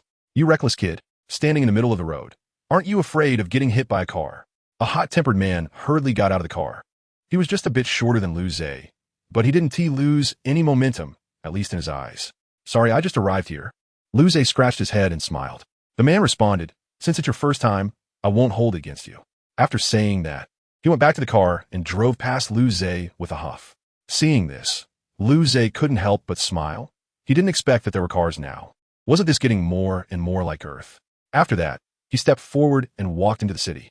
The streets of the city were quite similar to those on Earth, but there were still some differences. However, what was most important for Luze now was to figure out the current historical background. Just as Luze was thinking about who to ask, a sinister aura suddenly revealed itself. Upon sensing this aura, Luze's expression instantly became serious. Sinister aura. Luze quickly looked up and scanned his surroundings, trying to find the source of the aura. But with people coming and going on the street, Luze couldn't accurately locate the source just by sight. Therefore, his eyes instantly turned crimson. Buzz.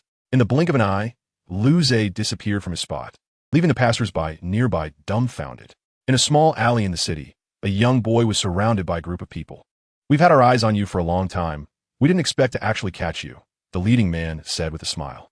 "I warn you, if you lay a finger on me, your whole family will suffer." The young boy shouted loudly, trying to suppress his fear. The man laughed upon hearing this and walked directly in front of the boy, grabbing his small hand.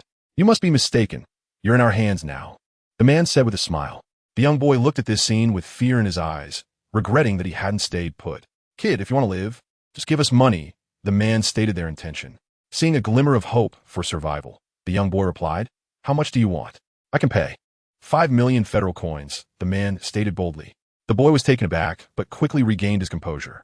"I don't have that much on me, but I can have someone send it to you, as long as you let me go." "Do you think I'm stupid?" The man raised his voice. The boy was instantly intimidated and shut his mouth. Seeing him close his mouth, the man began to get a bit agitated. After all, if this continued, his family would eventually find out. Thus, the man directly punched the boy in the abdomen, causing him to grit his teeth in pain. "Kid, don't make me angry," the man said with a ferocious expression. The boy remained unmoved, and seeing this, the man couldn't hold back any longer. He stepped forward, and a dagger appeared in his hand. Upon seeing the dagger, the boy's pupils contracted, and he was engulfed in fear. "What are you doing?"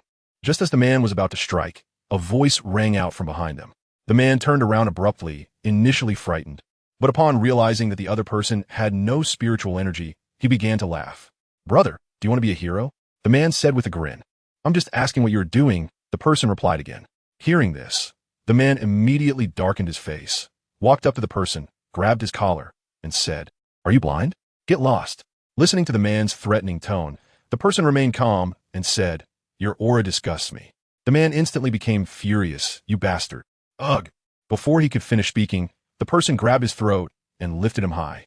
"Greedy aura, while not reaching the level of a minor crime, is still disgusting," the person murmured softly.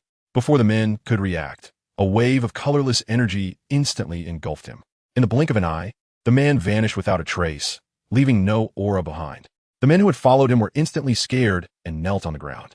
"Big brother, we didn't mean it. Please spare our lives." The person glanced at them and waved his hand. "You carry no evil aura, go." Upon hearing this, they all breathed a sigh of relief and hurriedly ran out of the alley. The young boy, witnessing what had just happened, was filled with admiration. Big brother, how are you so powerful? The boy looked at the person with shining eyes, as if he had seen an idol. The person ignored him and turned to leave. Seeing this, the boy quickly got up and ran to his side. Big brother, my name is Ciesia. What is yours? The boy asked with admiration. Luze. The person smiled faintly, then patted Ciesia's head. It's getting late. You should go home. After being patted on the head, Ciesia's face instantly turned red, and he stood there in a daze. Luze felt embarrassed upon seeing this and asked again, Little brother, you should go home. Your family must be worried about you. After saying that, he left the alley without looking back, while Ciesia hurriedly followed. Thus, the big and small walked one behind the other on the bustling street.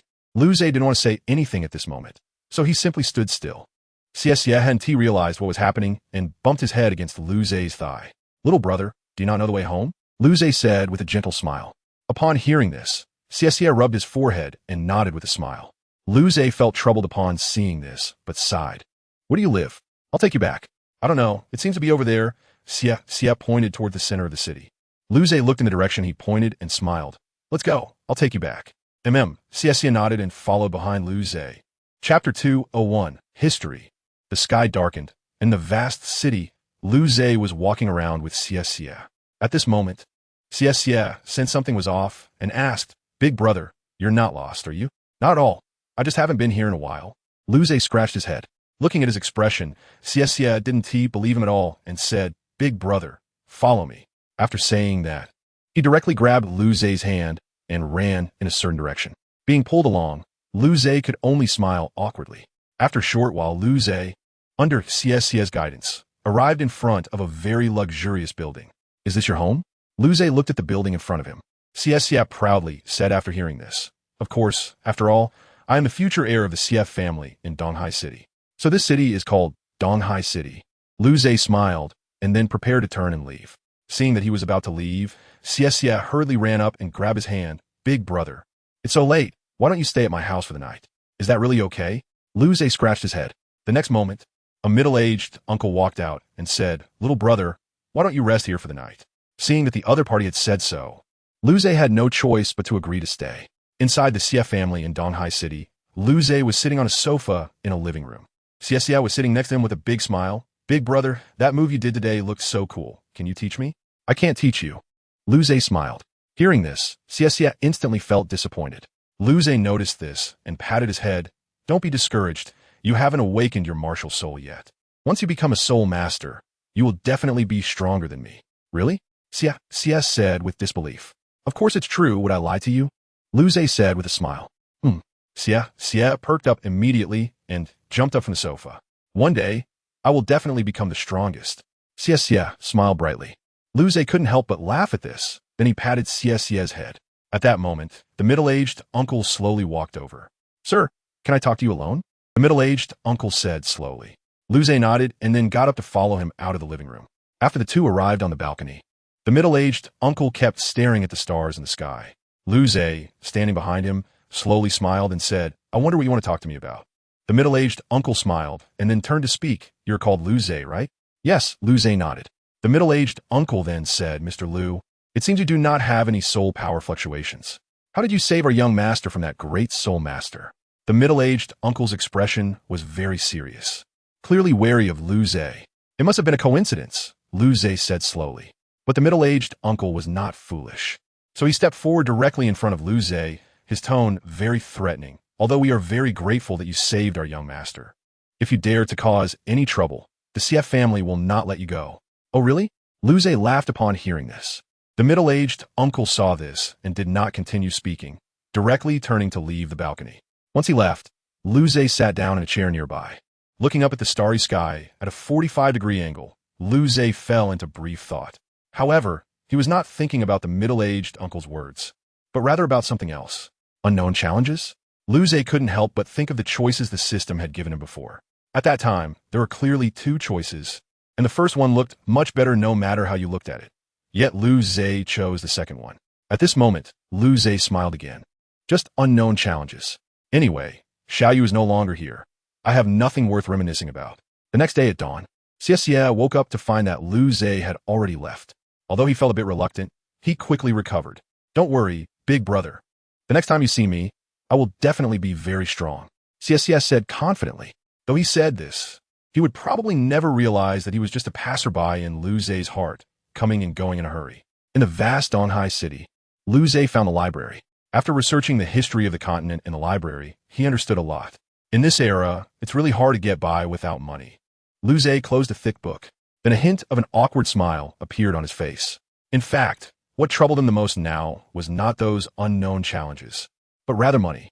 Liu Ze had no money on him, not even his storage soul guide. How could he survive in this era? So Liu Ze made a decision to find a job. Liu Ze walked out of the library, looked up at the sky, and murmured, "I never thought I would end up as a worker, Sai." Meanwhile, in an alternate space on the Dolawa continent. The alternate space was very large, like a mirror image of the Dolawa continent. Inside the alternate space was a very luxurious palace. "What are you all doing?"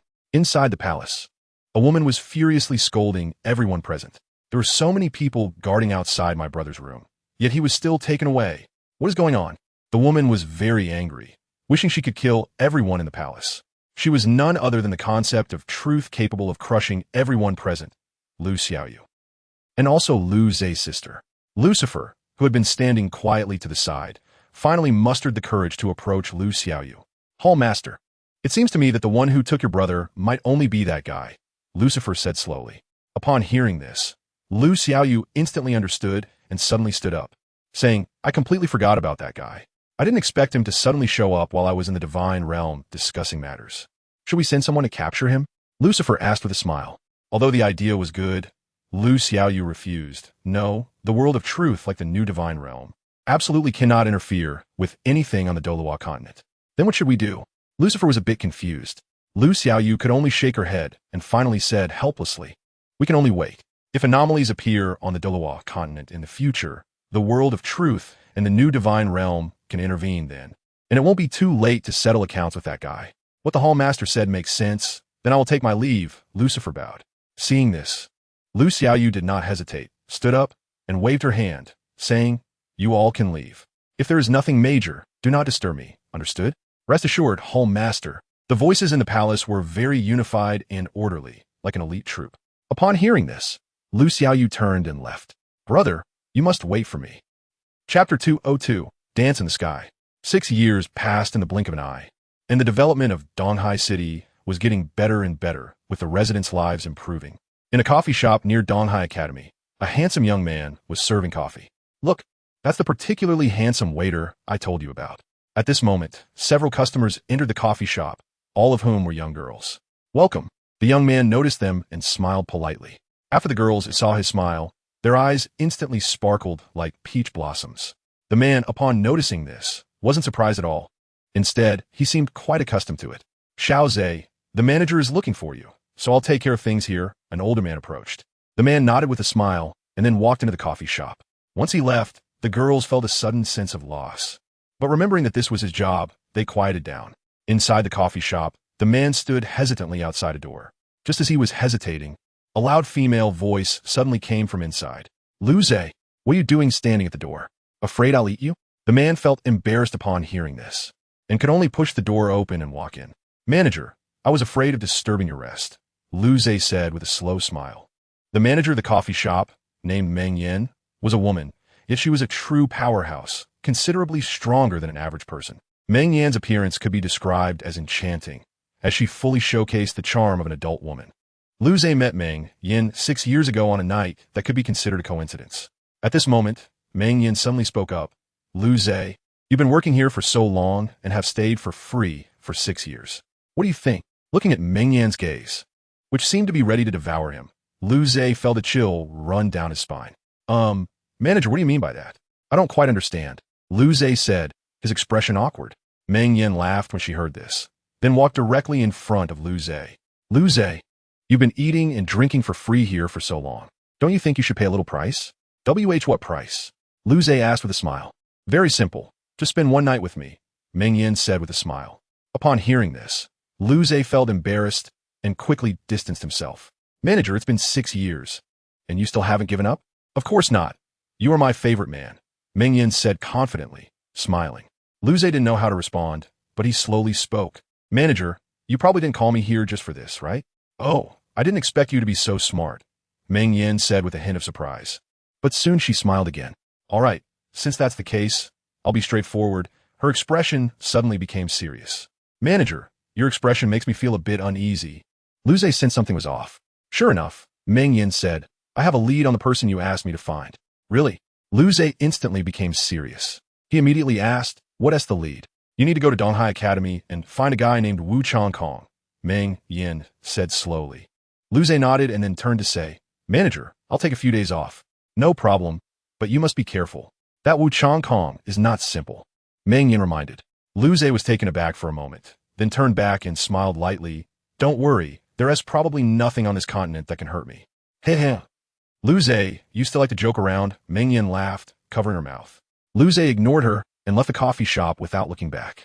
After exiting the coffee shop, Lu Zhe looked in the direction of Donghai Academy, and the corners of his mouth lifted slightly. I'm really curious how powerful the soul masters of this era are, Lu Zhe smiled. As night fell, inside the classroom dormitory of Donghai Academy, a handsome man with lake blue hair was standing by the balcony of his dormitory. At this moment, he suddenly sensed something and slowly spoke to the air.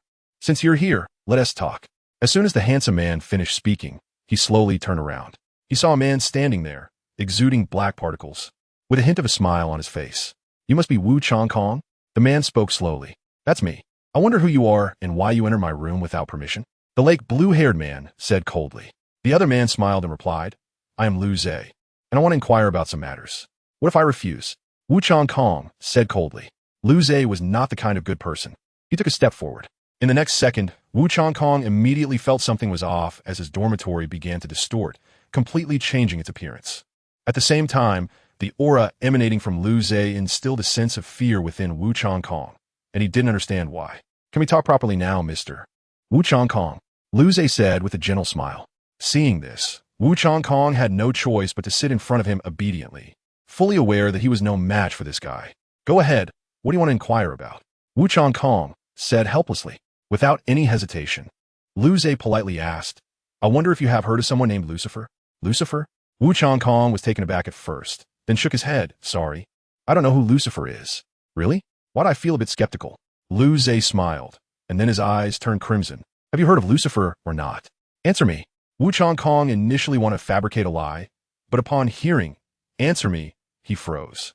With a vacant look in his eyes, he replied, I have heard of him, but I haven't seen him. Upon hearing this answer, Lu Zhe's expression instantly became serious. Where did you hear this? Answer me. Wu Chongkong struggled internally but still replied, inside Shrek Academy. Upon hearing this, Lu Zhe understood and slowly stood up. The moment he stood up, Wu Chongkong's dormitory instantly returned to normal, and he himself regained his senses. All right. Thank you for the information. I hope I can find you again next time. Lu Zhe smiled and prepared to leave. But just as he opened the door, a familiar yet unfamiliar figure blocked his path. You are. Chapter 203. The World of Truth, It's You. As soon as Lu Zhe opened the door, he heard a gasp. He looked closely and found that the person in front of him seemed familiar. Just as he was pondering, the person spoke again. Big brother, how come you are here with the teacher? You are.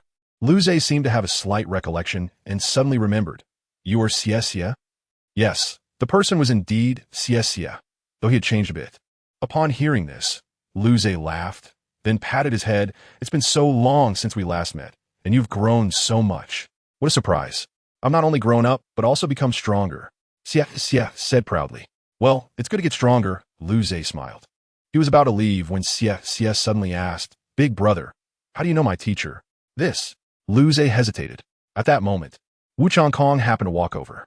Seeing this, Lu Zhe directly placed a hand on his shoulder and said with a smile, to be honest, I'm actually good friends with your teacher, right? Chongkong? Upon hearing this, Wu Chongkong immediately felt a hint of threat and forced a smile as he replied, Indeed, Lu Zhe and I are good friends. Oh, I see. Xie slowly nodded. Wu Chongkong then suddenly spoke, It's getting late. What brings you here? Hearing this, Xie suddenly remembered the reason he came. Teacher, I just want to become stronger. Becoming stronger doesn't have to be this intense. Lu Zhe chuckled. Xie fell silent upon hearing this, and Lu Zhe looked at his expression and immediately realized something. He stepped forward. Do you really want to get stronger? Yes. Xie nodded vigorously. Seeing this, Lu Zhe also smiled and slowly said, I can help you, but the process will be very tough. It's fine. I'm not afraid of hardship. Xie replied confidently. Lu Zhe didn't know what to say to that, then looked at him and said, I hope you maintain this attitude later. Seeing his expression, Xie felt something was off. Wu Changkong walked over at this moment. Take me with you, Xie is my student, and I have the responsibility to protect him. All right. Lu Zhe didn't refuse and directly clasped his hands together. Truth World. Coverage. Buzz. In an instant, Wu Changkong and Xie's vision went dark. When they regained consciousness, everything before them shocked them. The world had turned into a hellish scene, and EC Academy, as well as the entire EC city, had become ruins. Teacher, what exactly happened? Xie was a bit bewildered. Wu Changkong's expression was also serious. He had never encountered such a situation. I don't know, but this place should be hiding dangers. We need to be careful, Wu Changkong said cautiously. Just by looking at the surroundings, he could tell there was potential danger nearby. What troubled him now was that Lu Zhe was missing. To him, this place should have been created by Lu Zhe, and he himself should be lurking in the shadows, observing every move he made. To construct a fictional space as large as EC City, there probably isn't anyone in the world who could do that, Wu Changkong muttered with a difficult expression. Just as he was murmuring, a fierce roar came from the distance. With his extensive experience, Wu Changkong instantly recognized what it was. Teacher, the thing that just roared seems quite terrifying. Should we move further away? Xie was a bit scared. It's fine. As long as someone is here, nothing will happen, Wu Changkong said confidently. He then walked ahead to lead the way. The two hadn't walked far when another roar came, and this time it was much closer. Is it coming? Wu Changkong said solemnly. Then, a blue ice sword appeared in his hand, emanating a terrifying chill that created a sense of oppression. Boom! The next second, an explosion occurred right in front of them. Before Xie could react, a pitch-black hand shot out from the dust and grabbed him instantly. Teacher, what is this thing? Xie panicked. Third soul skill, Sky Frost Slash. Wu Changkong immediately struck, and a sword aura filled with coldness slashed at the black hand. The black hand was instantly frozen into an ice block, and Wu Changkong quickly took Xie away from the black hand's grasp. Teacher, what kind of monster are you? Xie asked in confusion. Wu Changkong didn't answer. After all, he only knew a little. We need to leave here, he said slowly. He then carried Xie on his shoulder and ran toward a nearby location. Meanwhile, in the cloud of smoke, a scarlet eye slowly opened. Yeah. While Wu Changkong was running, he suddenly felt a chill down his spine, thinking something might be wrong. Sure enough, while he was lost in thought, a figure suddenly blocked his path. Forbidden zone ahead, mortals are prohibited. A man in a black battle robe stood in front of Wu Changkong, holding a sword in one hand and a shield in the other. Upon seeing this, Wu Changkong immediately sensed something was off and asked, Senior, I must enter there now. Please let us pass. The man in the battle robe replied, seriously, no. The front is a forbidden zone. Your auras don't even have a title. You would only be seeking death if you go in. Must one reach title Dolua to pass? Wu Changkong asked slowly, but he didn't expect the man to respond directly. No, even if you become title Dolua, entering the forbidden zone without permission still means a 9 out of 10 chance of dying. Is it really that dangerous? Wu Changkong began to feel curious. However, he quickly suppressed it. After all, the aura from the man in the black battle robe was what Wu Changkong expected. He should be a level 99 title Dolua. If even a level 99 title Dolua had become a gatekeeper, one could imagine how terrifying the forbidden zone was. Teacher, what should we do next? Xie felt troubled. Wu Changkong shook his head. He didn't know what to do either. Just then, a figure appeared behind them. If you too want to enter the forbidden zone, you can tell me. Wu Changkong turned around in curiosity, only to find that it was Lu Zhe. Lu Zhe, what do you mean by that? Wu Changkong asked, somewhat confused. Lu Zhe smiled and said, this is my constructed world, but some things inside are from the future. What do you mean? Wu Changkong felt very puzzled. Seeing this, Lu Zhe smiled again. Everything that happens here may be related to the future. After saying this, his body transformed into particles and began to scatter, disappearing in the blink of an eye. However, a black jade piece was left behind on the ground. What use does this have? Wu Changkong was a bit confused. Let's go, we can only go in and see. Chapter 204. Reunion with familiar faces inside the truth world. The blood-red sky made people feel quite uncomfortable. Both Wu Changkong and Xie walked through the abandoned streets of EC City with serious expressions. At this moment, Xie suddenly spoke, Teacher, why did that uncle just now not let us pass, but later agreed because of the black jade piece given by Brother Lu Zhe? It's because this world was constructed by Lu Zhe. Everything here is under his control, Wu Changkong said slowly. But even so, he still looked thoughtful, pondering Lu Zhe's previous words. This world is connected to the future. You must pay attention. Every time Wu Changkong thinks of this sentence, he feels an inexplicable sense of crisis, as if the Donghai city of this world truly exists. If it weren't for the surrounding space being in a severely distorted state, he might have taken it for reality. Teacher, look ahead. At that moment, Xie suddenly tugged at Wu Changkong's clothes, looking very panicked. Hearing this voice, Wu Changkong suddenly looked forward and was immediately stunned. What kind of monster is that? Wu Changkong stared at the gigantic, pitch-black monster covered in tentacles right in front of him. Before Wu Changkong could react, the creature sensed their arrival and launched an attack. Wu Changkong, seeing this, quickly grabbed Xie and leaped toward the nearby tall building, swiftly diving inside. However, those tentacles seemed unwilling to stop and followed them inside. Teacher, what kind of monster are you? It's so disgusting, Xie said, feeling a bit nauseous. But Wu Changkong dared not let his guard down, his expression very serious. If he guessed correctly, that lump was just the tip of the iceberg, and the true body of the monster should be underground. What? Xie's expression became somewhat dazed, and he then said with a mournful face, Teacher, are we going to die here? Wu Changkong looked at his expression and instantly didn't want to deal with him anymore, then headed towards the rooftop of the tall building.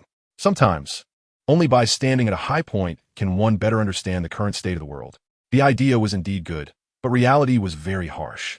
Hiss! In the next second, several black tentacles suddenly emerged behind Xie. Before he could react, the tentacles pulled him down from the 10th floor. Wu Changkong was immediately panicked. The 6 soul rings on his body instantly lit up, and terrifying soul power erupted. Heavenly Ice Battle Armor. This time, Wu Changkong did not hold back, as the monster he faced might be beyond the title Dolua level. As a soul emperor and a battle armor master, Wu Changkong's strength was not weak. At least there were no opponents in Donghai City. Heavenly Frost Slash. Wu Changkong, in a rapid descent, directly slashed at the tentacle, dragging Xie. But the moment those tentacles were severed, others emerged from another direction, wrapping around Xie again. This is troublesome, Wu Changkong thought, instantly becoming serious. But he did not give up. Instead, he accelerated, and with the enhancement of his battle armor, his speed reached an astonishing level. 6 soul skill, Frost Condensation. As the black soul ring behind Wu Changkong lit up, terrifying cold energy began to radiate from him. In an instant, those tentacles were frozen, and Wu Changkong seized the opportunity to slice them into pieces. Xie was unharmed, just fainted. Wu Changkong held him in his arms and quickly dashed away, not daring to stay any longer. He did not know when a monster would launch its next attack. As he sped away, Wu Changkong couldn't help but look back at that place, his expression becoming more serious. It seems that this time, Lu Zhe's trial involves me as well. At this moment, in the prosperous Donghai City, the news of the disappearance of Wu Changkong, a special teacher at Donghai Academy, and Xie, the young master of the Xie family, had spread completely. The mastermind behind all this, Lu Zhe, was leisurely walking down the street. Would Shrek Academy know about that guy? Lu Zhe pondered. He did not know what had happened in that war, nor did he understand the hidden crisis in the world now.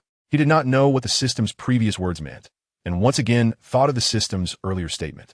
What exactly counts as unknown danger? Is this world reality or a game? Who was behind all this? These questions troubled Lu Zhe. He no longer had the truth, nor the system's help, and had to consider the consequences of every step he took.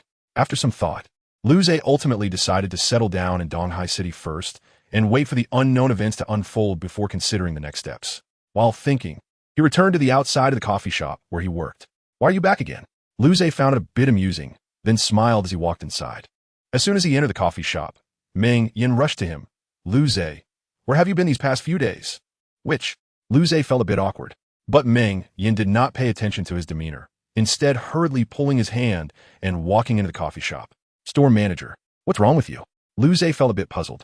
Meng Yin said anxiously, someone is looking for you. They've been here for a few days. Hearing this, Lu Zhe's expression instantly became serious. He did not remember knowing anyone from this era, so how could someone be looking for him? What is his name? Lu Zhe asked solemnly. Meng Yin replied perfunctorily, you'll find out in a bit. Oh. After a while, Meng Yin brought Lu Zhe to the outside of a room. You go in yourself. That guy wants to see you alone, Meng Yin said slowly. At this point, Lu Zhe became even more curious about who the person inside the room was, as even he could not sense the other's aura. Without saying a word, Lu Zhe pushed open the door and walked into the room without looking back. The room was dark without the lights on, but Lu Zhe could still sense someone in front of him. "Who are you, and why are you looking for me?" Lu Zhe asked slowly. He then turned on the lights in the room, but as soon as he did, a figure instantly lunged into his arms. "Brother, long time no see," the person said with a smile. Upon seeing the person's face, Lu Zhe was stunned, and his expression quickly turned icy. "How did you get here?" Lu Zhe said coldly. The person continued to smile and said, "Of course, I'm here to find you." "Stay away from me," Lu Zhe said with a cold face. The person did not listen and instead said with a smile, "Does brother not like me? Get lost." Suddenly, Lu Zhe's voice became very loud. Even Meng Yin outside the door heard it. Fearing something was wrong, she hurriedly opened the door and rushed to Lu Zhe's side. "Lu Zhe, what happened?" Meng Yin asked in a panic. But when she saw that nothing had happened, the heavy stone in her heart fell instantly. "What is this?" Meng Yin looked at the scene in front of her, feeling very confused. "Hello?" The person standing in front of Lu Zhe smiled, and then continued. "Let me introduce myself again. I am Lu Zhe's younger brother, Lu Zhe." Chapter 205, Heart Demon. I am Lu Zhe's younger brother, Lu Zhe. When Meng Yin heard this sentence, she was instantly stunned and her mind went blank. What? Meng Yin stuttered for a moment, pointing at herself. When Lu Zhe saw her like this, he couldn't help but laugh, then wave his hand and said, "Shopkeeper, you don't need to be so surprised. It's true, but I'm still a bit taken aback," Meng Yin slowly said, supporting her chin with her hand. Then she raised her head and smiled. "Since you were brothers, I'll just step aside for a moment." "Wait." Just as Meng Yin was about to leave, Lu Zhe suddenly spoke up. Meng Yin felt very puzzled and asked, "What's wrong?" "I need to correct you. He is not my brother," Lu Zhe said seriously. "Ah." Meng Yin was shocked again upon hearing this. After calming down slightly, she asked again, "Then who is he?" "I don't know him," Lu Zhe said and directly walked out of the room, leaving Lu Zhe and Meng Yin staring at each other in disbelief. Meng Yin looked at the awkward atmosphere and slowly broke the silence. "Did you have a disagreement with Lu Zhe?" Lu Zhe didn't speak, just nodded. Seeing him nod, Meng Yin comfortingly smiled and said, "It's normal for brothers to argue. Just talk to your brother more." After hearing this, Lu Zhe seemed a bit incredulous. "Why do you believe that I am really his brother?" Meng Yin was momentarily at a loss for how to answer, but forced herself to find a reason. The expression Lu Zhe just had definitely indicates he knows you. "As for whether you two are really brothers, I can't guess." "Is that so?" Lu Zhe murmured with his head down. Seeing his aggrieved look, Meng Yin couldn't help but pat his shoulder and said with a smile, "Don't be like this. Your brother just got angry for a moment. As long as you talk to him properly, he will forgive you." Lu Zhe nodded, and then raised his head with a big smile on his face. Seeing this, Meng Yin also smiled and turned to leave. But just as she was about to leave, she suddenly thought of something. So, she said, "When Lu Zhe is in a bad mood, he usually goes to the rooftop of the CAF. You can find him there." After finishing, she smiled and left, while Lu Zhe stood there smiling. He then stepped out of the room and headed straight for the rooftop of the CAF. Before long, Lu Zhe arrived at the rooftop. As soon as he stepped out of the stairwell, he saw Lu Zhe standing at the edge of the rooftop. So he walked over with a smile. "Why did you come to find me?" Lu Zhe had just reached behind Lu Zhe when he heard this question. Lu Zhe was momentarily taken aback, but quickly laughed. "You're my brother, of course. I have to find you," Lu Zhe replied with a smile. "Ha!" Lu Zhe laughed upon hearing this, and then turned to say, "My brother died during that war. Why do you say you're my brother?" The tone sounded a bit hateful, but more than that, it was filled with guilt. Lu Zhe fell silent at once, and after a long time, he spoke. "I know you hate me, but I've realized my mistakes. I just want to make amends for the harm I caused you," Lu Zhe said with his head down. Upon hearing this, Lu Zhe's expression turned cold. "I don't need you to make amends. Xiao Yu is dead. Even if you wear his skin, you will never be him." Lu Zhe fell silent again. He didn't know how to respond to Lu Zhe. He felt that every step he took was wrong. Seeing him silent, Lu Zhe then stepped towards the stairway. Just as he passed Lu Zhe suddenly grabbed his hand. "Let go," Lu Zhe said coldly. Despite the hostility in his tone, Lu Zhe did not let go. "I truly realize my mistakes. I want to make it right. I beg you for a chance," Lu Zhe said slowly with his head down. Lu Zhe showed no mercy and said coldly, "You owe me nothing. I don't need you to make up for anything." "But enough." Lu Zhe interrupted Lu Zhe before he could finish. "We have no relationship now. Don't appear in front of me again, for the sake of truth," Lu Zhe said coldly. He then shook off Lu Zhe's hand and left the rooftop without looking back. Lu Zhe stood there, feeling numb as if his soul had left his body. With a thud, he knelt on the ground, tears slowly flowing from his eyes. I was really wrong. Please. This was Lu Xijia's first time crying. It was the first time he cried because of his own actions.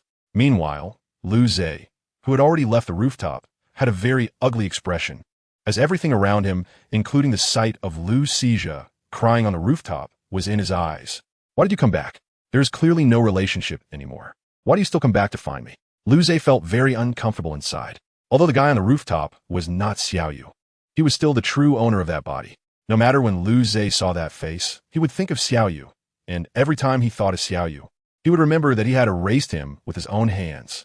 A wave of guilt instantly swept through his heart, and at this moment, he also felt a heaviness in his chest.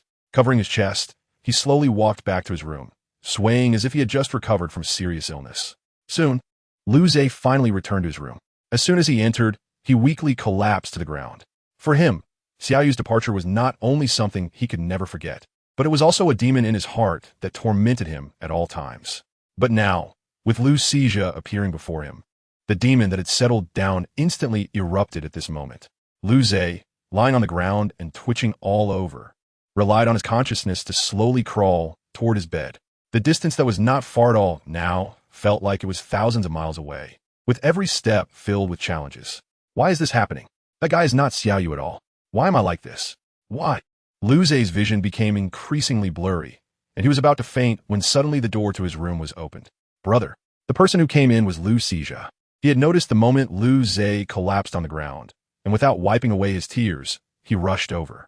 When he opened the door and saw Lu Zhe lying on the ground about to faint, he became very anxious. He hurriedly ran over and picked him up, then slowly placed him on the bed.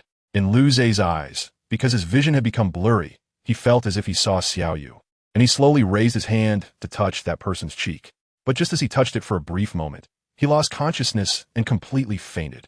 I really hope I never wake up like this. Chapter 206, The Remnant of Truth. Brother, what's wrong? Lu Xijia looked at Lu Zhe on the bed, sensing that Lu Zhe's body was particularly hot, as if it were about to ignite. Worried for his safety, Lu Xijia hurriedly carried Lu Zhe from the bed to the bathroom. Once in the bathroom, Lu Xijia didn't hesitate and directly placed Lu Zhe into the bathtub filled with cold water. However, despite this, Lu Zhe's temperature still didn't come down. What's going on? Lu Xijia was anxious, really anxious. He paced back and forth in front of the bathtub, scratching his head frantically. Just then, Meng Yan suddenly walked in. Lu Zhe, what's wrong with your brother? Meng Yan's expression turned serious upon seeing Lu Zhe in the bathtub. Lu Xijia, feeling helpless, said, I don't know what's wrong with him. How would I know? Let's get him settled back in bed, Meng Yan said awkwardly. Upon hearing this, Lu Xijia realized that if this continued, his brother's body wouldn't be able to handle it. He reached out and lifted Lu Zhe out of the bathtub, but his clothes were already soaked. Seeing this, Meng Yan suddenly realized something and blushed, saying, I'll step outside for a bit. Just call me when you're done. With that, she hurried out of the room. Lu Xijia noticed her flustered demeanor, but didn't rush like Meng Yan. Instead, he slowly helped Lu Zhe out of his wet clothes, then placed him on the bed and covered him with a blanket. He also put an ice pack on Lu Zhe's forehead to help reduce his temperature. After all this, the sky began to darken. Xiao Zhe, how is your brother? Meng Yan walked in again at this moment. Lu Xijia looked at her and said seriously, much better. At least his temperature has come down. That's good to hear. Meng Yan sighed in relief, then smiled and said, Xiao Zhe, do you want to eat something? I can help you make it. No, manager, I just want to stay by my brother's side right now, Lu Xijia replied with a faint smile. Meng Yan nodded and said, then you take care of yourself. I'm going to rest for a bit. In a state of confusion, Lu Zhe slowly opened his eyes, but he found himself in an endless darkness. Where's this? Lu Zhe felt puzzled, but he was more alert. After all, this wasn't a good place. Just as he was in doubt, a voice came from behind him. You've come. Who? Lu Zhe turned around abruptly, only to find no one behind him. However, he didn't let his guard down. His eyes instantly turned crimson. In the next second, a figure appeared right in front of him. When Lu Zhe saw the person's face, he was stunned. You're still alive? Lu Zhe stammered. Truth. But the person smiled gently and replied, no, by the time you see me like this, I've already died. It's just a remnant I left in your sea of consciousness. This figure was indeed Truth, but it was merely a remnant left behind by Truth. I thought we wouldn't meet in this way, but I didn't expect it. Truth smiled wryly. Upon hearing this, Lu Zhe lowered his head, not knowing what to say. At this moment, Truth said, "The reason I left this remnant is that I anticipated this. So there are some things I need to tell you." "What things?" Lu Zhe looked up at him, confused. Truth slowly said, "About the power of truth." Upon hearing this, Lu Zhe's eyes widened instantly, staring intently at Truth. Seeing this, Truth smiled and said, "You should already know some things. Truth is not just me. There is also relative truth and conceptual truth. If I'm not mistaken, the one who saved you back then should be conceptual truth, and that Feng Qi." Truth said slowly, "How can you be so sure?" Lu Zhe felt very puzzled. Truth smiled. "I foresaw the future using the power of paradox." "Is that so?" Lu Zhe nodded. But at this moment, Truth continued, "I'm here to remind you to be careful of Lucifer. Everything between you and relative truth was orchestrated by him. If you wake up and find that guy is missing, remember, never go looking for him, or you will die a terrible death." "Why?" "I have the power to eliminate that guy now." Lu Zhe was confused. "I know, but have you forgotten? Every world has a truth. And this world has 3 truths appearing at the same time. Do you know what that means?" Truth's expression became serious.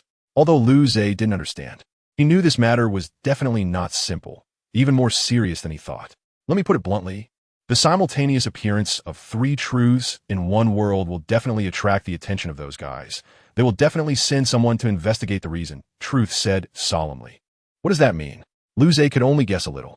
Truth slowly opened his mouth. "There will definitely be someone sent by that guy in your current world. Don't underestimate them. Although they don't have truth, they wield conceptual weapons that can contend with truth." Conceptual weapons? Lu Zhe realized the challenge he was about to face. So that's what the system meant. The unknown challenge refers to the people sent by that guy. "Do you know who sent those people?" Lu Zhe suddenly asked. Truth shook his head, indicating, "I don't know. That guy has never shown himself. Not to mention me. Even the strongest conceptual truth might not be able to see through that guy's disguise." "I understand," Lu Zhe nodded. Seeing this, Truth smiled again. "Don't be discouraged. Your current strength is not less than conceptual truth. I can reach the effect of conceptual truth with the power of paradox, let alone you, who have the power of rules that can grow infinitely." "True." Lu Zhe smiled, but soon became dejected again. "Are you leaving now?" Truth nodded, then slowly turned and floated away. Seeing this, Lu Zhe didn't chase after him, knowing it was beyond his control. Just as Truth was about to disappear, he reminded again, "By the way, you've developed a heart demon. If you want to get rid of it, you must treat relative truth as your brother. Only then can you completely eliminate the heart demon." After saying that, Truth completely vanished from Lu Zhe's sight. Lu Zhe, who was left standing there, covered his chest, his expression troubled. "Is it the only way?" Lu Zhe murmured slowly. "But is ultimately not Xiaoyu." Chapter 207, Accepting the Reality. "Bro, are you awake?" Half asleep, Lu Zhe slowly opened his eyes, only to find Lu Xizhe leaning over at his bedside. Without hesitation, he sat up. Lu Xizhe, sensing the movement, suddenly opened his eyes. The moment Lu Zhe met his gaze, seeing his slightly red-rimmed eyes, Lu Zhe felt an indescribable emotion in his heart. Lu Xizhe smiled as he saw that Lu Zhe was awake, directly hugging his head and softly saying, "You finally woke up, I thought." As he spoke, tears fell again, and seeing him like this, Lu Zhe suddenly didn't know what to say. He could only let him hold on without resisting. After a while, Lu Xizhe slowly released his hold and looked at Lu Zhe seriously, saying, "I was really wrong. Please give me another chance. I will definitely do better than Xiaoyu." Upon hearing this, Lu Zhe fell silent, lowering his head, not knowing what to say. Seeing this, Lu Xizhe did not disturb him but got up and said slowly, "I'll go out first. Take your time to think about it, and let me know when you're ready. I can wait." After speaking, he turned and walked out of the room. Lu Zhe wanted to say something as he watched, but the words got stuck in his throat, and he couldn't say anything, only able to watch Lu Xizhe leave the room. Once Lu Xizhe left, Lu Zhe lowered his head again, a torrent of thoughts flooding his mind. Is this the only way? Lu Xizhe murmured softly. At that moment, the door to the room opened again, but it wasn't Lu Xizhe who came in, it was Meng Yan. "You're awake?" Meng Yan smiled upon seeing Lu Zhe sitting on the bed. Lu Zhe slowly looked up at her after hearing the voice, then managed to force out a faint smile, saying, "Sorry for troubling the manager during this time." "Not a trouble at all." Meng Yan waved her hand and continued, "You should thank your brother. He has been taking care of you all this time." "Is that so?" Lu Zhe smiled bitterly upon hearing this. Seeing his expression, Meng Yan instantly understood, then sat down beside his bed and said with a smile, "Actually, your brother is a really good person. He started taking care of you the moment you fell into a coma. No matter what conflict you two have, I still hope you can reconcile. Thank you. Lu Zhe smiled slowly. Meng Yin nodded in response, then got up and said, while you were unconscious, your brother has been taking over your work. So don't let him down. Also, your brother is living here now, sharing a room with you. Before Lu Zhe could react, she turned and left the room. Lu Zhe sat on the bed, completely confused. He didn't even know what Meng Yin was talking about. Sharing a room? His mind was racing. Right? Remember to come back to work once you recover, otherwise you won't have any money. At this moment, Meng Yan's voice came from outside the room again. Although it was a reminder to come back to work, he could still feel her caring intention. Lu Zhe smiled upon hearing this. It was just starting over. Nothing too serious. With that thought, he got out of bed and walked toward the bathroom. After tidying up, he headed straight for the door. Meanwhile, inside the CAF, a group of fangirls were staring at Lu Zhe, who was dressed in a waiter uniform. I didn't expect another handsome guy. How lucky. Yes. I thought Lu Zhe was already handsome enough, but another one came. It's simply a handsome overload. Lu Zhe heard these discussions, but didn't have much emotional reaction, as he was used to it. At that moment, a blonde woman entered the CAF. As soon as she stepped in, she locked on a Lu Zhe and headed straight for him. Lu Zhe's expression changed instantly upon seeing her, and he quickly turned to leave. But it was too late. The woman grabbed his shoulder and smiled warmly. Lu Zhe, where do you think you're going? She asked word by word. Realizing he couldn't escape, Lu Zhe slowly turned around and said, welcome. May I ask what you would like to drink? I've been looking for you for almost a week. I didn't expect you to be working here as a waiter, the woman said coldly. What are you talking about, miss? Lu Zhe pretended to be clueless, but the woman was not fooled, saying, stop playing dumb, come back with me. Yinjin needs you. Lu Zhe was at a loss for words upon hearing this. What do you mean by I? Come with me now, she emphasized again. Lu Zhe was caught in a dilemma, unsure of how to choose. On one side was his boss, and on the other was his brother. Just then, a hand landed on his shoulder. Lu Zhe instantly reacted and turned around, surprised. Bro, how did you come out? Your health. It's fine, Lu Zhe smiled, then looked at the woman. At this moment, the woman also noticed Lu Zhe. She first sized him up and then was shocked. Bro, who are you to Lu Zhe? She asked urgently. Lu Zhe hesitated upon hearing this, but slowly replied, I'm his brother. Who are you to my brother? Lu Zhe was stunned upon hearing this. Staring blankly at Lu Zhe, a storm of emotions rising in his heart. Wow, so you are Lu Ze's brother. The woman laughed upon hearing this and stepped closer. Bro, I see you have an extraordinary temperament. Have you considered becoming a star? She asked with a smile. Without hesitation, Lu Zhe directly refused. Sorry, I haven't considered it. I just want to live a stable life now. The woman felt disappointed upon hearing this, sighed, and said, that's really a pity. I see a charisma in you that's different from the average person. If you join us, you would definitely become the most popular star on the mainland. I'm really sorry. Lu Zhe replied with a faint smile. Seeing this, the woman no longer pursued him and turned back to Lu Zhe, saying, come with me. No, Lu Zhe firmly refused. The woman was stunned by his words and shouted, Lu Zhe, do you know what you're saying? Of course I know, but I've made my decision this time. Lu Zhe said resolutely. Oh, the woman seemed to understand, then looked at Lu Zhe, saying, is it because of your brother? Let me tell you, if you refuse, your brother might suffer some consequences. The moment Lu Zhe heard this, he radiated a terrifying aura, staring coldly at the woman and saying, if you dare to touch my brother, you will regret it. The woman instantly sensed that terrifying aura and fell into fear. This was the first time she had seen Lu Zhe so angry. She was so scared she couldn't even speak. However, at this moment, Lu Zhe stepped forward and patted Lu Ze's shoulder, slowly saying, that's enough. You go back to your room. I'll handle this.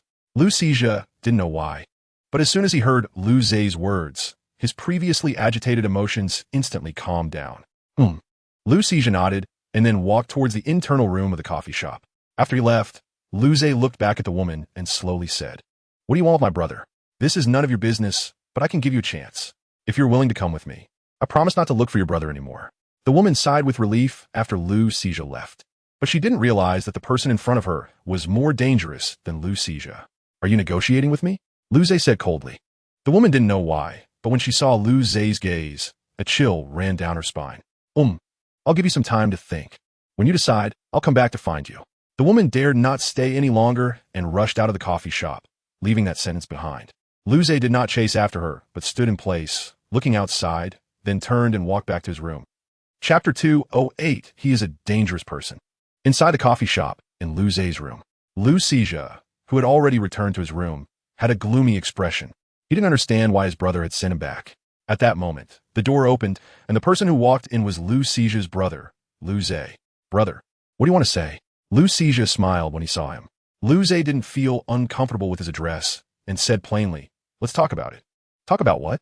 Lu Xizhe looked confused.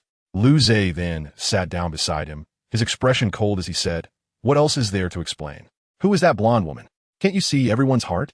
Why do you need to ask me? Lu Xizhe replied with a gloomy face. But who would have thought that the next second, Lu Xizhe would receive some affection from his brother? Bang! Ouch!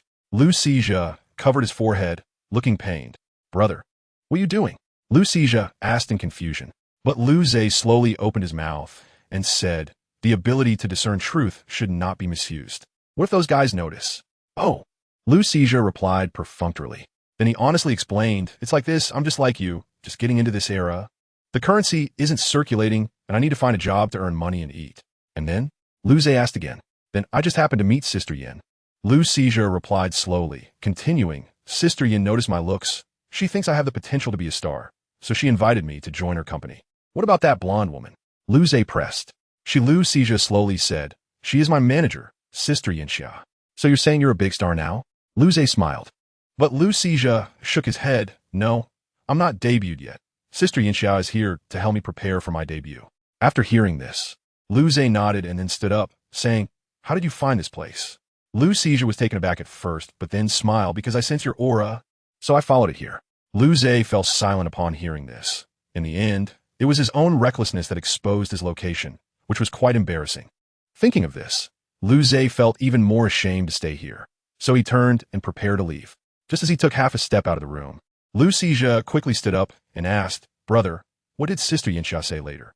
Lu Zhe recalled carefully and slowly said, she said to give me some time, and when we have decided, she would come back to find us. Oh, what do you think? Lu Xizhe asked with a smile. Lu Zhe ignored him and left without looking back.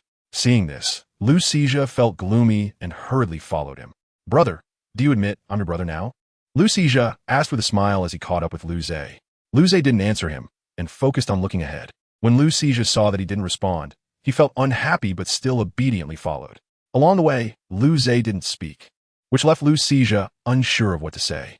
After a while, Lu Zhe suddenly stopped, his eyes turning red. Before Lu Xizhe could react, Lu Zhe disappeared from the spot.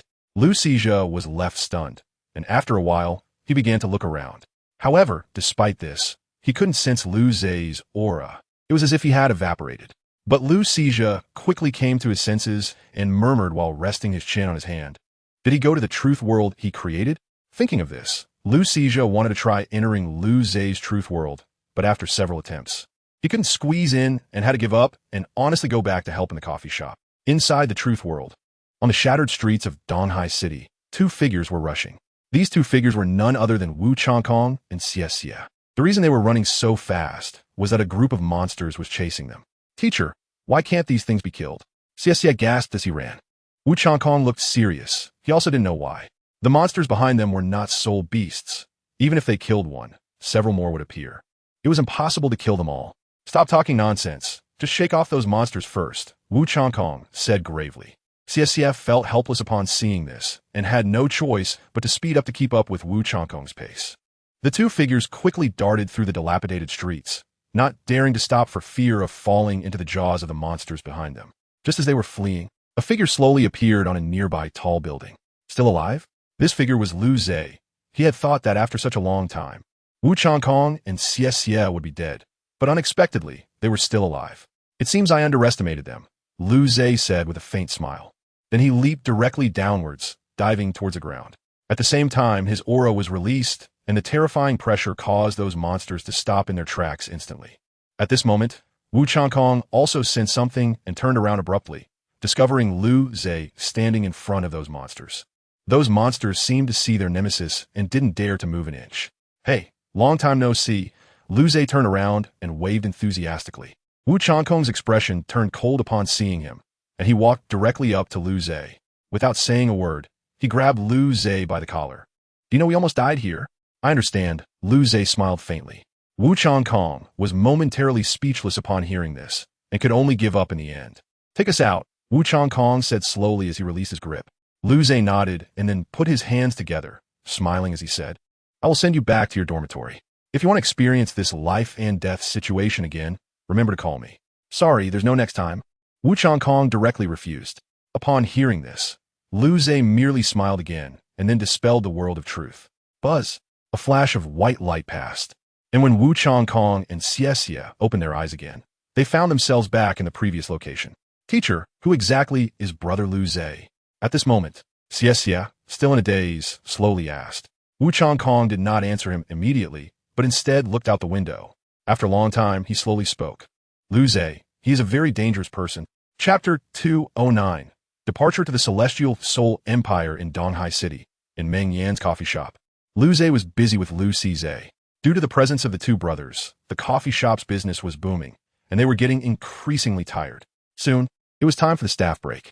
Lu Zhe glanced at the time and directly sat down at the front desk. Lu Zhe saw this and walked over with a smile. "Brother, you've become this tired after just one morning. It seems you can't handle it." Lu Zhe looked at him and slowly said, "I'm getting old. What can I do? Also, when do you plan to solve the matter with the blonde girl?" "I don't know. I'll talk about it when Sister Yin Xia comes to find me," Lu Zhe replied while resting his chin on his hand. Just then, as if summoned, Yin Xia entered. "Lu Zhe, when are you going to give me an answer?" Upon seeing her, Lu Zhe's expression immediately darkened, and he directly hid behind Lu Zhe. Yin Xia hesitated for a moment, but still approached. "Lu Zhe, why are you hiding from me?" What do you mean?" Lu Zhe stammered defensively.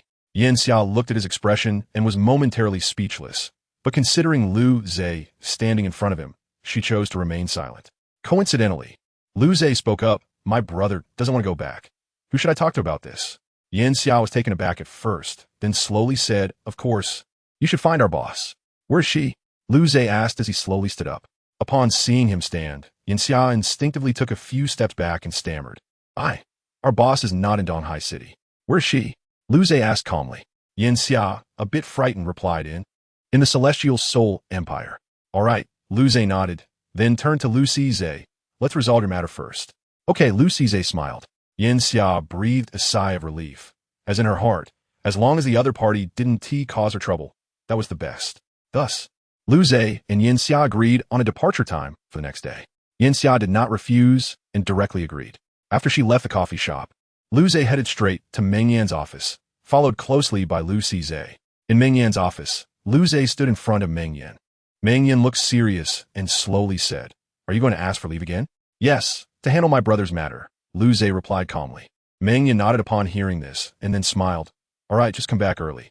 In her view, it was the best thing for Lu Zhe to reconcile with Lu Zhe. After getting Meng Yan's permission, Lu Zhe returned to his room to start packing. After all, this wasn't the world from 10,000 years ago. Otherwise, he could have used paradoxes to travel. As night fell, Lu Zhe sat beside Lu Zhe, smiling faintly. "Brother, are you really going to meet Sister Yin?" Lu Zhe asked with a smile. Lu Zhe shot him a glance. "What else? If you don't handle this matter, it could lead to unnecessary trouble." "What trouble?" Lu Zhe was a bit confused. Lu Zhe replied lightly, "Have you forgotten Lucifer? He currently has no leads and might be searching for us in shadows." "I see." Lu Zhe suddenly understood. He remembered that after he had driven Lucifer away, he vanished, and no one knew where he was or what methods he might be using now. "Let's sleep. We have to go to the Celestial Soul Empire tomorrow," Lu Zhe said slowly. He then lay down on the bed, and Lu Zhe, seeing this, did not hesitate and lay down beside him. However, just as he lay down, Lu Zhe complained, "Don't you have your own bed?" Lu Zhe chuckled. "I'm afraid of the cold alone. It's warmer to sleep with someone." Lu Zhe didn't know how to respond, but still reminded him, "Don't mess around, or I'll kick you out of bed." "Oh," Lu Zhe replied grumpily, and then buried his head under the blanket. Seeing this, Lu Zhe stopped talking, slowly closed his eyes, and quickly entered dream. In a vast forest, a frail figure was frantically fleeing, closely pursued by others. It was clear without thinking that the person was being hunted. Soon, the frail figure, exhausted, ultimately fell into the hands of those pursuing him. Just as they were about to strike, the person suddenly shouted, "Help me! Save me! Brother!" Suddenly, Lu Zhe jolted awake, sitting up in bed with a look of shock. It was a dream? Lu Zhe murmured, covering his forehead. He didn't understand what was happening. The dream seemed to be reminding him of something. Just then, he noticed that Lu Zhe sleeping beside him was being a bit excessive. Lu Zhe had both arms tightly wrapped around Lu Ze's waist, with both feet resting on his legs. Seeing this, Lu Zhe felt speechless but did not wake Lu Zhe. Instead, he looked out the window and found it was still pitch black outside. It really was a dream. Lu Zhe sighed in relief and then lay back down on the bed. The next morning, sunlight streamed into Lu Ze's room. When Lu Zhe opened his eyes, he discovered that Lu Zhe had become even more audacious, lying directly on top of him. Feeling speechless, Lu Zhe kicked Lu Zhe off the bed without a word. Thud! Lu Zhe landed solidly on the floor, the sudden pain quickly waking him up, and he looked utterly confused. Brother, what are you doing? Lu Zhe asked, puzzled. Lu Zhe slowly got up and said, Do you not have any self-awareness about what you did? Upon hearing this, Lu Zhe was stunned, thinking, could it be that what I did last night was discovered? However, Lu Zhe immediately added, Remember, next time, don't sleep on me. Lu Zhe breathed a sigh of relief upon hearing this, then smiled and stood up. All right, I promise there won't be a next time. He had thought it was something serious, but it turned out to be just the incident of him lying on top of him. However, thinking about how what he did last night went unnoticed made Lu Zhe quite happy, though the expression on his face betrayed him. What are you laughing at? Lu Zhe looked at Lu Zhe, who had a silly grin on his face, a bit puzzled. Lu Zhe realized he seemed to be too obvious, so he immediately became serious. Nothing. Lu Zhe didn't pursue the matter further, and it got up to tidy up. Soon, the two of them arrived outside a CAF to wait for Yinxia's arrival. After a while, Yinxia hurried over and smiled, saying, Let's go. Lu Zhe nodded. At that moment, Mingyan also came over to see them off, but noticed the red mark on Lu Ze's neck the next second. She fell into deep thought, and just as she was about to say something, Lu Zhe directly stared at her. The moment Mingyan made eye contact with Lu Zhe, she felt as if she had fallen into an ice cave. Feeling that chill, Mingyan became obedient and said with a perfunctory smile, Lu Zhe, be careful on the road. Hearing this, Lu Zhe turned to look at her and smiled. Okay, Chapter 210. The initial appearance, is this the Tianhan Empire? Just after getting off the train, Lu Zhe looked around at the environment, a faint smile appearing on his face. Before long, Lu Zhe and Yinxia slowly walked over. Before Lu Zhe could ask them where they were going, Yinxia spoke up directly. Let's go. Sister Yan's people are already waiting for us outside. After saying that, she walked ahead of Lu Zhe and Lu Zhe. Lu Zhe didn't waste any words and followed right behind. Soon, the three of them arrived outside the station, and just as they popped their heads out, a woman in a black suit walked straight up to them. Sister Yin, we have been waiting here for a long time, the woman said in a low voice. Upon hearing this, Yinxia smiled and said, Let's go. This gentleman wants to see Sister Yin. The woman glanced at Lu Zhe, unable to figure out what was so special about this guy. Perhaps the only thing special was that he had no soul power fluctuations. However, since Yinxia was there, the woman didn't dare to say anything and could only lead the way silently. Lu Zhe wasn't foolish. He could naturally guess the woman's thoughts, but he simply chose not to speak. Under the woman's guidance, the three of them got into a car, and with the driver's help, they quickly arrived at the foot of a tall building.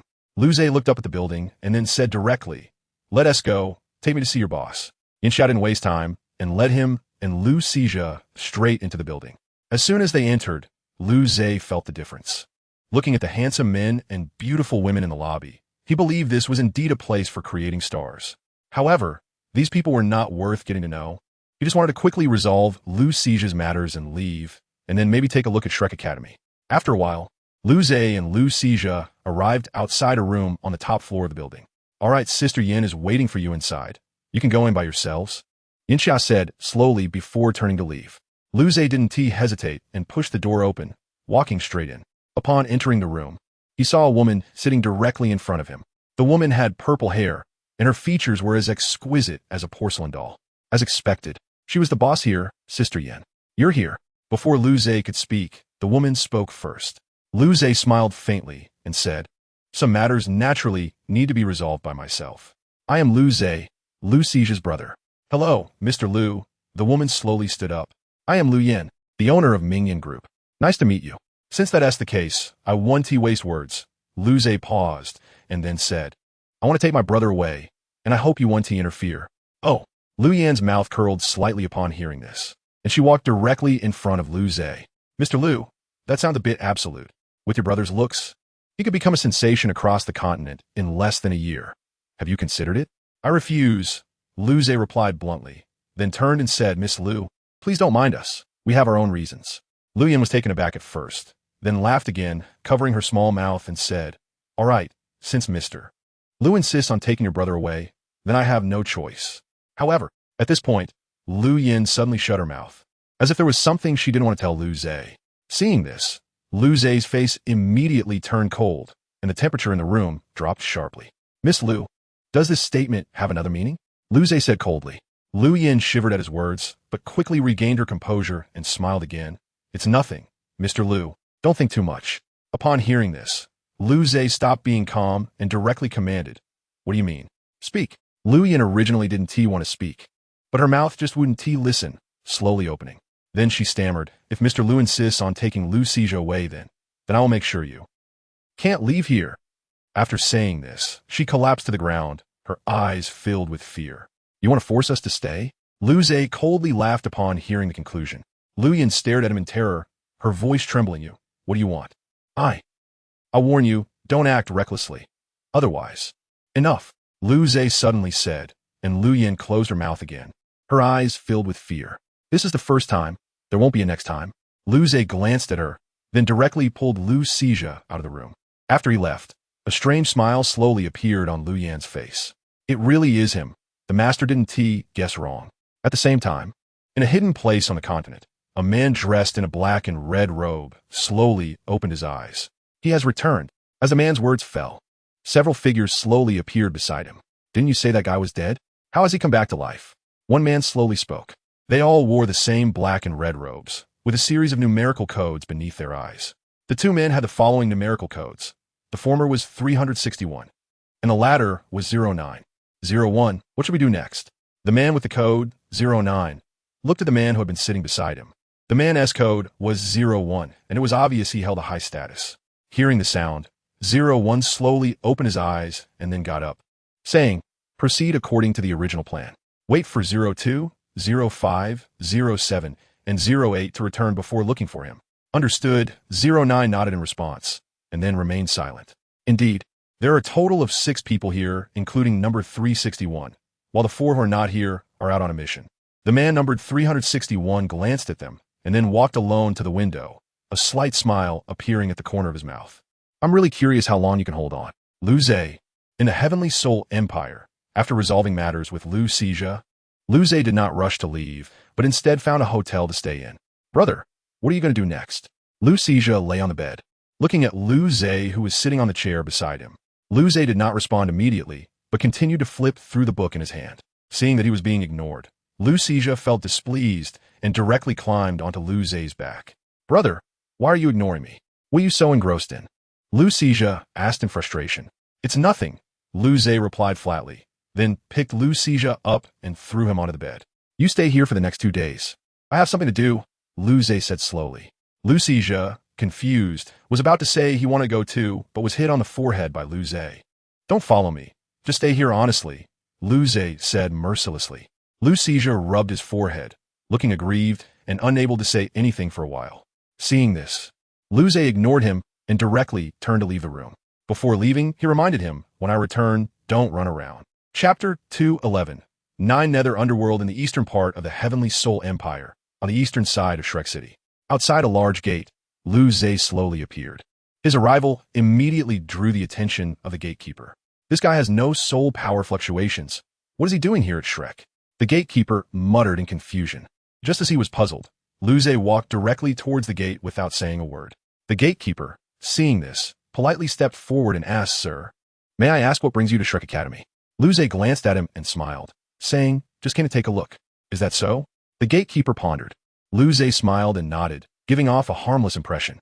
Even the gatekeeper thought he was just an ordinary person wanting to visit Shrek Academy. The gatekeeper then smiled and said, well then, I see you have no soul power fluctuations, so you must really want to enter Shrek Academy, right? Lu Zhe was somewhat speechless upon hearing this, but still smiled and nodded. Seeing him nod, the gatekeeper smiled and said, all right, come with me. I'll show you around. Thank you, Lu Zhe smiled back. With that, the two entered Shrek Academy together, but the area they visited belonged to the outer courtyard. Little brother, what is your name? The gatekeeper suddenly asked. Lu Zhe politely replied, "My name is Lu Zhe, may I ask?" "I am Xiao Lin, a rank 55 Assault System Soul King. Currently the gatekeeper of Shrek Academy," the gatekeeper said slowly. Lu Zhe nodded and then asked, "Senior Xiao, how is the development of Shrek Academy now?" Xiao Lin, without much thought, directly replied, "Shrek Academy has developed for nearly 20,000 years and is now quite strong." "I know that, but I want to know the current achievements of Shrek Academy." Lu Zhe smiled. Upon hearing this, Xiao Lin instantly became alert and questioned Brother Lu. "Why do you ask this?" Seeing his alert demeanor, Lu Zhe calmly smiled and said, "Senior, don't think too much. I mean no harm." "Really?" Xiao Lin was half convinced. Seeing this, Lu Zhe continued, "Of course it's true." "No, I still can't tell you," Xiao Lin firmly rejected.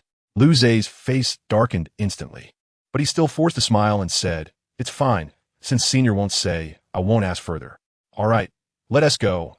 I'll take you to see other places," Xiao Lin said with a smile as he turned around. However, as soon as he turned, Lu Zhe disappeared in the spot. Realizing something was wrong, Xiao Lin instantly became serious and quickly alerted the other guards.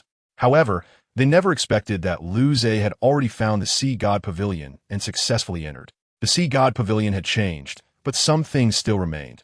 Lu Zhe looked around at the buildings and murmured. Just then, a powerful voice came over. "Who dares to intrude into the Sea God Pavilion?" Upon hearing this voice, Lu Zhe turned to look in the direction of the sound and saw a middle-aged man with a fiery temperament. Before he could speak, the man rushed directly in front of Lu Zhe, reaching out to capture him. However, Lu Zhe was not so easily captured. He suddenly vanished and reappeared behind the man. "Senior, please don't be so agitated. I just came to take a look," Lu Zhe smiled. But the man would not believe it and attempted to grab Lu Zhe again. Seeing this, Lu Zhe no longer greeted him with a smile. His eyes turned crimson, and a terrifying aura immediately emanated from him. "Stop!" This word seemed to possess magical power, as the man froze in place upon hearing it, unable to move forward even a centimeter. "Senior, I just wanted to take a look. There's no need to be so angry, right?" Lu Zhe said again at this moment. The man felt a sense of gravity he had never experienced before. He was actually immobilized by a single word. "What exactly is your background?" the man asked after calming down. Lu Zhe smiled and replied, "I am Lu Zhe, just passing by." "Is that so?" The man did not believe it, but he was now unable to move. Seeing this, Lu Zhe wanted to ask him some questions, but at that moment, another aura enveloped him. "Do you not know that our Sea God Pavilion is not a place where just anyone can enter?" Upon sensing this power, Lu Zhe was somewhat shocked, but quickly regained his composure. He turned to look behind him and smiled, asking, "Senior, who might you be?" "I am Yunming, the master of the Sea God Pavilion. May I ask why you have come to cause trouble in our Sea God Pavilion?" The speaker was a handsome man with an elegant demeanor. Lu Zhe smiled upon hearing this. "So, it's the master of the Sea God Pavilion. I apologize for my intrusion." "It's fine. I believe you did not mean it," Yunming replied with a smile.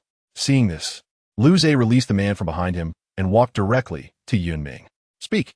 Why have you come to our Sea God Pavilion?" Yunming asked with a gentle smile. Lu Zhe did not hesitate and directly said, "I want to bead around the bush. May I ask if Master Yun knows about Lucifer?" "Lucifer?" Yunming was instantly taken aback upon hearing this. Lu Zhe noticed a hint of suspicion growing in his heart as he saw his expression and continued to ask, "Lord Yun, there's no need to worry. Lucifer is my friend. He left without saying goodbye many years ago, and this time I came to find him." "An old friend you haven't seen in years?" Yunming shook his head directly after hearing this, sighed, and slowly said, "I'm truly sorry, but I don't know this person named Lucifer." Lu Zhe felt a bit disappointed. He could tell that Yunming wasn't lying. He could only sigh helplessly and said, "Then I'll take my leave." After saying that, he was about to turn and leave the Sea God Pavilion, but just as he turned around, he was suddenly stopped by Yunming. "There's no need to be so disappointed, my lord," Yunming said slowly. Hearing this, Lu Zhe turned back slowly. "Does Lord Yun have any way?" "Although I don't know this person named Lucifer, there's a place that should know," Yunming said slowly. Lu Zhe immediately perked up upon hearing this and asked, "What place is that?" "Nine Nether under the Yellow Springs," Yunming said with a hint of meaning, then added, "You could go to the Yellow Springs Valley in the Nine Nether Imperial City to ask. Is there something special about that place?" Lu Zhe felt curious. Yunming smiled and said slowly, "The special thing should only be the heritage of that place." "Heritage?" Lu Zhe was puzzled. "Isn't the heritage of Shrek Academy better than that place?" Yunming nodded. "That place is a newly emerged force in 100 years. Until now, No one knows the true heritage of the Yellow Springs Valley, only that it is very dangerous, and even the Abyss Plane may not be able to compare with it. Is that so? Luze pondered after hearing this. It was the first time he had heard of the Yellow Springs Valley. He still had some understanding of the Abyss Plane. All right then, I'll take my leave first, Luze thought to himself and smiled. In his view, that place might be related to those guys emphasized by the truth. Yunming looked at his confident expression and could only remind him, I know you're very strong, but it's best to be careful when you get to the Yellow Springs Valley. Luze replied lightly, Don't worry, I've always been careful. After saying this, he suddenly disappeared from the spot, and even Yunming, who was at the quasi-god level, couldn't perceive it. After seeing this, Yunming's face showed a trace of astonishment. Then he regained his calm and smiled faintly. It seems he really is careful. Chapter 2:12 Nine Directions Pavilion on the Doloa continent. After 2,000 years of changes, new forces are emerging increasingly, while the old forces being replaced gradually exit the stage. Brother, what are we doing in a place like this? On a high mountain, Lu Sijia complained with a worried expression. Standing next to him, Luze smiled lightly and slowly said, There must be something to do here. Oh, Lu Sijia responded unhappily, then looked ahead. In front of them, about 10 miles away, the sky was dark, creating a heavy atmosphere. Below this sky was a city, which was the Nine Nether Imperial City. The Nine Nether Imperial City could be said to be a rare city in this era, because the buildings inside were quite retro, looking like an ancient city from a few years ago. After a while, Luze and Lu Sijia arrived outside the city gate of the Nine Nether Imperial City. Brother, is this really a different world from the outside? Lu Sijia said in disbelief. But Luze didn't respond, just smiled helplessly. Let's go in and take a look. After saying that, he didn't care about Lu Sijia's expression and directly stepped into the city. As soon as they entered the city, Luze found that the inside and outside of the city were completely two different places. From the outside, the Nine Nether Imperial City looked like the underworld, but inside it was very prosperous. The streets inside were bustling with activity, and from time to time, the sounds of vendors could be heard. Even Lu Sijia had forgotten his previous attitude outside the city and began to look around. Where are we going? Lu Sijia asked curiously. Without hesitation, Luze directly said, There should be places selling information in this city. Let's go take a look. Lu Sijia nodded silently and followed Luze obediently. But they hadn't walked far when they attracted attention. In a two-story hotel, a woman was staring at Luze and Lu Sijia, then slowly said to a few men beside her, Keep an eye on those two. Their identities are probably not simple. Understood. A few men knelt on one knee, responding seriously. The next second, they disappeared from their spot, while the woman continued to observe Luze and Lu Sijia. The Nine Directions Pavilion probably had the most extensive information in the Nine Nether Imperial City. Luze also inquired all the way to find the Nine Directions Pavilion, but now he was being blocked at the door. My lord, the Nine Directions Pavilion is currently closed to outsiders. A man in purple armor spoke calmly. Luze was also quite reasonable, smiling lightly. Senior, I have important matters that require entering the Nine Directions Pavilion. Please let me in. Even though Luze lowered his status, the man still showed no signs of wavering. Sorry, this is the command of the Pavilion Master.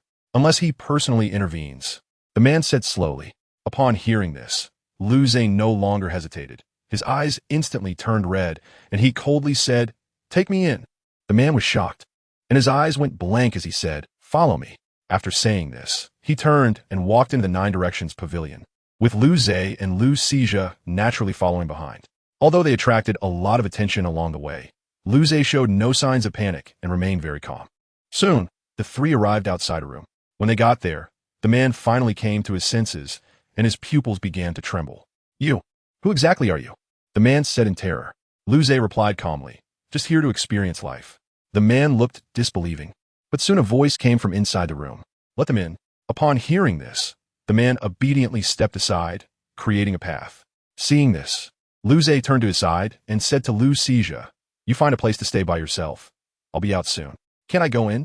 Lu Sijia asked, a bit confused. But Luze's words were somewhat hurtful. You going in won't help, and might even be a hindrance. Lu Sijia was instantly speechless, but thought to himself that he might not be able to help anyway. He could only sit down dejectedly on a chair in the corridor. As for Luze entering the room, he felt a strong pressure of soul power, and in the center of the room sat an old man. The aura on the old man was already no weaker than a title de law of level 95. My lord, is there something we can do for you at the Nine Directions Pavilion? The old man said slowly. Lu Zhe smiled after hearing this and said, I came here to inquire about someone. What kind of person could prompt inquiries that reach our Jiufeng pavilion? The old man slowly replied, just one person, nothing special. Lu Zhe continued. The old man became a bit curious upon hearing this, so he stood up and asked, what is that person's name? Lucifer, Lu Zhe said slowly. Upon hearing this name, the old man was momentarily shocked, but after regaining his composure, he said, Lucifer's last appearance was in the Yellow Springs Valley. Understood. Lu Zhe got the information he wanted and prepared to leave. Just as he turned to leave, the old man suddenly said, Sir, now that you've asked your questions, it's time for me to ask mine. What does that mean? Lu Zhe sensed something was off. The old man lowered his voice and asked, How do you know about Lucifer? A friend, Lu Zhe simply replied. Upon hearing this, the old man's expression instantly turned cold as he stepped closer to Lu Zhe. However, Lu Zhe showed no sign of retreat, standing his ground like a mountain. Lucifer is not someone from this era, unless you are from the previous era, the old man said, staring intently at Lu Zhe. Lu Zhe showed a hint of surprise on his face and then laughed. Senior, are you joking? Who could live that long? Then how do you explain Lucifer? The old man asked again. Lu Zhe chuckled. Are you so sure that Lucifer is human? As soon as he said this, the old man paused, for he had also doubted that Lucifer was human. Forget it. I want to concern myself with your matters with him, as long as it doesn't affect our Jiufeng pavilion. The old man waved his hand and turned away. Lu Zhe smiled faintly at this and then left the room. The old man, however, was deep in thought, as the young man just now, like Lucifer, was also in existence he could not see through. It seems the world is about to change again. Chapter 213, Yellow Springs Valley Brother. What did you say in there? Lu Zhe asked as soon as Lu Zhe came out. Lu Zhe calmly replied, It's none of your business. Oh. Lu Zhe responded somewhat displeased. Before he could react, Lu Zhe had already walked away from him, prompting him to hurry after him. After a while, the two exited Jiufeng Pavilion. Brother, where are we going next? Lu Zhe asked curiously. Lu Zhe remained expressionless and said, Yellow Springs Valley. Upon hearing this name, Lu Zhe froze and quickly said, Can we not go there? Why? Lu Zhe looked distressed and stammered. That place sounds like no good. I feel like something bad is going to happen. A true spirit is afraid of that place. Lu Zhe found it amusing. He ignored him and continued walking ahead. Lu Zhe had no choice but to follow him. The two brothers soon arrived at the entrance of a valley in the northernmost part of the Jiuyou Emperor city. At this time, the valley was crowded with people, leaving almost no space to step. Just as Lu Zhe was feeling confused, a beautiful figure approached him. Might I ask if the young master has encountered any confusion? The figure said slowly. Lu Zhe turned to look at her and found that she was a very beautiful woman. Who are you? Although Lu Zhe didn't know who she was, her attire suggested she was no ordinary person. My name is Huang Qingya. May I know your esteemed name? The woman said gently. You can call me Lu Zhe. Lu Zhe replied plainly. However, Lu Zhe was somewhat displeased, standing in front of Lu Zhe with a hostile expression and said, Hello, I'm Lu Zhe, Lu Zhe's younger brother. Huang Qingya smiled and nodded, then continued to ask, Does young master Lu have something to do in Yellow Springs Valley? Yes, I'm here to find someone, Lu Zhe said without concealment. Huang Qingya was surprised and covered her mouth, saying, Does young master Lu have a friend in Yellow Springs Valley? Not exactly a friend, just an acquaintance, Lu Zhe smiled. Oh, Huang Qingya nodded, then stood beside Lu Zhe.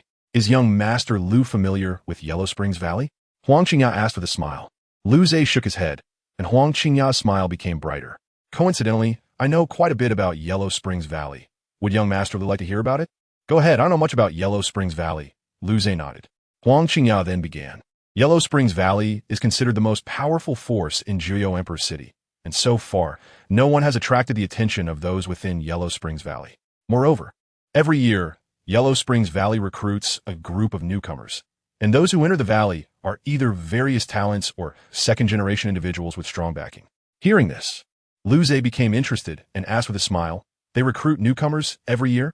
Yes, Huang Qingya nodded, continuing, Young Master Lu has come at the right time. This year's recruitment has just begun. Just begun? Lu Zhe was shocked. Yes, Yellow Springs Valley's recruitment method is quite unique.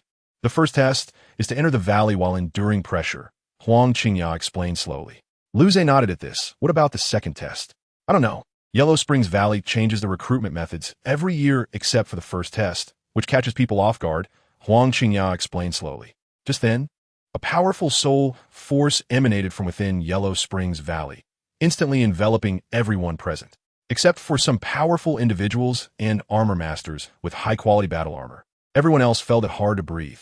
Upon seeing this, Liu Ze couldn't help but laugh. This soul force alone exceeded that of some forces on the continent, indicating that there was indeed more to this place. Huang Qingya, standing beside him, could maintain her posture but still found it somewhat hard to breathe. In contrast, the two brothers, Liu Ze and Liu Xijia, showed no signs of discomfort and appeared completely unfazed. "Miss Huang, are you all right?" Liu Ze finally came back to his senses. Huang Qingya felt a bit speechless but didn't dare to say anything, only forcing a smile and saying, "I'm fine, I can handle this little pressure." "That's good." Liu Ze smiled, then patted Liu Xijia beside him. "Let's go, it's time to go in and find someone." With that, he walked towards Yellow Springs Valley without looking back, leaving the onlookers astonished. In no time, Liu Ze and his brother stepped into Yellow Springs Valley. Once inside, Liu Ze finally saw what the valley looked like. "I didn't expect it to be like this," Liu Ze said with a look of surprise. Liu Xijia, beside him, looked puzzled and asked, "Brother, can't you see through everything?" "I don't know. I can't see through this Yellow Springs Valley. It seems like something is covering it," Liu Ze said thoughtfully. However, at this moment, he sensed something was off. If something was indeed blocking his line of sight, it meant there was something here capable of opposing him. In other words, Liu Ze had walked into the tiger's den. Just as he fell into deep thought, a hoarse voice came from afar. "Everyone, it is fate that brings you here. Next, let this old man lead you into the next stage." The speaker was an old man. Upon seeing this, Liu Ze deliberately concealed his aura, leaving Liu Xijia beside him confused. "Brother, what are you doing?" Liu Xijia asked in confusion. Liu Ze, with a serious expression, replied, "Hide your aura." Without much thought, Liu Xijia complied, thinking that his brother must have his reasons. Then, the old man spoke again. "This year's second stage of recruitment has changed, but not much. As long as you can cross this suspension bridge in front of you, you will succeed." The crowd was shocked by this. How can it be so simple? Impossible. I heard that Huangquan Valley is very strict in recruiting. A wave of doubt spread through the crowd, but they quickly realized. How could it be so easy? This bridge must have something strange about it. At this time, the old man urged, "Hurry, if you take too long, there will be no opportunity left." With that, he transformed into a wisp of green smoke and vanished. The people left behind had no time to think. They could only step forward to join Huangquan Valley. This time, Liu Ze did not walk in front, but stood among the crowd, observing secretly. "Brother, why aren't we going?" Liu Xijia asked, puzzled. Bang! Just as he finished speaking, Liu Ze punched him on the head. "This suspension bridge is not simple. Let these people go first and test it out." "Oh," Liu Xijia rubbed his head in response. Seeing this, Liu Ze ignored him and continued to watch those who had already stepped onto the suspension bridge. However, he did not notice anything unusual, which made Liu Ze breathe a sigh of relief for the time being. Nevertheless, he still couldn't be sure, as this suspension bridge, like his observation of Huangquan Valley from the outside, was inscrutable. It seemed that this time he had truly walked into the tiger's den. Chapter 214, Dense Fog. In the 9U Imperial City, within Huangquan Valley, Liu Ze, seeing that those soul masters who had already stepped onto the suspension bridge had not encountered any mishaps, decided to take Liu Xijia onto the bridge as well. On the bridge, everything went smoothly. No unexpected events occurred. Yet, Liu Ze remained vigilant, as he could not guarantee anything. After all, he could not see through the essence of this bridge. "Brother, why are you so serious?" Liu Xijia asked curiously. But Liu Ze simply replied, "Caution brings safety." Liu Xijia became even more confused, but at that moment, something unusual happened on the suspension bridge. A thick smoke slowly enveloped the bridge, and Liu Ze heightened his vigilance. "Liu Xijia, be careful," Liu Ze said solemnly, turning his back to Liu Xijia. But he then realized something was off and quickly turned around, only to find that Liu Xijia had vanished from where he stood. Not only that, but the soul masters nearby who had been walking normally also disappeared the moment the thick smoke enveloped the bridge. "This is troublesome," Liu Ze said with a bitter smile. But he chose to continue moving forward, wanting to uncover the truth. He had no choice but to press on. As he proceeded, Liu Ze found himself shrouded in thick fog, unable to see a single figure in front of him. This heightened his vigilance even more. At that moment, Liu Ze noticed a vague silhouette ahead. With no choice, he could only walk towards that figure. Upon reaching it, he discovered that it was an old man. The old man had his head down, eyes tightly shut, and emitted no dangerous aura. "Old man, do you know how long it takes to cross this bridge?" Liu Ze asked directly, unafraid. Upon hearing his voice, The old man slowly opened his eyes and lifted his head, smiling as he said, "Young man, I don't know either. Then how did you end up here?"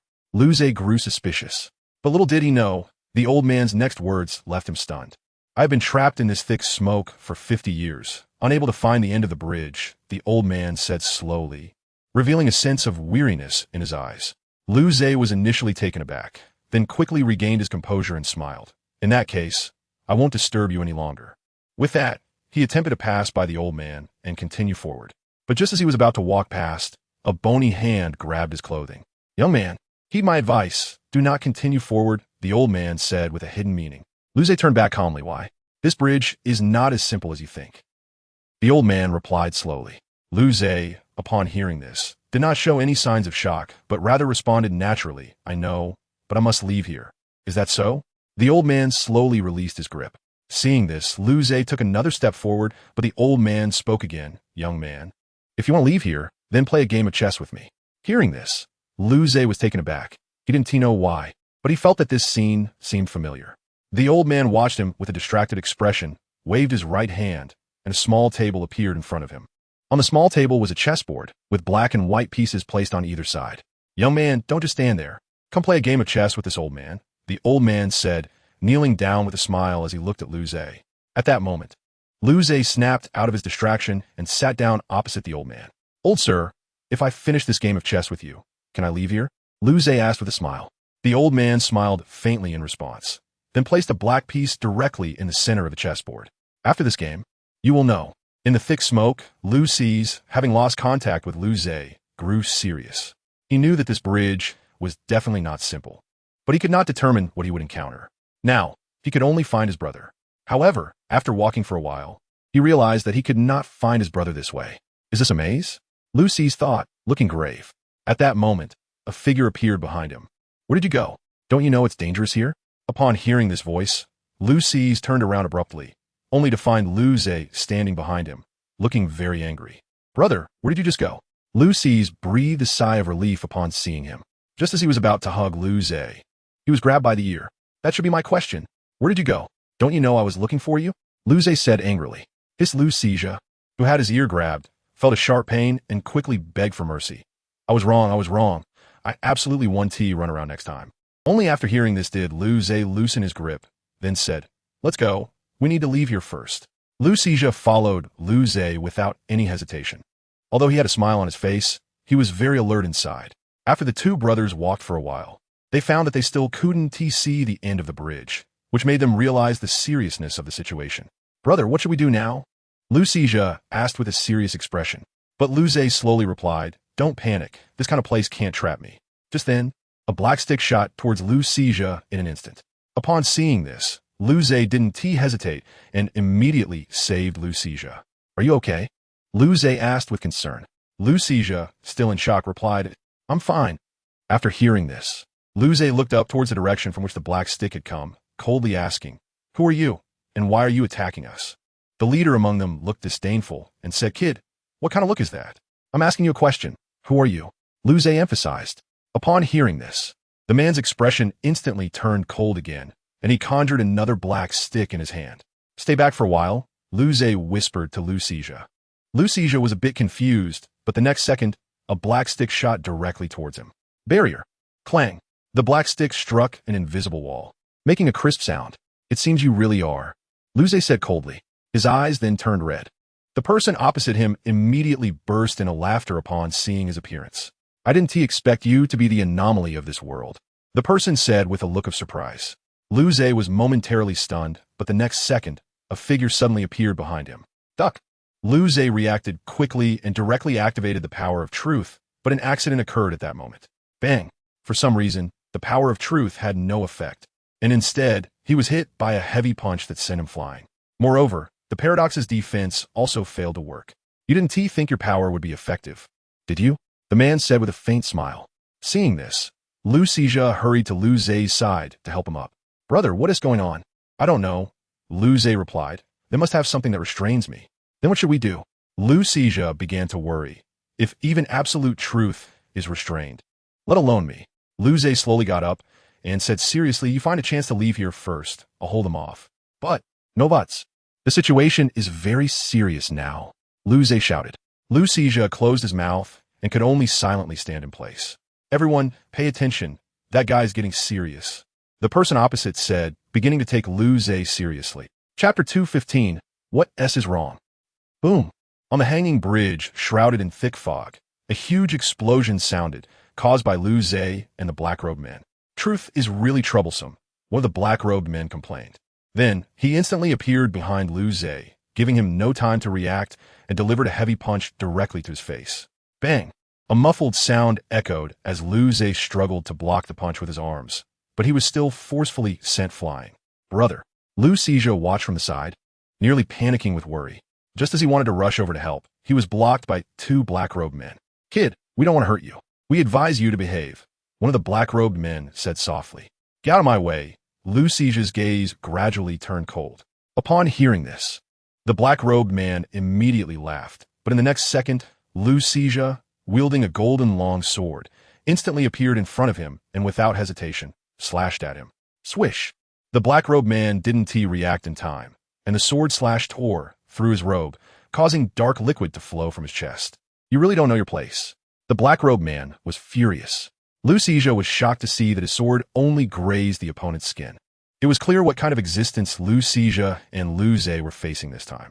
Fortunately, while Liu Xijia was stunned, the black-robed man had already approached him. Luckily, Liu Xijia reacted quickly and created some distance between them. Quick reflexes, the black-robed man chuckled.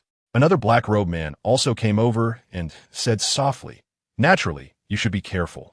The only power that can hurt us is probably the power of rules. That's right.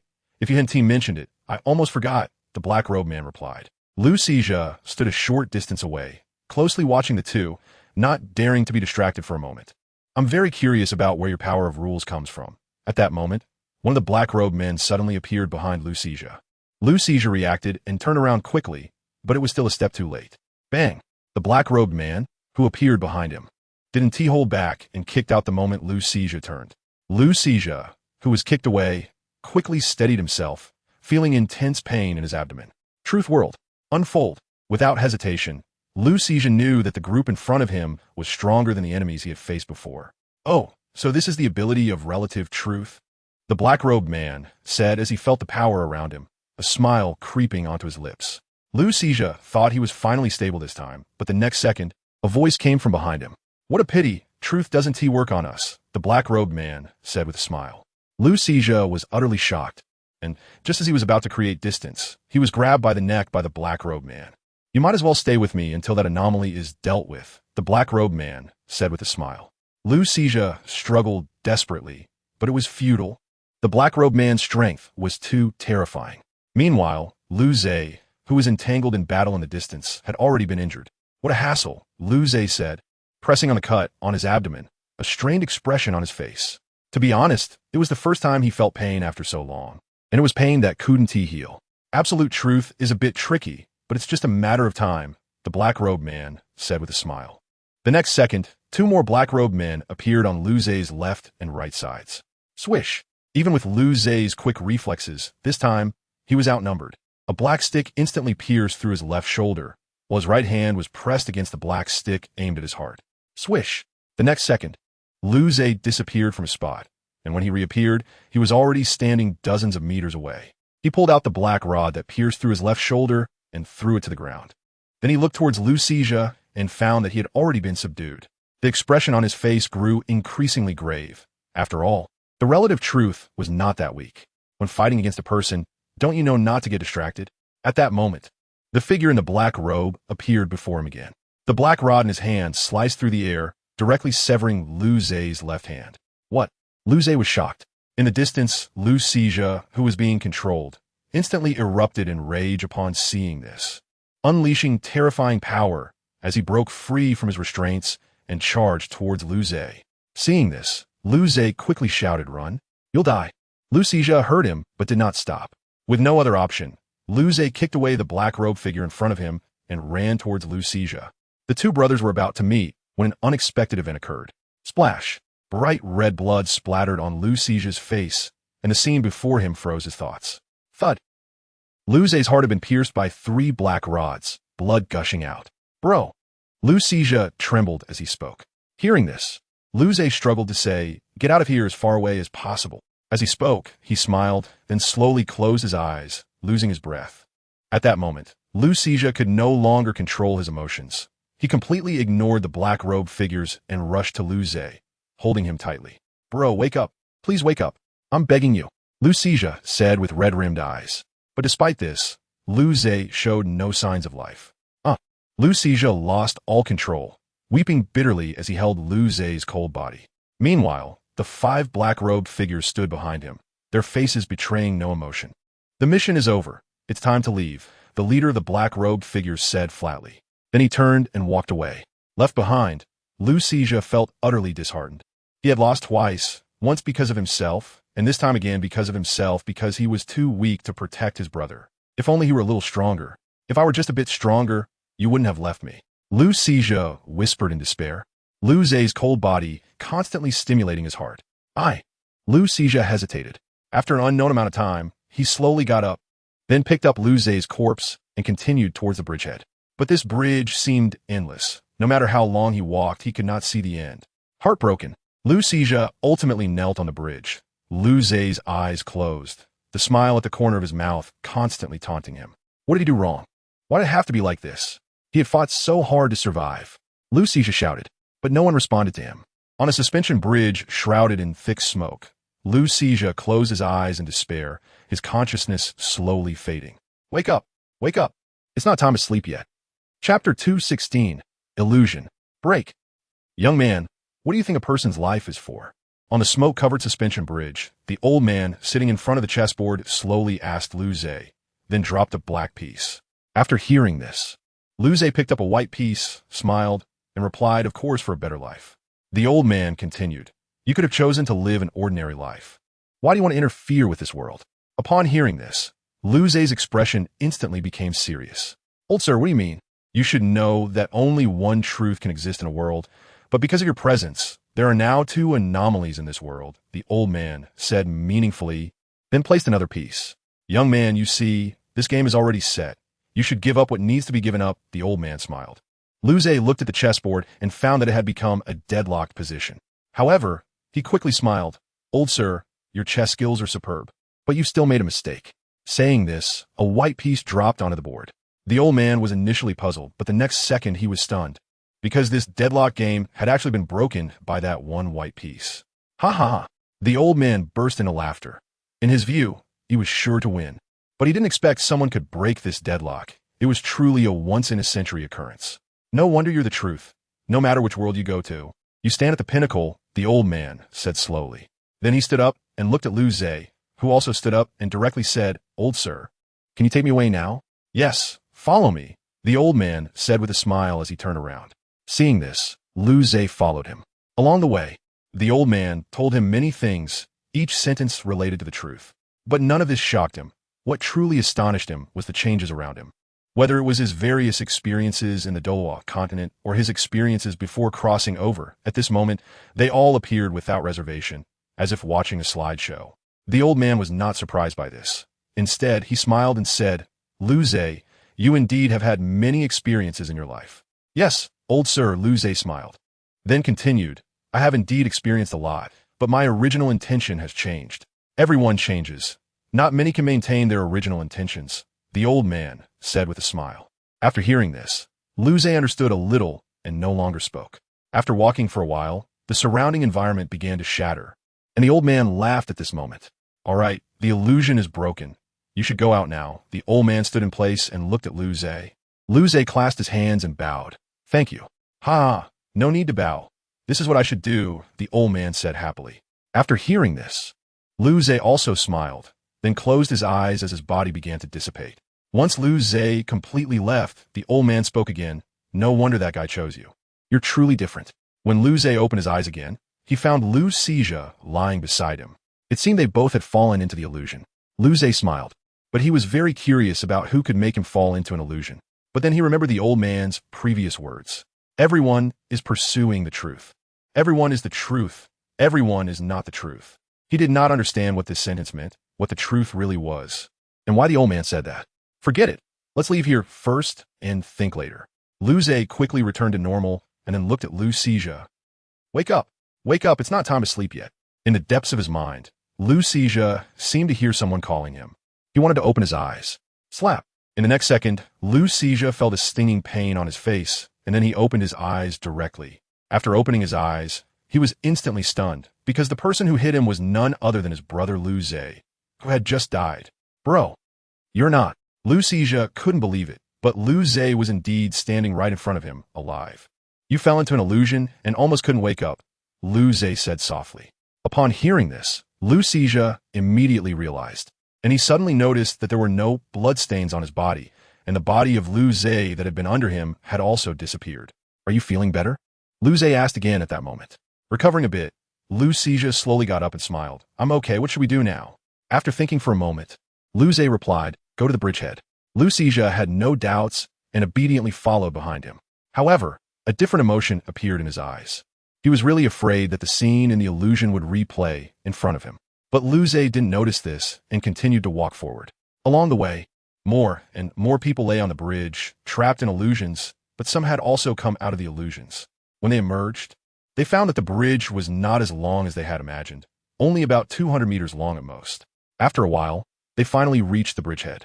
The old man who had guided them onto the suspension bridge was already waiting here. Congratulations on successfully arriving here, the old man said slowly. Before everyone could react, the old man directly opened the next test. The next stage is also the final stage. I hope you can pass. The old man's voice was hoarse. And then he waved his hand, causing the surrounding scenery to change again. Bro, what is it this time? Lu Xizhe became serious. Lu Zhe helplessly shook his head. How would I know? While they were chatting, the old man said, the final stage is to question the heart. It's very simple. You just need to enter the spring water behind me. The old man pointed to the clear spring behind him, and upon seeing this, everyone dared not act rashly, as they had to be alert due to their previous experiences. After thinking for a moment, Lu Zhe directly stepped forward towards the spring water. But just as he was about to step into the spring, Lu Xizhe grabbed his hand. What's wrong? Lu Zhe asked. Lu Xizhe said seriously, bro, don't go. This spring water must have a problem.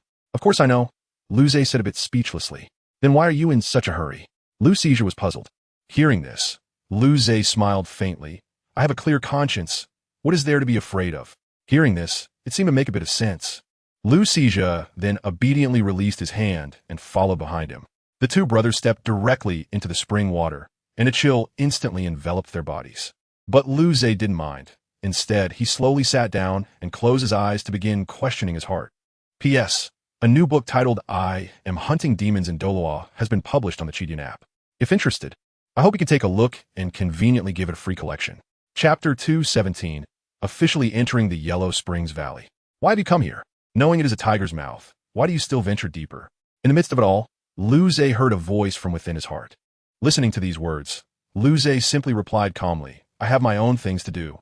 But you have already lost your original intention and can never return to your former self. That inner voice echoed again.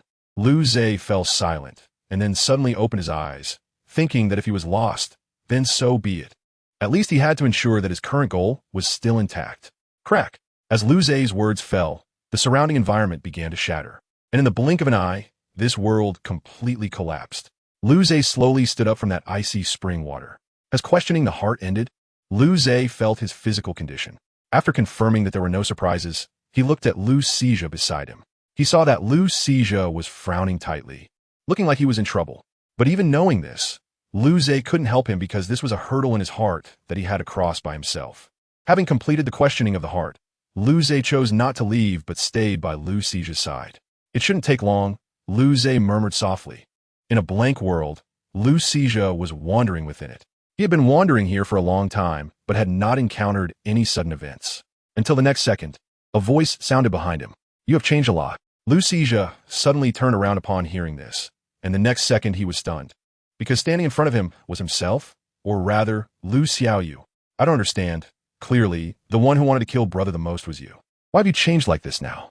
Lu Xiaoyu asked with a puzzled expression. Lu Xizhe smiled and replied, Isn't it good to change like this? Isn't this the result you wanted? That's right. I indeed don't want brother to be hurt, but I can't stand you being by his side. Lu Xiaoyu said coldly. So what? You are already dead. The one standing by brother now is me, not you. Lu Xizha pointed at Lu Xiaoyu and shouted, "I will definitely change the outcome." Looking at his determined expression, Lu Xiaoyu was also taken aback, then slowly smiled. However, it was not the same smile as before, but a heartfelt one. "I hope you can keep your word. I don't want to see that ending happen," Lu Xiaoyu said with a smile. After saying this, his body began to dissipate little by little. Lu Xizha watched him like this. Although he didn't say anything, his expression had already shown it. Crack! The world began to collapse, and Lu Xizha gradually closed his eyes. When he opened his eyes again, he discovered that the Soul Masters in the spring had completed the test. At this moment, he also noticed Lu Zhe standing beside him. "Brother." Lu Xizha slowly uttered this word after seeing him. Lu Zhe glanced at him and then said, "Let's go, it's time to check out the Yellow Spring Valley." After saying this, he directly stepped forward towards the riverbank, and the others participating in the assessment were also standing by the bank. Once everyone was gathered at the bank, the elder who had spoken earlier came forward. "Welcome everyone to become a part of the Yellow Spring Valley." The elder's first words after appearing were to welcome them for completing this final challenge. Upon hearing this, everyone laughed and began to celebrate. Only Lu Zhe wore a contemplative expression, as he felt this challenge was too easy, something almost everyone could accomplish. It was just a matter of time. But before he could come to his senses, the large door behind the elder had already opened. Under the elder's guidance, everyone entered through the door. What they thought would be nothing special left them completely stunned the moment they stepped inside. The scenery inside the door was completely different from that outside. It looked lifeless outside, but inside it was filled with vitality, with green waters and lush mountains, truly a new world. This, Lu Xizha was shocked. He had thought it would also be lifeless inside, but the contrast was too great. Not only was he surprised, but even Lu Zhe felt a slight daze. "It seems that the Yellow Spring Valley is not what I thought." Lu Zhe smiled after regaining his composure. At this moment, a middle-aged man slowly approached them, smiling as he said, "Newcomers, come report to me so I can assign you housing." Hearing this, a group of people rushed to the middle-aged man, their eyes filled with excitement. Meanwhile, Lu Zhe remained steadily at the back of the crowd. "Brother, when will we go up?" Lu Xizha asked slowly at this moment. Upon hearing this, Lu Zhe replied calmly, "Let's wait for them to finish reporting before we go." Lu Xizha guessed something and obediently stayed by his side. At this time, a beautiful figure approached the two brothers. "Young Master Lu, I didn't expect to meet you here. It seems we are truly fated." The person was Huang Qingya. After hearing her voice, Lu Zhe turned to look and smiled as he replied, "Yes, quite a coincidence. I didn't expect Miss Huang to be here as well. Are you questioning my strength?" Huang Qingya laughed, covering her mouth. "Not all," Lu Zhe quickly corrected. After chatting for a while, Huang Qingya went to report to the middle-aged man, soon truly entering the Yellow Spring Valley. At this moment, only Lu Zhe and Lu Xizha were left nearby. The middle-aged man, seeing the two of them, warmly called out, "Little brothers, aren't you coming to report?" Lu Zhe heard this and walked towards him with Lu Xizha, but the smile on his face made one feel a chill down their spine. "What are your names?" The middle-aged man asked with a smile. "I'm Lu Zhe, and this is my brother Lu Xizha." Lu Zhe was quite straightforward. Upon hearing these two names, the middle-aged man was momentarily taken aback, then showed another smile. But his eyes had completely changed. Lu Zhe then directly asked, "You know us, right?" The man quickly shook his head. "How could that be? We've never met before. How can I know you?" "All right, here are the room keys for you two brothers. Follow the directions, and you will find it," the middle-aged man said again. Lu Zhe took the keys, smiled, and then left the place. After they left, the middle-aged man's expression turned cold. He really has been resurrected. Chapter 218. Correct guess. It had been a long time since he felt this way. Yellow Spring Valley, new batch of student residential area. Lu Zhe and Lu Xizha were leisurely walking along the path. At this moment, Lu Xizha looked very happy, but soon noticed Lu Zhe, who was behind him, lost in thought. So he smiled and asked, "Brother, what's wrong? What are you thinking about?" "Nothing," Lu Zhe replied flatly. Then he continued walking towards their residence. Lu Xizha didn't say anything further, but he guessed some things. After all, they were in what seemed to be enemy territory, and something could happen at any time. Thinking of this, he became increasingly worried about what had happened in the mist earlier. Although it was just an illusion, it was still a warning. When he came back to his senses, he found that his brother had already walked far ahead, so he quickened his pace to catch up. Soon, the two brothers arrived outside a small bungalow. "Is this where we will live?" Lu Xizha asked, a bit confused. The small bungalow not only had a small area, but also looked very dilapidated. However, Lu Zhe didn't take it seriously, just casually saying it was okay before entering the house. Seeing this, Lu Xizha didn't know what to say, but he still followed Lu Zhe into the house. Once inside, his emotions finally erupted. Is this fit for people to live in? Lu Zhe said unhappily, directly pointing at the furnishings inside the house and complaining. There isn't even a decent piece of furniture, and the bed is broken. How can anyone live here? After a bit of tidying up, it can still be lived in, although the space is a bit small. At least there's a place to shelter from the wind and rain. Lu Zhe still had a nonchalant expression. This left Lu Zhe speechless, and just as he was about to say something, he noticed there was only one bed, so he immediately shut his mouth, the corners of his mouth slowly curling up. What's wrong with you? Your expression is a bit strange. Lu Zhe, looking at his brother's silly smile, felt puzzled. Upon hearing this, Lu Zhe quickly explained, "In nothing. I just feel that as long as I have you by my side, I would be willing to live in a doghouse." Lu Zhe felt a bit helpless. Organize things a bit, change what's supposed to be changed. We need to report to the outer academy tomorrow. No problem, Lu Zhe replied eagerly, then began to take action. At this moment, he was like a person who had been injected with chicken blood, moving very briskly, which made Lu Zhe feel a bit relieved. After some tidying up, the small bungalow finally looked acceptable, and Lu Zhe lay down on the made bed. "Brother, come sleep," Lu Zhe said with a smile. Lu Zhe ignored him and turned to the empty space outside the house. A puzzled Lu Zhe chose to follow him, but as soon as he stepped outside, he saw someone he found unpleasant. "Lu Zhe, I didn't expect you to live next to me. It seems we are truly fated." The speaker was Huang Qingya. Upon seeing her, Lu Zhe smiled and replied, "Indeed, we do have quite a fate." Huang Qingya smiled back and then started chatting with Lu Zhe. This made Lu Zhe, who was by the door, feel quite annoyed, but he couldn't find a reason to jump in. Lu Zhe and Huang Qingya chatted for a long time, only parting ways when the sky began to darken. At this moment, Lu Zhe directly approached Lu Zhe. "Brother, do you have feelings for that Huang Qingya?" Lu Zhe asked right away. Lu Zhe was quite confused upon hearing this, but still said, "It's okay, at least it ensures she won't pose any threat to us." Oh, Lu Zhe replied irritably. Seeing his displeased expression, Lu Zhe didn't take it to heart and walked straight into the house.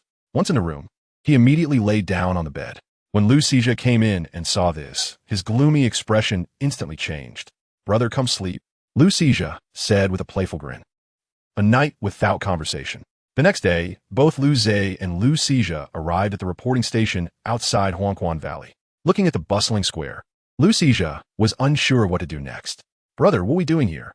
Lu Zhe asked, puzzled. Lu Zhe glanced at him and slowly said, "What else could we be doing? We're here to attend Huangquan Valley's welcome ceremony." Oh, Lu Zhe nodded. Soon, the originally noisy square quieted down.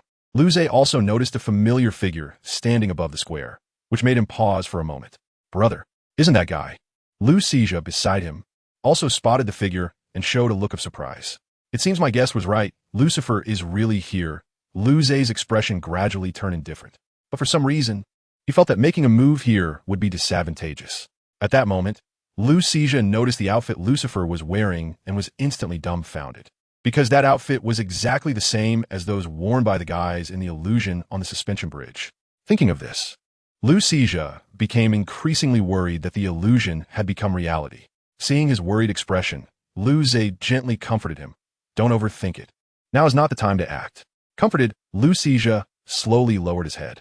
Lu Zhe, seeing this, said nothing more and continued to look at Lucifer above the square. "Welcome to all new members. We are glad to have you join Huangquan Valley." At this moment, Lucifer said loudly. He then continued, "I believe everyone knows about the foundation of Huangquan Valley. There is no existence in this world that can threaten us, except for those who do not belong to this world." Lucifer's words excited the crowd while also leaving them puzzled. What did the last sentence mean? Beings that do not belong to this world. Could there really be such beings? Upon hearing this, Lu Zhe sneered and thought to himself, "As expected of you, Lucifer." He then began to observe his surroundings. There was nothing unusual around, which made Lu Zhe even more vigilant, as Lucifer's words indicated that he was already aware of his presence here. It was also a warning that if he wanted to survive, he should behave. Although Lu Zhe didn't know why Lucifer hadn't acted against him, he guessed a bit. They now had a bigger problem than himself that needed to be dealt with first before coming to find him. And this bigger problem was actually his sister, the possessor of the concept of truth, Lu Xiaoyu. However, Lu Zhe knew that Xiaoyu was doing well and that the power of rules left within her had not caused any accidents. But this was only temporary. He estimated that Lucifer and the forces behind him had already started planning against the concept of truth. Brother, what are we doing next? Lucia quickly pulled Luze back to reality as he saw him lost in thought. Brought back to reality, Luze looked at him and then thought of something. He grabbed his hand and quietly asked, "Do you know where Xiaoyu is?" Lucia was taken aback by this question, but still nodded obediently. Seeing this, Luze further confirmed his plan, and the execution of the plan would likely begin in a few days. At this moment, Lucifer had already exited the stage, but his expression was very strange. "The plan can begin now. I'll hold Luze back," Lucifer slowly said to 01. After hearing this, 01 nodded and turned to remind him that Luze is not simple. Be extra cautious. "No problem. I'll be careful. After all, we are old friends." Chapter 219. The cleansing plan begins. In the space where the Hall of Truth is located, their enemies finally arrived. Finally found it. By a crack at the edge of the truth space, a man dressed in a black and red robe slowly spoke. Others gradually appeared beside him, all wearing the same black and red robes and masks, making it impossible to distinguish gender or appearance. The leader was 01, and the others beside him were 02, 03, 04, and 05. "Boss, is the target of this mission the owner of this place?" At this moment, a member with a hoarse voice approached 01. 01 nodded and slowly said, 04, don't underestimate the target. Although we have specialized weapons against the truth, the concept of truth is after all the strongest type of truth. Understood. Otherwise, why would they let our team execute the mission? 04 chuckled. All right, let's start the operation. 01's expression changed, and he stepped forward. Meanwhile, inside the Hall of Truth, Lu Xiaoyu suddenly opened her eyes. Seeing her expression, Lucifer realized something was wrong. He then asked, "Hall Master, is there something going on?" Lu Xiaoyu slowly sat up and looked outside the hall, softly saying, "Guests have arrived." Just this simple sentence was enough to make Lucifer serious, as he knew that no one in this world knew about this place, let alone entered it. "Should we prepare?" Lucifer asked. Lu Xiaoyu shook her head. "The opponent is not simple. Even I only happened to notice. Take the others from the hall and go find my brother, understand?" Upon hearing this, Lucifer became worried, but if you don't leave now, there will be no chance. Lu Xiaoyu suddenly shouted loudly. But just then, a voice came from outside the hall. "What a pity, we have already arrived." Lucifer looked towards the sound and found a man dressed in a black and red robe had suddenly appeared at the main entrance of the hall. It was 02. However, when Lucifer saw the person 02 was holding, his emotions instantly became agitated. "Wu Kuang," Lucifer exclaimed, then questioned, "What did you do to Wu Kuang?" Upon hearing this, 02 casually tossed Wu Kuang aside and said, "He was in my way, so I had to kill him." At this point, not only Lucifer, but Lu Xiaoyu was also the most furious. However, she did not act recklessly. Instead, she was waiting for the right moment. But who knew that at this moment, 02 would once again make a shocking statement. "I forgot to mention, it seems that everyone inside this hall was dead before we arrived." Now, Lu Xiaoyu could no longer contain herself. Looking at 02's annoying expression, she directly appeared in front of him in the blink of an eye. Without saying a word, she kicked towards 02's head. 02 saw the situation and had no time to react. Just as she was about to be kicked, someone suddenly appeared and grabbed Lu Xiaoyu's foot. "Conceptual truth. You should accept punishment for your crimes." The newcomer was 01, reeking of blood. "Did you make them act?" Lu Xiaoyu asked softly. 01 didn't take it seriously. "It was me. Do you want revenge?" "It's more than just revenge." Lu Xiaoyu's aura began to swell. Only now did 01 realize the horror of the girl before him. But it was too late. The terrifying pressure instantly reduced the hall to ruins. 01 managed to take 02 away at the last moment, but just as he steadied himself, a jade hand rested on his shoulder. "I will make you stay here forever." The speaker was Lu Xiaoyu. 01 reacted quickly, distancing himself from her, but he still paid the price. His entire left arm was in Lu Xiaoyu's hand.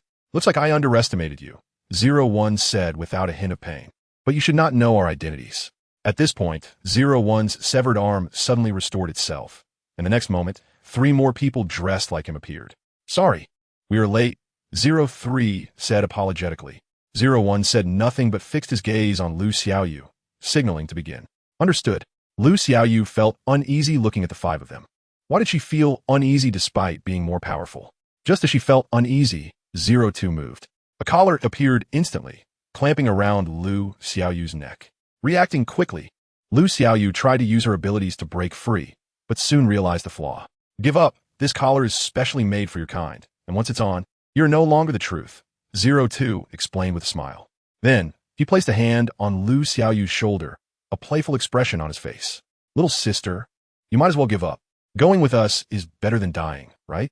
02 said with a grin. But the next second, a golden longsword split 02 in half.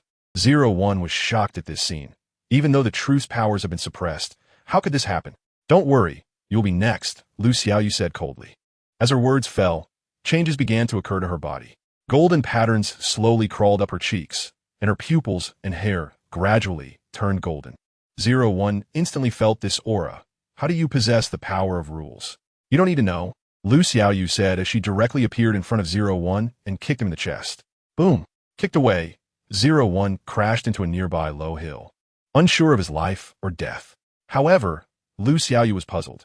Their leader had been kicked away by her, so why were they not showing any signs of panic? Suddenly, a black dagger pierced through her chest from behind. Shocked, Lu Xiaoyu turned around and found that the one who ambushed her was none other than 02, whom she had to split in half. You underestimated us. As purgers, what do you think of our strength? 02 whispered in Lu Xiaoyu's ear with a smile. Lu Xiaoyu reacted quickly, turning around to kick 02 and then flew off into the distance. Just as 03 and the others prepared to chase, 01 appeared. No need. She's injured and with the collar. She can't escape, 01 said slowly. 03 replied, the conceptual truth can possess the power of rules. What if something happens? That power doesn't belong to her. It was given by someone else. It won't be long, 01 said again. After hearing this, the others finally breathed a sigh of relief. At this moment in the Dolua continent, Lu Zhe, who was resting in the Yellow Spring Valley, suddenly opened his eyes. What's wrong, brother? Lu Xija asked as he noticed something was off. Xiaoyu is in trouble. Lu Zhe's words were shocking. Upon hearing this, Lu Xija lost his composure and immediately said, what are we waiting for? Let's go save Xiaoyu. Lu Zhe didn't reply, but looked at a large tree in front of him. Looks like I can't hide it from you. AI, Lu Zhe. Why are you here? What do you want to do to Xiaoyu? Lu Zhe questioned. The speaker was Lucifer, who continued, don't worry, you will reunite with your sister soon. Lu Xija sensed something was wrong and instantly teleported in front of Lucifer, grabbing his collar and shouting, if anything happens to Xiaoyu, I will kill you. Lucifer showed no fear and smiled at him. I don't know, but I guess. She won't live. P.S. Let me clarify, it's not that the author is stuck, it's just that there's no motivation to write. But don't worry, the author will still finish this book. Here, I wish all readers a happy new year in advance. Happy Year of the Tiger Chapter 220. The end. In the Yellow Spring Valley, Lu Zhe and Lu Xija were glaring at Lucifer, their faces dark. You care about that girl, don't you? Lucifer suddenly said, without any nonsense. Lu Zhe appeared in front of him in an instant. Boom! In an instant, Lucifer was kicked away. You've lived long enough, Lucifer, Lu Zhe said coldly. As soon as he finished speaking, a terrifying pressure instantly enveloped Lucifer, who was lying on the ground. Cough, cough. You really are impatient, Lucifer sneered. But the next second, Lu Xija appeared in front of him, his right hand gathering immense power. It's over. Whoosh. Before Lucifer could react, his heart was pierced by a hand. Blood instantly stained the ground, and Lu Xija stood up, wiping the blood from his hands. Seeing this, Lu Zhe turned to leave the Yellow Spring Valley, but just as they had not gone far, a strange aura emanated from behind. Sensing something was wrong, Lu Zhe turned sharply and saw a shocking scene. Lucifer, whose heart had been destroyed, was floating in the air once more, his eyes pitch black, devoid of any color. His entire body seemed to be wrapped in darkness, exuding a bizarre aura. Hey, you didn't think I hadn't changed at all over the years, did you? Lu Zhe. Seeing this scene, Lu Zhe sensed Lucifer's obvious change and quickly said to Lu Xija beside him, you go first, help Xiaoyu. What about you? Lu Xija was very worried, feeling the change in Lucifer. I will be there soon, Lu Zhe said seriously. Seeing this, Lu Xija said no more and turned to disappear from the Yellow Spring Valley. Once he left, Lu Zhe became serious. Although I don't know how you became this strong, Lu Zhe said slowly, but you will still die here today. Lucifer sneered, let's see about that. Empty, empty, empty. The moment the words fell, a black arrow pierced through space, shooting towards Lu Zhe. Lu Zhe reacted quickly, raising his right hand. Erasure.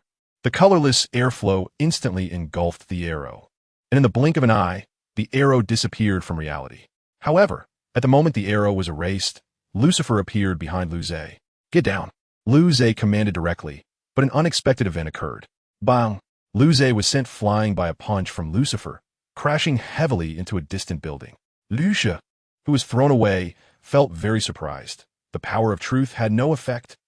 Ha ha ha! At this moment, Lucifer's maniacal laughter echoed outside, quickly followed by another sentence.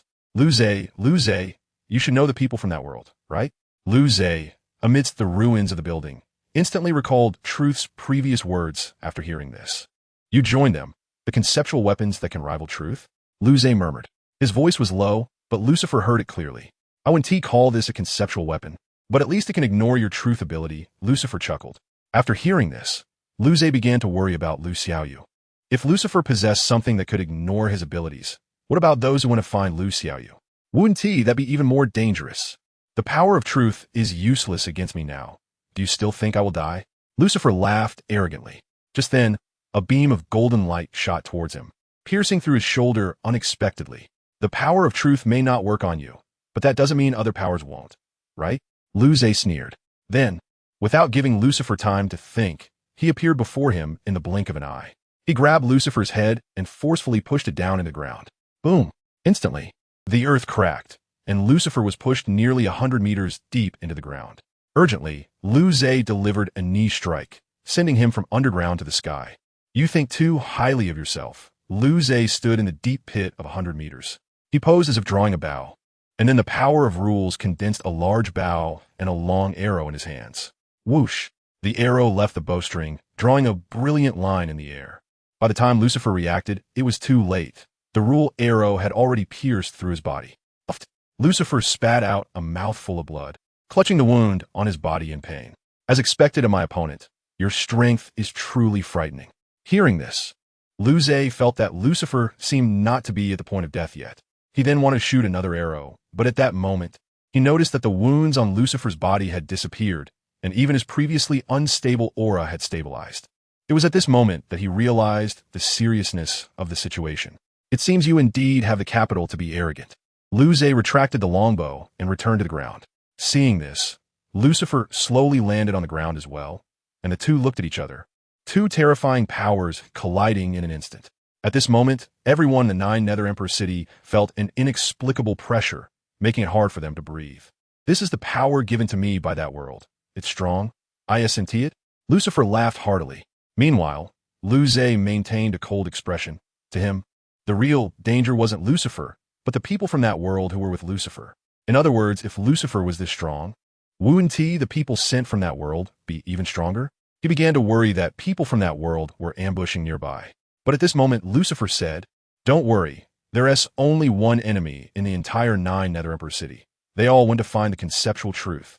After hearing this, Lu Zhe no longer hesitated. He directly flashed to Lucifer's side, holding no weapon in his hand, but the aura he emitted made Lucifer feel terrified. Erasure. Swish. A mass of colorless airflow swept through the reality where Lucifer was, instantly erasing everything within its range. Lucifer barely managed to dodge, laughing in relief. That was close. I almost disappeared. I forgot you still have paradoxes. It seems this is really hard to resolve, Lucifer said with a smile. But the next second, he felt completely unable to move. Paradox time stop. Buzz. The surrounding world seemed to lose its color, freezing everything except Lu Zhe at a single point in time. Lucifer was still relatively fine. At least he could think, but he could not move. You've talked enough. It's time to die. Lu Zhe slowly approached Lucifer. He then raised his hand and placed it on Lucifer's shoulder. At this moment, Lucifer was extremely shocked. He never expected to fall into a time stop. It's time to end this, Lu Zhe said softly, then waved his hand. Paradox erasure. Swish. In the blink of an eye, Lucifer disappeared from this world, and this time it marked his true end. After dealing with Lucifer, Lu Zhe hurriedly followed the trace left by Lu Xijia. Chapter 221. Severe Injury. That guy Lucifer is dead? Inside the Hall of Truth, 01, who was locked in a stalemate with Lu Xiaoyu, suddenly sensed the connection with Lucifer had been severed. It seems I underestimated Lu Zhe, 01 chuckled. Crack. But Lu Xiaoyu did not want to give him any chance. A powerful force instantly tore the space where 01 was located apart. That was dangerous. 01 easily dodged this attack. Lu Xiaoyu was momentarily stunned, but just at that moment, 02 suddenly appeared in front of her. When fighting, you must not get distracted. Otherwise, you'll end up in a terrible situation. Boom! The moment the words fell, Lu Xiaoyu was punched directly out of the Hall of Truth. However, just as she was thrown out of the hall, she clenched her right hand. Buzz! In an instant, the Hall of Truth was crushed into ruins, and 01 and the others were directly buried in the debris. Seeing this, Lu Xiaoyu dared not linger for even a moment and quickly tore open space to escape to Doluo continent. What on earth are these guys? Lu Xiaoyu panted, murmuring. She couldn't believe that someone could ignore her power of truth. Soon, she arrived at Doluo continent through the space rift, but when she got here, she immediately activated her ability. Annihilation. Lu Xiaoyu's right hand clenched fiercely at the air. Anyone unaware would think she was going crazy. But in reality, she was forcibly reducing the alternate space where 01 and the others were to nothingness. She still didn't believe that those people could withstand the annihilation of the alternate space, no matter how powerful they were. Just as she breathed a sigh of relief, preparing to look for her brother Lu Zhe, a voice came from behind her. Annihilation is truly terrifying. If it weren't for 04 and the others being there, I might not have been able to escape either. Hearing this, Lu Xiaoyu was instantly shocked and turned around abruptly, only to find that there were not just 01 behind her, but also 02 and 03. As for where the others went, they probably couldn't escape from the annihilation. That was really close. She almost got annihilated along with the other space, 03 said with a face full of luck. Let's not talk about it. Let's complete the task first. 01 suddenly gave orders. Immediately after, 02 launched an attack. Countless beams of light shot towards Lu Xiaoyu, leaving her almost no room to dodge. Seeing this, Lu Xiaoyu didn't dare to be slow. She raised her hand directly, and a spatial crack appeared in front of her. But this was not for running away. It was to defend against those beams. The beams surged into the spatial crack at an extremely fast speed, and Lu Xiaoyu suffered no harm.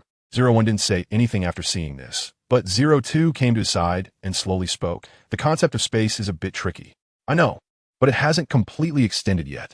If we don't seize the opportunity now, there will be no chance later, 01 said softly.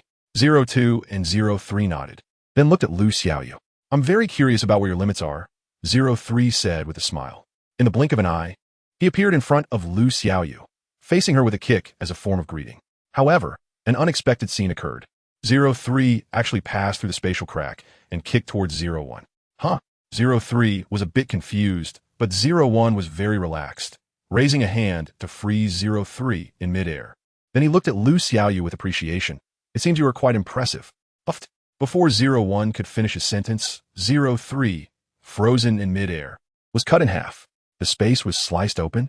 01 was a bit surprised, but it wasn't because 03 was cut in half.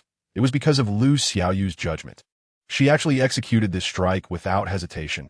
If she grows up, she will be formidable. Your name is Lu Xiaoyu, right? 01 said slowly looking down. Lu Xiaoyu was a bit confused, but knew it wasn't the time to think too much. She turned and disappeared from spot. Boss, aren't we going to chase? 02 asked, stepping forward. But 01 just smiled. Chase? Do you think I need to chase? When 02 glanced at his expression, he instantly understood some things. We're going to die, but at this moment, 03, who had been cut in half, surprisingly stood up unharmed. Wasn't it just a moment of carelessness from sneak attack? 02 complained. His remark genuinely annoyed 03, but due to certain matters, he couldn't say anything. Meanwhile, Lu Xiaoyu was gasping for breath. Just a moment ago, she had felt the taste of death. Her spatial concept couldn't compete with that kind of creature. It was absolutely impossible. Now she must find her brother, Lu Xiaoyu said seriously. Just as she was about to continue using the spatial crack to hurry, a black spike pierced through Lu Xiaoyu. Lu Xiaoyu, who had been pierced, spat out a mouthful of blood, but soon her wounds disappeared. Little mouse, it seems you still don't run very fast, 01 said slowly as he walked out from a spatial crack.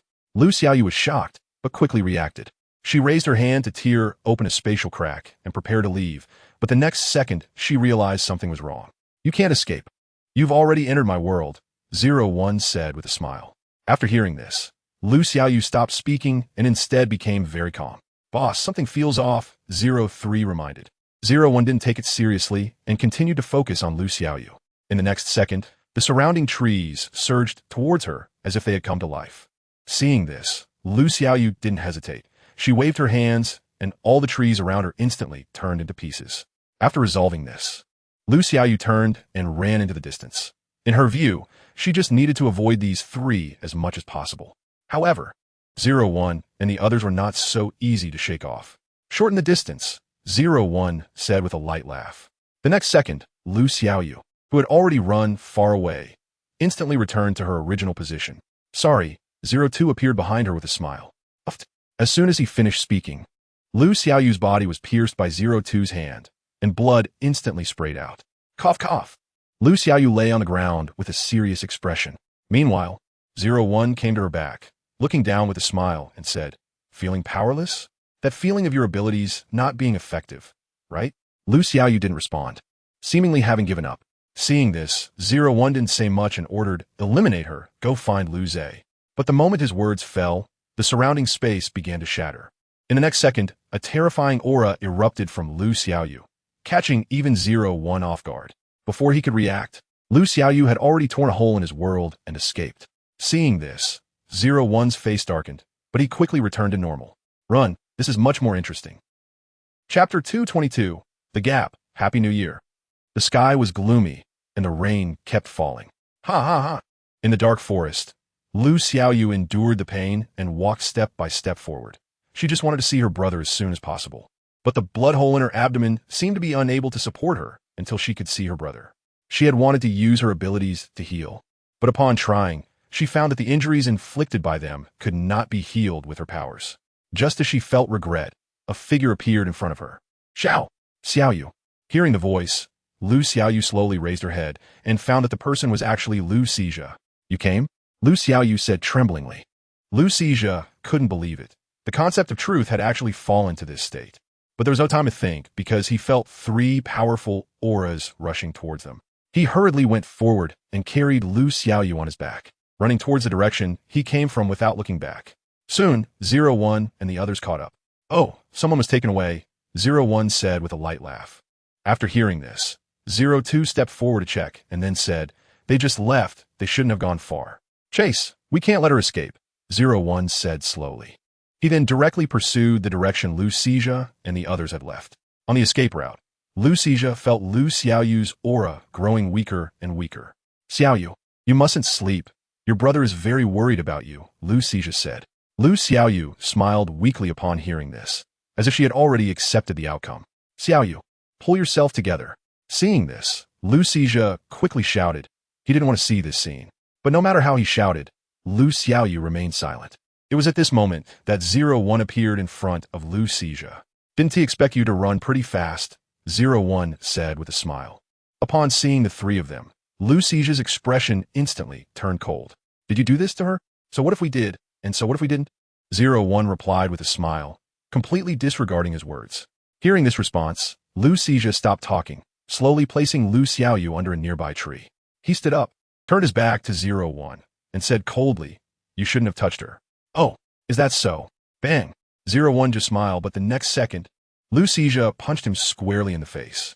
01, who was sent flying, darkened his face, looking at him angrily. Our target doesn't include you, but I wouldn't mind teaching you a lesson for this. Before that, I will kill you first. Lu Xizhe's face was filled with anger. Whoosh. As soon as he finished speaking, he instantly appeared in front of 02, not giving him time to think, and kicked him directly. Boom! The ground cracked, and 02 was kicked deep into the earth by Lu Xizhe. It wasn't over yet. Lu Xizhe then condensed a golden giant sword and dropped it straight into the ground. The golden giant sword landed in the deep pit where 02 was, leaving no chance for escape. Seeing this, 01 couldn't help but smile, raising his hand to tear a crack in the sky. Hope you can make me happy, 01 said with a smile. As soon as he finished speaking, countless beams of light shot out from the crack. Seeing this, Lu Xizhe used the power of rules to condense a giant shield in front of him. Clang, clang, clang. The beams fell onto the giant shield like rain. They seemed weak, but Lu Xizhe could already feel the difference. How long can it hold? 01 smiled, but soon, he looked at Lu Xiaoyu lying far away and said, let's see how fast you can be. As soon as he finished speaking, the beams instantly changed direction and crazily shot towards Lu Xiaoyu. Seeing this, Lu Xizhe panicked and without thinking, he rushed directly to Lu Xiaoyu's side. Whoosh! The speed of the beams was too fast. Lu Xizhe didn't even have time to unfold the giant shield before he was pierced through the body. In an instant, Lu Xizhi was covered in blood and couldn't help but kneel on the ground. Ah, your reaction speed is quite fast, but still can't save anyone, 01 smiled. He then wanted to end the fight, but 03 intervened at that moment. Don't forget that guy's not our target, and he can't die. Upon hearing this, 01 immediately snapped back to reality and smiled. That was close. I got a bit carried away. After saying this, 01 walked towards Lu Xiaoyu, and a short sword appeared in his hand. Lu Xizhi slowly raised his head and then froze. He recognized that short sword. It was a weapon that could kill the truth. Don't you dare touch her. Upon seeing the short sword, Lu Xizhi couldn't control his emotions and stood up to block Lu Xiaoyu. You better step aside. Our target is not you, 01 said with some displeasure. Lu Xizhi knew the opponent's strength. Even his own truth ability was ineffective. But so what? As long as he could hold on until his brother arrived, that would be enough. If you want to touch her, you have to kill me first. Lu Xizhi said word for word. Upon hearing this, 01 was momentarily stunned, but the next second, 02 appeared out of nowhere and directly pinned Lu Xizhi to the ground. This is not up to you, 02 said slowly. After seeing him subdued, 01 ignored it and walked up to Lu Xiaoyu. As he was about to stab Lu Xiaoyu with the short sword, Lu Xizhi panicked completely. Stop it! A terrifying power erupted from Lu Xizhi's body, and he grabbed 02's head, slamming it back into the ground. I told you not to touch her. The aura around Lu Xizhi multiplied geometrically. 01 smiled upon seeing this. Is it worth using the source of life for an outsider? Yes, Lu Xizhi had indeed used the source of life to gain powerful strength. Using the source of life could grant immense power, but the cost of this ability was brutal. The longer the power was maintained, the faster the source of life was consumed. If the source were overdrawn and shattered, Lu Xizhi would truly die. You will die before I do. Lu Xizhi repeated his words. As soon as he finished speaking, he appeared in front of 01, snatched the short sword from his hand, and kicked him in the chest. Bang! The kicked 01 crashed heavily into a distant boulder. This is such a hassle, 01 sneered. But before he could move, Lu Xizhi appeared in front of him again. Whoosh! 01 stood frozen in place as Lu Xizhi pierced his heart with the short sword he had just taken, and blood gushed out instantly. Didn't expect that, 01 said softly as he looked down. Lu Xizhi thought it was over, but the next second, a hand grabbed his neck. What a pity. The short sword is useless against me, 01 said with a smile. He then threw Lu Xizhi away. Feeling an overwhelming sense of despair, Lu Xizhi thought, was there really no way out? But just as he felt hopeless, a pair of hands caught him. Looks like I'm late. You've worked hard. Chapter 223. Is it over? You've finally arrived, Lu Xizhi. The timely arrival of Lu Xizhi looked coldly at 01, his eyes revealing a serious expression. He could sense the danger posed by this guy in front of him. Even he wasn't certain he could kill him. You are here to eliminate me, aren't you? Despite this, Lu Xizhi remained calm. Upon hearing this, 01 smiled and nodded, casually saying, good that you know. Before Lu Xizhi could respond, he continued, I give you two choices. Either you solve it yourself, or I will. After hearing this, Lu Xizhi said nothing more and turned to Lu Xizhi and Lu Xiaoyu. You two leave here first. I will come find you shortly. No, you'll get into trouble, Lu Xiaoyu shouted. She knew very well what Lu Xizhi was thinking, but this time it wasn't that simple. After hearing her voice, Lu Xizhi just smiled faintly. It's fine. I will come find you soon. After saying this, he turned his cold eyes to 01. 01 noticed his gaze, but he didn't take it to heart. You can leave, but that girl must stay. She's like you, an anomaly in this world, and must be eliminated, 01 said flatly. Upon hearing this, Lu Xizhi's face instantly showed a serious expression. But before he could react, 01 had already appeared in front of Lu Xiaoyu and Lu Xizhi. Then with a kick, Lu Xizhi was sent flying, and Lu Xiaoyu was lifted into the air. Upon seeing this, Lu Xizhi didn't think much and instantly appeared behind 01. Erased.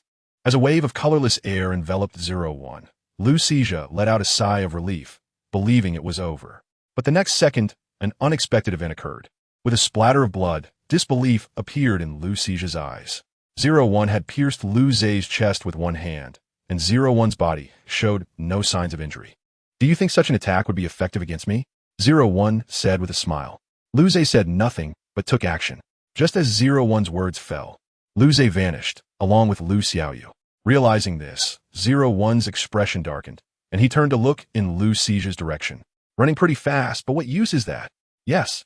Lu Zhe appeared next to Lu Xijia while still holding Lu Xiaoyu, but the blood hole in his chest continued to bleed. Brother, you guys hurry and go. Lu Xijia wanted to speak, but Lu Zhe interrupted him. Seeing Lu Zhe's serious demeanor, Lu Xijia understood, but he didn't want to leave him behind. Xiaoyu, take Lu Xijia and leave immediately. Lu Zhe could see Lu Xijia's feelings. Lu Xiaoyu didn't dare delay. She had just learned Lu Zhe's purpose. She immediately threw Lu Xijia over her shoulder and ran without looking back. Watching them leave, Lu Zhe let out a sigh of relief. Do you think they can escape? 01 murmured softly. The next second, he disappeared from the spot, and Lu Zhe immediately felt a sense of crisis. He quickly turned and chased after Lu Xiaoyu and the others. Meanwhile, Lu Xiaoyu and Lu Xijia, who were fleeing, had no idea that danger was slowly closing in. What are you doing? Put me down. We can't leave our brother behind. He'll be in trouble. Lu Xijia shouted from Lu Xiaoyu's shoulder. Shut up. Lu Xiaoyu couldn't take it anymore and scolded. You have no idea how strong that guy is. Even if we teamed up, we might not be able to beat him. Lu Xijia didn't know how to respond. But just then, 01 blocked their path. I told you, you can't escape, 01 said softly. He then raised his right hand and pointed at the two of them. Instantly, a terrifying chill crept up the backs of Lu Xiaoyu and Lu Xijia. At the last moment, Lu Xiaoyu used the power of rules to conjure a set of armor, but it had no effect, as a beam of white light rushed toward her. The armor made of rule power shattered instantly, and the white light pierced through her body. A bloody wound appeared on Lu Xiaoyu's chest, and she lost consciousness, collapsing to the ground. At the last moment, Lu Xijia was thrown out by Lu Xiaoyu. When she stood up again and saw the scene before her, her mind went blank. If it weren't for the mission target above not being you, this would have been over long ago, 01 said to Lu Xijia blandly. After saying this, he prepared to find Lu Zhe, but just as he turned around, Lu Xijia called out to him. Why are you doing this? 01 paused at the question and then replied, there can only be one truth in each world. Any excess anomalies must be eliminated. Why? Lu Xijia still couldn't understand. The next second, he charged at 01, but it was futile. 01 merely raised a hand, and a pressure enveloped him. Boom! With a loud crash, Lu Xijia was pinned to the ground. You're the weakest truth I've ever seen. It's really laughable, 01 said with disdain. But Lu Xijia only scoffed coldly, then looked up at him, saying seriously, you said there can only be one truth in a world, right? Yes, 01 nodded. Having received the answer, Lu Xijia made a certain decision and said directly, if I die, won't my brother be safe? Upon hearing this, 01 looked surprised. He never expected someone would voluntarily give up the unique position in a world. Are you really going to do this? You will die, 01 asked. Without a second thought, Lu Xijia replied yes. 01 smiled after hearing this, then showed no mercy. Don't worry, your brother won't die. As soon as he finished speaking, Lu Xijia was pierced through the heart by a beam of white light. However, he felt no regret. Instead, he closed his eyes with a smile. After confirming the deaths of Lu Xijia and Lu Xiaoyu, 01 turned to leave. Meanwhile, Lu Zhe remained oblivious, blocked outside an impenetrable barrier. Just as he prepared to attack again, 01 slowly walked out. Seeing this, Lu Zhe immediately tensed up. As 01 passed by him, he was shocked. Why aren't you attacking? Lu Zhe asked in confusion. But 01's answer struck him like a bolt from the blue. Your brother died for you, 01 replied casually. Lu Zhe was filled with rage, grabbing 01 by the collar and throwing a punch. Unexpectedly, 01 didn't dodge and took the punch head on. Congratulations. You don't have to die now. My task is complete, 01 said with a smile. Lu Zhe shouted loudly, what do you want? There can only be one truth in each world. Any excess anomalies must be eliminated. That's the rule, 01 reiterated his earlier statement. After saying this, he slapped Lu Zhe's hand away, straightened his clothes, and opened a rift in space. Goodbye, I hope to see you again next time. Chapter 224. Time Paradox. Is everything over?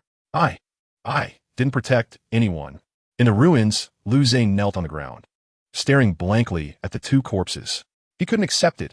If it weren't for him, Lu Xijia and Lu Xiaoyu wouldn't have ended up like this. The rain began to pour from the sky, and Lu Zhe trembled as he stood up, walking toward the bodies of Lu Xijia and Lu Xiaoyu. There must be a way. I will definitely bring you back. Lu Zhe stepped forward, holding the two corpses. 1 year later, on a high mountain, a man with a stubbly face sat cross-legged on a piece of green stone. The The sun slowly rose, and the man gradually opened his eyes. But there was no glimmer of light in his eyes, as if he were dead. He was Lu Zhe, who had felt guilty for the deaths of Lu Xizhe and Lu Xiaoyu every moment of the past year. A new year, but unfortunately, Lu Xi slowly spoke, but soon felt as if something was blocking his mouth, and he fell silent. Looking at everything in front of him, Lu Zhe returned to the ground and walked along the small path beside the blue stone. At the end of the path was a small bamboo house. Pushing open the door, what came into view were two coffins. Inside the coffins were Lu Xizhe and Lu Xiaoyu, both with their eyes closed. Lu Zhe stepped forward and gently stroked the two coffins, then murmured, "I will definitely bring you back." This statement was not a joke. He had been improving his strength for a year. He wanted to return to an even further past through a paradox to change everything. Not knowing how long it had been, Lu Zhe slowly walked out of the bamboo house. He looked up at the sun directly overhead and made up his mind. It was time. Buzz. As soon as he spoke, this world was instantly enveloped by a terrifying power. This time, no one would die. Oh. A cacophony of poultry noises erupted. A young boy slowly opened his eyes under a tree. The boy first sensed his body and then began to mutter to himself. I did it. The boy was Lu Zhe, and he was Lu Zhe from his childhood. At this moment, he was very excited, but there was one thing he needed to confirm. Truth, can you come out? Lu Zhe said softly. The surroundings were silent. Only a group of poultry were calling. Seeing this, Lu Zhe thought it was not yet that time.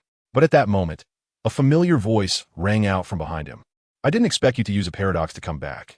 Upon hearing this, Lu Zhe was instantly surprised and turned around to see the familiar figure, Truth. Truth, you guessed it long ago? Lu Zhe was both happy and surprised.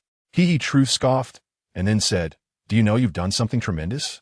Upon hearing this, Lu Zhe also realized something was wrong, and his expression began to grow serious.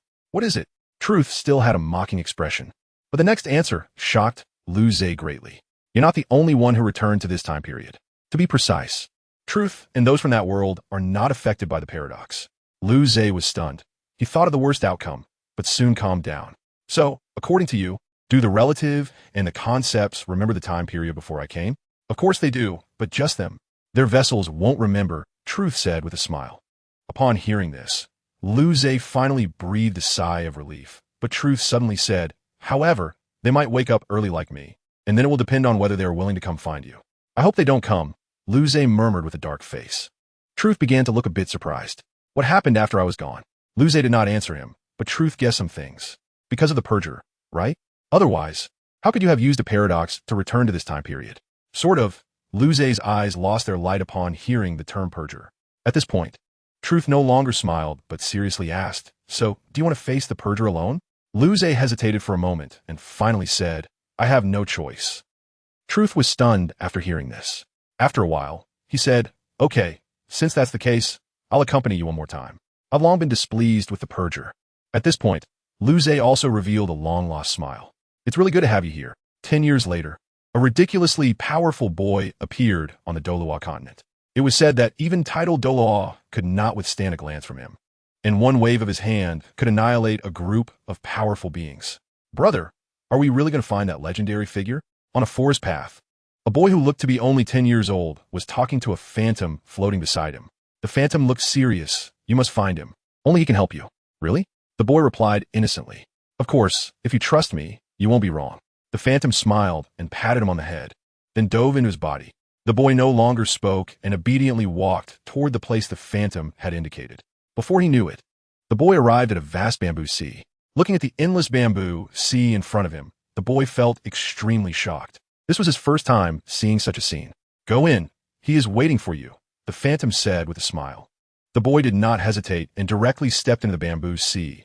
But just as he stepped into the bamboo sea, a terrifying aura locked onto him. Feeling this powerful aura, the boy immediately panicked, his muscles tensed. The next second, a gentle breeze brushed across the boy's face, and before he could react, a cold voice came through. Why did you come here?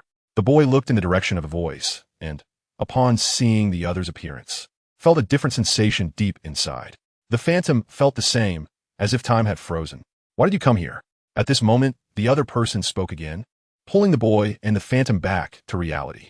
The boy stuttered in response, but the phantom smiled and said, long time no see, Lu Zhe. Relative truth. Lu Zhe was stunned for a moment, then looked back at the boy beside him and slowly walked over. The boy was initially very scared, but he soon calmed down.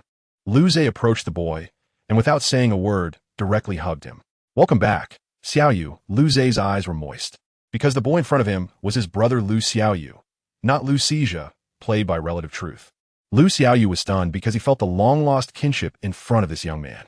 At this moment, Truth also emerged, looking at Relative Truth beside him. "You've changed a lot because of the purger?" Relative Truth nodded, sighed. "There was no other way for me back then. So you chose to exchange your life for Lu Zhe's life, right?"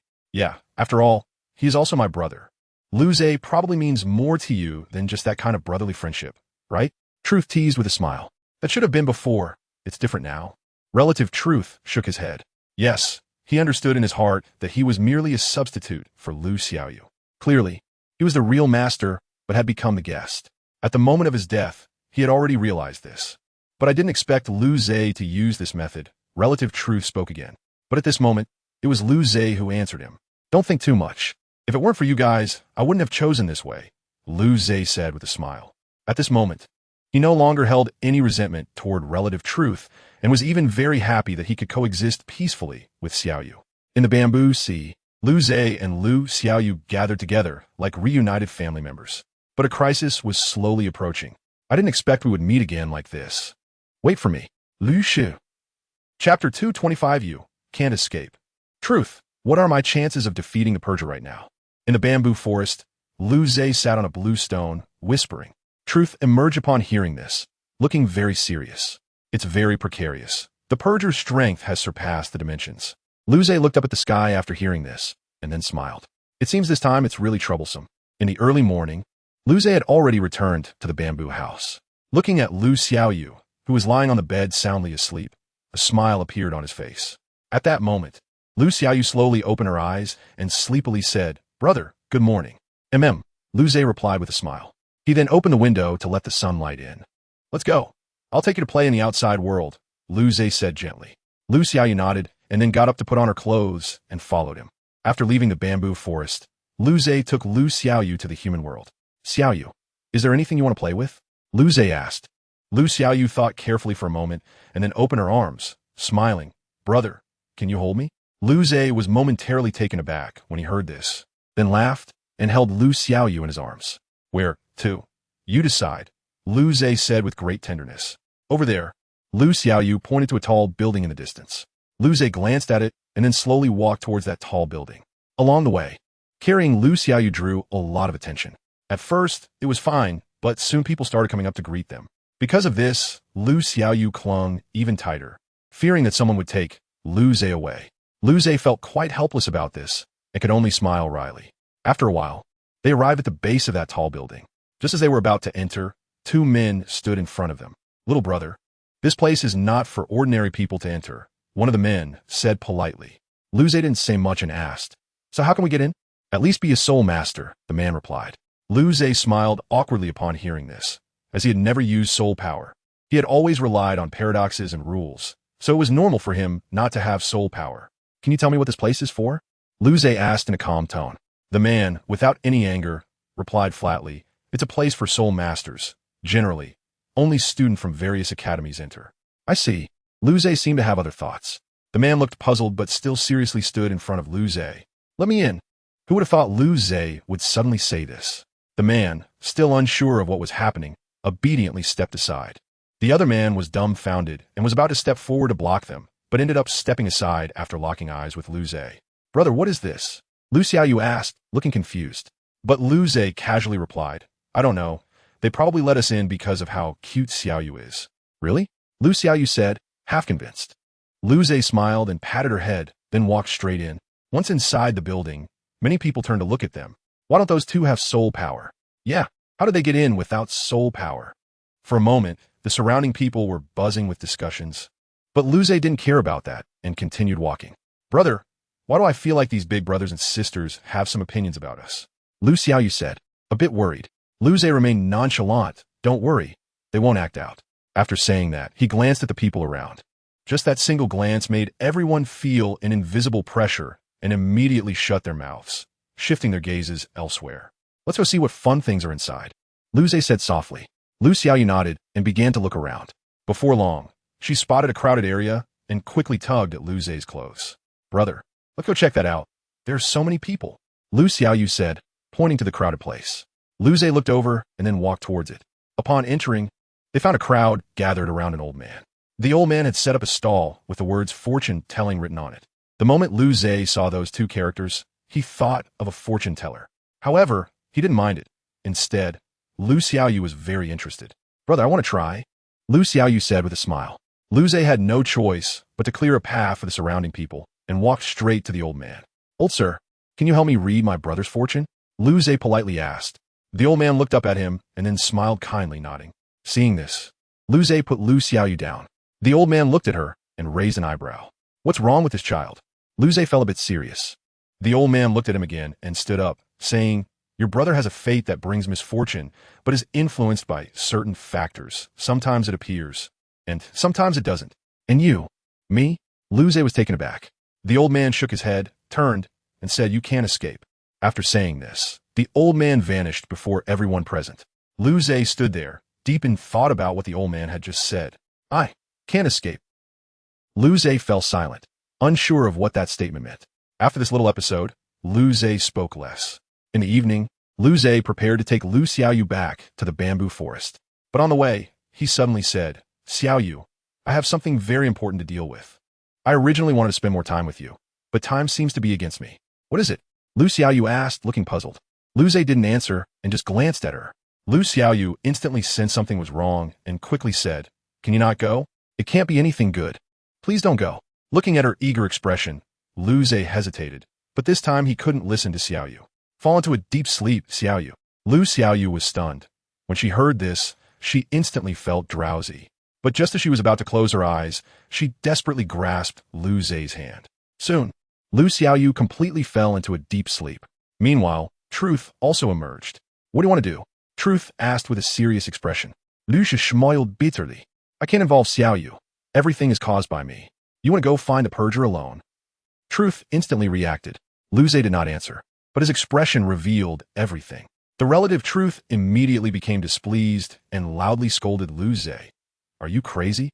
You should know the strength of the Purifiers, right? Not to mention that they, like us, retain the memories from that time. Aren't you just going to seek death by looking for them? I have no choice. If I don't go look for them, they will still come looking for me, Lu Zhe said slowly. It's okay. We can wait for them to find us. We can prepare in advance, the relative Truth said very seriously. No, Xiaoyu's current body can't withstand your power at all. I don't want to see you lying in front of me, Lu Zhe shouted back, then stared at the relative Truth. The relative Truth had nothing to say at this point. Indeed, Xiaoyu could not bear his power right now, and using it blindly would only lead to backlash. Don't worry, I will definitely come back alive, Lu Zhe smiled again at this moment. The relative Truth did not speak, but stared blankly at him. After I leave, you take Xiaoyu to find a suitable place to stay until I return. Okay? Lu Zhe said again. Although very reluctantly, the relative Truth still agreed. At this point, a hurdle in Lu Zhe's heart was also put down. Chapter 226, Battleship in the Void. In a bamboo forest, two shadowy figures were gathered together talking. Are you really going to look for the Purifiers? There is no other way. Only I understand that place. After speaking, the first shadow was stunned, but the other shadow just smiled and left. Brother, don't go. Don't leave me. No. Lu Xiaoyu woke up from her dream, and when she realized her brother was not there, she immediately panicked. She hurriedly jumped out of bed and began searching around the bamboo house. But no matter how hard she looked, she could not find Lu Zhe's trace until the relative Truth appeared. Xiaoyu, your brother. He left without saying goodbye, right? Lu Xiaoyu slumped helplessly to the ground, looking utterly dejected. The relative Truth hesitated for a moment, but ultimately nodded. Don't worry, Lu Zhe will definitely come back. The relative Truth comforted gently. At this moment, Lu Xiaoyu seemed to have transformed into a different person, as if she had matured significantly in an instant. Can you tell me everything about my brother? Lu Xiaoyu said softly. The relative Truth was surprised and asked, Do you really want to know? Lu Xiaoyu replied firmly. Seeing this, the relative Truth had no choice. Some things were better off being said.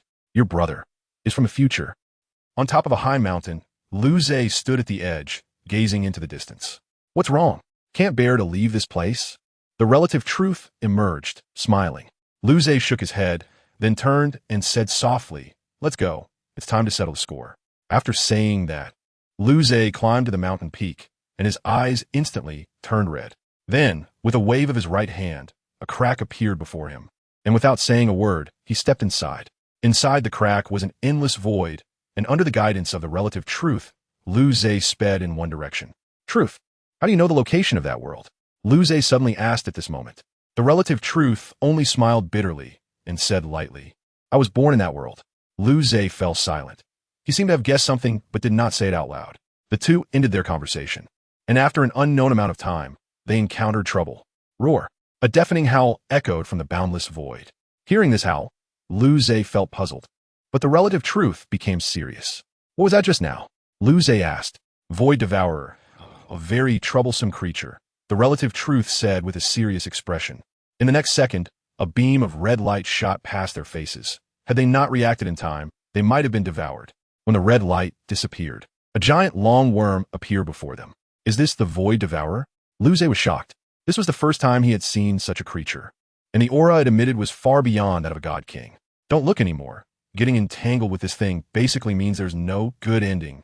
The relative truth suddenly said. Without hesitation, Liu Zhe turned and fled in another direction, as he did not yet understand the nature of this void. However, the Void Devourer seemed to have locked onto him, wriggling its body and sliding toward him. Upon seeing this, Liu Zhe felt like crying but couldn't stop. If he did, it would turn into a fierce battle. Come on, since the Void Devourer has appeared, it means we're not far from there, the relative truth said beside him. Liu Zhe didn't know what to say, but soon he sensed a powerful aura not far ahead. Truth, there's really no way out now, Liu Zhe said somewhat helplessly. But surprisingly, the relative truth did not respond, and even his aura disappeared. Truth? Truth? Liu Zhe called out again, but still received no answer. This is troublesome. Liu Zhe felt a bit helpless. However, he soon saw a spaceship appear ahead. With no choice, with the Void Devourer behind and unknown dangers ahead, Liu Zhe had no option but to take a gamble. Without saying a word, he sped up and boarded the spaceship's deck. However, he was quickly surrounded by a group of people. Who are you? One of the men questioned with a wary expression. Liu Zhe felt quite awkward, as he did not understand what they were saying and could only hurriedly point to the Void Devourer chasing him behind. The man looked confused, but upon seeing the Void Devourer, he immediately understood. He turned around and shouted, Everyone be alert. A Void Devourer is nearby. Prepare for battle. Everyone on the deck quickly took their positions to face the Void Devourer. Roar. At this moment, the Void Devourer let out another howl. And, just as everyone was sweating in response, the Void Devourer actually turned around. It was at this moment that Liu Zhe felt that powerful aura again. What's going on? Just then, a figure appeared on the deck. When Liu Zhe saw the figure, he was instantly stunned. The figure was a woman, but that wasn't the point. The key was that the terrifying aura was emanating from her. The man saw the woman and hurried over, saying charmingly, Captain, why did you come out personally? Oh, can I come out? The woman replied with a smile. Although she spoke with a smile, it gave off a suffocating sense of oppression. This left Liu Zhe deeply shocked. Although he couldn't understand what they were saying, he could still feel that oppressive aura. At this moment, the woman also noticed Liu Zhe, who was dressed in strange attire, and slowly walked up to him. Who are you? The woman asked coldly. Liu Zhe knew that the other party couldn't understand his words, so he had to gesture with his hands. Upon seeing this, the woman quickly understood. It turned out he was mute. After a series of inquiries, she discovered Liu Zhe's secret. Not only can you not speak, but you also can't understand our language. You are from another world. The woman became cautious. However, since Liu Zhe couldn't understand what she was saying, he could only nod, and then he was restrained by a group of people. Someone, bring me the language communicator. The woman ordered her subordinates with a serious expression. The others didn't dare to hesitate and immediately ran into the battleship, returning shortly with a collar. Seeing this, the woman ordered them to put the collar on Liu Zhe. Liu Zhe did not resist, but obediently put on the collar. Who are you? The woman asked again at this point. Liu Zhe initially thought he couldn't understand her words, but the next moment he realized he actually understood. So he tried to speak. My name is Liu Zhe, a small wanderer. What shocked Liu Zhe was that the woman actually understood him and replied coldly. What is your purpose for approaching my fleet?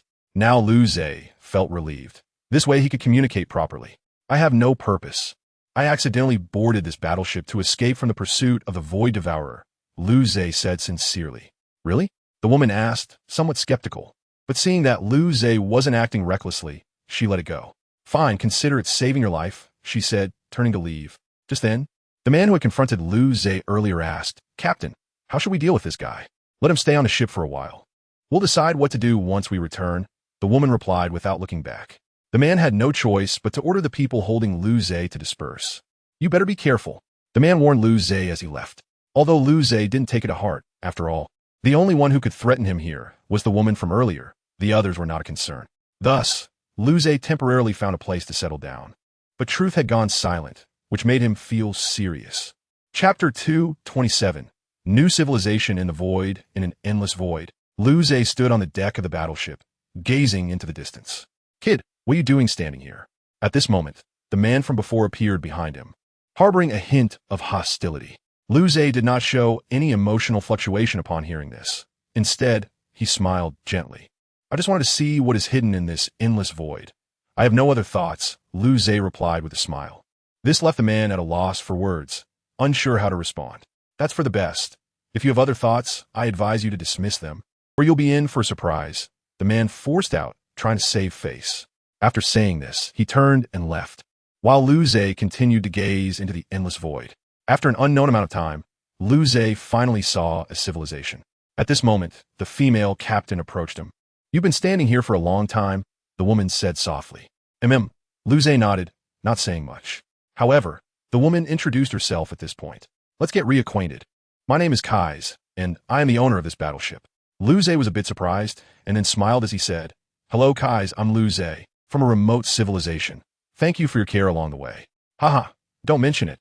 I haven't seen anyone taking care of you, Kais laughed. She then returned to her cold demeanor. We're about to reach the battleship's landing point. Do you want to follow me to the next void? I can't trouble you any longer. I have my own matters to attend to, Lu Zhe replied decisively. This made Kais regard him with new eyes, and it piqued her interest. Aren't you afraid of wandering alone in the void? Kais asked. Everyone has something they fear, Lu Zhe simply replied. This statement resonated with Kais, and she stood in place, pondering for a long time. By the time she came back to her senses, the battleship had reached its landing point, and Lu Zhe had already disembarked. Standing on the deck, Kais watched Lu Zhe's departing figure, the corners of her mouth curling up slightly. I didn't expect to encounter such an interesting guy on this trip. It seems the world is really vast. After disembarking from the battleship, Lu Zhe began to survey this new cosmic civilization. This civilization was very advanced. People's means of transportation were all floating vehicles, and the streets were filled with things he had never seen before. However, he could confirm one thing. This was not the place he was looking for, but for now, he could only stop and adjust his state. After arriving, he happened to encounter a few small-time delinquents in an alley. Kid, hand over everything valuable on you, or you'll regret it, the leader of the delinquents said arrogantly. But Lu Zhe just smiled faintly and then looked at him and spoke. What place is this? Speak.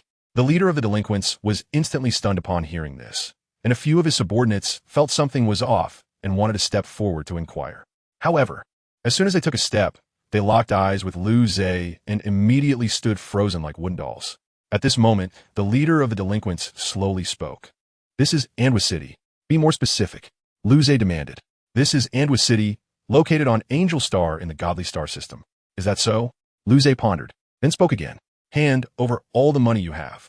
After he finished speaking, the delinquents' bodies involuntarily reached into their pockets and pulled out a type of wristband, handing it over to Lu Zhe. Lu Zhe looked at the wristbands, somewhat puzzled, but he quickly understood. It turned out that people here used points for transactions, and these points were transmitted through the wristbands. After transferring the points from several wristbands onto one, Lu Zhe took the wristband and left the alley. However, just as he stepped out of the alley, Truth suddenly spoke in his mind. Do we land safely? Truth asked curiously. Yes, Lu Zhe nodded, then asked. What were you doing before? You didn't say anything. Truth smiled wryly and then explained. You have no idea how dangerous it was earlier. That woman had the aura of that place. If I'd been any later, I would have been exposed. What would happen to me if you were exposed? Lu Zhe asked curiously. Truth said darkly, if I had been exposed, it wouldn't have been a problem at that moment. That woman is not your opponent. But what if she called for help early? In that void, you and T have anywhere to run. Lu Zhe nodded and then walked onto the street. Passers-by couldn't help but glance at him. After all, the language communicator around his neck was well known, and anyone wearing one would be classified as someone from another civilization. Lu Zhe didn't care much. After all, it was nothing, but soon trouble found him. Sir, you need to come with us. While walking on the street, Lu Zhe was stopped by several people in uniform. Judging by their attire, Lu Zhe guessed they were something like police in this civilization. After all, he came from another civilization and would definitely be seen as an illegal immigrant, needing to be investigated. Soon, Luze was taken to the relevant department. Sitting in the interrogation room, Luze appeared very natural. At this moment, a woman entered with two others. "What's your name?" the woman asked. "Luze," he replied. "Do you have a pass?" "No." "How did you get here without a pass?" "I hitched a ride." After a series of questions, the woman found it quite tricky. After a discussion, she said again, "Since you come from another civilization, you need to apply for a pass here. Do you understand?" "I do," Luze nodded. Then he smiled and asked, "May I ask, miss, how should I arrange myself before the pass is issued?" The woman thought for a moment, and then said, "You can stay with me until the pass is issued. But let me make it clear, if you dare to cause any trouble, you'll bear the consequences." The woman had a serious expression, while Luze merely smiled faintly. Soon, evening arrived. Luze was taken home by the female officer. "Miss, do I have to stay here during this time?" Luze asked curiously. The woman nodded, responding coldly. "Where else would you want to go?" Luze awkwardly smiled, and then fell silent. The dusk in this civilization was beautiful, even more so than that of the Dolo world. As Luze gazed at the sunset, he couldn't help but think of the place he lived before he crossed over. It had been a long time since he had seen such a sunset, Luze murmured to himself. Meanwhile, truth spoke in his mind. "With your current strength, you could easily go back. But why Haven T you returned? What else could it be? My mission is not yet complete." Luze showed a helpless expression. If he had known, he wouldn't have gotten involved with Dolo. Maybe he could have been lying at home watching TV by now. Truth just looked at him without saying anything, but it seemed he had already decided something. Chapter 228, Meeting the Fortune Teller Again. Angel Star, Eniva City. Luze was taken to a residence, and after a casual chat that evening, he learned that the woman providing him shelter was named Daisy and was an enforcer, essentially a police officer in this city. The next day, as dawn broke, Daisy got up and began to prepare to go to the enforcement bureau. When she arrived in the living room, she saw Luze standing on the balcony, gazing into the distance. For some reason, she felt a sense of weariness about Luze. Driven by curiosity, Daisy approached him and asked lightly, "Why are you staring into the distance? Do you believe me if I say my home is over there?" Luze smiled faintly. Hearing this, Daisy was momentarily taken aback, but soon regained her composure and spoke again. "Is your hometown far away?" Luze didn't answer immediately. He remained silent for a moment before responding. "It's close, yet so far, as if destined never to go back." This statement puzzled Daisy. She didn't understand why Luze said that, but she felt sorry for him. So she patted his shoulder and, with a rare smile, said, "It's okay. Since you can't go back, just stay here. Once I settle your identity issue, you can become a resident here." Daisy's smile was sweet, completely unlike someone with her persona. Luze smiled in return, but chose not to speak further. Soon, Daisy went to work, leaving Luze to watch the house. However, before leaving, he specifically asked Daisy how to use the electronic devices. He wanted to take this time to learn more about this world. At first, everything was fine, but soon he was drawn to a piece of text. Angel Star and the entire Divine Star system are managed by higher planes. Luze pondered over the text. Truth took the opportunity to pop up and said, "The one managing this star system is the Purger we're looking for. The Purger is responsible for maintaining cosmic balance and will appear whenever a major event occurs in the universe." Initially puzzled, Luze suddenly understood after hearing this.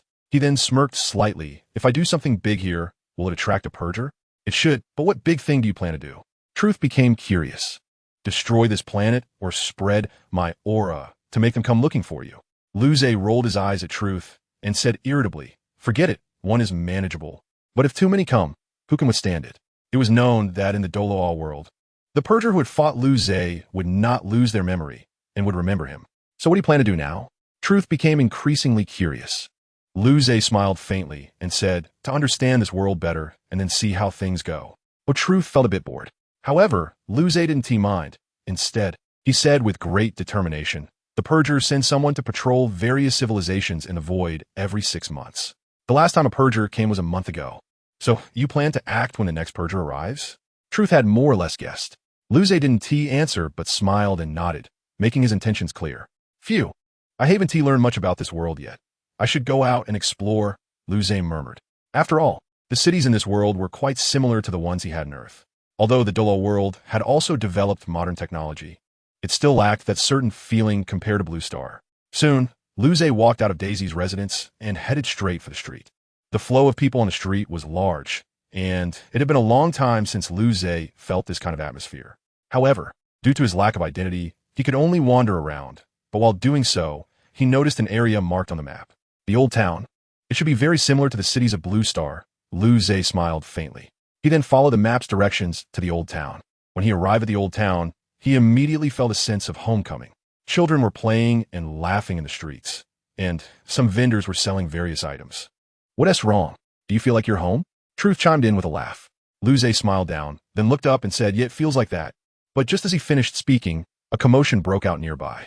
Liu Ze was instantly drawn to the disturbance, and looking over, he saw a crowd gathered not far away, seemingly engaged in something. Curious, he walked over. To avoid breaking the atmosphere, he had to force himself to squeeze in. But when he saw what was happening inside, he was stunned. An old man was sitting on the ground with the two characters' fortune-telling in front of him. Initially, just an ordinary fortune-teller to Liu Ze. He seemed extraordinary, because that old man was the same one he encountered in the Doluo world who had done a fortune-telling for him and Lu Xiaoyu. The old man noticed Liu Ze at that moment, but he was not surprised. Instead, he showed an expression of expectation. Then the old man stood up and smiled at the onlookers. "Friends, my work for today is done. I will take my leave." After saying that, he began to pack up his stall, but unlike before when he vanished instantly, this time he was very relaxed. The onlookers dispersed upon seeing this, leaving only Liu Ze behind. After a while, the surrounding people had left, and only Liu Ze and the old man remained. Seeing this situation, Liu Ze stopped being dazed and walked straight to the old man. "Old sir, have we met before?" Liu Ze asked with a smile. Upon hearing this, the old man stopped his movements and said directly, "Let's go. Follow me to a place where there are no people to talk." This confirmed that the old man was indeed the one Liu Ze met in Doluo. Soon, the old man took Liu Ze to a tower. "Old sir, can you tell me your name now?" Liu Ze spoke again. The old man smiled, then turned around and said, "Indeed, our meeting here indicates fate. Since there is fate, I will tell you my name. Remember, I am Meng Tianji, a fortune teller." "Really, just a fortune teller?" Liu Ze could hardly believe it. Meng Tianji saw his attitude and just chuckled. "What? You still don't believe it?" "Of course. A fortune teller can actually cross the void to other universes. Isn't that a bit unbelievable?" Liu Ze laughed. "Ha ha ha, you're quite eloquent." Meng Tianji laughed heartily. "But you guessed wrong. I really am just a fortune teller. I just enjoy telling fortunes in various places." "Is that so?" Liu Ze replied nonchalantly. But the next second, Meng Tianji's expression suddenly changed, and he spoke seriously. "You may not know that because of your departure, the Doluo world saved a life." Chapter 229, An Inescapable Person. "What do you mean by that?" Liu Ze looked at Meng Tianji in confusion, just because of his previous statement. Meng Tianji smiled, then turned to say, "To be honest, if you had left the Doluo world a little later, the purger would have come." "The purger came after I left?" Liu Ze was very surprised. "Yes. You should know now that the purger roams among various worlds, and once it detects abnormalities in a world, it will launch a cleansing plan. Just a week after you left, the purger descended on the Doluo world, and that was when I also left the Doluo world," Meng Tianji said calmly. Hearing this, Liu Ze increasingly felt that the old man before him was not simple. "Then the Doluo world is fine now, right?" Liu Ze smiled and said, "It should be fine." Meng Tianji hesitated a bit. Seeing his expression, Liu Ze immediately felt something was off and asked, "What do you mean by should be fine?" Meng Tianji started to feel guilty, and Liu Ze felt more and more that something was wrong. "Speak, what exactly happened?" Liu Ze's expression turned cold. Seeing his expression, Meng Tianji had no choice but to sigh. He slowly said, "Actually, it's not a big deal, just about that truth in the Doluo world. He said he would come to find you when he grows up." Upon hearing this, Liu Ze's face instantly darkened.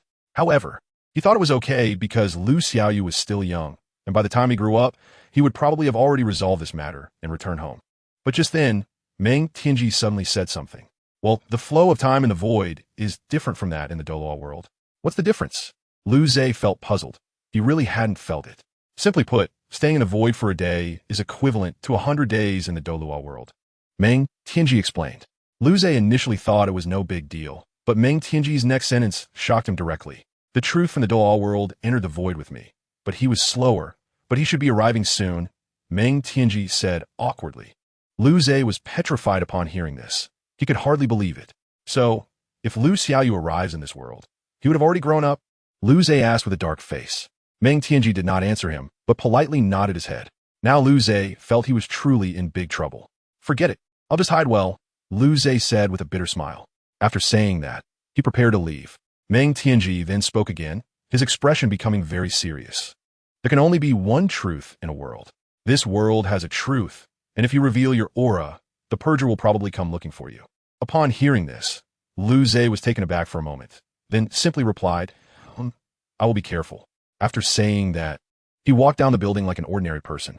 Meanwhile, Meng Tianji, who remained in place, smiled faintly. Then he looked up at the sky and said meaningfully, You can come out now. It was unclear who he was speaking to, but soon a person appeared out of thin air. Thank you, sir, the person said politely. Meng Tianji waved his hand and laughed. It's nothing. That's your brother, not mine. Just don't forget our agreement. The man smiled upon hearing this, then turned to say, Don't worry, I won't forget. Meng Tianji smiled, then thought of something and reminded, By the way, you heard it too. Remember not to reveal your identity. No problem, the man said before heading downstairs. At this moment, Lu Zhe felt a chill down his back, sensing that something was about to happen. Soon, back at Daisy's house, he returned to the balcony to bask in the sun again. Life was quite comfortable. At this moment, Daisy walked in. You're back? Lu Zhe heard her voice and slowly got up to look over. Daisy walked over slowly, then took out a wristband and threw it to him. This is your pass. Remember to keep it safe and don't lose it, Daisy said. Lu Zhe picked up the wristband and examined it carefully, then put it on his wrist. Thank you. Lu Zhe smiled gently. Bathed in sunlight, his gentle smile instantly made Daisy blush. All right, since you have your identity now, go find a place to live on your own. Daisy turned around and said, Then I'll take my leave, Lu Zhe said as he got up to prepare to leave. Daisy suddenly thought of something and hurriedly asked, Do you have any credit points? Lu Zhe was momentarily speechless, but then remembered that he had robbed a few thugs before, so he replied, I do, but not much. Upon hearing this, Daisy said, How about this? I'll lend you 100,000 credit points.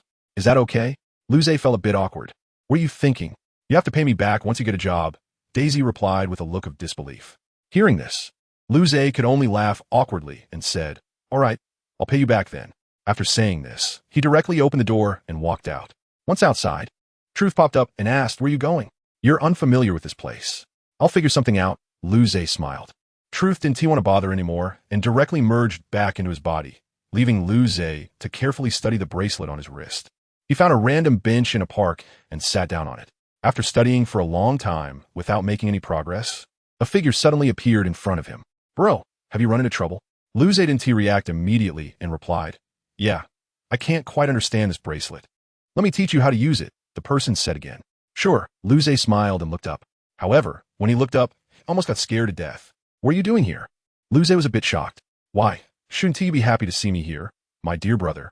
The person was none other than Lu Xiaoyu. Seeing Lu Zhe's surprised expression, Lu Xiaoyu immediately smiled and hugged him. Do you know I've been looking for you? Lu Xiaoyu looked just like a child, even though he was slightly taller than Lu Zhe now. Didn't I say I would come back to find you after I finished this matter?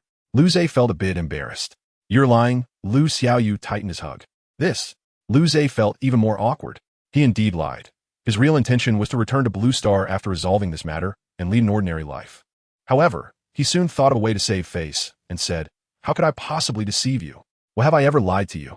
You've lied to me many times, Lu Xiaoyu said without giving him any face. Lu Zhe was immediately at a loss for words. Can you let go of me first? No, Lu Xiaoyu said firmly. Lu Zhe frowned again, but didn't know what to say. So they continued to hug for a long time. Bro, let me take you home, Lu Xiaoyu suddenly said. Home? Doluo world? Lu Zhe asked. No, it's my rented apartment in this world, Lu Xiaoyu said. Oh, Lu Zhe reacted, feeling a bit slow. What did you say? You rented an apartment in this world? Chapter 230 Home, when did you come to this world? Lu Zhe asked as he and Lu Xiaoyu were on their way home.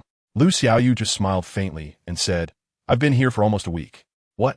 Lu Zhe was filled with disbelief. He had just arrived in this world not long ago, and his brother had already been here for almost a week. When did you come? After calming down a bit, Lu Zhe asked again. A week ago, Lu Xiaoyu said with an innocent smile. However, Lu Zhe was no longer calm. When did you leave Doluo? Lu Xiaoyu hesitated for a moment, but seeing Lu Zhe's serious expression, he eventually relented. He said softly, I left the day after you did. That can't be right. With your abilities at the time, you couldn't possibly break through the void, Lu Zhe said, filled with confusion.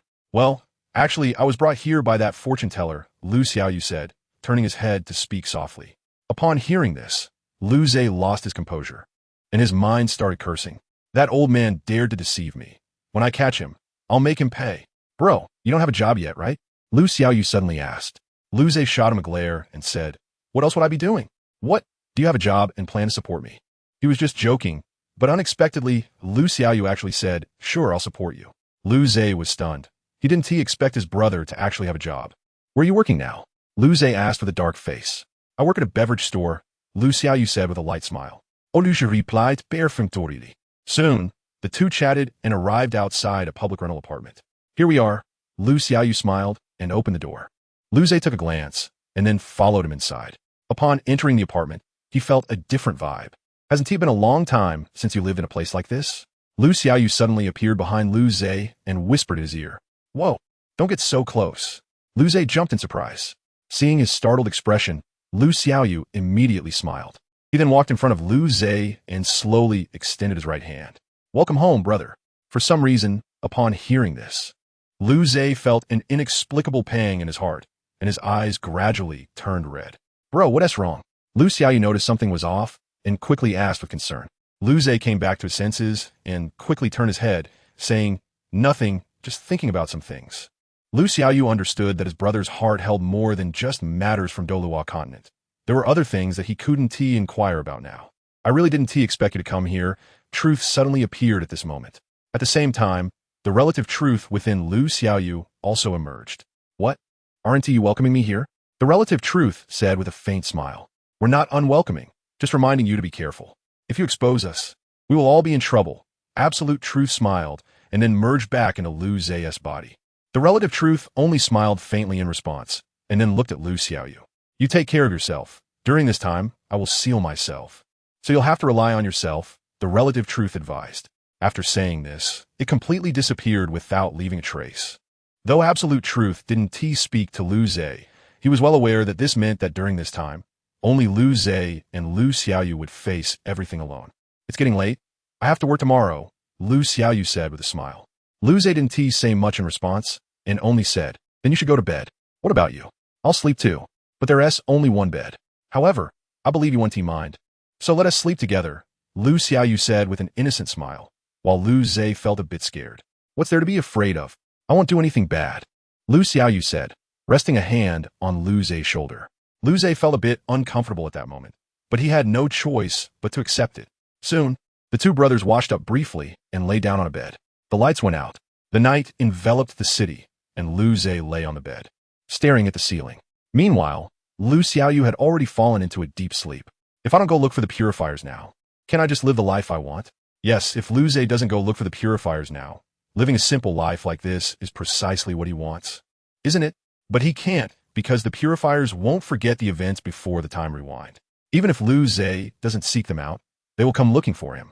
After thinking for a while, Lu Zhe moved slightly and saw Lu Xiaoyu sleeping soundly. His face relaxed. Lu Zhe smiled at the sight. He decided not to think too much anymore and gradually closed his eyes, preparing to sleep. The night passed quietly. The next morning, as dawn broke, Lu Zhe slowly opened his eyes and was stunned. He saw Lu Xiaoyu's right hand resting on his collarbone, his left arm tightly wrapped around Lu Zhe's waist, and his head buried deep in Lu Zhe's ribs. Lu Xiaoyu, let go of me. The previously quiet bedroom was suddenly filled with Lu Zhe's shout. Although the voice was loud, Lu Xiaoyu still clung tightly to Lu Zhe. Seeing this, Lu Zhe couldn't take it anymore. He sat up and kicked Lu Xiaoyu. Still deep in sleep, Lu Xiaoyu had no idea what was happening and was inexplicably kicked off the bed. What happened? Lu Xiaoyu looked confused, but he quickly noticed Lu Zhe's dark expression and understood. He awkwardly smiled, slowly getting up and saying, I need to go to work. There's food in the fridge. With that, he dashed out of the bedroom. When Lu Zhe walked out of the bedroom, he realized Lu Xiaoyu had already left. Looking at the empty house, Lu Zhe gave a bitter smile. He then went to the balcony to look outside and sat down on a bench. Continuing like this isn't a solution. I need to find something to do, Lu Zhe thought with a bitter smile. Saying it was one thing, so he got up and walked outside. Once outside, he began looking for part-time jobs. However, during his search, he sensed someone following him. Sighing, he slowly walked into a small alley. Once inside the alley, a gentle breeze blew, and Lu Zhe disappeared from sight. The person who had been following him arrived at the alley and was shocked to find that he was gone. Where'd he go? He just came in here. The person was bewildered. Are you looking for me? At that moment, Lu Zhe's voice came from behind him. Reacting quickly, the person turned around and assumed a fighting stance, ready to defend himself. Who are you? Liu Ze cut to the chase without wasting words. The person, with a cold expression, showed no intention of answering. Seeing this, Liu Ze didn't waste time either. He instantly appeared in front of him. The person had no time to react and was pinned to the ground by Liu Ze. Aren't you afraid of exposing your identity by doing this? Chapter 231. The Job Search. What do you mean? Liu Ze felt surprised by what the person pinned to the ground said. If you dare to move against me, your identity will be exposed. Aren't you afraid of being found? The person warned again. Liu Ze became a bit interested and smiled as he asked, what do I have to fear? I don't even know who the other party is, so why should I be afraid? Don't you know about the Black Forces in Andervar City? Don't you know about the Black Hand? The person seemed a bit scared now. Hearing this, Liu Ze burst into laughter. He thought it was the Purifier subordinates who had come after him, but it turned out to be just the local Black Forces. I thought it was someone important, Liu Ze chuckled. With that, he released the person and walked out of the alley. The person, still on the ground, felt confused when Liu Ze let go. After awkwardly getting up, he asked, who exactly are you? You don't need to know. Liu Ze waved his hand and left without looking back. The person hurriedly followed him, stealthily trailing behind. After walking for a while, Liu Ze felt a bit speechless. He suddenly appeared behind the person and grabbed him by the back of his hood, lifting him up. Why are you following me? I don't think I've offended anyone. Liu Ze asked, puzzled. The person struggled wildly, and in the process, accidentally tore his hooded coat. Now Liu Ze could finally see the person's true face. He was surprised to find that the one following him was just a small boy, and he was dressed very poorly. You don't even know the Black Hand, do you? Liu Ze pointed out. The small boy panicked at this, flailing helplessly as he said, I know him. He's my older brother. Really? Liu Ze didn't believe him at all. The small boy saw Liu Ze's expression and became anxious again, but just then, someone called out to Liu Ze. The small boy seized the opportunity and ran off without looking back. Liu Ze, what are you doing here? The person calling out was Daisy, who was passing by while on mission. Liu Ze watched the small boy running away and didn't think much of it. He turned to Daisy and smiled, saying, I came out to look for a job. Did you find one? Daisy asked curiously. Not yet, but I found a place to stay. Liu Ze replied with a bitter smile. Daisy didn't ask further, and then remembered the small boy from earlier. Do you know that boy? She asked. No. Lucia answered decisively. That's good. That boy is probably a street child, Daisy explained. Street child? Liu Ze felt puzzled. Seeing his confused expression, Daisy suddenly thought of something and awkwardly smiled. I almost forgot you just got here. It's normal not to know about street children. Can you tell me about it? Liu Ze became interested. Street children are basically orphans who survive by begging and stealing. It's best to stay away from them, Daisy explained. Why? Some street children will go to any lengths to get what they want. What do you think? After hearing this, Liu Ze scratched his head awkwardly. By the way, are you free right now? Daisy suddenly remembered something and asked. Of course, Liu Ze replied, feeling speechless. Realizing her blunder, Daisy felt embarrassed, her cheeks turning red. Do you need something? Liu Ze asked again. Coming back to her senses, Daisy replied, I have a job offer for you. Would you consider it? Sure, what job? Liu Ze smiled. It's not convenient here. Come with me, Daisy said as she turned to leave. Soon, the two arrived at a beverage shop. They sat by the window, and Daisy first ordered 2 drinks before starting a conversation with Liu Ze. So what job? Liu Ze asked first. Daisy paused for a moment, then smiled and replied, the law enforcement agency is hiring right now, with a monthly salary of 5,000 credit points. If you think it's good, you can tell me. What I need to do? Liu Ze asked again after taking a sip of his drink. Daisy thought for a moment and then replied, it's nothing difficult. Just helping residents solve some minor issues or assisting the investigation team with some cases. What do you think? Consider it. After hearing this, Liu Ze pondered for a while and then replied, no problem, I can do it. As he spoke, he stood up and extended his right hand. Daisy immediately reacted, stood up and shook his hand. Unfortunately, this scene was seen by Liu Xiaoyu, who was working there, where he saw Liu Ze and Daisy chatting and laughing. His face darkened. When their hands were clasped together, his expression darkened even more. Without thinking, he walked over with a tray in hand. What coincidence! I didn't expect to see you here, Liu Xiaoyu said as he approached Liu Ze's table, his smile looking rather sinister. Upon seeing Liu Xiaoyu, Liu Ze was immediately surprised. So you're working here? Liu Ze said with an awkward smile. Daisy, feeling a bit confused, asked, do you two know each other? Know each other? He's my good brother, Liu Xiaoyu said with a gloomy face. Upon hearing this, Daisy felt an inexplicable sense of crisis, but still curiously asked Liu Ze. I didn't expect you to be his brother? Yeah, I actually came to find him, Liu Ze lied. Daisy, hearing this, didn't say much more, and instead got up to settle the bill, preparing to leave. Before she left, she reminded him, "Come to report tomorrow. Remember not to be late." Okay, Lu Zhe nodded. After she left, Lu Xiaoyu directly pulled Lu Zhe into a small, empty room. "Who is she?" Lu Xiaoyu got straight to the point. "Are you talking about Daisy?" Lu Zhe was a bit confused, but still explained, "She gave me a pass for this world. You could say she's my savior." "What did she just say to you?" Lu Xiaoyu questioned again. "She just introduced me to a job. Nothing big," Lu Zhe said with a. "Didn't I say I'd support you? Why you still need to look for a job?" Lu Xiaoyu asked. This left Lu Zhe at a loss, making him feel like a kept man. "I'm still your brother. How could I always rely on you? Isn't it better for the two of us to work hard together?" Lu Zhe explained after thinking for a long time. Lu Xiaoyu was instantly speechless. In desperation, he began to act spoiled. "No, I don't want you to look for a job. I could support you. Just stay home." "What are you saying? I'm your brother. How can a younger brother order his older brother around?" Lu Zhe said with a, looking at him. This made Lu Xiaoyu even more anxious. I. What do you mean I? If you really want to have a good talk, wait until you get off work and come home, Lu Zhe said, tapping his forehead. After being tapped on the forehead, Lu Xiaoyu puffed up his cheeks, but had no choice but to follow Lu Zhe's words. So he returned to his post, while Lu Zhe was held captive in the drink shop. Chapter 232, Law Enforcement Agency. Soon, dusk enveloped Anhui City. The people on the streets wore smiles. "I really don't understand why you had to keep me there. Wouldn't it be better to let me go home early?" Lu Zhe complained about Lu Xiaoyu's actions today as he walked down the street. However, Lu Xiaoyu didn't feel he had done anything wrong. On the contrary, he thought it was the best way to do it. "Bro, what do you want to eat?" Lu Xiaoyu smiled as he leaned closer to Lu Zhe. Lu Zhe was taken aback by his action and quickly pulled away, saying, "Just something casual." "All right, I have a recommended place," Lu Xiaoyu said as he directly grabbed Lu Zhe's hand and ran in a direction. Being led by his younger brother, Lu Zhe felt quite warm for some reason. Perhaps for him, this was the life he wanted. Although it wasn't on Blue Star, it was very similar. Before long, Lu Xiaoyu brought Lu Zhe to a restaurant. "The food here is great," Lu Xiaoyu said with a smile after finding a seat. Lu Zhe was surprised. "Do you come here often?" "Yeah, I've been coming here since I arrived," Lu Xiaoyu replied with a smile. Upon hearing this, Lu Zhe also smiled back at his expression. Soon, all the dishes that Lu Xiaoyu ordered were served. After the two brothers finished eating, Lu Xiaoyu suggested going for a stroll, and Lu Zhe didn't say anything, just went along with it. They began to wander the streets. After wandering for an unknown amount of time, they arrived at a park. The park was bathed in moonlight, looking very peaceful and quiet, which made Lu Zhe feel at ease. "Bro, let's sit there for a while," Lu Xiaoyu said, pointing to a bench with a smile. Lu Zhe nodded and walked over.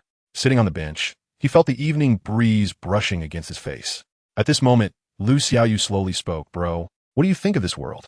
Lu Zhe pondered for a moment and replied, "It's good. At least there are no violent conflicts." "Then can you not go looking for the Purifiers? Can we just live here together?" Lu Xiaoyu pressed.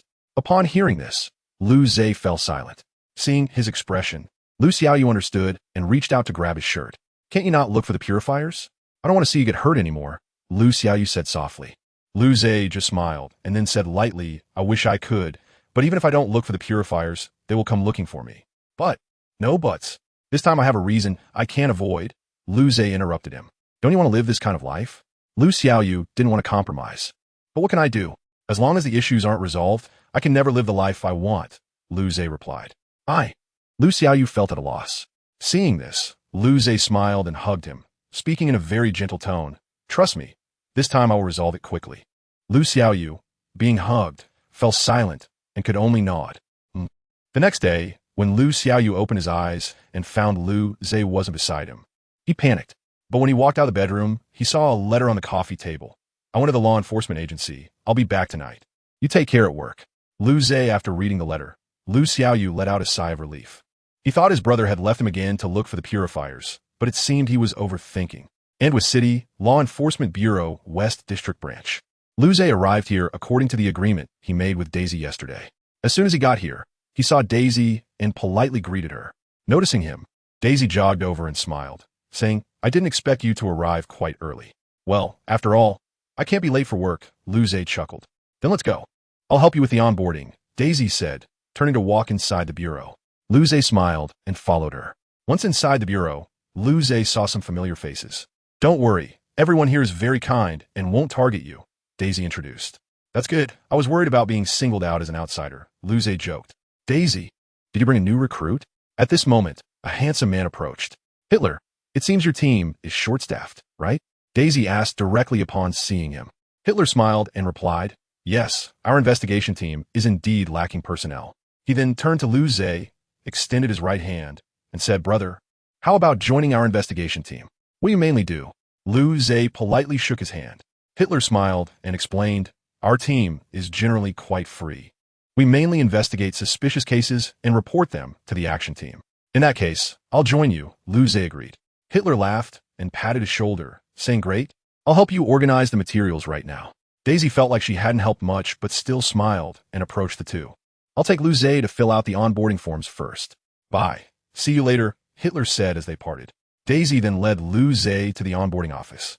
After completing the simple onboarding process, Daisy took Luce to the investigation department that Hitler was in charge of. After introducing Luce, Daisy left. While Hitler fell into deep thought after reviewing Luce's information, he then waved over another man. Shiva, take Luce to investigate the southern district of the old city and look after him, Hitler said casually. The man named Shiva didn't hesitate and immediately agreed. He then took Luce and left the law enforcement bureau. On the way, Shiva curiously asked, Luce, I heard you came from another world? Yeah, Luce nodded. Upon hearing this, Shiva became interested and asked, can you tell me about your original world? Luce thought for a moment and replied, that world doesn't have a law enforcement bureau. It's quite chaotic. Is that so? Shiva suddenly felt that he shouldn't have asked. From then on, the two didn't speak again until they reached their destination. Our purpose this time is to investigate the recent cases of missing persons, Shiva said calmly. Okay, Luce nodded. They then split up to conduct their investigation in the southern district of the old city. The southern district is a relatively old area with a long history. However, it has recently become quite strange due to the emergence of missing persons. Those who disappeared left no trace. And the investigation team had been searching the area for a long time with no progress. However, everything would change with Luce's arrival. Chapter 233, The First Mission. Andwa City, southern district of the old city. The streets of the old city generally have very few people, unless there's a bustling market like in Luce's hometown. Luce, do you really trust Shiva's words? Truth said beside him. Luce glanced at him and replied calmly, whether I believe it or not, at least I can experience the life of an ordinary person again, right? Truth immediately realized and smiled. Yeah, this kind of life is too unstable for you now. Experiencing it for a few days is enough. All right, I really need to seal myself off and fall into a deep sleep now. I will awaken if I sense the presence of the Purifiers. Truth's expression suddenly became serious. Luce didn't say anything in response, just smiled faintly, and then began to focus on his tasks. Seeing this, Truth stopped talking and merged into his body, falling into a deep sleep, his presence truly disappearing this time. Surprisingly, although Luce was just a new law enforcement officer, he was quite familiar with the position. This was thanks to his previous world before he crossed over. Even though he didn't do this kind of work back then, he still had some understanding of it. Following the task information provided by the Bureau, he arrived at the door of one of the missing persons' homes. Standing at the entrance, Luce pressed the doorbell. After a ringing sound, the door opened shortly after. Luce looked up and saw a man opening the door. Hello, sir, I am an officer from the West District Branch of the Law Enforcement Bureau of Andwa City. Here specifically to address the issue of missing persons in the old city, Luce said very politely. The man inside looked surprised and then said, come in and talk. After that, Luce followed the man into the house. Upon entering, Luce immediately felt an indescribable sensation in the empty room. The man glanced at him and then sighed, saying, since my child went missing, it wasn't long before my wife fell into a coma due to this matter and has been in the hospital. I'm the only one at home, please don't mind. It's okay, I'm here specifically to resolve this issue, Luce said in a comforting tone. The man nodded and gestured for him to sit on the sofa. After sitting down, Luce asked, can you tell me what happened before your child went missing? The man paused and then slowly said, actually, there's not much to say. My child went to school that morning and usually comes home on time, but that day he didn't return as expected. At first, we thought he was playing with classmates, but we only realized the seriousness of the situation late at night. And then, Luce pressed for more details. The man continued, that night, my wife and I went out to look for him, first asking his teachers at school, but they said all the students had gone home after school. After not getting any results, we went to several of my child's close friends' homes to ask, but they all said my child didn't go to play with them. At this point, they started to panic and search between the school and home, but they found nothing after searching all night. The man fell silent here, slowly lowering his head. All right, I understand, Lu Zhe said, looking at his haggard appearance and no longer pressed for more questions. Officer, my wife and I really miss our child. I beg you to help us. The man suddenly looked up and tightly grasped Lu Zhe's hand. Lu Zhe looked at him and felt a pang in his heart. He then said seriously, please rest assured, I will definitely give you an answer. Okay, thank you. Enforcement officer, the man said, and was about to kneel down. Fortunately, Lu Zhe reacted quickly and stopped him, then helped him up and asked again, do you have a photo of your child? If you do, please show it to me. The man didn't hesitate and ran to a bedroom, returning shortly with a picture frame. Inside the frame was a photo of a cheerful little boy. Upon seeing the photo, Lu Zhe was momentarily stunned, thinking to himself, have I seen this child before? He didn't dare to make a definitive claim, so he kept it to himself and comforted the man, sir, please rest assured. I will definitely bring your child back. The man nodded vigorously. He then respectfully saw Lu Zhe out of his house. Once back on the street, Lu Zhe began to ponder. If the little boy he had seen earlier was indeed the child of the man he just met, then this matter was serious. He then asked several similar families, learning that the missing individuals were all children, and immediately understood the truth of the matter. He was shocked to discover that child trafficking existed in this world. Lu Zhe's eyes turned cold. Such things were detestable even in his original world. Moreover, now he was the one handling it. For a moment, Lu Zhe wished he could immediately go and destroy the hideouts of those traffickers. However, while he was lost in thought, he heard Shihua's voice from the communicator. Lu Zhe, come to my location right away. I've encountered the person responsible for the disappearances in the old city. I've sent you the coordinates. Hurry over. Upon hearing this, Lu Zhe felt the temperature around him drop several degrees. He immediately followed the coordinates Shihua sent and quickly found him, also seeing the person he was chasing. Without saying a word, Lu Zhe jumped down from the third floor. Bang! The next moment, the person being chased by Shihua was pinned to the ground by Lu Zhe's sudden move. Looking at the person he had pinned down, Lu Zhe shouted, tell me, where is your hideout? Shihua, who had just caught up, looked at Lu Zhe with shock at his cold expression. He stepped forward and said, Lu Zhe, let's take this guy back to the station for interrogation. What you're doing now won't solve the root of the problem. Hearing this, Lu Zhe regained his composure and pulled the man up. Not long after, in the interrogation room of the West District Law Enforcement Bureau, Lu Zhe and Shihua sat across from the captured individual, separated by an iron table. What is your name? Where are you from? What are you doing here? Shihua fired off a series of questions, his eyes fixed on the captive. The man glanced at them, then showed a disdainful expression. What are you going to do if I don't tell you? Go ahead, kill me. Shihua and Lu Zhe visibly frowned at his arrogant tone. We definitely won't kill you, especially since this incident hasn't been resolved yet.